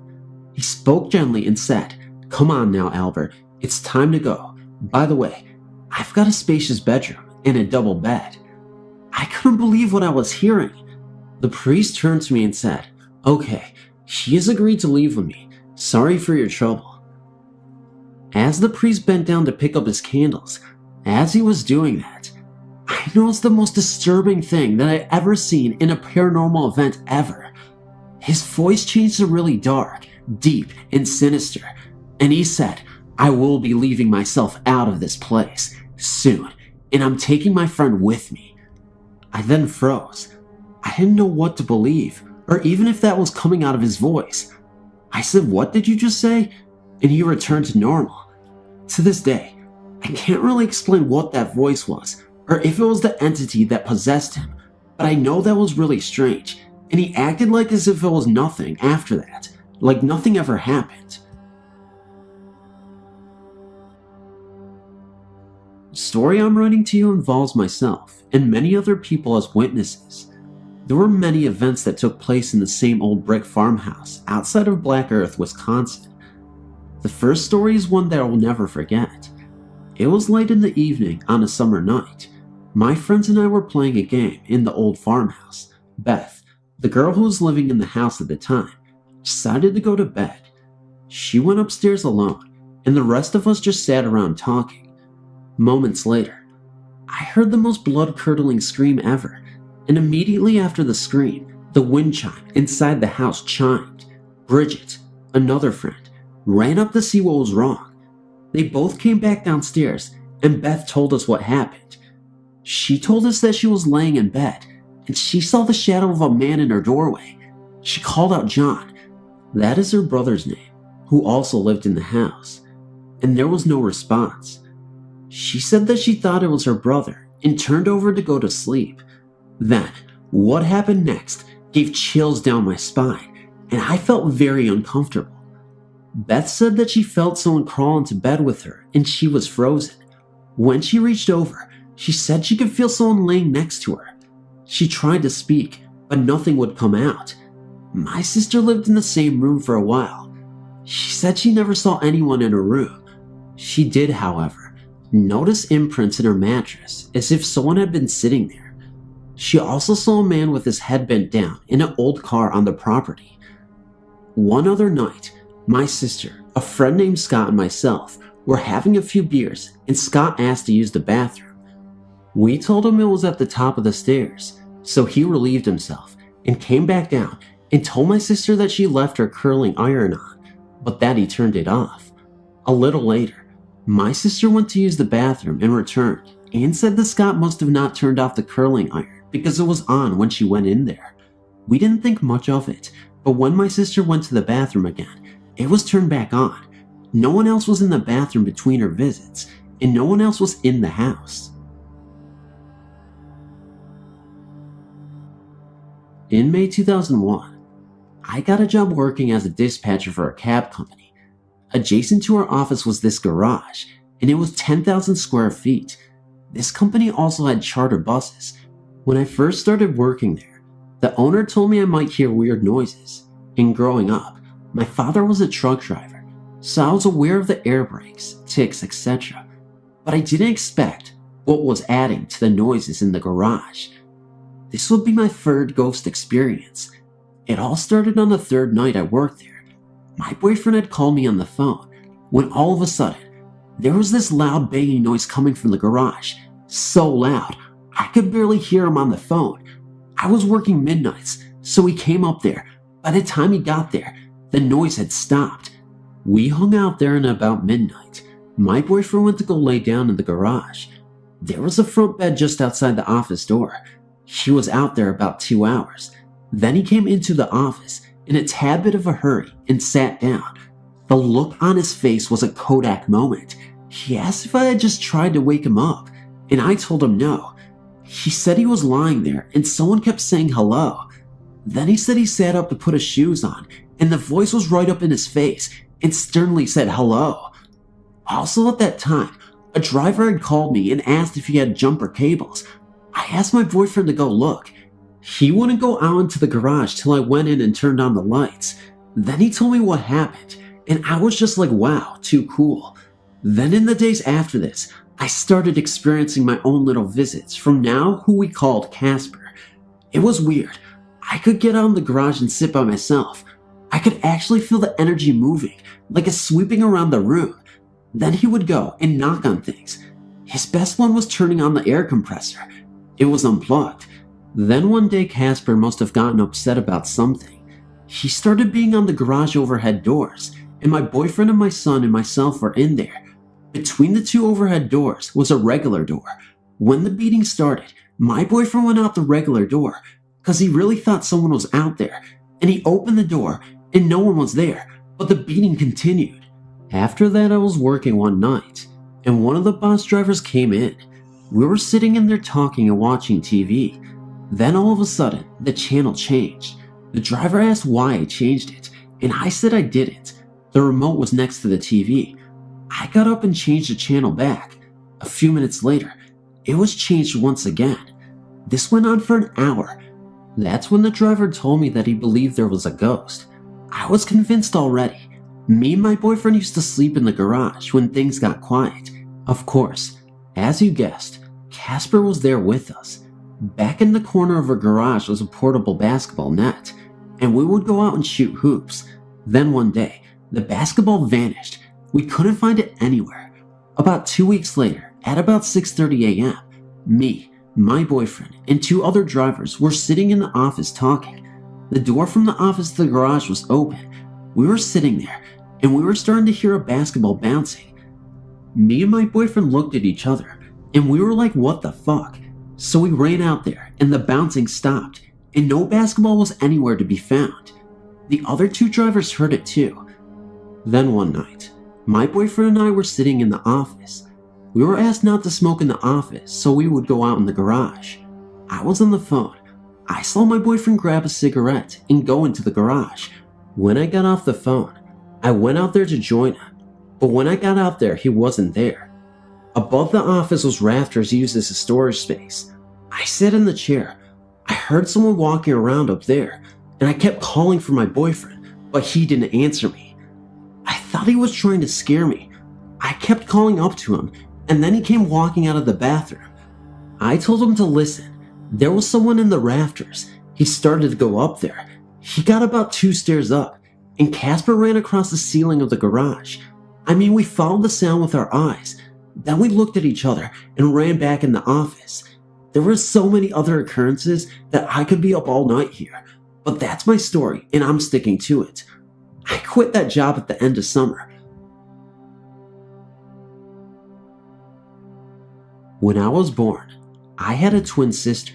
She died shortly after we were born. My mom and dad didn't talk about her much, but I always knew that she was my sister and that she had died.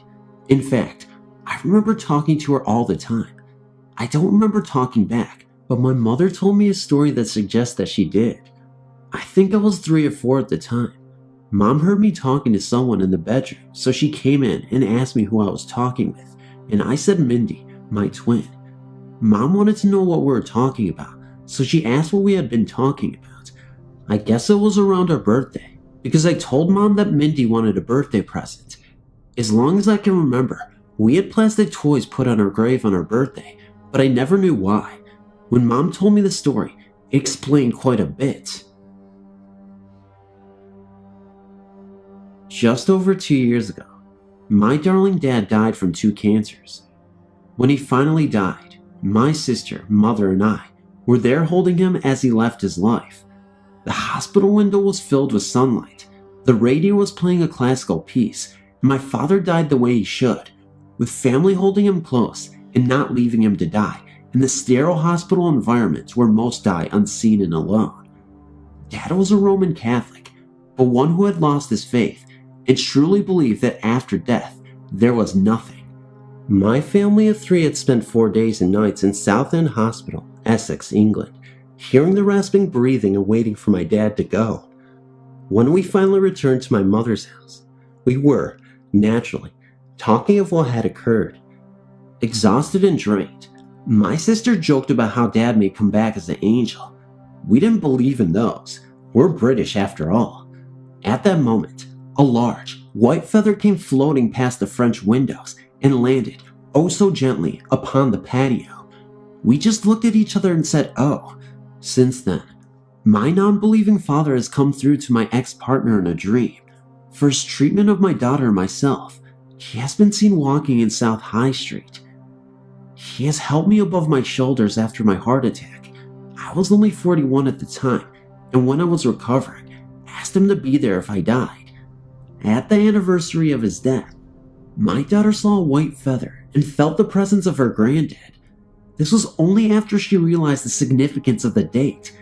My most previous partner heard my dad telling him to lay off, even though he had never met him.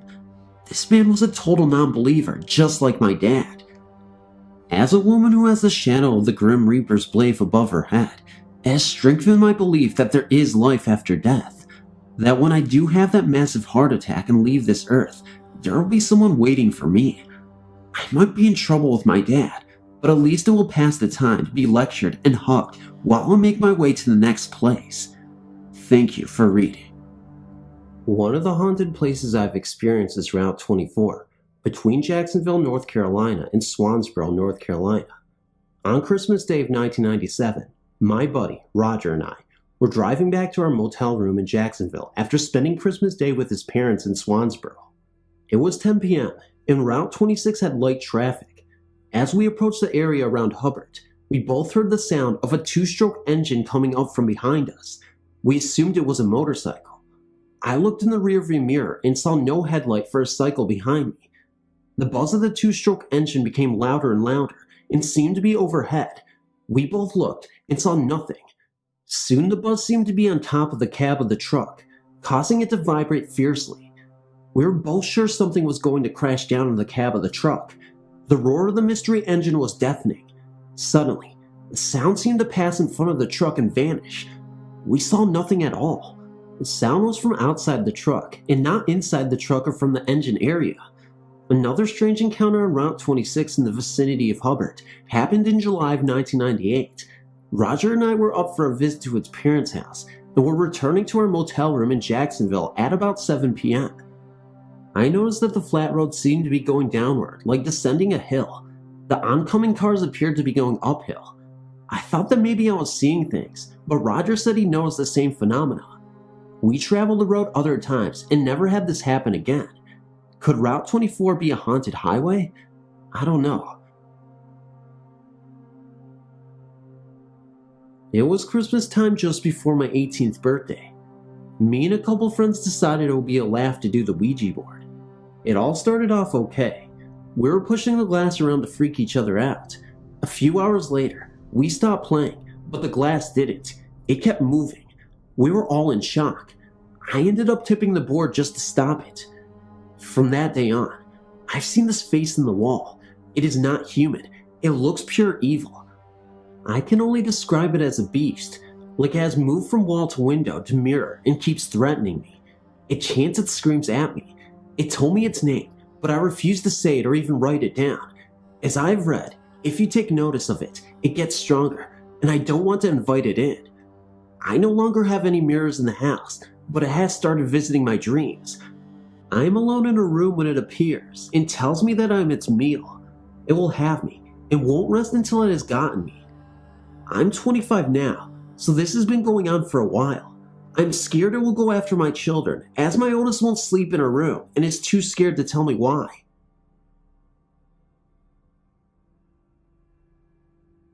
I've always had an obsession with the strange and paranormal, and also a fear with some.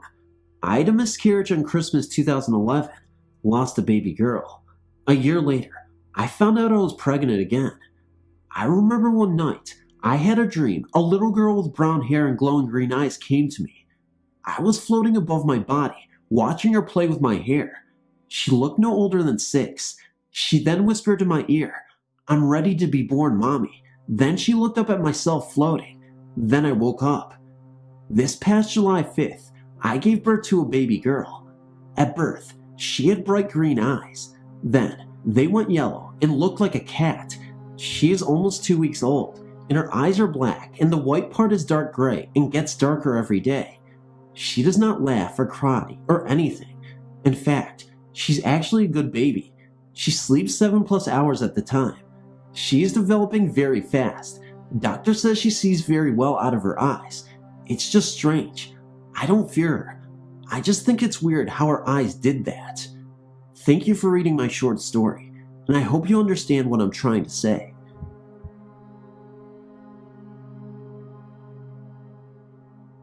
I'm not one of those whose beliefs are for or against the paranormal.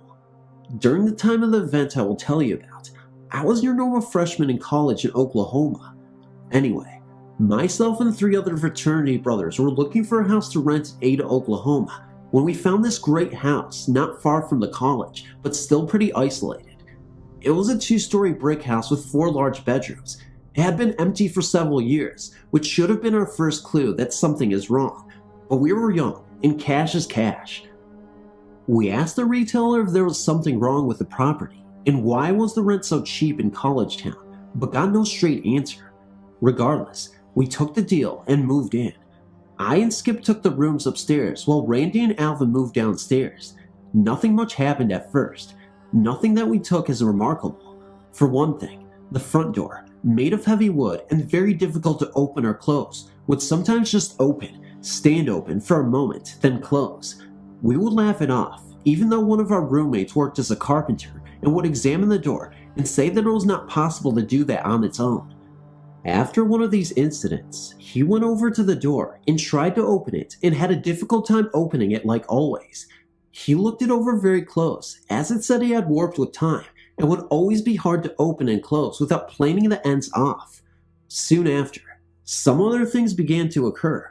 All of us, at one time or another, had seen a small ball of light go from the bottom of the stairs to the second floor. Still, we thought this was odd, but not something to be concerned about.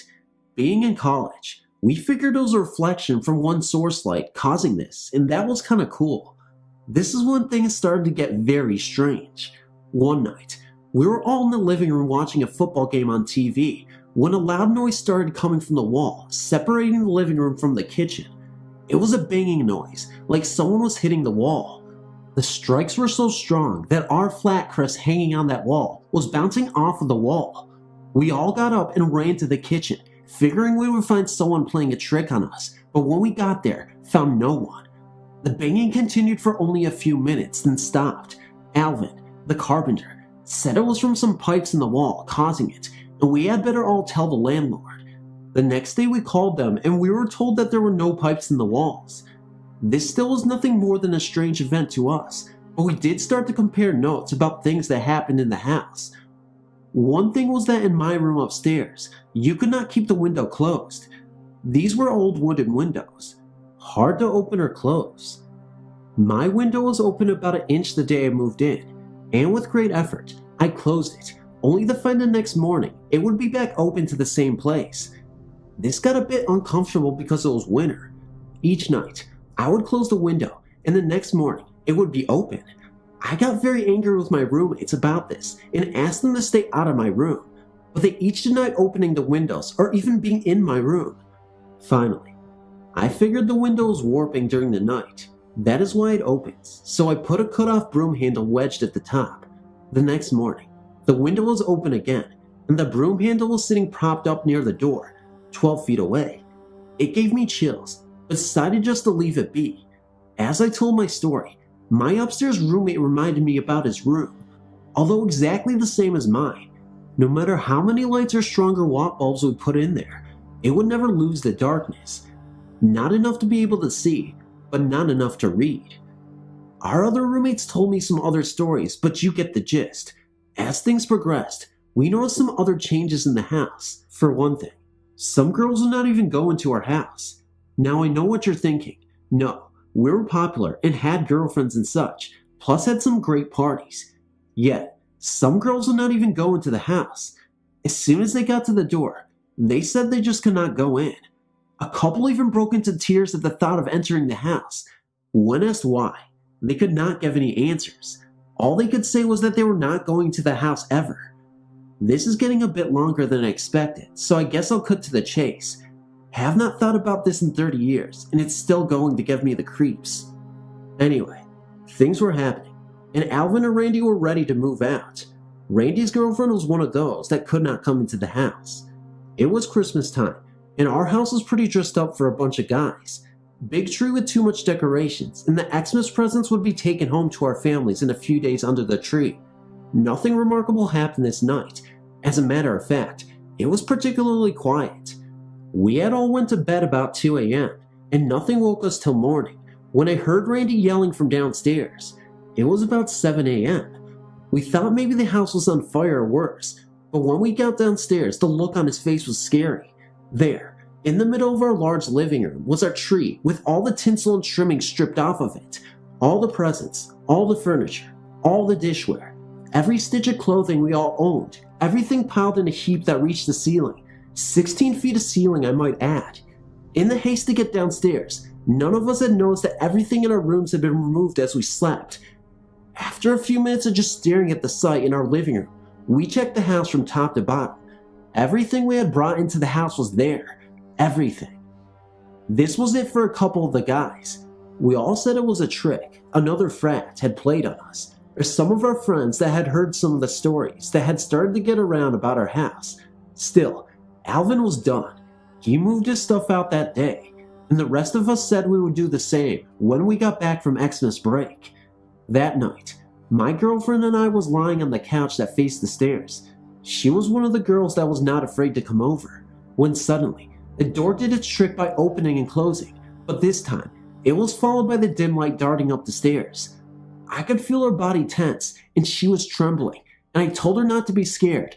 She is highly aware of what goes on in this house, and this was no different. But she let out a scream that I'll never forget. She pointed to the top of the stairs, where steps joined with the ceiling, and there, in plain sight, was a face looking straight at us. No body, no expression, just a face between the top rug, stair, and ceiling. No one could have contorted themselves to a point to get into that position, but there it was. I remember my muscles were tense so much, I had a black bruise for weeks. Just as soon as we both got a good look at it, it moved from sight upstairs. No, it did not vanish. I've never wanted to run more in my life, but being a young man at the time, I grabbed a baseball bat and ran upstairs ready to kill someone. I tore the house apart looking everywhere to find no one. Jane was still in tears, about to have a complete breakdown. I grabbed all my clothing and everything I knew I could live without and left. I knew I would not go back there again. Not sure I would want anyone to believe me or not. I guess if I had a choice, I would choose not. Never had any experiences like that before or after, and I guess it just does not matter. I just thought you might get a kick out of the story by someone with no reason to tell it. Also, postscript to the house, they were never able to sell or rent it. It was finally torn down, and now is just an empty lot. The follow-up to Ellen's true ghost story is this. Several years ago, our frat had a reunion, and I and a couple of the guys from the story were having a few when Skip brought up the house. We had never talked about it afterwards, as if it never happened. Way too proud to admit we were scared, you know? Funny how difficult the conversation was. Maybe not difficult, but guarded. Anyway, after a few more drinks, we opened up a bit, and Alvin told a few events that he never revealed before. Said he thought we'd think him nuts. He said that one night, he was in bed asleep. This guy sleeps like a rock, when suddenly, he woke up. Did not know why, but he felt like something was in the room with him.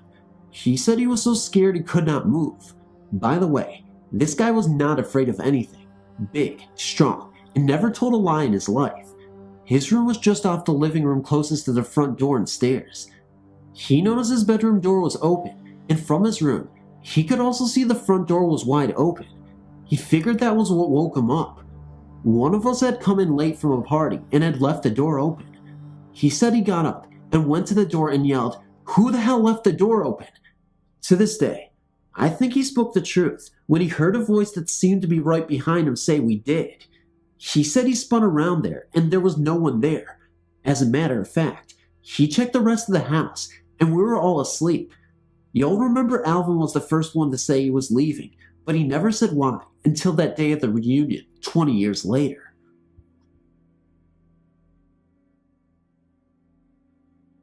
I've always believed in ghosts, and if anyone says I'm crazy, well, that's just their opinion. It's nothing I've ever seen, mostly just feelings. I think if I actually saw a ghost, I just might pass out cold. My son passed away 2 years ago, and I get visits from him once in a while. Not the cold sensations most people feel with a ghost, but a warm, pleasant sensation of being very loved and safe. He's my guardian angel, and he proved it to me just last night. My fiance and I had gone to his aunt's house in Warren, Pennsylvania, which is 70 miles from where I live, which is near Erie, Pennsylvania. It was snowing pretty badly by the time we left Warren, and the roads were awful. No visibility, slippery, and drifting snow made for a very unsafe experience. Every time we thought we lost the road, another vehicle would come along and show us the way. I just knew it was my baby protecting me. I'm pretty sure my house is haunted. By who?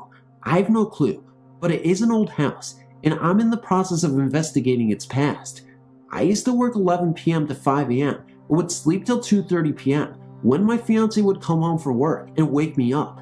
My bedroom is upstairs, and to get to it, I have to walk through the other bedroom. I would keep the other bedroom's door shut to keep my cats out so I could sleep in peace.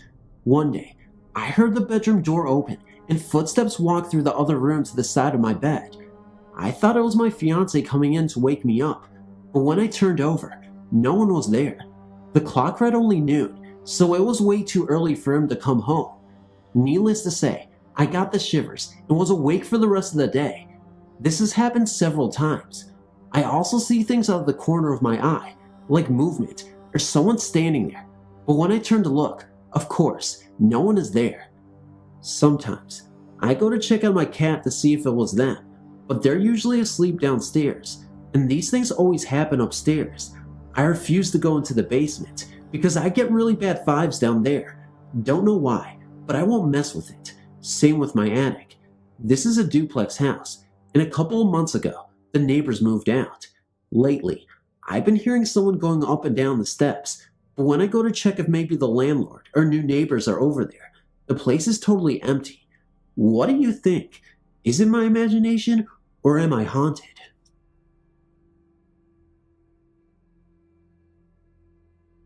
I was living with my grandmother and mom and two sisters while we were looking for a new house in a different state.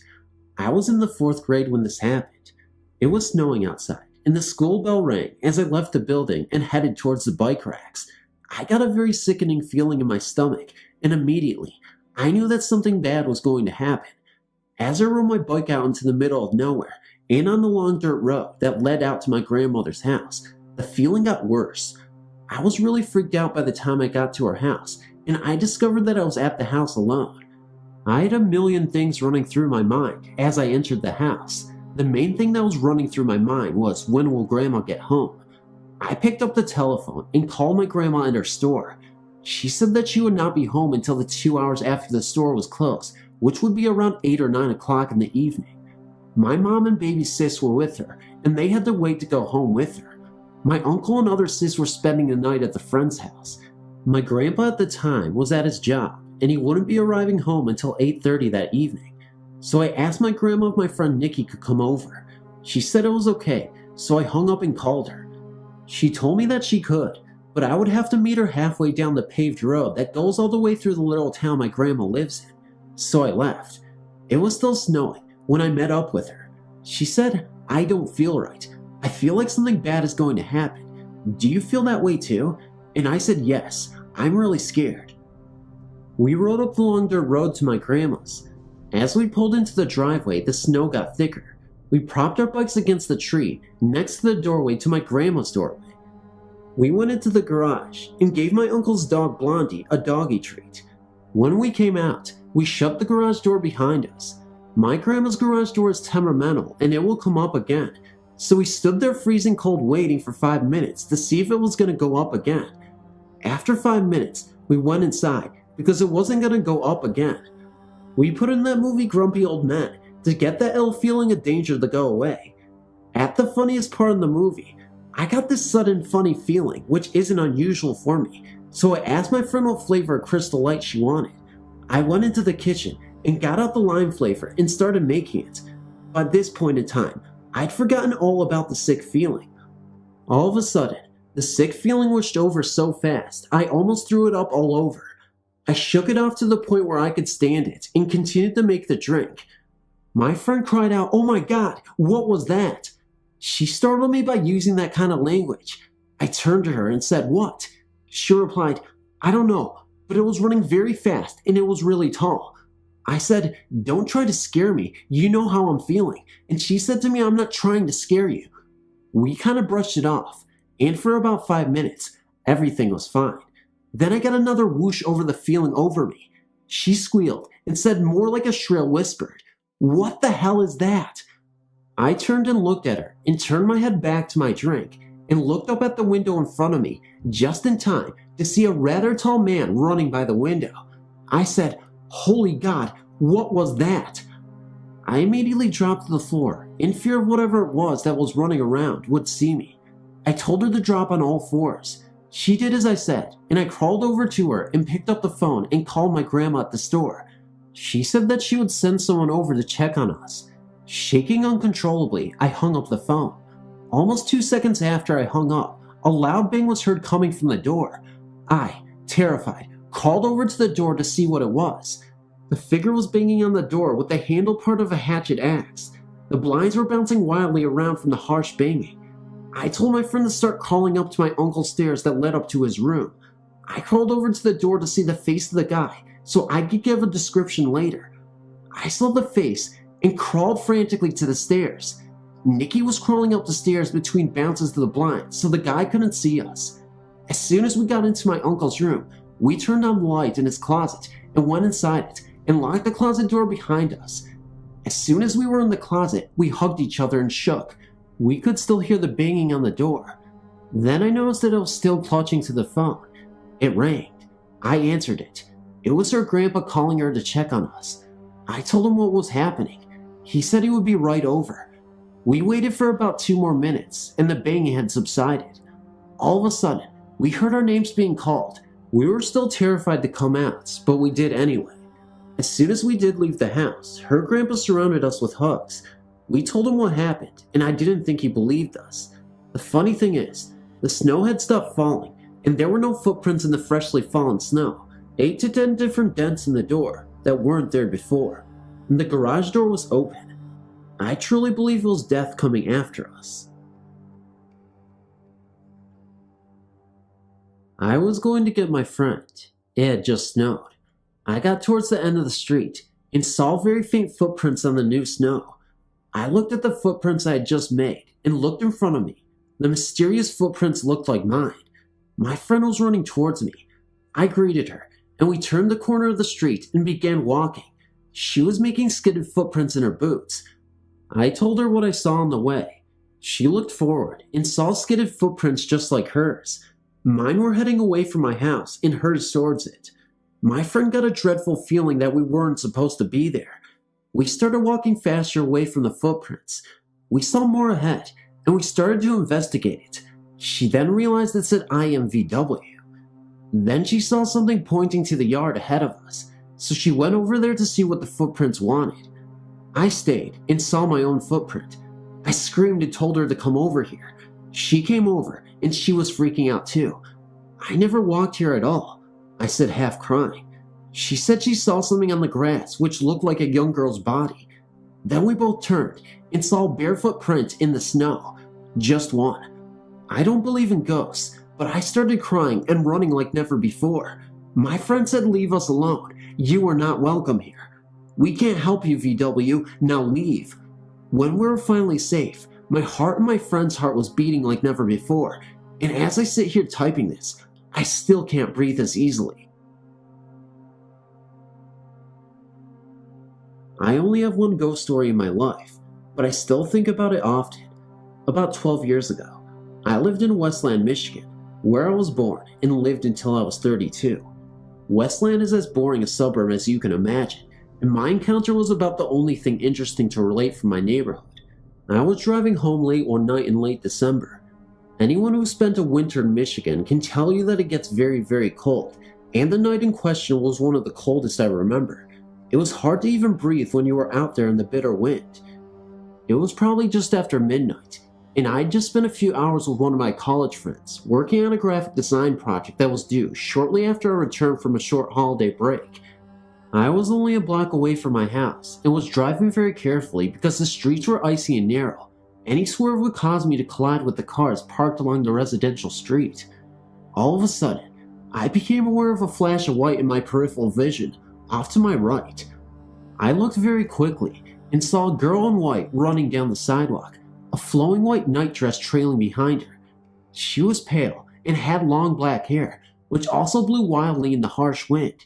She was obviously not dressed for a Michigan December, and I remember distinctly noting that she was barefoot. She had a red ribbon tying her hair at her neck in a loose ponytail. I still remember that there was a strange quality to the vision, as if I was seeing an old memory. There was some strange otherness to it that I can only attempt to describe. She seemed to move at a slightly slower speed than normal, but not quite as slow as you may describe as slow motion. Also, I've no recollection of any sound at all during that brief moment, not even the sound around me, like the car engine or the wind gusting. I looked back and saw her again, her pace now leaving her almost behind me. I turned my head to spot her. Again, I couldn't look for long without risking an accident, so I slowed the car down and tried to spot her a third time. She was gone. I did not see any doors closing on any of the nearby houses or any persons in the immediate vicinity. I stopped the car near the corner and, after pondering for a few seconds, got out to investigate. I went to the area where I'd seen her. It had been snowing pretty steadily since sunset, and the sidewalks were covered with about 3 inches of fresh snow. There was absolutely no tracks, either on the sidewalk or on the lawns nearby. I stood there for a minute and then walked around the perimeter in a circle covering about 40 feet. This was definitely the spot I had seen her, but there was no tracks but my own. In the weeks and months after this first happened, I tried to write the experience off as a trick of my mind, but I've never had any visions since, and I've now accepted that this was a ghost. I didn't know the people on the street and never investigated who this girl might have been, but thank you for reading. My story starts in 1969. I was 5 years old. My brother and I shared a bedroom. Our twin beds were arranged side by side with the foot of the beds facing our door, which entered into the upstairs hallway. If you were in a room facing the doorway, to the right of the door hung a picture of a map of the world. If you were laying in our beds, to your right would have been our closet door. This was a walk-in closet. I'm describing the layout so you can get a sense of how this all seemed to happen. Anyway, my bed was the one nearest to the closet door. The first time I saw the man in the barrel, it was around 3 a.m.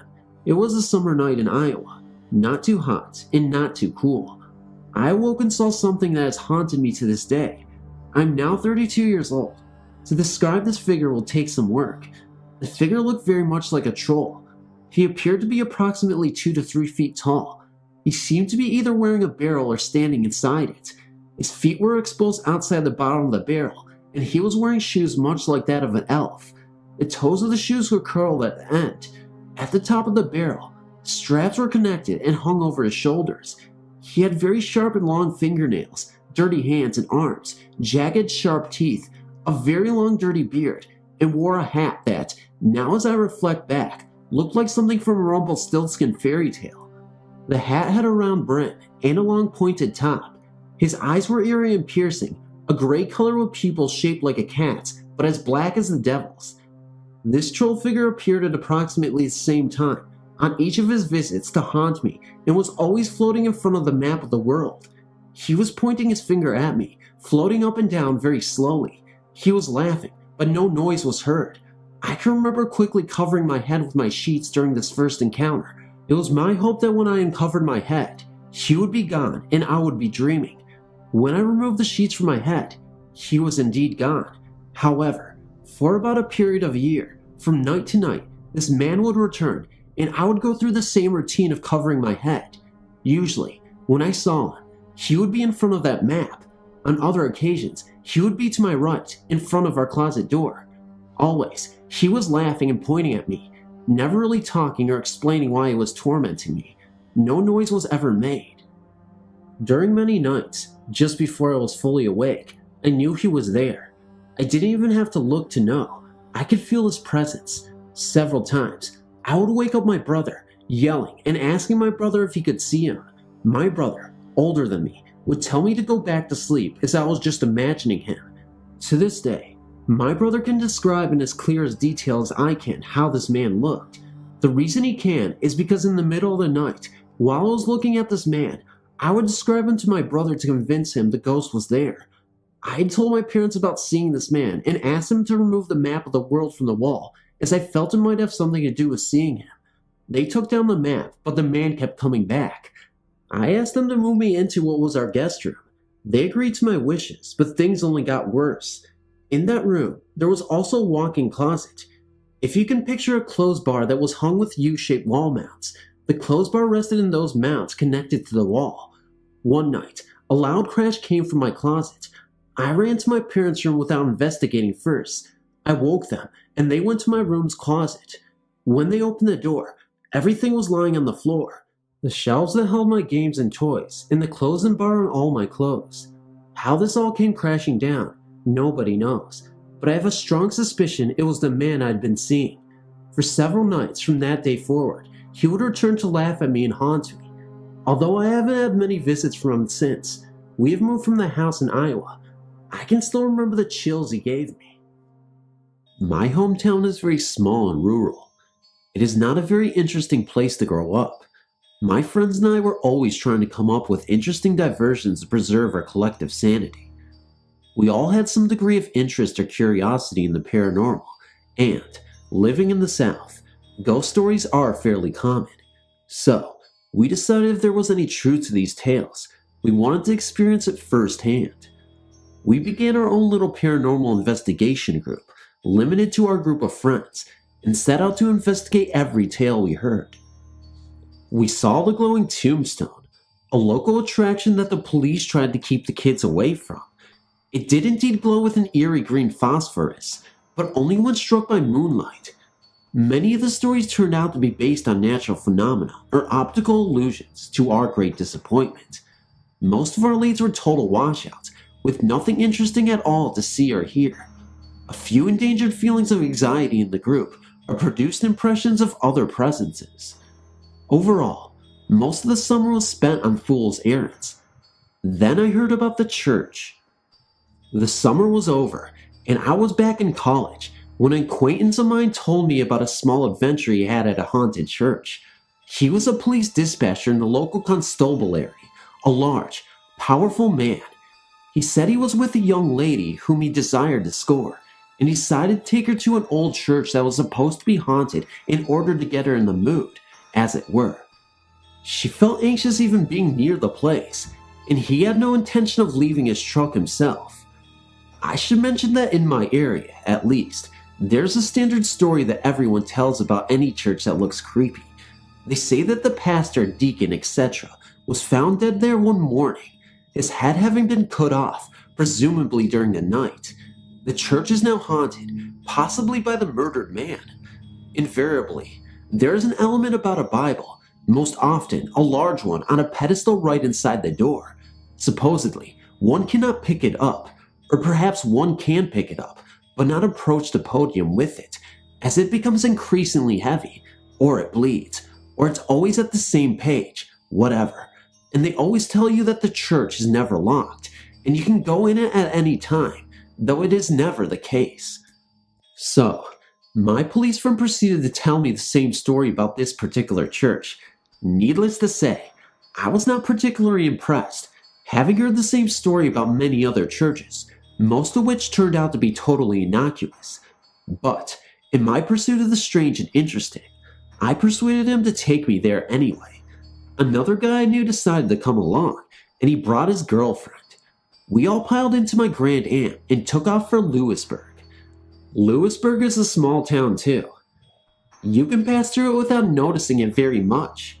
We took a series of back roads to get to the church. The road started out bad and continued to get progressively worse until my only thought was, please don't let my car break down here. The trees on either side of the road were very thick and covered the sky almost completely above the road, creating an eerie, claustrophobic feeling.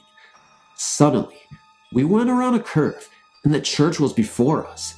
There was a small gravel area on the right side of the road, in front of the church. Wrought iron gates opened into a small path that led to the church, perhaps 80 feet from the gravel area. The church itself didn't look particularly old, maybe 40 years or so, and it was the size of a large barn. A graveyard surrounded the church on both sides, and continued behind the church, like a horseshoe, with the church in the middle.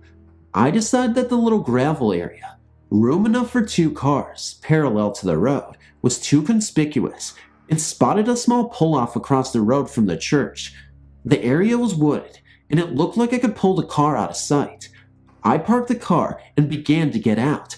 The policeman, whose name was David, immediately protested. He thought it was a really bad idea to get out.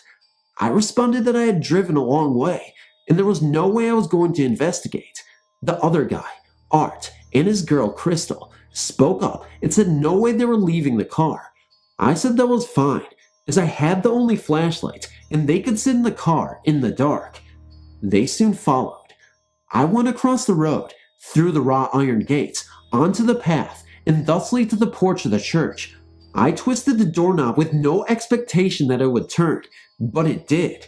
It really was unlocked. My party began to protest. Surely I didn't intend to enter. I did. After a moment, they followed. The interior of the church was a major disappointment. There was no pedestal, no Bible. It was fairly standard as far as churches go. My party felt very uneasy, and each said at least once that the place felt wrong and somehow bad. I felt nothing.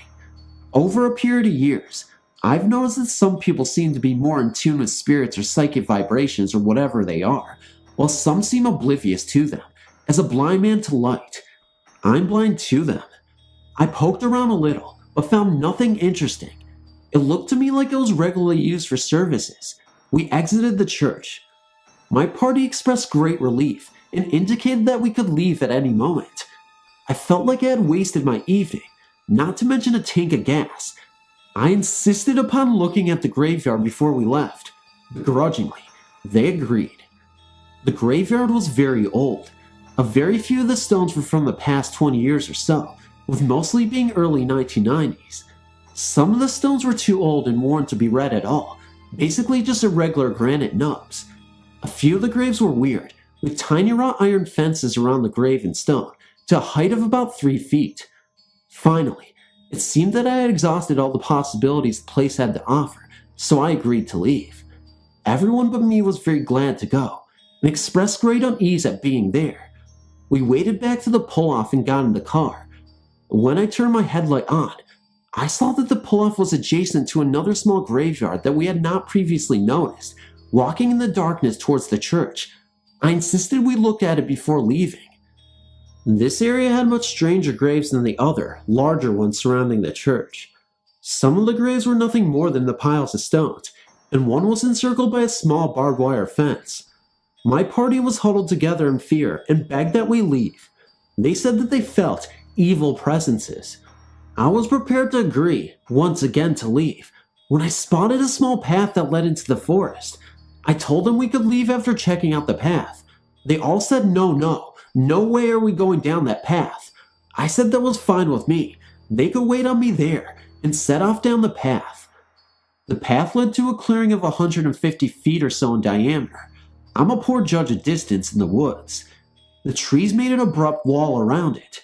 It seemed odd and pretty creepy. I was walking into the clearing with my flashlight pointed straight ahead, scanning the area for anything interesting. I would hear that David, Art, and Crystal were following, perhaps 75 feet behind me.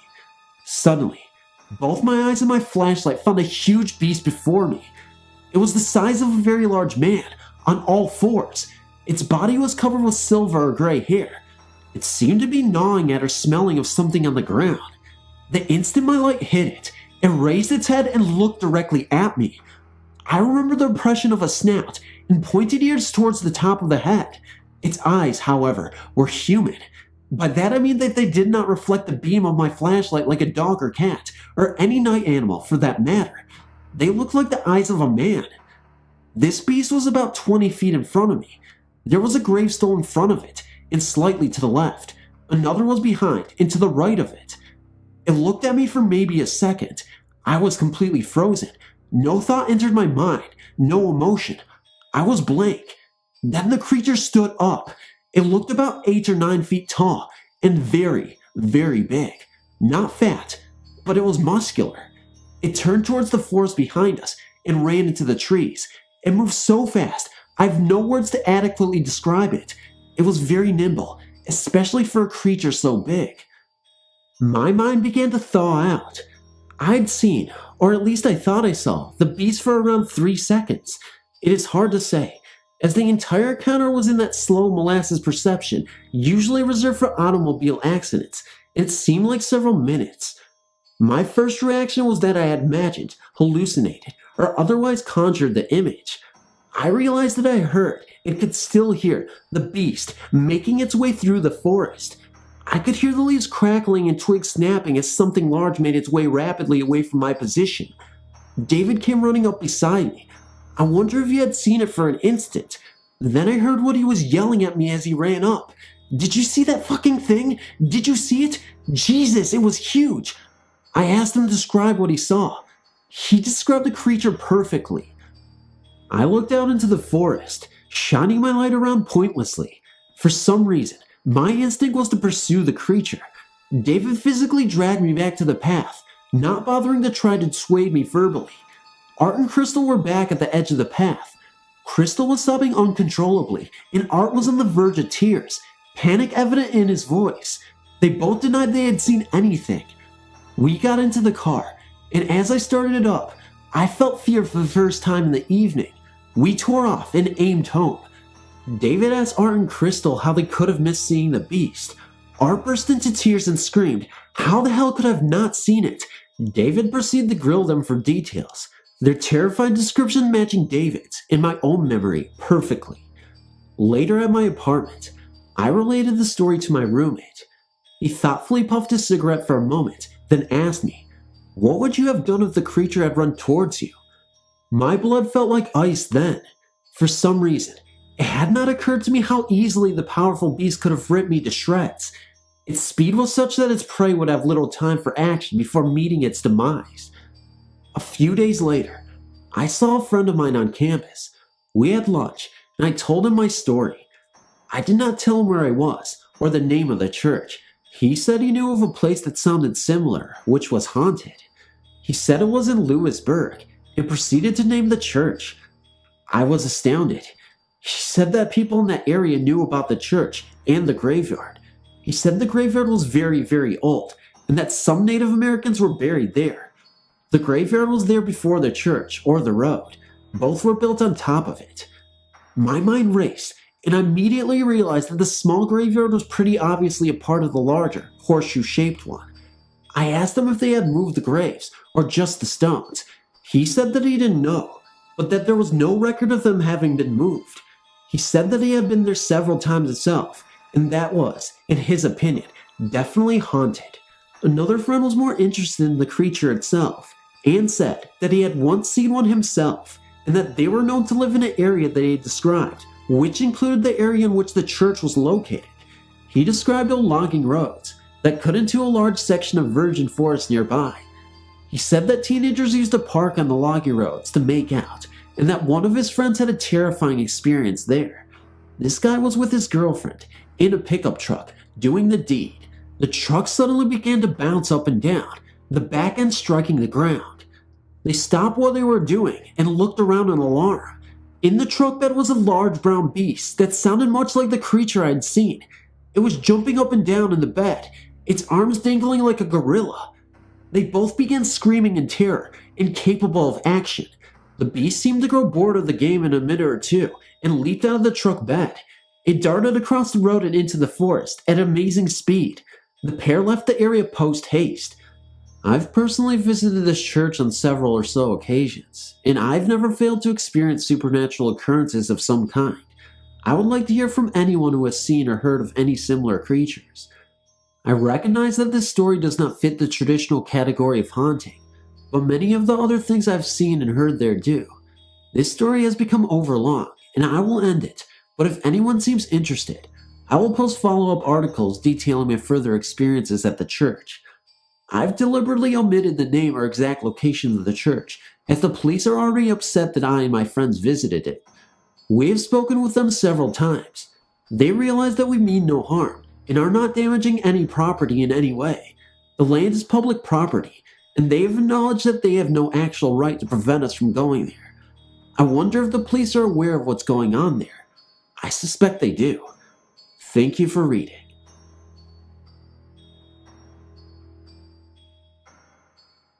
This happened years ago. I really don't remember how old I was at the time, but I don't think I was more than about 9 years old. That would put this time as somewhere during the summer of 1984. My grandparents, my mom's parents, lived out in the country about 15 minutes drive from home. I was spending the weekend with my grandparents. The story that follows occurred on the Friday night of that weekend. It was after dark. I was on the couch, turned around, and sitting on my knees, looking out a large picture window. I was waiting on Grandpa to get home from work. Grandma and I were the only two people in there at the time. As I waited, a dense fog began to form. The fog began to grow thicker as time passed. Grandma was getting a bit worried. Grandpa was late getting home, and she was afraid he'd have an accident due to low visibility brought on by the fog. Several more minutes passed. I was still kneeling on the couch, watching outside the window for Grandpa. Then I saw what looked like two lights coming up the road towards the house. At first, I thought it was the lights from the headlights on Grandpa's car. Then I realized that the lights were not the right color. One light seemed to be a lemon yellow, while the other appeared pink. I watched, curious, as the lights moved closer. Then I yelled for Grandma to come to the window and look at them. Grandma was busy preparing supper and didn't want to leave the kitchen. I took another look at the lights, which were still moving closer, and then went to the kitchen to try to convince Grandma to come and see them. At this point, the lights were still not much more than fuzzy colored blobs due to the thick fog. I left the window and ran into the kitchen. I told Grandma that there was a pair of lights approaching the house. She said something along the lines of, "Good, he's finally home." I told her that the lights didn't look like they were from a car. I told her about the odd coloration. Finally, Grandma agreed to go take a look for herself. Running, I got to the window before Grandma did. I resumed my former kneeling position on the couch before really looking out the window. The light was still there, closer than before. They were just starting to take on a more definitive shape, like something was emerging from the fog. Grandma leaned over for a closer look at the solidifying shapes. I turned to her, asking what the lights were. She didn't know and was beginning to act a bit scared by the sight. I turned back to the window. The strange lights were almost to the house by that point. Thinking back now, I realized just how bright they must have been to have been visible at first. Then, the lights finally took on a more tangible shape. This is the part that really makes me doubt what we thought we saw. What we saw looked to be two cows, both bulls, dancing along the road on their hind legs. No, this is not a joke. One was glowing yellow, the other was glowing pink. Each of the bulls had a front leg, arm drooped over the shoulder of the other. They were heading towards the driveway. At this point, Grandma fainted. I only remember giving her a quick look as she collapsed beside me on the couch. Then I resumed staring in disbelief and shock at the sight outside. The bulls danced along until they got to the driveway, turned as if to make their way up to the house. Then, they just both faded away. After some time, I'm not sure how long exactly, but I don't think it was more than a minute or so, I turned away from the window to Grandma. She was still unconscious. I had no idea how to revive her. I remember shaking her, as if trying to wake a sleeping person and talking to her. I do not recall what I said. After a few moments, she began to stir. As Grandma woke up, she turned quickly back to the window. I told her that whatever we had seen was gone. I asked her what we had seen. Grandma sat me down on the couch and told me that I was not to breathe a word of what had happened to Grandpa when he got home. I asked why. Grandma wouldn't give me an answer. She just kept telling me to keep quiet about it. A few minutes later, we heard a car door slam outside. Grandpa was home. Again, Grandma warned me not to say a word to Grandpa about what just happened. Naturally, the moment Grandpa entered the house, I ran straight to him and told him everything that happened. Grandpa spared only a second to ask Grandma if she was okay. The moment she said yes, Grandpa retrieved a shotgun and went outside. Grandma began to scold me very loudly for disobeying her orders. Several minutes later, Grandpa came back in. He had found nothing. To this day, neither of them will discuss what happened that evening. If that had been the end of the matter, I would have convinced myself years and years ago that both Grandma and I had simply been hallucinating. In fact, not too long after the incident, I'd convinced myself of that. Several years after seeing the bulls at my grandparents' house, a friend of mine who I grew up with came to me one day with a story. I'll call this girl A. Both she and I were about 12 when she told me this. When I lived in Ohio, this girl's grandparents lived directly behind us. A lived mostly with her grandparents during the summer months. Only a one-lane alley separated our 2 yards. Across this girl's grandparents' yard was the railroad bed I've posted about a few times in the past. On the other side of the railroad bed was a small farm. We lived at the very edge of the town. A came to me one day, saying that she had something very strange the previous night happen to her. I asked her what she'd seen. A made a long speech about how I'd think she was crazy if she told me. I pointed out that she'd already brought up the subject, obviously. She wanted to tell me. A agreed. She said that late the night before, she had been unable to sleep and had been looking out of her bedroom window. It began to get foggy. In the fog, A claimed to have seen two glowing lights moving across the pasture back at the farm. One light was yellow, the other pink. Please keep in mind that I had not told anyone about what Grandma and I had seen at this point. A said that, as the lights got closer to the railroad bed, they began to take on solid shapes. At that point, I was starting to get cold chills. A said that she must have been seeing things and that she wouldn't waste time telling me the rest of her story. I insisted that she did. After a few minutes, A said, almost in tears, that the lights took on the shapes of cows, bulls. Each bull had a front leg draped over the shoulders of the other. Both appeared to be dancing along their hind legs. They were moving towards the railroad bed, towards A's grandparents' house. A said that at that point, she had turned away from her window and hid under the blankets until morning. After A told me her story, I told her my own, very similar one. As far as I know, A never saw the bulls again after that night. If not for A's story, I would have long since come to believe that what Grandma and I had seen was a hallucination brought on by the dense fog and car headlights or something like that. A's story makes me think again. I don't know what we saw, but I do know that we saw something. Anyone have any ideas? Thank you. The forest has always held a certain special place in my heart. For me, it is a refuge from life's hectic pace and pressures. It offers a sense of spiritual peace and connectivity that I cannot find elsewhere. Perhaps it is the slower pace, the quiet solitude, or the knowledge that I am surrounded not by concrete walls and metal doors, but by living creatures, great and small. Even the air feels charged with energy. For these reasons, my brother and I decided to spend the weekend in my 59 acres of woods. Being seasoned campers, we've seen and heard almost every sight and sound there is in northwestern Pennsylvania forests. That was about to change as we discovered that sometimes even the usual can become the unusual. Our camp was set up in a peaceful area along the edge of a hemlock grove, where the forest turns from dense evergreens to open stands of tall maple, poplar, and cherry.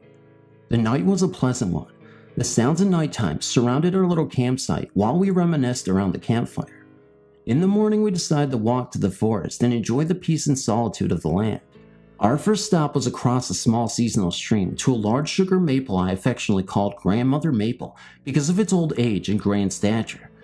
Seeing that Grandmother Maple had a rather large grapevine growing up and in its crown, we decided to chop the vine down to help the grand tree. It was no small job, as the vine was several inches thick, but in the end, we had a certain amount of satisfaction knowing we were being good stewards.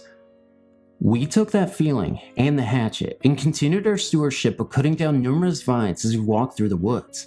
It was something I wanted to do for the past 3 years because each year after a long hard winter or a strong thunderstorm, I can usually find one torn down by the added weight of the vines. My heart aches seeing these majestic trees being slowly strangled as the grapevines climbed higher into the canopy, eventually outcompeting their host until finally dragging it to the ground. Feeling rather pleased with ourselves, we left the woods to meet some friends and do some chores around the house. It wasn't until later that evening, after we returned to our campsite, that we heard the sound. At first, it was just the same groaning and creaking sound that we've heard before in the woods. Trees moving in the wind and often will croak, groan, and pop as their trunks sway back and forth. This, however, was different.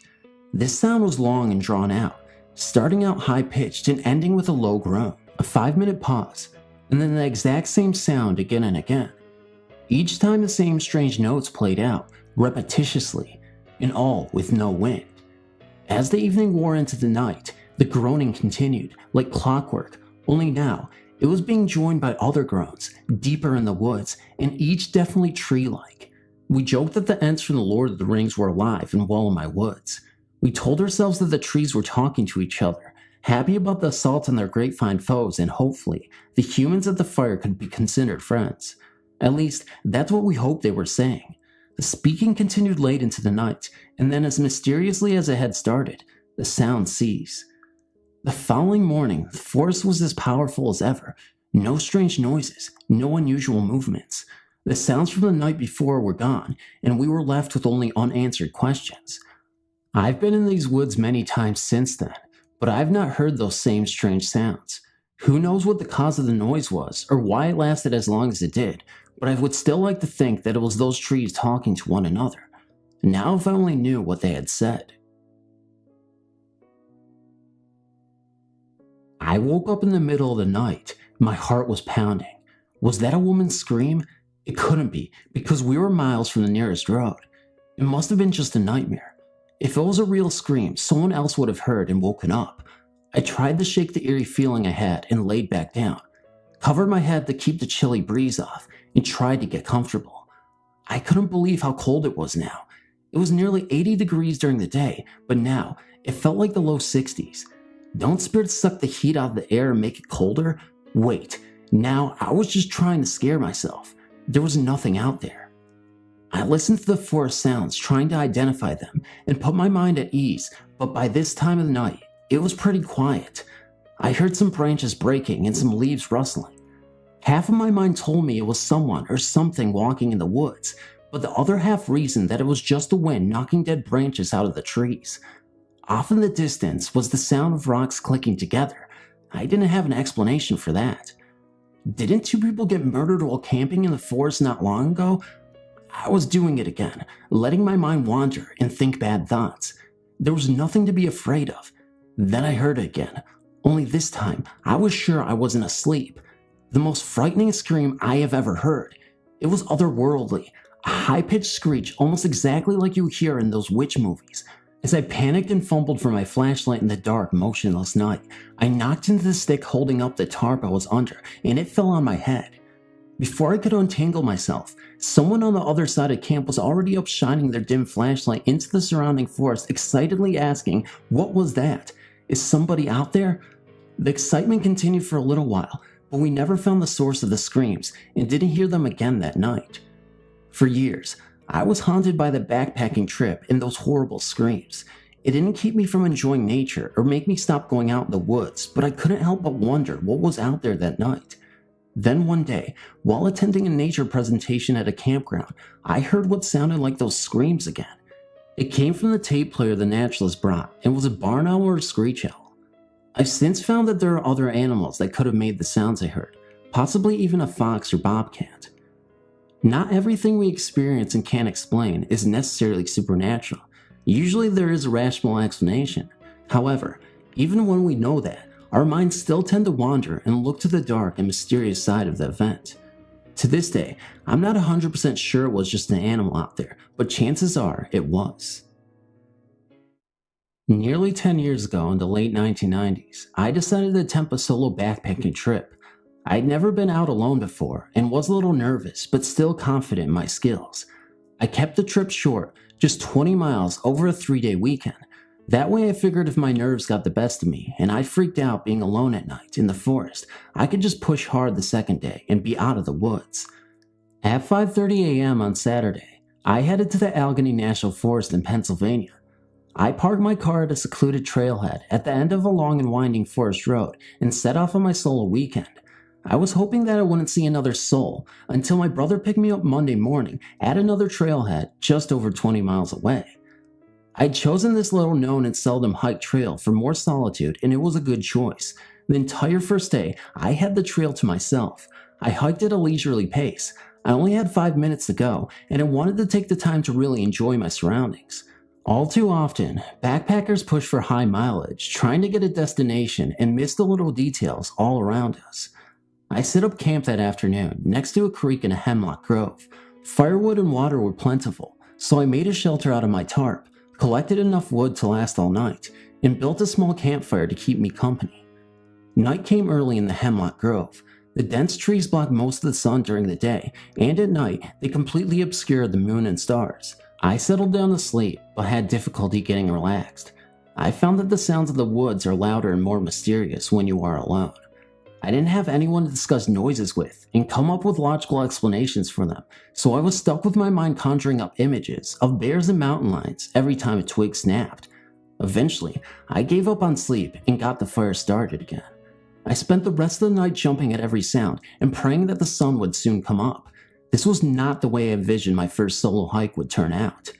Eventually, the sun did rise.